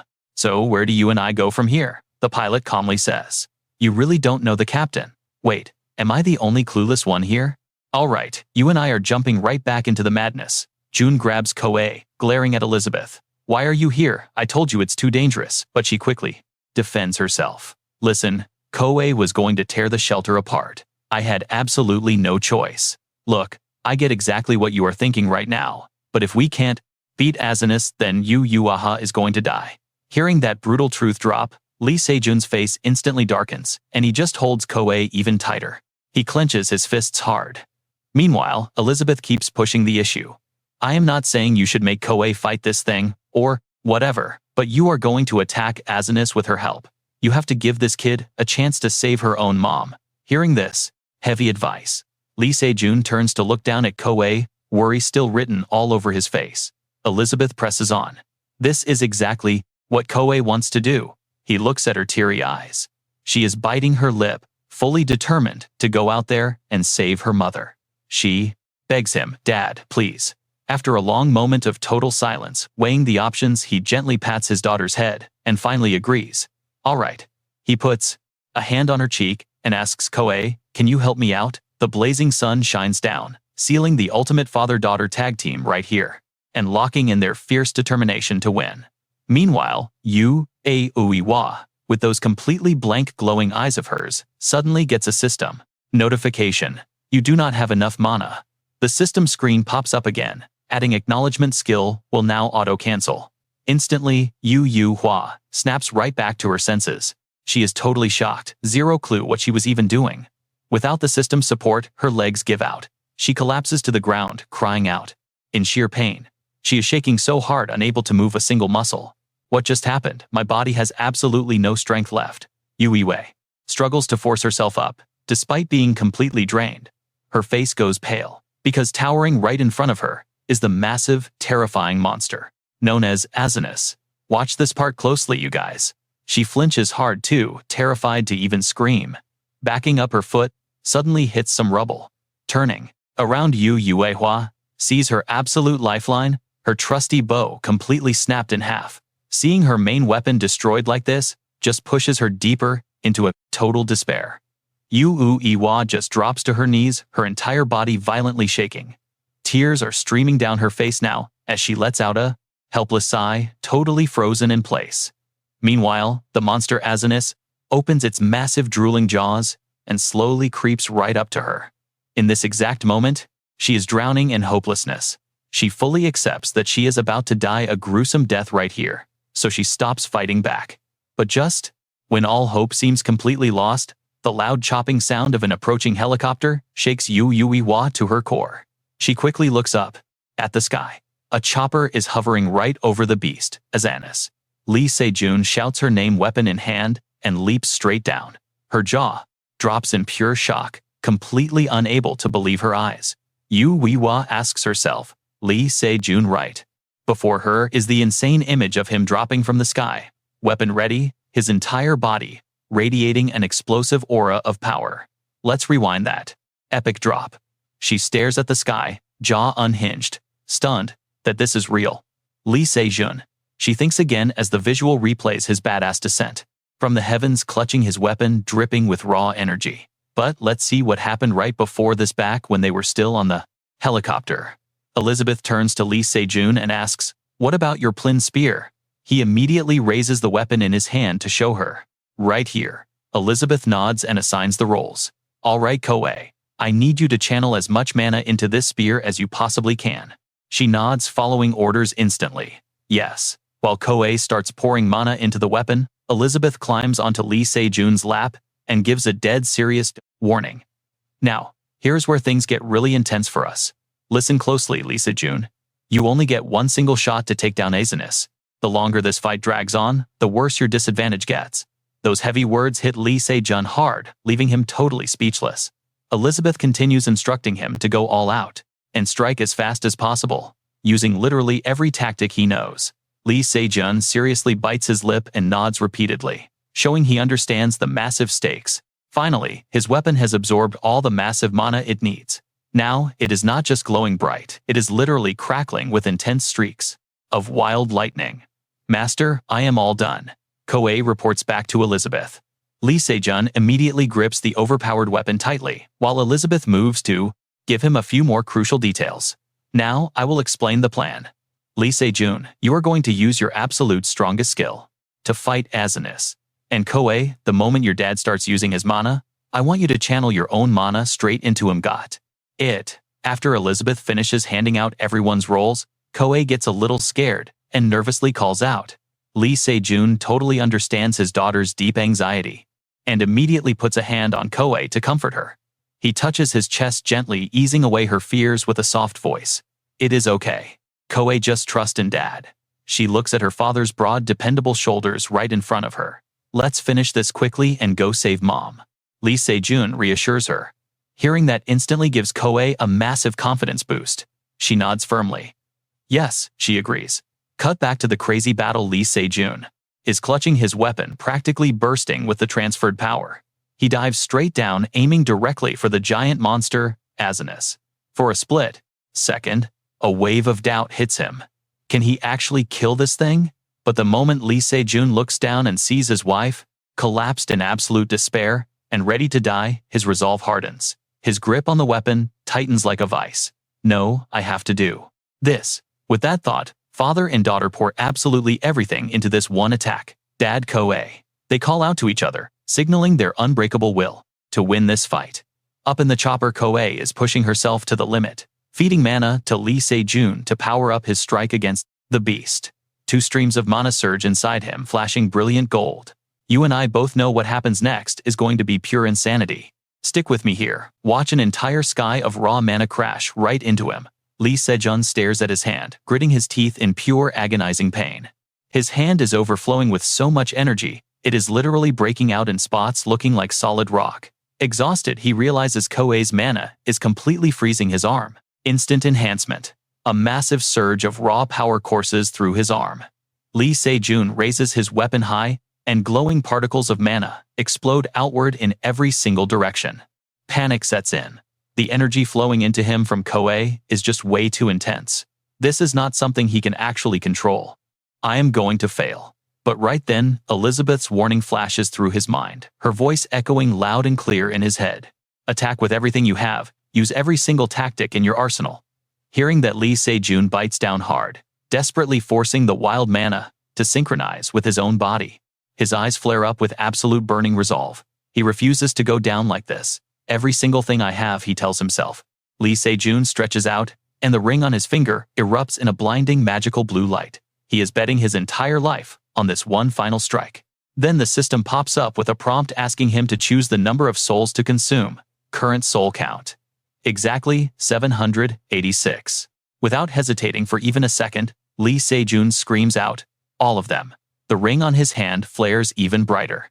I'm going to save Yun Yu Yui Hua. Lee Se-jun hypes himself up with blazing determination.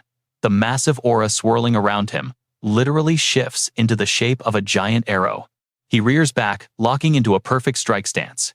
His eyes are glowing bright, radiating pure, raw, unstoppable power. Now pay close attention here. As he raises his weapon and roars, even the massive world boss Azana steps back from this blinding light of justice. The colossal beast crosses both arms to block the incoming hit. Its green eyes glow menacingly as thick mana swirls violently around its massive body. Looking like a literal god of thunder descending from the heavens, he brings down absolute merciless punishment on anyone daring to stand against him. Lee Se-jun unleashes his weapon, sending it hurtling down like a massive arrow. Streaks of pure crackling energy wrap around it as it tears through the sky. Harem and the pilot in their vehicle are completely stunned by that blinding flash of power. Honestly, everyone else is totally frozen in shock too. From Higyeon and the hunters all the way to Sung Soo-hyun's group, everyone is speechless. But Yun Yu Yui Hua. Her reaction is the most intense. Her eyes are wide open, tears just streaming down her face. That bloody red sky is totally gone, completely replaced by a vast, brilliant expanse of blue and purple. A beam of light flashes by shining like a literal falling star, sent to save the world. That magnificent blue glow from the sky illuminates the ground completely. It makes everyone look back and seriously wonder, is that a comet? Right at the center, a massive condensed sphere of light is rapidly building up. Overlapping beams of pure mana energy flash so wildly that anyone standing nearby has to cover their eyes and brace themselves just to keep from falling over. Massive wind gusts sweep through carrying that blinding light. The air turns so cold that Hun and the people nearby are literally breathing out frost. She is confused, wondering where this freezing air is coming from. Then Hun completely freezes up herself. Right in front of her is the giant world boss Azanis, turned completely to ice. It looks like a glowing blue diamond now. You and I know what that means. The system pops up confirming the world boss Azanis is defeated. World quest fully cleared. But look up, falling straight out of the sky is Lee Se-jun, his clothes absolutely drenched in his own blood. That same blue light is still wrapped around him, but it is fading fast. Yun Yu Yui Hua instantly sprints over, reaching out just in time to catch Lee Se-jun's falling body. Panic fills her chest as she sees her husband, totally unconscious. Lee Se-jun Yun Yu Yu Hua drops to her knees, both hands still desperately holding on to him. Gently laying him down, she gasps for air and looks up toward the loud sound of chopper blades. Up in the helicopter, Coa is waving frantically at the two of them. But Yun Yu Yu Hua is completely tapped out. She barely manages a weak whisper Coa before completely passing out right on top of her husband. Mom. Mom. Looking down from way up high, Coa is feeling totally helpless. Unable to reach her parents, she turns to Elizabeth, tears filling her eyes. Sitting right behind her, Elizabeth calmly reassures the crying girl. It is all right, Coa. They just passed out because their mana pools hit absolutely zero. Coa turns back, still sniffling. Master said so. Hearing that, Elizabeth quickly snaps her gaze downward. Right there below them sits the giant, completely frozen boss, Azanis. She sighs in deep relief. That was incredibly close. His spear mastery, the king's ring, and Koei's raw mana. If even one of those pieces was missing, taking down Azanis would have been flat out impossible. Honestly, I should just be thrilled this monster is finally dead. By now, the chopper touches down, right where the couple is lying unconscious. Harem steps out to help, but Elizabeth's face suddenly flashes a look of deep sadness. Staring at the unconscious Yun Yu Yui Hua and Lee Se-jun, she whispers a chilling warning. The butterfly effect from this is going to be so massive, you will not be able to control it. Suddenly, the system screen flashes again with a new alert. You have successfully prevented Koei's second tragedy. A special brand new skill has just been initialized. The ring on Lee Se-jun's hand starts glowing ominously. Another system notification pops up immediately. The king's ring has successfully absorbed a massive amount of humanity's life force. Meanwhile, Yun Yu Yui Hua wakes up sitting in a brilliantly lit, almost heavenly dimension. She is just sitting there with a massive table set right in front of her. Confused, Yun Yu Yui Hua looks around wondering, where the heck am I right now?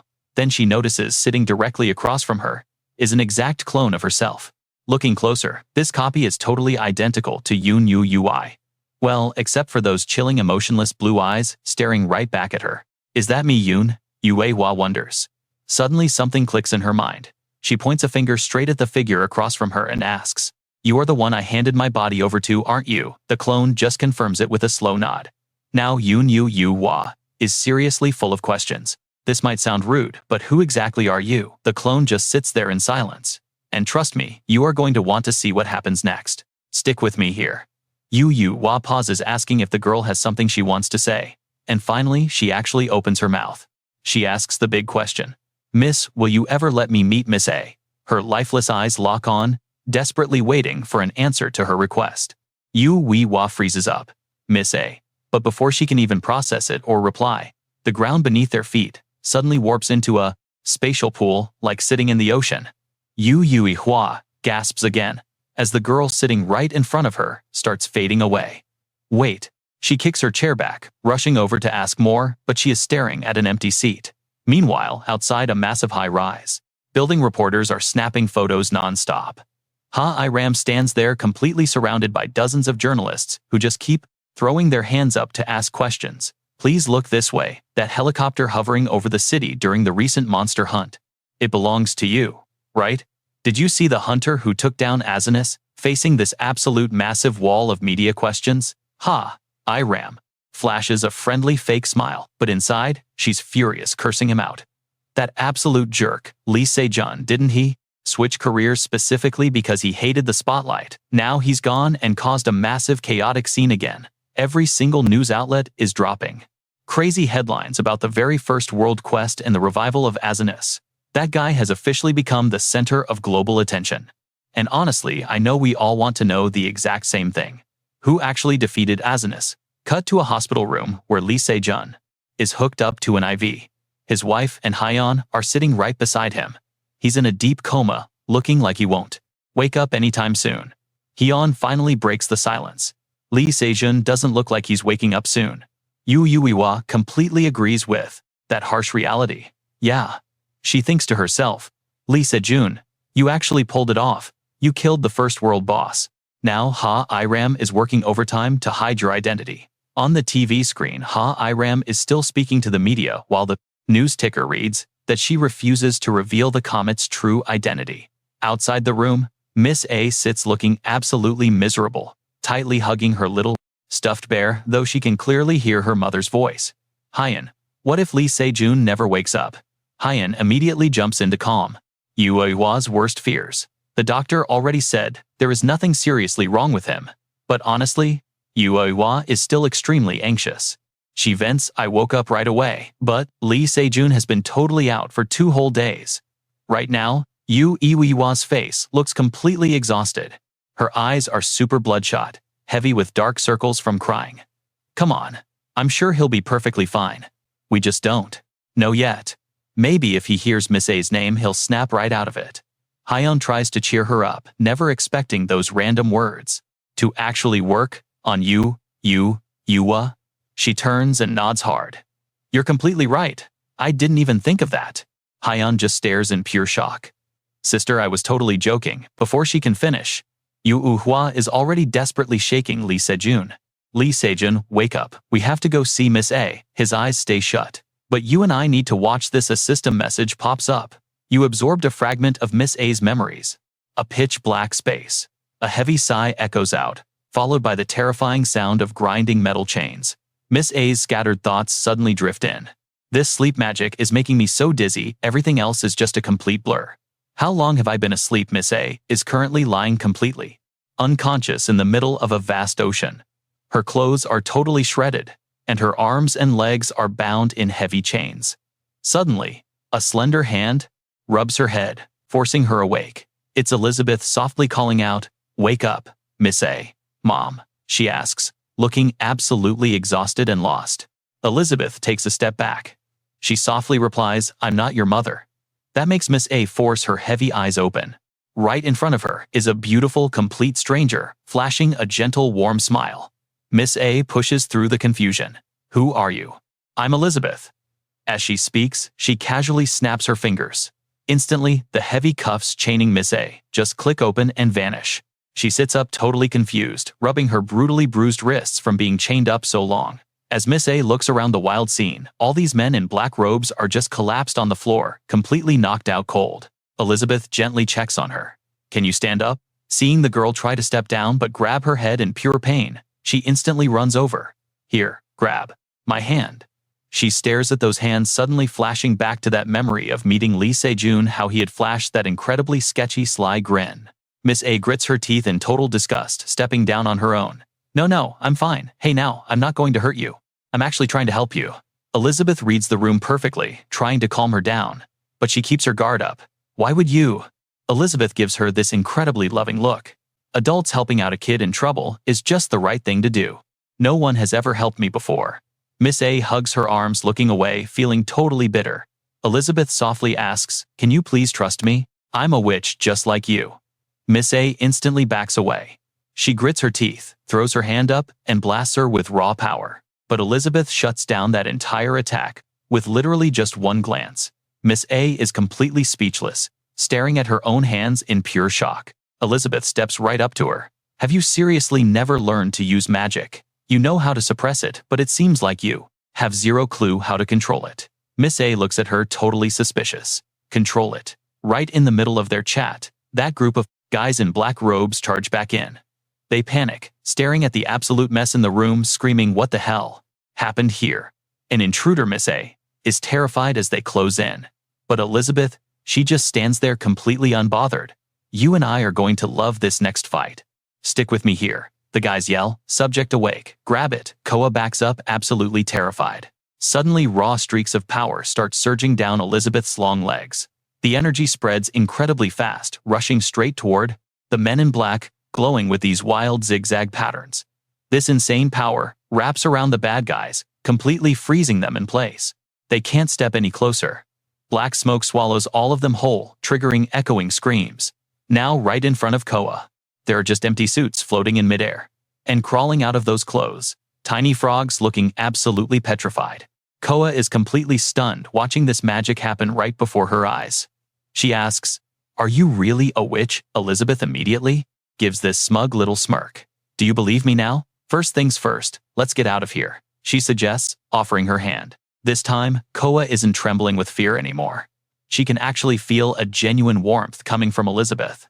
So, without hesitation, Coa finally trusts her and reaches out. That handshake, pure salvation for Coa. It's like these two just found their ultimate soulmate. Boom, right after they touch, a system panel pops up. Absorbed a piece of Coa's memory. Suddenly, a familiar voice calling out gets louder and clearer. Lee Se-jun. Lee Se-jun, wake up, we need to go see Coa. The second those words drop, Lee Se-jun finally snaps his eyes open from a massive dream. Emotions completely overflow. Yuiwa gets teary-eyed with joy, calling Lee Se-jun's name over and over. Meanwhile, Hyeon is standing there super awkward. Wow, it actually worked. Lee Se-jun sits up, and Yuiwa immediately supports him, asking, are you okay? Lee Se-jun, does it hurt anywhere? But he doesn't say a single word. Total silence. For a long second, he shows zero signs of wanting to talk. Yuiwa looks at him, and pure unease rushes right in. Lee Se-jun, she calls out, basically begging to know. Now pay attention, this is where the vibe totally shifts. He's sitting there like a totally different person. Cold face, empty eyes, just staring. Like she's a total stranger. Yuiwa calls out again, scanning his quiet face. Maybe he's just groggy from the coma. She gently rubs his back, checking on him. Are you really okay? Does it hurt? Lee Se-jun just slowly mutters back, I am fine. Hearing that, Yuiwa lights up.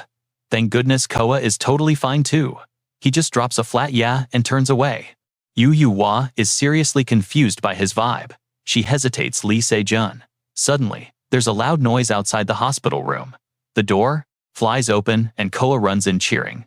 Dad Hyeon is right behind her, looking just as thrilled. But the exact second Coa steps inside, she completely freezes. Her eyes go wide, with pure terror, staring at her dad. Lee Se-jun is sitting on the bed, his whole body radiating this untouchable icy aura. She calls him, but no answer. Those soulless eyes just lock onto his daughter. Coa instantly panics, clinging tight to Hyeon's leg. Yuiwa turns to her daughter, super worried. Coa, what's wrong? The girl stares at Lee Se-jun, her voice shaking with absolute fear. Dad is acting weird. Yuiwa bends down to comfort her. Oh, Dad is just really exhausted. Let him rest. A little longer, okay? Meanwhile, Lee Se-jun just sits there frozen like a statue, ignoring literally everyone in the room. Hyun and Yo Yua turn to leave, gently reminding Koa, "Come on, let's step outside so Dad can sleep." The little girl hesitates, looking completely lost and refusing to move. No, Dad is being scary. Fast forward to the evening, everyone is home. Yue Hua can't hide her massive anxiety, watching Lee Se-jun. He's been sitting in dead silence ever since he woke up. Yu Hua thinks to herself, they made it home, but he still has zero energy. And Koa is acting just as strange, keeping serious distance from her dad. Right now, the little girl is sitting on the couch hugging the cat, side-eyeing her father. Yue Hua feels the heavy, awkward tension in the air, so she quickly grabs Koa's backpack, digging through it. "Oh, right, Lee Se-jun, look at this. Ta-da, Koa drew this for you." She holds up a super cute drawing of a... You and I both know something is wrong here. He just stares at the happy family drawing, dead silent. Yo Hua is absolutely speechless. She's totally stunned by his cold attitude. She thinks, this is crazy, he's usually so cheerful. She can literally picture him grinning and saying, "My Koa drew this, it's a masterpiece. Is she the next Picasso, or what?" Trying to break the ice, Yue Hua tries one more time to get Lee Se-jun's attention. "Hey, look, this one is me, and this ugly guy right here is you." She even drew Dad, and Hyun too. Lee Se-jun just stares blankly as she talks. Finally, he just grunts, "Yeah." That single word makes Yue Hua freeze on the spot. The drawing slowly slips from her hands and hits the floor. Her face goes completely dark. Oh, a million questions flood her mind right now. Why is Lee Se-jun acting like this? Staring at his back, she feels totally crushed. No matter how tough things got before, he never acted like this. The loud, energetic guy she loved is now just grunting one-word answers. And the absolute craziest part of all is that he hasn't looked at Koa even once. It's like the current Lee Se-jun has had every single drop of humanity wiped from his soul. Suddenly, the black cat Koa was hugging walks right up to her. And it speaks actual English. His current mental state is really, really bad. Yue Hua spins around to look, and a bright blue light flashes. The cat is completely gone, and standing right there is a tall, gorgeous woman rocking a sleek black suit. She smirks and says, "Hello, Miss Yue Hua. I realize I still haven't properly introduced myself. I am BT." Let that sink in for a second. Yue Hua just stands there, jaw dropped completely. "All right, come along with me." H is absolutely speechless. Hands shaking, she points at B. The cat just turned into a human. But B just casually replies, "Oh, the cat is my summon." Little K immediately lights up with pure joy. She excitedly cheers, "It's my master." She runs over smiling. "This is the first time I've ever seen you in human form. Master, your hairpin is so pretty." B softly pats the little girl's head and laughs. "Haha, thank you, kiddo." H is still super confused. She squints and asks, "Wait a minute, B. Don't tell me you're the person I met at the tutorial tower back then," she says, flashing back to when B fully healed her wounds. The mysterious girl just shrugs it off and calmly replies, "Yep, that's right. I think that was actually our first time crossing paths." After the quick greetings, B crosses her arms, dropping the smile. She gets deadly serious. More importantly, we need to talk about Lee Se-jun's current condition right now. Back inside the room, the vibe is heavy. H listens carefully to B. Lee Se-jun is sitting right across from her, completely stoic, while B explains everything she knows. The more H hears, the more panicked she looks. Finally, with a shaking voice, she asks, "So you're saying the ring Lee Se-jun wears has a side effect that it literally drains away his humanity over time? Just to kill Azanis, he had to use the ring's ultimate power. Is that really why he's acting so totally weird?" Lately, H's face goes completely pale, asking this. B nods. "Exactly. Right now, Lee Se-jun has lost almost all his humanity. We're talking not just his emotions, but his thoughts too. Now, pay attention here. This is wild. Lee Se-jun has just been sitting completely quiet listening." B continues. "Honestly, he's slowly turning into a completely empty shell." H just can't accept this insane reality. Her heart drops, and she desperately asks, "But why? Why would he ever go that far? Why?" B just stares at her in dead silence for a moment, before finally speaking up. "Because if he didn't do it, the one dying would be you, H. Hearing this completely shatters her. She slowly looks up at the silent guy sitting right in front of her, totally heartbroken. Lee Se-jun, is that really true? Just to save me, you sacrificed your entire humanity like that.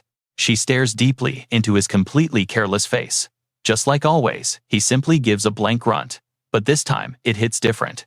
H's vision goes dark, her whole body shaking violently. She grabs her head in total panic. Little Ca sees her mom breaking down. Into her hands, completely trembling. Tears well up in the kid's eyes as she steps closer.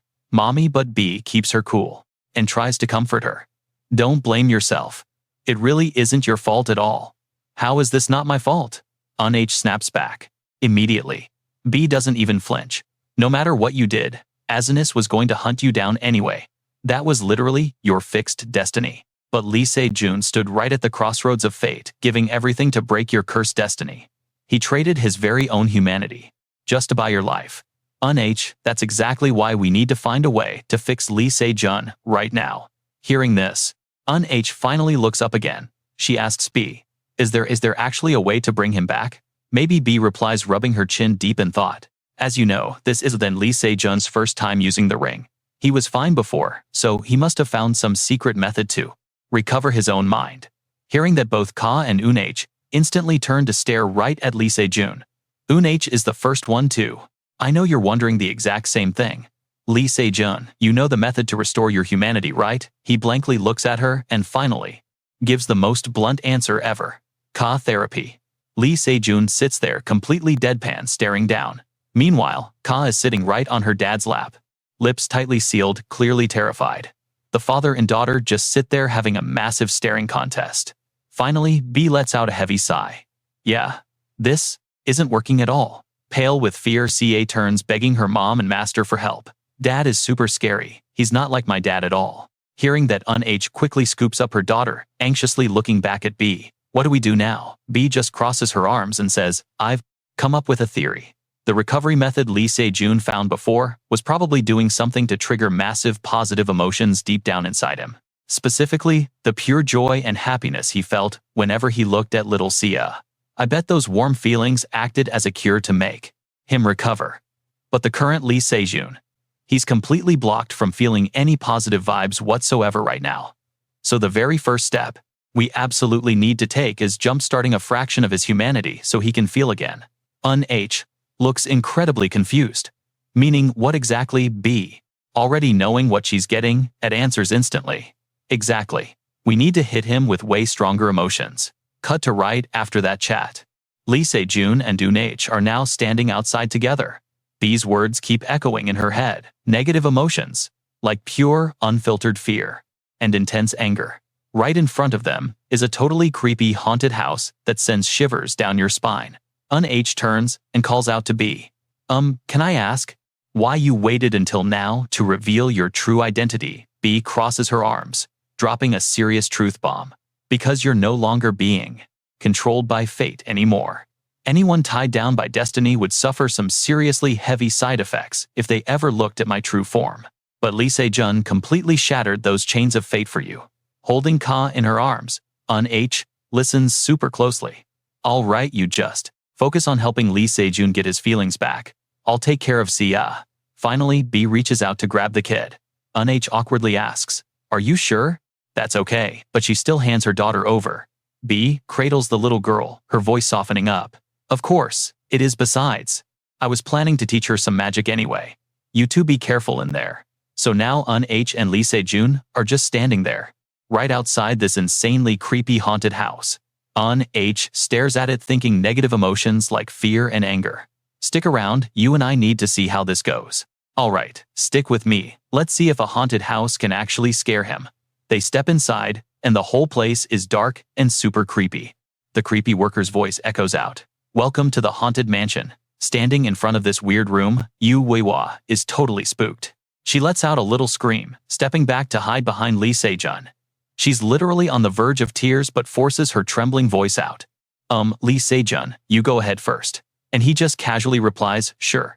Yu Weiwa watches him easily walk right into the dark. He doesn't show even a hint of fear. She wonders, is he not scared at all? Trying to follow him, she suddenly bumps into something hard. Instantly, A horrifying dummy with a missing arm and a pale dead face drops straight down from the ceiling right in front of her. Hua freezes in pure terror for a few seconds. But then bam! A brutal punch gets smashed right into the poor mannequin's face, followed by her absolutely deafening scream. In the end, a totally embarrassed Hua has to bow and apologize to the haunted houseworker. Meanwhile, the guy is shivering in fear, regretting his life choices. Outside, the bright sun shines over the park, and Hua thinks about her plans. She lists everything they tried today. Horror movies, bungee jumping, totally useless. Come to think of it, he even jumped from a helicopter like a boss. That was seriously wild. She can't help but let out a massive sigh. On their way back, Hua casually asks, "Hey Lee Se-jun, what are you actually afraid of?" He instantly replies, "Nothing." Hua pushes back, "Really? Have you never been scared in your entire life?" Lee Se-jun answers, "I used to be." Hua jumps right on that chance and asks, "What is it? What were you scared of?" Lee Se-jun stops walking. He looks straight at her. Without a single second of hesitation, he says, Hua is completely stunned. They stand there with a beautiful view. "You and I both felt that, right? So intense." He slowly tells her, "I'm terrified you'll die."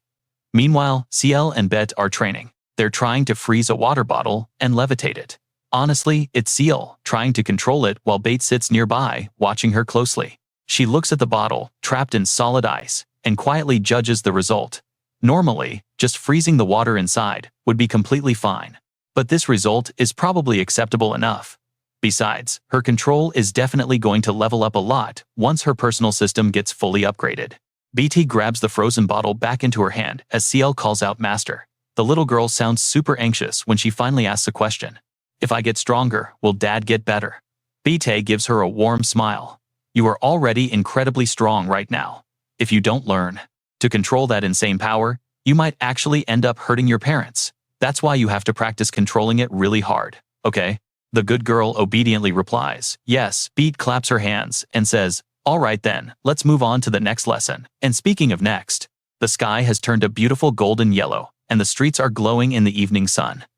Lee Se-jun and Hua are riding a taxi home. Hua is still totally lost in thought over what Lee Se-jun said earlier. He was afraid of her dying. She never expected him to actually say that. Thinking back, he was actually pretty cool, right? No, wait, what are you even thinking about? Hua. Her face turns bright red as she shakes her head. She shakes off the thought. But then, her mood drops again. Lee Se-jun has always been the kind of guy to hide his true feelings. Yet, today, he answered every single question so honestly. But because he's being this open, it actually makes it way harder to ask about everything. Does Lee Se-jun have his own reasons for keeping secrets to himself? Hua lets out a heavy, depressing sigh. The taxi finally stops and drops them off, right in front of their house. She thinks let's just call it a day. But before they can even take a step, someone blocks their path. Now pay close attention here, because things get messy. A mocking voice calls out, "So you're here, Hua." She stares at the guy, standing right at their door with the most punchable face ever. It's Shi-un. Annoyed, she asks him, "Why are you here? What do you want?" He steps up casually, stating, "I have a few things to discuss with you. About you and Anubis." Hearing this, Hua grits her teeth hard. She bites back, "I have absolutely nothing to say to you." Shi-un quickly cuts her off. "You really should listen." He steps closer to her. His voice drips with threat. Hua, you remember Anubis was chasing you, right? If I'm not mistaken, you led that monster straight into Seoul." He smirks like a total villain and continues, "And I'm planning to release this little fact to the public." Hua completely panics. Pure dread washes over her face. She stammers out, "What, I didn't bring Anubis here at all." Shi-un slowly pulls out his phone. Taking it from his pocket, he stares her down and says, "I wonder what everyone else will think." Even though Anubis was taken down quickly, the damage was already done. He raises his phone up.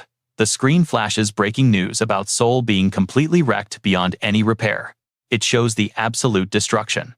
The families of hunters and innocent people who died had to suffer such massive losses because of Anubis.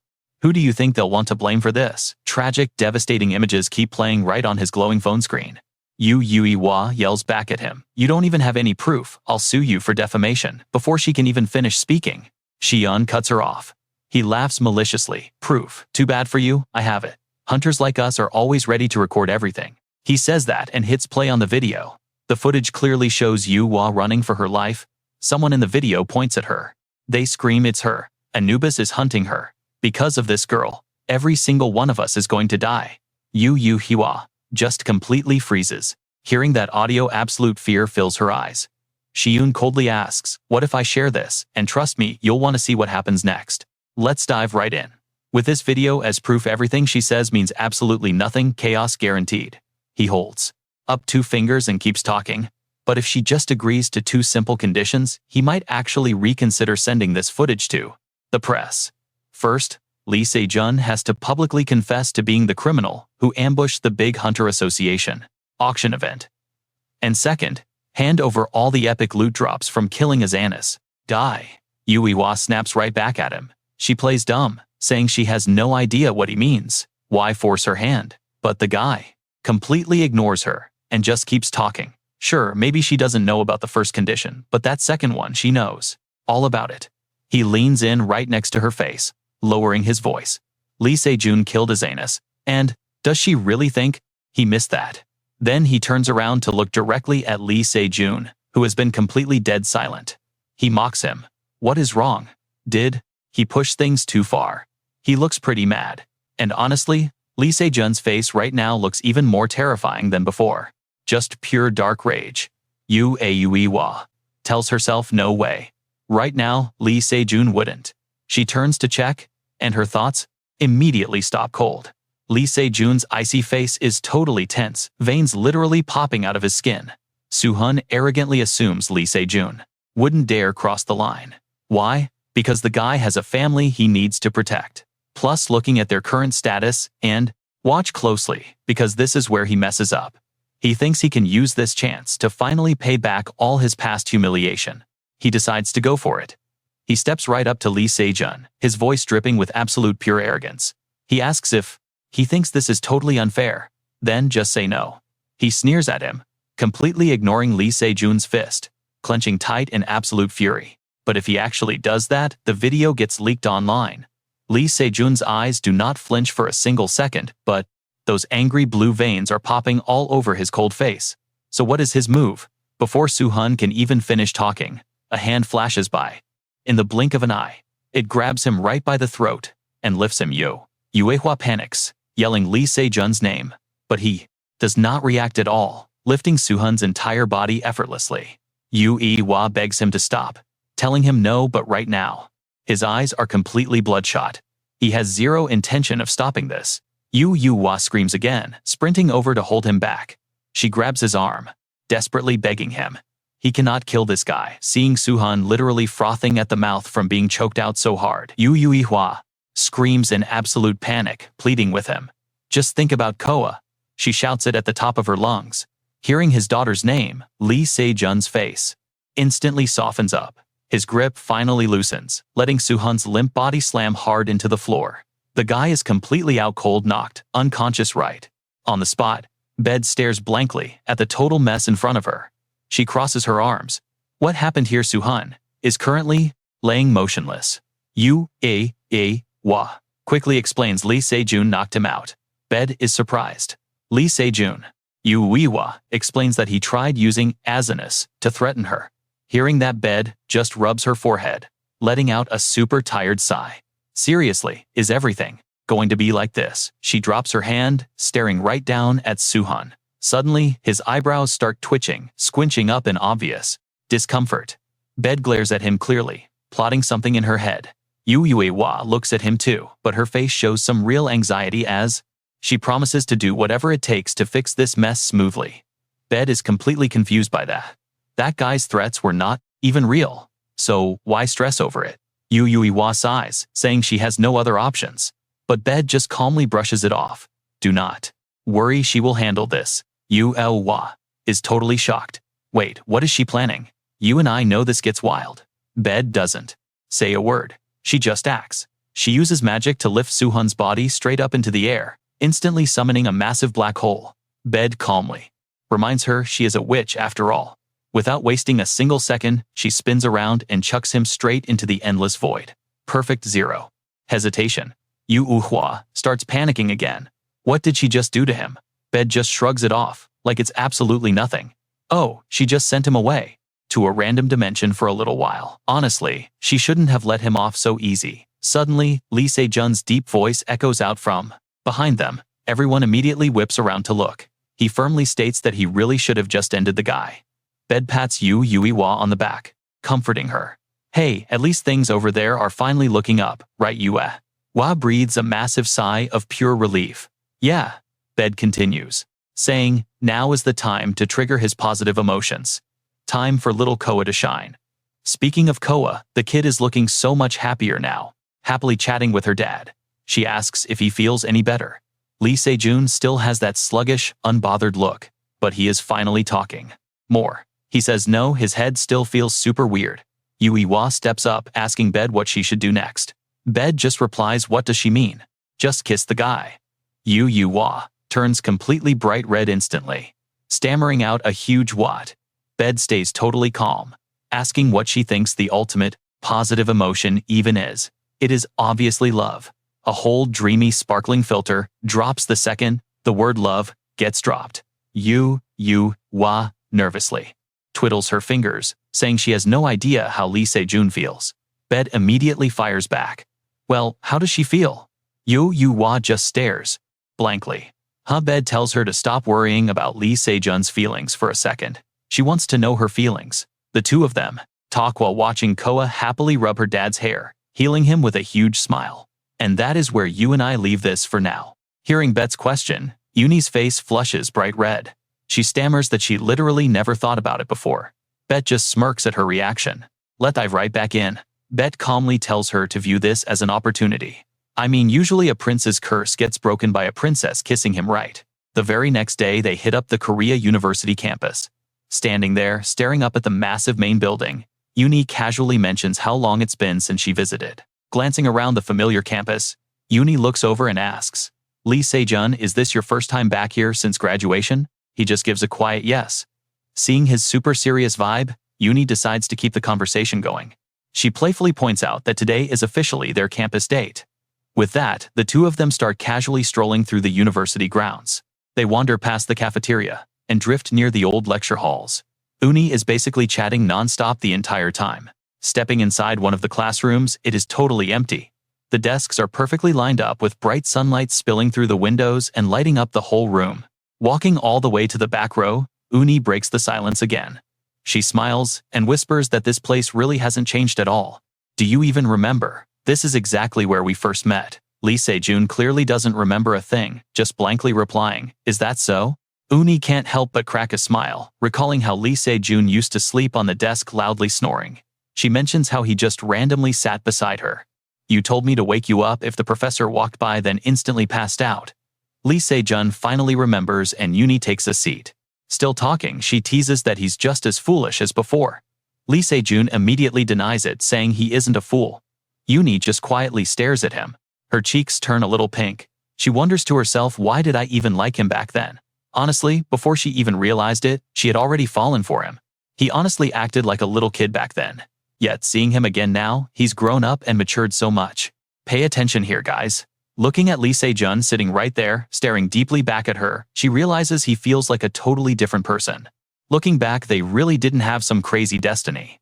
They just fell in love, argued over the absolute dumbest things, and always ended up making up. Even right after the divorce, she never thought they would get back together.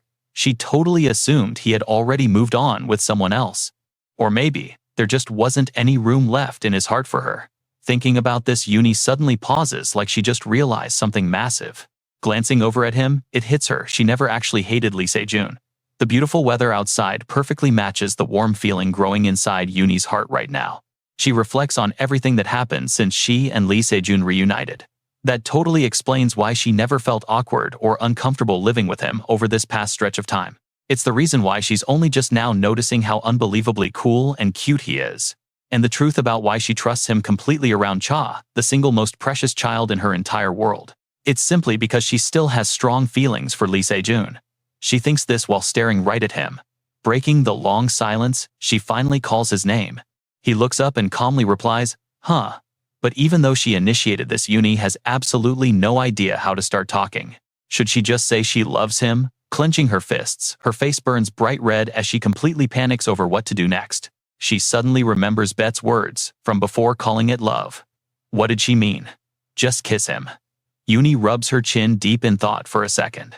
Just thinking about it makes her blushing face turn absolutely crimson. She frantically waves her hands, trying to literally fan away that crazy thought. What is wrong with me? Uni lowers her head, completely lost for words, but finally clenches her teeth and makes a firm decision. Whatever scolding herself internally, she suddenly shoots up from her seat to face Lee Se-jun, who's been quietly watching her this whole time. And boom, you and I both cheered here. She leans right in and kisses his lips, catching him completely off guard. Time basically freezes the second their lips touch. Suddenly, everything in the room around them feels incredibly beautiful and overflowing with pure romance. Pulling back from that soft kiss, Uni slowly opens her eyes. But her eyes go wide the moment she sees Lee Se-jun's shocked expression. This guy is actually blushing out of his mind. His face looks more alive than ever, and she can practically hear his heart just pounding inside his chest. His eyes are wide open, looking at her with this sparkling, super affectionate gaze. The coldness is completely gone. Then the system sound randomly chimes in. Humanity is rapidly recovering.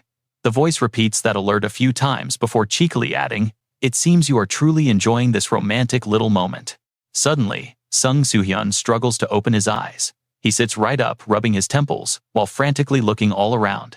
What the heck is this place? He's sitting on a towering cliff face, and the surrounding air is ridiculously dark and gloomy. Down below him, creepy pitch-black wrinkled hands are endlessly scratching at the stone walls. They look like actual zombies staring up at him with these bloodthirsty, glowing red eyes. They keep groaning, muttering about food. Sung Soo-hyun stares down at them, and once they spot him, they start shrieking even more insanely. Food, food. The exact second he sees them, his face turns pale white and he scrambles backward, eyebrows totally pinched together in pure terror.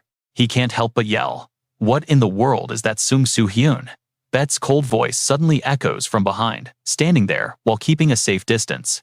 Sung Soo-hyun stares blankly at the woman in front of him, who is radiating intense killing intent. Stepping forward, she calls him the one connected to Uni's death. Right before the regression, furious Sung Soo-hyun instantly snaps back. "What the heck are you even talking about?" Bet calmly exposes his magic tower betrayal, naming him the true cause. "So here's where we leave it. Trust me, you need to see this payback." "Alright, let's dive right in." Thea has completely lost it. She points at him, glaring daggers, and declares, "Back then, I couldn't touch you, but now, everything is different. Goodbye." With one hand, Elizabeth shoves Sung Soo-hyun right off the cliff. He's paralyzed with shock, eyes wide open, completely unable to even react. It isn't until he's inches from a literal zombie horde that he finally snaps out of it, screaming his lungs out. Those undead have been starving forever, and they swarm him instantly. Sung Soo-hyun shrieks, cursing with absolute hatred. "Why are you doing this to me? What did I even do wrong?" Elizabeth doesn't even bother answering. She just turns her back and walks away. Panicking, Sung Soo-hyun desperately tries to stop her. "No, I'm sorry for everything. Please just let me go. Please." He screams and begs for mercy as the ravenous zombies literally tear his body to shreds. Meanwhile, back in reality at Lee Se-jun and Yoon-hae's place, he's casually sipping his coffee, thinking about how that kiss with Yoon-hae completely restored his humanity after just 1 week. And honestly, ever since that kiss, she's been way more open with him. He remembers how playfully she teased him earlier. "Want to kiss again?" Lee Se-jun just smiles, looking ridiculously happy. He turns around and figures it's finally time to check on some unfinished business. Specifically, his World Quest rewards. The system screen pops right up, asking the big question, "Do you wish to accept your rewards?" Lee Se-jun instantly hits accept, wondering to himself just what kind of crazy loot a World Quest is going to drop. The text on the screen shifts again.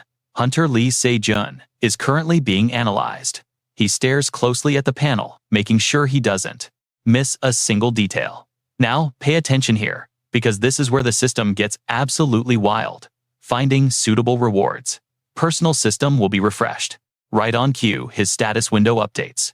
Pioneer title detected, and boom, you have just received the God's Hourglass artifact. Wait, there's even more. Expertise level. Alpha tester has now been upgraded to beta tester. The exact second that notification vanishes, a sleek, new bracelet suddenly materializes right on Lee Se-jun's wrist. But wait, the system text changes again. Unique skill breaker successfully acquired. Special skill penetration acquired. A whole list of new abilities flashes before his eyes, including a brand new title skill stab very high, unique skill breaker, and special skill penetration. Staring at this insane list of loot, Lee Se-jun's jaw completely drops to the floor in pure shock. Looking at his newly updated status screen, he's basically screaming internally. This is awesome. A tier upgrade and an actual artifact. Isn't this kind of overpowered? Lee Se-jun can't stop grinning from ear to ear, as he realizes he even got 2 extra skills on top of it all. Absolutely incredible. System rewards almost never drop raw skills like this. Lee Se-jun practically shoves his face right into the glowing screen, greedy for more. Is there anything else? After waiting a second with 0 pop-ups, he sighs, leaning back in his chair and realizing how ridiculous he looks. Okay, maybe I'm being a little too greedy here. But then suddenly, ding, another system notification flashes right in front of him.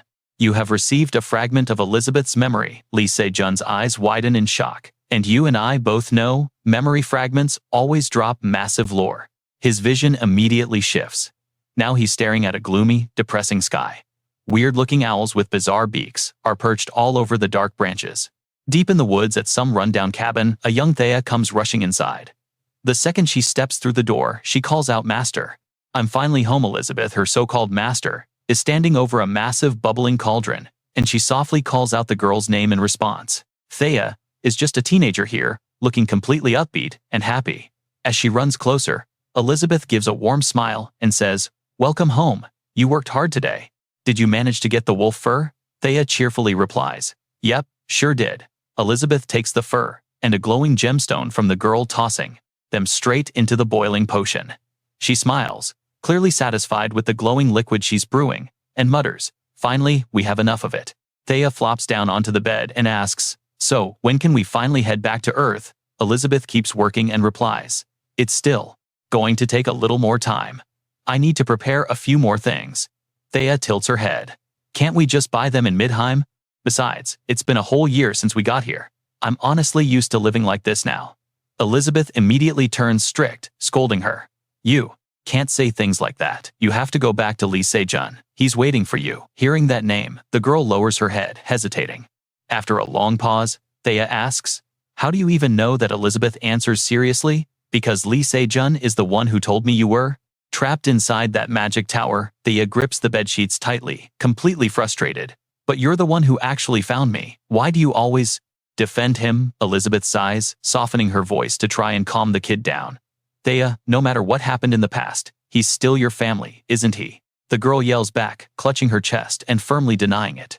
"That man is not my family. My only family right now is you, Master. If he really knew where I was, why didn't he come find me himself? I waited for him that entire time I was locked up inside that awful magic tower." Elizabeth quickly tries to explain. "Lee Se-jun just didn't have enough strength. If he had the power, I'm absolutely certain he would have." But before her master can even finish, Thea stubbornly flops onto the bed, completely pulling the blankets over her head. Pouting, she mutters, "I'm tired. I'm going to sleep." Elizabeth calls out to her, but gives up, totally clueless on how to comfort the stubborn kid. Elizabeth ends up falling asleep at the desk. But suddenly, the moonlight from the window shifts into this sinister, ominous red glow. She snaps awake instantly. She jumps to her feet, totally panicked. "What is that?" Elizabeth rushes outside, frantically looking around, as this terrifying heavy energy fills the air. And that's where we leave it. Because when she looks up, the entire sky is swallowed by a bloody red veil. Wild cliffhanger, right?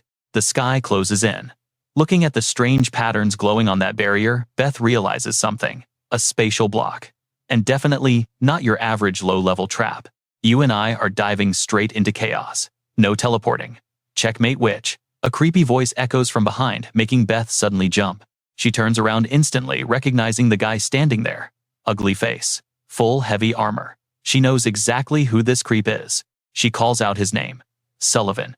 Surprisingly calm for a deadly ambush, she smiles. "Must have been a real pain tracking me down, right?" "Spit it out." He stands up tall and growls, "Obviously, I am here to kill you." Beth doesn't even blink. "Just you? Are you kidding me right now? That is going to be tough." His hideous face scrunches up in absolute anger. "Who said I was alone?" Without warning, he stomps his massive foot onto the ground. The earth literally shakes as he laughs. "Did you seriously think we were clueless? Your location has been compromised for a long time now. Out of nowhere, an entire mob of monsters spawns in. He smirks proudly. We were just waiting for the perfect moment for an all-out deathmatch. Right now, Beth is staring down a massive army of beasts. Flying in the sky, crawling on the ground. They are everywhere. Sullivan steps forward, his huge sword ready to strike. You have nowhere left to run, he growls. Today, you are absolutely going to die. He points his blade right at her face, declaring war on the witch and her kid. Red light bleeds into the house. Beth frantically shakes Coa awake. Coa, wake up now. The little girl groggily opens her eyes and sits up. Rubbing her face, Coa watches Beth desperately pull a glowing marble straight out of the cauldron. Gripping it tight, Beth thinks fast. I summon my puppets to block the enemy advance, but let us be real here. With zero time to lose, Beth spins back to the sleepy girl. Coa, get ready. We are sending you back to Earth right now. Right now, the little girl asks, completely confused. Wait right this second. But Master, what about you? Beth rushes over and replies instantly. I will follow right behind you. But Coa fiercely pushes back. No, I want to go together with you. She grabs the kid by the shoulders, absolutely desperate. No, there is zero time left to wait. Hurry up and get ready to leave, please Coa. Holding the magic stone, the girl asks in panic. But why is this so sudden? Boom. Before she can finish, the house wall explodes violently. Now pay attention, this is where it gets crazy. Sullivan crashes inside, gripping his sword, ready to slice them both in half. Coa just stares in pure shock at the absolute monster. Panicking Beth throws her hand out and screams at the top of her lungs, Amb. Something blasts through the rubble. It is Amb, her familiar. The tiny puppet uses its little sword to parry Sullivan's massive deadly strike. Come here, Beth yells, yanking Coa's arm. Ah, Master. What in the world is happening right now? The girl cries out in terror as she frantically throws on her cloak. Ignoring the question, Beth gives her strict orders. Coa, listen very closely to what I say. A normal person would never survive crossing through a dimensional rift. But if you can shatter the rift, it loses its stability. That creates just enough time for exactly one single person to slip right through it. She places her hands on Coa's shoulders, instructing her carefully. You must protect your entire body with magic, but do not waste any extra mana. Got it. Coa refuses to listen, totally terrified for Beth. But what about you, Master? Those monsters are coming. Despite the insane rush, Beth still tries comforting her student. It is okay, I will escape and create another rift later. But Coa stubbornly fires back. If that is true, then I am escaping right alongside you. Please let me fight by your side. Hearing this, Beth just shakes her head sadly. No, we do not have any other choices left. Oh, Coa. She clenches her fists, frustrated. If this were the old Coa, maybe we would actually have a fighting chance to win this battle. But the poor kid lost way too much of her power after being locked up inside the magic tower for so long. We all know how this feels, right? Seeing Coa's panicked face hurts her. In the kid's current state, fighting is basically suicide. She absolutely has to save her. Tears suddenly well up in Beth's eyes. She gently leans down, wrapping Coa in a warm hug, and softly calls out her dear student's name. While the kid is still frozen by her master's sudden hug, Beth secretly casts a core-breaking spell. Instantly, a bunch of bizarre magical symbols light up all around Coa. The girl looks up, her eyes going wide. She instantly recognizes it as manipulation magic. Suddenly, the magic stone in Coa's hand forcefully cracks and shatters. Blinding light erupts from the center. Master, the little girl screams. A powerful stream of magic lifts her straight off the ground. Coa thrashes wildly, but cannot break free. Beth turns her back, leaving her student with one final command. Go back, find Lee Se-jun. Coa desperately fights back through her tears. No, I do not want to. Master, please do not leave me here alone. Tears are absolutely pouring down Coa's face. Master. Before she can even finish begging, the kid's entire body vanishes into the blinding magical light. Beth just holds her forehead, looking totally exhausted. I told Coa that I would manage to escape. But if these freaks fail to catch me, their very next target is going to be her. Even though they are super rare, some of those monsters out there actually have the insane ability to cross through dimensional rifts. Plus, if that wizard who cast the anti-teleport barrier joins them, they will absolutely track down Coa's exact location just by following her leftover mana traces. No doubt about it. Thinking it over, Beth steps forward, her eyes filled with absolute resolve. I cannot let that happen to her. She flips her hair and flashes a soft smile. Growing up means taking care of the kids and cleaning up all their messy problems right. Outside, the entire monster horde instantly freezes at the sound of a massive explosion. A huge shadow completely covers Sullivan, but he just smirks. So you finally decided to show up? And trust me, you're gonna want to see this. The witch floating up there is Beth, ready for absolute war. Stick with me here, because this memory is wild. Right beside a massive ice dragon, she basically tells them to stop acting so shocked. They were the ones who wanted to see her so badly, so she reluctantly granted their dying wish. Down below, absolutely every single one of those terrifying monsters just screamed in pure agony. Ebby just casually raised both hands up to the sky, calmly mentioning how someone once said that a witch could easily destroy the entire world. Bam! A colossal surge of magic instantly gathered right between her palms. Her face flashed with pure killing intent, raw energy sparking wildly around the witch's body non-stop. With a perfectly cool and steady tone, she added, "Well, honestly, doing something like that wouldn't be too hard for me either." Gasped Lee Se-jun, jolted awake from Ebby's memory fragment, panic written all over his face. He was panting heavily from the sheer scale of what he just witnessed. Hands shaking, he grabbed his head, his expression going super dark. Even though the memory cut out before the final moment, he could easily piece together exactly how that battle ended. Ebby sacrificed her own life to completely wipe out that monster horde. He was absolutely sure this tragedy was just one of the massive misfortunes of Coa. But wait, if Ebby actually died back then, how does the current Ebby still have her past life's memories? Trying to make sense of it, Lee Se-jun crossed his arms and spun his chair toward the window. Was she resurrected just like him? Looking back, even though she had helped him out so many times before, he really didn't know a single thing about her. Outside, the sky looked totally peaceful. Meanwhile, Kang Tae-ho just flopped straight onto the ground, rubbing his head, totally exhausted. You're probably wondering what just happened, right? Turns out, they were just doing some intense sparring. Lee Se-jun smirked and asked, "How was that? I improved, right?" Kang Tae-ho let out a massive sigh. "Man, I don't think that was just normal progress. You barely even warmed up. Seriously, from this point forward, I probably won't ever be able to beat you again." Lee Se-jun blinked in shock, asking, "Really?" But deep down, he fully understood exactly why he had suddenly gotten so insanely overpowered.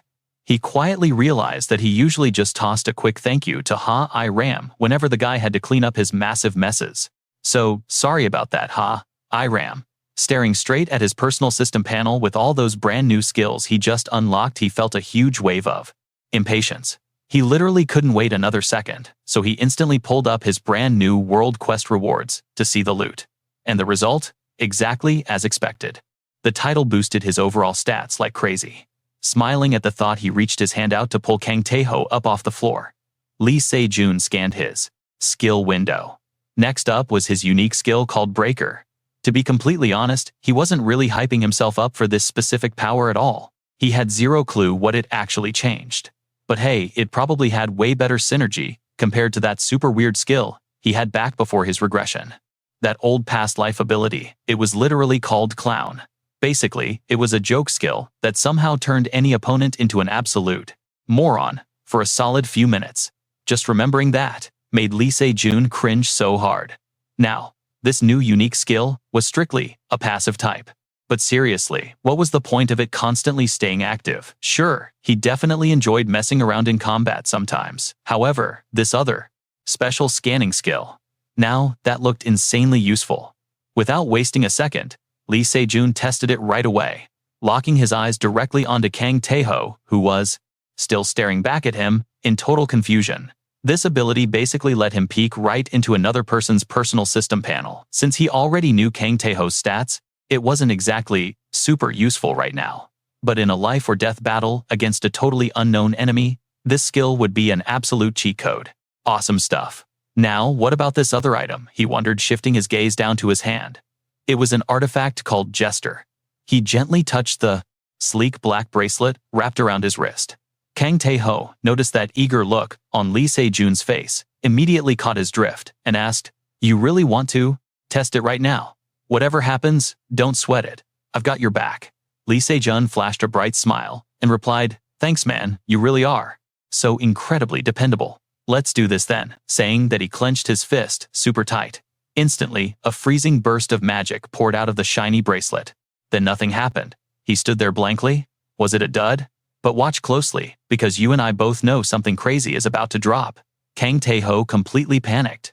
staring wildly at the spot right beside Lee Se-jun as he yelled, "Dude, look right next to you." "What is it?" Lee Se-jun asked, following the older guy's visibly shaking, hand pointing straight down. There, right next to Lee Se-jun, was a person sleeping as soundly as a baby, the color completely drained from both their faces.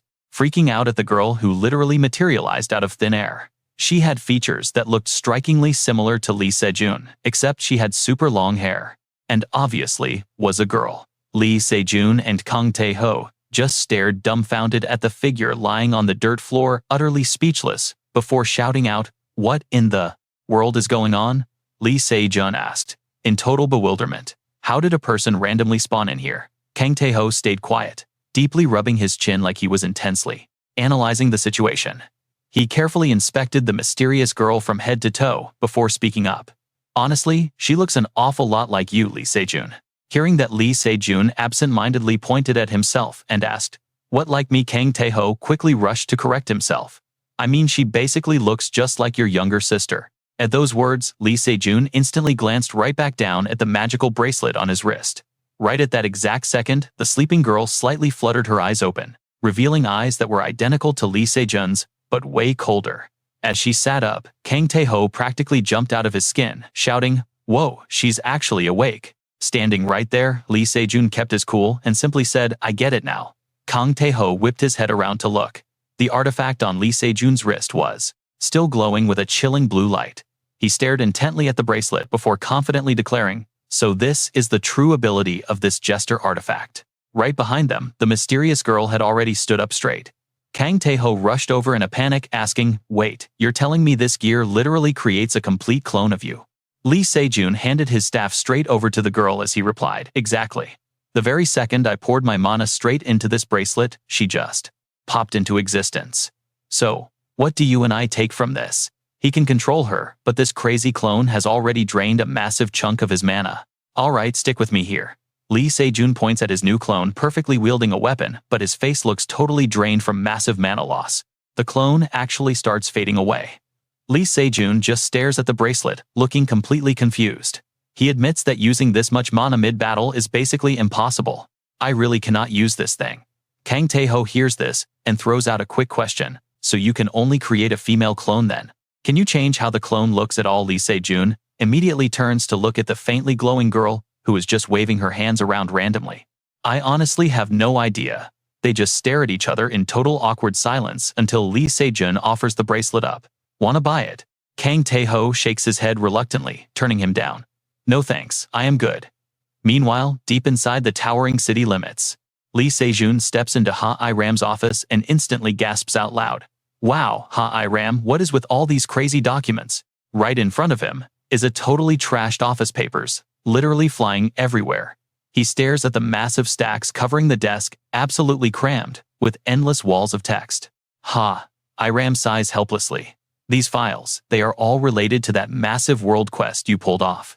My phone and email have been blowing up since Shooting Star appeared. Even the paparazzi are starting to follow my every move." Lee Se-jun tilts his head, totally clueless.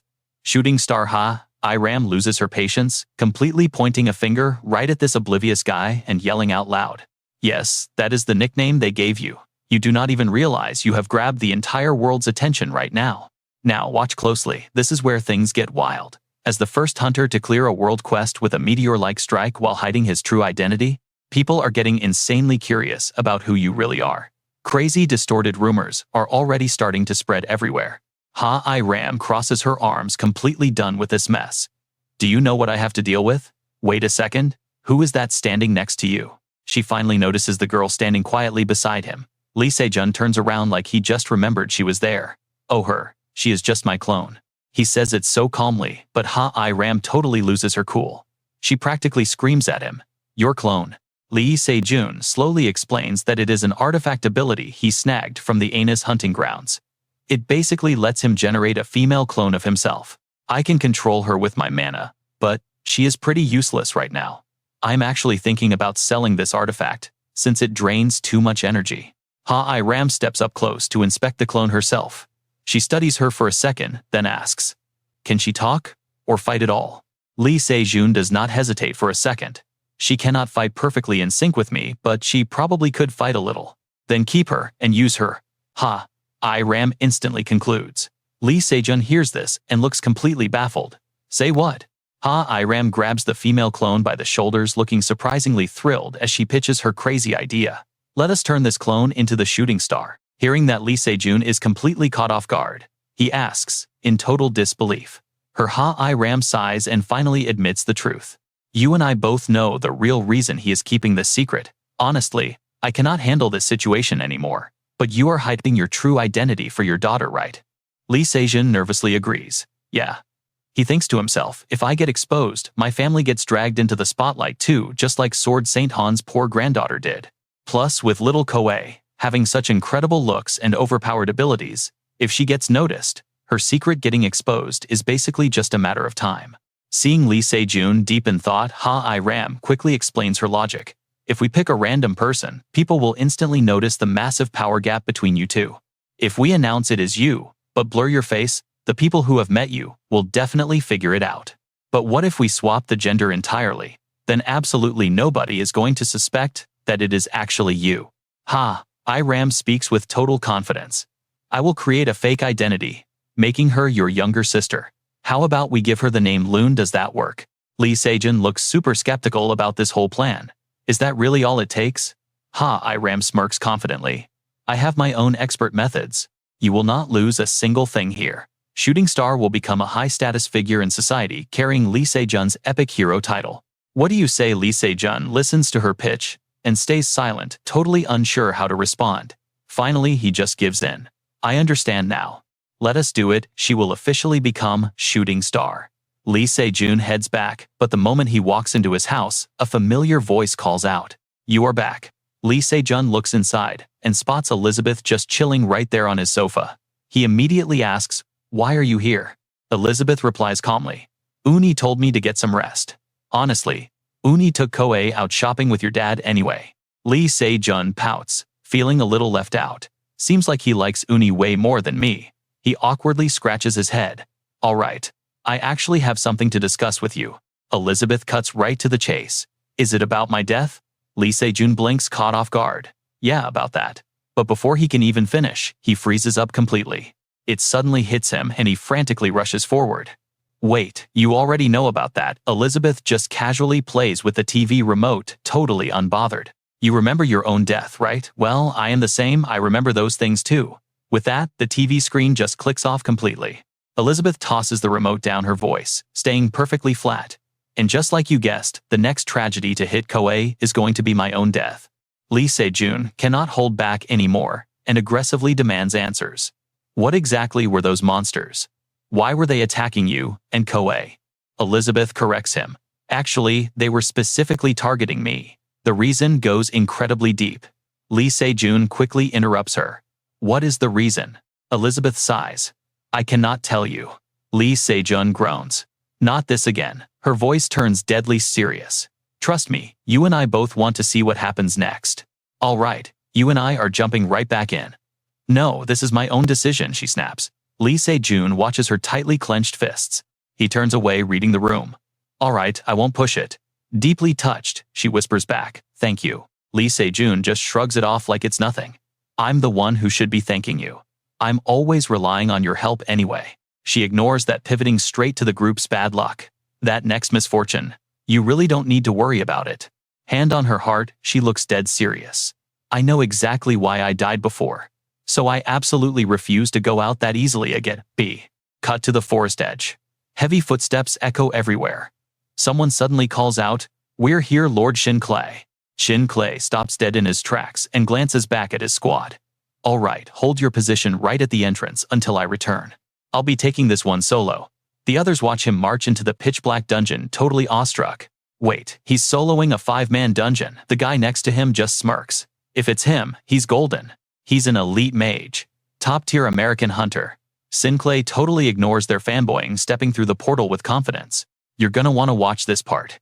He literally leads an entire organization called the Magic Tower, they whisper. And he's the genius pioneer who literally standardized all modern magic. Wasn't that new magic theory he just dropped absolutely mind-blowing? His buddy nods, completely hyped up. Right, how does he even come up with this stuff? It's like the guy came from another world or something. Meanwhile, inside the dungeon, Shin Clay is on one knee, completely bowing down. That cold arrogance from earlier, replaced by pure twisted joy. An absolute honor to meet the real master of the magic tower. The existence beyond the rift. Right in front of him sits a massive, terrifying figure, completely wrapped in black cloth, dripping with a mysterious blood-red energy aura. Shin Clay stays kneeling before this giant entity. It's completely shrouded in darkness, radiating this wild, dark, pinkish-red glowing aura all around it. It sits behind a massive spatial rift, its voice booming out. Asinus has fallen. Even with its unstable power, those hunters shouldn't have stood a chance. Shin Clay ducks his head, sounding desperate. I deeply apologize. I tried my absolute best to control the tower's magic. The massive entity growls back. That human is called Meteor. Shin Clay bows respectfully. Yes, we just found out that person's real identity is a Korean hunter named Laloon. You and I know this means trouble. The entity barks an order. Get to her immediately. She's definitely connected to the witch who destroyed Midtham. She also helped humanity during the first rift incident, so it's highly likely she's already made contact with Meteor. Shin Clay hears this, and his mind races. The sword saint from the old world mentioned exactly that. A witch helped him. Without her magical support, his sword would have never been able to pierce through Asinus back then. After that raid, I tried hunting her down but came up empty. After a heavy silence, the entity speaks again. Contact me the second you find Meteor. Shin Clay practically grovels. Yes, my lord. The monster extends this creepy skeletal hand, straight through the spatial rift, beckoning him. Good. Now step closer, and bow down to me. Shin Clay hesitates for a second, but slowly creeps forward. He drops down completely flat, letting that creepy hand press right onto his back. The fingers curl slightly. Suddenly raw lightning blasts straight from the palm. Shin Clay bites back a scream, his entire body convulsing as energy floods him. Finally, the hand rips away. Shin Clay is left vibrating on the floor, absolutely tweaking with blood pouring endlessly from his nose. But his eyes, they're shining with manic gratitude. Staring at thousands of floating magical characters, he gasps. How could you gift me such flawless, incredible magical knowledge? Thank you for this infinite wisdom. He bows flat against the dirt. The entity just casually replies. If your mission actually succeeds, I will elevate you to an even higher tier. Yes, Shin Clay stammers, still violently shaking. I'll bet my own life on dragging Meteor straight to you. Cut to Shin Clay's massive penthouse, where he's pacing the hallway totally hyped. He stares down at his trembling palm, a wildly thrilled look on his face. My blood is literally boiling. I couldn't score this kind of epic knowledge anywhere. The secrets he just handed me, I couldn't unlock this stuff even if I spent 5 lifetimes locked in a research lab. And yet he just tossed it to me like nothing. This sheer power and respect is exactly what got me my elite status today. Pushing his door open, his mind goes dark. I'll do whatever it takes to get more power, even if it means selling out humanity's greatest hero. But inside his office, a guy chilling in a black cloak, totally kicked back on the sofa, just staring at him, walking in. Seeing him, a sneaky smirk creeps onto his face. Shin Clay tenses up, demanding, "Who are you? Trust me, you're not ready for what's next." He stands up. Shin Clay, I'm here to eliminate an obstacle. Alright, let's dive into the absolute madness. Huge lightning flashes everywhere. Jinkle just stood there, totally dumbfounded. Boom, the entire room exploded into flying debris. Meanwhile, Lee Se-jun and Yu Uiwa were staring blankly. What in the world just happened? We literally went shopping for 2 seconds. They panicked, looking at the total wreckage. The place was totally trashed. Elizabeth was struggling to stand up, while little Koa just happily waved at her parents.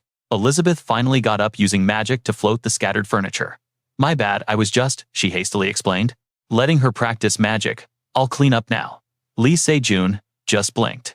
What kind of spell wrecks a whole house? Koa practically sprinted over to show off. It's summoning magic. Yu Uiwa quickly squatted down to her level. Summoning magic, she asked while Lee Se-jun checked on Elizabeth.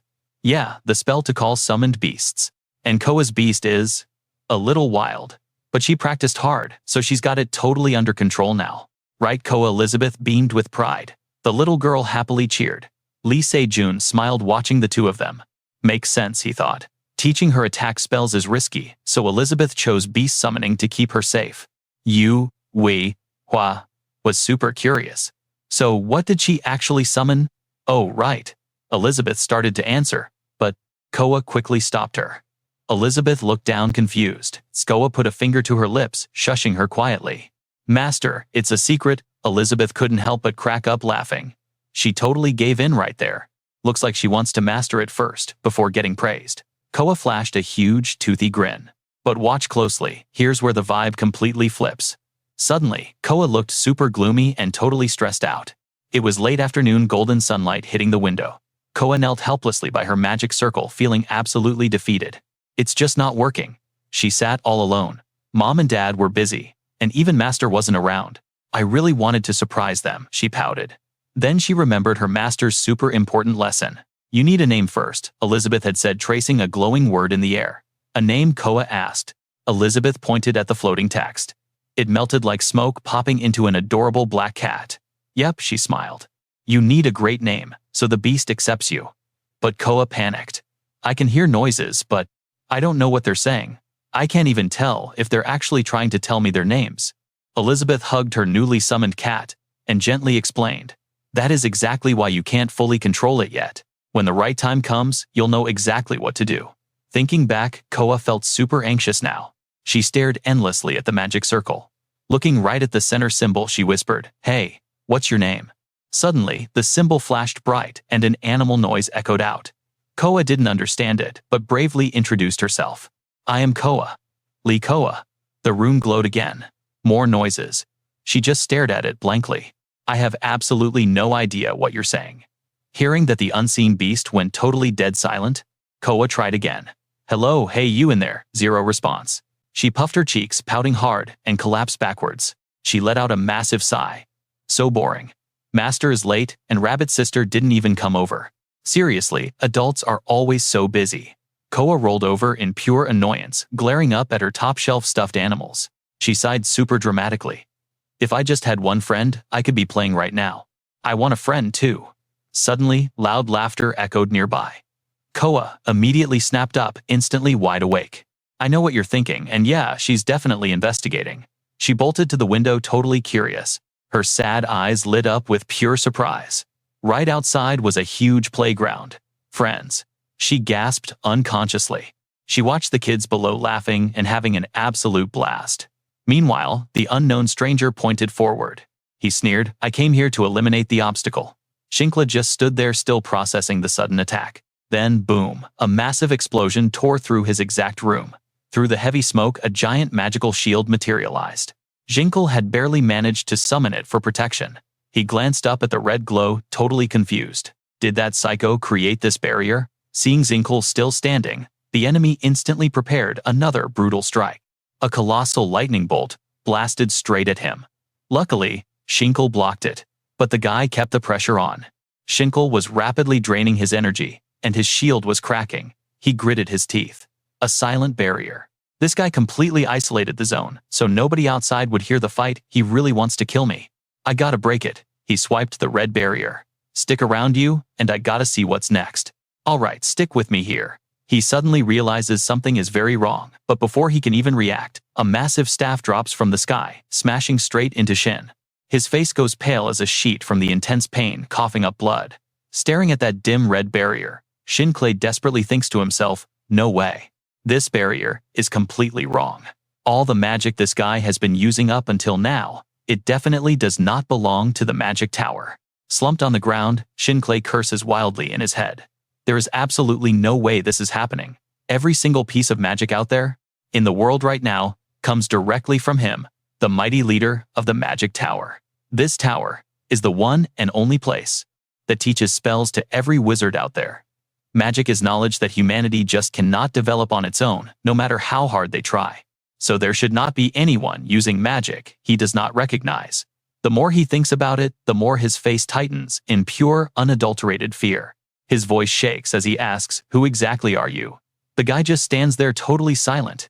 Furious, Sin Clay screams out, I asked who you are. Throwing both hands forward, he summons a massive swarm of glowing daggers, pointing them straight at his enemy. But the mysterious guy does not even flinch. He casually flicks his hand to cast a spell. Instantly, a barrage of blinding yellow lightning flashes wildly. The guy just laughs, looking insanely smug about it. Everything will go exactly as he desires. Sheen Clay refuses to listen to this nonsense. He immediately commands his entire barrage of floating daggers to launch themselves straight at his opponent. The two massive attacks crash into each other, triggering a massive explosion. Glass shatters, trophies break, and the wooden furniture simply snaps under the absolute devastating force of the blast. Shin Clay's legendary staff crumbles into useless little pieces right next to its owner's fresh blood. Now, watch closely because things get wild elsewhere. Over at Midhem Castle in the Limang Kingdom, a group of terrifying demons are gathered around a long table. One of them suddenly speaks up. Shin Clay is dead. Hearing this, the giant demon completely loses his mind and shouts, "Wait, what did you say?" The guy next to him stays calm and asks, "Then, what happens to our plan?" Another demon curses furiously, "Damn it. First Azanis dies, and now, this guy kicks the bucket too." One demon keeps his cool, pointing out we already lost both Sullivan and Lich. Now if we do not have Shin Clay on our side, there is zero chance we can keep interfering with Earth. They start arguing heatedly. Who in the world could have actually killed Shin Clay? Anyway, the giant demon snarls a normal human could never take down someone like Shin Clay. A mysterious cloaked figure instantly chimes in, stepping forward. I am absolutely sure the one who killed him was the witch.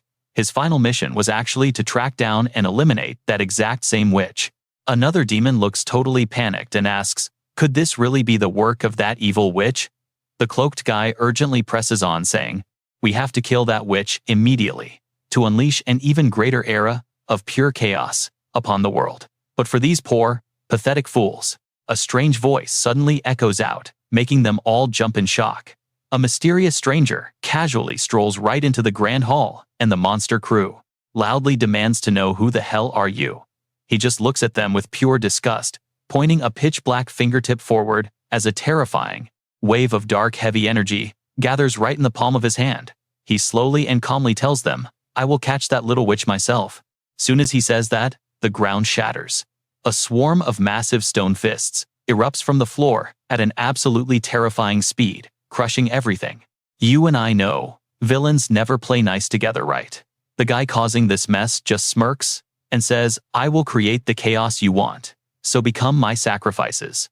Those giant stone hands brutally grab onto the monsters, squeezing them tighter and tighter by the second.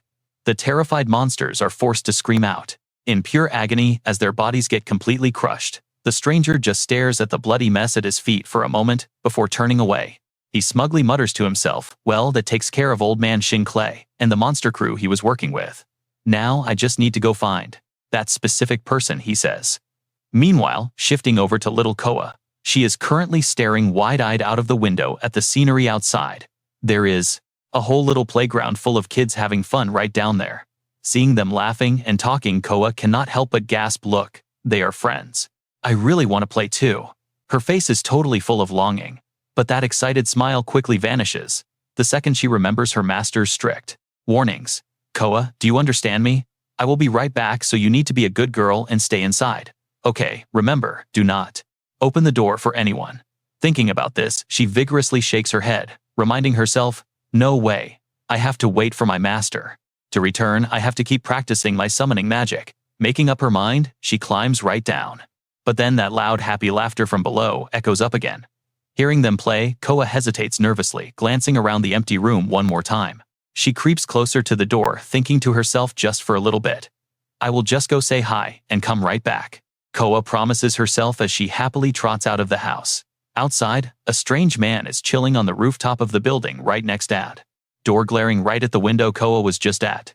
Turns out it is the exact same psycho who just murdered Shin Clay down at the playground. A little boy spots something, pointing his finger and calling his buddy, "Hey Min-jun, look at that."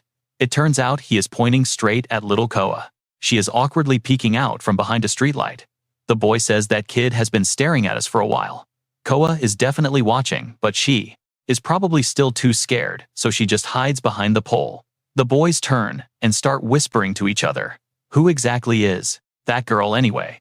She seriously looks just like a princess. The kid who spotted Koa replies, "She definitely does not go to our kindergarten with us. So what do you and I make of this? Trust me, stay tuned." Min-jun finally waves, saying hi, making Koa light up with pure joy. "All right, stick with me, we are about to watch something wild." Koa waves happily, and these three boys freeze faces, totally red. Little Min-jun, looking like a literal tomato, says completely straight-faced, "Who cares? The more the merrier." He turns right back, waving at Koa like crazy. "Hey, do you want to play with us?" She is absolutely thrilled, ready to run over. But suddenly, Koa stops dead in her tracks. She looks up, spotting a faint trail of magic in the air. Someone just used mana, she realizes. Right on cue, a massive crack splinters across the empty sky. The boys look up on pure reflex. Koa watches in absolute shock as pieces of the sky literally shatter. A bottomless black hole, just ripped open in midair. Right above them, the kids are just staring, totally dumbfounded. Even Koa cannot hide her panic at this giant void tearing the sky apart. The whole group of kids just stands there completely frozen, staring into the abyss. Suddenly, boom, a colossal trident violently slams down from the rift, straight into the dirt. And right behind it, a massive heavily armored minotaur dropping down on 2 legs. He grips that glowing red trident like an absolute boss. The kids completely lose their minds, screaming, "Mom, Dad, a monster rift just opened up." Koa is just rooted to the spot. Panic sets in as she realizes it really is magic. "I felt that aura." Now watch closely, someone actually forced the sky open. Thinking fast, she whips her head toward the building next door. Up on the roof, a sketchy hooded figure is just standing there watching. He does not even flinch, staring right back at Koa. Finally, the guy turns and vanishes. The terrified screams snap Koa back to reality. She catches sight of Min-jun, trapped behind the giant beast's shadow, screaming for his mom and dad. The poor kid shrieks as the monster raises its huge trident for a lethal strike. Koa yells from behind to draw its aggro. "Hey, you big idiot!" Crazy thing is it actually understands her. Those glowing yellow eyes snap over, flashing with pure rage. Looking at that hideous face, true fear hits Koa. She grips her dress tight, desperately calculating her next move. Her master warned her never to fight without her ice bear, otherwise everyone is doomed. But what is she supposed to do right now? If she runs away, Min-jun is dead meat. Just then, a bright summoning circle flares up under her feet. A familiar beastly cry rings out, making everything click for Koa. She stares at the glowing magic circle and starts to remember. A flashback hits. A talk with Spet. "Master, do you know my pet's real name?" Spet thinks for a second, then nods. Koa lights up instantly. "So do you know what he is trying to tell me?" Spet just gives a knowing little smile. "Well, this little guy worries about you a lot. If you are ever in danger, he will show up demanding to help out." Koa asks, "So what do I do once I know his name?" Her master answers calmly, "You just summon him for backup." Remembering those words, Koa finds her courage. She drops down, pressing both hands against the earth. "Trust me, you are going to love this part." The glowing circle blazes brightly, and she finally calls out, "Anbek." Boom. A massive bizarre beast explodes onto the scene, pushing Koa back. Its 3-fingered hand casually catches that deadly plunging trident. Just one hand, it stops the enemy weapon cold, completely locking the monster into a humiliating absolute dead end. The Minotaur cannot attack, cannot retreat, and completely loses his balance, crashing down. But wait, 2 little kids are right behind him. "Mom!" They scream as the beast's massive shadow is about to crush them. Thank goodness. A thick, solid ice wall bursts from the ground. Koa cast it just in time to shield the innocent kids. Koa frantically yells out as Anbek looks back at her. "Hey, there are little kids over there, please be careful." Anbek does not say a word, but immediately twists that huge trident the other way. The giant monster gets completely flipped around. Moving like lightning, Anbek charges, grabs it by the throat, and winds up a massive punch. Without a single warning, Anbek absolutely batters the huge enemy with a brutal combo. Zero chance to fight back. With insane speed, Anbek hoists the entire monster up and body slams him into the dirt, so hard, the ground literally shatters everywhere. The monster is just coughing up blood now. Anbek steps up, looking round and adorable, but clearly in absolute rage mode right now. He raises a foot. That dumb buffalo face finally shows genuine, absolute panic. A massive shockwave booms out. Koa watches without blinking, instantly realizing he just triggered a curse. The beast's body bounces as the whole earth shakes. Anbek is choking him out, totally mangling that ugly buffalo head into mush. Anbek is just sitting on the enemy right now, doing who knows what, while the guy just screams in absolute agony. So what do you and I learn from this? Never mess with cute pets. Anbek waves happily, looking completely innocent again. Alright, stick with me here, we're jumping into absolute chaos. He's glowing. Koa is completely frozen just watching. The entire playground, basically a ruined wasteland now. Total destruction. Once she realizes it's finally over, Koa plops right down into the dirt. A massive bright smile lights up her face. She laughs. I actually did it. Meanwhile, right upstairs, at the exact window Koa was staring out of a minute ago, a super shocked face suddenly appears. She looks at the wrecked yard and hears the kids crying for their moms. Complete panic sets in. What the heck, I only stepped away. For 1 second, what just happened down here? Bet rushes down the stairs, sprinting outside while her mind races. Before this entire situation spins totally out of control, I need to clean up this mess. But just as she thinks that, Bet stops dead in her tracks. Her eyes start up. She catches a quick glimpse of a cloaked figure turning away. She immediately turns to her cat. Kai, I'm leaving. The rest to you. Use a spell to wipe the memories of everyone here and get Koa back home safely. I have to go track down that guy right now. With that, she spins toward the direction the creep vanished in. But up there, nothing left except a really faint trace of magic. Barely visible. She thinks to herself, did he seriously just disappear? Bet instantly teleports straight to that rooftop. It's only then that she clearly spots that dim yellow glow. It's spatial teleportation magic. That guy already warped himself to a location super far away from here. She stares at the faded yellow trail, feeling super uneasy. Now pay attention, because nobody in this modern era should know how to use ancient spells. I have to track him down, no matter what. Meanwhile, the guy Bet is hunting is hiding in a run-down abandoned house, totally furious. So it was a failure after all. I never expected taking out a 5-year-old kid would be harder than killing Shin Clay. Suddenly, a voice echoes out, making him instantly snap to attention. It's none other than Bet. Looking absolutely furious, she demands to know why. Did you try to hurt Koa? The guy doesn't even look remotely scared.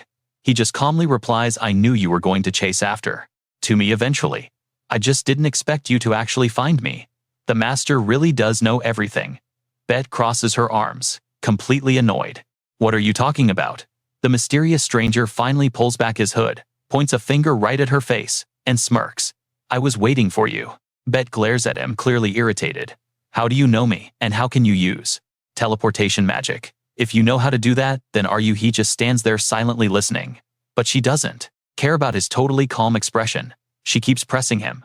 You learned that from those monsters like Shin Clay, didn't you? Admit it. He quickly waves his hands, denying it. What? No, not at all. I just work for someone who generously lent me this magic. He throws his arms wide open, totally confident. It's the Almighty, Bet thinks to herself. So there really is an actual mastermind standing behind this little brat. She can't hold back and asks straight out, who is this person? He slowly replies, I can't tell you that right now. That person gave me strict orders. Kill Lee Se-jun's daughter, but absolutely do not attack you. Hearing this, Bet is genuinely shocked. He keeps talking. In other words, there's a really high chance you already know them. Bet frowns hard. Her mind starts racing as she begins figuring things out. I know you're probably thinking the exact same thing I am. Who is pulling these strings? I assumed he was just a monster slave, but I never expected the boss to specifically order him not to attack me. Those monsters despise me. They would never say something like that. Plus, the monsters don't even know Koa exists. There is zero reason for them to come here. Seeing her go completely quiet, the guy speaks up again. They are waiting for you right now, so please come with me. Bet clenches her fists tight. If that's true, does this person know my plan and want to interfere? Bet scoffs with pure disgust. You want me to tag along with the guy who tried to murder Koa? Seriously, would I even make it back alive? He just chuckles softly and replies, Aw, don't be so stiff. But Bet isn't having any of it. She holds her hand out, gathering a fierce surge of raw magic. With one swift swipe, that energy slashes forward like a razor-sharp blade, aimed right at the stranger. He doesn't even try to fight back, just ducks down and covers his head. Looking totally flustered, he groans, Chich, please don't do that. I really have to bring you with me. Bet mocks him. You think I'd go with you that easily? Go tell your master that, if they want to see me, they can come here themselves. But the guy isn't scared at all. He just acts completely smug. Well, that's tough. They aren't planning to show up that quickly. As he speaks, his hand hidden inside that baggy cloak is secretly casting a brand new spell. The concrete block right above them cracks open and plummets down, straight for Bet's head. Quick as lightning, she flicks her hand for a second time. Those massive falling rocks get instantly shredded into fine dust in a fraction of a second. Without missing a beat, she effortlessly shoves a few jagged debris chunks right into the enemy's face. But somehow, he manages to slip directly behind her back, openly stating his next move. Besides, I also need to separate you from him, from Lee Se-jun. The second that name drops from his mouth, Bet freezes completely. What did you just say? Even though she only paused for 1 single second, the guy spots the opening. He lunges, unleashing a massive swarm of dense black magic, right in front of Bet's eyes. Recognizing the glowing symbol, Bet gasps out, "Oh no." But before she can even try to react, that dark sludge explodes, endlessly, entirely trapping her body inside a giant sphere. The attacker steps back as Bet collapses hard onto the floor, taking a huge breath. He pants. Didn't expect to burn that much power. Good thing my lord gave me this magic. And trust me, you're going to want to see what happens next. Let's jump right into this wild mess. He watches the orb dissolve and mutters activate trauma, crouching next to Bet's lifeless body. It is a nasty spell that forces the target to relive their absolute worst memories, so he really did not want to use it. But hey, desperate times call for desperate measures. He smirks. "Good night," he whispers, as Bet silently shuts her eyes. Inside her mind, dim oil lamps flicker, while heavy footsteps echo alongside rhythmic clanking iron chains. Bet has a rough burlap sack shoved over her head, hands bound tight, while 2 guards violently drag her down the hall. Blinding light suddenly pierces her eyes as they rip that dirty sack right off her head. Her face looks much younger here, but seriously gaunt and starved. A booming voice announces the witch execution will now begin. She is surrounded by a massive grandstand, packed with thousands of screaming spectators out for blood. The crowd cheers wildly at the announcement, while the king and nobles watch from their high platform, wearing actual rags. Bet glances up. They force her to her knees as an absurdly long scroll rolls open. The official shouts, "Witch, bet you plotted to destroy the entire world and dodged our royal summons for a very long time. You have also committed various horrific crimes, including murder. Therefore, the glorious empire has decided on the ultimate punishment for you." Bet grits her teeth in absolute fury. She thinks this is all fake. I was never even summoned once. Now watch closely.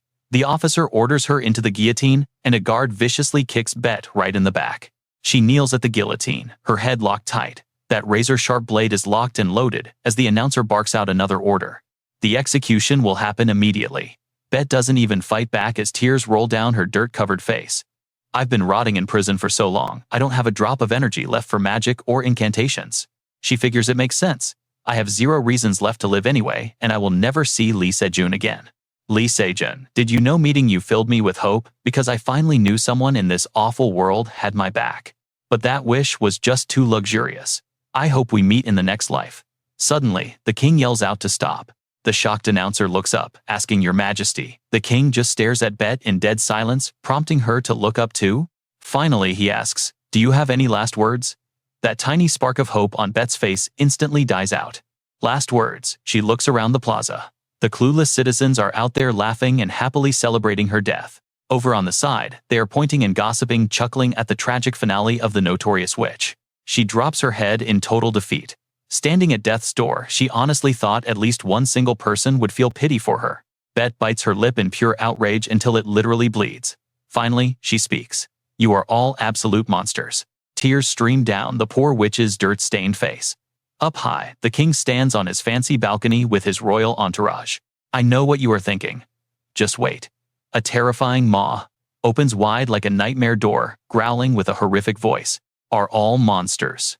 Suddenly, blood sprays absolutely everywhere, and a mysterious wooden box appears dripping with fresh gore. Cutting back to the king on his balcony, the courtyard below erupts into complete panicked screaming. "Hideous witch, who are you calling a monster?" The smug king looks down and simply declares it is done. Green streams of magical energy fly out from some golden scissors as he thinks that is right, everything is finally over. We see young Elizabeth frantically running with the crowd. Hunted for 20 long years, she stares off into the distance, lost in thought. The fear of the world ending. All those annoying little prophecies have completely vanished into thin air. The king stands there, pondering amidst the gossip. Great, now I cannot use the witch as a scapegoat when things go wrong, or whenever bad drama hits us again. Then he turns around to look at a massive, tired guy clutching his huge gourd-like belly. The guy is chilling on the throne. But suddenly, this fat dude transforms into a terrifying, bulging-eyed nightmare monster. Nasty purple drool pours from its mouth as huge lumps erupt across its skin. Then the demonic freak whips out an insanely long tongue. Its massive hands grab blindly ahead. Toxic purple slime sprays absolutely everywhere, throwing the entire royal court into pure chaotic panic. Yep, he mutated into a giant green frog, with creepy yellow eyes, wildly slapping its ridiculously long tongue around. It shambles forward, dripping that disgusting purple ooze everywhere. Instantly, the nobles are sprinting for their lives in absolute chaos. Some actually draw swords to fight the beast. Terrified screams ring out. Ah, it is a literal monster. The panicked king screams at the top of his lungs, quickly protect the archbishop, and escort him to a safe place. Ah, somebody save me, my body is changing. The king frantically rushes to the balcony, looking down and screaming in horror. So what do you and I take from this? Karma hits fast. Everyone below is getting possessed and mutating into freaky monsters. Stick with me here, we're dropping right into pure chaos. People are melting into monsters, and this king has officially hit rock bottom. He looks down trembling as the shadows deepen. What is this? An image flashes a tied hostage facing the execution table. Impossible. Standing on the ledge, the king slams his fist into the rock, screaming in pure agony. That horrifying corruption is already infecting his hand. He brings his palm up, staring in shock. Game over. The king is fully transformed and consumed by this dark power. This entire land is now dripping with this terrifying twisted aura. Was absolutely no one able to dodge this cursed prophecy? A stone statue slowly reveals itself. Lord, this servant Maguel has always prayed to you. That chilling execution image flashes on screen once again. I truly believed that if that witch died, the chaos would finally end, and ultimate peace would be restored to our lands.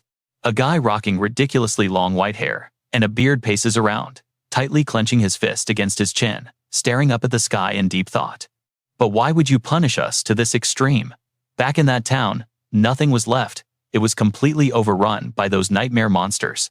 Ever since that fateful day, every single human living in the maze mutated into hideous beasts. The majority of them lost their sanity, completely forced to ruthlessly slaughter each other just to survive.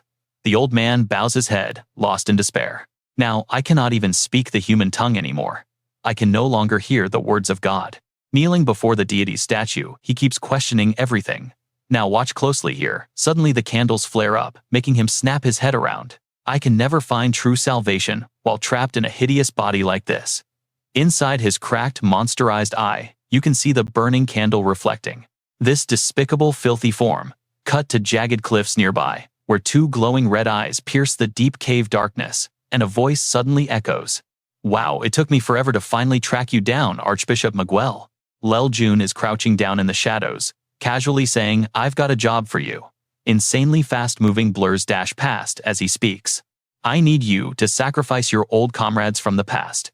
Use them to rip open a massive dimensional rift so a huge army can pass through. Miguel stays hidden inside the cave, while Se-jun keeps pushing. You're a seriously crucial piece right now. The image of a creepy figure in a black hood flashes on screen as his words hang in the air, wanting to plunge the world into pure chaos again. Standing right there, he casually rubs some moss away and continues. And someone who mutated into a monster like you wants exactly that, right? He leans in closer to the cave opening, dropping his voice cryptically. You want to sit on the throne as king again, huh? A demonic voice rumbles out from the dark cave. And what if I refuse? Se-jun just tilts his head down. Well then. But before he can even finish, someone interrupts. That's completely fine too. It's that same cloaked guy from earlier. Rolling up with a massive aura of power, he says, I didn't come here to listen to your opinions anyway. He glares into the terrifying cave. Miguel, come to South Korea with me. I know what you're thinking. Wild transition, right? Cut to a magazine showing a highly debated woman. Even though she's crazy popular right now under the stage name Shooting Star, forcing her into a modeling gig like this feels like they're totally exploiting her fame. Se-jun stands beside Iram, checking the magazine. It'll be hard to control her like this. With her arms crossed, she replies, I'll repay the favor by helping you pick a gift. Meanwhile, a guy above joyfully holds the magazine. Wow, it's Shooting Star. She stays there chatting with him.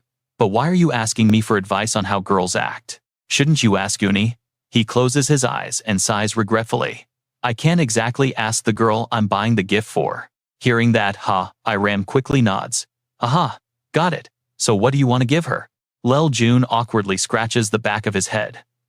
Honestly, I have zero clue what she likes. Then he gets excited, pointing and winking at her. I'm putting all my faith in you, hi Ram. She immediately turns her face away looking totally done. So you literally just showed up here without a plan. In this super high-end boutique, she offers a quick suggestion. Alright, let's start with the luxury brands first.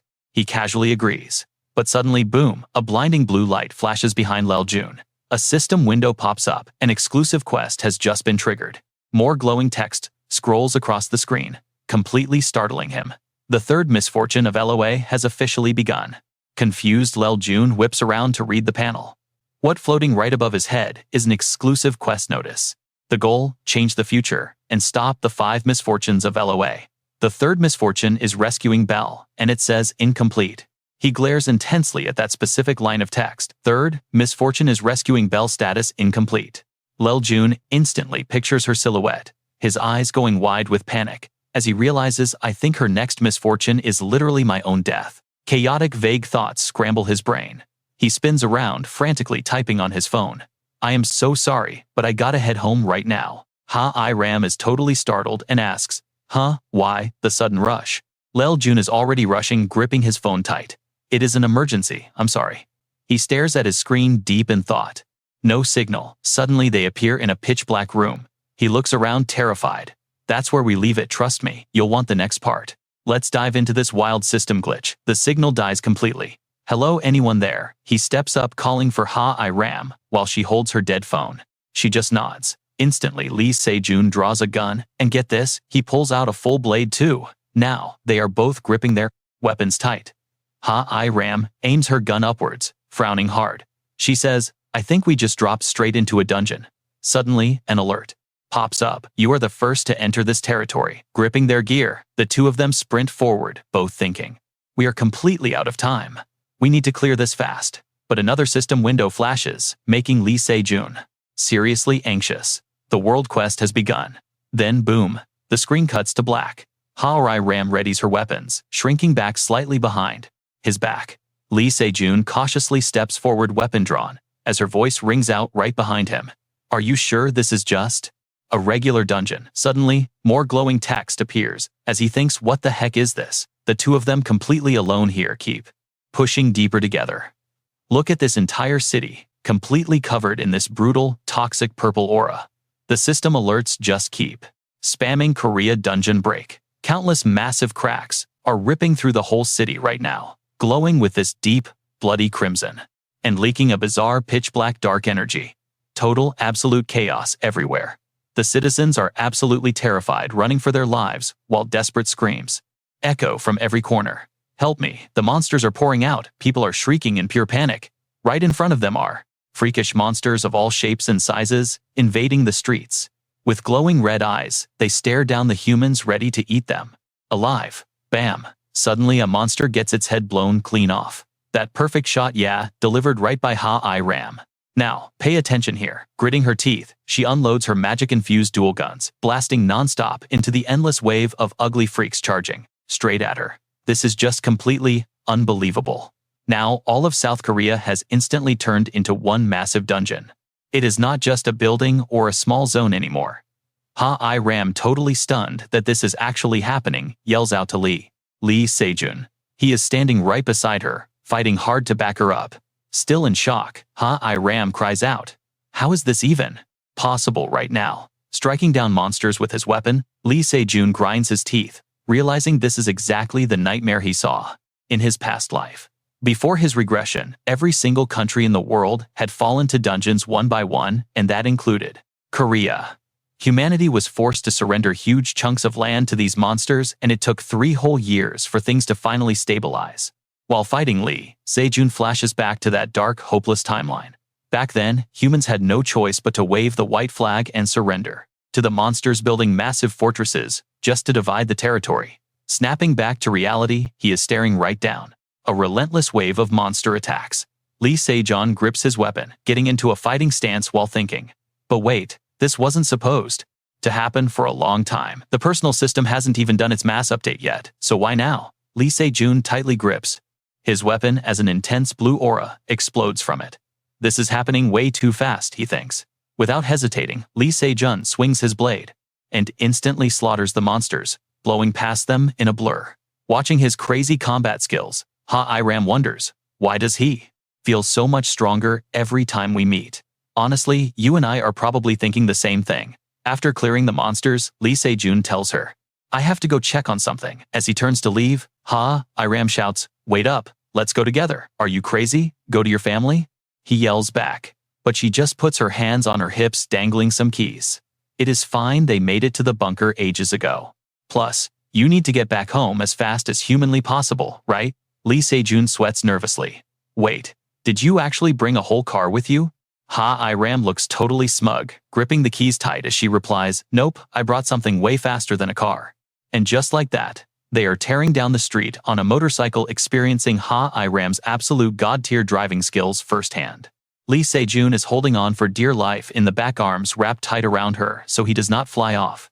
Mixing with the roaring engine are his terrified, high-pitched screams. The two of them blast past blocks of houses in a blur. Suddenly, a bright light flashes and a system alert drops. The personal system has received its mass update, and the exact second that screen pops up, the bike slams on the brakes. Lee Se-jun stumbles off that death ride, holding his spinning head while trembling. I really think I am gonna throw up. Sitting on the bike, she teases him. You were jumping around just fine during the fight. But as she takes off her helmet, she starts sweating too.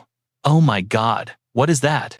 Right in front of them, a massive winged monster is swooping down toward a building. Lee Se-jun grinds his teeth in sheer panic. That is his house. What about Yoonhee and Cha-ai? Before he can even react from inside the house, a pair of tiny hands reaches out, and they are packed with insane magical power. I will handle this quickly, she casually reassures her. Dad, person 2. Then boom, a brilliant blue explosion lights up the sky. That giant monster that was just acting all tough, it is now completely frozen solid and crashing down to earth. Its entire body is trapped in a thick, glittering layer of solid ice. Lee Se-jun and Iram down below have to shield their faces from the freezing shockwave. Staring at the monster, both of their jaws literally drop to the floor in pure shock. Especially Iram. She asks, did your daughter just do that? I think so, he replies. And that is where we leave it. What a crazy ending, right? Come along with me. Iram stares at the monster, rubbing her chin, seriously impressed. Even Jinlei was never this good. Is this related to that notification we just got? Hearing this, Lee Se-jun looks confused. What notification? You didn't get it. The personal system update. Instantly, his face completely darkens at her answer. Lee Se-jun panics internally. The personal system updated already. He immediately takes off running, yelling back, Iram, wait here a second. She watches him sprint away, shouting, where are you going? Ignoring her completely, he dashes straight up the stairs. He runs like crazy, gritting his teeth in pure panic. A massive personal system update just hit. Every single hunter, and even little Coa, got the update. Which means she just received the title that kickstarted all her past tragedies. Memories flood his mind like a devastating storm. He literally runs through those painful fragments of his past life. He frantically calculates. If Coa gets the exact same title as before, every horrible tragedy is going to repeat. But he has to stop that cycle of pain. He hypes himself up, believing he can force a different system outcome. His own system totally changed through sheer effort. Despite failing the tutorial tower earlier, he finally reaches the room. Panting heavily, he busts the door wide open. Deep down, he desperately hopes that the butterfly effect somehow altered Koei's personal system update. It had to right. Thick dust surrounds the entire room. The massive glass window is totally shattered from when Coa countered the monster earlier. Gripping her bow, Yoonhee immediately calls out Lee Se-jun. His daughter, practically radiating raw mana, happily runs over, shouting for her dad. Completely tense, he activates his penetration skill. Slowly, a glowing notification panel materializes right behind Coa. Don't blink now. He shuts his eyes, praying his worst fear hasn't happened. Slowly, nervously, he looks. The panel reveals, Koei's title is Mark of Cain. His stomach drops. Did the future actually change? Gathering enough courage to look further down, the witch title appears. Little Coa innocently walks up saying, Dad. Staring at that cursed witch title, his jaw literally drops. His eyes widen as his face goes totally pale. He collapses straight to his knees, utterly speechless. Just a quiet gasp escapes him. Panting heavily, his face looks absolutely ghost white. His absolute worst nightmare just came true. 0 miracles today. No, this can't be happening. He thought returning to the past meant changing things. But no matter what he does, is Koa just doomed to walk that exact same dark path? Can he seriously not change fate? Painful memories flash by projecting a terrifyingly dark future right before his eyes. Falling into an absolute abyss of despair, he starts blaming his own pathetic incompetence. While drowning in regret, Koa reaches out. Her glowing hand instantly melts away his negative aura. "Dad," she calls him, gently touching his shoulder. He snaps out of it, finally escaping the past and returning to reality. Standing right there is his little girl, teary-eyed and worried. "Dad, what's wrong? Mom and I are totally safe." She stands on her tiptoes, wrapping him in a big hug. That simple touch totally wakes him up. Gritting his teeth, he hugs his daughter back super tight. He tells himself, "It's absolutely not over yet. You and I know it's not over." He hypes himself up, swearing he can still rewrite this cursed future timeline. He checks on her. "Koa, you aren't hurt anywhere." "No," she replies. A relieved smile finally crosses his face. "Sorry for worrying you. Dad is completely fine," saying that he gently pats her on the head. Suddenly, the whole building shakes violently, totally startling them. Realizing how dangerous things are getting, he quickly signals her husband. Catching her drift instantly, he scoops up his daughter. "Yeah, it's not safe here anymore. Let's head to the shelter. Ram is downstairs, you two go on ahead." He hands Koa over to his wife. "What about you?" she asks nervously. "I have something else to check," he replies, looking incredibly determined. Right behind him floats an exclusive quest panel. Change the future and stop Koa's 5 ultimate tragedies. Tragedy number 3. Rescue Elizabeth, status incomplete. Seeing his family reach Ram safely, he turns around to tackle this crazy new quest head-on. He thinks it through. Rescuing her obviously means dragging Elizabeth out of some deadly situation. Probably those same freaky monsters from her memories. Looks like they're actively hunting her down right now. But wait, a direct attack makes zero sense. If they just attacked, she'd be dead the second they spotted her. If that was the case, the quest would say prevent her death, not rescue. He pushes a room door open. Going into full detective mode, he figures if it says rescue, she's most likely trapped somewhere, or officially kidnapped. He rubs his head. What a headache. But trust me, you're going to want to see this rescue happen. Alright, jump in with me. We need to figure out her situation first. Honestly, she is acting super weird lately. I stayed hoping I'd find some solid clues here. But honestly, without any way to actually contact her right now, how am I even supposed to track her down? While racking his brain, a sudden cry from the rubble grabs Lee Se-jun's attention completely. He turns around, and his jaw practically drops in pure shock. It is Elizabeth stuck in her cat form. She is pinned down completely by heavy rocks, totally trapped and unable to escape. Lee Se-jun stares down at the ground, completely stunned. Poor Elizabeth is just helplessly wedged under that massive pile of debris. Seeing her like this, Lee Se-jun quickly says, "Master, do not worry." He crouches down using his bare hands to toss away the heavy stones trapping her, pulling her free. As he digs, he asks, "Master, were you stuck under this mess? Thank goodness I found you here. I need to get you to the hideout." Immediately, the rescued cat is now held safely in Lee Se-jun's warm embrace. But just as he is about to leave, something suddenly pops up. A mysterious guy is standing right at the door. Lee Se-jun eyes him up and down, incredibly suspicious, wondering who exactly is that guy. The stranger points straight at the cat and casually asks, "Hey, could you hand that little thing over to me?" Lee Se-jun flat out refuses. The cat in his arms reacts defensively too. Realizing Lee Se-jun has zero intention of handing over his prize, the guy gets threatening. "I really do not want to use violence here," he warns. But Lee Se-jun does not flinch. "If you are looking for a cat, go search somewhere else. There are plenty of strays around here." The guy steps forward, pressing harder. "I only want that specific feline." Lee Se-jun knits his eyebrows together tightly. Hoping to test this guy, he asks directly, "You know Elizabeth, right? Where exactly is she?" Watch closely, this is where it gets wild. The guy ignores the question and attacks instantly. Lee Se-jun refuses to just let him do whatever he wants and counterattacks hard. His hand flashes right in the stranger's face. With just one single devastating strike, Lee Se-jun actually slams his opponent onto the floor. Pinned down, the guy still refuses to yield. Using his one free arm, he quickly starts casting magic. But he does not aim at Lee Se-jun at all. The spell blasts straight up into the ceiling. Instantly, the entire room shakes violently as debris crashes down everywhere. Realizing the building is collapsing, Lee Se-jun starts to panic. The stranger, however, just laughs with pure amusement. Too bad, guess I will wait until next time, he smirks. Then boom, he vanishes completely. Lee Se-jun, absolutely furious, grits his teeth and curses. Damn it. He quickly calls the cat over to his side, desperately trying to escape the collapsing room. He takes a running leap right before the entire place caves in. But honestly, Lee Se-jun is still incredibly suspicious. He realizes he has never faced a monster like that before. But that guy was human. If so, who exactly took the real Elizabeth away? Now here's the twist you and I need to see. Somewhere else, Elizabeth wakes up with a pounding headache, highly alert.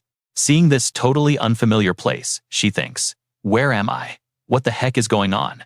She tries to stand up and walk, but realizes her legs are completely locked in heavy chains. Suddenly, her memories flood back.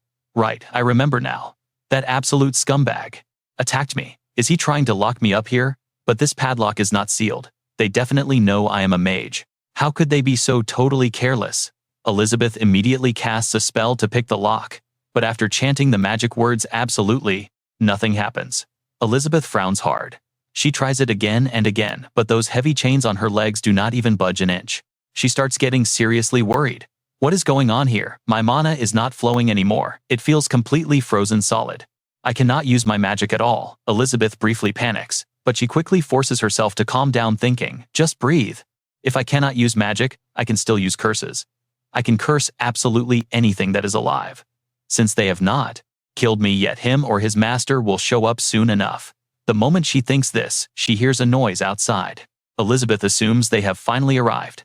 She plans it out. The second they open that door, I will curse them and make a run for it. The curse is cast perfectly, but Elizabeth suddenly freezes. A massive golem walks in. The tray of food it is holding crashes to the ground. Hit by the curse, the golem starts staggering wildly, loses total control of its massive body, and instantly collapses downwards. Elizabeth looks at the pile of rubble at the door, pretty disappointed. Are golems biodegradable? Then cursing them is totally useless. Anyway, casting a curse on a golem does not help much at all.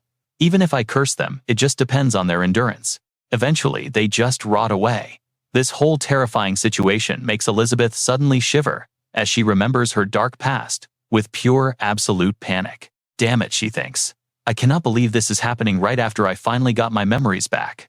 This feels exactly like when I was locked up in that underground prison right before my execution.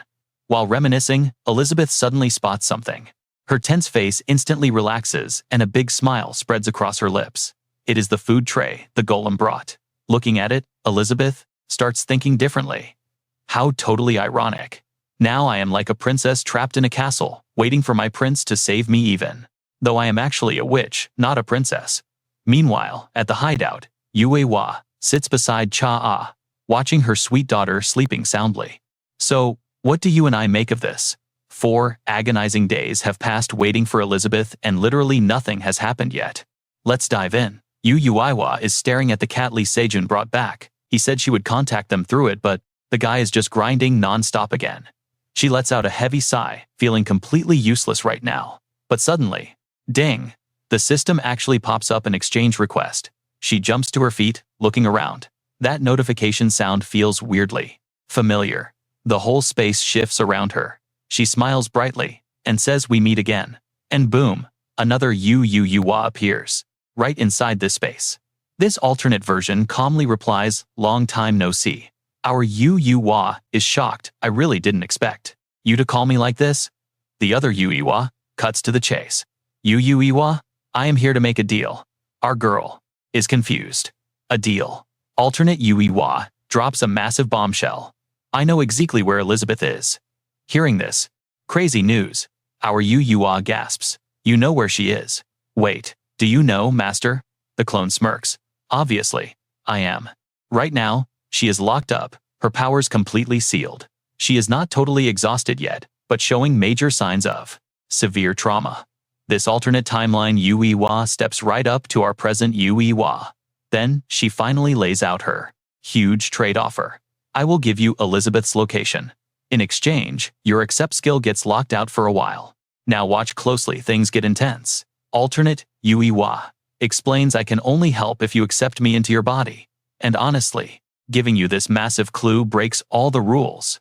Seeing her hesitate, are you practically begs her to just spill.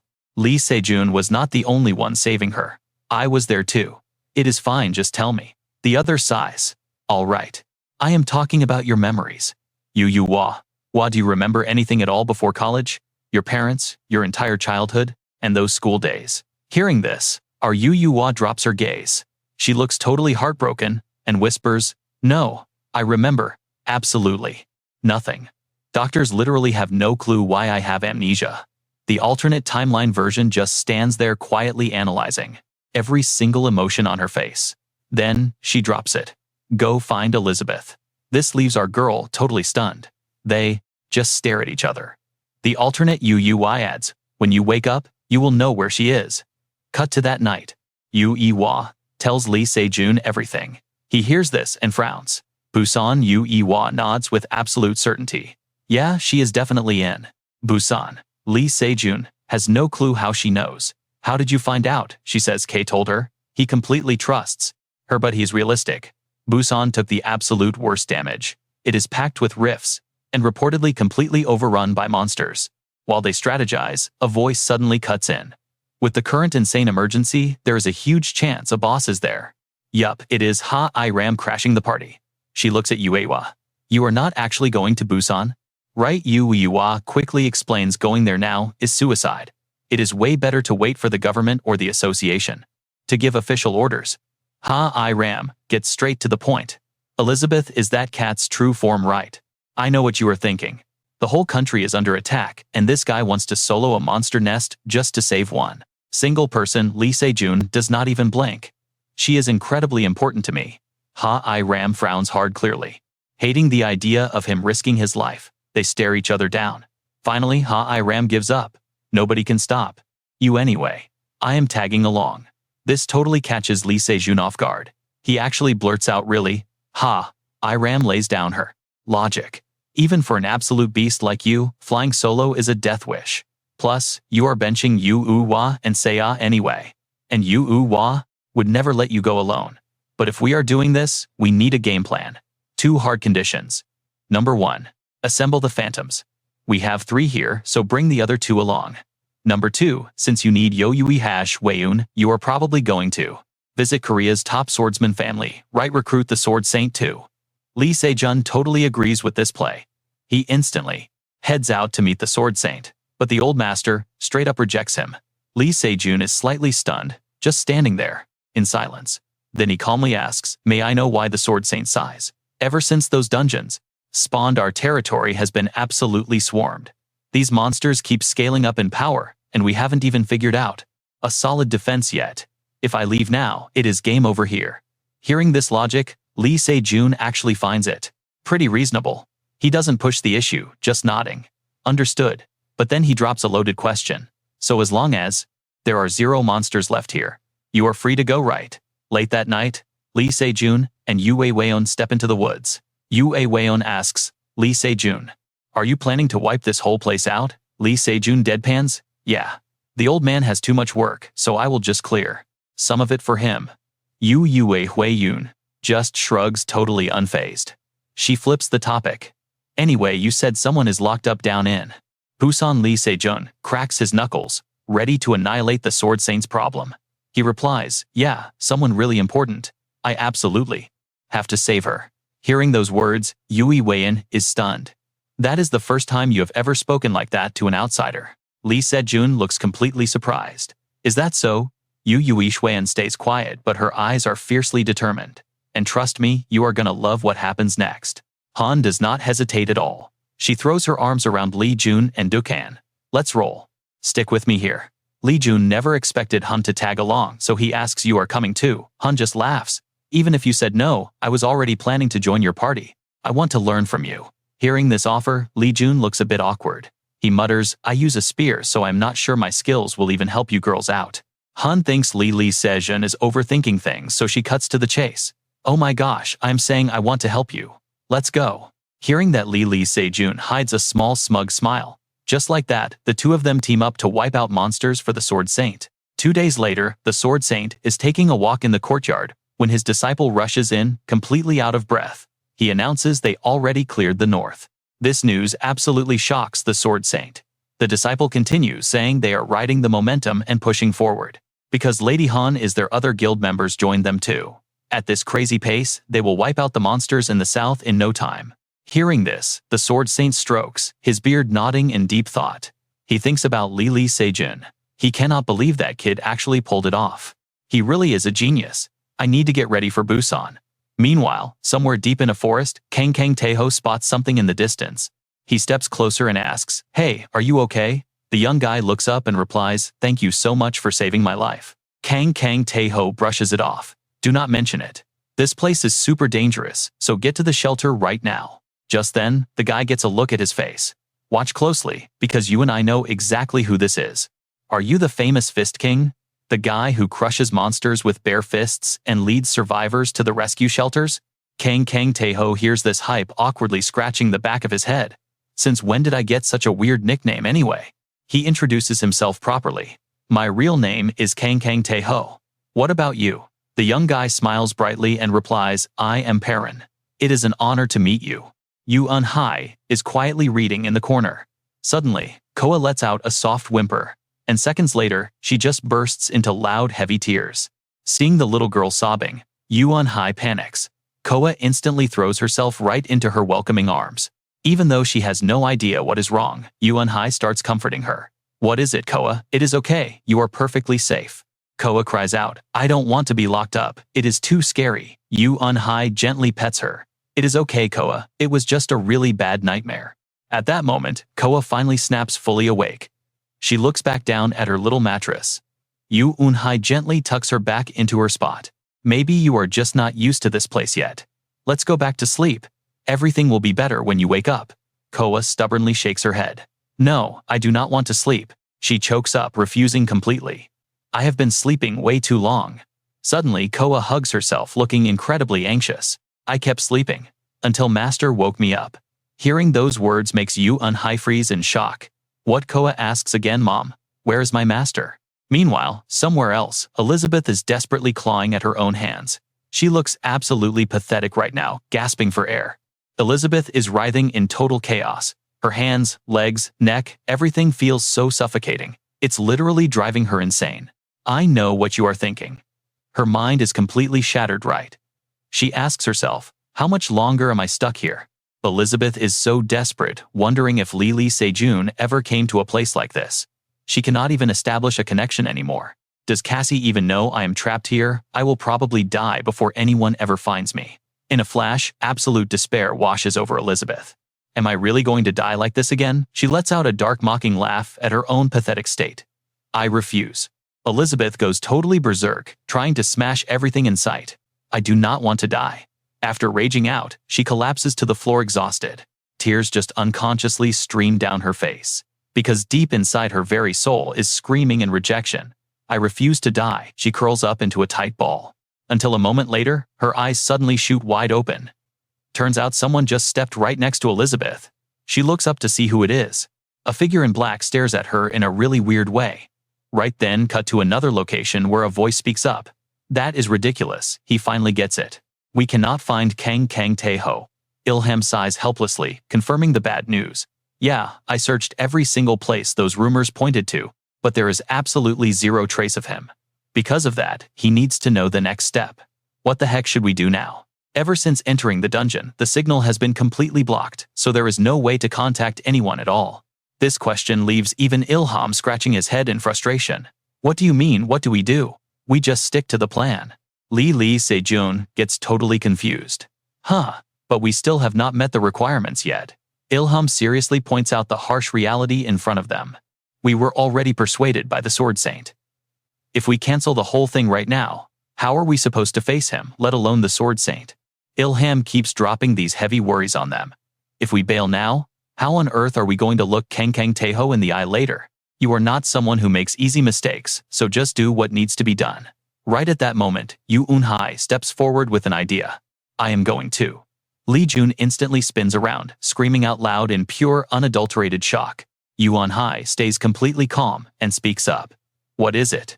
When did you get out here? She replies, a long time ago. This casual answer leaves Lee Se-jun highly suspicious. How did I not notice? She totally masked her aura. Questions flood his head. And that's where we leave it. You and I are going to want to see what happens next. Stick with me here, because things are getting tense. Yu stands her ground. She is going to Busan. Lee Se-jun is understandably worried, but what can he do? She sighs heavily and drops a bomb. She is bringing Coa along. Lee Se-jun cannot believe his ears. He tries to stay calm, desperately trying to talk some sense into her. Keeping Coa safe inside the bunker is the only option.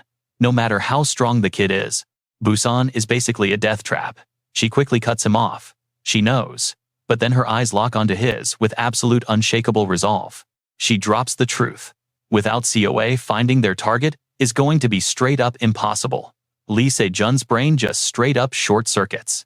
What does she even mean? Honestly, Yu is just as confused as he is. She has zero clue what is actually going on right now. Then comes the major reveal. Somehow she has formed a mental link with Elizabeth. She can faintly sense the witch's exact energy and direction. She is absolutely positive Elizabeth is waiting right there. Finally, the pieces start clicking together in Lee Se-jun's head. So she knows Elizabeth is somewhere inside Busan. Yu nods. Yes, but she can only pinpoint the exact location if Coa is nearby. Lee Se-jun takes a second to process this. He has no idea how this happened, but if it is true, he desperately needs Yuiwa's help. Let us be real, finding Elizabeth in a massive ruined city like Busan without a tracker would be an absolute nightmare. Yuiwa suddenly breaks his train of thought. She heard something else too. And then she drops an absolute bombshell of a secret. Now, watch this reaction closely. Coa's misfortune. The second he hears those words, Lee Se-jun completely freezes up. What his mind spirals into pure chaos. What did she just say? Lee Se-jun is literally sweating bullets now. The whole timeline feels totally derailed. How on earth does Yuiwa know about this? A million panicked questions flood his brain. Only he and Elizabeth knew about this curse. Did Elizabeth somehow manage to tell her? At this point, his composure is completely shattered. Just how much does Yuiwa actually know? Does she know about the regression too? His thoughts take a super dark turn. Could she possibly know everything about his past lives? Fear grips him like a vice. Will she despise him for it? Lee Se-jun stammers out a weak response. What are you talking about? Yuiwa totally ignores his question, pivoting fast. She asks her own question instead. If they fail to save, Elizabeth Coa is going to be in terrible danger, right? Lee Se-jun's face pales. The cold sweat is real now. Who told you that? Yuiwa's voice hardens, demanding the truth. Answer me first, Lee Se-jun. She presses harder. Did you know about this? Lee Se-jun grits his teeth so hard they might crack. He is speechless, his fists clenching tight in pure frustration. He finally chokes out a single word. Yes. That is all it takes for Yuiwa to snap. Then why hide it from me? He looks away guiltily. He just wanted to fix it by himself. Hearing that excuse absolutely infuriates her. This is about their daughter's life we are talking about. Why would he try to handle this completely solo? Does he not trust her at all? Lee Se-jun scrambles to explain himself. That is not it. But seeing the intense pain on her face completely shuts him down. Defeated, he lowers his voice.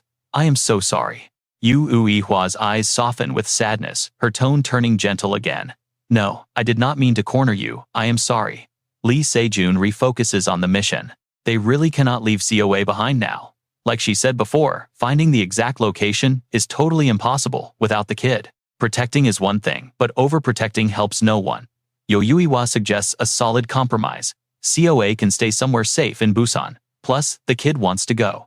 Lee Se-jun immediately disagrees, his forehead wrinkling up with a heavy frown. They cannot just drag a child into a war zone just because she feels like it. It is way too reckless. Yuiwa cuts right through his doubts. You will protect her. She is dead serious when she says this. Her eyes stare deep into his soul, leaving zero room for arguments. Cut to a few moments later, their transport helicopter finally takes off. Look at this tiny kid marveling at the view. You and I know what Lee Se-jun is thinking right now. He has enough power this time, right? He has to protect her. The chopper cuts through the pitch-black night sky. Up front, Ha-I-Ram glances back to give them an update. They are hitting Busan soon, so everyone needs to gear up. The Sword Saint, casually holding Coa, needs to double-check something first. They are heading straight into combat, and he is really bringing a toddler along. Lee Se-jun has literally been stressing over this exact thing all day. He promises he has a good reason. The Sword Saint is not buying it. What kind of reason? Yo-Yua steps right into the conversation to explain. Koe holds a special artifact that acts like a compass for their missing target. She explains how the item is magically bound to them. Without the owner nearby, it will not activate at all. Hearing this just makes the Sword Saint even more curious. Who exactly are they hunting? Lee Se-jun realizes there is no point hiding it anymore. A witch named Elizabeth. Still super skeptical, the Sword Saint keeps drilling him for answers. Do you even know where this witch is hiding? Yua suddenly jumps back in. Yes, just give me a second.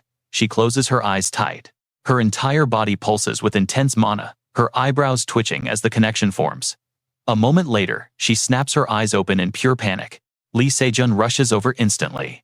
Yua, are you okay? Clutching her injured hand, she forces the words out with a heavy, shaky breath. She is fine. She quickly gathers herself and confirms Elizabeth is somewhere in the southeastern part of Busan. Panic lacing her voice, she desperately urges them forward. Please hurry up, it feels like Elizabeth is in terrible shape right now. Coa just innocently listens to all of this when suddenly, the kid suddenly makes a sound. Bam! The chopper violently shakes. Trust me, you are going to want to see what hits them next. Ha, Iram. Stick with me, we are dropping straight into chaos. She wrestles the controls, pure panic on her face. Dead ahead, a giant fireball. Ha, Iram screams out. What in the world is that thing? A cloak suddenly flies past the window, instantly grabbing Koa's attention. It hovers right over the flames. Strangely enough, the cloak just wraps around the fireball, and right on cue the chopper loses total control and dives. Straight into it, metal parts snap and fly off from the heavy impact. Everyone inside is absolutely terrified, clueless about what is happening. Ha, Iram curses in a total panic, screaming that the rotor blades are completely busted. He yells at everyone to bail out immediately. The chopper is going down fast. Lee Se-jun quickly scoops up Koa, and the whole crew jumps out, without wasting a single second. Somehow, they all hit the ground safely. Right above them, the helicopter explodes into a million pieces, raining burning metal wreckage everywhere. Lee Se-jun is still shaken up. He thinks back wondering what that insane fireball actually was. Ha, Iram guesses it just flew in from out of nowhere. It definitely looks like somebody launched a direct attack on them. Judging by that ridiculous power, Ha, Iram already has a suspect in mind. Lee Se-jun nods, totally agreeing. They are all thinking the exact same thing. A boss monster is seriously bad news for Lee Se-jun right now. They literally just stepped foot in Busan, and a boss is already jumping them. Is it some kind of fire-type monster? From what he remembers of the past, he doesn't actually know this specific boss's real identity. Because before he regressed in time, it seems Korea's boss had somehow handled this thing all alone. The Sword Saint finally speaks up from behind, claiming he tracked exactly where that fireball came from. Lee Se-jun turns around totally shocked. Really? The Sword Saint confirms it. Yeah, but the problem is, he drops an absolutely massive bombshell next. Yuan he points out that direction is exactly where the witch was staying. Lee Se-jun's eyes go wide. Did the boss capture Elizabeth already? Now, watch closely. The whole area suddenly shakes violently. Ha, Iram panics, screaming, what is it this time? Lee Se-jun readies his weapon on high alert. The chopper crash definitely drew a crowd. Busan's ugly monsters are staring right at them. Seeing this massive swarm, Yu Eun-hae gets nervous. There are way too many. Lee Se-jun studies the horde. Now, they only have one choice: carve a bloody path forward. He isn't even sure if they can recover the spear at this point. No other options. He plans to use a piercing skill to force an opening, but as he steps up, the Sword Saint blocks him. Leave this trash to me. Lee Se-jun stands perfectly still, just watching the old man move. Feeling that familiar burst of spiritual energy, Lee Se-jun realizes it instantly. Ah, the Sword Saint here. A blade technique meant to literally reach the heavens.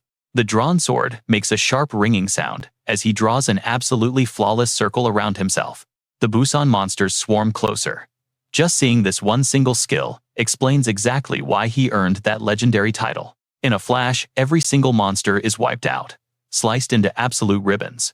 Lee Se-jun stares in complete awe. He has to admit, seeing that entire mob get instantly deleted is wild. Truly the Sword Saint. Lee Se-jun seizes the moment, yelling out to everyone that it is time to go. We are pushing through. The whole team charges forward together.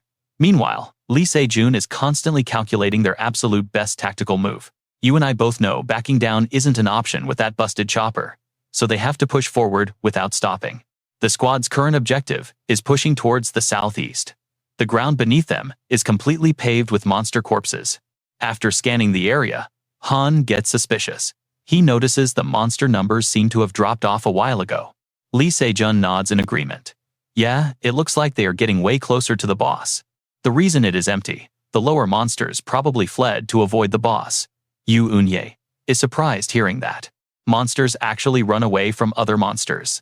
Lee Se-jun casually explains that, yeah, sometimes they do. Especially territorial beasts that go into a total rage. He then kneels down quietly, whispering to Coa. Do you know how many enemies are ahead? She closes her eyes, and in a flash gives her answer. Just one massive monster on the other side of the building. Nothing else. Lee Se-jun is slightly caught off guard. One very big monster, she nods, describing it vividly. As tall as the sky and wide as the earth. Lee Se-jun tries guessing. If that is true, then the thing up ahead. He loudly announces, hey everyone, the boss is right there. They need to move completely silent to avoid detection. The group creeps forward, slowly turning the corner into a new path. Han's face is pure disbelief. Unbelievable. Lying right there in front of them is a massive sleeping dragon. Lee Se-jun stares at the beast. Is that the boss? Just looking at it, a dark realization hits him. Even from this far away, he knows it for a fact. If that thing catches them, it is instantly game over. Lee Se-jun looks closer. What do you make of that giant hole under the dragon? It's totally blocking their path. Let's see what happens next. If that sleeping boss wakes up right now, it's totally game over. An absolute disaster waiting to happen. Let's jump into this mess together. Lee Se-jun urgently calls out to Yoonhee. He needs to know exactly which direction Elizabeth is at. Yoonhee tracks her down, fast. She confirms Elizabeth is trapped inside that dark pit, right behind the literal dragon. Lee Se-jun feels the heavy pressure. Of course, she's right there. He stares at the dragon, calculating his next move. But honestly, with a beast that ridiculously massive, its awareness is probably pretty low. Since it's deep in sleep, there's a huge chance it won't even notice tiny humans like them creeping by. Lee Se-jun figures it out right away. This is their one golden window to sneak past without triggering a fight. He quietly signals the team. Time to push forward. Yoonhee holds little Coa tightly in her arms. Lee Se-jun keeps his eyes locked ahead, completely on high alert. The whole squad moves quietly until they suddenly freeze in their tracks. Lee Se-jun stares at what's in front of them. Wait stares. He points them out, signaling everyone to follow. The group carefully descends the staircase. Deep down below, there is a weird, unsettling surge of energy. A strange spiritual aura. Lee Se-jun pieces it together instantly. For energy like this to randomly pop up down here, there's only one logical reason. Now watch closely, this is where it gets crazy. Alongside Elizabeth, an absolutely massive dungeon just spawned. Diving in without prep is reckless. But turning back now, way more dangerous. So he makes the call, rescue Elizabeth first, then use her teleportation magic to escape. That's their safest bet right now. He thinks to himself, I dragged us into this mess, so I'll make sure everyone gets out alive. He's taking full responsibility for his squad. After sneaking ahead for a while, the entire group comes to a dead stop in front of a door. Hyun looks confused and speaks up. I honestly thought there'd be monsters or loot here, but it's literally just a door. She turns around. She asks Lee Se-jun what their next move should be. He doesn't hesitate. Our only option is to head straight inside. We've already pushed this far into the depths, we can't just turn around and run home. Suddenly, Coa calls out, Father Lee Se-jun. Quickly looks down at her. What's wrong, Coa? She clings to him, visibly terrified. I hate this place. It's not empty. Whatever is hiding inside there is making me completely freeze up. She literally cannot move her body. Hearing this, Lee Se-jun pauses for a second. He kneels down, whispering softly. Should we avoid going inside? Is it really that dangerous? Coa weakly shakes her head. No, that's not it. We have to go in. My master is trapped inside there. Lee Se-jun's mind races. Is there some crazy overpowered monster locked away in this room? But in the end, he agrees with Coa's intuition. I understand. I'll be extra careful, he promises. Suddenly, the door violently bursts open, blasting them with a wave of freezing cold air. Hyun shivers, letting out a gasp. Ugh, it's freezing. Lee Se-jun doesn't waste the opportunity. All right, team, let's move in right now. You and I both know what a system alert means. The blue screen pops up, hidden dungeon entered. A special quest has officially started. Cole Conquer, the hidden witch's hideout. The squad stands frozen before a massive chunk of ice. Eunhae is completely stunned by what she's seeing. Hyun can't wrap her head around it either. She squints, seriously doubting herself. Am I the only one feeling this insane pressure right now? Everyone else quickly chimes in. No, I feel it too. Same here. Lee Se-jun is absolutely shocked when he realizes the ambient mana is totally dead. It's not moving at all. He makes a terrifying deduction. The place isn't out of mana. The mana itself has been completely immobilized. This aura isn't coming from a monster, it's raw mana. Lee Se-jun yells at the top of his lungs. Everyone fall back, run through that door. But the second they try to bail, the heavy door slams violently shut. Hyun violently bangs on the exit. Damn it, it's locked. Right on cue, bizarre objects start spawning all around them. Haha, Iram blurts out in pure disbelief. This is absolute madness. Lee Se-jun tries calming them. Don't panic. Maintain your formation. The creatures lunge forward all at once. Lee Se-jun bites his lip, sweating bullets. Can we actually fight these things off? He desperately brainstorms a way to survive. Because without access to mana, a superpowered hunter is basically just a regular person who works out. Every single hunter relies entirely on mana to boost their physical bodies and weapons to clash against high-tier monsters. They're sitting ducks right now. But wait, a spark goes off in his head. Hold on a second. Lee Se-jun suddenly remembers there is one type of weapon that ignores mana entirely. He shouts his order instantly. Haha, Iram, pull out your guns now. She's totally confused but follows his lead anyway. She fires a crisp headshot. A direct hit on the monster's skull. She blasts the others without missing a beat. Iram unloads her clip like an absolute action movie star. She locks onto the remaining targets. The monsters are literally crumbling into pieces. Boom, she completely shreds another one. Then she beautifully twirls her gun. A flawless reload spin. It hits her too. Oh right, my firearms never needed a single drop of mana to begin with. Eunhae and Coa cheer. They are thrilled seeing the beasts drop. Full of swagger, Iram tells the group, all right everyone, grab a piece. If you don't know how to shoot, I'll give you a crash course right now. With the monsters cleared out, the squad pushes deeper. After scoping out the path, Lee Se-jun finally realizes something. He thought it'd be super easy to get lost down here. But surprisingly, the dungeon layout is actually super straightforward and simple to navigate. Nothing but golems in sight. Are they just spamming high-tier golems at us? Suddenly, Hyun calls out, hey guys, look over there. She points ahead. She's pointing into the freezing darkness. Deep in the heart of this cave, everything is swallowed by bone-chilling frost and pitch-black demonic energy swirling around. So, what do you and I make of this final twist? That's the legendary Holy Sword, chained by an incredibly deadly curse. He clenches his fists tightly. Stick with me here, because things are finally clear. He tightens his grip on his weapon, realizing Elizabeth is definitely behind that exact door. Lee Se-jun shouts her name at the top of his lungs, desperate to find his friend. Elizabeth, are you in there? The Holy Sword chimes in, zero reaction from inside. Horn quickly realizes the terrible situation. Getting through this heavily blocked path is going to be almost impossible for them. So how do they open it? Iram completely deadpans a wild idea. Why not just blow the door open with grenades? Lee Se-jun immediately shuts that crazy plan down. Way too dangerous. If she is actually inside, the explosion would absolutely catch her in the blast. Just then, a tiny little hand confidently shoots up into the air. Little CA volunteers herself for the job. Her cute face is packed with pure confidence. She says she can definitely get it open. Yu Waiwa nervously tries to stop her. Ka, absolutely not. It is way too dangerous for a kid, but Ka just smiles brightly, promising she will be totally fine. CA slips right out of Yuiwa's arms and drops to the floor. I just need to do this. She suddenly dashes forward, sending Yuiwa into full panic mode. She takes a deep breath and blows with all her might.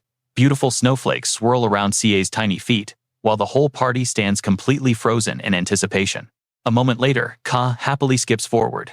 Horn and Iram just stand there, their jaws completely hitting the floor. Wait, how did she even do that? My attacks literally did nothing. Sa suddenly points her tiny finger straight ahead, totally unhappy with what she sees. This bad door. CA stands bravely in front of the weird entrance. Standing right behind her, Lee Se-jun blurts out a shocked, oh my god.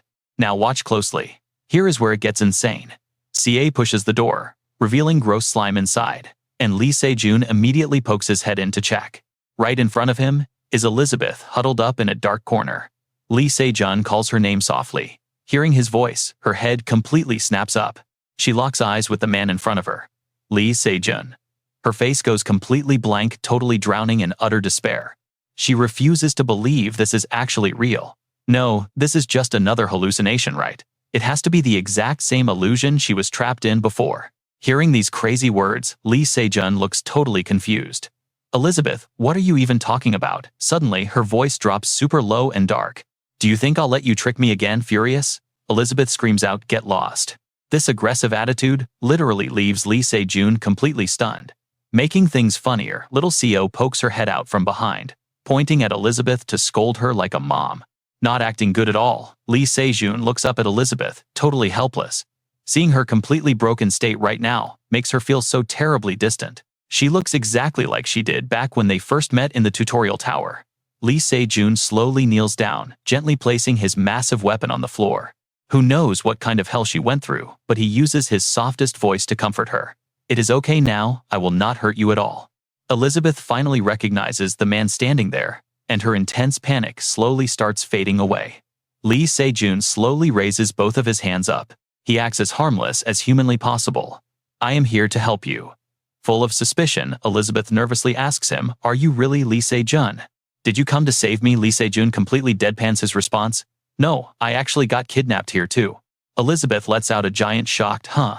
Then he leans forward with a smile and offers her his hand. I am just kidding. I definitely came to rescue you. Lee Se-jun flashes an incredibly warm smile. Let us go home. Elizabeth literally freezes in absolute disbelief. Her wide eyes fill with tears. A tiny spark of hope finally blooms in her shattered heart. This time is completely different. Someone actually came for her. Finally, the whole squad heads out together. Someone breaks the silence. Wait, so that creepy dude in the robe is the one who kidnapped you? Elizabeth thinks back to the nightmare and confirms it. That is right, he was absolutely the last person I saw. An unknown third party is actively interfering here. This kind of crazy stuff has literally never happened before. Now I know what you are thinking. Could it get worse? Absolutely. Because Elizabeth suddenly realizes, what if those terrible things she saw were not just an illusion? Ha, Iram scratches his head, in total confusion. Hey, do you guys not feel like something is incredibly weird here? Lee Se-jun instantly questions him. Weird about what? Ha, Iram points out the craziest missing detail. We are deep inside a dungeon, but there is absolutely no boss monster anywhere. She had noticed this exact same thing earlier. Every single monster they fought so far was just a boring golem. Does this massive dungeon seriously not have a boss? Meanwhile, Horn is happily chatting away. I completely never expected you to be the person Lee Se-jun was looking for. Can I just call you by your first name? Elizabeth. Turns out Lee Se-jun is still on high alert. That missing boss is seriously bothering me too. But let us just focus on finding the exit first. He reminds everyone of the priority right now. Mana is totally blocked here, so we absolutely need Elizabeth's teleportation magic to get back safely. Horn easily shoves the massive double doors wide open. Even she is completely shocked. It just swings open like that. Seriously, that is so suspicious.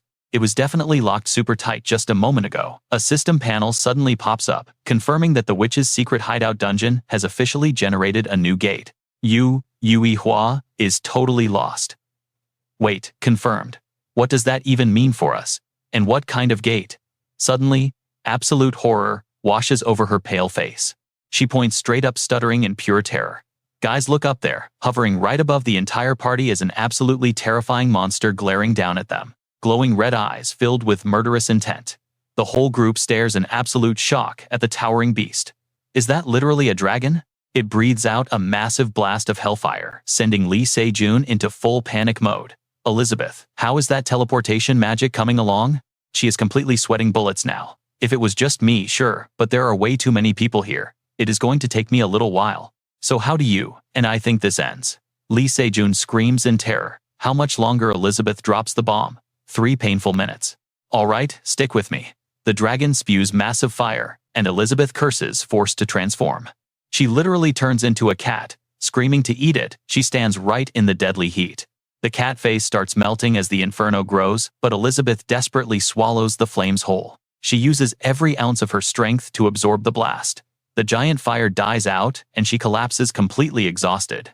Laloon shouts a warning to everyone. She can't eat another one. They have to block the next strike at all costs.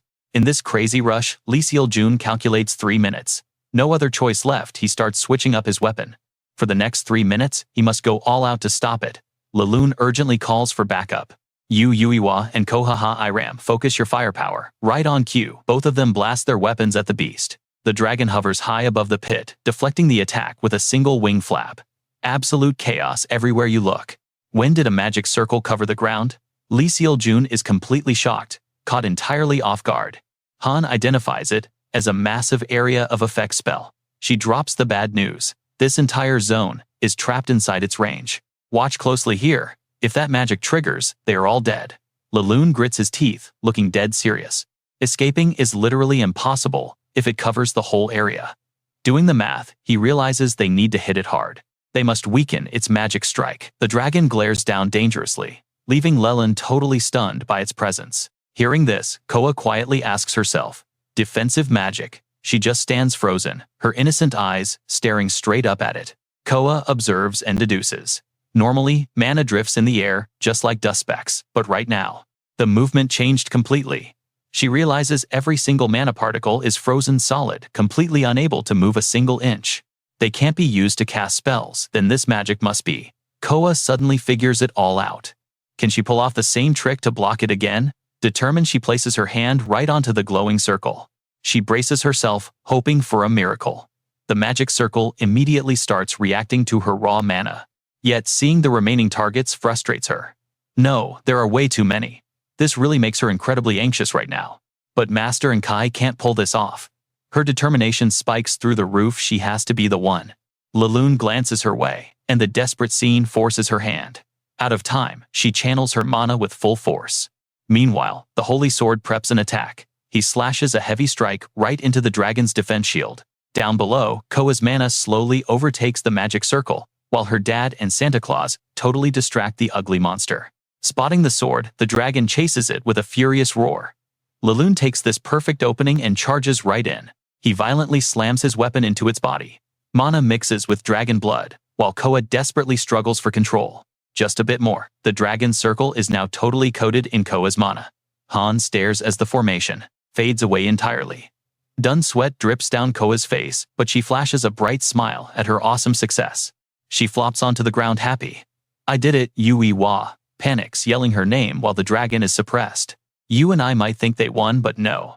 Lee Se-jun orders an immediate retreat. It is going to attack again. He shouts for Elizabeth, who knows exactly what to do. Yeah, I am ready.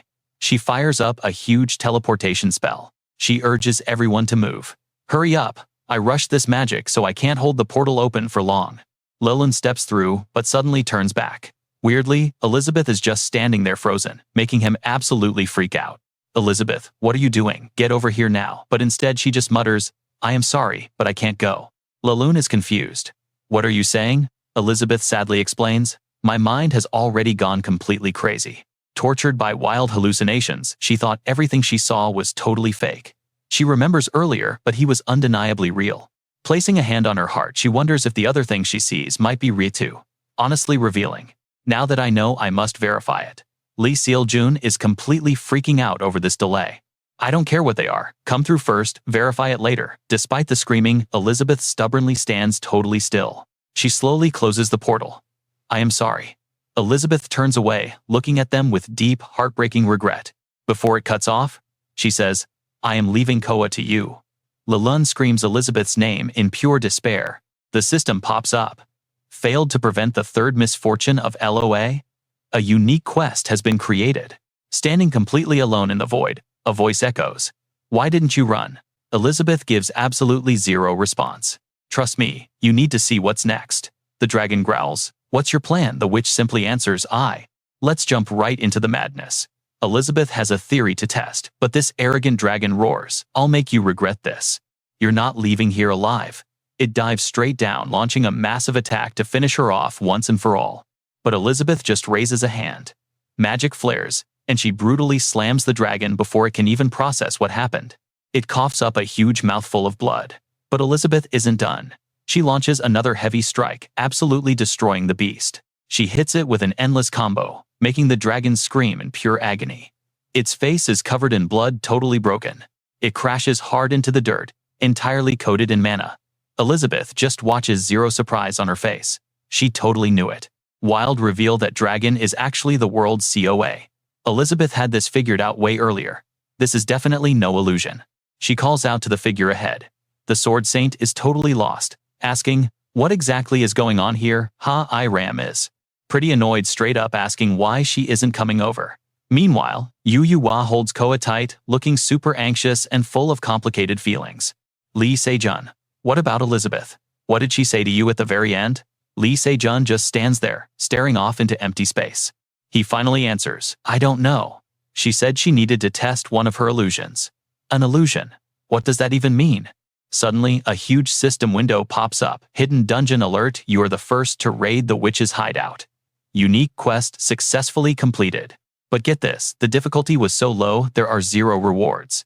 Reading the screen, the entire group is struck by the exact same confusion. Now, pay close attention here. Wait, we raided it. Did someone else kill the boss? Because they definitely didn't see a single boss in this hidden dungeon. Hold up. Don't tell me that dragon wasn't Korea's regional boss, but actually the boss of this hidden dungeon instead. Ram fires off question after question. The squad keeps debating. The dragon, if that's true, then the whole theory about it being the Korean boss is completely wrong. So who took down that terrifying monster while the team is throwing out crazy theories? Lee Se-jun suddenly collapses out of nowhere. He drops completely motionless. Everyone panics, rushing over and desperately screaming his name. Lee Se-jun, wake up. Right then, another system prompt flashes. You have absorbed a fragment of the COA's memories. Cue the flashback. I still vividly remember my life before the regression. She was kidnapped by the magic tower, and I tried absolutely everything to find her.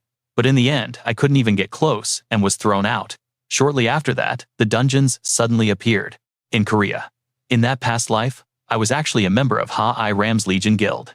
That's when the Sword Saint finally noticed me. I trained like an absolute beast under his direct guidance. I managed to perfect my thrusting skill to an insanely high mastery level. But when I finally returned to the guild, the entire world was calling my daughter a monster. It all started with the death of Sung Soo-hyun and the collapse of the magic tower. She reappeared out of nowhere, took him out, and violently shattered the tower. Now I know what you're thinking, classic revenge, right? But the real issue went way deeper. All of those devoted, die-hard fans of Sung Soo-hyun, the loyal Hunter Association members, who always backed him up, and even the elite sword family members of Goriel tasked with guarding the magic tower, her overwhelming power slaughtered them all. And because of this absolute bloodbath, Coa was relentlessly hunted down for years.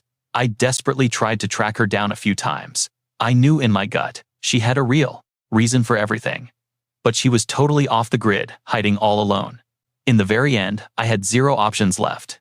I actually joined the raid team hunting her, the witch hunters. Cut to a dark city corner where Coa is huddled up shivering next to a small fire. Her leg is badly injured. Suddenly, she tenses up, eyes wide on high alert. It's Onbaek. Recognizing him, she breathes a huge sigh of relief, waving for him to come closer. She quickly asks about the area. You scared me. Are there any hunters around here? He just shakes his head. That answer finally lets her drop her guard a bit, and she looks down at her busted leg. She tries using magic to heal it, but it's totally failing. The pain makes her grit her teeth hard. The wound is getting worse by the second. Onbaek watches nervously as her condition drops. She stares at her leg, completely powerless to stop it. She can't hold it back anymore. Tears well up in her eyes. She misses her mom, her master, and her dad. She needs to find Lee Se-jun. The second she thinks of him, she forces herself up to track him down. After traveling forever, she finally locates the exact guild base where he's stationed. Knowing she has to see her father, she sneaks into the city, heavily cloaked to stay hidden. She scouts the area carefully. Looking around, she remembers hearing that after the dungeons spawned, people built these massive safe zones just to keep the monsters out. But she never expected this city to be a literal fortress. Mid-thought, her instincts scream at her. Danger incoming. Right down the street, Kang-do suddenly frowns, his eyes darting around like he's hunting for something. Coa acts fast, ducking into a dark blind spot to avoid being spotted. A voice calls out, Hey, what's wrong? He mutters back, nothing, forget it. Kangdu just scratches his head, feeling seriously off, and tells his partner, man, I just have a really bad feeling. She recognizes him instantly. Fist King Kangdu, he's a witch hunter, that's where we leave it. Trust me, you'll want to see what happens next. Let's dive into this madness. Why is he here? I barely shook them off. Did they catch up already? This is really not good. First things first, I need to run away. Wait, someone is talking over there. That voice sounds incredibly familiar to her. Please help me. Miss Eun-hee, you already know exactly who I am. Right in front of Seola, a man is bowing deeply, begging the Sword Saint's granddaughter. She freezes. The man begging on the ground is actually her own father, Lee Se-jun. The Sword Saint's granddaughter glares down at him. I know my grandfather trained you, but that is not a reason to let you join my team. You are the biological father of the witch Seola. She aggressively grabs him right by the collar, fuming with pure rage as she spits every single word at him. Do you not know? Your daughter destroyed the magic tower and murdered my parents. She roughly shoves Lee Se-jun away, practically growling at him. You are obviously just going to drag this raid down with all your messy personal feelings. So why the hell should I ever allow you to come with us? Why do you even want to join? Our group, Seola, stands frozen around the corner, every harsh word burning into her mind. She remembers exactly what Elizabeth told her before. We are a family. Seola thinks desperately, Father, are you really looking for me, like my master said? Are you going to take my side against them? After a heavy silence, Lee Se-jun finally speaks up. She squeezes her eyes shut, desperately hoping for her father's support. He looks dead at the girl and says, I do not have any personal feelings left. The system suddenly flashes his stats. Title: Spearman, high piercing skill. Unique skill, clown. Now watch closely here. He coldly states, I want to kill the witch, Seola, to atone for my sins. Hearing this, Seola goes completely numb, plunging into total despair. Why? Why does absolutely everyone want me dead? They never even listen to my side of the story. They do not know what those bastards did. Why does the world want to kill me? Why do I have to die? Her uncontrollable emotions cause the raw energy inside her to spike, aggressively slipping completely out of control. A massive wave of pure power explodes, violently shaking the entire area. Everyone panics at the terrifying pressure. They start screaming at each other. The witch is here. Drowning in absolute darkness, she views everything as an enemy. If the world wants me dead, and the very last person I trusted has turned his back on me, then I will destroy this entire world. Se-jun suddenly gasps, his eyes shooting wide open. His face shows complete and utter exhaustion. Dark circles frame his eyes like a raccoon. He bolts upright in a room packed with storage boxes while the people around him are still fast asleep. The memories flood into Se-jun's mind, like a crashing wave, starting from the tear on Seola's face, to the crushing loneliness surrounding her, and then the blind rage, completely consuming her mind. Se-jun turns pale, quickly covering his mouth. He aggressively grabs a nearby bucket and just violently throws up. That gross commotion immediately wakes up the other sleeping survivors. They sit up, extremely annoyed. Gross, what is that? Someone clicks their tongue. Why so loud this early? Se-jun stops puking, coughing endlessly. We both felt that. One right. What was that? Se-jun is totally confused. I still clearly remember the intense emotions from that terrifying memory. The utter isolation and absolute despair that Seola felt. It is so overwhelmingly painful that I can barely endure it. Se-jun's pale face shows pure disbelief. That cannot be real. It just cannot. A familiar voice suddenly pulls his attention away. Se-jun. Eun-hee approaches, looking super worried. Se-jun, you are awake, he asks, in total confusion. Eun-hee, what happened here? Where is everybody else? Seeing he looks mostly okay, Eun-hee sighs in massive relief and explains. You passed out, so we rushed to the shelter.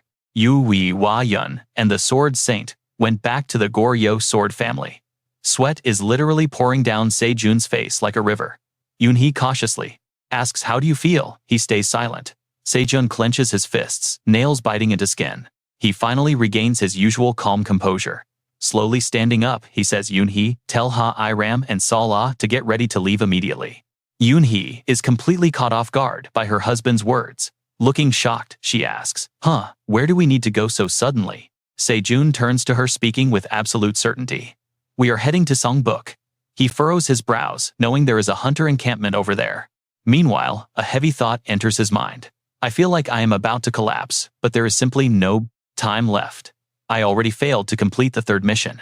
Remembering the blue-haired girl, he thinks, well, at least Vidi is fortunately still alive, but the next disaster is going to happen very soon. His thoughts then shift back to his daughter Stella, who has been ruthlessly hunted by evil forces this whole time. The memories I absorbed are literally clues to the next disaster. So, Seola's fourth misfortune is the brutal witch hunt. Shortly after Se-jun and Ha-I-ram grab their bags and pack up their things, together leaving the safety of the shelter, Se-jun hardens his resolve. I must prepare everything before that terrible event actually happens. His face is totally tense, preparing for the absolute worst. Somewhere else entirely in a ruined place, fully covered in monster blood, Ebi cautiously steps forward toward the mysterious girl in front of him and asks, "Are you really Ka?" Ebi asks the white-haired girl, "Are you the Ka I know?" She steps closer and grabs him. "We leave it right here, wild right." She presses Ebi's hand tightly against her chest and answers, "Yes, master, it is me." Hearing this, Ebi completely breaks down in tears. "Stick with me, here we are jumping right into the heavy stuff." Ebi chokes up, amazed she is alive. Ka reveals the cloaked puppet was hers. Looking down, she apologizes for dragging her here so roughly. She admits she just did not have any other choice left. It was the only way to protect her. Ebi gently wraps her hands around Ka's, telling her it is totally fine. What really matters is if she is okay. Ebi feels this wild, chaotic mana flowing through K's body and starts panicking. What in the world is happening? The girl's mana is completely messed up. Honestly, if she collapsed right now, it would make total sense. CA just rubs her arm. She casually mentions that crossing through dimensions to get here burned way too much of her power. Ebi jumps back in absolute shock. Wait, you crossed through dimensions all by yourself? She feels utterly helpless with this girl. Raising her voice, she scolds her. You should be incredibly lucky. Your condition is only this bad. Why did you even push to yourself so hard to get here? Sa slowly delivers her heavy answer to fix a broken past. Ebi is just completely confused. She asks what broken past. K replies that she knows the truth. She pauses, then drops the bomb. Lee Se-jun regressed. Now pay close attention here, things are getting wild. That revelation freezes Ebi completely. CA looks down at her hands, talking about her timeline. CA's dark memories flash back to a completely ruined world. Pure devastation. We see Ebi's long hair totally soaked and stained in blood. Heartbroken, she reveals the truth. Everyone she ever loved died in that timeline. Both her mom and her master lost their lives. Then a flashback shows a happy family of 3 laughing together. CA growls, saying Lee Se-jun came to this timeline and looks so happy. Just thinking about it fills her mind with pure, unadulterated rage. She clenches her fists so hard you can literally hear her grinding her teeth. While I end up like this, it is sickening. Ebi panics and rushes to defend him, saying she misunderstood everything. Lee Se-jun is desperately trying to fix his mistakes. He wants redemption. But Sa is having absolutely none of it. Completely deadpan, she fires back. Who was the one forced to suffer for his mistakes? Ebi turns pale hearing those heavy, piercing words. He acts like a total hypocrite and lives happily pretending like absolutely nothing wrong ever happened. Do you really call that his big redemption arc? She steps closer to Ebi, her voice dropping to a softer tone. I know you are always the one trying to defend him, but right now, I need to ask you clearly. Whose side are you on? That single question makes the entire room go dead silent. Ebi stares at her with wide eyes. Hesitant, she mutters Ka's name. Anxiously placing a hand on her chest, she says, I am on your side. I know what you are thinking, but of course she chooses her. She thinks, how could I not? I am the only one who understands you. If I do not choose you right now, you would completely shatter. CA lets out a huge sigh of relief. Grabbing Ebi's wrist, she whispers, thank heavens. So you will help me, right? Confused, Ebi asks what she needs help with. CA looks down, a quick flash of sadness appearing on her face. She admits she is incredibly jealous. An image flashes in her mind of her younger, innocent self hugging a teddy bear with a massive, bright smile. CA finally speaks up. I am so jealous of my younger self. That kid has everything she could ever want without losing a single thing. Hearing those heavy words leaves Ebi completely stunned. She gently calls out her name, Sa. Clenching her fists, Ka stops her from talking. I know I should not feel this way, because that little girl truly deserves all of those good things. Ka tilts her head with a bitter smile. As petals scatter in the wind, her voice echoes through the air. You think so too, master? Right. The scene shifts to dry leaves falling to the ground. Winter has finally hit Korea, covering absolutely everything in a thick blanket of white snow. Inside a warm, cozy room, a hand holding a pen draws a straight horizontal line on the wall to measure the little girl's height. Yu Hua smiles brightly, looking down at Sia and praising her. My little Sia has grown so much, the girl excitedly asks if it is really true. Yu Hua nods confidently. Of course, she walks over to the window and pushes it open. A cool breeze from outside immediately sweeps into the room, making Yu Hua's hair flutter gently. She relaxes, gazing out at the buildings. She thinks about the 5 months that passed since they left the shelter. So much has completely changed in just 5 months. She leans her body out over the windowsill. At first, she did not understand what Lee Se-jun meant, but everything seriously played out exactly like he said. Yu Hua remembers the epic scene where the 4 of them teamed up to absolutely crush the monsters. After that, Lee Se-jun gathered all the hunters and capable civilians to fight back against the beasts. In Songbook, Yu Hua sweeps her gaze across the incredible view, and then with the massive help of the non-combat hunters, he actually managed to build massive walls and entire buildings, establishing a huge safe zone where everyone could finally live in total peace. She recalls hearing rumors that other regions have already set up their own safe zones, exactly like the one here in Songbook. Yu Hua watches the crowds of people walking by and wonders how did Lee Se-jun even think of all this. She folds her arms resting on the window frame, looking up at the sky in deep thought.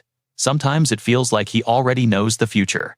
And that is where we leave it for now, my friends. Light shines into the Songbook leader's office. Lee Se-jun looks at the envelope. Ha-I-Ram holds a letter from the Blue House. Let's dive right in. Lee Se-jun is wondering the Blue House. Ha-I-Ram holds the letter between her fingers, confirming other safe zones are fully built. Things have finally stabilized, and it looks like they want to invite representatives from every single safe zone to an official summit. Lee Se-jun is totally stunned by Ha-I-Ram's words. She tells him they are both repping Zonbook. He points at himself, completely confused by this. Does he really have to go? Ha-I-Ram answers firmly, of course he does. Even though she and her dad are the official leaders, Lee Se-jun is the one who actually built Zonbook. She continues pointing out that the real focus of this upcoming meeting is all about Busan. Ha-I-Ram explains that tons of hunters guessed the boss was in Busan. But after their little investigation, that dragon turned out to not be the main boss. She remembers that terrifying 2-horned monster. This means the actual boss monster of South Korea has to be at least as insanely strong as that dragon was. So to prevent another massive disaster like Asinus, they need to locate the real boss and completely figure out a solid counterattack plan. She adds that meeting representatives from all the other regions really is not a bad idea anyway. Lee Se-jun nods, totally agreeing with her. Ha-I-Ram looks concerned and asks him what is wrong. Is he worried about something? Lee Se-jun quickly shakes his head, denying it. He glances away, mentioning that this is the very first time they are all gathering like this. Meanwhile, over at the Blue House, all the specially invited guests are already starting to walk right inside. A cloak flutters wildly with every single step.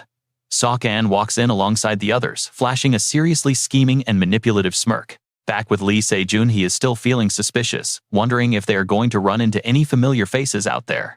Up on the safe zone walls, 2 guards suddenly yell out in pure surprise. Down below, a guy in green clothes is stumbling forward, barely keeping his balance. Now watch this closely, things are about to escalate. The guards go on high alert, asking if the thing coming toward them is a monster.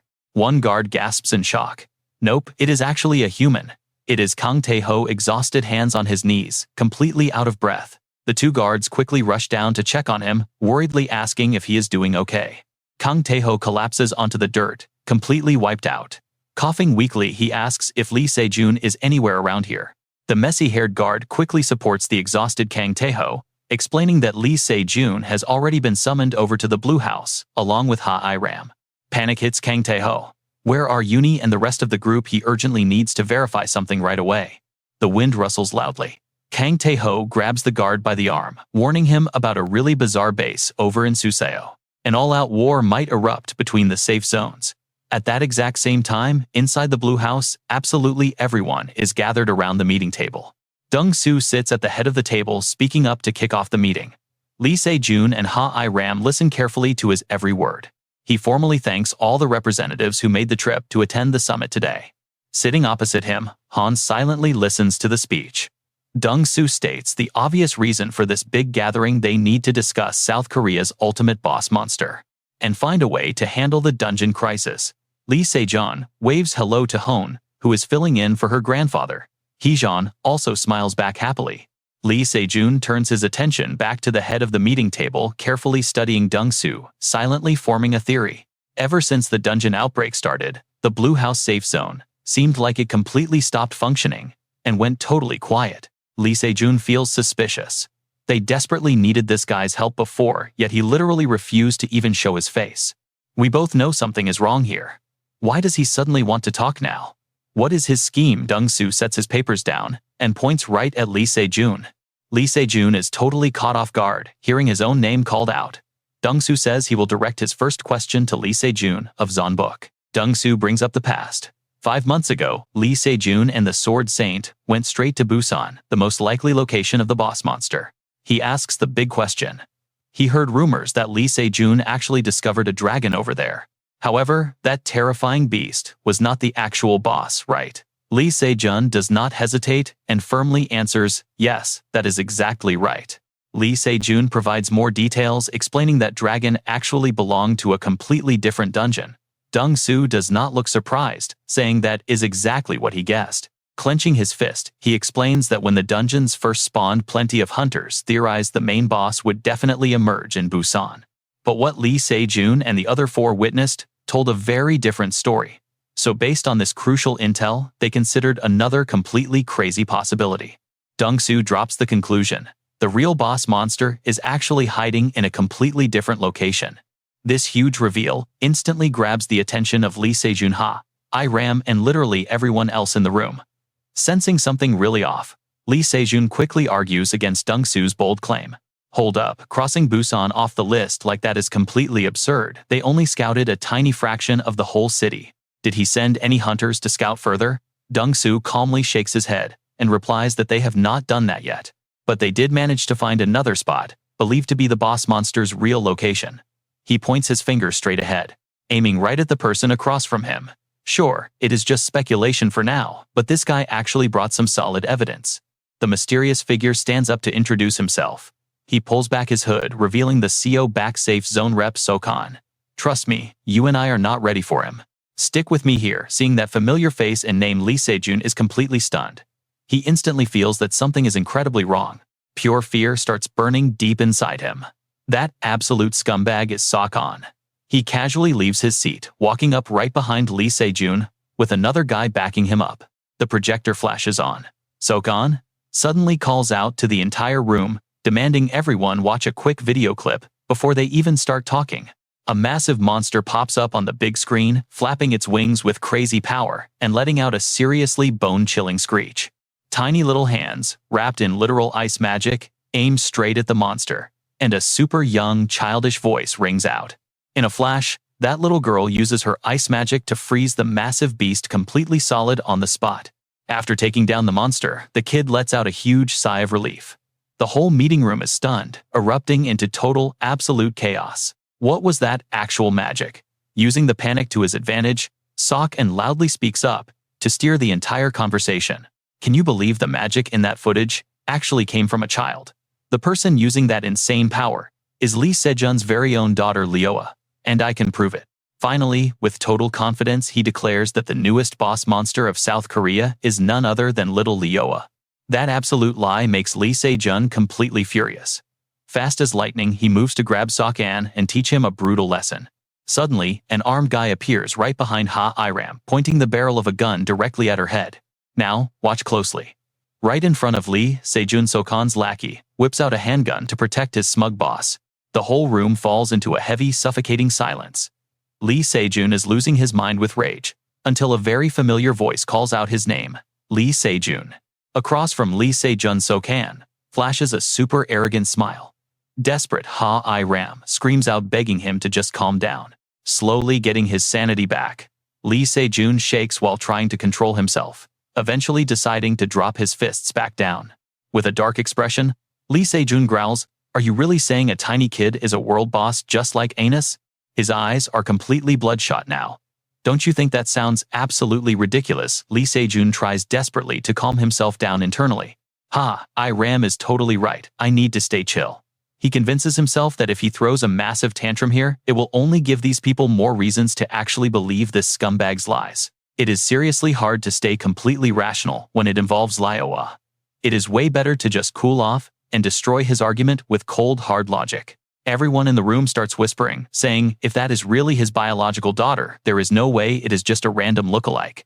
Yeah, totally impossible. Sok-an desperately tries to justify his point loudly, claiming that they could argue no child has ever been able to use magic like this before today. And that is not the only proof he brought. Throwing his arms wide, he says, "You all probably think this video is not enough to prove Lioa is a boss." Activating his special power, Sok-an proudly declares, "Well then, I will just use my own skill to show everyone the truth. I know what you're thinking, a prophet." He claims that from this exact moment, what they see is just a piece of the actual future. Instantly, everyone sinks into some weird vision. Ram finds herself standing right in the middle of a street, completely surrounded by ice and snow. Staying on high alert, she looks around wondering what is happening. Feeling a sudden cold breeze behind her back, Ram slowly turns her head. She honestly cannot believe her own eyes. Right in front of her is little Lioa, using raw magic to fiercely battle against a huge crowd. The kid is literally crying, but pure burning hatred is plastered all over her face. Shocked and completely confused, Ram calls out her name, Lioa. Back in the meeting room, every single person is completely under the control of Sok-an's magic. Their eyes have gone totally blank and lifeless. Furious Lee Se-jun screams, "What the hell are you doing to them?" Sok-an smirks and replies, "I already told you I am showing them the future." But Lee Se-jun's next words wipe that smug look right off his face. "Stop lying, there is no way you actually have that kind of ability." Sok-an freezes for just a second before flashing a mocking grin. "Oh no, looks like you totally caught me red-handed this time." Lee Se-jun reads the detailed system info, floating right above his head. Personal system name, Park Sok-an, with the absolute joke title of Prophet. High provocation skill plus a unique normal memory sharing skill. This guy is currently cursed, meaning you cannot see any of his other stats at all. Sok-an simply snaps his fingers. "Fine, the thing I am showing you right now is not the future but a memory from the past." But you know what, Lee Se-jun, he keeps talking, swearing that these horrific events are absolutely guaranteed to happen no matter what. The moment he stops talking, everyone wakes up from the memory illusion. Their faces are pale as ghosts, and they are coughing like crazy. Lee Se-jun rushes over fast. "Miss Ram, are you okay?" She covers her mouth, violently coughing and totally struggling for air. Holding her face, Ram tiredly replies, "I am not okay at all. I seriously feel like I might throw up." Lee Se-jun urgently asks, "What exactly did you see?" "Eyes wide open," she answers, in sheer panic. "I died. I literally saw your daughter kill me in the future." Lee Se-jun's face goes pale with every word she says. And quickly jumps back in, "All right everyone, I am pretty sure you all saw that too." Feeling uneasy, Ram loudly warns the whole group, "Be careful guys, I have no idea if that was just a fake illusion." She says this while staring at the crowd, grabbing their heads in a total mental breakdown. But it was so incredibly realistic that my mind just went completely blank. They grabbed their heads in fear, dripping with heavy sweat. Ram knows someone will definitely fall for his trap. "So what do you and I make of this madness?" Sok-an loudly yells. "What crime will little Yuo commit next?" "All right, stick with me here, you're about to see how crazy this system gets." He proposes hunting down Coa to prevent a doomed future. If Lee Se-jun hands over the kid, no force is needed, but if he refuses, Swell is going to step in and handle this. He points right at Lee Se-jun. Sok-an flashes this totally sinister smile.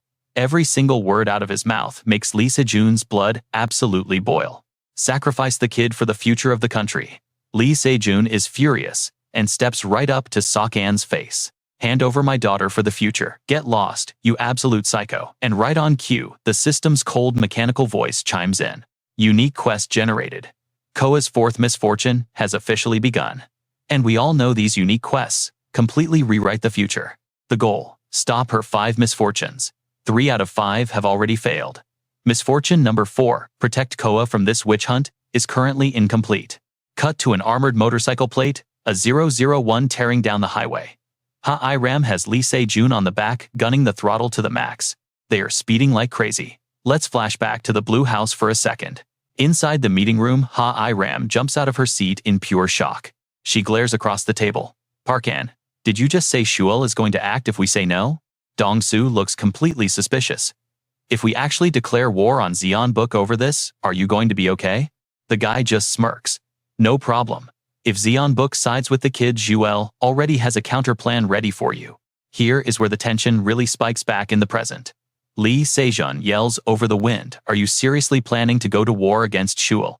Ha-I-Ram's eyes narrow. She clicks her tongue and replies that she has 0 options left. It was their trap all along. Think about the fallout. If they just hand Coa over, Zeon Book's reputation gets trashed. Nobody trusts a leader who gives up a child without putting up a real fight. If it happens once, they'll just keep abandoning their own people. After weighing all the terrible options on the table, Ha-I-Ram realizes giving up Coa means total ruin for Zeon Book anyway. So yeah, heading straight into the battlefield is literally the only choice left. The bike continues to rip through the ruined streets. The scenery is completely wrecked, as Ha-I-Ram heads straight for the safe zone. They need to get back immediately. Meanwhile, back at Lee Se-jun's family apartment, Yu-Wa-Owa and little Coa are just chilling and playing in the living room. Suddenly, a loud knock shatters the quiet peace. Yo-Yu-Iwa's eyes snap wide open in surprise. Coa points straight at the door. Mom, someone is here. Yo-Yu-Iwa quickly jumps up from the floor and turns toward the entrance. She softly tells her daughter yes, then calls out loudly to the hallway. Who is it? Instantly, the knocking completely stops dead. But there's total silence. No answer at all. Yu-Wa glares at the door on high alert, keeping a protective hand right on Coa. You and I both know this is bad news.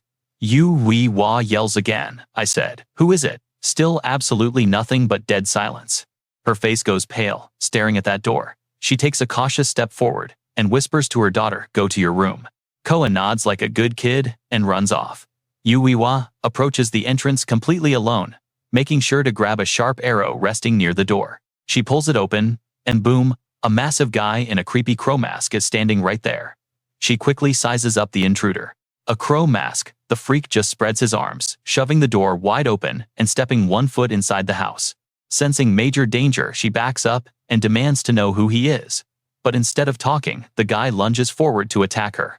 She's rattled, but thanks to her natural reflexes, she dodges right out of the way, making his strike miss completely. That sudden attack instantly triggers her protective anger. She bites her lower lip hard, getting totally fired up for a real fight. Yu-Wa claps back by slamming a brutal elbow straight into the crow mask's face. She pivots 1 foot back for balance. She realizes she hasn't lost her touch. With a totally cold glare, Yu-Wa aims the sharp tip of her arrow right at the attacker's neck. She feels a weird energy coming off him. The crow guy actually panics as he stares cross-eyed at the deadly arrow. Yu-Wa demands answers again. Who are you, and more importantly, how the heck did you get in here? But wait. While she is interrogating him, a second crow mask slips right under the first guy's arm. He breaks into the house effortlessly, just because Yu-Wa lowered her guard for 1 split second. By the time she spots the second guy, he's already inside. Yu-Wa pales and gasps, what? That tiny distraction is all it takes. The first crow mask brutally pins her down. Wait, there are more of them. He forcefully chokes her, lifting her off the floor and crushing her wrist until the arrow drops. Meanwhile, that second crow mask successfully breaches Coa's bedroom down the hall. Yu-Wa watches his boots disappear and screams in pure panic. Coa veins bulge on her forehead as she furiously grits her teeth. She screams with everything she has let go. Right then, this massive invisible force blasts the crow mask guy, making his eyes widen in pure shock. His whole body locks up, allowing Yu-Wa to easily break free from his grip. The masked freak completely collapses onto the floor. Yu-Wa drops to her knees, coughing violently. She wipes her mouth instantly, snaps back up, and sprints toward her daughter's room like her life depends on it. Running blindly, all she can think is Coa okay? She throws the door open. Trust me, you're going to want to see what happens next. The second crow mask has Coa at knife point, leaving Yu-Wa absolutely speechless. Let us dive right into the madness. The sharp blade catches the light, and Coa goes pale, screaming for her mom. Anhee rushes in panicked hands, totally shaking, but she still tries to calm her daughter down. It is okay, Coa, just stay right there. Throwing both hands up, Anhee surrenders. What do you want? The crow-masked freak replies. You need to come with us. He keeps going. If you just come with us right now, I will let the kid go. Eun-hye panics and immediately answers, I will go anywhere, just let my baby go first. But the crow mask guy completely refuses. I cannot do that. I will not release her until we actually get to that location. Eun-hye looks super suspicious and questions him. How can I even trust you? There is absolutely no guarantee you will actually let her go. Hearing that the crow mask guy just presses the knife right against Coa, he growls darkly, you really think you are in a position to negotiate? Now Eun-hye is truly terrified, heavy sweat just pouring right down her face. Her voice completely shakes in fear. Wait, please stop right there. The masked guy threatens her again. If you do not follow me, things will only get worse. The sharp pain on her neck makes Coa cry non-stop. Coa chokes back a heavy sob and calls out Mom, and boom, that directly awakens the boiling hot blood inside Eun-hye. Bloodshot veins completely fill her eyes. Looking like a totally different person, she screams out loud, put that knife down now. A massive invisible force slams right into the crow mask guy's mind, exactly like the first guy. His knife-wielding hand suddenly drops down totally limp. Now watch closely as things get absolutely wild. Coa slips away, and Eun-hye instantly closes the gap, wrapping her fist in pure overwhelming power. Eun-hye strikes hard, landing an absolute brutal punch right into his face. A huge dark bruise appears under his chin as he cries out in heavy pain. Not satisfied yet, Eun-hye delivers another devastating kick right to his gut. The back of her hand is totally scratched and bleeding. Eun-hye pants heavily as Coa finally calls out for her mom. She hugs her daughter super tight, emotional and relieved. Thank goodness you are safe. Suddenly, a massive shadow appears right outside the open room door. He calls out loudly, Eun-hye Coa. She looks toward the doorway in absolute surprise and yells his name out loud. Kang Tae-ho. He asks, in deep worry, are you okay? Seeing how incredibly anxious he looks, Eun-hye asks in pure confusion, how did you know we were here? Kang Tae-ho quickly explains, I had something to tell you both, but I heard Lee Se-jun went to the Blue House, so I rushed here instead. He suddenly flinches, his eyes going totally wide. But wait, Eun-hye. He nervously asks her if she is absolutely sure she is fine. Her nose is bleeding non-stop, but she does not even realize it at all. She just stares back, looking completely confused. Suddenly, her eyes widen and her whole body tilts over. Coa watches in pure horror as Eun-hye faints, hitting the floor. She screams, Mom. Let us pause for a second. Where even is she? Eun-hye slowly opens her tired eyes in endless darkness as a robotic system voice rings out, chat request. She accepts, and suddenly, she is sitting across from an exact clone of herself. Eun-hye gasps in pure shock as the clone happily greets her. Long time no see. The clone replies coldly, it has been a while. Eun-hye gets flustered and quickly apologizes. I am sorry you told me Bettel's location, but we completely failed the mission. The other version brushes it off super casually. No need to apologize at all, that was ultimately her very own choice to make. Opening her lifeless eyes wide, she stares directly at Eun-hye and holds up 2 fingers. The real reason I requested this system chat is to discuss 2 very important things with you. She continues speaking. The very first thing is about that crazy power you possess. It is actually your own completely unique system skill. Eun-hye goes wide-eyed in absolute surprise. She flashes back to the wild memory of wiping out those 2 crow-masked freaks earlier. Eun-hye wonders, out loud, it is a talent. The clone looks down gravely and directly answers her. Yes, but I strongly advise you never to use it. She sincerely warns her. With your current physical condition, the heavy price you have to pay for that skill will be incredibly high. Last time you used it, you only passed out. But the clone drops a heavy warning about what exactly happens when facing way stronger enemies. The ultimate price will be your life force. Eun-hye panics and questions her. Wait, my life force. The clone places a hand firmly on her chest. So you do not need to use it often. Instead, you should just summon me. The penalty time is finally over, so you can grant me access. Then, she heavily emphasizes that the second thing is a direct request. Seeing the clone's attitude turn dead serious, Eun-hye does not dare to drop her guard. The other version shuts her eyes completely tight. She pleads with genuine desperation. Please save Se. Meanwhile, right outside the head office of Songbook, the bright hot sun is shining down hard. Inside the meeting room, everyone is super busy arguing. Ha-I-ram and Lee Se-jun open the door and step right in. Lee Se-jun quickly scans the whole room. One day after the Blue House meeting officially ended, Ha-I-ram heads over to the boss. Once absolutely everyone is completely settled into their seats, Songbook set up this serious internal meeting to discuss the major upcoming battle against Zio. Ha-I-Ram uses all his skills to deliver a massive speech. He throws out his wild ideas, and surprisingly, nobody objects. Ha-I-Ram actively goes all out, trying to convince the entire room. A few people look totally confused, and honestly, most are super unhappy about dragging a literal child right into this incredibly dangerous war. Treating a young kid like a literal sacrifice? The tense meeting finally wraps up and absolutely everyone immediately stands up from their seats. So Seonbuk officially decides to protect the girl from Seo. Trust me, you are going to want to see what happens next with Eun-hye. Let's dive right in. He let out a massive breath. Thankfully, Eun-hye was just a little dizzy sitting up as Se-jun explained everything. Tears welled up in her eyes. But the second she heard what went down at the meeting, her entire expression darkened. Her hands clenched into shaking fists. Voice cracking, she asked the only question that mattered. Why did they target our Coa? Her bangs completely shadowed her face. Her whole body shook with raw emotion. What on earth did their little girl do wrong? He stepped in, wrapping a comforting arm around her shoulders. It was official. Jin-guk and the Suwon faction were now total enemies.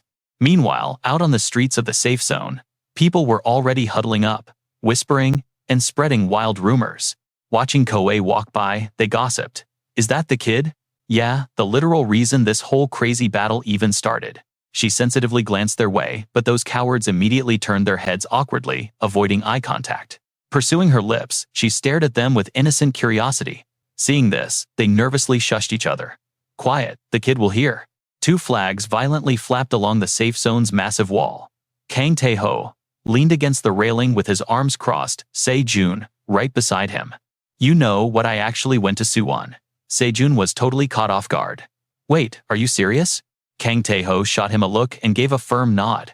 Yup, and I randomly bumped into Park Sok-an there. Staring out at the mountains, he quietly explained how he saved the guy from a nasty monster attack. He followed him after hearing about a Suwon safe zone. But remembering what he actually saw there, yeah, that place was definitely not normal. Every single person there was wearing a creepy bird mask. Watch closely here, things get weird. The chaotic crowd kept screaming, there is only one true witch, we must eliminate all the fakes. They just kept chanting it over and over. Hearing this, Se-jun instantly realized exactly who those psychos were. Those crow masks.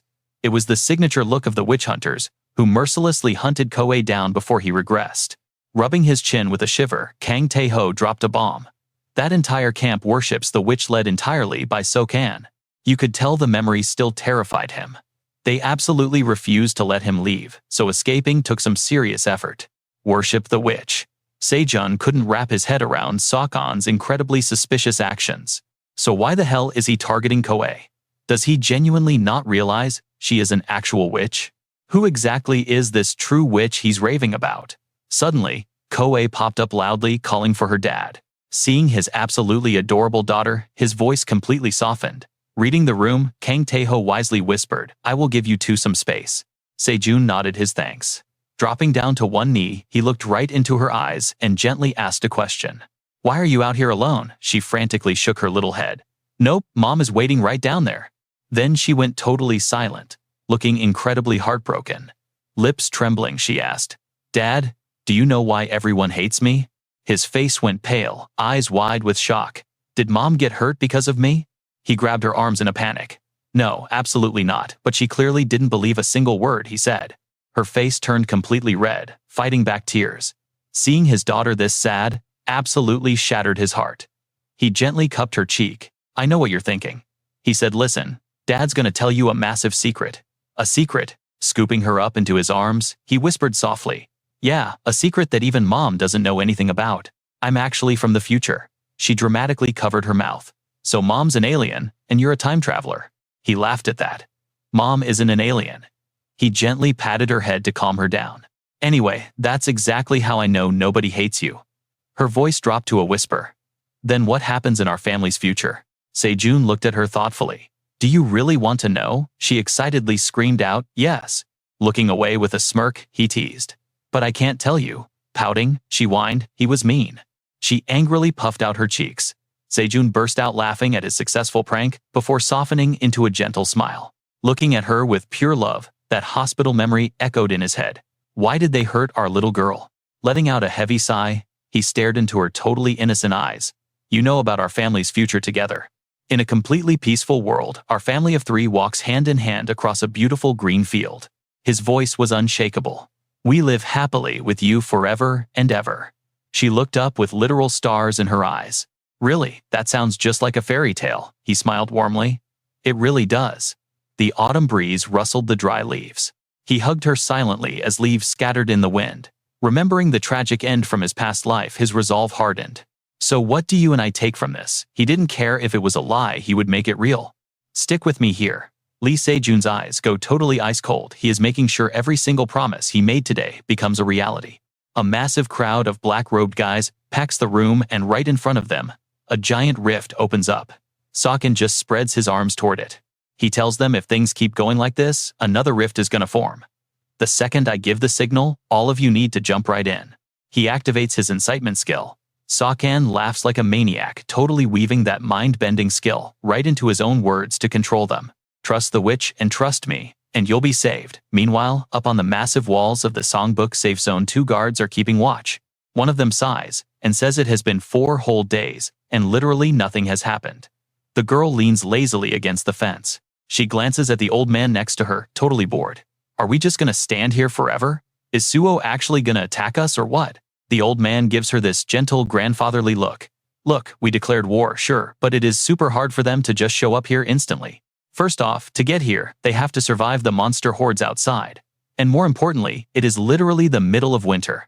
Everything is 10 times harder right now. The girl's eyes light up with realization. Oh, so that is exactly why President Ha-I-Ram chose to play defense. He nods, saying, yep, as long as our defense holds up, we win. The 2 of them turn around to look down from the massive wall. The old man mutters, but with 0 action so far, I doubt they're coming. The girl just shakes her head. Super weird, honestly. Now, pay attention here. Right on cue, space literally shatters behind them.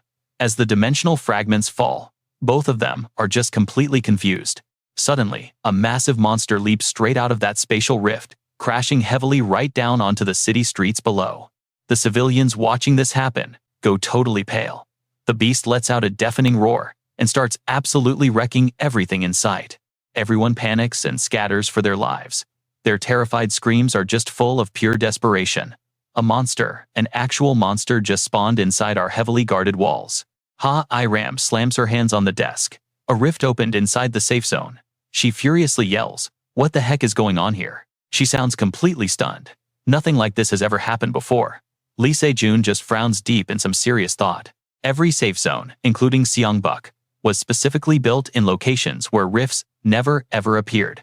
He pictures the citizens living so peacefully inside those protective city walls. He realizes that is exactly why everyone felt so secure. All they had to do was build a giant defensive wall to survive and clear out any nearby monsters outside. Now, monster bodies and blood are just completely splattered all over the city streets. But today, a rift randomly spawned right inside the city, causing absolute mass casualties. Ha-I-Ram finally voices the dark thought in her head. No matter how you look at it, Suo has to be behind this. Sokkan's smug face flashes in her mind, and looking back on it, he recorded that video about the COA right after the dungeonification happened. I bet he was planning an all-out war since day one. And what is even crazier is how silent they have been this whole time, doing absolutely nothing. Ha-I-Ram finally connects the dots. I am certain Suo is somehow connected to this rift. Lee Se-jun stays quiet for a second before replying, well, if you're right, this is really, really bad. Ha-I-Ram nods exactly. If they can just strike inside our walls, playing defense is totally useless, and we are looking at massive casualties here. Cold sweat drips down Lee Se-jun's face as he listens. He remembers the cold, hateful glares directed at the COA, and it honestly breaks his heart. On top of that, people are going to start changing their minds. Everyone agreed to protect the COA before. But if there is literally a knife at their throats threatening their lives, they'll flip the script. He speaks up, making Ha-I-Ram actually jump. I know what you're thinking, time for some action. Lee Se-jun says, I have a proposal. We cannot just sit here waiting for their attack. I know exactly where the Seoul entrance is thanks to Kang Tae-ho. He places his hands firmly on the desk, staring down Ha-I-Ram. I'm going to Seoul to assassinate Park San. Meanwhile, somewhere else, Elizabeth crosses her arms, glaring at the person across from her. I am honestly pretty surprised you're keeping your mouth shut right now. Elizabeth snaps at him, shut up. I definitely didn't come here for you. Socken just shrugs and smiles. Hey, chill out, aren't we supposed to be allies right now? Elizabeth scowls, her voice completely dripping with pure disgust. Allies, my foot. She shoots a super resentful glare straight at Sokon. You're actually shoving regular humans into a spatial rift and sending them to Songbuk. Are you totally insane? Elizabeth grinds her teeth together. Going through a dimensional rift is basically impossible. Not with a fragile human body anyway. A rift is a gap between two planes, not some random teleport gate, she thinks to herself. Plus, my curse is still very much active. Jumping in there with zero protection means you instantly mutate into a monster. Sokon just plays completely dumb. Really, I had no idea. I just thought it was super efficient, considering I went through and turned out completely fine. Elizabeth replies with pure contempt. Well, obviously, because you already got slapped with a curse from that kid. Sokon looks over at Elizabeth, a deeply sinister smirk creeping onto his face. Wait, are you basically saying, I am not human anymore? Elizabeth replies bluntly, not backing down for a second. Exactly. I'm just pointing out that real humans can't survive that trip safely. Sokon spreads his arms, adding, hey, everyone did it because the witch gave the order. Elizabeth's mood just gets violently worse. That kid never gave an order like that, but Sokon doesn't look even slightly intimidated. That's where we leave it. He smirks, saying they want to kill Lee and you failed. Trust me, you'll want to see what happens next. Stick with me here, this infiltration is about to get wild. Hearing those direct insults, Elizabeth scowled and cursed in pure annoyance. Damn it. Outside the gate to the CO safe zone, a crow-masked guard was pulling the night shift. The guy was yawning half asleep. Then bam, a hand shot out, grabbing his head. Lee Se-jun ambushed him from behind, violently smashing the guard's skull right into the wall. The dude dropped completely unconscious. Lee Se-jun casually picked up the fallen crow mask from the dirt, taking the golden opportunity to steal his clothes too. Before leaving, he checked to make absolutely sure the guy was out cold. Rocking the stolen outfit, Lee Se-jun strolled right into the CO safe zone like nobody's business. Inside CO, normal citizens and those creepy crow mask guys were just mingling together on the streets. Lee Se-jun kept his guard up as he walked secretly, locking onto his real target, Sokon. Remembering the guy's smug attitude back at the Blue House, Lee Se-jun realized something. He thought someone just gave Sokon orders, but the true mastermind actually forced CO into this. Up ahead, Sokon blended into a crowd staring at something. If a VIP like him vanished, so would spiral into chaos, dragging the real villain right out of hiding.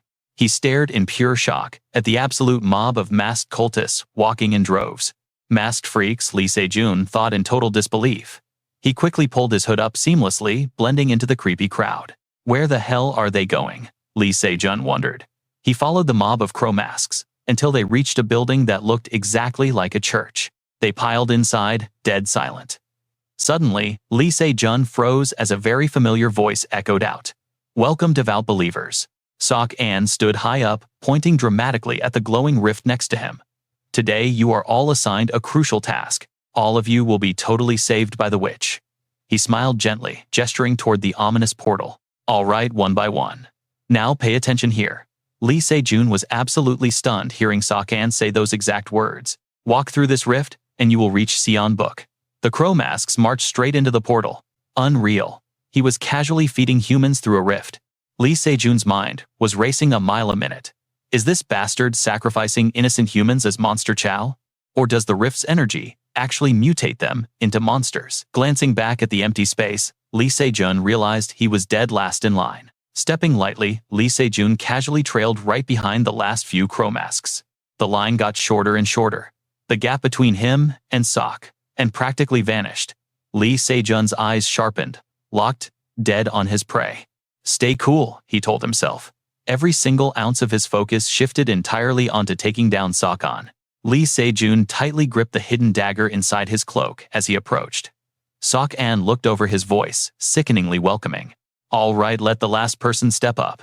Before the guy could even finish, Lee Se-jun charged.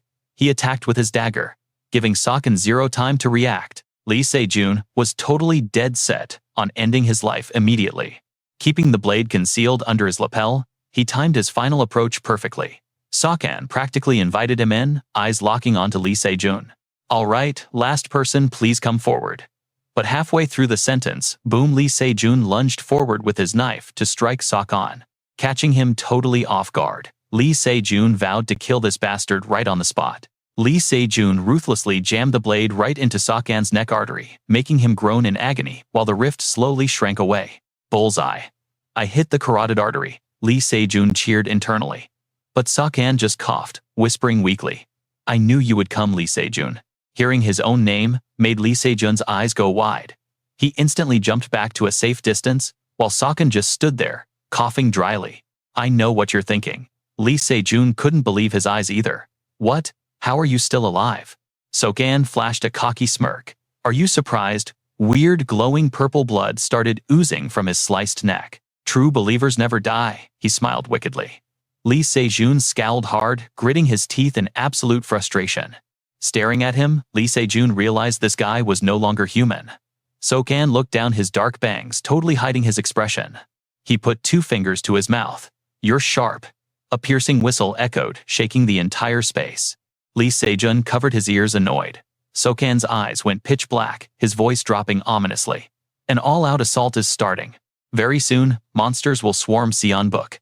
Lee Se-jun narrowed his eyes. So you created that sudden rift. Sok-an looked incredibly smug. Who else could spawn a rift inside a safe zone, he smirked. Soon those people will change their minds, Sok-an stated coldly. Human actions are just bound by fragile morals. Sure, they say they'll protect the kid now. But face to face with the Grim Reaper, do you really think they won't flip? Trust me, their minds will jump straight to this. Just ditch the kid to survive. Lee Se-jun snapped back. Bastard, you think everyone's like you? Sok-an chuckled and shrugged. Push people into a total corner, and their righteous choices simply vanish. He stepped forward, dark magic violently swirling around his body. And honestly, I'm kind of curious to see it. Trust me, this gets crazier. Lee Se-jun stared at the pitch-black magic. A literal curse. Alright, stick with me here. Imagine returning as an absolute monster. Sok-an covers his mouth, smiling like a total creep.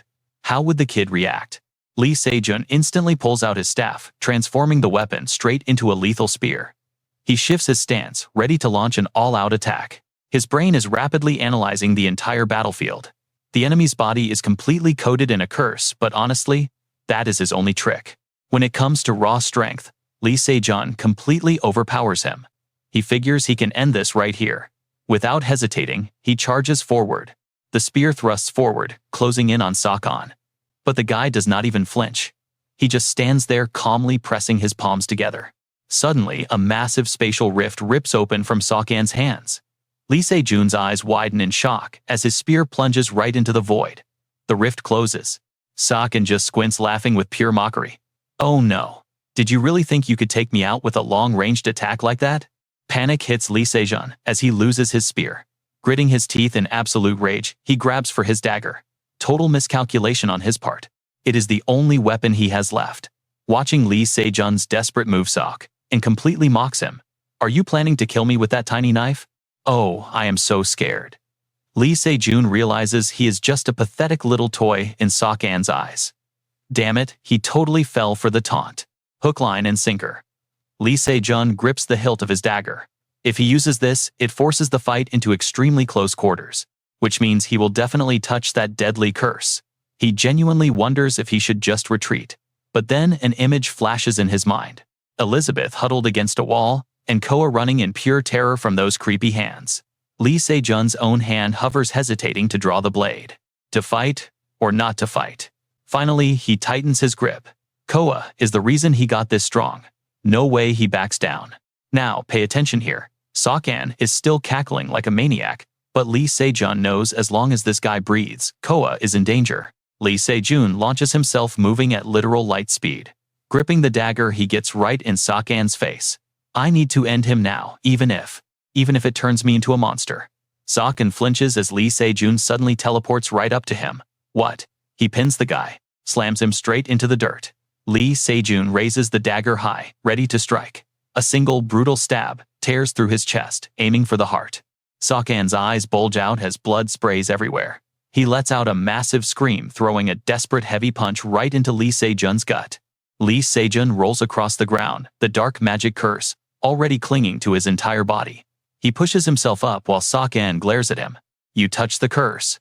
Now you are going to become a monster. Lee Se-jun's veins bulge out, his eyes completely bloodshot as he growls back. Who the hell cares? I do not care if I become a monster. As long as I get to slaughter you, Sok, and clutches his wound. He stares at Lee Se-jun in absolute disbelief, struggling to stand up, refusing to accept defeat. Sokan instantly fires up dark magic in both arms. But Lee Se-jun is way faster. He hurls the dagger straight through Sokan's leg. Blood erupts. The villain screams in agony and collapses to his knees. You and I both saw this coming, right? Lee Se-jun grabs his hair from behind, glaring like a literal demon. I knew it. Without your little curse, you are nothing. Lee Se-jun yanks him hard. Sokan looks up, and all he sees is the terrifying image of Lee Se-jun approaching with that bloody dagger. His expression is completely hidden by his hair. Lee Se-jun stares at the guy, clutching his stomach, analyzing the situation. If he is a monster, he must have a core. Somewhere in that body. I stabbed his neck, his heart, and his ankle. So the only place left is... Sok-an turns pale, pure terror setting in. He screams, "Please spare me, Sok," and begs for his miserable life. I was wrong, just give me one chance to fix this, he desperately cries out. Everyone makes mistakes. The pathetic villain tries to persuade Lee Se-jun. I cannot die, yet I still have a holy mission to complete. Babbling about his twisted beliefs. I need to make the world accept him as the true god. Lee Se-jun grips the dagger tight and spits out his words. Ridiculous. Gods do not exist. Without hesitating, he slashes, completely slicing Sokan's body right in half. Top and bottom separated. The pain is unimaginable, and with a strike like that, he is absolutely done for. Lee Se-jun stands there silently, staring at the corpse. He slowly relaxes his grip on the bloody blade. If there really is a god. Lee Se-jun's pupils have fully shifted to a glowing purple. Dark magic completely envelops his body. There is no way a god would be this cruel to my daughter. Meanwhile, out on the massive city streets, Elizabeth is taking a walk all by herself. Remembering that weird noise she heard back in the room, panic starts to set in. What exactly was that sound? She looks around the completely empty road, no soul in sight. It hits her that right after that noise echoed out, everyone on the street just magically vanished. Catching a familiar silhouette up ahead, Elizabeth clenches her fists. Is that bastard Park Scan pulling another stunt? But then she flinches, hearing Lee Se-jun's voice whispering something absolutely terrifying. Kill. Kill them all. Watching the cursed man stumbling forward, she gasps out loud. Wait, that is Lee Se-jun. Elizabeth quickly approaches him, asking, "Why the heck are you here in Seoul?" One look at his face and she knows for sure. He is completely infected by the curse. Elizabeth lets out a helpless sigh. That bastard cursed you too, huh? She thinks to herself, because of Coa, I wanted to lay low. I tried not to make a big scene, but I cannot hold back forever. Images of Lee Se-jun and Coa flash through her mind. It has been days since I last saw Coa. This has to be connected to Park Scan. Elizabeth fires up her own magic. I will not let him get his way. She casts healing magic onto Lee Se-jun. You idiot, did you forget? I am a witch too. You and I definitely need to see what happens next. Stick with me, we're diving straight into the chaos. He says they need to break Lee Se-jun's curse and head to Zion Book. Over in the safe zone, Yo Wo Wa stands inside, staring out the window. Something catches her eye, making her flinch. Right across the street, a few buildings down from her place, a shadowy figure suddenly appears on the rooftop. It's a girl in a fur coat with long blue hair, giving off an incredibly dark, creepy vibe. Yu Uihua squints, whispering Koa's name. Suddenly, little Coa pops up right behind her, asking Mom what is going on. Yu Uihua jumps, spinning around. The little girl innocently asks if her mom called for her. Yu Uihua immediately brushes it off. Oh, I just misspoke, sweetie. It's absolutely nothing. Boom. Elizabeth literally drops in through a crack in the ceiling, dragging Lee Se-jun right into the room. Yu Uihua stumbles back, in total shock. Miss Elizabeth and Lee Se-jun too. Lee Se-jun looks completely pale, his voice totally hoarse as he finally speaks up. What just happened to me? Elizabeth quickly explains. You got hit by a nasty curse. I already broke it, so you don't need to worry anymore. Yu Uihua rushes over, totally panicked. Lee Se-jun, what is going on? He opens his mouth to answer, but an image of Squirrel and suddenly flashes right into his mind. He urgently turns to her. Yu Uihua, have you seen Squirrel Ann make any moves at all? She blinks, totally confused. Nothing yet. Lee Se-jun immediately drops a heavy warning on them. We need to gear up for a massive battle right now. They're coming for us soon. Lee Se-jun quickly rips off his blood-soaked outer cloak. His mind races. They're absolutely going to throw everything they have into this next attack. If their numbers are as crazy as I saw, we have zero chance of winning. Zion Book will fall. With that grim thought, he stands up straight. Glancing to the side, he knows he has to find a way to minimize casualties. His eyes soften as he looks right at his little girl. Koa, he says gently, I need you to come with me. The city looks peaceful with its bright lights. But watch closely, because dozens of space rifts suddenly tear open. Massive monsters pour right out of those portals. Hurried footsteps echo everywhere. Ha-I-Ram barks out loud orders commanding her troops to quickly evacuate everyone on the streets and guide them to safety. She furrows her brows thinking hard. I thought this was just a normal raid. Who knew they'd actually go all out like this? Looking down from the massive wall, Ha-I-Ram wonders aloud. Where is Lee Se-jun? Did he fail? Suddenly, a panicked soldier runs up and yells for the president. Ha-I-Ram turns around annoyed. What now? Is there another problem? The guy shakes his head frantically. No ma'am, you just need to look at this. Ha-I-Ram follows his pointing finger as the soldier shouts. All the monsters are rushing toward the exact same direction. She sees the entire horde stampeding in unison. Cut to Lee Se-jun, his hurried footsteps echoing on the deserted streets as he runs for his life from the monsters. Lee Se-jun and Koa press their hands together, summoning a freezing ice sphere. Lee Se-jun chucks that magic blast straight into a monster that is just as strong as he is. Taking the hit, the beast groans in absolute, pure agony. The monster horde only has one single target right now, and that's little Ko riding on Lee Se-jun's back. Suddenly, a beast drops down from a rooftop. They're literally hot on his heels. He pushes himself to run even faster. I knew it. These things only want Koa. Let that sink in for a second. Spotting the wooden door, Lee Se-jun realizes that under the curse, all he wanted was to attack Koa. So by carrying her, he acts as ultimate bait to drag them out of the safe zone. He screams at the guards, "Open the gates." The two gate guards jump at his booming voice, totally panicking, before frantically throwing the heavy doors wide open. The horde chases Lee Se-jun straight out of the safe zone, leaving the guards and Ha-I-Ram completely stunned by his insane suicide play. Watching the vicious pack tailing him, every single monster aggressively funnels out of the protected area. Ha-I-Ram stands totally frozen, completely taken aback. She scowls in helpless, bitter frustration. That absolute idiot. I know exactly what his plan is, but doing this is ridiculously reckless. Ha-I-Ram spins around to face her troops and barks an order.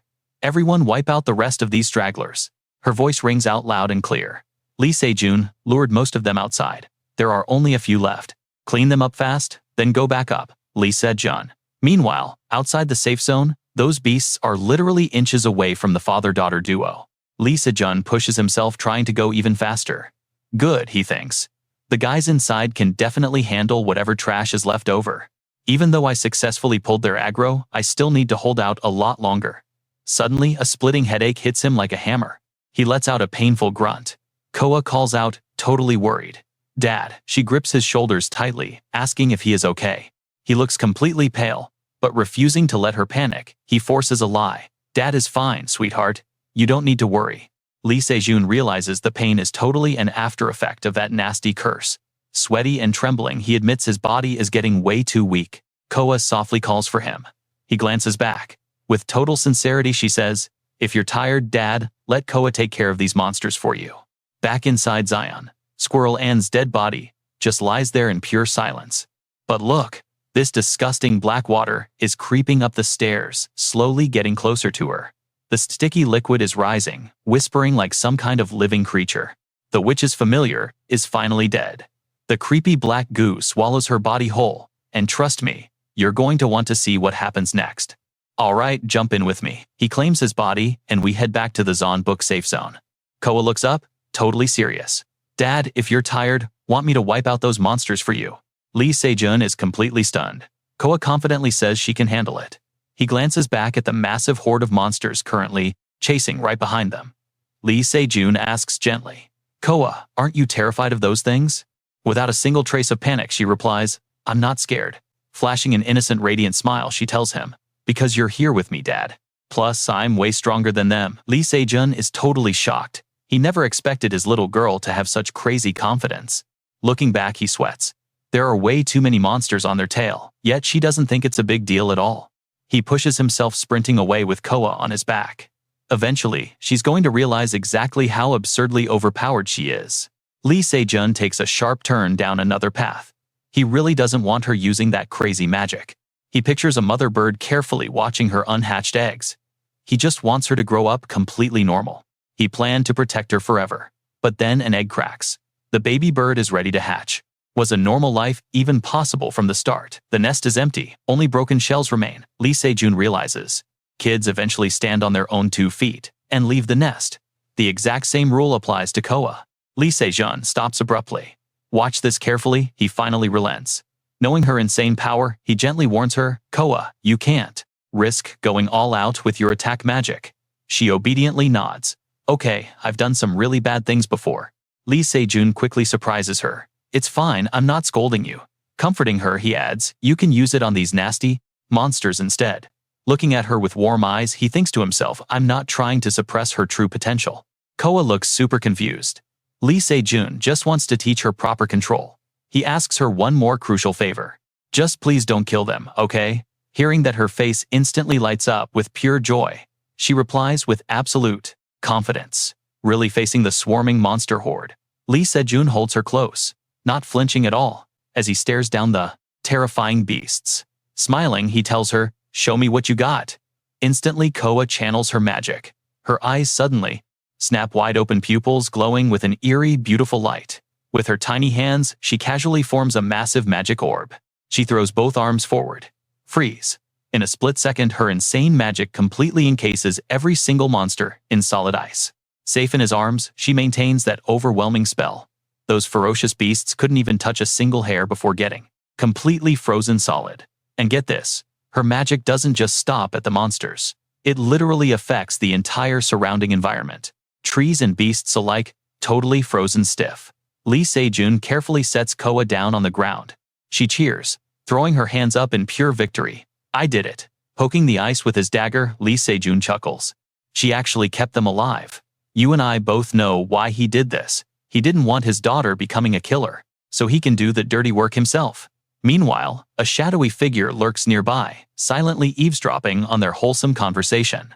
I did good, right? Yeah, amazing job. Just what I expect from my Coa. Right after her proud giggles fade, the stranger steps out from hiding. Lee Se-jun and Coa immediately notice the intruder. Then, a chillingly familiar voice rings out. Found you? Seeing this girl stumbling toward them like a literal ghost, Lee Se-jun is beyond confused. He calls out to Go Hee-yeon. How did you even get here? She ignores him, completely muttering randomly. Her magic, it's really terrifyingly strong. Gritting her teeth, she whispers, so what I saw, it really was the future. Seeing her extremely weird vibe, Lee Se-jun wonders, what is wrong with her? Without another word, she abruptly draws her sword. Witnessing this sudden hostility, Lee Se-jun goes completely pale. Go Hee-yeon lunges forward to attack, but he barely blocks it with his dagger. Gritting his teeth, he uses every ounce of strength to withstand her heavy sword strike. Lee Se-jun violently deflects her blade, stumbling back, and screams. Go Hee-yeon, what are you doing? She coldly replies. Lee Se-jun, let me speak with Ko. Absolutely baffled, he asks, what? Go Hee-yeon demands, I need to confirm something. Lee Se-jun's face darkens instantly. He stares at her emotionless expression, yet tears are mysteriously falling from her eyes while her blade aims directly at him. You're acting insane right now, Lee Se-jun probes. Did Sok and show you that specific day, striking a massive nerve? Go Hee-yeon furiously snarls, future Coa, she murdered my father. And my mother? Flashing back to that cursed memory, Sok-an revealed endless rows of dead bodies, blood pooling everywhere. Go Hee-yeon screams. She slaughtered every single member of the Goryeo sword clan. The agony I felt in that vision was completely real. I can never forget it. Lee Se-jun tries reasoning with her. Calm down. It's not reality. Both of your parents are perfectly alive. But the sword stays aimed. That's where we leave it. Will she attack? She whispers. But what if? Let's jump right into the madness. What if that happens in the future? Go Hee-yeon grips her sword tight. Please Lee Se-jun, she charges. She attacks him, yelling to move. Lee Se-jun counters her strike with his dagger, veins literally popping out on his intense face. He clicks his tongue. Her power feels completely off today. It's like Lee Se-jun can clearly see a demonic shadow right behind her. He realizes this is the legendary witch hunter, Go Hee-yeon, from way before he regressed. The ultimate battle is officially on. Sword versus dagger, they clash hard. Lee Se-jun keeps getting pushed back, holding up his blade defensively while shouting at her. Wake up. Go Hee-yeon COA is just a little kid. Go Hee-yeon hesitates for a second, her sword raised. A kid. A kid with totally dangerous power. She unleashes a massive slash, forcing Lee Se-jun to drop down to his knees to dodge it. Go Hee-yeon attacks again. Lee Se-jun springs up and leaps backward. Yeah, he yells back, and that is exactly why I teach her.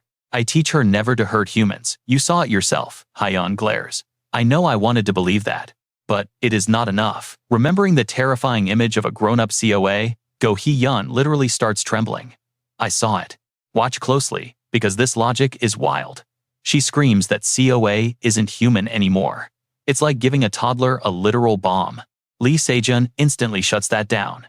COA did not choose to hold that bomb. Someone forced it onto her. Go Hee-yeon ignores him. She just keeps relentlessly attacking. Lee Se-jun blocks another strike and fires right back. By your logic, anyone could hold that bomb. Go Hee-yeon unleashes a flurry of rapid slashes, totally tuning him out. You, me, and every single hunter out there.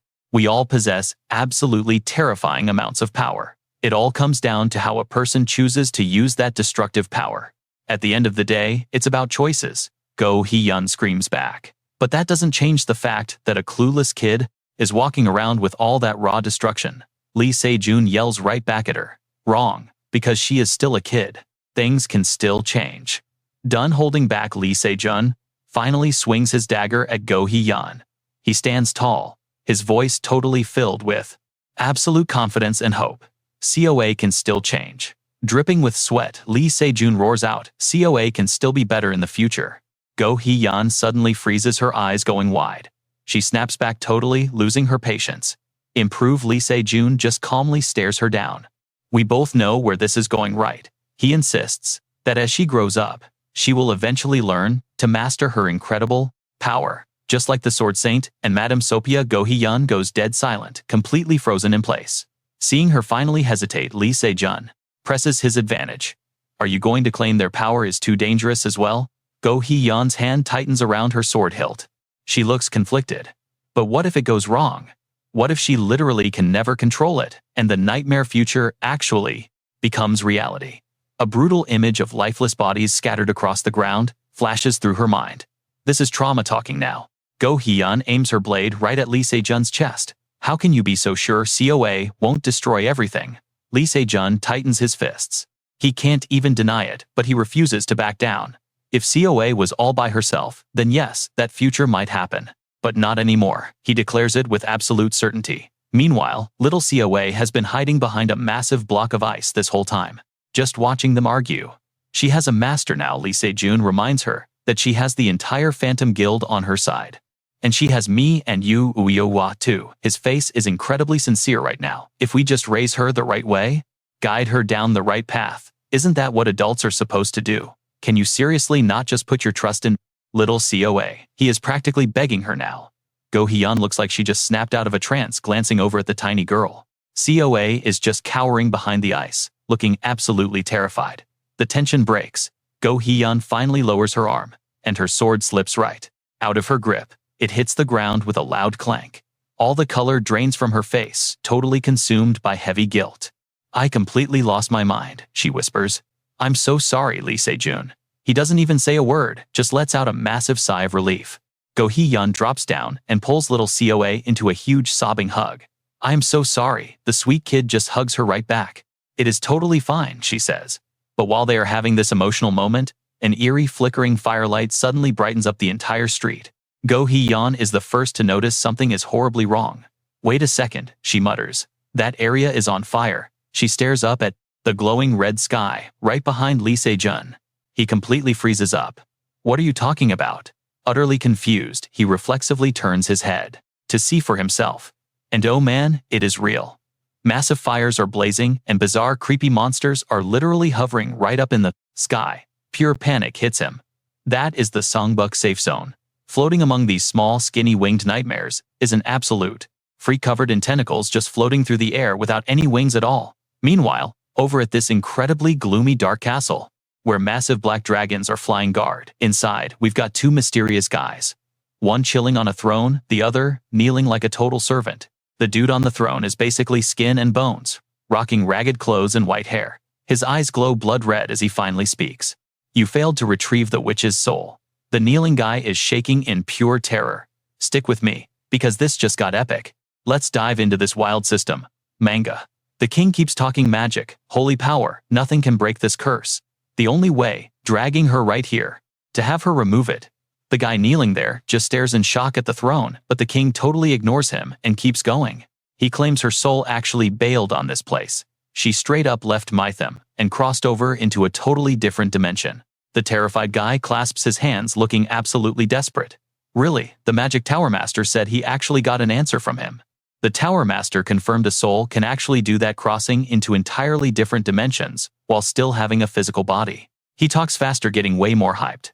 Even so, there is a path that can smash through the dimensional walls. It is called a rift. Then we can follow that witch. Hearing this, the cowardly guy totally freaks out, his pupils shrinking down to absolute pinpricks in pure terror. He scrambles to argue carefully, picking words so the king does not snap. But your majesty, I heard not even dragons can create a rift. I am absolutely positive that ripping open a rift takes an insane amount of raw power. The guy called his majesty grips his armrests, pulling himself up, and calmly says, I know. That is exactly why I'm doing it. Standing tall, he drops this dead serious line. I will use my own body to rip open the rift, and we will find the witch. More importantly, Chief Warden Mu, do you know anything at all about the moon god? Hearing his name, Mu looks up, repeating that exact emphasized word. The moon god? Exactly, the king replies. As you know, here in Mytham, the sun god is our only deity. But looking closely into this curse, I found traces of the moon god. Now, pay attention here, because this is crazy. The king says he thought he knew their religion, but this moon god is entirely new. Do you know anything about her? He suddenly asks. Mu's hairy, beastly face instantly shows pure shock at what he just heard. He hesitates, totally caught off guard. The moon god? Yes. In the past, she was just as powerful as the sun god. He ruled over life while she was the absolute ruler of death.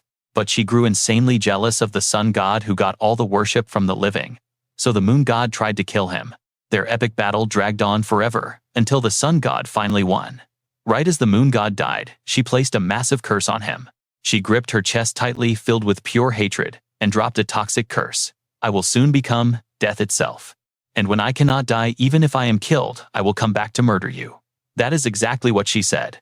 Wrapping up his story, Mu kisses up to the king. Absolute blasphemy. Your Majesty really does not need to worry about this nonsense at all. Hearing this, the king strokes his beard in deep thought. Finally, he drops a line that turns Mu totally pale with absolute terror. I wonder, since everything turned out like this, maybe the sun god does not have the answer. Should I go seek out the moon god? Mu basically screams, Your Majesty, that simply is not true. His desperate voice echoes around the castle. The sun god will surely answer. We just need to wait. We will find the answer ourselves. Then his voice suddenly drops to a whisper. We will definitely be saved. He says this so firmly. Then, boom, back to reality. Mu stands up high, staring down at the gross slimy mess below. Monster corpses are still burning brightly. Ram grips his gun, totally confused. I thought we finished up here, but what exactly is this thing? Now pause for a second, look at this monstrosity. Ram hisses at Mu's freaky body, torn clothes, tentacles everywhere, and this gross peeling skin. His eyes are literal, deep black holes, and his face is bruised and cracked. Finally get to see that incredibly annoying face of yours. Which? Mu's raspy voice makes Elizabeth jump. Suddenly recognizing him, she loudly calls out to Mu. Ram turns and asks, You know this guy? Elizabeth just sighs. He has a major grudge against me. I am pretty sure you guys have way more beef with him now since he is South Korea's boss. Hearing that, everyone lets out a massive gasp. What him? Elizabeth looks up, totally suspicious. But I am positive that girl said she locked Mu up. When the heck did he even escape? The guy who should be locked up is now standing on a rooftop, staring down, spitting the most toxic insults right at Elizabeth. Years of utter humiliation. Days of being powerless, all because of you. But now I can finally bring down my absolute judgment upon you. He spreads his arms wide, acting super arrogant. Elizabeth just frowns, totally confused. Judgment. Mu completely ignores her vibe and keeps rambling. His Majesty literally used his own body to rip open the rift. I never expected you could break our curse, but that is definitely not what I had in mind. He yells in pure fury. God is the only one who can bring us true salvation. That isn't something an evil witch like you could ever do.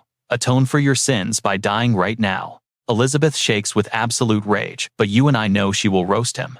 Ha, why do you still look completely cursed? Isn't it because your so-called god is totally useless? No, and he just freezes up. Alright, stick with me here. Elizabeth stops dead. Teasing smirk gone, brows locked tight.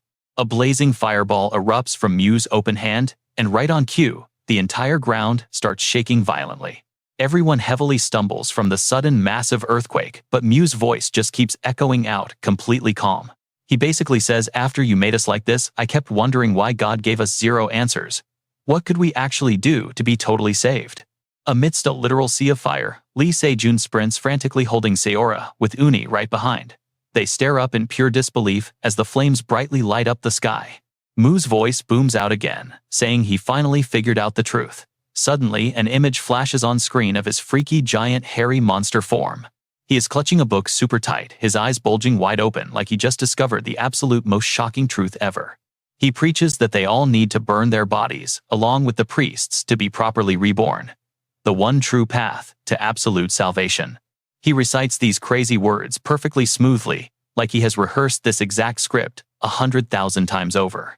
Claiming they already got God's blessing, a massive swarm of skinny winged monsters, completely wrapped in roaring flames, suddenly fly in out of thin air, surrounding Mew on all sides. Don't blink, because this is where it gets wild. Cao stands high up on a dangerous cliff, calmly watching the Sonbook safe zone sky burn from those self-immolating beasts. Down at the Exxon Book safe zone, fiery red spots start glowing everywhere, painting the whole area bright red. Peering down from the high cliff at that fiery swarm below, Cao catches a quick glimpse of Mew's back in the distance, and mutters quietly to herself. Mew, did he actually kill Park Sok-an and run away? She turns slightly, her clothes fluttering in the wind. Whatever, that doesn't really matter right now. I just need to keep my eyes completely focused on Mom and my master. Resting her hand on her chin, a super calculating look takes over her entire face. She is seriously hoping he helps kill her younger self and Lee Se-jun too. Meanwhile, each one of those bright red flames completely wraps around a creepy skinny winged beast. They don't land on the ground at all, just hovering ominously. Ram stares helplessly at the fiercely glowing sky, asking out loud what the heck is actually going on. Mew simply hooks his finger at the monster swarm. One monster obeys instantly, dive-bombing straight into the dirt. A mini explosion goes off, forcing Iram and Elizabeth to quickly jump back several steps to stay safe. Everyone's jaws completely drop at this absolutely insane level of raw destructive power. The exact spot they just stood is now cratered deeply, cracked wide open, and literally on fire from the intense heat of that crazy crash. The rest of them see this and dive down too, smashing into the ground like mindless fiery moths, which makes Iram scream loudly and spurt away. Sensing some major trouble coming fast, she wildly throws her hands up defensively quickly, spawning a massive super thick magical shield, large enough to fully protect her whole body. Right on time, a demon crashes straight into it. The heavy shield dents inward deeply, smoking heavily from the crazy impact of that huge explosion. While Iram is still shaking off the sudden shock, Kang Taeho's figure blurs right past her, leaping incredibly high up into the open air. He aims directly for where Mew is standing, violently twists his body midair, and clenches his fist real tight. Kang Taeho doesn't hesitate for a single second, punching Mew straight in the face, a strike so insanely heavy, it almost deforms his own knuckles. Mew gets sent flying dozens of meters back, but Kang Taeho actually looks a bit startled when he checks out the result of his epic punch. That weird blue light radiating from Mew's palm clearly lights up his freaky face, pitch-black eye sockets, and cracked skin. But you can see it for absolutely sure. You and I both expected damage, right? Nope. 100% injury-free. Kang Taeho is completely stunned, doubting his own eyes and wondering no effect at all. I definitely landed that exact hit perfectly. While Kang Taeho is totally distracted, another fiery monster takes advantage and rushes super close to him. Startled, Kang Taeho instantly drops into a defensive stance, throwing both arms up to block his completely panicked face. Then snap, a loud, crisp sound echoes out. The stuff fully coating that monster isn't fire anymore, it is a super thick layer of solid ice. It stops charging like a crazy maniac and just floats mid-air. He lowers his guard slightly, endlessly amazed at this incredibly random situation, not knowing if it's good or bad. Before he can even adapt, someone else rushes in. It's Lee Se-jun. He mercilessly kicks straight through the icy armor, coating the monster while still holding Sayora tight. Lee Se-jun casually calls out, Are you doing all right, Kang Tae-ho? The heavy tension completely melts off, Kang Tae-ho's face quickly replaced by a massive look of pure relief. Kang Tae-ho shouts out super gratefully, Lee Se-jun and Ha-I-ram too. She finally touches down softly right beside them. Lee Se-jun leaps down gracefully from high up, yelling out loudly, "Elizabeth, what on earth is going on down here?" Hearing her name called, the witch reflexively looks up and blurts out a whole sentence. "It's the boss. Korea's ultimate boss is right here." He was stuck in Zon before, but now he completely escaped inside Park's physical body. Lee Se-jun doesn't reply at all, just touching down super softly. Then he urgently spins to Ha-I-ram, hurriedly asking her, "Miss Ha-I-ram, do you happen to have any spare redesign blueprints I can use?" Ha-I-ram shoots back looking completely annoyed. "What, did you sell the original copy, or something?" Even so, she still tosses Lee Se-jun a fresh redesign scroll to use. He quickly catches it instantly, apologizing guiltily. "I am so sorry, I accidentally lost it." With that said, he jumps up barking out battle orders. "Everyone focus, thin out those sky monsters, and trust me, you are not going to want to miss what happens next." The physical distance between Lee Se-jun and Mew just keeps getting shorter and shorter. "Alright, stick with me here because this battle is about to get absolutely wild." His weapon stretches, morphing into a deadly spear. Mew does not even flinch, waving his hand to send two monsters diving straight down. They lock onto Lee Se-jun, but he is insanely fast. He spins out of danger, swinging his spear in a wide arc to slice both beasts in half with one single strike. Mew finally looks nervous. The spear thrusts forward with killer intent. He tries twisting his body to dodge, but he is just one step too slow. The blade slashes right across his face. Lee Se-jun pulls back and casually throws out a horizontal sweep, but this time, Mew manages to jump back and dodge. Lee Se-jun goes on an absolute rampage. The sharp spear blade flashes constantly, forcing Mew into a total defensive retreat, just to avoid the relentless barrage. Lee Se-jun grits his teeth, his brow furrowed in frustration. Watching Mew's body instantly regenerate and heal right after getting slashed is seriously pissing him off. What the heck is this? The guy is healing way faster than Lee Se-jun can actually damage him. Down below, everyone else is struggling against the mobs. Suddenly, Elizabeth calls out to Uni, and she turns her head. Elizabeth looks incredibly rushed, and just flat out says, "I really need your help." Uni just looks totally confused by the request. "Wait, what?" Elizabeth quickly explains the situation. Lee Se-jun is really struggling to hold his own up there. They might look evenly matched right now, but he has been fighting non-stop this whole time, so his stamina is dropping incredibly fast. Meanwhile, the Chief Warden. He can just use his holy power to heal any injury. It literally does not matter how many times Lee Se-jun stabs him. Mew mockingly blocks the hit with his shield. Elizabeth continues. "At this rate, Lee Se-jun is going to be the first one to collapse." Uni asks nervously, "So how exactly can I help?" Elizabeth speaks slowly. "I need you to find Mew's heart. Now pay attention here, because this exact moment completely changes the game." Elizabeth ignores her shocked expression and calmly explains, "That heart is the true source of his holy power. Basically, his heart acts as his main core." Seeing that Uni still looks completely doubtful, Elizabeth steps closer to reassure her. Lee Se-jun is keeping him busy, and locking onto his heart will not be easy. "But I know you can pull this off, if you focus." Uni asks, still sounding incredibly nervous and hesitant. "How can you possibly be so sure about that?" Elizabeth smiles, radiating pure confidence as she replies. "Because you are the mother of COA, and you are special." Finally accepting her role, Uni lifts her bow to search. She aims straight up into the sky, pointing right at the spot where Lee Se-jun and Mew are violently clashing. Uni closes her eyes, tuning into the energy all around her. When they open again, her gaze is locked in with pure, serious determination. Her bow and arrow start glowing with a cold turquoise light. Uni pulls the bowstring back tight, standing completely frozen in place, all while flaming monsters keep diving from the sky over and over, forcing the rest of the crew to desperately fight them off. But right now, she is totally in the zone. The absolute chaos happening around her does not break her focus. Uni's eyes glow bright, wide open, without a single blink. She stares intensely at Mew, until a mysterious light slowly appears right over his left chest. She quietly whispers to herself, "I see it." Uni finally lets go of the heavily drawn bowstring. Packing pure killing intent, the arrow shoots up, driven by the snap of the string. That sharp tip is locked directly onto Mew's chest. You and I saw this coming, but watch this perfect shot. By the time he notices, the arrow is way too close to block. Direct hit. Uni is absolutely ecstatic, seeing her arrow pierce right through Mu's body, completely shattering his heart. Lee Se-jun is literally mid-attack, but has to freeze in his tracks.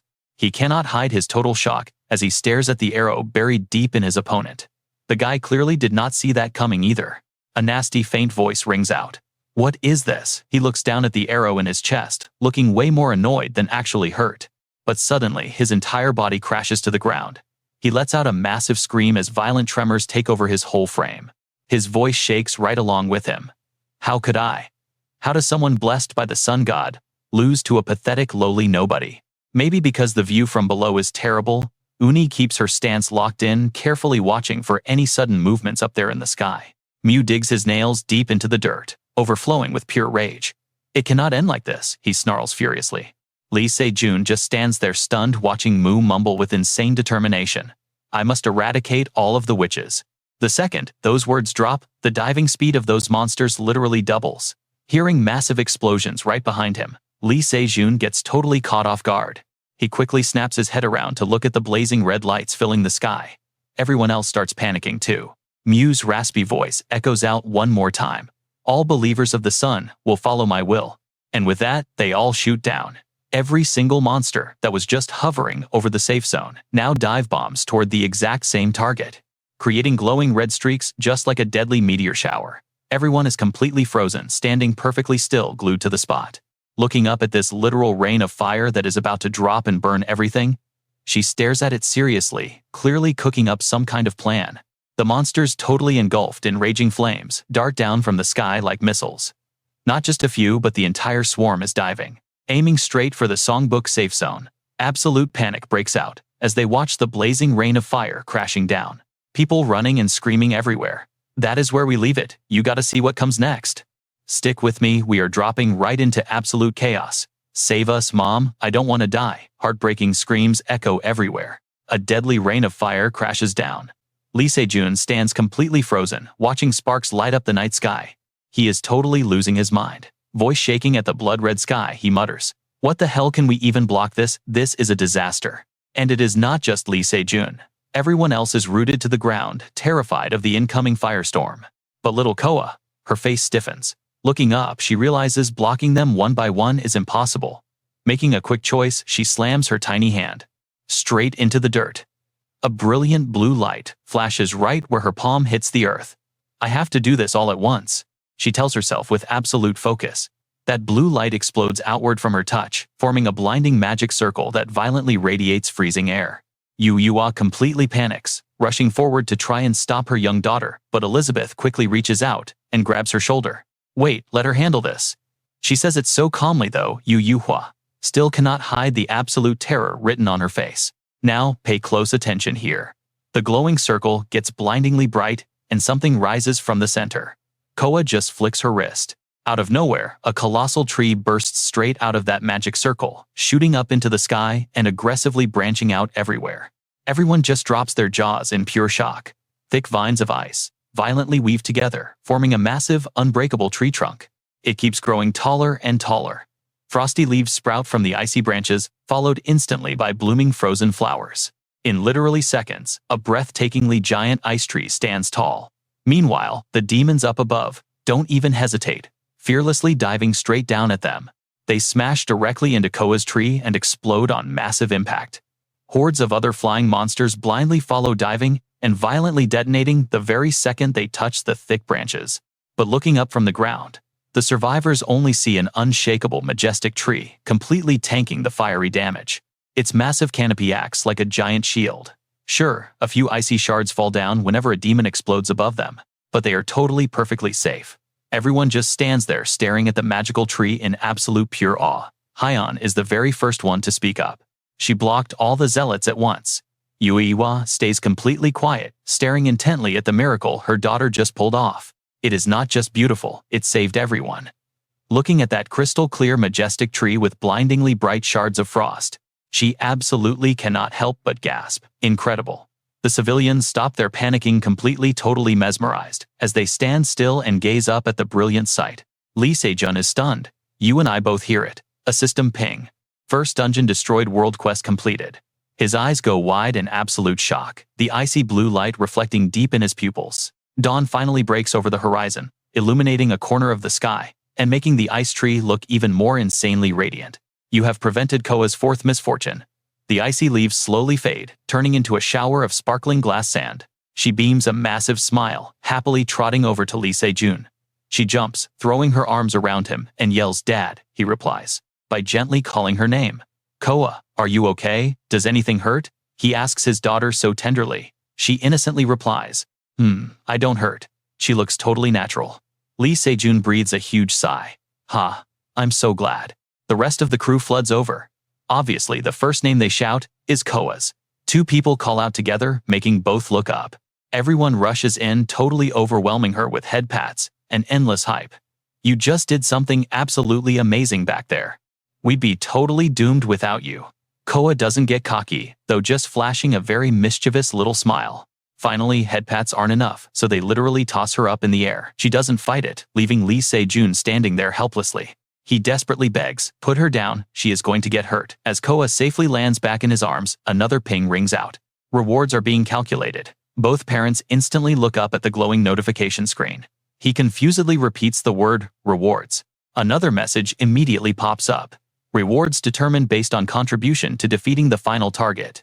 Without any warning, a gorgeous brand new bow spawns right in front of Yu Iwihua, totally jump-scaring her. An incredibly detailed, exquisitely crafted image of the bow appears alongside its stats. Hunter Yu Wai receives weapon Jawar, Curse of the Celestial Palace. The rest of the squad also gets their own awesome loot drops. Hunter Ha Ram's unique skill unlocked. Hunter Kang Taeho's unique skill unlocked. Total system power-ups all around. Hunter Hyeon's unique skill unlocked. Reading his new stats, Hyeon gets ridiculously hyped, laughing as he flexes. "Wow. Unique skill rewards. This is amazing." Ha Ram replies super casually. Obviously, but honestly sounds a bit flustered. But Yu Iwa's reward is no joke. Yu Iwa grabs her new weapon, just staring at it. Jawar, Curse of the Celestial Palace. It was forged directly from the sacred wood of a completely ruined world. It is currently cursed, and its true power is completely sealed away. A weapon specifically created to execute. The system text completely cuts off right there. So what do you, and I think this thing is actually meant to kill. Lee Se-jun watches the squad, hyping each other up, realizing everyone scored top-tier loot. He slowly raises a hand, faking a gentle cough. "All right, you and I are jumping back in." He figures, since he's been fighting hard, the system should hand over something good, right? Lee Se-jun is internally buzzing, practically vibrating with hype for his loot. But he waits and absolutely zero new items pop up. Panicking, he starts yelling, "Hello system, what about my reward? Is anybody even listening up there?" Lee Se-jun's face goes completely dark. His jaw drops, realizing everyone else got rewarded except for him. Little Koa sees her dad sulking. She tugs his sleeve and asks, "Daddy, what is wrong? Did you not get a reward?" Looking totally defeated, Lee Se-jun lets out a long, heavy sigh. He reaches out to pat Koa's head, thinking whatever, as long as she is safe. He comforts his daughter softly. "It is okay, I'm just glad our Koa did not get hurt." Meanwhile, up on a nearby rooftop, the older Koa is glaring down at them. Her face is pale, with rage pupils shaking uncontrollably. She flashes back to that alleyway. The memory of her father bowing to another woman, his voice sounding like a desperate beggar. "This isn't personal. I want to kill the witch Lee Koa to atone." She grinds her teeth, remembering that exact scene, her voice trembling violently. "You are still disgusting, even now," she screams, totally losing it. A massive killing intent blasts out, whipping up wind and snow everywhere. The wind blows even wilder, forcing everyone below to shield their faces from blinding dust and sharp little snowflakes. Elizabeth is the first to flinch, realizing someone is up there. Right after Lee Se-jun feels it too, still holding his little girl. Here is the part you and I need to watch closely. He looks up, and there she is, the older Koa, staring dead at them. Her stark white hair drifts gently in the freezing wind. Looking up, Lee Se-jun stammers, "Is that?" Lee Se-jun's eyes go wide, face pale, as his trembling voice calls her. She just stands there blankly, staring at him and little Koa. She bites her lip, pure hatred flashing in her eyes. Her death glare locks straight onto little Koa. The kid hides in her dad's arms. Furious, she thinks, why are you so determined to protect that child? During the same witch hunt, why does this Lee Se-jun protect her? Meanwhile, The other Lee Se-jun literally did nothing at all. She and little Koa are like absolute polar opposites. Why did he never do anything for me? She asks herself. Her hand twitches, bright blue light flashing in her palm. Her voice chokes up as she says, I would feel better if you just ran. With that, she throws her arms wide. Her cloak billows as tons of ancient magic circles instantly light up the sky around her. Pointing forward in a rage, her killing aura explodes. I am done with this circus, end it. Everyone braces themselves as the dark energy crashes. Suddenly, Elizabeth shouts fiercely, stop right there. Hearing her master's voice, Koa actually freezes up.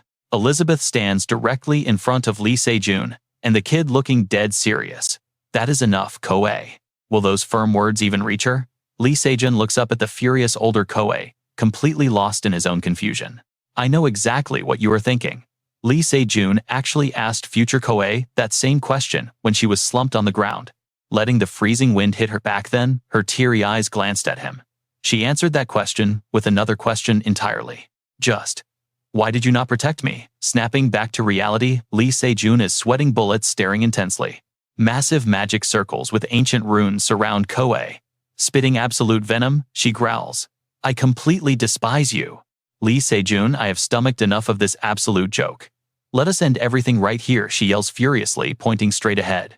Everyone immediately drops into defensive stances as the evil energy charges. Then Elizabeth barks out sharply. Stop it. Hearing that voice, Koa stops. Elizabeth stands guarding Lee Se-jun and little Koa, her face set in stone. That is enough, Koa, she says firmly. Will that even work? It seems the girl still gives her old master a tiny bit of respect. She warns Elizabeth, step aside, master. You literally promised you would always be on my side. Elizabeth fires back instantly. Stopping you right now is me being on your side. Koa immediately snaps, liar. In a blind rage, she summons a massive razor-sharp ice block and hurls it straight at little Koa. Elizabeth barely manages to cast a shield. The frozen spike stops right in front of the panicked kid's eyes. Thank God Elizabeth blocked it. Otherwise, the outcome would be horrific. Leaving the shield up for the father and daughter, Elizabeth steps forward to confront the enraged Koa. What are you doing? She demands. Koa snaps right back. See, I knew you were lying. Her face softens slightly, but the killing intent remains. She speaks flatly. Master, do you seriously think I am killing her over jealousy? You already know the answer yourself. You know perfectly well that if she does not die, I will have to. Hearing this, Lee Se-jun's face shows absolute shock. It seems like he has never heard this dark truth before in his entire life. So what do you and I make of this? Koa calmly explains two versions of one person cannot exist in the same world.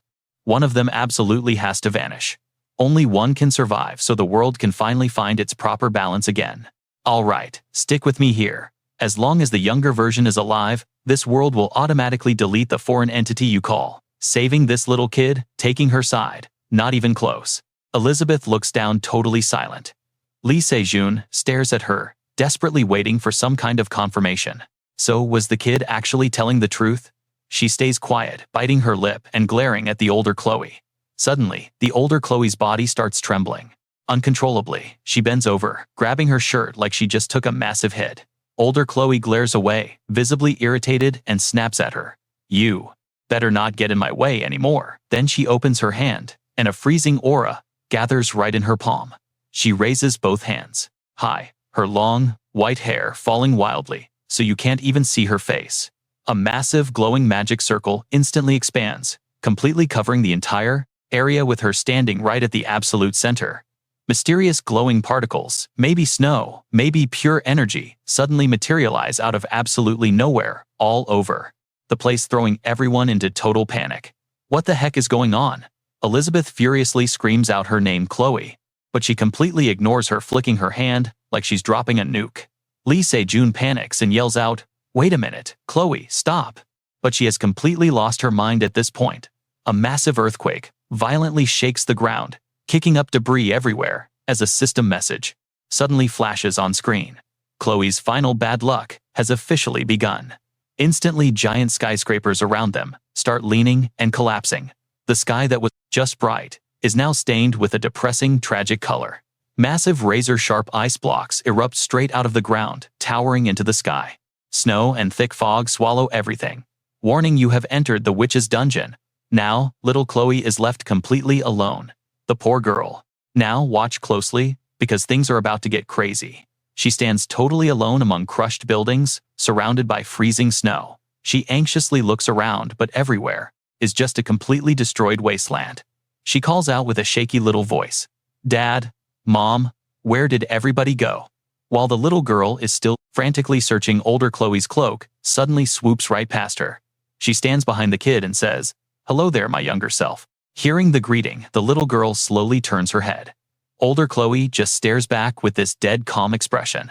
Little Chloe, confusedly, calls out big sister, but the older woman immediately cuts her off. "I am not your sister, I am your future self. And now, I have come back here to kill you." Seeing this matchup is totally unfair, the kid argues back. "But you are bigger than me, taller than me, so you have to be my sister. And Dad said, killing people is bad." Getting lectured by a literal toddler, older Chloe frowns. In pure annoyance, she replies with a super mocking and disgusted tone, "Do not call him Dad. It really does not suit you." Hearing that, the kid stubbornly talks back. "What is wrong with Dad? He is a super good person. You are just really mean.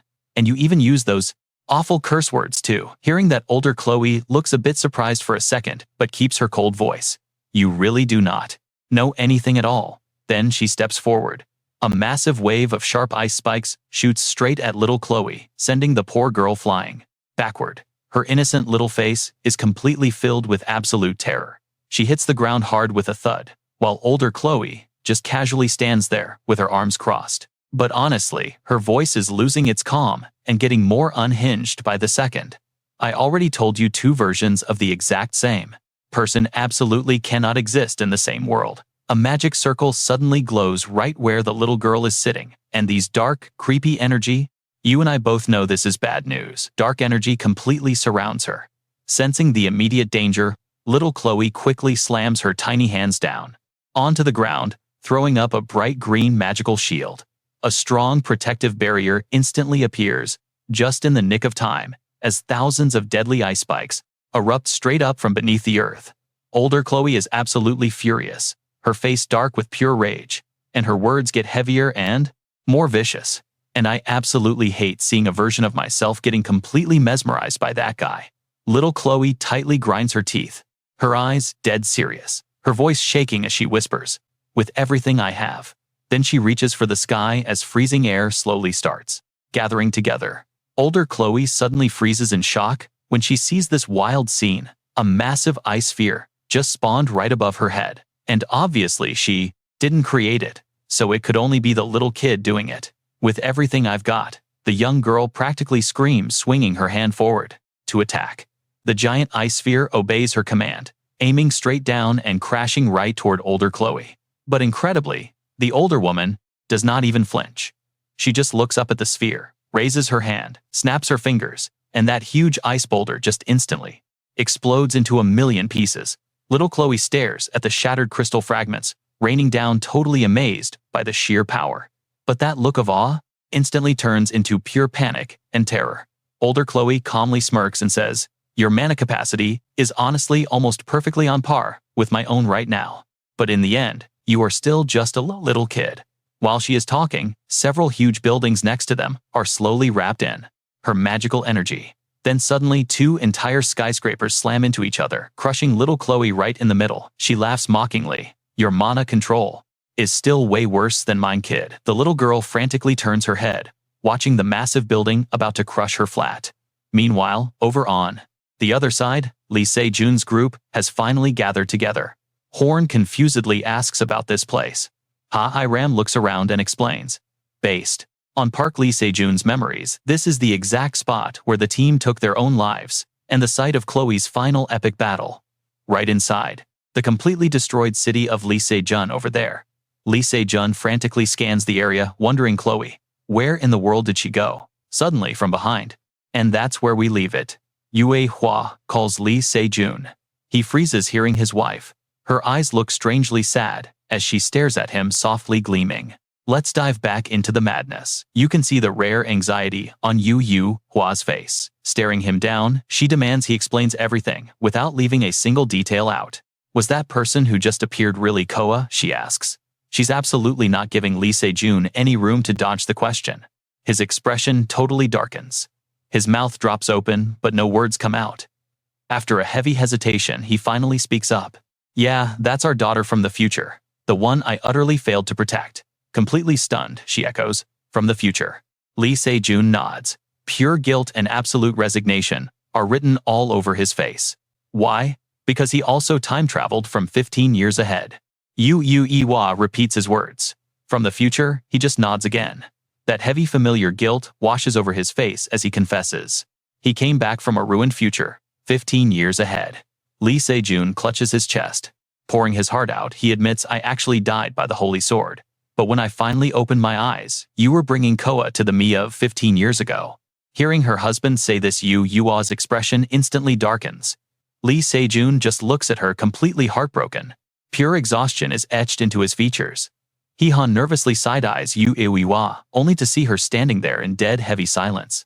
Seeing her dark expression, Lee Se-jun panics and blurts out, I'm so sorry. She steps right up to him. What exactly are you apologizing for? He drops his head in shame. I pushed you away, and it ultimately led to your death. You're going to want to hear this. Because I let them drag Coa into the tower, he shakes. Yua asks, why apologize for that? She reaches out and brutally squishes both his cheeks, forcing him to look at her. She speaks with brutal honesty. It's literally fine. I honestly couldn't care less about that. Lee Se-jun freezes eyes, bugging out from the sudden cheek squish, absolutely stunned. He stammers back, but you died because of me. Yua softens her tone. I really don't think you caused my death. She adds, if a kid suddenly popped up back then, whether it was you or anyone else pushing me away, would be a totally normal reaction. Besides, I really should have joined the Night Order back then anyway. Lee Se-jun awkwardly waves it off. But before he can even finish his sentence, Yua cuts him right off. You seriously know absolutely nothing. Lee Se-jun looks completely dumbfounded. Before he can even process that, she spins around. If anyone is at fault here, it's me. Her sudden mood flip makes Lee Se-jun jump. Completely ignoring his confused hesitation, she keeps going. I never should have hidden Coa's birth from you in the very first place. And if I had just joined the Knights, the future would be totally different. Lee Se-jun wildly waves his hands. No way, how on earth could any of this be your fault? Yua whips back around, dead serious now. That is exactly why I am spelling this out for you. You don't have any fault in this absolute mess either. She steps in one hand on his shoulder, the other gently on his cheek. Her eyes are soft but fierce. Lee Se-jun, I don't blame you. Don't ever think I resent you for what happened. Putting her hands on her hips, she dramatically fakes a scolding tone. I can guarantee the version of me who died didn't blame you either. Those words instantly make Lee Se-jun's eyes tear up with pure emotion. He bites his lip, looking like he's about to bawl. Yua happily grabs his hand, finally melting away his massive guilt. He replies, all right, thank you so much, Yua. He practically collapses onto his wife's shoulder. Meanwhile, the snow starts falling way heavier. Seeing them finally stop playing the ultimate blame game, Elizabeth decides it is her time to jump right into the conversation. We both saw this coming, right? I'll explain why this happened, she says, arms crossed. Future Coa literally bent space-time using her magic. And she's definitely paying the price, with some nasty side effects. He-han quickly interrupts her. Wait, what side effects? She answers, do you guys remember how the future Coa was completely glitching out at the end? Remember that earlier Coa was violently shaking and clutching her chest, like she took a massive critical hit. Elizabeth keeps explaining. Time travel is not a joke. It takes insane talent. Just navigating through space and time alone is a total nightmare. Yet somehow, the evil Coa pulled off both. She definitely had to burn through an absolutely terrifying amount of her own mana to do that. Lee Se-jun chimes in and asks, wait, so, are this timeline and the original timeline completely different dimensions? It doesn't take Elizabeth long to fire back an answer. They are exactly the same but different. He-han nervously asks, is it kind of like the parallel universe theory? Elizabeth instantly shuts that down. No. This case plays by different rules. She confidently states, things like parallel universes literally do not exist. There is only one single universe. But because Lee Se-jun regressed, the original world ultimately split into two separate worlds thanks to the massive changes Lee Se-jun made. And the Coa, from that ruined doom timeline, successfully forced her way into our current reality. Yua, who had been completely silent, finally speaks up. So does that mean the Lee Se-jun from that world and this world are two different people? Nope, Elizabeth replies.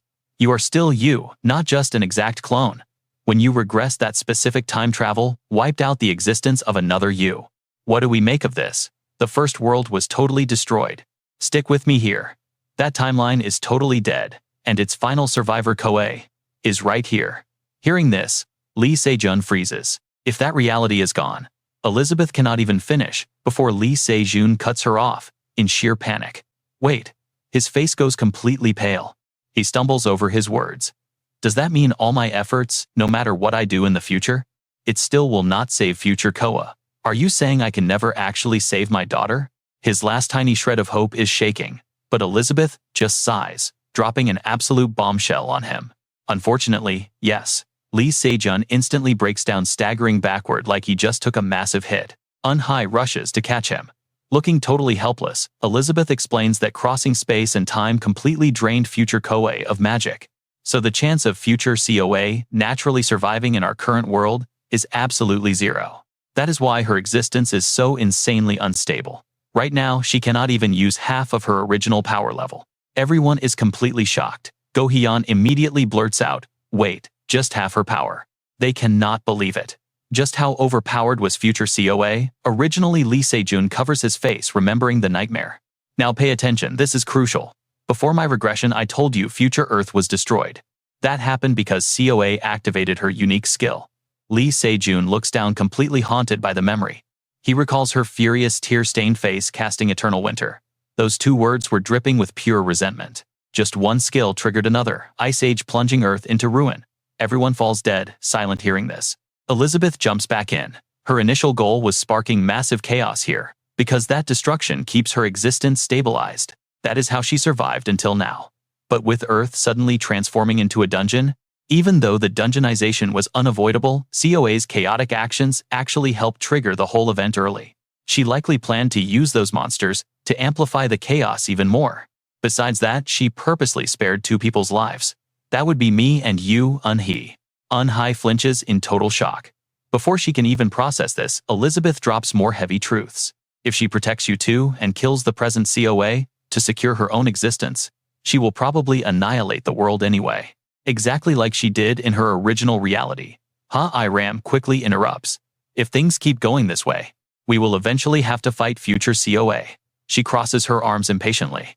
Lee Se-jun, what is your plan? Lee Se-jun is still a total wreck. He stammers out. The last time I saw Coa, I harshly scolded her. I demanded to know why she became like that, and if she ever planned on changing her ways. I never should have said those words to her. Pure guilt drips from his voice. You and I know what he realizes now. I should have comforted her instead. Suddenly, his fierce determination fully returns. Please let me persuade her. After all, I'm the one who forced her to make that terrible choice.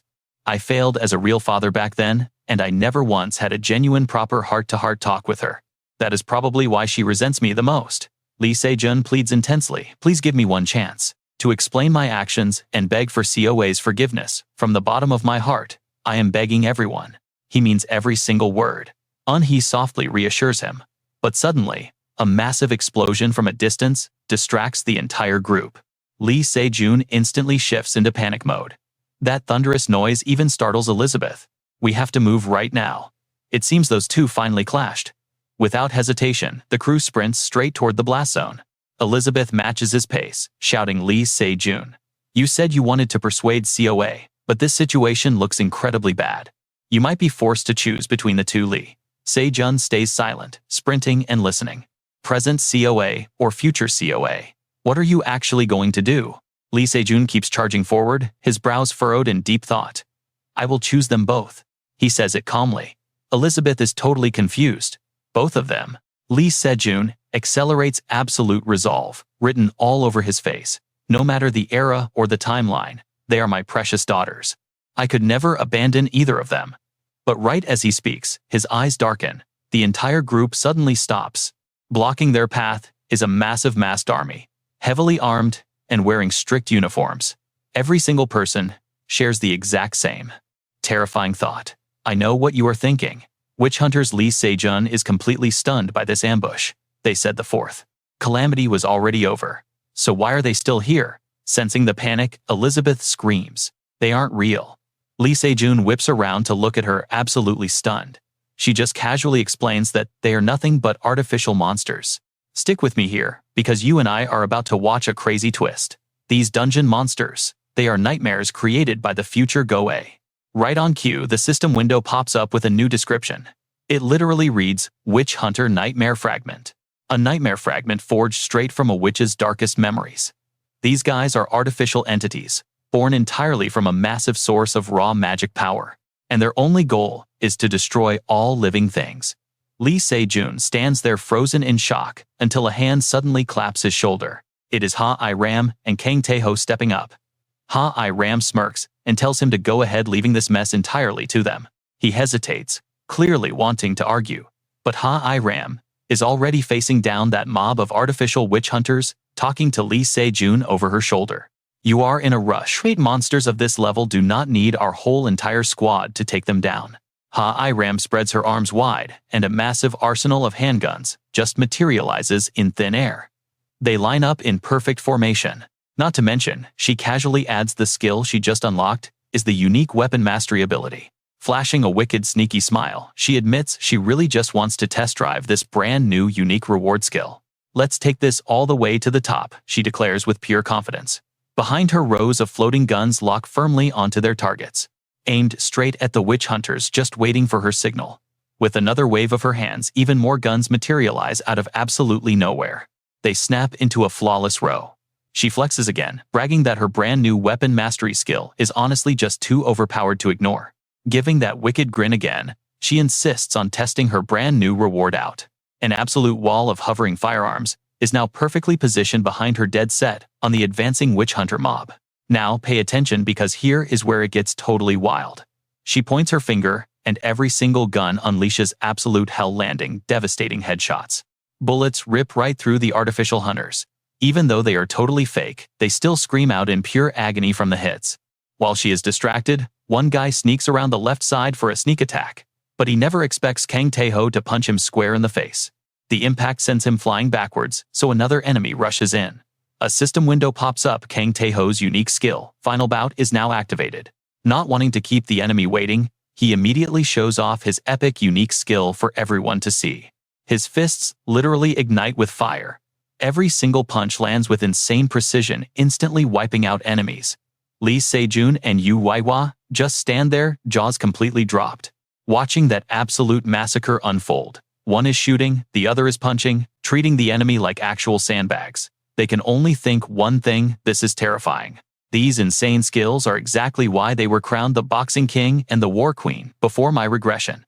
First up is Kang Tae-ho's unique skill, Final Bout, acting just like a pro boxer. This incredible ability actually allows Kang Tae-ho to gather up every last ounce of his power and massively expand its blast radius. Though there is a pretty high chance that after using this insane move, he might end up completely exhausted. And what about Ha-I-Ram's special weapon mastery skill? It is essentially just a form of telekinesis at its core, but she figured out multiple ways to boost its raw power. Honestly, those two are more than enough. Lee Se-jun and the squad immediately sprint off in another direction. He does not forget to look back and shout, "Thanks, you guys." Elizabeth runs past Han and yells, "Go Hui-yun, you better get ready. Your unique skill is the only key to stopping Goa's battle." Hearing that heavy truth, Han stays totally silent. Let's pause for a second, because you and I both know this is the main event. Older Goa channels energy into a building, spitting out purely spiteful insults. Your mana pool might actually rival mine, but at the end of the day, you are still just a little kid. With that, she suddenly rips two massive buildings from the ground, slamming them together to crush little Goa in the middle. She panics as the twin structures are about to violently collide, but older Goa stays completely chill, mocking, "You are light years away from matching my control, kid." Right on cue, a massive, deafening crash echoes between the two structures. Debris explodes everywhere from the sheer force of that insane impact. You would think that explosion was just the buildings colliding, but nope. A wildly sturdy wall of solid ice completely blocked them. It looked like little Goa was going to be completely crushed, but she literally summoned two giant blocks of ice to stop them dead in their tracks. That epic spell definitely drained a huge chunk of her energy.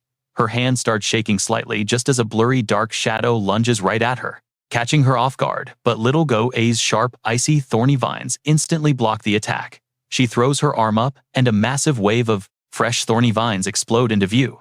The sheer recoil from summoning them actually launches her backwards, luckily helping her perfectly dodge those deadly ice spikes raining from the sky. The entire area literally starts blowing up as these two older Goa and little Goa clash in an all-out war. Waiting for the perfect opening, little Go unleashes an absolute barrage of razor-sharp ice shards straight toward her older counterpart. But older Goa does not even bother dodging, and barely any shards actually reach her. Seriously, just one casual snap of her fingers is all it takes, blocking the attack without a single scratch. Now, older Goa is finally getting serious. Her turquoise eyes flash with pure, deadly intent as she glares at the kid. Trust me, you are going to want to see what happens next. A massive magic circle appears above little Goa and her face is filled with pure shock. Startled and basically panicking, she whips around, just in time to see whatever that is floating above, ready to crush her. Listen, you and I might not know exactly what her future self is doing, but if she can't deflect this hit, it's game over. Things are gonna get real ugly. Thinking fast, the kid throws her hands out and screams out, "Come on!" She focuses all her energy right into the circle. Snow starts swirling with the wind gathering right where little Koa is standing.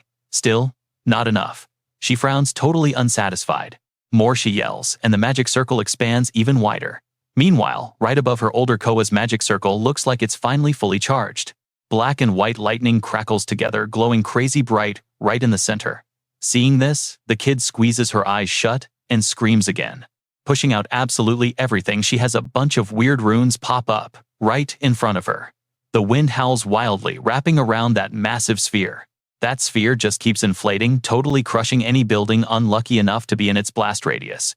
And then, without any warning, boom, it violently explodes. The buildings around it completely collapse into dust.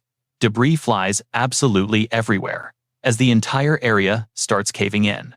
Honestly, the sheer destructive force of that blast was downright terrifying. In a flash, the whole city turns into an absolute wasteland.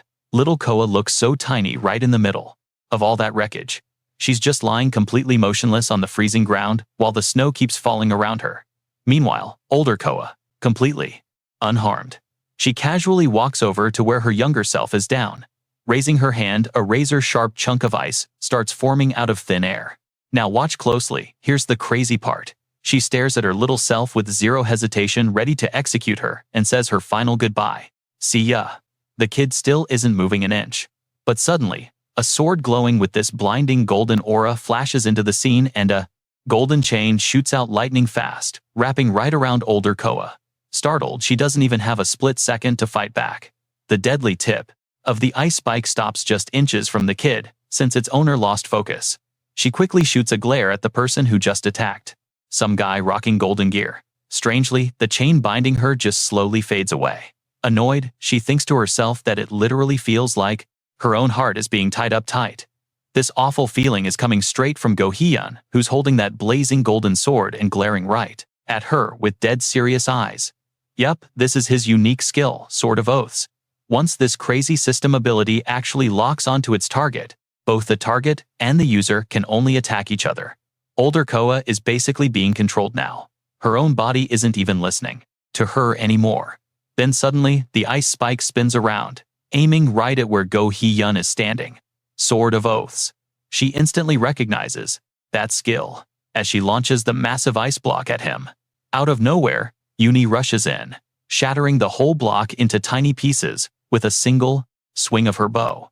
She shoots a quick side glance at her future daughter, and right from behind, Elizabeth arrives to back them up. She aims her casting hand straight at Go Hyun. Spatial magic. Even Go Hyun is caught off guard by Elizabeth pulling this kind of move. Go Hyun practically vanishes the second the witch's spatial magic hits his body. Right at this moment, Lee Se-jun finally manages to catch up to the group, and the three of them just stare at each other. I know what you're thinking, massive betrayal, right? Older Koa furiously grinds her teeth, demanding, Master, did you really have to go this far? Hearing that, Elizabeth's face shows some serious hesitation. Finally, she teleports right down next to little Koa and tries to talk some sense into her. Koa, this is all wrong. You really need to stop what you're doing right now. The older version steps toward her, firing back. So you just want me to die? Master Elizabeth flinches at that, but she still desperately pleads. Everything you're doing right now is completely useless. Ko bitterly snaps back, you said. But halfway through, she just stops. A flash of real heartbreak crossing her face. You said you were on my side. Honestly, seeing her back right now, she looks weirdly lonely. Then her body starts glitching out again. Suddenly, her voice flips right back to being totally vicious. Did you seriously think I couldn't manage to? Kill that thing. Elizabeth looks completely panicked now. Softening her tone, she explains, the power of the Sword of Oaths is absolute. Unless it gets nullified, absolutely no magic can bypass it. Before she can even finish, Koa cuts her off. Who said this was just some basic, ordinary magic? Elizabeth freezes her eyes going wide, as this thick, pitch-black shadow slowly starts pooling in older Koa's palm. Koa just frowns and says, super calmly, you know exactly what this is. Something way stronger than any system skill. That super dense dark shadow keeps building up right there in her hand. She smirks and continues, a kind of power that normal skills can't even touch. It's the true witch's power that you taught me, master. Hearing this, Elizabeth's face absolutely drops, turning completely pale. She yells out, Koa, think this through. There has to be some way for both of us to make it out alive. Honestly, those words sound more like she's begging. But Koa doesn't even react, just letting that dense dark energy completely wrap around her body. She shuts her eyes, completely resolved. If you really believed that you would have had to kill me first, master, then I wouldn't have gone this far. Right after saying that, dark magic swallows Koa, whole, radiating this insane killing intent that makes Elizabeth literally curse out loud in fear. Damn it, everything around them is rapidly turning pitch black and totally gloomy. Sprinting through the heavy black fog, Elizabeth is internally panicking. Damn it, I never thought things would ever get this horribly complicated. She screams out for little Koa, who's still out cold on the ground. And trust me, you and I are definitely going to want to see what happens next. Stick with me, you and I are about to watch an absolutely insane twist. Lee Se-jun and Yu Wei-hwa are standing together, tension through the roof. He stares at his wife, ignoring the world, literally going dark around them. He looks completely confused, while Yu Wei-hwa turns her back to him. He finally speaks up. She looks back at him, but her eyes totally foreign. Not his wife at all. Who are you? Lee Se-jun demands. Yu Wei-hwa just stays completely silent. Lee Se-jun's eyes go wide, and he asks again, who are you? And why are you inside Yu Wei-hwa? Her personal system window flashes right behind her, but get this, it only shows her name. Class stats, everything else, totally blank. Lee Se-jun takes one look at that screen and knows for a fact this is not Yu Wei-hwa. She looks down. Lee Se-jun, she says, I tried my absolute best to hide from you, but I had zero choices left. Even though he suspected it, hearing her actually admit it hits him hard. He steps right up to her, firing off questions like crazy. What does that mean? Are you using her as a puppet? She immediately denies it. I was just in the right place. Yu Wei-hwa agreed to all of this. I have zero intention of hurting her, she is still the one completely in control. She sounds genuine, but Lee Se-jun's face says he doesn't buy a single word. Finally, he snaps. Then bring Yu Wei-hwa out right now. I need to see she's safe. The fake Yu Wei-hwa tries to explain. Yu Wei-hwa is just resting after handing control over to me. Now watch closely, things escalate here. Lee Se-jun grinds his teeth, absolutely furious. He barks back with pure rage.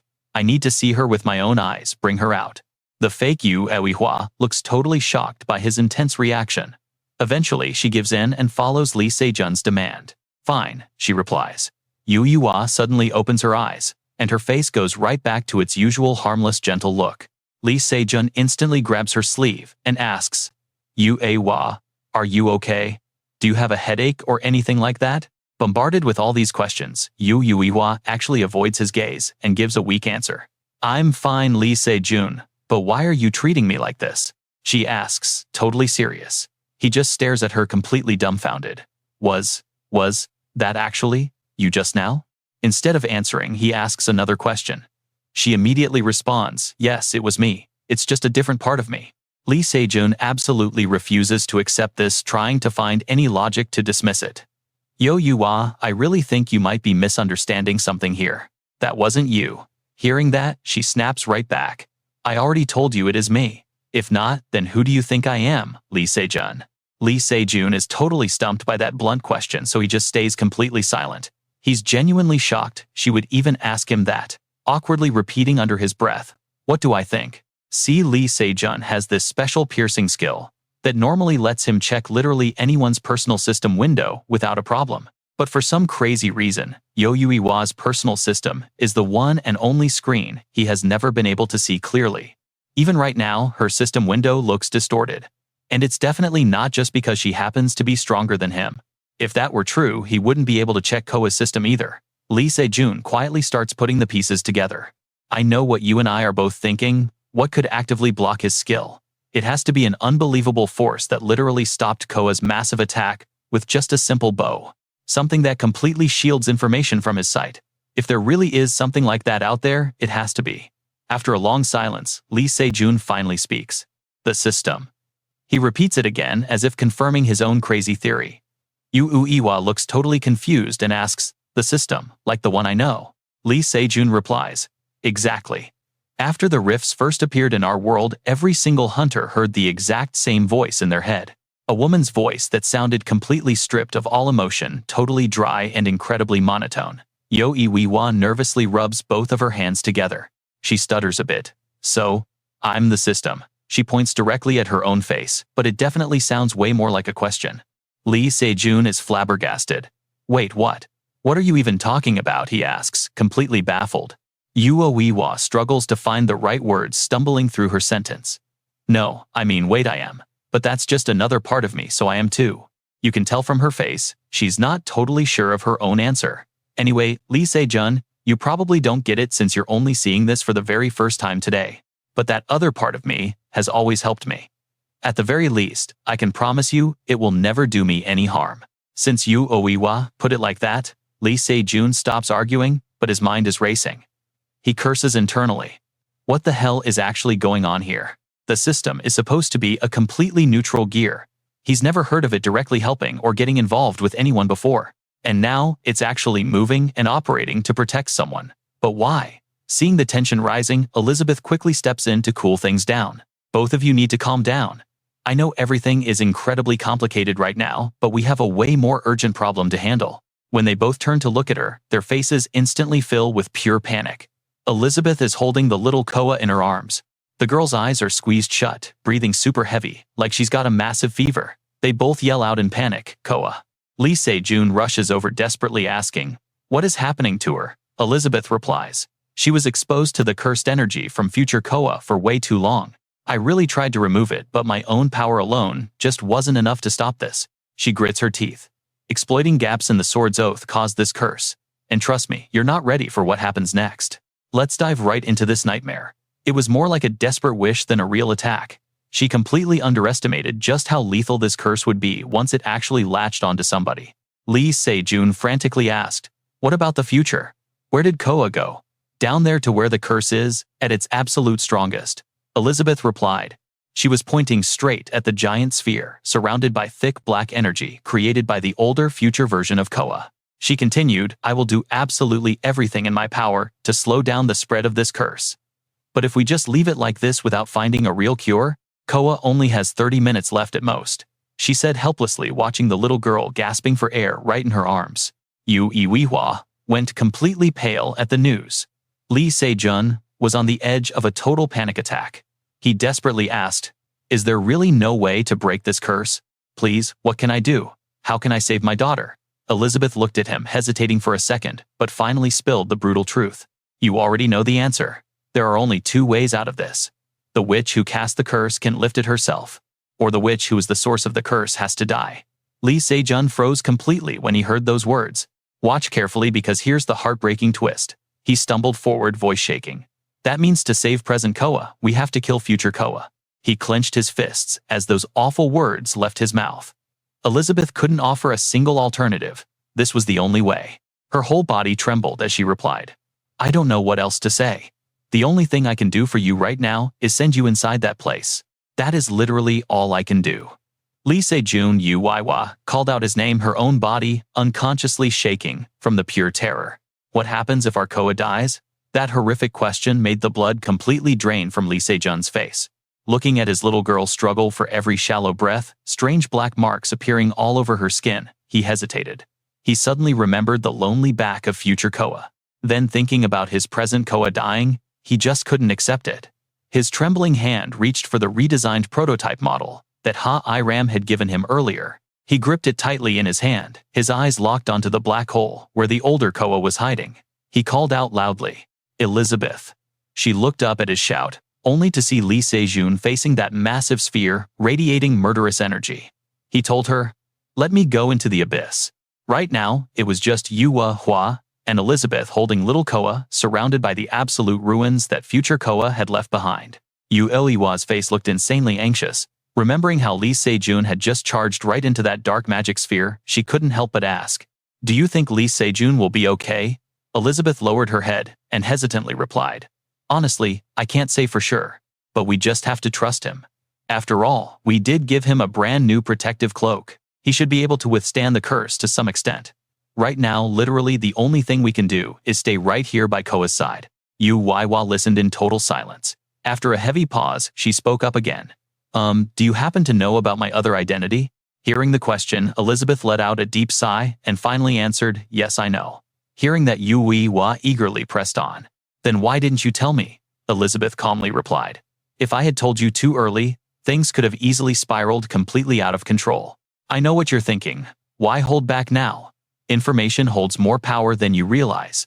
Why not discuss this with the other avatars later?" Hua hesitantly answered, "Actually, I kind of thought I might be your incarnation, but saying it out loud sounds so weird." Elizabeth was completely stunned hearing that. "Why would you think that?" she asked.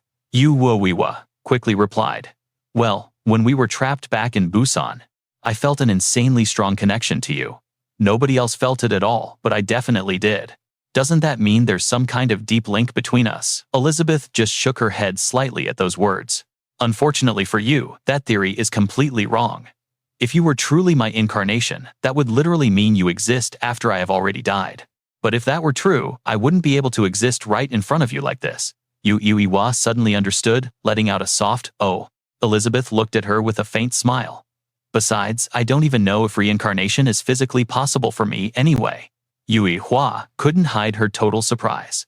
Looking up, Elizabeth placed a hand on her chest, her eyelashes dropping as she explained, "I actually received memories from before I returned here. In the memories I got, I was wandering through a strange place that wasn't the afterlife, but wasn't this world after death either." Hua cut, "In memory transfer. Is that completely different from regression?" Elizabeth firmly confirmed it. "Exactly. I didn't actually experience the future and travel back in time. All I really have are just fragmented pieces of memory." While they were talking, little Koa's hand suddenly twitched. The young girl let out a few weak cries, instantly grabbing both women's attention. Koa Hua cried out in surprise. The little girl was awake now, slowly raising her hand, her shaking voice calling for her mom. Hua quickly hugged her daughter tight. "Yes, mommy is right here. Koa, are you finally awake? Are you okay?" Hua gently rubbed her head, desperately trying to comfort the little girl. Tears streamed down Koa's tiny face before she completely broke down sobbing. "Mom." The little girl cried out, her tiny hands gripping her mother's shirt for dear life. She hugged her mom tightly, sobbing nonstop. "It hurts so much. It hurts." Hua's face turned completely white from sheer terror. She panicked and cried out, "Oh no, what are we supposed to do? It's gonna be okay. Koa, everything will be just fine." That's where we leave it for now. And, man, it's brutal. Seeing them like this broke Elizabeth's heart, especially knowing she just drained all her healing mana. "All right, stick with me here." She tightens her fists and demands Koa. Hui hesitates a bit, but finally lays the little girl right next to Elizabeth. She looks down and says, "I need to try something. Just this one thing." Hui panics. "Is there actually a way?" Elizabeth just replies, "I honestly have no idea if this is even going to work." She presses her hand onto Koa's forehead.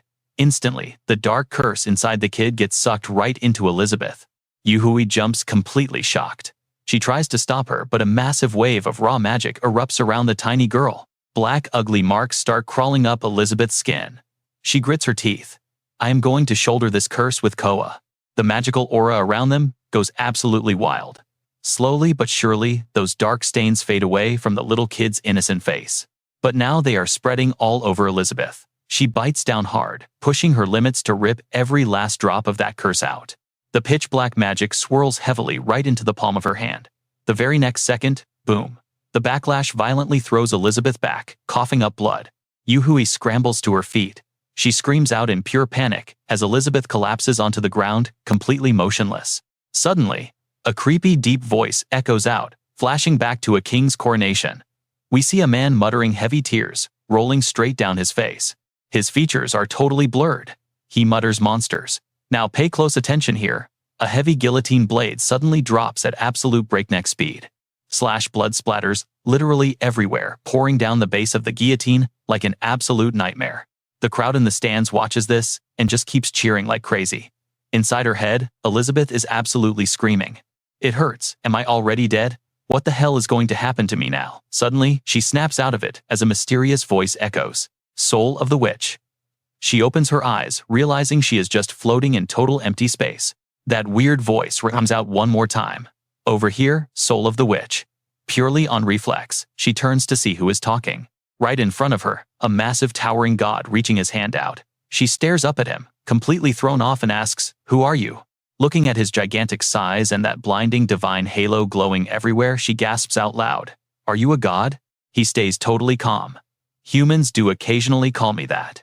Hearing this, Elizabeth immediately scowls, looking seriously annoyed by the whole thing. Hands right on her hips, she fires back. "Was it you, the guy who made that damn prophecy? I honestly thought you would look way more impressive. Turns out you are nothing special to look at. Zero majestic vibes from you." She mocks him with pure disgust. But the god does not even get mad. "Calm down," he says gently. "I get why you are furious. But once you become a higher entity, I literally cannot change what has already happened to you. Messing with a minor dimension like that is unbelievably hard. But honestly, that is not the important part right now.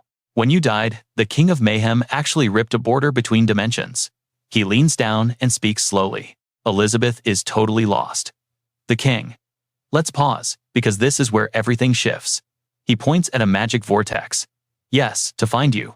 He ripped a crack straight to a place called Earth. A blue globe pops up in the portal. Very soon the god continues. "Monsters from Mayhem are going to invade that world." Elizabeth just crosses her arms, staring at Earth in absolute stubborn silence. After staring for a bit, she snaps around. "Look, I really do not care. I have zero clue what Earth is, and it is absolutely not my problem." Lee Se-jun. The second he drops that specific name, her whole careless attitude vanishes into thin air. She whips her head back to the god. "Why the hell are you bringing his name up right now?" The god smirks. "I bet you want to listen now, right?" She gives a tiny nod. The image of Earth vanishes, and suddenly, we are looking straight through a random classroom window. A guy who looks exactly like Lee Se-jun is dozing off at his desk. "This is him before he ever met you," the god explains. Elizabeth rushes over to get a closer look at the sleeping guy. She blurts out in total shock, "Why is he so young?" The god shrugs. "The dimension got altered all because of you. If things just play out normally, he is going to be eaten alive by monsters. Earth might have advanced tech, but they have zero mana. Those monsters will absolutely wipe out their entire planet in no time." Hearing this, Elizabeth completely freezes up. Her voice drops as she asks timidly, "Why exactly are you telling me all this?" "Because you have the power to change it," he replies. She stares blankly. "Change what?" He takes his time, dropping the ultimate question. "You can use your magic to save that kid. So what is your choice going to be?" Elizabeth looks back at the vision. Lee Se-jun is wide awake now, getting hilariously smacked on the head by his teacher. Memories start flooding back. Everything he did for her. The guy who literally brought light into her dark life, is he going to die because of her curse? Thinking of that, she bites her lip hard. Her mind is totally made up. I can never let Lee Se-jun die. She stares right up at the massive god, dead serious. What do I do now? A wicked little smile flashes across the god's face. So what do you and I think happens next? We cut to Lee Se-jun completely alone, fumbling through the pitch black. Lee Se-jun squints hard, blindly stumbling forward. "Man, it is way too dark in here. Alright, stick with me. We are diving into some serious magic madness tonight." The snowy air is thick and heavy, and Lee Se-jun suddenly freezes as loud echoing footsteps approach. His face hardens the second a bright light hits him. That glow. It is coming straight from an entire army, literally formed out of pure raw magic. These guys are nightmare fragments. Witch hunters to be exact. A terrifying piece of a nightmare born directly from the twisted memories of a witch. They are artificial creatures created from overwhelming mana, and let us just say they do not have the best intentions toward anything that has a pulse. Lee Se-jun immediately drops into a fighting stance and smirks. "You guys again this time." He adjusts his grip on the heavy spear, talking trash, even though he knows perfectly well these mind-numbing monsters cannot even answer him back. Sorry, but I don't have time to take you down one by one. I have a daughter to see. Right then, the ring on his pinky suddenly starts glowing. A brilliant blue light bursts from the gem. Then the system voice rings out again. Do you want to use the Emperor ring? Please select the number of souls to summon. Lee Se-jun doesn't even reply, just viciously slashes right through those artificial witch hunters. Stepping back to gather momentum, he growls out, "Stay away from me." With that, he charges right in, ready to solo this entire army himself. Meanwhile, over on a steep, treacherous cliff, Coa sits all by herself, hugging her knees. She is staring blankly ahead, but her mind is totally racing. Her father's voice suddenly echoes deep inside her head. He asked, "Why would you do something like that?" The raw agony on his face was impossible to hide. Coa grips her hands tighter, whispering quietly, "You saw that too, right? How could he not know why she did it?" She asks herself that, flashing back to standing at her mother's grave with him. She was so young back then, gripping her dad's hand tightly. Lee Se-jun really thought he was doing a great job hiding his true emotions. After Mom died, I could still feel his absolute heartbreak. Coa looks up at her dad, her eyes full of deep, heavy sadness. But every single time he looked at me, his eyes were just overflowing with pure grief. He was staring right at me, but I could never see my own reflection. He was not looking at me. He was looking at Mom, who was already gone. Every single time I had to face that agonizing look of his, I just felt like some useless extra baggage left behind. The scene suddenly shifts again, and this time we see a tiny Coa sitting quietly in her room. Rubbing her teary eyes, she sobs, "I just miss my mom." Dead, withered leaves flutter to the floor. She turns her head to look at that dying plant. But what really grabs her attention is the bow resting right next to it. She stares at it endlessly. Suddenly, her eyes shoot wide open, locking onto a single spot as her voiceover echoes again. "One day I genuinely thought, if death took my mother away from us, why could I not just find a way to bring her back?"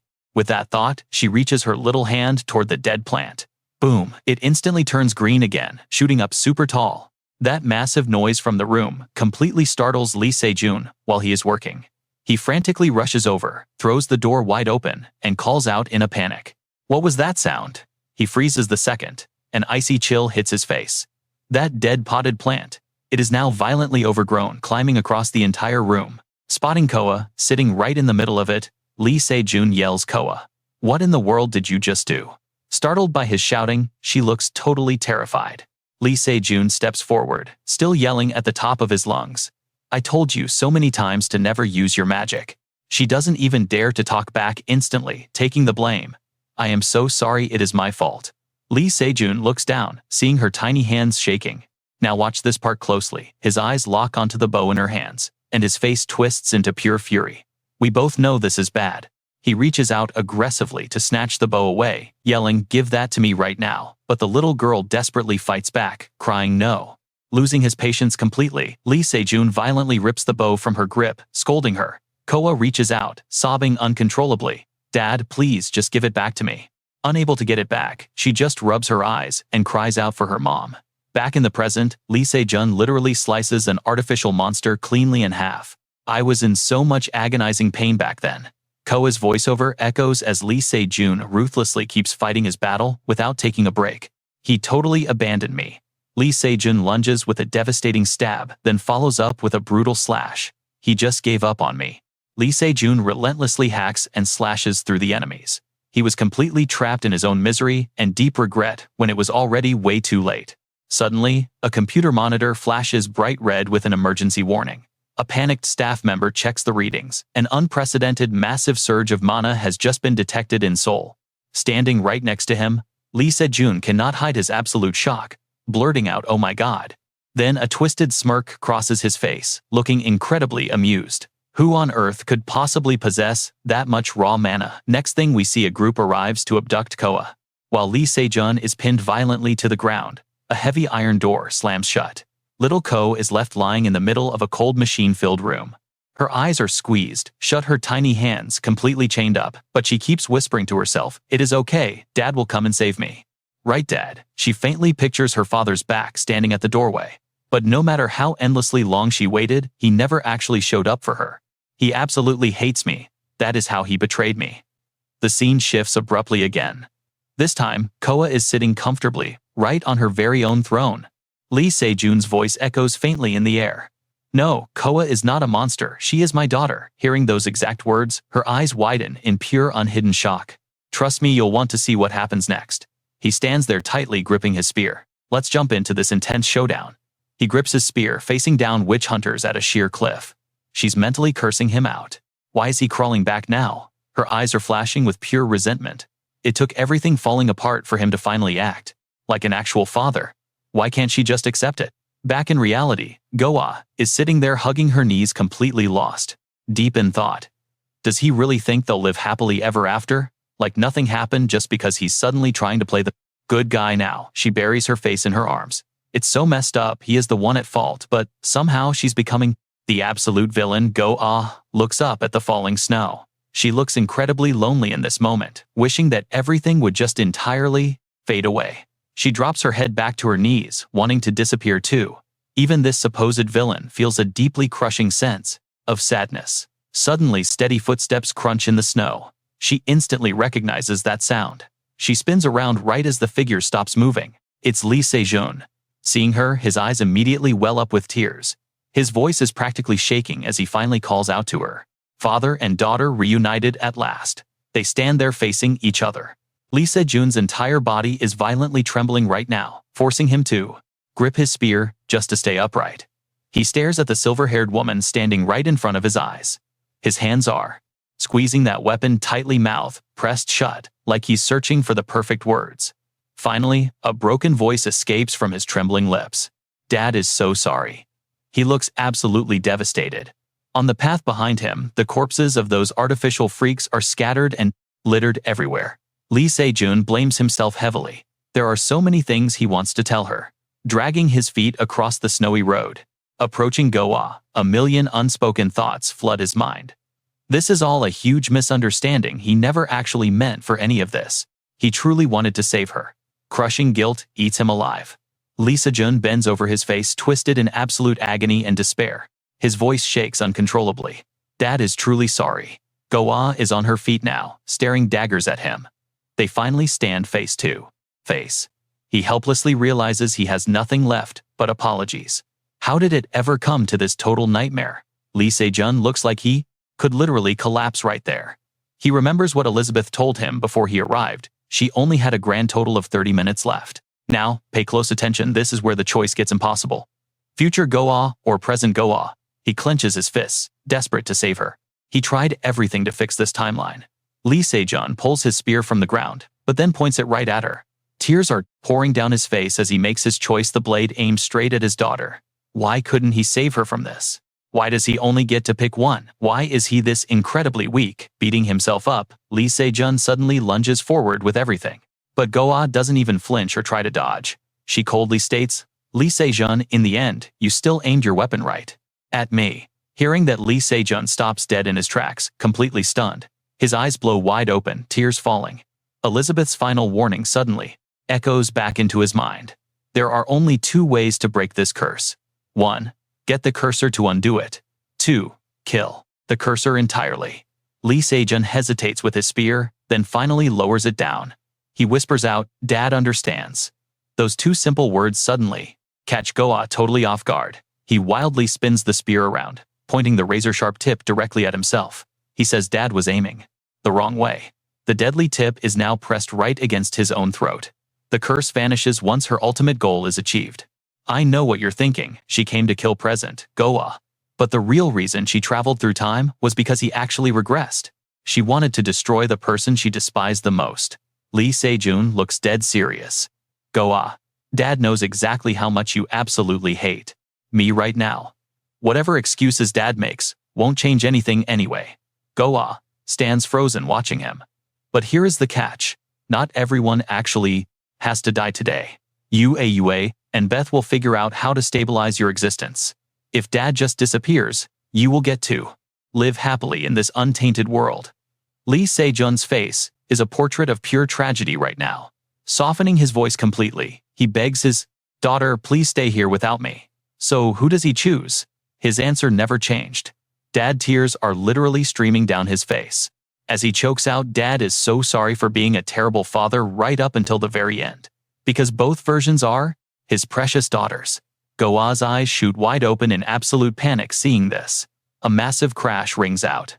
Lee Se-jun squeezes his eyes shut, bracing for the fatal strike to his neck. But when he opens them again, he is still breathing. His spear has completely frozen. Lee Se-jun jumps as solid ice locks his arm perfectly in place. He looks up at Goa in total shock. You stopped the attack.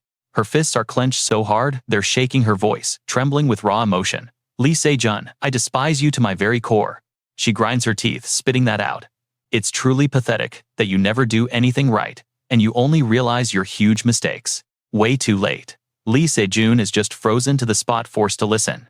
Goa keeps going.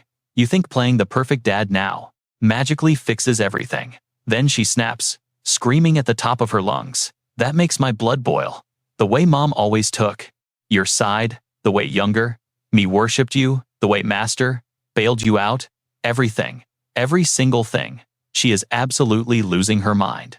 Lee Se-jun is completely stunned. Her face screams pure hatred. You and I just witnessed one devastating cliffhanger, right? You do not deserve happiness, she screams. Lee Se-jun just closes his eyes, taking the hit. I know, he replies. Stick with me here. She yells, don't even think about dying to escape. He hesitates, asking what he should do. How do I fix this? Coa just grits her teeth. Finally, she spits out one word. Regret. Lee Se-jun looks up, totally caught off guard. Tears streaming, Coa drops the hammer. Live in absolute regret for the rest of your life. That is my curse on you. Lee Se-jun just takes it. Zero pushback against his own daughter. He honestly just accepts this dark fate without a single fight. Absolute dead silence falls over them. Coa refuses to even look at his face anymore. She just turns her back on him. Her dress flutters in the wind as she fades right into the void, taking all that toxic black aura with her. The dark marks on Elizabeth finally evaporate. Meanwhile, little Coa is absolutely sobbing. Master, please, you cannot die on me, she cries. Hearing her tiny student, Elizabeth faintly flutters her eyes open. Her lips twitch as she barely manages to hold on. Pure joy hits the kid's face. Master, she yells. Elizabeth forces herself to sit up, groaning as she rubs her throbbing head. Uni rushes over, checking if Elizabeth is okay. Still dazed, Elizabeth looks up, staring right into a massive, gorgeous, starry night sky. The curse, completely wiped out. She realizes everything has actually gone back to normal. But even with the disaster totally cleared up, Elizabeth feels uneasy. Did he really just kill Lee Se-jun? The heavy black magic fades away slowly, turning into these dark, swirling butterflies. They flood the sky, swirling around a massive magic vortex. And right inside that portal, an image of Lee Se-jun clearly pops up. He is standing face to face with Coa. The sun god watches this from above, completely sneering. What an absolute fool, he laughs. Now watch closely. The god smirks like a true villain. The butterfly effect begins. You made a choice you simply cannot afford. Everything is set. The entire city is totally buried under a sea of ice. Buildings are crushed, and bodies are everywhere. Absolute devastation. A bloody sword lunges right at Koa's neck. But wait, the attacker drops it because a massive ice spike just impaled his chest. The brutal blizzard just keeps raging. Turning around, Coa stares totally blankly at Lee Se-jun's lifeless body, resting in a pool of blood. Squatting down, her eyes are locked onto her father's face. Aside from the endless snow and ruined buildings, the wasteland is totally empty. But then, cutting right through the dead silence, a mysterious voice suddenly echoes out. He is not actually dead, you know. Coa practically jumps out of her skin. Spotting the guy who just spoke, she instantly leaps backward to create some serious distance. This guy, the legendary sun god himself. But Ko has absolutely no clue who she is looking at. She panics. Who is that?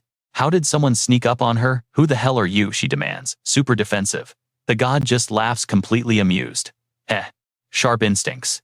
Just like your mother, he teases. Koa raises her guard even higher. Answer me, or I swear I will kill you. The god barely flinches. Relax. My identity does not matter. What matters is the truth. Lee Se-jun did not actually die just now. He ran back to the past. Koa freezes her brain, totally short-circuiting. She mutters the past. The god gives a sickening little nod. Exactly. It is called regression. Smirking wickedly, he adds, my useless servant messed up behind my back. I suppose that is my bad. Since I failed to manage things, I cannot really complain. Koa is totally not having it. Stop spouting absolute nonsense. Why believe you? The god keeps his cool. It is the truth. Want to see for yourself. Without even waiting for her to say yes. You and I are about to see it. He projects a massive wall of happy past memories, showing Lee Se-jun and his daughter. Coa stands frozen in the illusion. What is? The god cuts her off. These are the new days Lee Se-jun is living after regressing. He gets to live happily over there, completely abandoning your existence. What a pity you were left rotting in this timeline. So pathetic. The god's taunts hit home. Coa goes absolutely berserk. She throws a massive punch right into the air and violently screams, "Shut up." Boom. The god instantly vanishes into thin air, leaving Coa trembling with raw anger. She thinks the arrogant jerk is finally gone, but his mocking voice just keeps echoing. Even with Lee Se-jun changing history, you remain exactly the same. Because your timeline is permanently sealed. She whips around, desperately hunting for the voice. He just laughs harder. So unfair, right? Your father is out there living a dream. Getting a life you will never ever experience. Coa balls, her fists so tight her knuckles turn white. Absolute rage consumes her. Crazy static noises force Coa to cover her ears. Face dark with fury, she glares down at Lee Se-jun's lifeless corpse. Is it actually? Truly Se-jun, is that psycho telling the truth? If you really just abandoned me and ran away to the past like a coward, then what the hell happens to me? She goes totally insane, eyes bulging. Snapping back to reality, the other group sits in the rubble. Elizabeth looks up, her eyes going wide in pure shock. Her jaw drops as she frantically calls out for Coa and Lee Se-jun. They are walking straight toward her, looking seriously stressed out. Seeing them, little Coa instantly jumps up and sprints to her dad. Lee Se-jun kneels down to catch her. Dad is right here. Elizabeth rushes over with heavy tears, her voice totally shaking as she speaks. You're actually alive, she cries out. But honestly, what do you and I think? The real drama is only just beginning. Elizabeth quickly wraps her arms around a stunned Coa, pulling her student into a tight hug. She finally lets out a deep breath. Thank goodness. That was way too close. Never do that again, Elizabeth warns. We're diving into some insane lore here, so stick with me. Meanwhile, Uni stands with her eyes squeezed shut, completely silent. Right now, her mind is pulled into this blinding, perfectly quiet inner space alongside her alter ego. Uni breaks the ice first. So what Lee Se-jun said was actually the truth. You really are the system, aren't you? The woman sitting right across from her is literally another version of Uni herself. She keeps her eyes closed, completely quiet for a moment, before finally answering. That's right. Uni instantly shoots to her feet, totally furious. I can't even believe this. How could you keep something like this a secret for so long? The clone just answers calmly. My reasons are exactly the same as Elizabeth's. Telling the truth is way too dangerous. But Uni presses her hard. What is the actual truth? Aren't you supposed to be me? The clone speaks super slowly. No, I hid the facts from you, but I never once lied to you. I am you, and you are me. It sounds completely crazy, right? But somehow, hearing that actually calms Uni down. She pulls her chair back and sits down. So were you involved with Lee Se-jun's regression too? The other Uni just nods. Yes, I was. I sent Lee Se-jun back in time to rewrite the future. Coa and Lee Se-jun mean just as much to me as they do to you, so I really wanted to help them out. Uni just stays quiet, taking it all in. Her lookalike places a hand over her own chest. But in the end, I am only the system. I'm basically just a piece of this world's hardware. I'm no god. My ability to actually mess with destiny has some pretty strict limits. That's exactly why I had to use regression. Uni looks down a bit, nervously rubbing her hands together.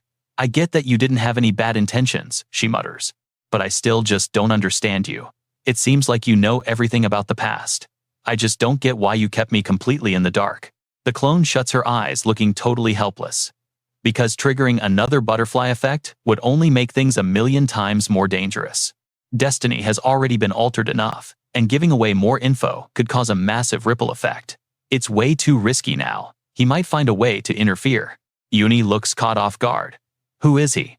The system stays totally silent at that question. But then she violently flinches, her eyes, going completely dark with panic. Watch closely, this is where everything goes sideways. She slams her hands down. Uni, we need to swap bodies right now. That identical face looks absolutely terrified. Then, in the blink of an eye, a glowing golden blade violently pierces right through flesh. She freezes, staring at her master in absolute horror. Blood splatters all over the ground. Because the person who just got stabbed, it's none other than Elizabeth herself. And the one stabbing her isn't Coa, it's the actual sun god.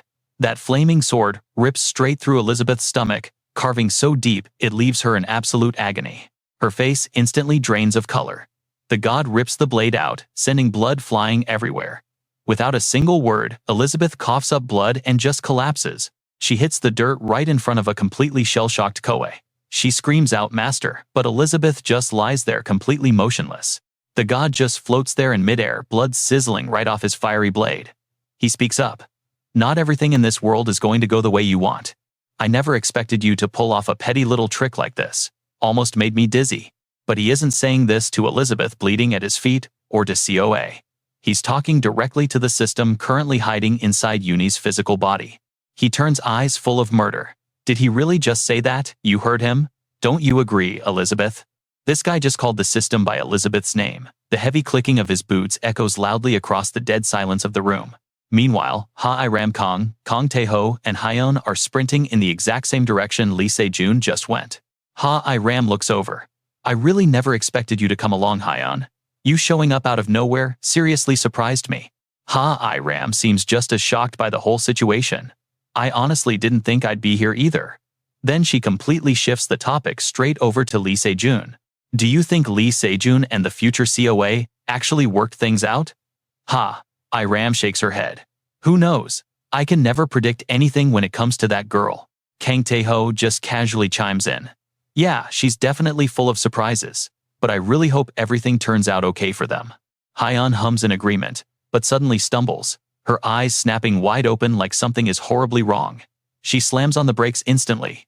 The other two stop right behind her. "What's wrong?" Hyeon grips her wish sword, staring at its glowing golden aura with a massive wave of anxiety. "My skill," she mutters. "The wish sword just got totally deactivated." Ha-I-Ram panics immediately. "Wait, what? Did you just turn it off by accident or something?" Hyeon is completely baffled. "It was never a skill that I could just turn on and off whenever I felt like it." Ha-I-Ram freaks out even more. "That's way too weird. Could it be a system error or some dungeon glitch?" But Kang Tae-ho isn't even paying attention to them. He just tilts his head up, staring right at the golden glare of the sun.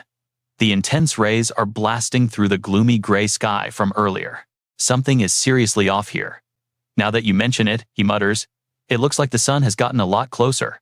Back over here, the sun god is casually chatting with Uni, or rather the system inside Uni. "My head is practically going numb from all this." "Right, Ebby. Unbelievable. He's actually calling her by the exact nickname that everyone uses for Elizabeth." He keeps pushing with this super mocking tone. "I really never expected you to literally split your soul." She just stays dead silent, frowning hard. She demands, "How did you get here? So where does this leave us?" The god answers instantly. "Because destiny has changed way too much. Let's jump right into the madness." Coa nervously says no, but then another voice casually mentions a butterfly effect. Beth nervously argues back that she never expected things to go this far. He just laughs it off, actually praising her. He tells her she managed to control it anyway, calling her incredibly sneaky for pulling that off. A blue light flashes. The god sees it coming, tilts his body slightly, and effortlessly catches Lee Se-jun's spear shaft with one hand. No wasted movement. Lee Se-jun pushes forward with everything he has, but the spear refuses to budge. He panics, realizing it is completely stuck.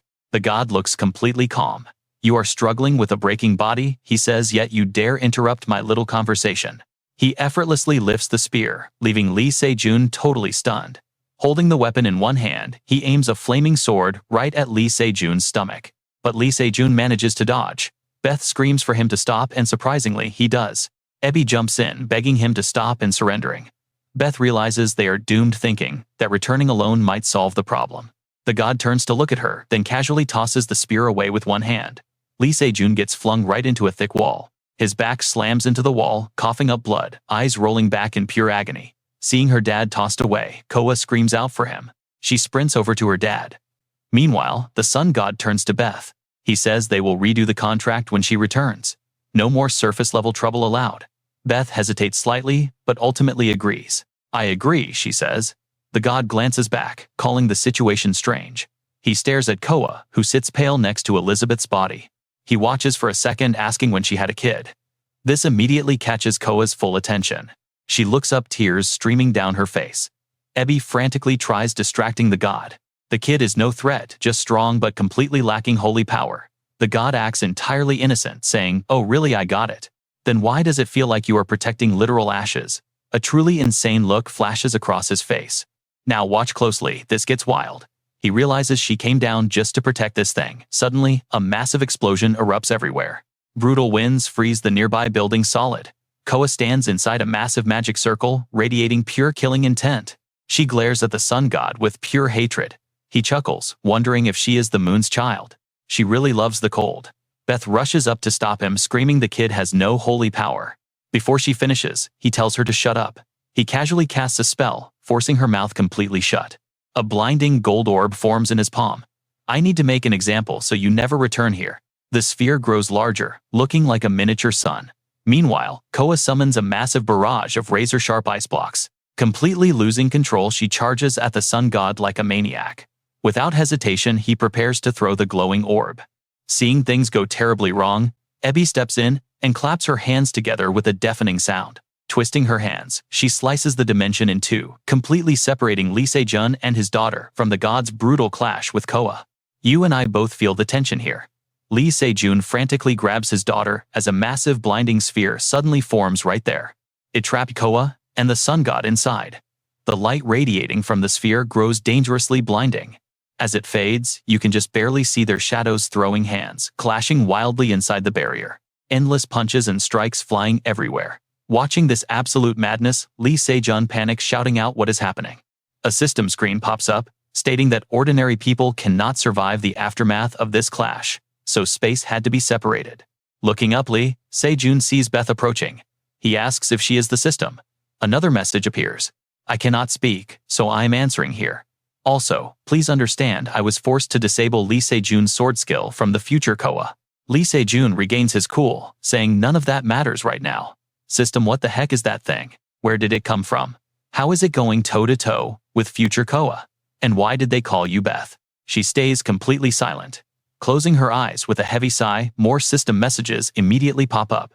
"I stayed hidden to block the author from interfering, but that is over now. Honestly, explaining all this is a very... First off, the author is the sun god, and I actually used to be a deity with the exact same rank as him. I am the moon god." Ebi begins. Amidst a sea of raging flames, the sun god stands tall and proud, while the moon god sits completely collapsed in a pool of blood. "Are you really that terrified of dying, sun god?" she mocks him.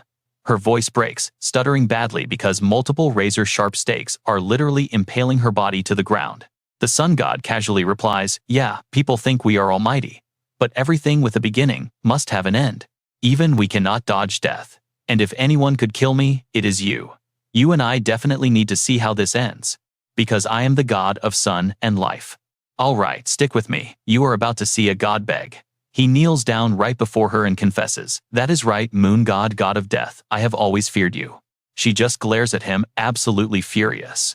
The sun god stays down on one knee right in front of her and declares, "I am the sun god, the god of life. And you are the god of death, the moon god, perfectly equal to me. The moon god, I have always been wary of you." Pure disgust is written all over her face as she glares right at him. He completely ignores her death glare and just keeps talking. "So I figured, before I end up dying by your hands, I should kill you first." Hearing that, the moon god just smirks. She leans up a bit, completely mocking him. "I noticed you giving me those weird looks for a while now. So that was your plan all along." She pauses for a second, then her eyes snap wide open. Absolute hatred burns in the way she looks at him. Even the sun god actually flinches at her intense, raging death glare. She digs her bloody fingers right into the dirt.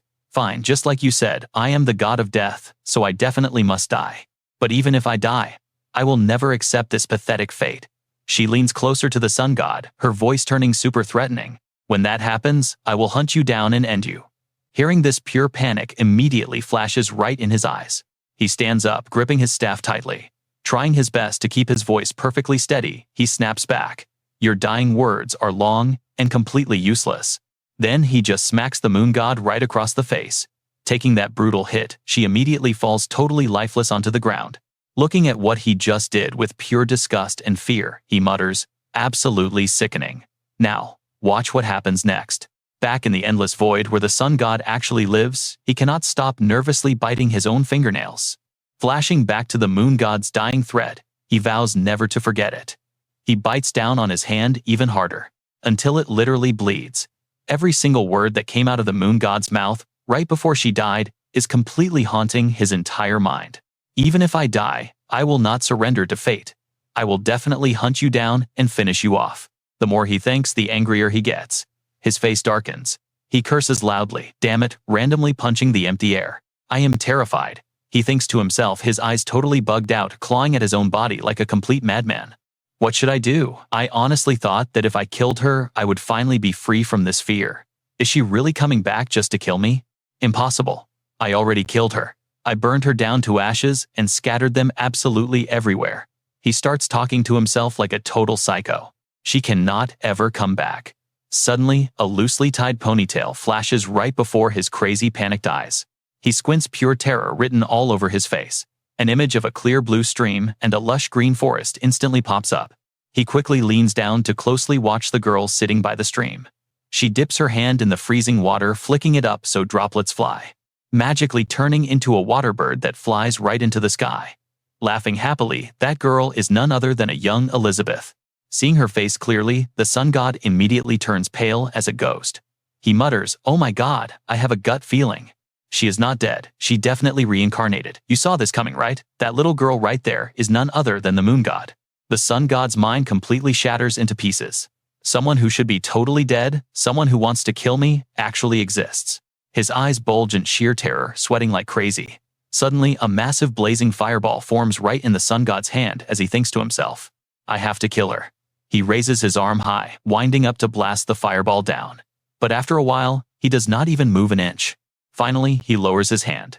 The fiery sphere slowly fades away completely, and he says out loud, "No, this is not right." Watching the little girl jogging down the grassy path, he angrily groans, "I cannot attack her. Even if I kill her now, she will just reincarnate again." From way up high, the supreme god glares at the little kid, his twisted mind totally full of dark scheming plans. "I got super lucky finding her early this time. But what if next time she revives in some random dimension that I cannot even track down? And if I do not realize it until she comes to kill me, that will be the real end for me." The angry god thinks to himself, "I have to completely destroy that cycle of reincarnation." That night, at a certain temple, someone wrapped in a white cloak is holding a staff, looking exactly like a powerful mage. He stands right in front of the sun god statue. As that person turns around to leave, the sun god watches closely and mutters to himself, "I need to trap her right in the palm of my hand." No sooner said than done. The sun god's booming voice rings out, making the person look up. "Oh great prophet, a witch is going to completely destroy your world. Her name is BT. You will never be able to revive again." The sun god thinks smugly while glaring down at BT. Completely clueless about the danger lurking right over her, she asks, "What should I do now?" The god flashes a super sneaky evil smile. He replies, "You just need to become a core part of the world." BT looks completely confused, not getting it at all. So she has to ask a part of the world. He calmly starts explaining, "Exactly, you will share your power with the entire world. Since you are dead now, you will not be able to feel it directly. If you become part of the world, you help indirectly." BT seriously asks, "Is that true? So, what do you and I make of this trap? Stick with me. This deal is wild. Share my power with Lee Se-jun." The god gently replied, "That's impossible. The world won't allow that kind of cheat. Just taking a fraction of your power would make his body explode. You must share your magic with all of humanity on Earth. Those who receive this power will be able to fight back against Midham's monsters. You'll step up as their ultimate guide, helping them so we can at least stop the complete destruction of Earth." Beth listened, doing the math in her head. Finally, she asked, "So what's the catch for this contract? You aren't helping me for free, right?"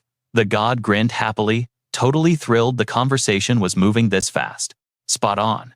My ultimate price, I want all of your emotions." Hearing this insane demand, Beth actually looked quite surprised. She hesitated. "My emotions," thinking she might back out, he quickly explained. "As a core part of the new world, feelings are totally unnecessary. Besides, you don't really have emotions anyway, right?" She quietly answered in her own head. "You are absolutely right. My whole life is just pain and anger. Chased by mobs locked in cages. I don't need those pointless emotions anyway." But then her mind flashed to Lee Se-jun, carrying her out of the forest, his gentle voice. She hesitated again, hand resting over her heart. There was just one thing. Spotting her doubt, the god spoke up. What are you worried about? Whatever price I name, you literally can't refuse it. You want to save Lee Se-jun, don't you? She shot him a guarded glare, clearly annoyed, and muttered, "Your arrogant know-it-all attitude really gets on my nerves, but I have to admit you are right. I accept the contract," she stated firmly. A twisted, satisfied smirk spread across the god's face. He raised his hand. "Now pay attention, this changes everything." He cast the spell. Excellent. Abby felt raw power surge through her entire body. The sun god, standing before her, vanished, replaced by a blinding, brilliant star. His echoing voice boomed through the space. "Abby, from this day forward you become part of the world itself." Her basic clothes instantly morphed into a stunning, glowing one-piece dress. "And your new name will be the System." She opened her eyes. Every single emotion was completely gone. Now, she just looked like a flawless, incredibly well-crafted machine. The god's booming voice rang out once more. "System, here's to a very happy cooperation." She didn't say a single word. The gem on her head sparkled brightly as she moved. Another gem tracked her every single step. The sun god stared at Elizabeth, mocking her with a cruel tone. "How does it feel knowing the entire truth? Moon, god, oh wait, I mean System." She just stood there dead silent. The corner of the sun god's mouth twitched up in pure contempt. "Whatever, you don't have feelings anyway."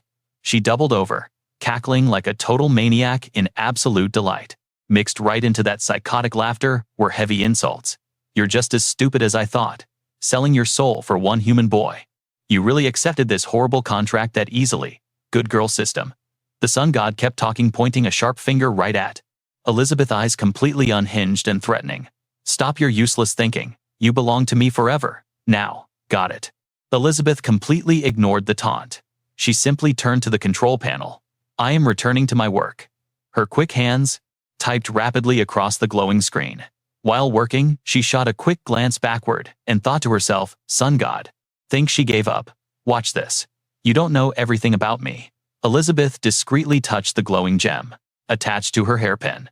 Instantly, a perfect clone of Elizabeth materialized right out of thin air.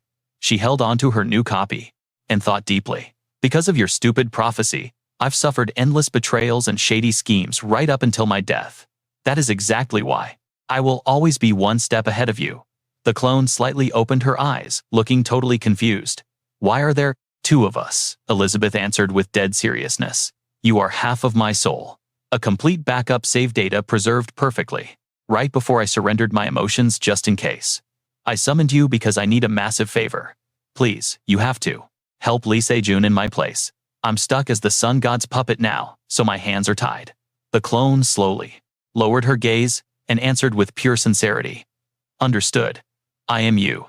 Even without words, I already know exactly what my mission is. I'll head to the mortal world to protect him." The flashback ends, pulling Elizabeth back to present reality.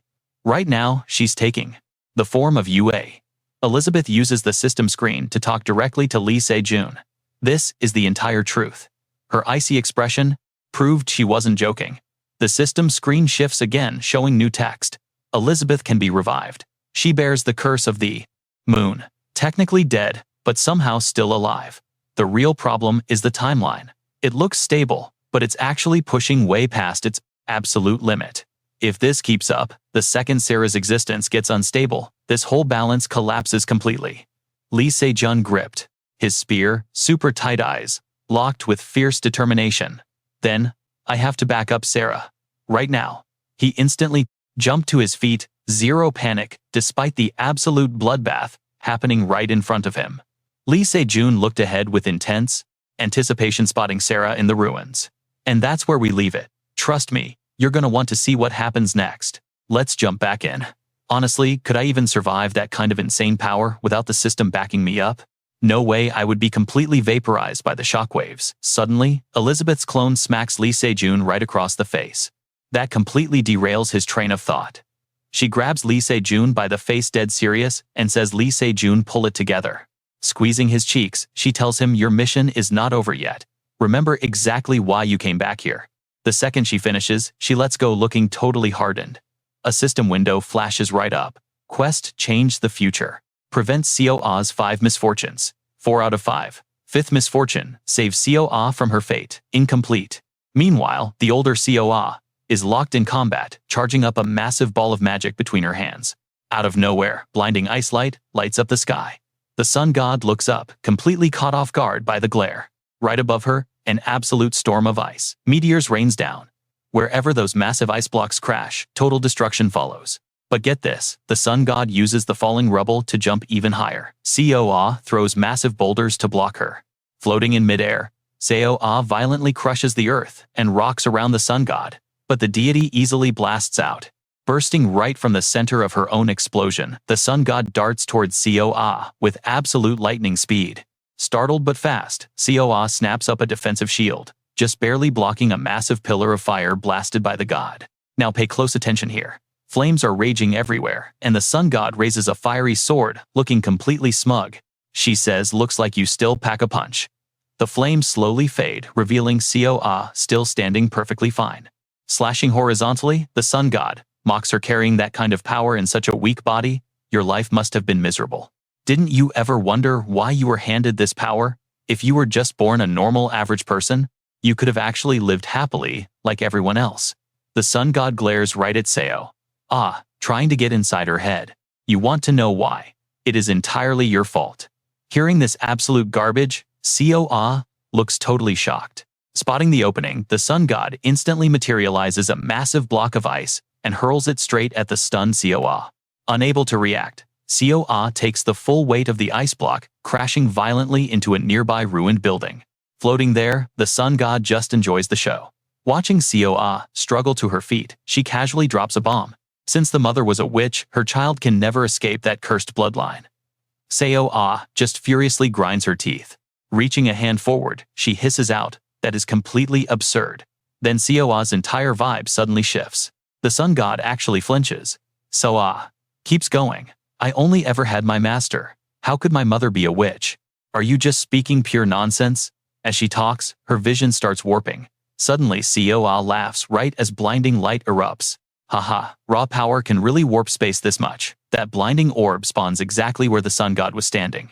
You and I can see the sheer confusion on Coa's face when the sun god's voice suddenly echoes in her head. Damn it, you really do not know anything at all. Looking around, completely lost, Coa helplessly curses the ridiculous situation. The second she turns around, the sun god spawns right behind her, scoffing how incredibly pathetic. Honestly, dying right now might be a total relief for you. The sun god sneers, swinging her flaming sword for the kill. By the time Coa reacts, the blade is already slicing upwards. She leaps backward, dodging the fatal strike without a scratch.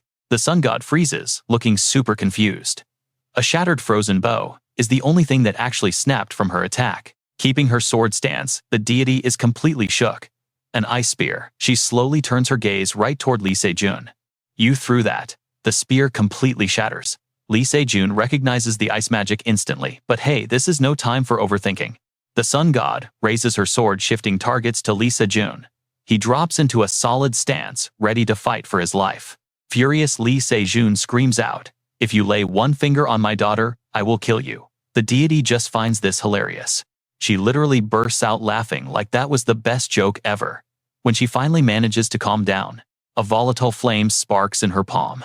With just a tiny flick of her wrist, she sets off an absolutely terrifying explosion. Staggering backward from the fiery blast, Lee Se-jun cries out in pain. Instinctively, he screams his daughter's name out loud. "Do not blink." How did the god teleport right in front of his face? She sneers, "Kill me," and instantly throws a punch. She aims straight for Lee Se-jun's head, but he barely manages to block it. Gritting his teeth, he watches his spear shaft cracking. And boom, the god's sheer force snaps it right in half. That single punch is so insanely heavy, it launches Lee Se-jun dozens of meters back. He slams into the dirt, rolling across the hard ground like a skipped stone. Finally, Lee Se-jun jams the broken spear into the earth to break. So where does that leave us? He is clutching his stomach, spitting blood, totally exhausted but still fighting. Stick with me here. Looking down, Lee Se-jun realizes a thick ice layer completely saved him. Glancing at Coa, he thinks Froststone. "Without that, I am dead instantly." The god of the sun smirks, praising him. "Very interesting. Lee Se-jun, a mere human, ruined my master plan." Lee Se-jun struggles up, completely ignoring the guy. The deity's face suddenly turns sly.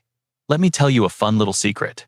I am only here because of you," he mocks clearly, trying to provoke Lee Se-jun, who is currently stumbling to his feet. Thanks for not abandoning both of your kids.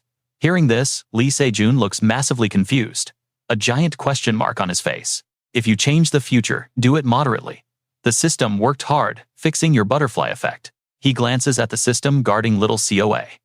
Refusing to listen anymore, Lee Se-jun fiercely springs up, lunging recklessly at the sun god with a half-broken spear. But the god casually sidesteps, it still yapping his mouth off. Since you foolishly chose both, I finally appeared. He moves fast, grabbing Lee Se-jun right by the throat. You caused absolutely all of this, he snarls, choking Lee Se-jun and hoisting him high into the air. Trembling, suffocating, pale skin, and eyes rolling back. But the sun god just keeps calmly talking. Pure disrespect. B's death and the fact your wife dies in the future. Totally unavoidable, buddy. Now pay attention to this menace. He pauses, flashing a sinister smile. Your daughter will die too. Snap. He notices Kang Tae-ho charging in out of nowhere. Kang Tae-ho lands a brutally massive punch straight on the deity's arm, but zero damage taken. Suddenly, an icy thorn vine shoots up from the ground, tightly wrapping his arm. That thorny touch instantly freezes his hand solid. Yet with one casual flick, he blows both of them far away. His frozen arm snaps clean off. He stares at his severed stump, clicking his tongue in pure annoyance. Pathetic little tricks, he spits. Seeing Hyan charge Kang Tae-ho and her both rush him at full speed, he swings his sword down, slashing right into Hyan. Not very fun. You fools. He ruthlessly kicks Kang Tae-ho. Just that simple move sends both of them violently flying backward. Glaring at the exhausted duo, he scoffs. Attack as many times as you want. You mortals cannot kill me. He steps right up to Lee Se-jun. His severed hand regenerates not with flesh but with blazing red-hot fire. Insane. Smugly, he boasts, I am the god of the sun, the god of life. How could mere mortals slay me? Lee Se-jun gasps, his voice trembling as he fires back. I do not care if you are the sun god or life itself. The deity's smug look vanishes. Shaking violently, Lee Se-jun snarls, if you dare hurt my daughter, I will never forgive you. You will not touch Coa unless I am dead, he glares fiercely. The sun god gets instantly furious, his mouth twitching. What a touching little story, he shouts. Sensing danger, Lee Se-jun stumbles up. Your arrogance ends right now, the god declares, opening his hand. Flames flicker in his palm. Hyan panics at the blinding golden light. What even is that? I know what you're thinking, game over. It is a massive, blazing red sphere, crackling with fire. Literally, a miniature sun. It descends, roasting the very earth beneath them. The sun god points upward, completely bathed in brilliant burning flames. He sneers at everyone. I am absolutely sick of fighting you, bugs. Glancing at Elizabeth's lifeless corpse, he thinks. The fallen moon fragment was destroyed instantly. He eyes Coa flickering glitchy from the time travel side effects. The only fun thing left is gone. The sphere drops closer, its brutal heat multiplying fiercely. Time to end this, the god says. Staring helplessly at the giant red heat, Lee Se-jun forces himself up again. No, it cannot end yet, he thinks, stepping forward, as the whole area is engulfed in blazing fire. Watching everything get swallowed by fire, he vows, even if my body shatters, I will not let this end. Hearing a noise, Lee Se-jun frantically looks back. It is little Coa, absolutely sobbing her heart out.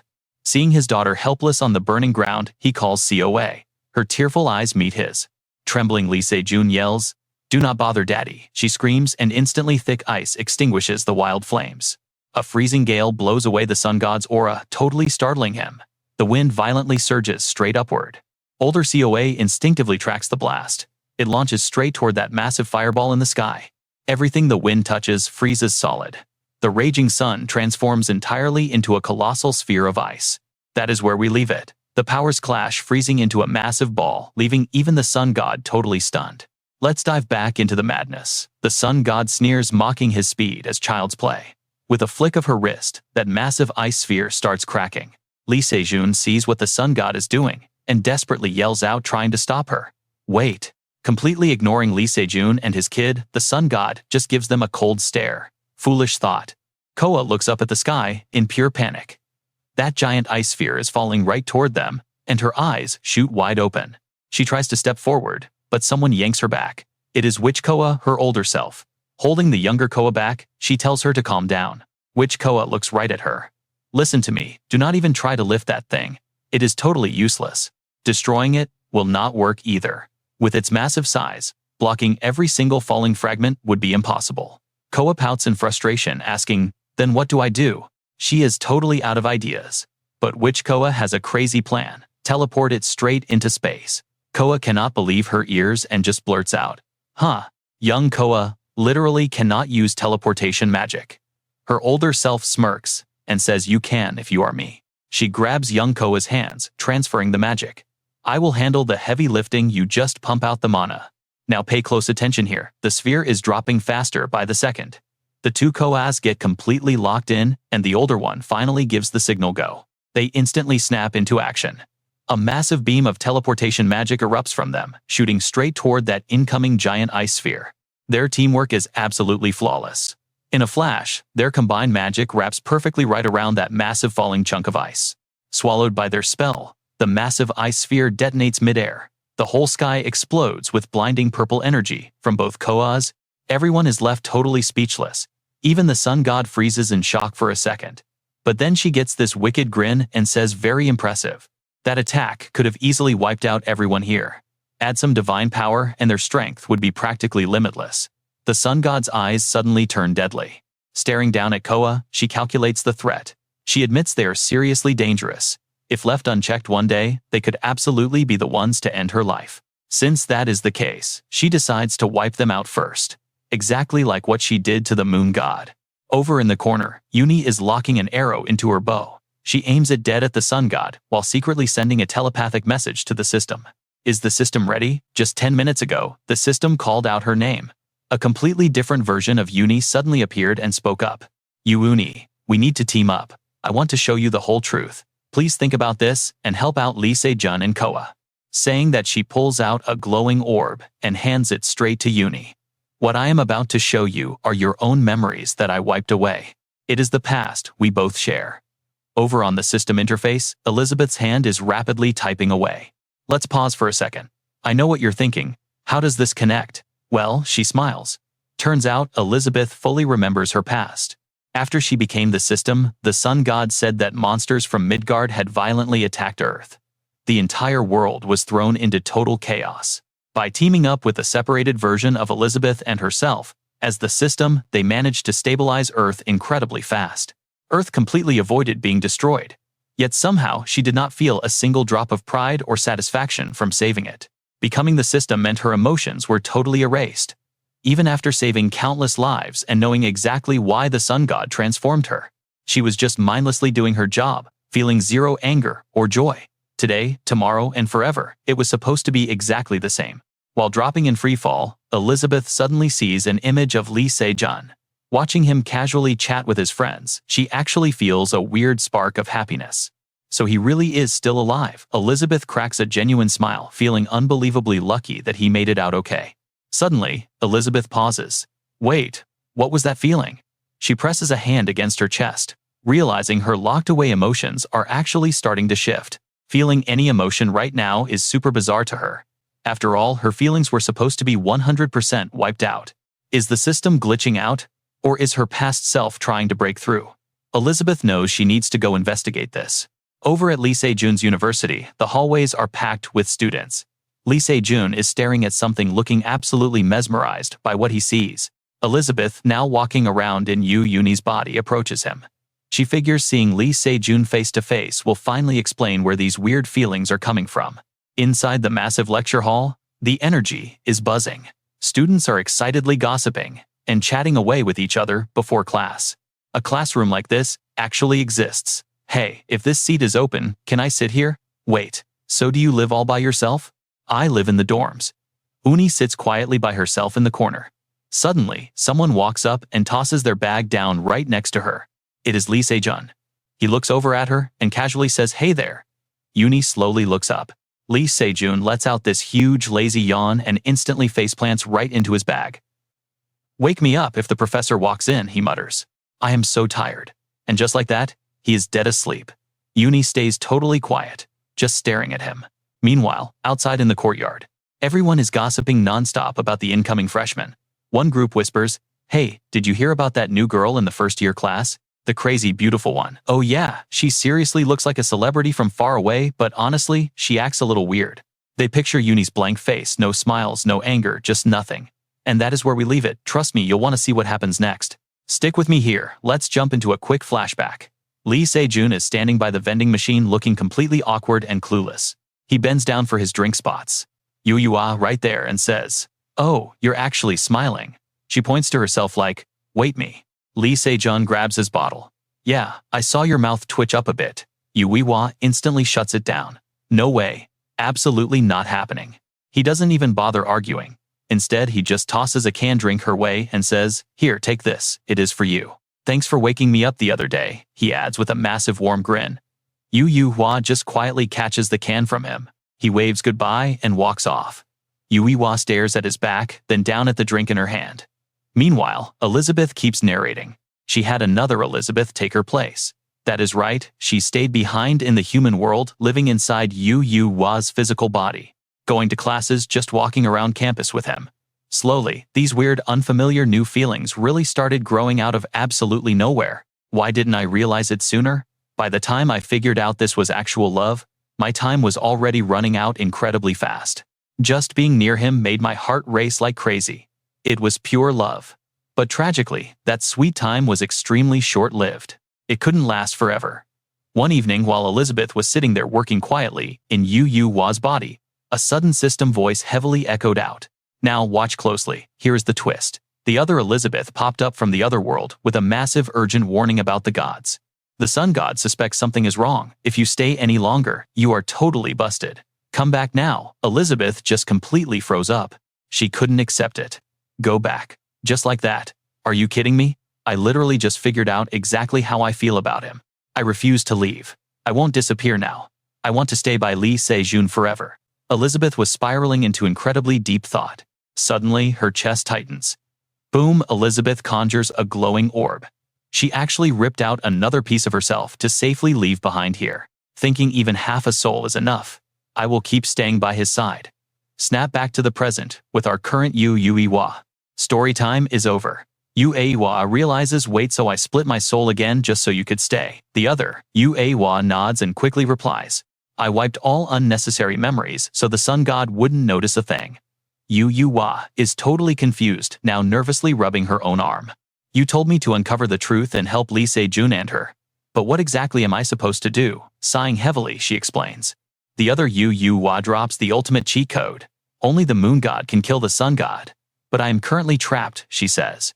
Under the sun god's absolute control, I literally cannot attack her. And the Elizabeth I first separated is dead. If this keeps up right now, Lee Se-jun and his whole team have zero chance of beating her. But there is exactly one person left who can deal real damage. It is Yu. Hearing this massive reveal, our girl is in absolute disbelief. Her face is an incredible whirlwind of mixed emotions. The other Yu drops another epic bomb. The moon god's soul was split into 3 pieces, not 2. The sun god is totally clueless. You and I both know what that means, right? Since you are the hidden third soul, you have to step up. Only you can do this. Snapping back to the harsh reality, Yu finally understands everything. Taking out the sun god is entirely resting on her young shoulders right now. Facing down this insane, overwhelming pressure, she stays completely calm. She summons the cursed regressor bow, an epic weapon radiating absolute dark power. It was crafted from the ancient tree of a completely destroyed world. Because of the heavy curse, it couldn't use its true strength before. But this weapon was specifically forged to kill gods. Yu activates the bow's raw energy. The legendary regressor bow begins to glow wildly. Made from the world tree's remains. Now that its true master got her memories back, that massive curse instantly shatters into a million pieces. The ultimate weapon is finally ready. Yu pulls out the sky-piercing arrow. The system explains, this will forcefully assign a personal status window onto whatever target it hits. And get this, the effect cannot be cancelled. Yu is curious and asks, what does assigning a system actually change? The system answers her. Gods exist, completely outside the physical rules of this world. That is exactly why normal attacks literally just bounce off them. Hunter skills, totally useless against them. But your reward, the heavenly bow, is tied directly to the core karma of the tree of creation. For just one single perfect strike, its effect will genuinely work on a literal god. Yu quickly follows up, so after assigning the personal system to her, do I just use my own personal skills to finish her off? The system shoots that down immediately. No, it absolutely does not work like that. You cannot kill the sun god that easily. You aren't the full moon god, remember. You are just one single fragment of her massive soul. Your divine rank simply is not high enough. But you can force the absolute conditions that lead to her death. Yue fiercely grips the arrow. Her hand trembles just a tiny bit as she nervously asks one last thing. Who am I really, Elizabeth? The system? Or just some cheap little copy? The system responds gently. You were once Elizabeth, and you were once the system itself. But right now, you aren't anyone else at all. You are simply you. You are you, Ewa. Hearing that exact answer, she smiles completely satisfied. Makes perfect sense. She slowly knocks the glowing arrow, locking her aim straight on the sun god. Yue draws in massive power, eyes wide, filled with absolute, unwavering resolve. Boom. The arrow flies out. Way off in the distance, the sun god senses something insane, flying at her, but she is too slow. She cannot even dodge in time. Trust me, you are gonna love this cliffhanger. It pierces her heart directly. The sun god stares back in pure shock, thinking, what is this power? Wait, since when was that even there? Right after firing the arrow, Yue realizes the magic is already doing its thing. It goes back to the day he was ambushed by the witch hunters. And stick with me here, because you and I are about to see a wild system exploit to mess with the sun god. The arrow hits its mark. The goal hack into her newly granted personal system. And even if it is just a tiny bit, drag down her literal godhood. Even the slightest downgrade is huge. Because that tiny drop in power, it is the very first step toward making a god bleed. Ding, a system alert pops up. The sun god has just been granted her own personal system, and because of that, she is now bound entirely to this world. The final quest officially kicks off. The objective? Hunt down the final boss, the sun god. Seeing this crazy alert, the sun god is completely stunned. She just laughs it off. What? Me, the final boss? That is ridiculous. Yue stares her down and replies. Every single quest in this system is designed to be cleared, and right now, you are chained to Earth and officially registered as a boss. In other words, you are not some untouchable deity floating in the sky anymore. It means you are just another monster, waiting to be hunted. Before her absolute fury at being demoted even settles, a massive critical strike comes completely out of nowhere from behind. A cold blade plunges deep into her back. It is a total ambush, zero time to react. The sun god slowly glances back, her eyes burning with pure rage, to see who dared to stab her. It is Lee Se-jun. Gripping his sword tight, he smirks. Now watch closely. This is where the trash talk peaks. He goes, quit your nonsense. What is this feeling? A god bleeds. Hurts, doesn't it? Being humiliated like that? Oh, she is absolutely seeing red. You insolent rat, she screams, casually flicking her wrist and sending Lee Se-jun flying across the battlefield. Meanwhile, Coa and Witch Coa are completely focused on moving their massive orb, and Lee Se-jun thrown like a rag doll, but he refuses to stay down. He instantly recovers and launches himself right back at her. The sun god's face is dark, with fury grinding her teeth, thinking this is impossible. How can I actually feel physical pain? The only time I have ever felt this was when I fought the moon god. And now, it is happening from some totally average human attack. Lee Se-jun realizes this is the ultimate opening to take out their enemy. He yells out to the whole squad, listen up. Our attacks are actually doing damage to the sun god. We can totally kill her. The second, he says that the entire team rushes in for a massive combo attack, the sun god is furious. But her ego is still sky high. She glares at them completely unbothered, screaming, you pathetic little bugs. Her raw divine energy absolutely explodes, sending shockwaves across the entire battlefield. She roars out loud, you are nothing but lowly average humans. How dare you try to challenge an actual god? Right as she says that, multiple other divine beings start materializing out of nowhere. Standing there looking down on them, she shouts, even if I am bound to this world, did you seriously think you could beat me? I know what you are thinking. Unfair advantage, right? The squad spots this sudden mob of enemies and panic sets in. What the heck are those things? The sun god immediately orders her new glowing allies to attack and wipe out Lee Se-jun's crew. The team splits up, taking on specific targets, using every ounce of their powers to fight back. One by one, the god's minions get deleted. Their teamwork is absolutely flawless. Go Hee-young calls out to Kang Tae-ho, hey, leave these goons too. Ha, Iram, And me you guys go. Kang Tae-ho does not waste a single second. He locks eyes on the main target, sprinting straight at the sun god's position. He maxes out his power, and the system flashes his skill tier. True Heart Evading Fist, a completely unique skill. Kang Tae-ho knows this is the final showdown, so he goes all out, launching a crazy rapid-fire assault, giving the sun god absolutely zero room to breathe. Every single strike is deadly, accurate, and packed with power. But she is done playing games. Right as Kang Tae-ho winds up for his next heavy attack, the sun god effortlessly catches his fist and violently slams him face first into the dirt. Kang Tae-ho lets out a brutal scream of pain, but she is not done. She gathers a massive orb of energy in her hand, ready to execute him. Looking down at him, she mocks how pathetic. She drops the killing blow, but wait, suddenly the ground beneath her is completely empty. Kang Tae-ho is just gone. The sun god instantly realizes it was spatial teleportation magic. She glares over at Witch Coa and Little Coa, realizing they pulled a fast one on her. Changing her target, she smirks. Fine then. My real opponents. Aren't these annoying little small fry anyway? With a boom, she launches straight into the sky, diving directly like a missile toward Witch Coa, screaming, I should have killed you pests from the very start. But Witch Coa looks totally calm, already planning her next move. She tells Little Coa, get ready. Coa eagerly nods. Yup. Witch Coa whispers in her ear, make it strong. Stronger, put everything you have into it. Following her guidance, Coa charges up what looks like massive ice magic. The sun god is genuinely shocked to see her divine energy being pushed back. She shouts, that is just ice magic, shatter it. But suddenly, a voice echoes out, who told you this was ice magic? Huh? Coa pushes harder.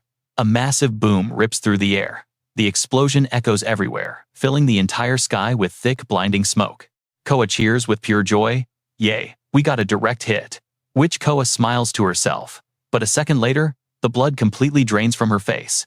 The sun god violently bursts right through the smoke. Sword in hand, practically vibrating with absolute rage, she screams out. How dare you? She aims right for tiny Coa. A vicious strike comes down. And trust me, you and I are gonna need the next chapter immediately to see what happens. Alright, let's dive right into absolute chaos.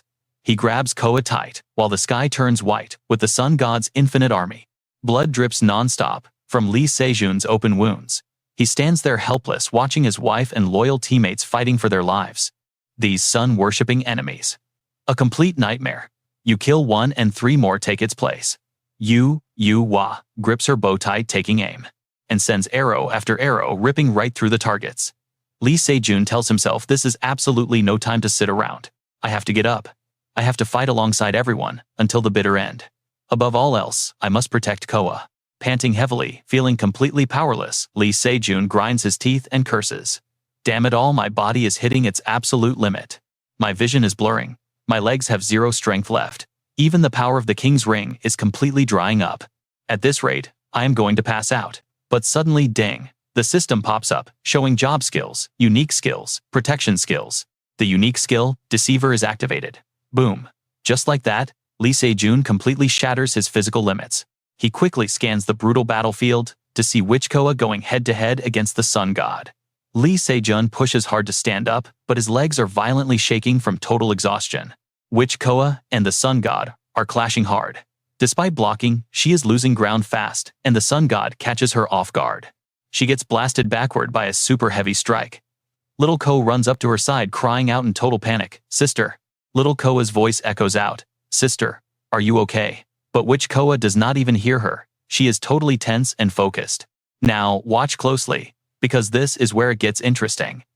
She frowns suddenly, remembering how she just threw herself into massive danger to save Little Coa. Why did I even do that? Then she looks down at the little girl crying, her eyes out right in front of her. She realizes she had always secretly wanted this kid dead, thinking that if the child died, her own survival in this world would be fully guaranteed.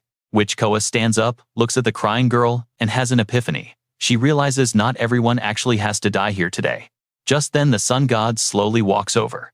She glares at Witch Coa and sneers, Oh, you pathetic remnants of the moon. Her eyes are filled with pure, murderous intent, hand raised to deliver the final killing blow. The sun god snarls at her. Your time to vanish is right now. She launches her fatal attack. But out of nowhere, someone suddenly jumps in to completely block the strike. One massive kick sends the sun god flying away. Koa's eyes light up, filled with total relief and a huge spark of hope. She realizes her savior is her dad Lee Se-jun. The sun god furiously hisses, "Lee Se-jun, you are finally standing in my way." Covered in bloody wounds, Lee Se-jun fiercely snaps back. "I told you already, if you touch my daughter, you are going to die." The sun god just mocks him. "Are these things really that precious to you? Worth standing up for with a broken, bleeding body? If that is the case, let me give you a special heartfelt gift." The sun god drops an absolutely massive wave of crushing power. Lee Se-jun has no clue how to defend. "You and I know this looks bad." The sun god arrogantly shouts out, "Just fade away. Along with everything you hold precious." She targets Witch Coa and launches a brutal strike. Her foot stomps down hard on the ground, and blood completely splatters everywhere. Lee Se-jun's eyes go wide as he stares at the ground. Coa is lying there completely covered in blood. Witch Coa slowly fades into nothingness, while the sun god stands there incredibly arrogant. She sneers out loud, "You pathetic, disgusting little bugs, throwing your incredibly weak bodies at me like a bunch of reckless insects." After mocking them, she glares right at Lee Se-jun. "So how does this ending feel?" Lee Se-jun completely freezes his entire body, shaking violently in shock. The sun god looks absolutely thrilled and full of pride right now. Laughing like a total maniac, she tells him, "I warned you before they all died because of your own pathetic, useless actions." Lee Se-jun looks around in pure horror. Lying scattered right in front of him are the bloody, brutally murdered corpses of his loyal teammates and his beloved wife. He totally loses his mind, grabbing his head and screaming in pure agony. But wait, what if this is all just his twisted imagination? Right at that moment, a strange energy orb pops up in the sky. The sun god is still busy enjoying her dark victory. Her face is still packed with pure killing intent, just like before. But Lee Se-jun is standing there, completely frozen in place, trapped deep inside his own head, completely ignoring everything happening around him. The bizarre orb just keeps glowing brightly up in the air. Everyone watching is totally confused, wondering, what the heck is that thing? Feeling the energy, the sun god figures it out and thinks, the light of despair. This twisted skill traps the enemy inside the most horrifying nightmare illusion their own brain can possibly cook up. The longer they stay trapped, the more their mind breaks until they become completely insane. The sun god slowly approaches Lee Se-jun, studying him closely. With a completely trashed body like that, he actually managed to attack me twice. Weirdly enough, I could not even predict either of his wild strikes. How could a pathetic, weak human pull off attacks like that against a god? Did the absolute despair of trying to save his daughter somehow push his strength completely to its absolute maximum peak? So what do you and I take from this? A daughter's life means that much. Finding it amusing, the sun god just smirks and thinks, "Whatever, I do not care at all. The only thing that matters is finishing this." She immediately steps right up to Lee Se-jun, who is still trapped in his horrifying nightmare. "All right, you and I are jumping right into the madness." She glares at Lee Se-jun with absolute rage. He is now her biggest threat, way more dangerous than the moon's ruins or its fragments. The sun god instantly triggers the oath of the sword. She is dead set on wiping him out. Her divine sword absolutely pulses with wild, destructive energy. She charges straight for Lee Se-jun. Meanwhile, Uni and Higan are fighting hard to block this crazy power. Suddenly, a system warning pops up. Hyan's power level is too low to work. She freezes, total panic written all over her face. Hyan refuses to buy it. She tries again, muttering, "No way, the future COA pulled this off perfectly." Uni steps in to back her up. The system flashes again, warning that Uni is actively messing with the oath of the sword. Uni pushes hard to suppress the sun god's blade. Immediately, the divine sword violently reacts. The system announces the sword's oath is forced into effect. Boom. The final boss, the sun god, is temporarily blocked from attacking anyone. Well, except Hunter Higan. Seeing the boss temporarily locked down, the squad yells out, "Now is your chance, Ha Iram." Ha! Iram gets the memo instantly. She whips out her gun, locks onto the target, and bam! A massive explosion. The light of despair shatters completely, its glowing fragments raining down everywhere. Ha Iram sees it and cheers with absolute joy. Now watch closely, because you and I both know it is never that easy. Ha Iram notices Lee Se-jun hasn't moved, he's just standing there totally blank. Suddenly, the sun god's sword shakes violently, hitting Hyan and Uni with the backlash. Hyan feels like her chest might literally explode. Now she finally gets what that system warning meant. Compared to using this skill on the future COA, The power level required here is completely different. While Hyeon and Uni are paralyzed by this agonizing backlash, the Sun God's allies rush in to attack. Thankfully, Dio-ho arrives just in time, dropping the enemy with one epic kick. Dio sprints over to them. "You guys okay?" he asks. Uni replies, "I am fine, Dio-ho, but Hyeon is in bad shape." Dio looks at her. "Hyeon, how much longer can you hold on?" Trembling all over, she gasps out, "Only one more minute." Dio is stressed to the max, eyebrows locked in a tight frown. He calculates their odds. They are completely out of time. If the final R effect fades, he will be totally drained too. They have to do something before the skill's power drops. While he's panicking, a massive tremor shakes the entire space. An insanely powerful wave of energy erupts, leaving absolutely everyone in shock. Right after, a crazed voice echoes out, "I can only attack one person." Giant amounts of energy are gathering rapidly as the voice continues. "If I want to include him, I just need to kill everyone." I know what you're thinking. A total wipeout attack. The Sun God is trying to eliminate the entire squad in one brutal strike. Dio-ho grinds his teeth in pure frustration. Damn, it is she actually trying to trigger a nuclear fusion process right now?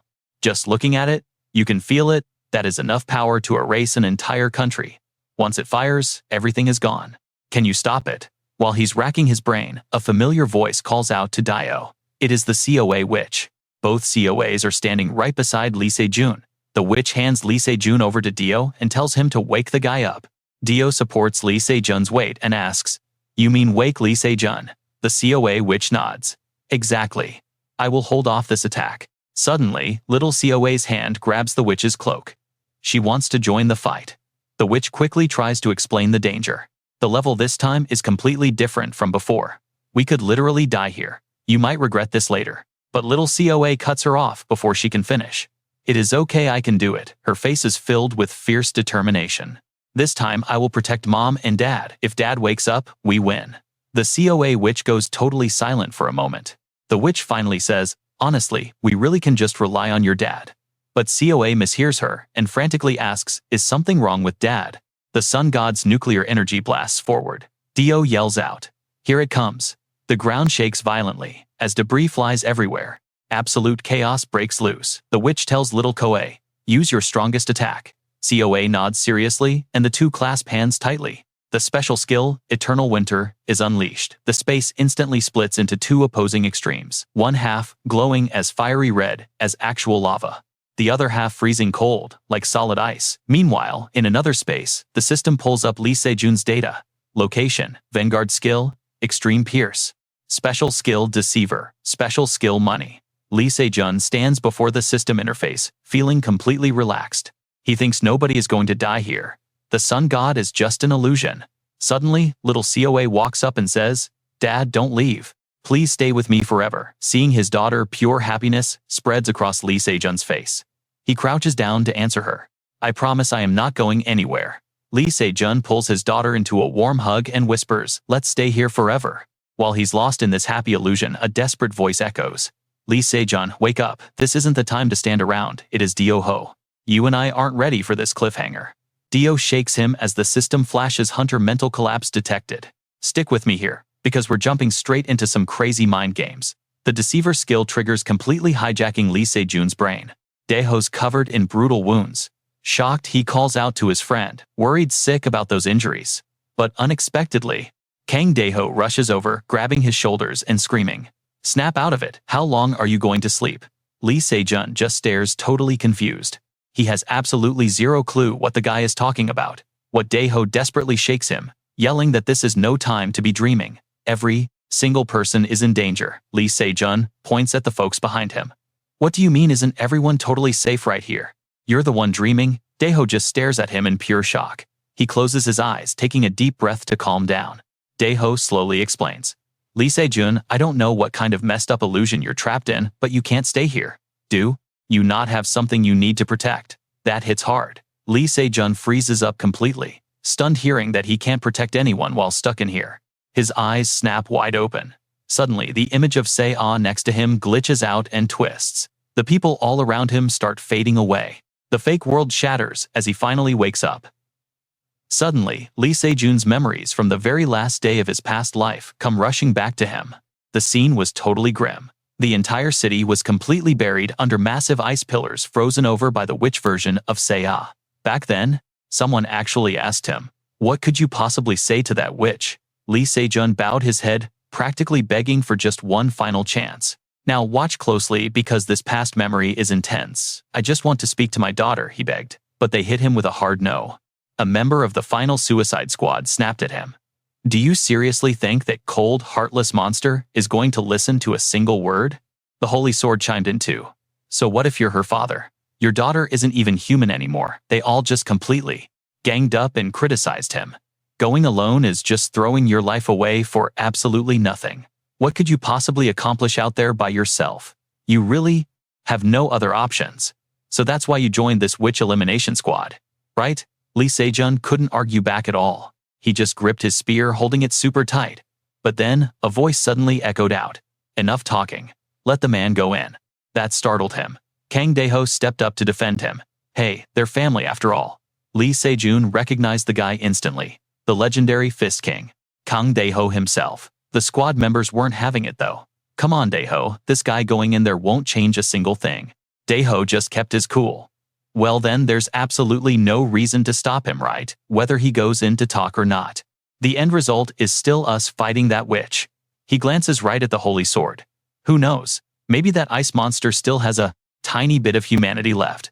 The Holy Sword thought it over, letting out a heavy sigh. "Fine. Since you put it that way," but he warned, "you better remember this. If you fail to talk some sense into your kid, we won't hesitate to launch our final ultimate assault. The final battle will begin." After that, the strike team walked off, leaving just Lee Se-jun and Dae-ho behind. Lee Se-jun had to ask, "Why did you even stick your neck out for me?" Dae-ho looked a bit confused. "Why did I help?" Lee Se-jun elaborated. "Literally everyone else was totally against it. So why were you the only one?" Suddenly, Dae-ho looked right at him. "You have something you really want to protect, don't you?" He grabbed his shoulder, looking dead serious. "Then go protect it, even if the entire world tries to stand in your way." Hearing that, "Lee, you and I both felt that the old memory shatters, instantly replaced by the intense battlefield of his current life." Lee Se-jun felt a massive shift. "I remember everything now. The fake world literally crumbles into dust." Standing right there in the endless void, he clenches his fists super tight. With a look of absolute determination, he realizes he still has people to protect. Meanwhile, back in the real world, the battlefield is absolute chaos. Se-a and the Ice Witch are throwing everything they've got against that insane attack. Fire versus ice completely deadlocked. Neither side is backing down an inch. Suddenly, a massive flash of light erupts right in the middle. A gigantic tornado sweeps up both elemental powers. Yu Eun-hee is barely holding her ground. She's totally shocked. The mana, two completely opposite forces, are blending together and just vanishing. Oh, I get it. She's actively trying to neutralize the whole attack. But the Ice Witch suddenly chimes in. "That's completely impossible to pull off. The raw power from our attack is getting pushed back," and sure enough, Se-a's ice gets totally overpowered. Mom Se-a screams out in a panic. Yu Eun-hee flinches immediately, shouting her name, Se-a. Suddenly, Eun-hee's eyes glow a bright blue. "That's enough," she mutters to herself. With that thought, she smacks her hands. Together, she starts clapping repeatedly, fully controlling her insane ability. With every single clap, those three massive streams of energy literally get sliced apart. The sun god watches this and just grinds his teeth in rage. Yoon-hae looks like she's physically grabbing the energy, and then she decisively crushes it all together. Boom! A gigantic explosion completely wipes out the attack. Debris goes flying everywhere. The shockwave is so incredibly massive that it literally rips the ground to shreds. A bright light flashes like a beacon of hope. The sky finally clears up. The mother and daughter, totally exhausted, are gasping for air, waiting for the smoke to clear. Completely drained of energy, they collapse onto the dirt. But right then, another flash erupts. The sun god is still standing. He swings a brutal slash right at Se-a, but a shield blocks it just in time. Her eyes look totally dead. No humanity left at all. Suddenly, the system announces that due to the sword's oath, every single hunter is temporarily banned from attacking any creature. Except for Garm. Se-a is barely holding on. The sun god doesn't care, swinging his blade. "Trust me, you're going to need what happens next. Stick with me here." Seoha is going absolutely crazy, attacking non-stop. "Haha, Iram watches from afar, totally confused. Why keep hitting when the skill makes those attacks useless? Suddenly, a figure crashes right next to her. Haha, Iram turns only to see Hun completely collapsed on the ground. Her eyes are totally unfocused, blood dripping from her mouth. Kang Tae-ho holds Lee Se-jun while frantically calling out to Honorable. Lee Se-jun's body sways. Suddenly, he snaps wide awake, eyes huge like he just dodged death itself. Meanwhile, Hone completely gives out her body, shutting down after pushing way past her limits. Haha, Iram, and Yu-wee-wa panic. Ha, Iram rushes over, pulling Hun up and desperately asking if she is okay. Is Han alright? Her whole body is trembling right now. Yu-wee-wa immediately talks to her internal system. System, look at Han's body. The system knows exactly what Yu-wee-wa means, simply replying, I know. Forcing that skill completely broke her body down. Yu-wee-wa explains her own condition, desperately looking for a cure. Because I intervened indirectly, things are fine. Is there really no way to cancel Han's skill? The system replies, none at all. Oath of the Sword is an intense skill, forcing both sides to attack. The stronger the power, the deadlier the risk. By its own rules, the Oath of the Sword simply cannot be broken until one of the two fighters actually dies. Why? What questions it didn't it get cancelled when used on future Coa just now? The system answers that is, because I am the system. I forced it to break. If I cancel the skill now, Coa and everyone will be in grave danger. Yu-wee-wa frantically asks, then, what about Honim? Before they can figure it out, a voice suddenly rings out. It is okay, just cancel it. Yu-wee-wa and the system turn. Elizabeth appears and tells them you two need to look over there. Watch closely now. They look and see Lee Se-jun standing tall. Elizabeth tells them just trust him. Yu-wee-wa and the system share a resolute look. Right then the chains wrapped around the sword snap completely. The system announces the sword's curse is broken. The sun god glares down brutally at the tiny Coa. The witch Coa and Coa try fighting back, but their combined strength is completely useless against the mighty sun god.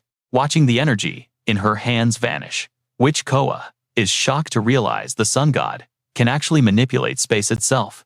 The sun god flashes an insane smile, instantly swinging her sword down as her feet stomp heavily into the shattered ground.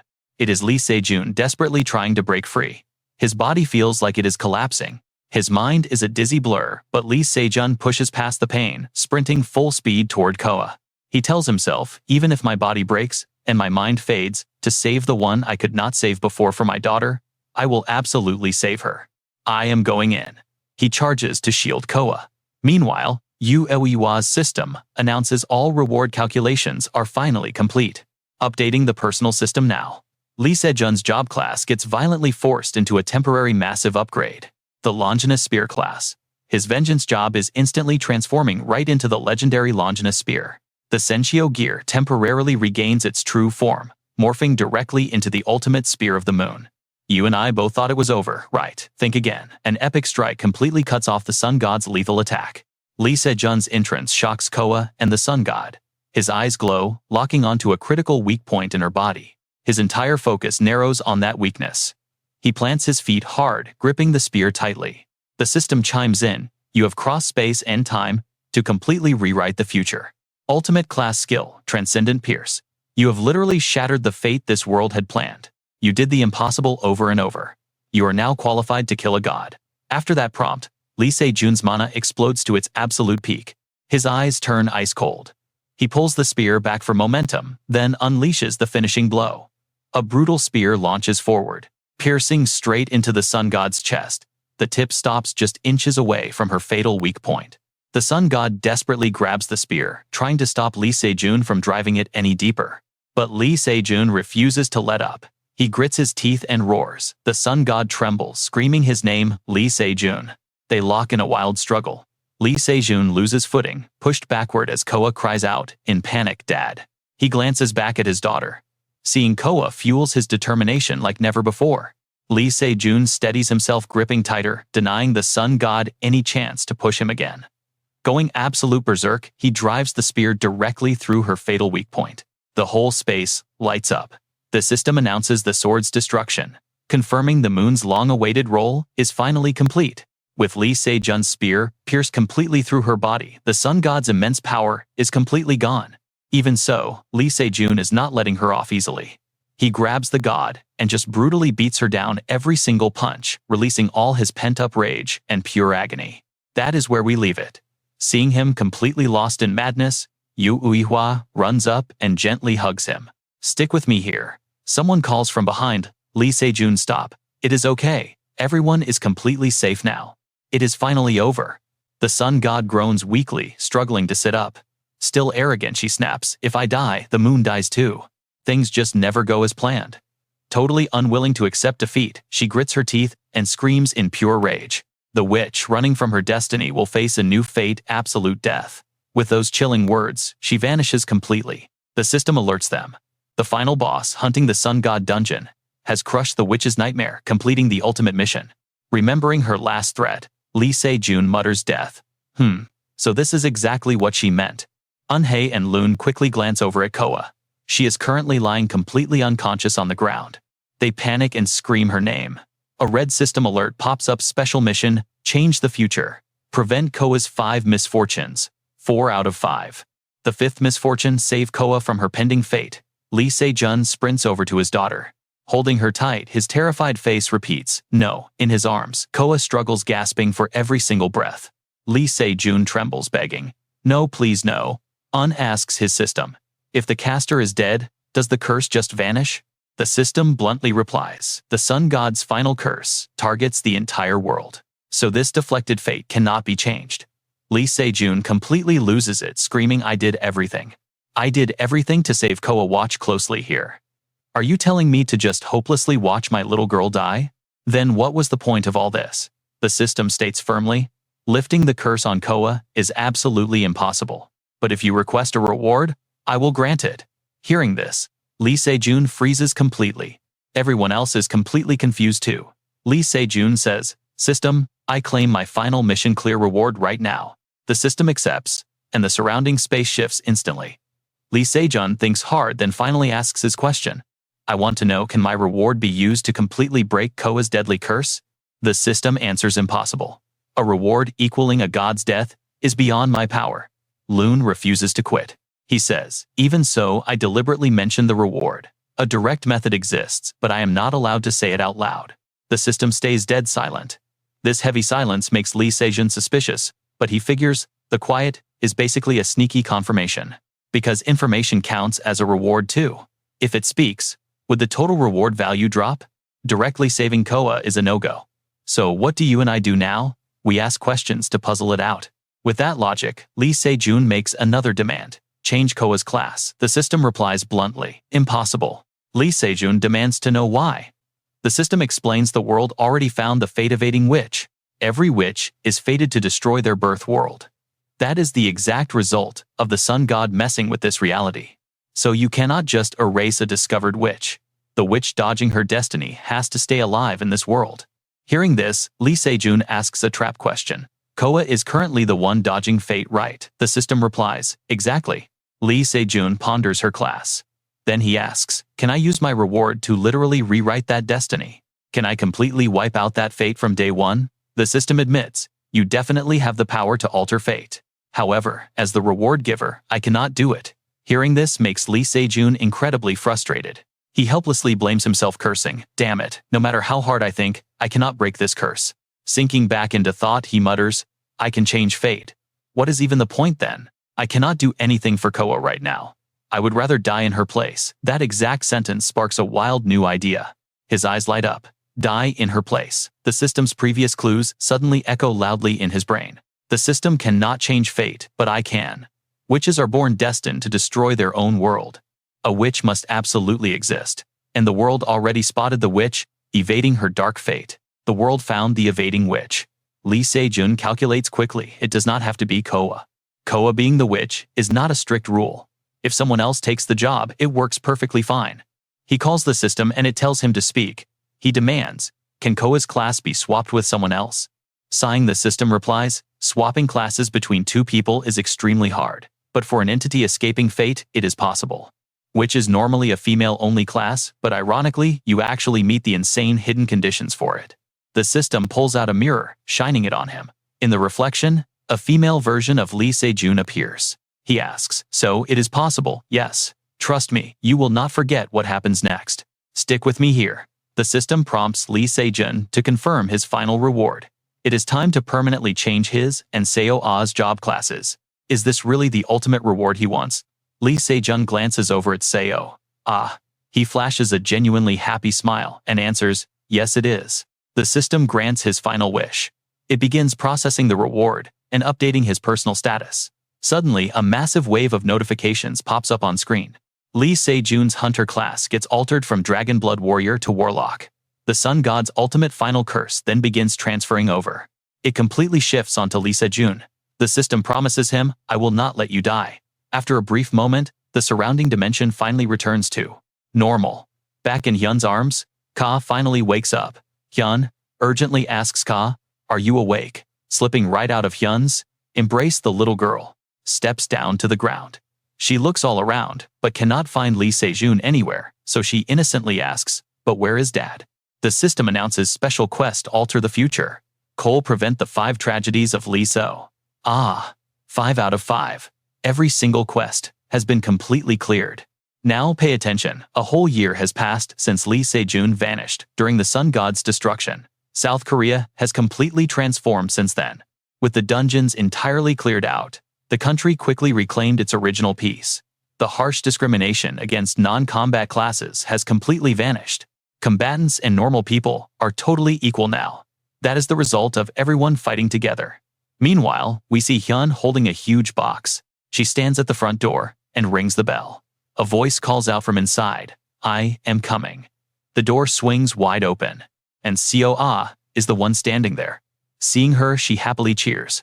Hyun cannot hold back and immediately pulls Seo-ah right into a tight hug. Filled with love, she says I missed you so much. Inside, Yooni and Ka's grandfather step up to welcome Hyun.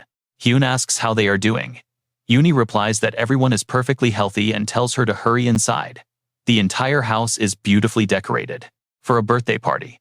Kay is playing with Seo-ah near the entrance when a voice suddenly rings out. Am I second place? The new arrival is Iram. Everyone immediately starts chatting and playfully teasing each other.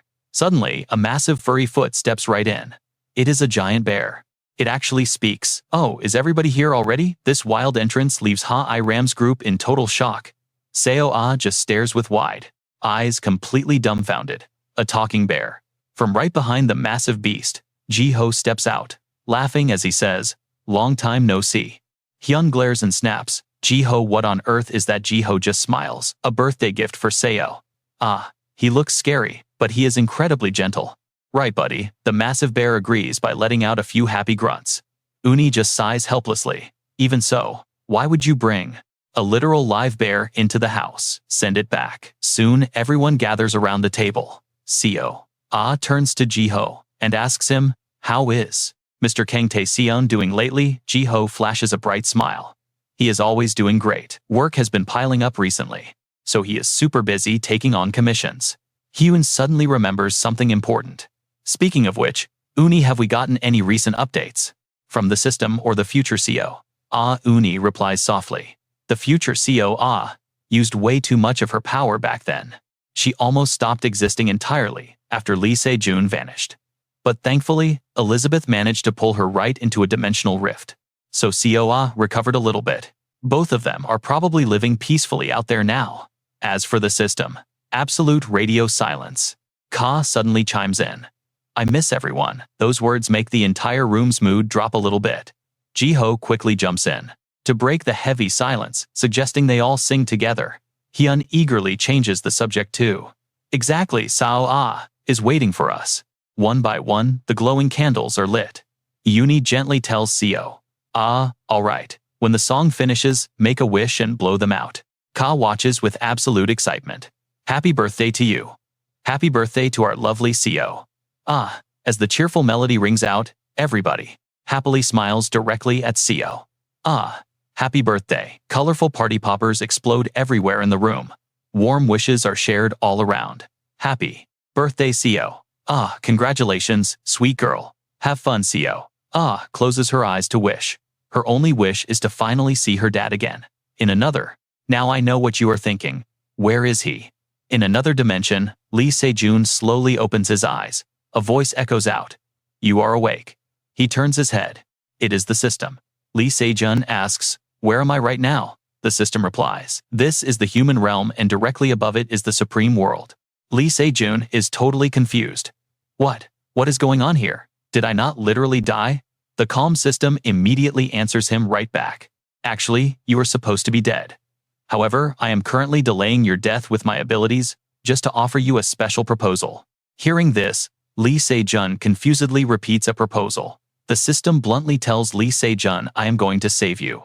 Lee Se-jun is completely stunned. Pointing at himself, he asks, "Save me." The system starts explaining it to Lee Se-jun. "Yes, I am going to trick the entire world. First, you will become a part of the world, just like me. And I will stop your soul from entering the afterlife. But in exchange, just like I did, you will lose all of your emotions and humanity." Hearing this insane catch, Lee Se-jun gasps in shock. What? Hold on. So even if I come back to life, I will just end up exactly like I was after killing Aemon? The system answers, "That will not happen this time. I will use the king's ring." The ring of a king is a powerful piece of equipment that converts the user's emotions directly into raw strength. You pushed it to the absolute limit right before dying. Therefore, when you get swallowed by the king's ring, you lost your humanity. In that state, you will become a part. And that is where we leave it. Wild, right? Let's dive right back in. To trick the world, he has to lose his humanity and emotions, basically handing over an empty wallet. After that, he has to completely destroy the king's ring to pull back all the feelings that artifact stole from him. Lee Se-jun hears this crazy plan and seriously hesitates. Even if he actually revives this way, what happens to the sun god's deadly curse?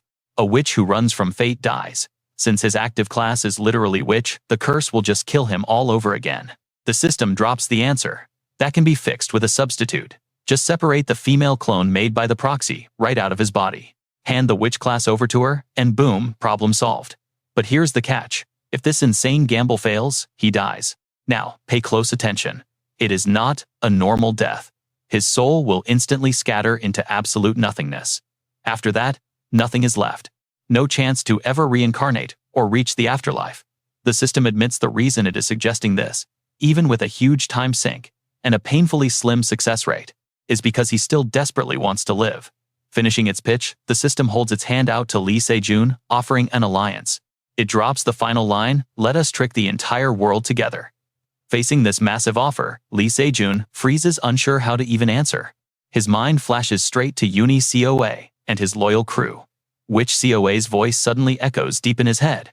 Stop thinking about dying and running away again. Making his choice, Lee Se-jun simply looks up and says, "Okay." He grabs the system's hand, officially sealing this impossible pact. He looks at the system. "I promise you I will survive and return to my people. I swear it." Meanwhile, back over at Uni's place, you and I know a twist is coming. Everyone is having a blast when the doorbell suddenly rings. The whole group looks totally confused. Is someone else coming? Uni shakes her head, "No way." But Coa is already jumping out of her seat, super excited to check. She bolts to the door, yelling out, "Coming right now." The door swings open. Instantly, Koa's eyes light up like crazy. Standing right there in front of her is a tall man. The man finally smiles and speaks. "Ah, sorry Princess, Dad is late." Those words hit like a truck, instantly bringing tears to her eyes. The man continues, "Let Dad walk you inside." At this point, Coa completely breaks down. She cannot hold it back, tears streaming right down her cheeks. Coa lets out a massive scream that echoes everywhere. Hearing that, the whole crew panics and rushes over to see what happened. Reaching the hallway, every single face drops in absolute pure shock. It is actually Lee Se-jun. Coa is already buried in his arms, crying her eyes out. The team stares hard, checking every single detail. That is where we leave it. Unable to believe he is real, they rush him, sharing one massive emotional group hug.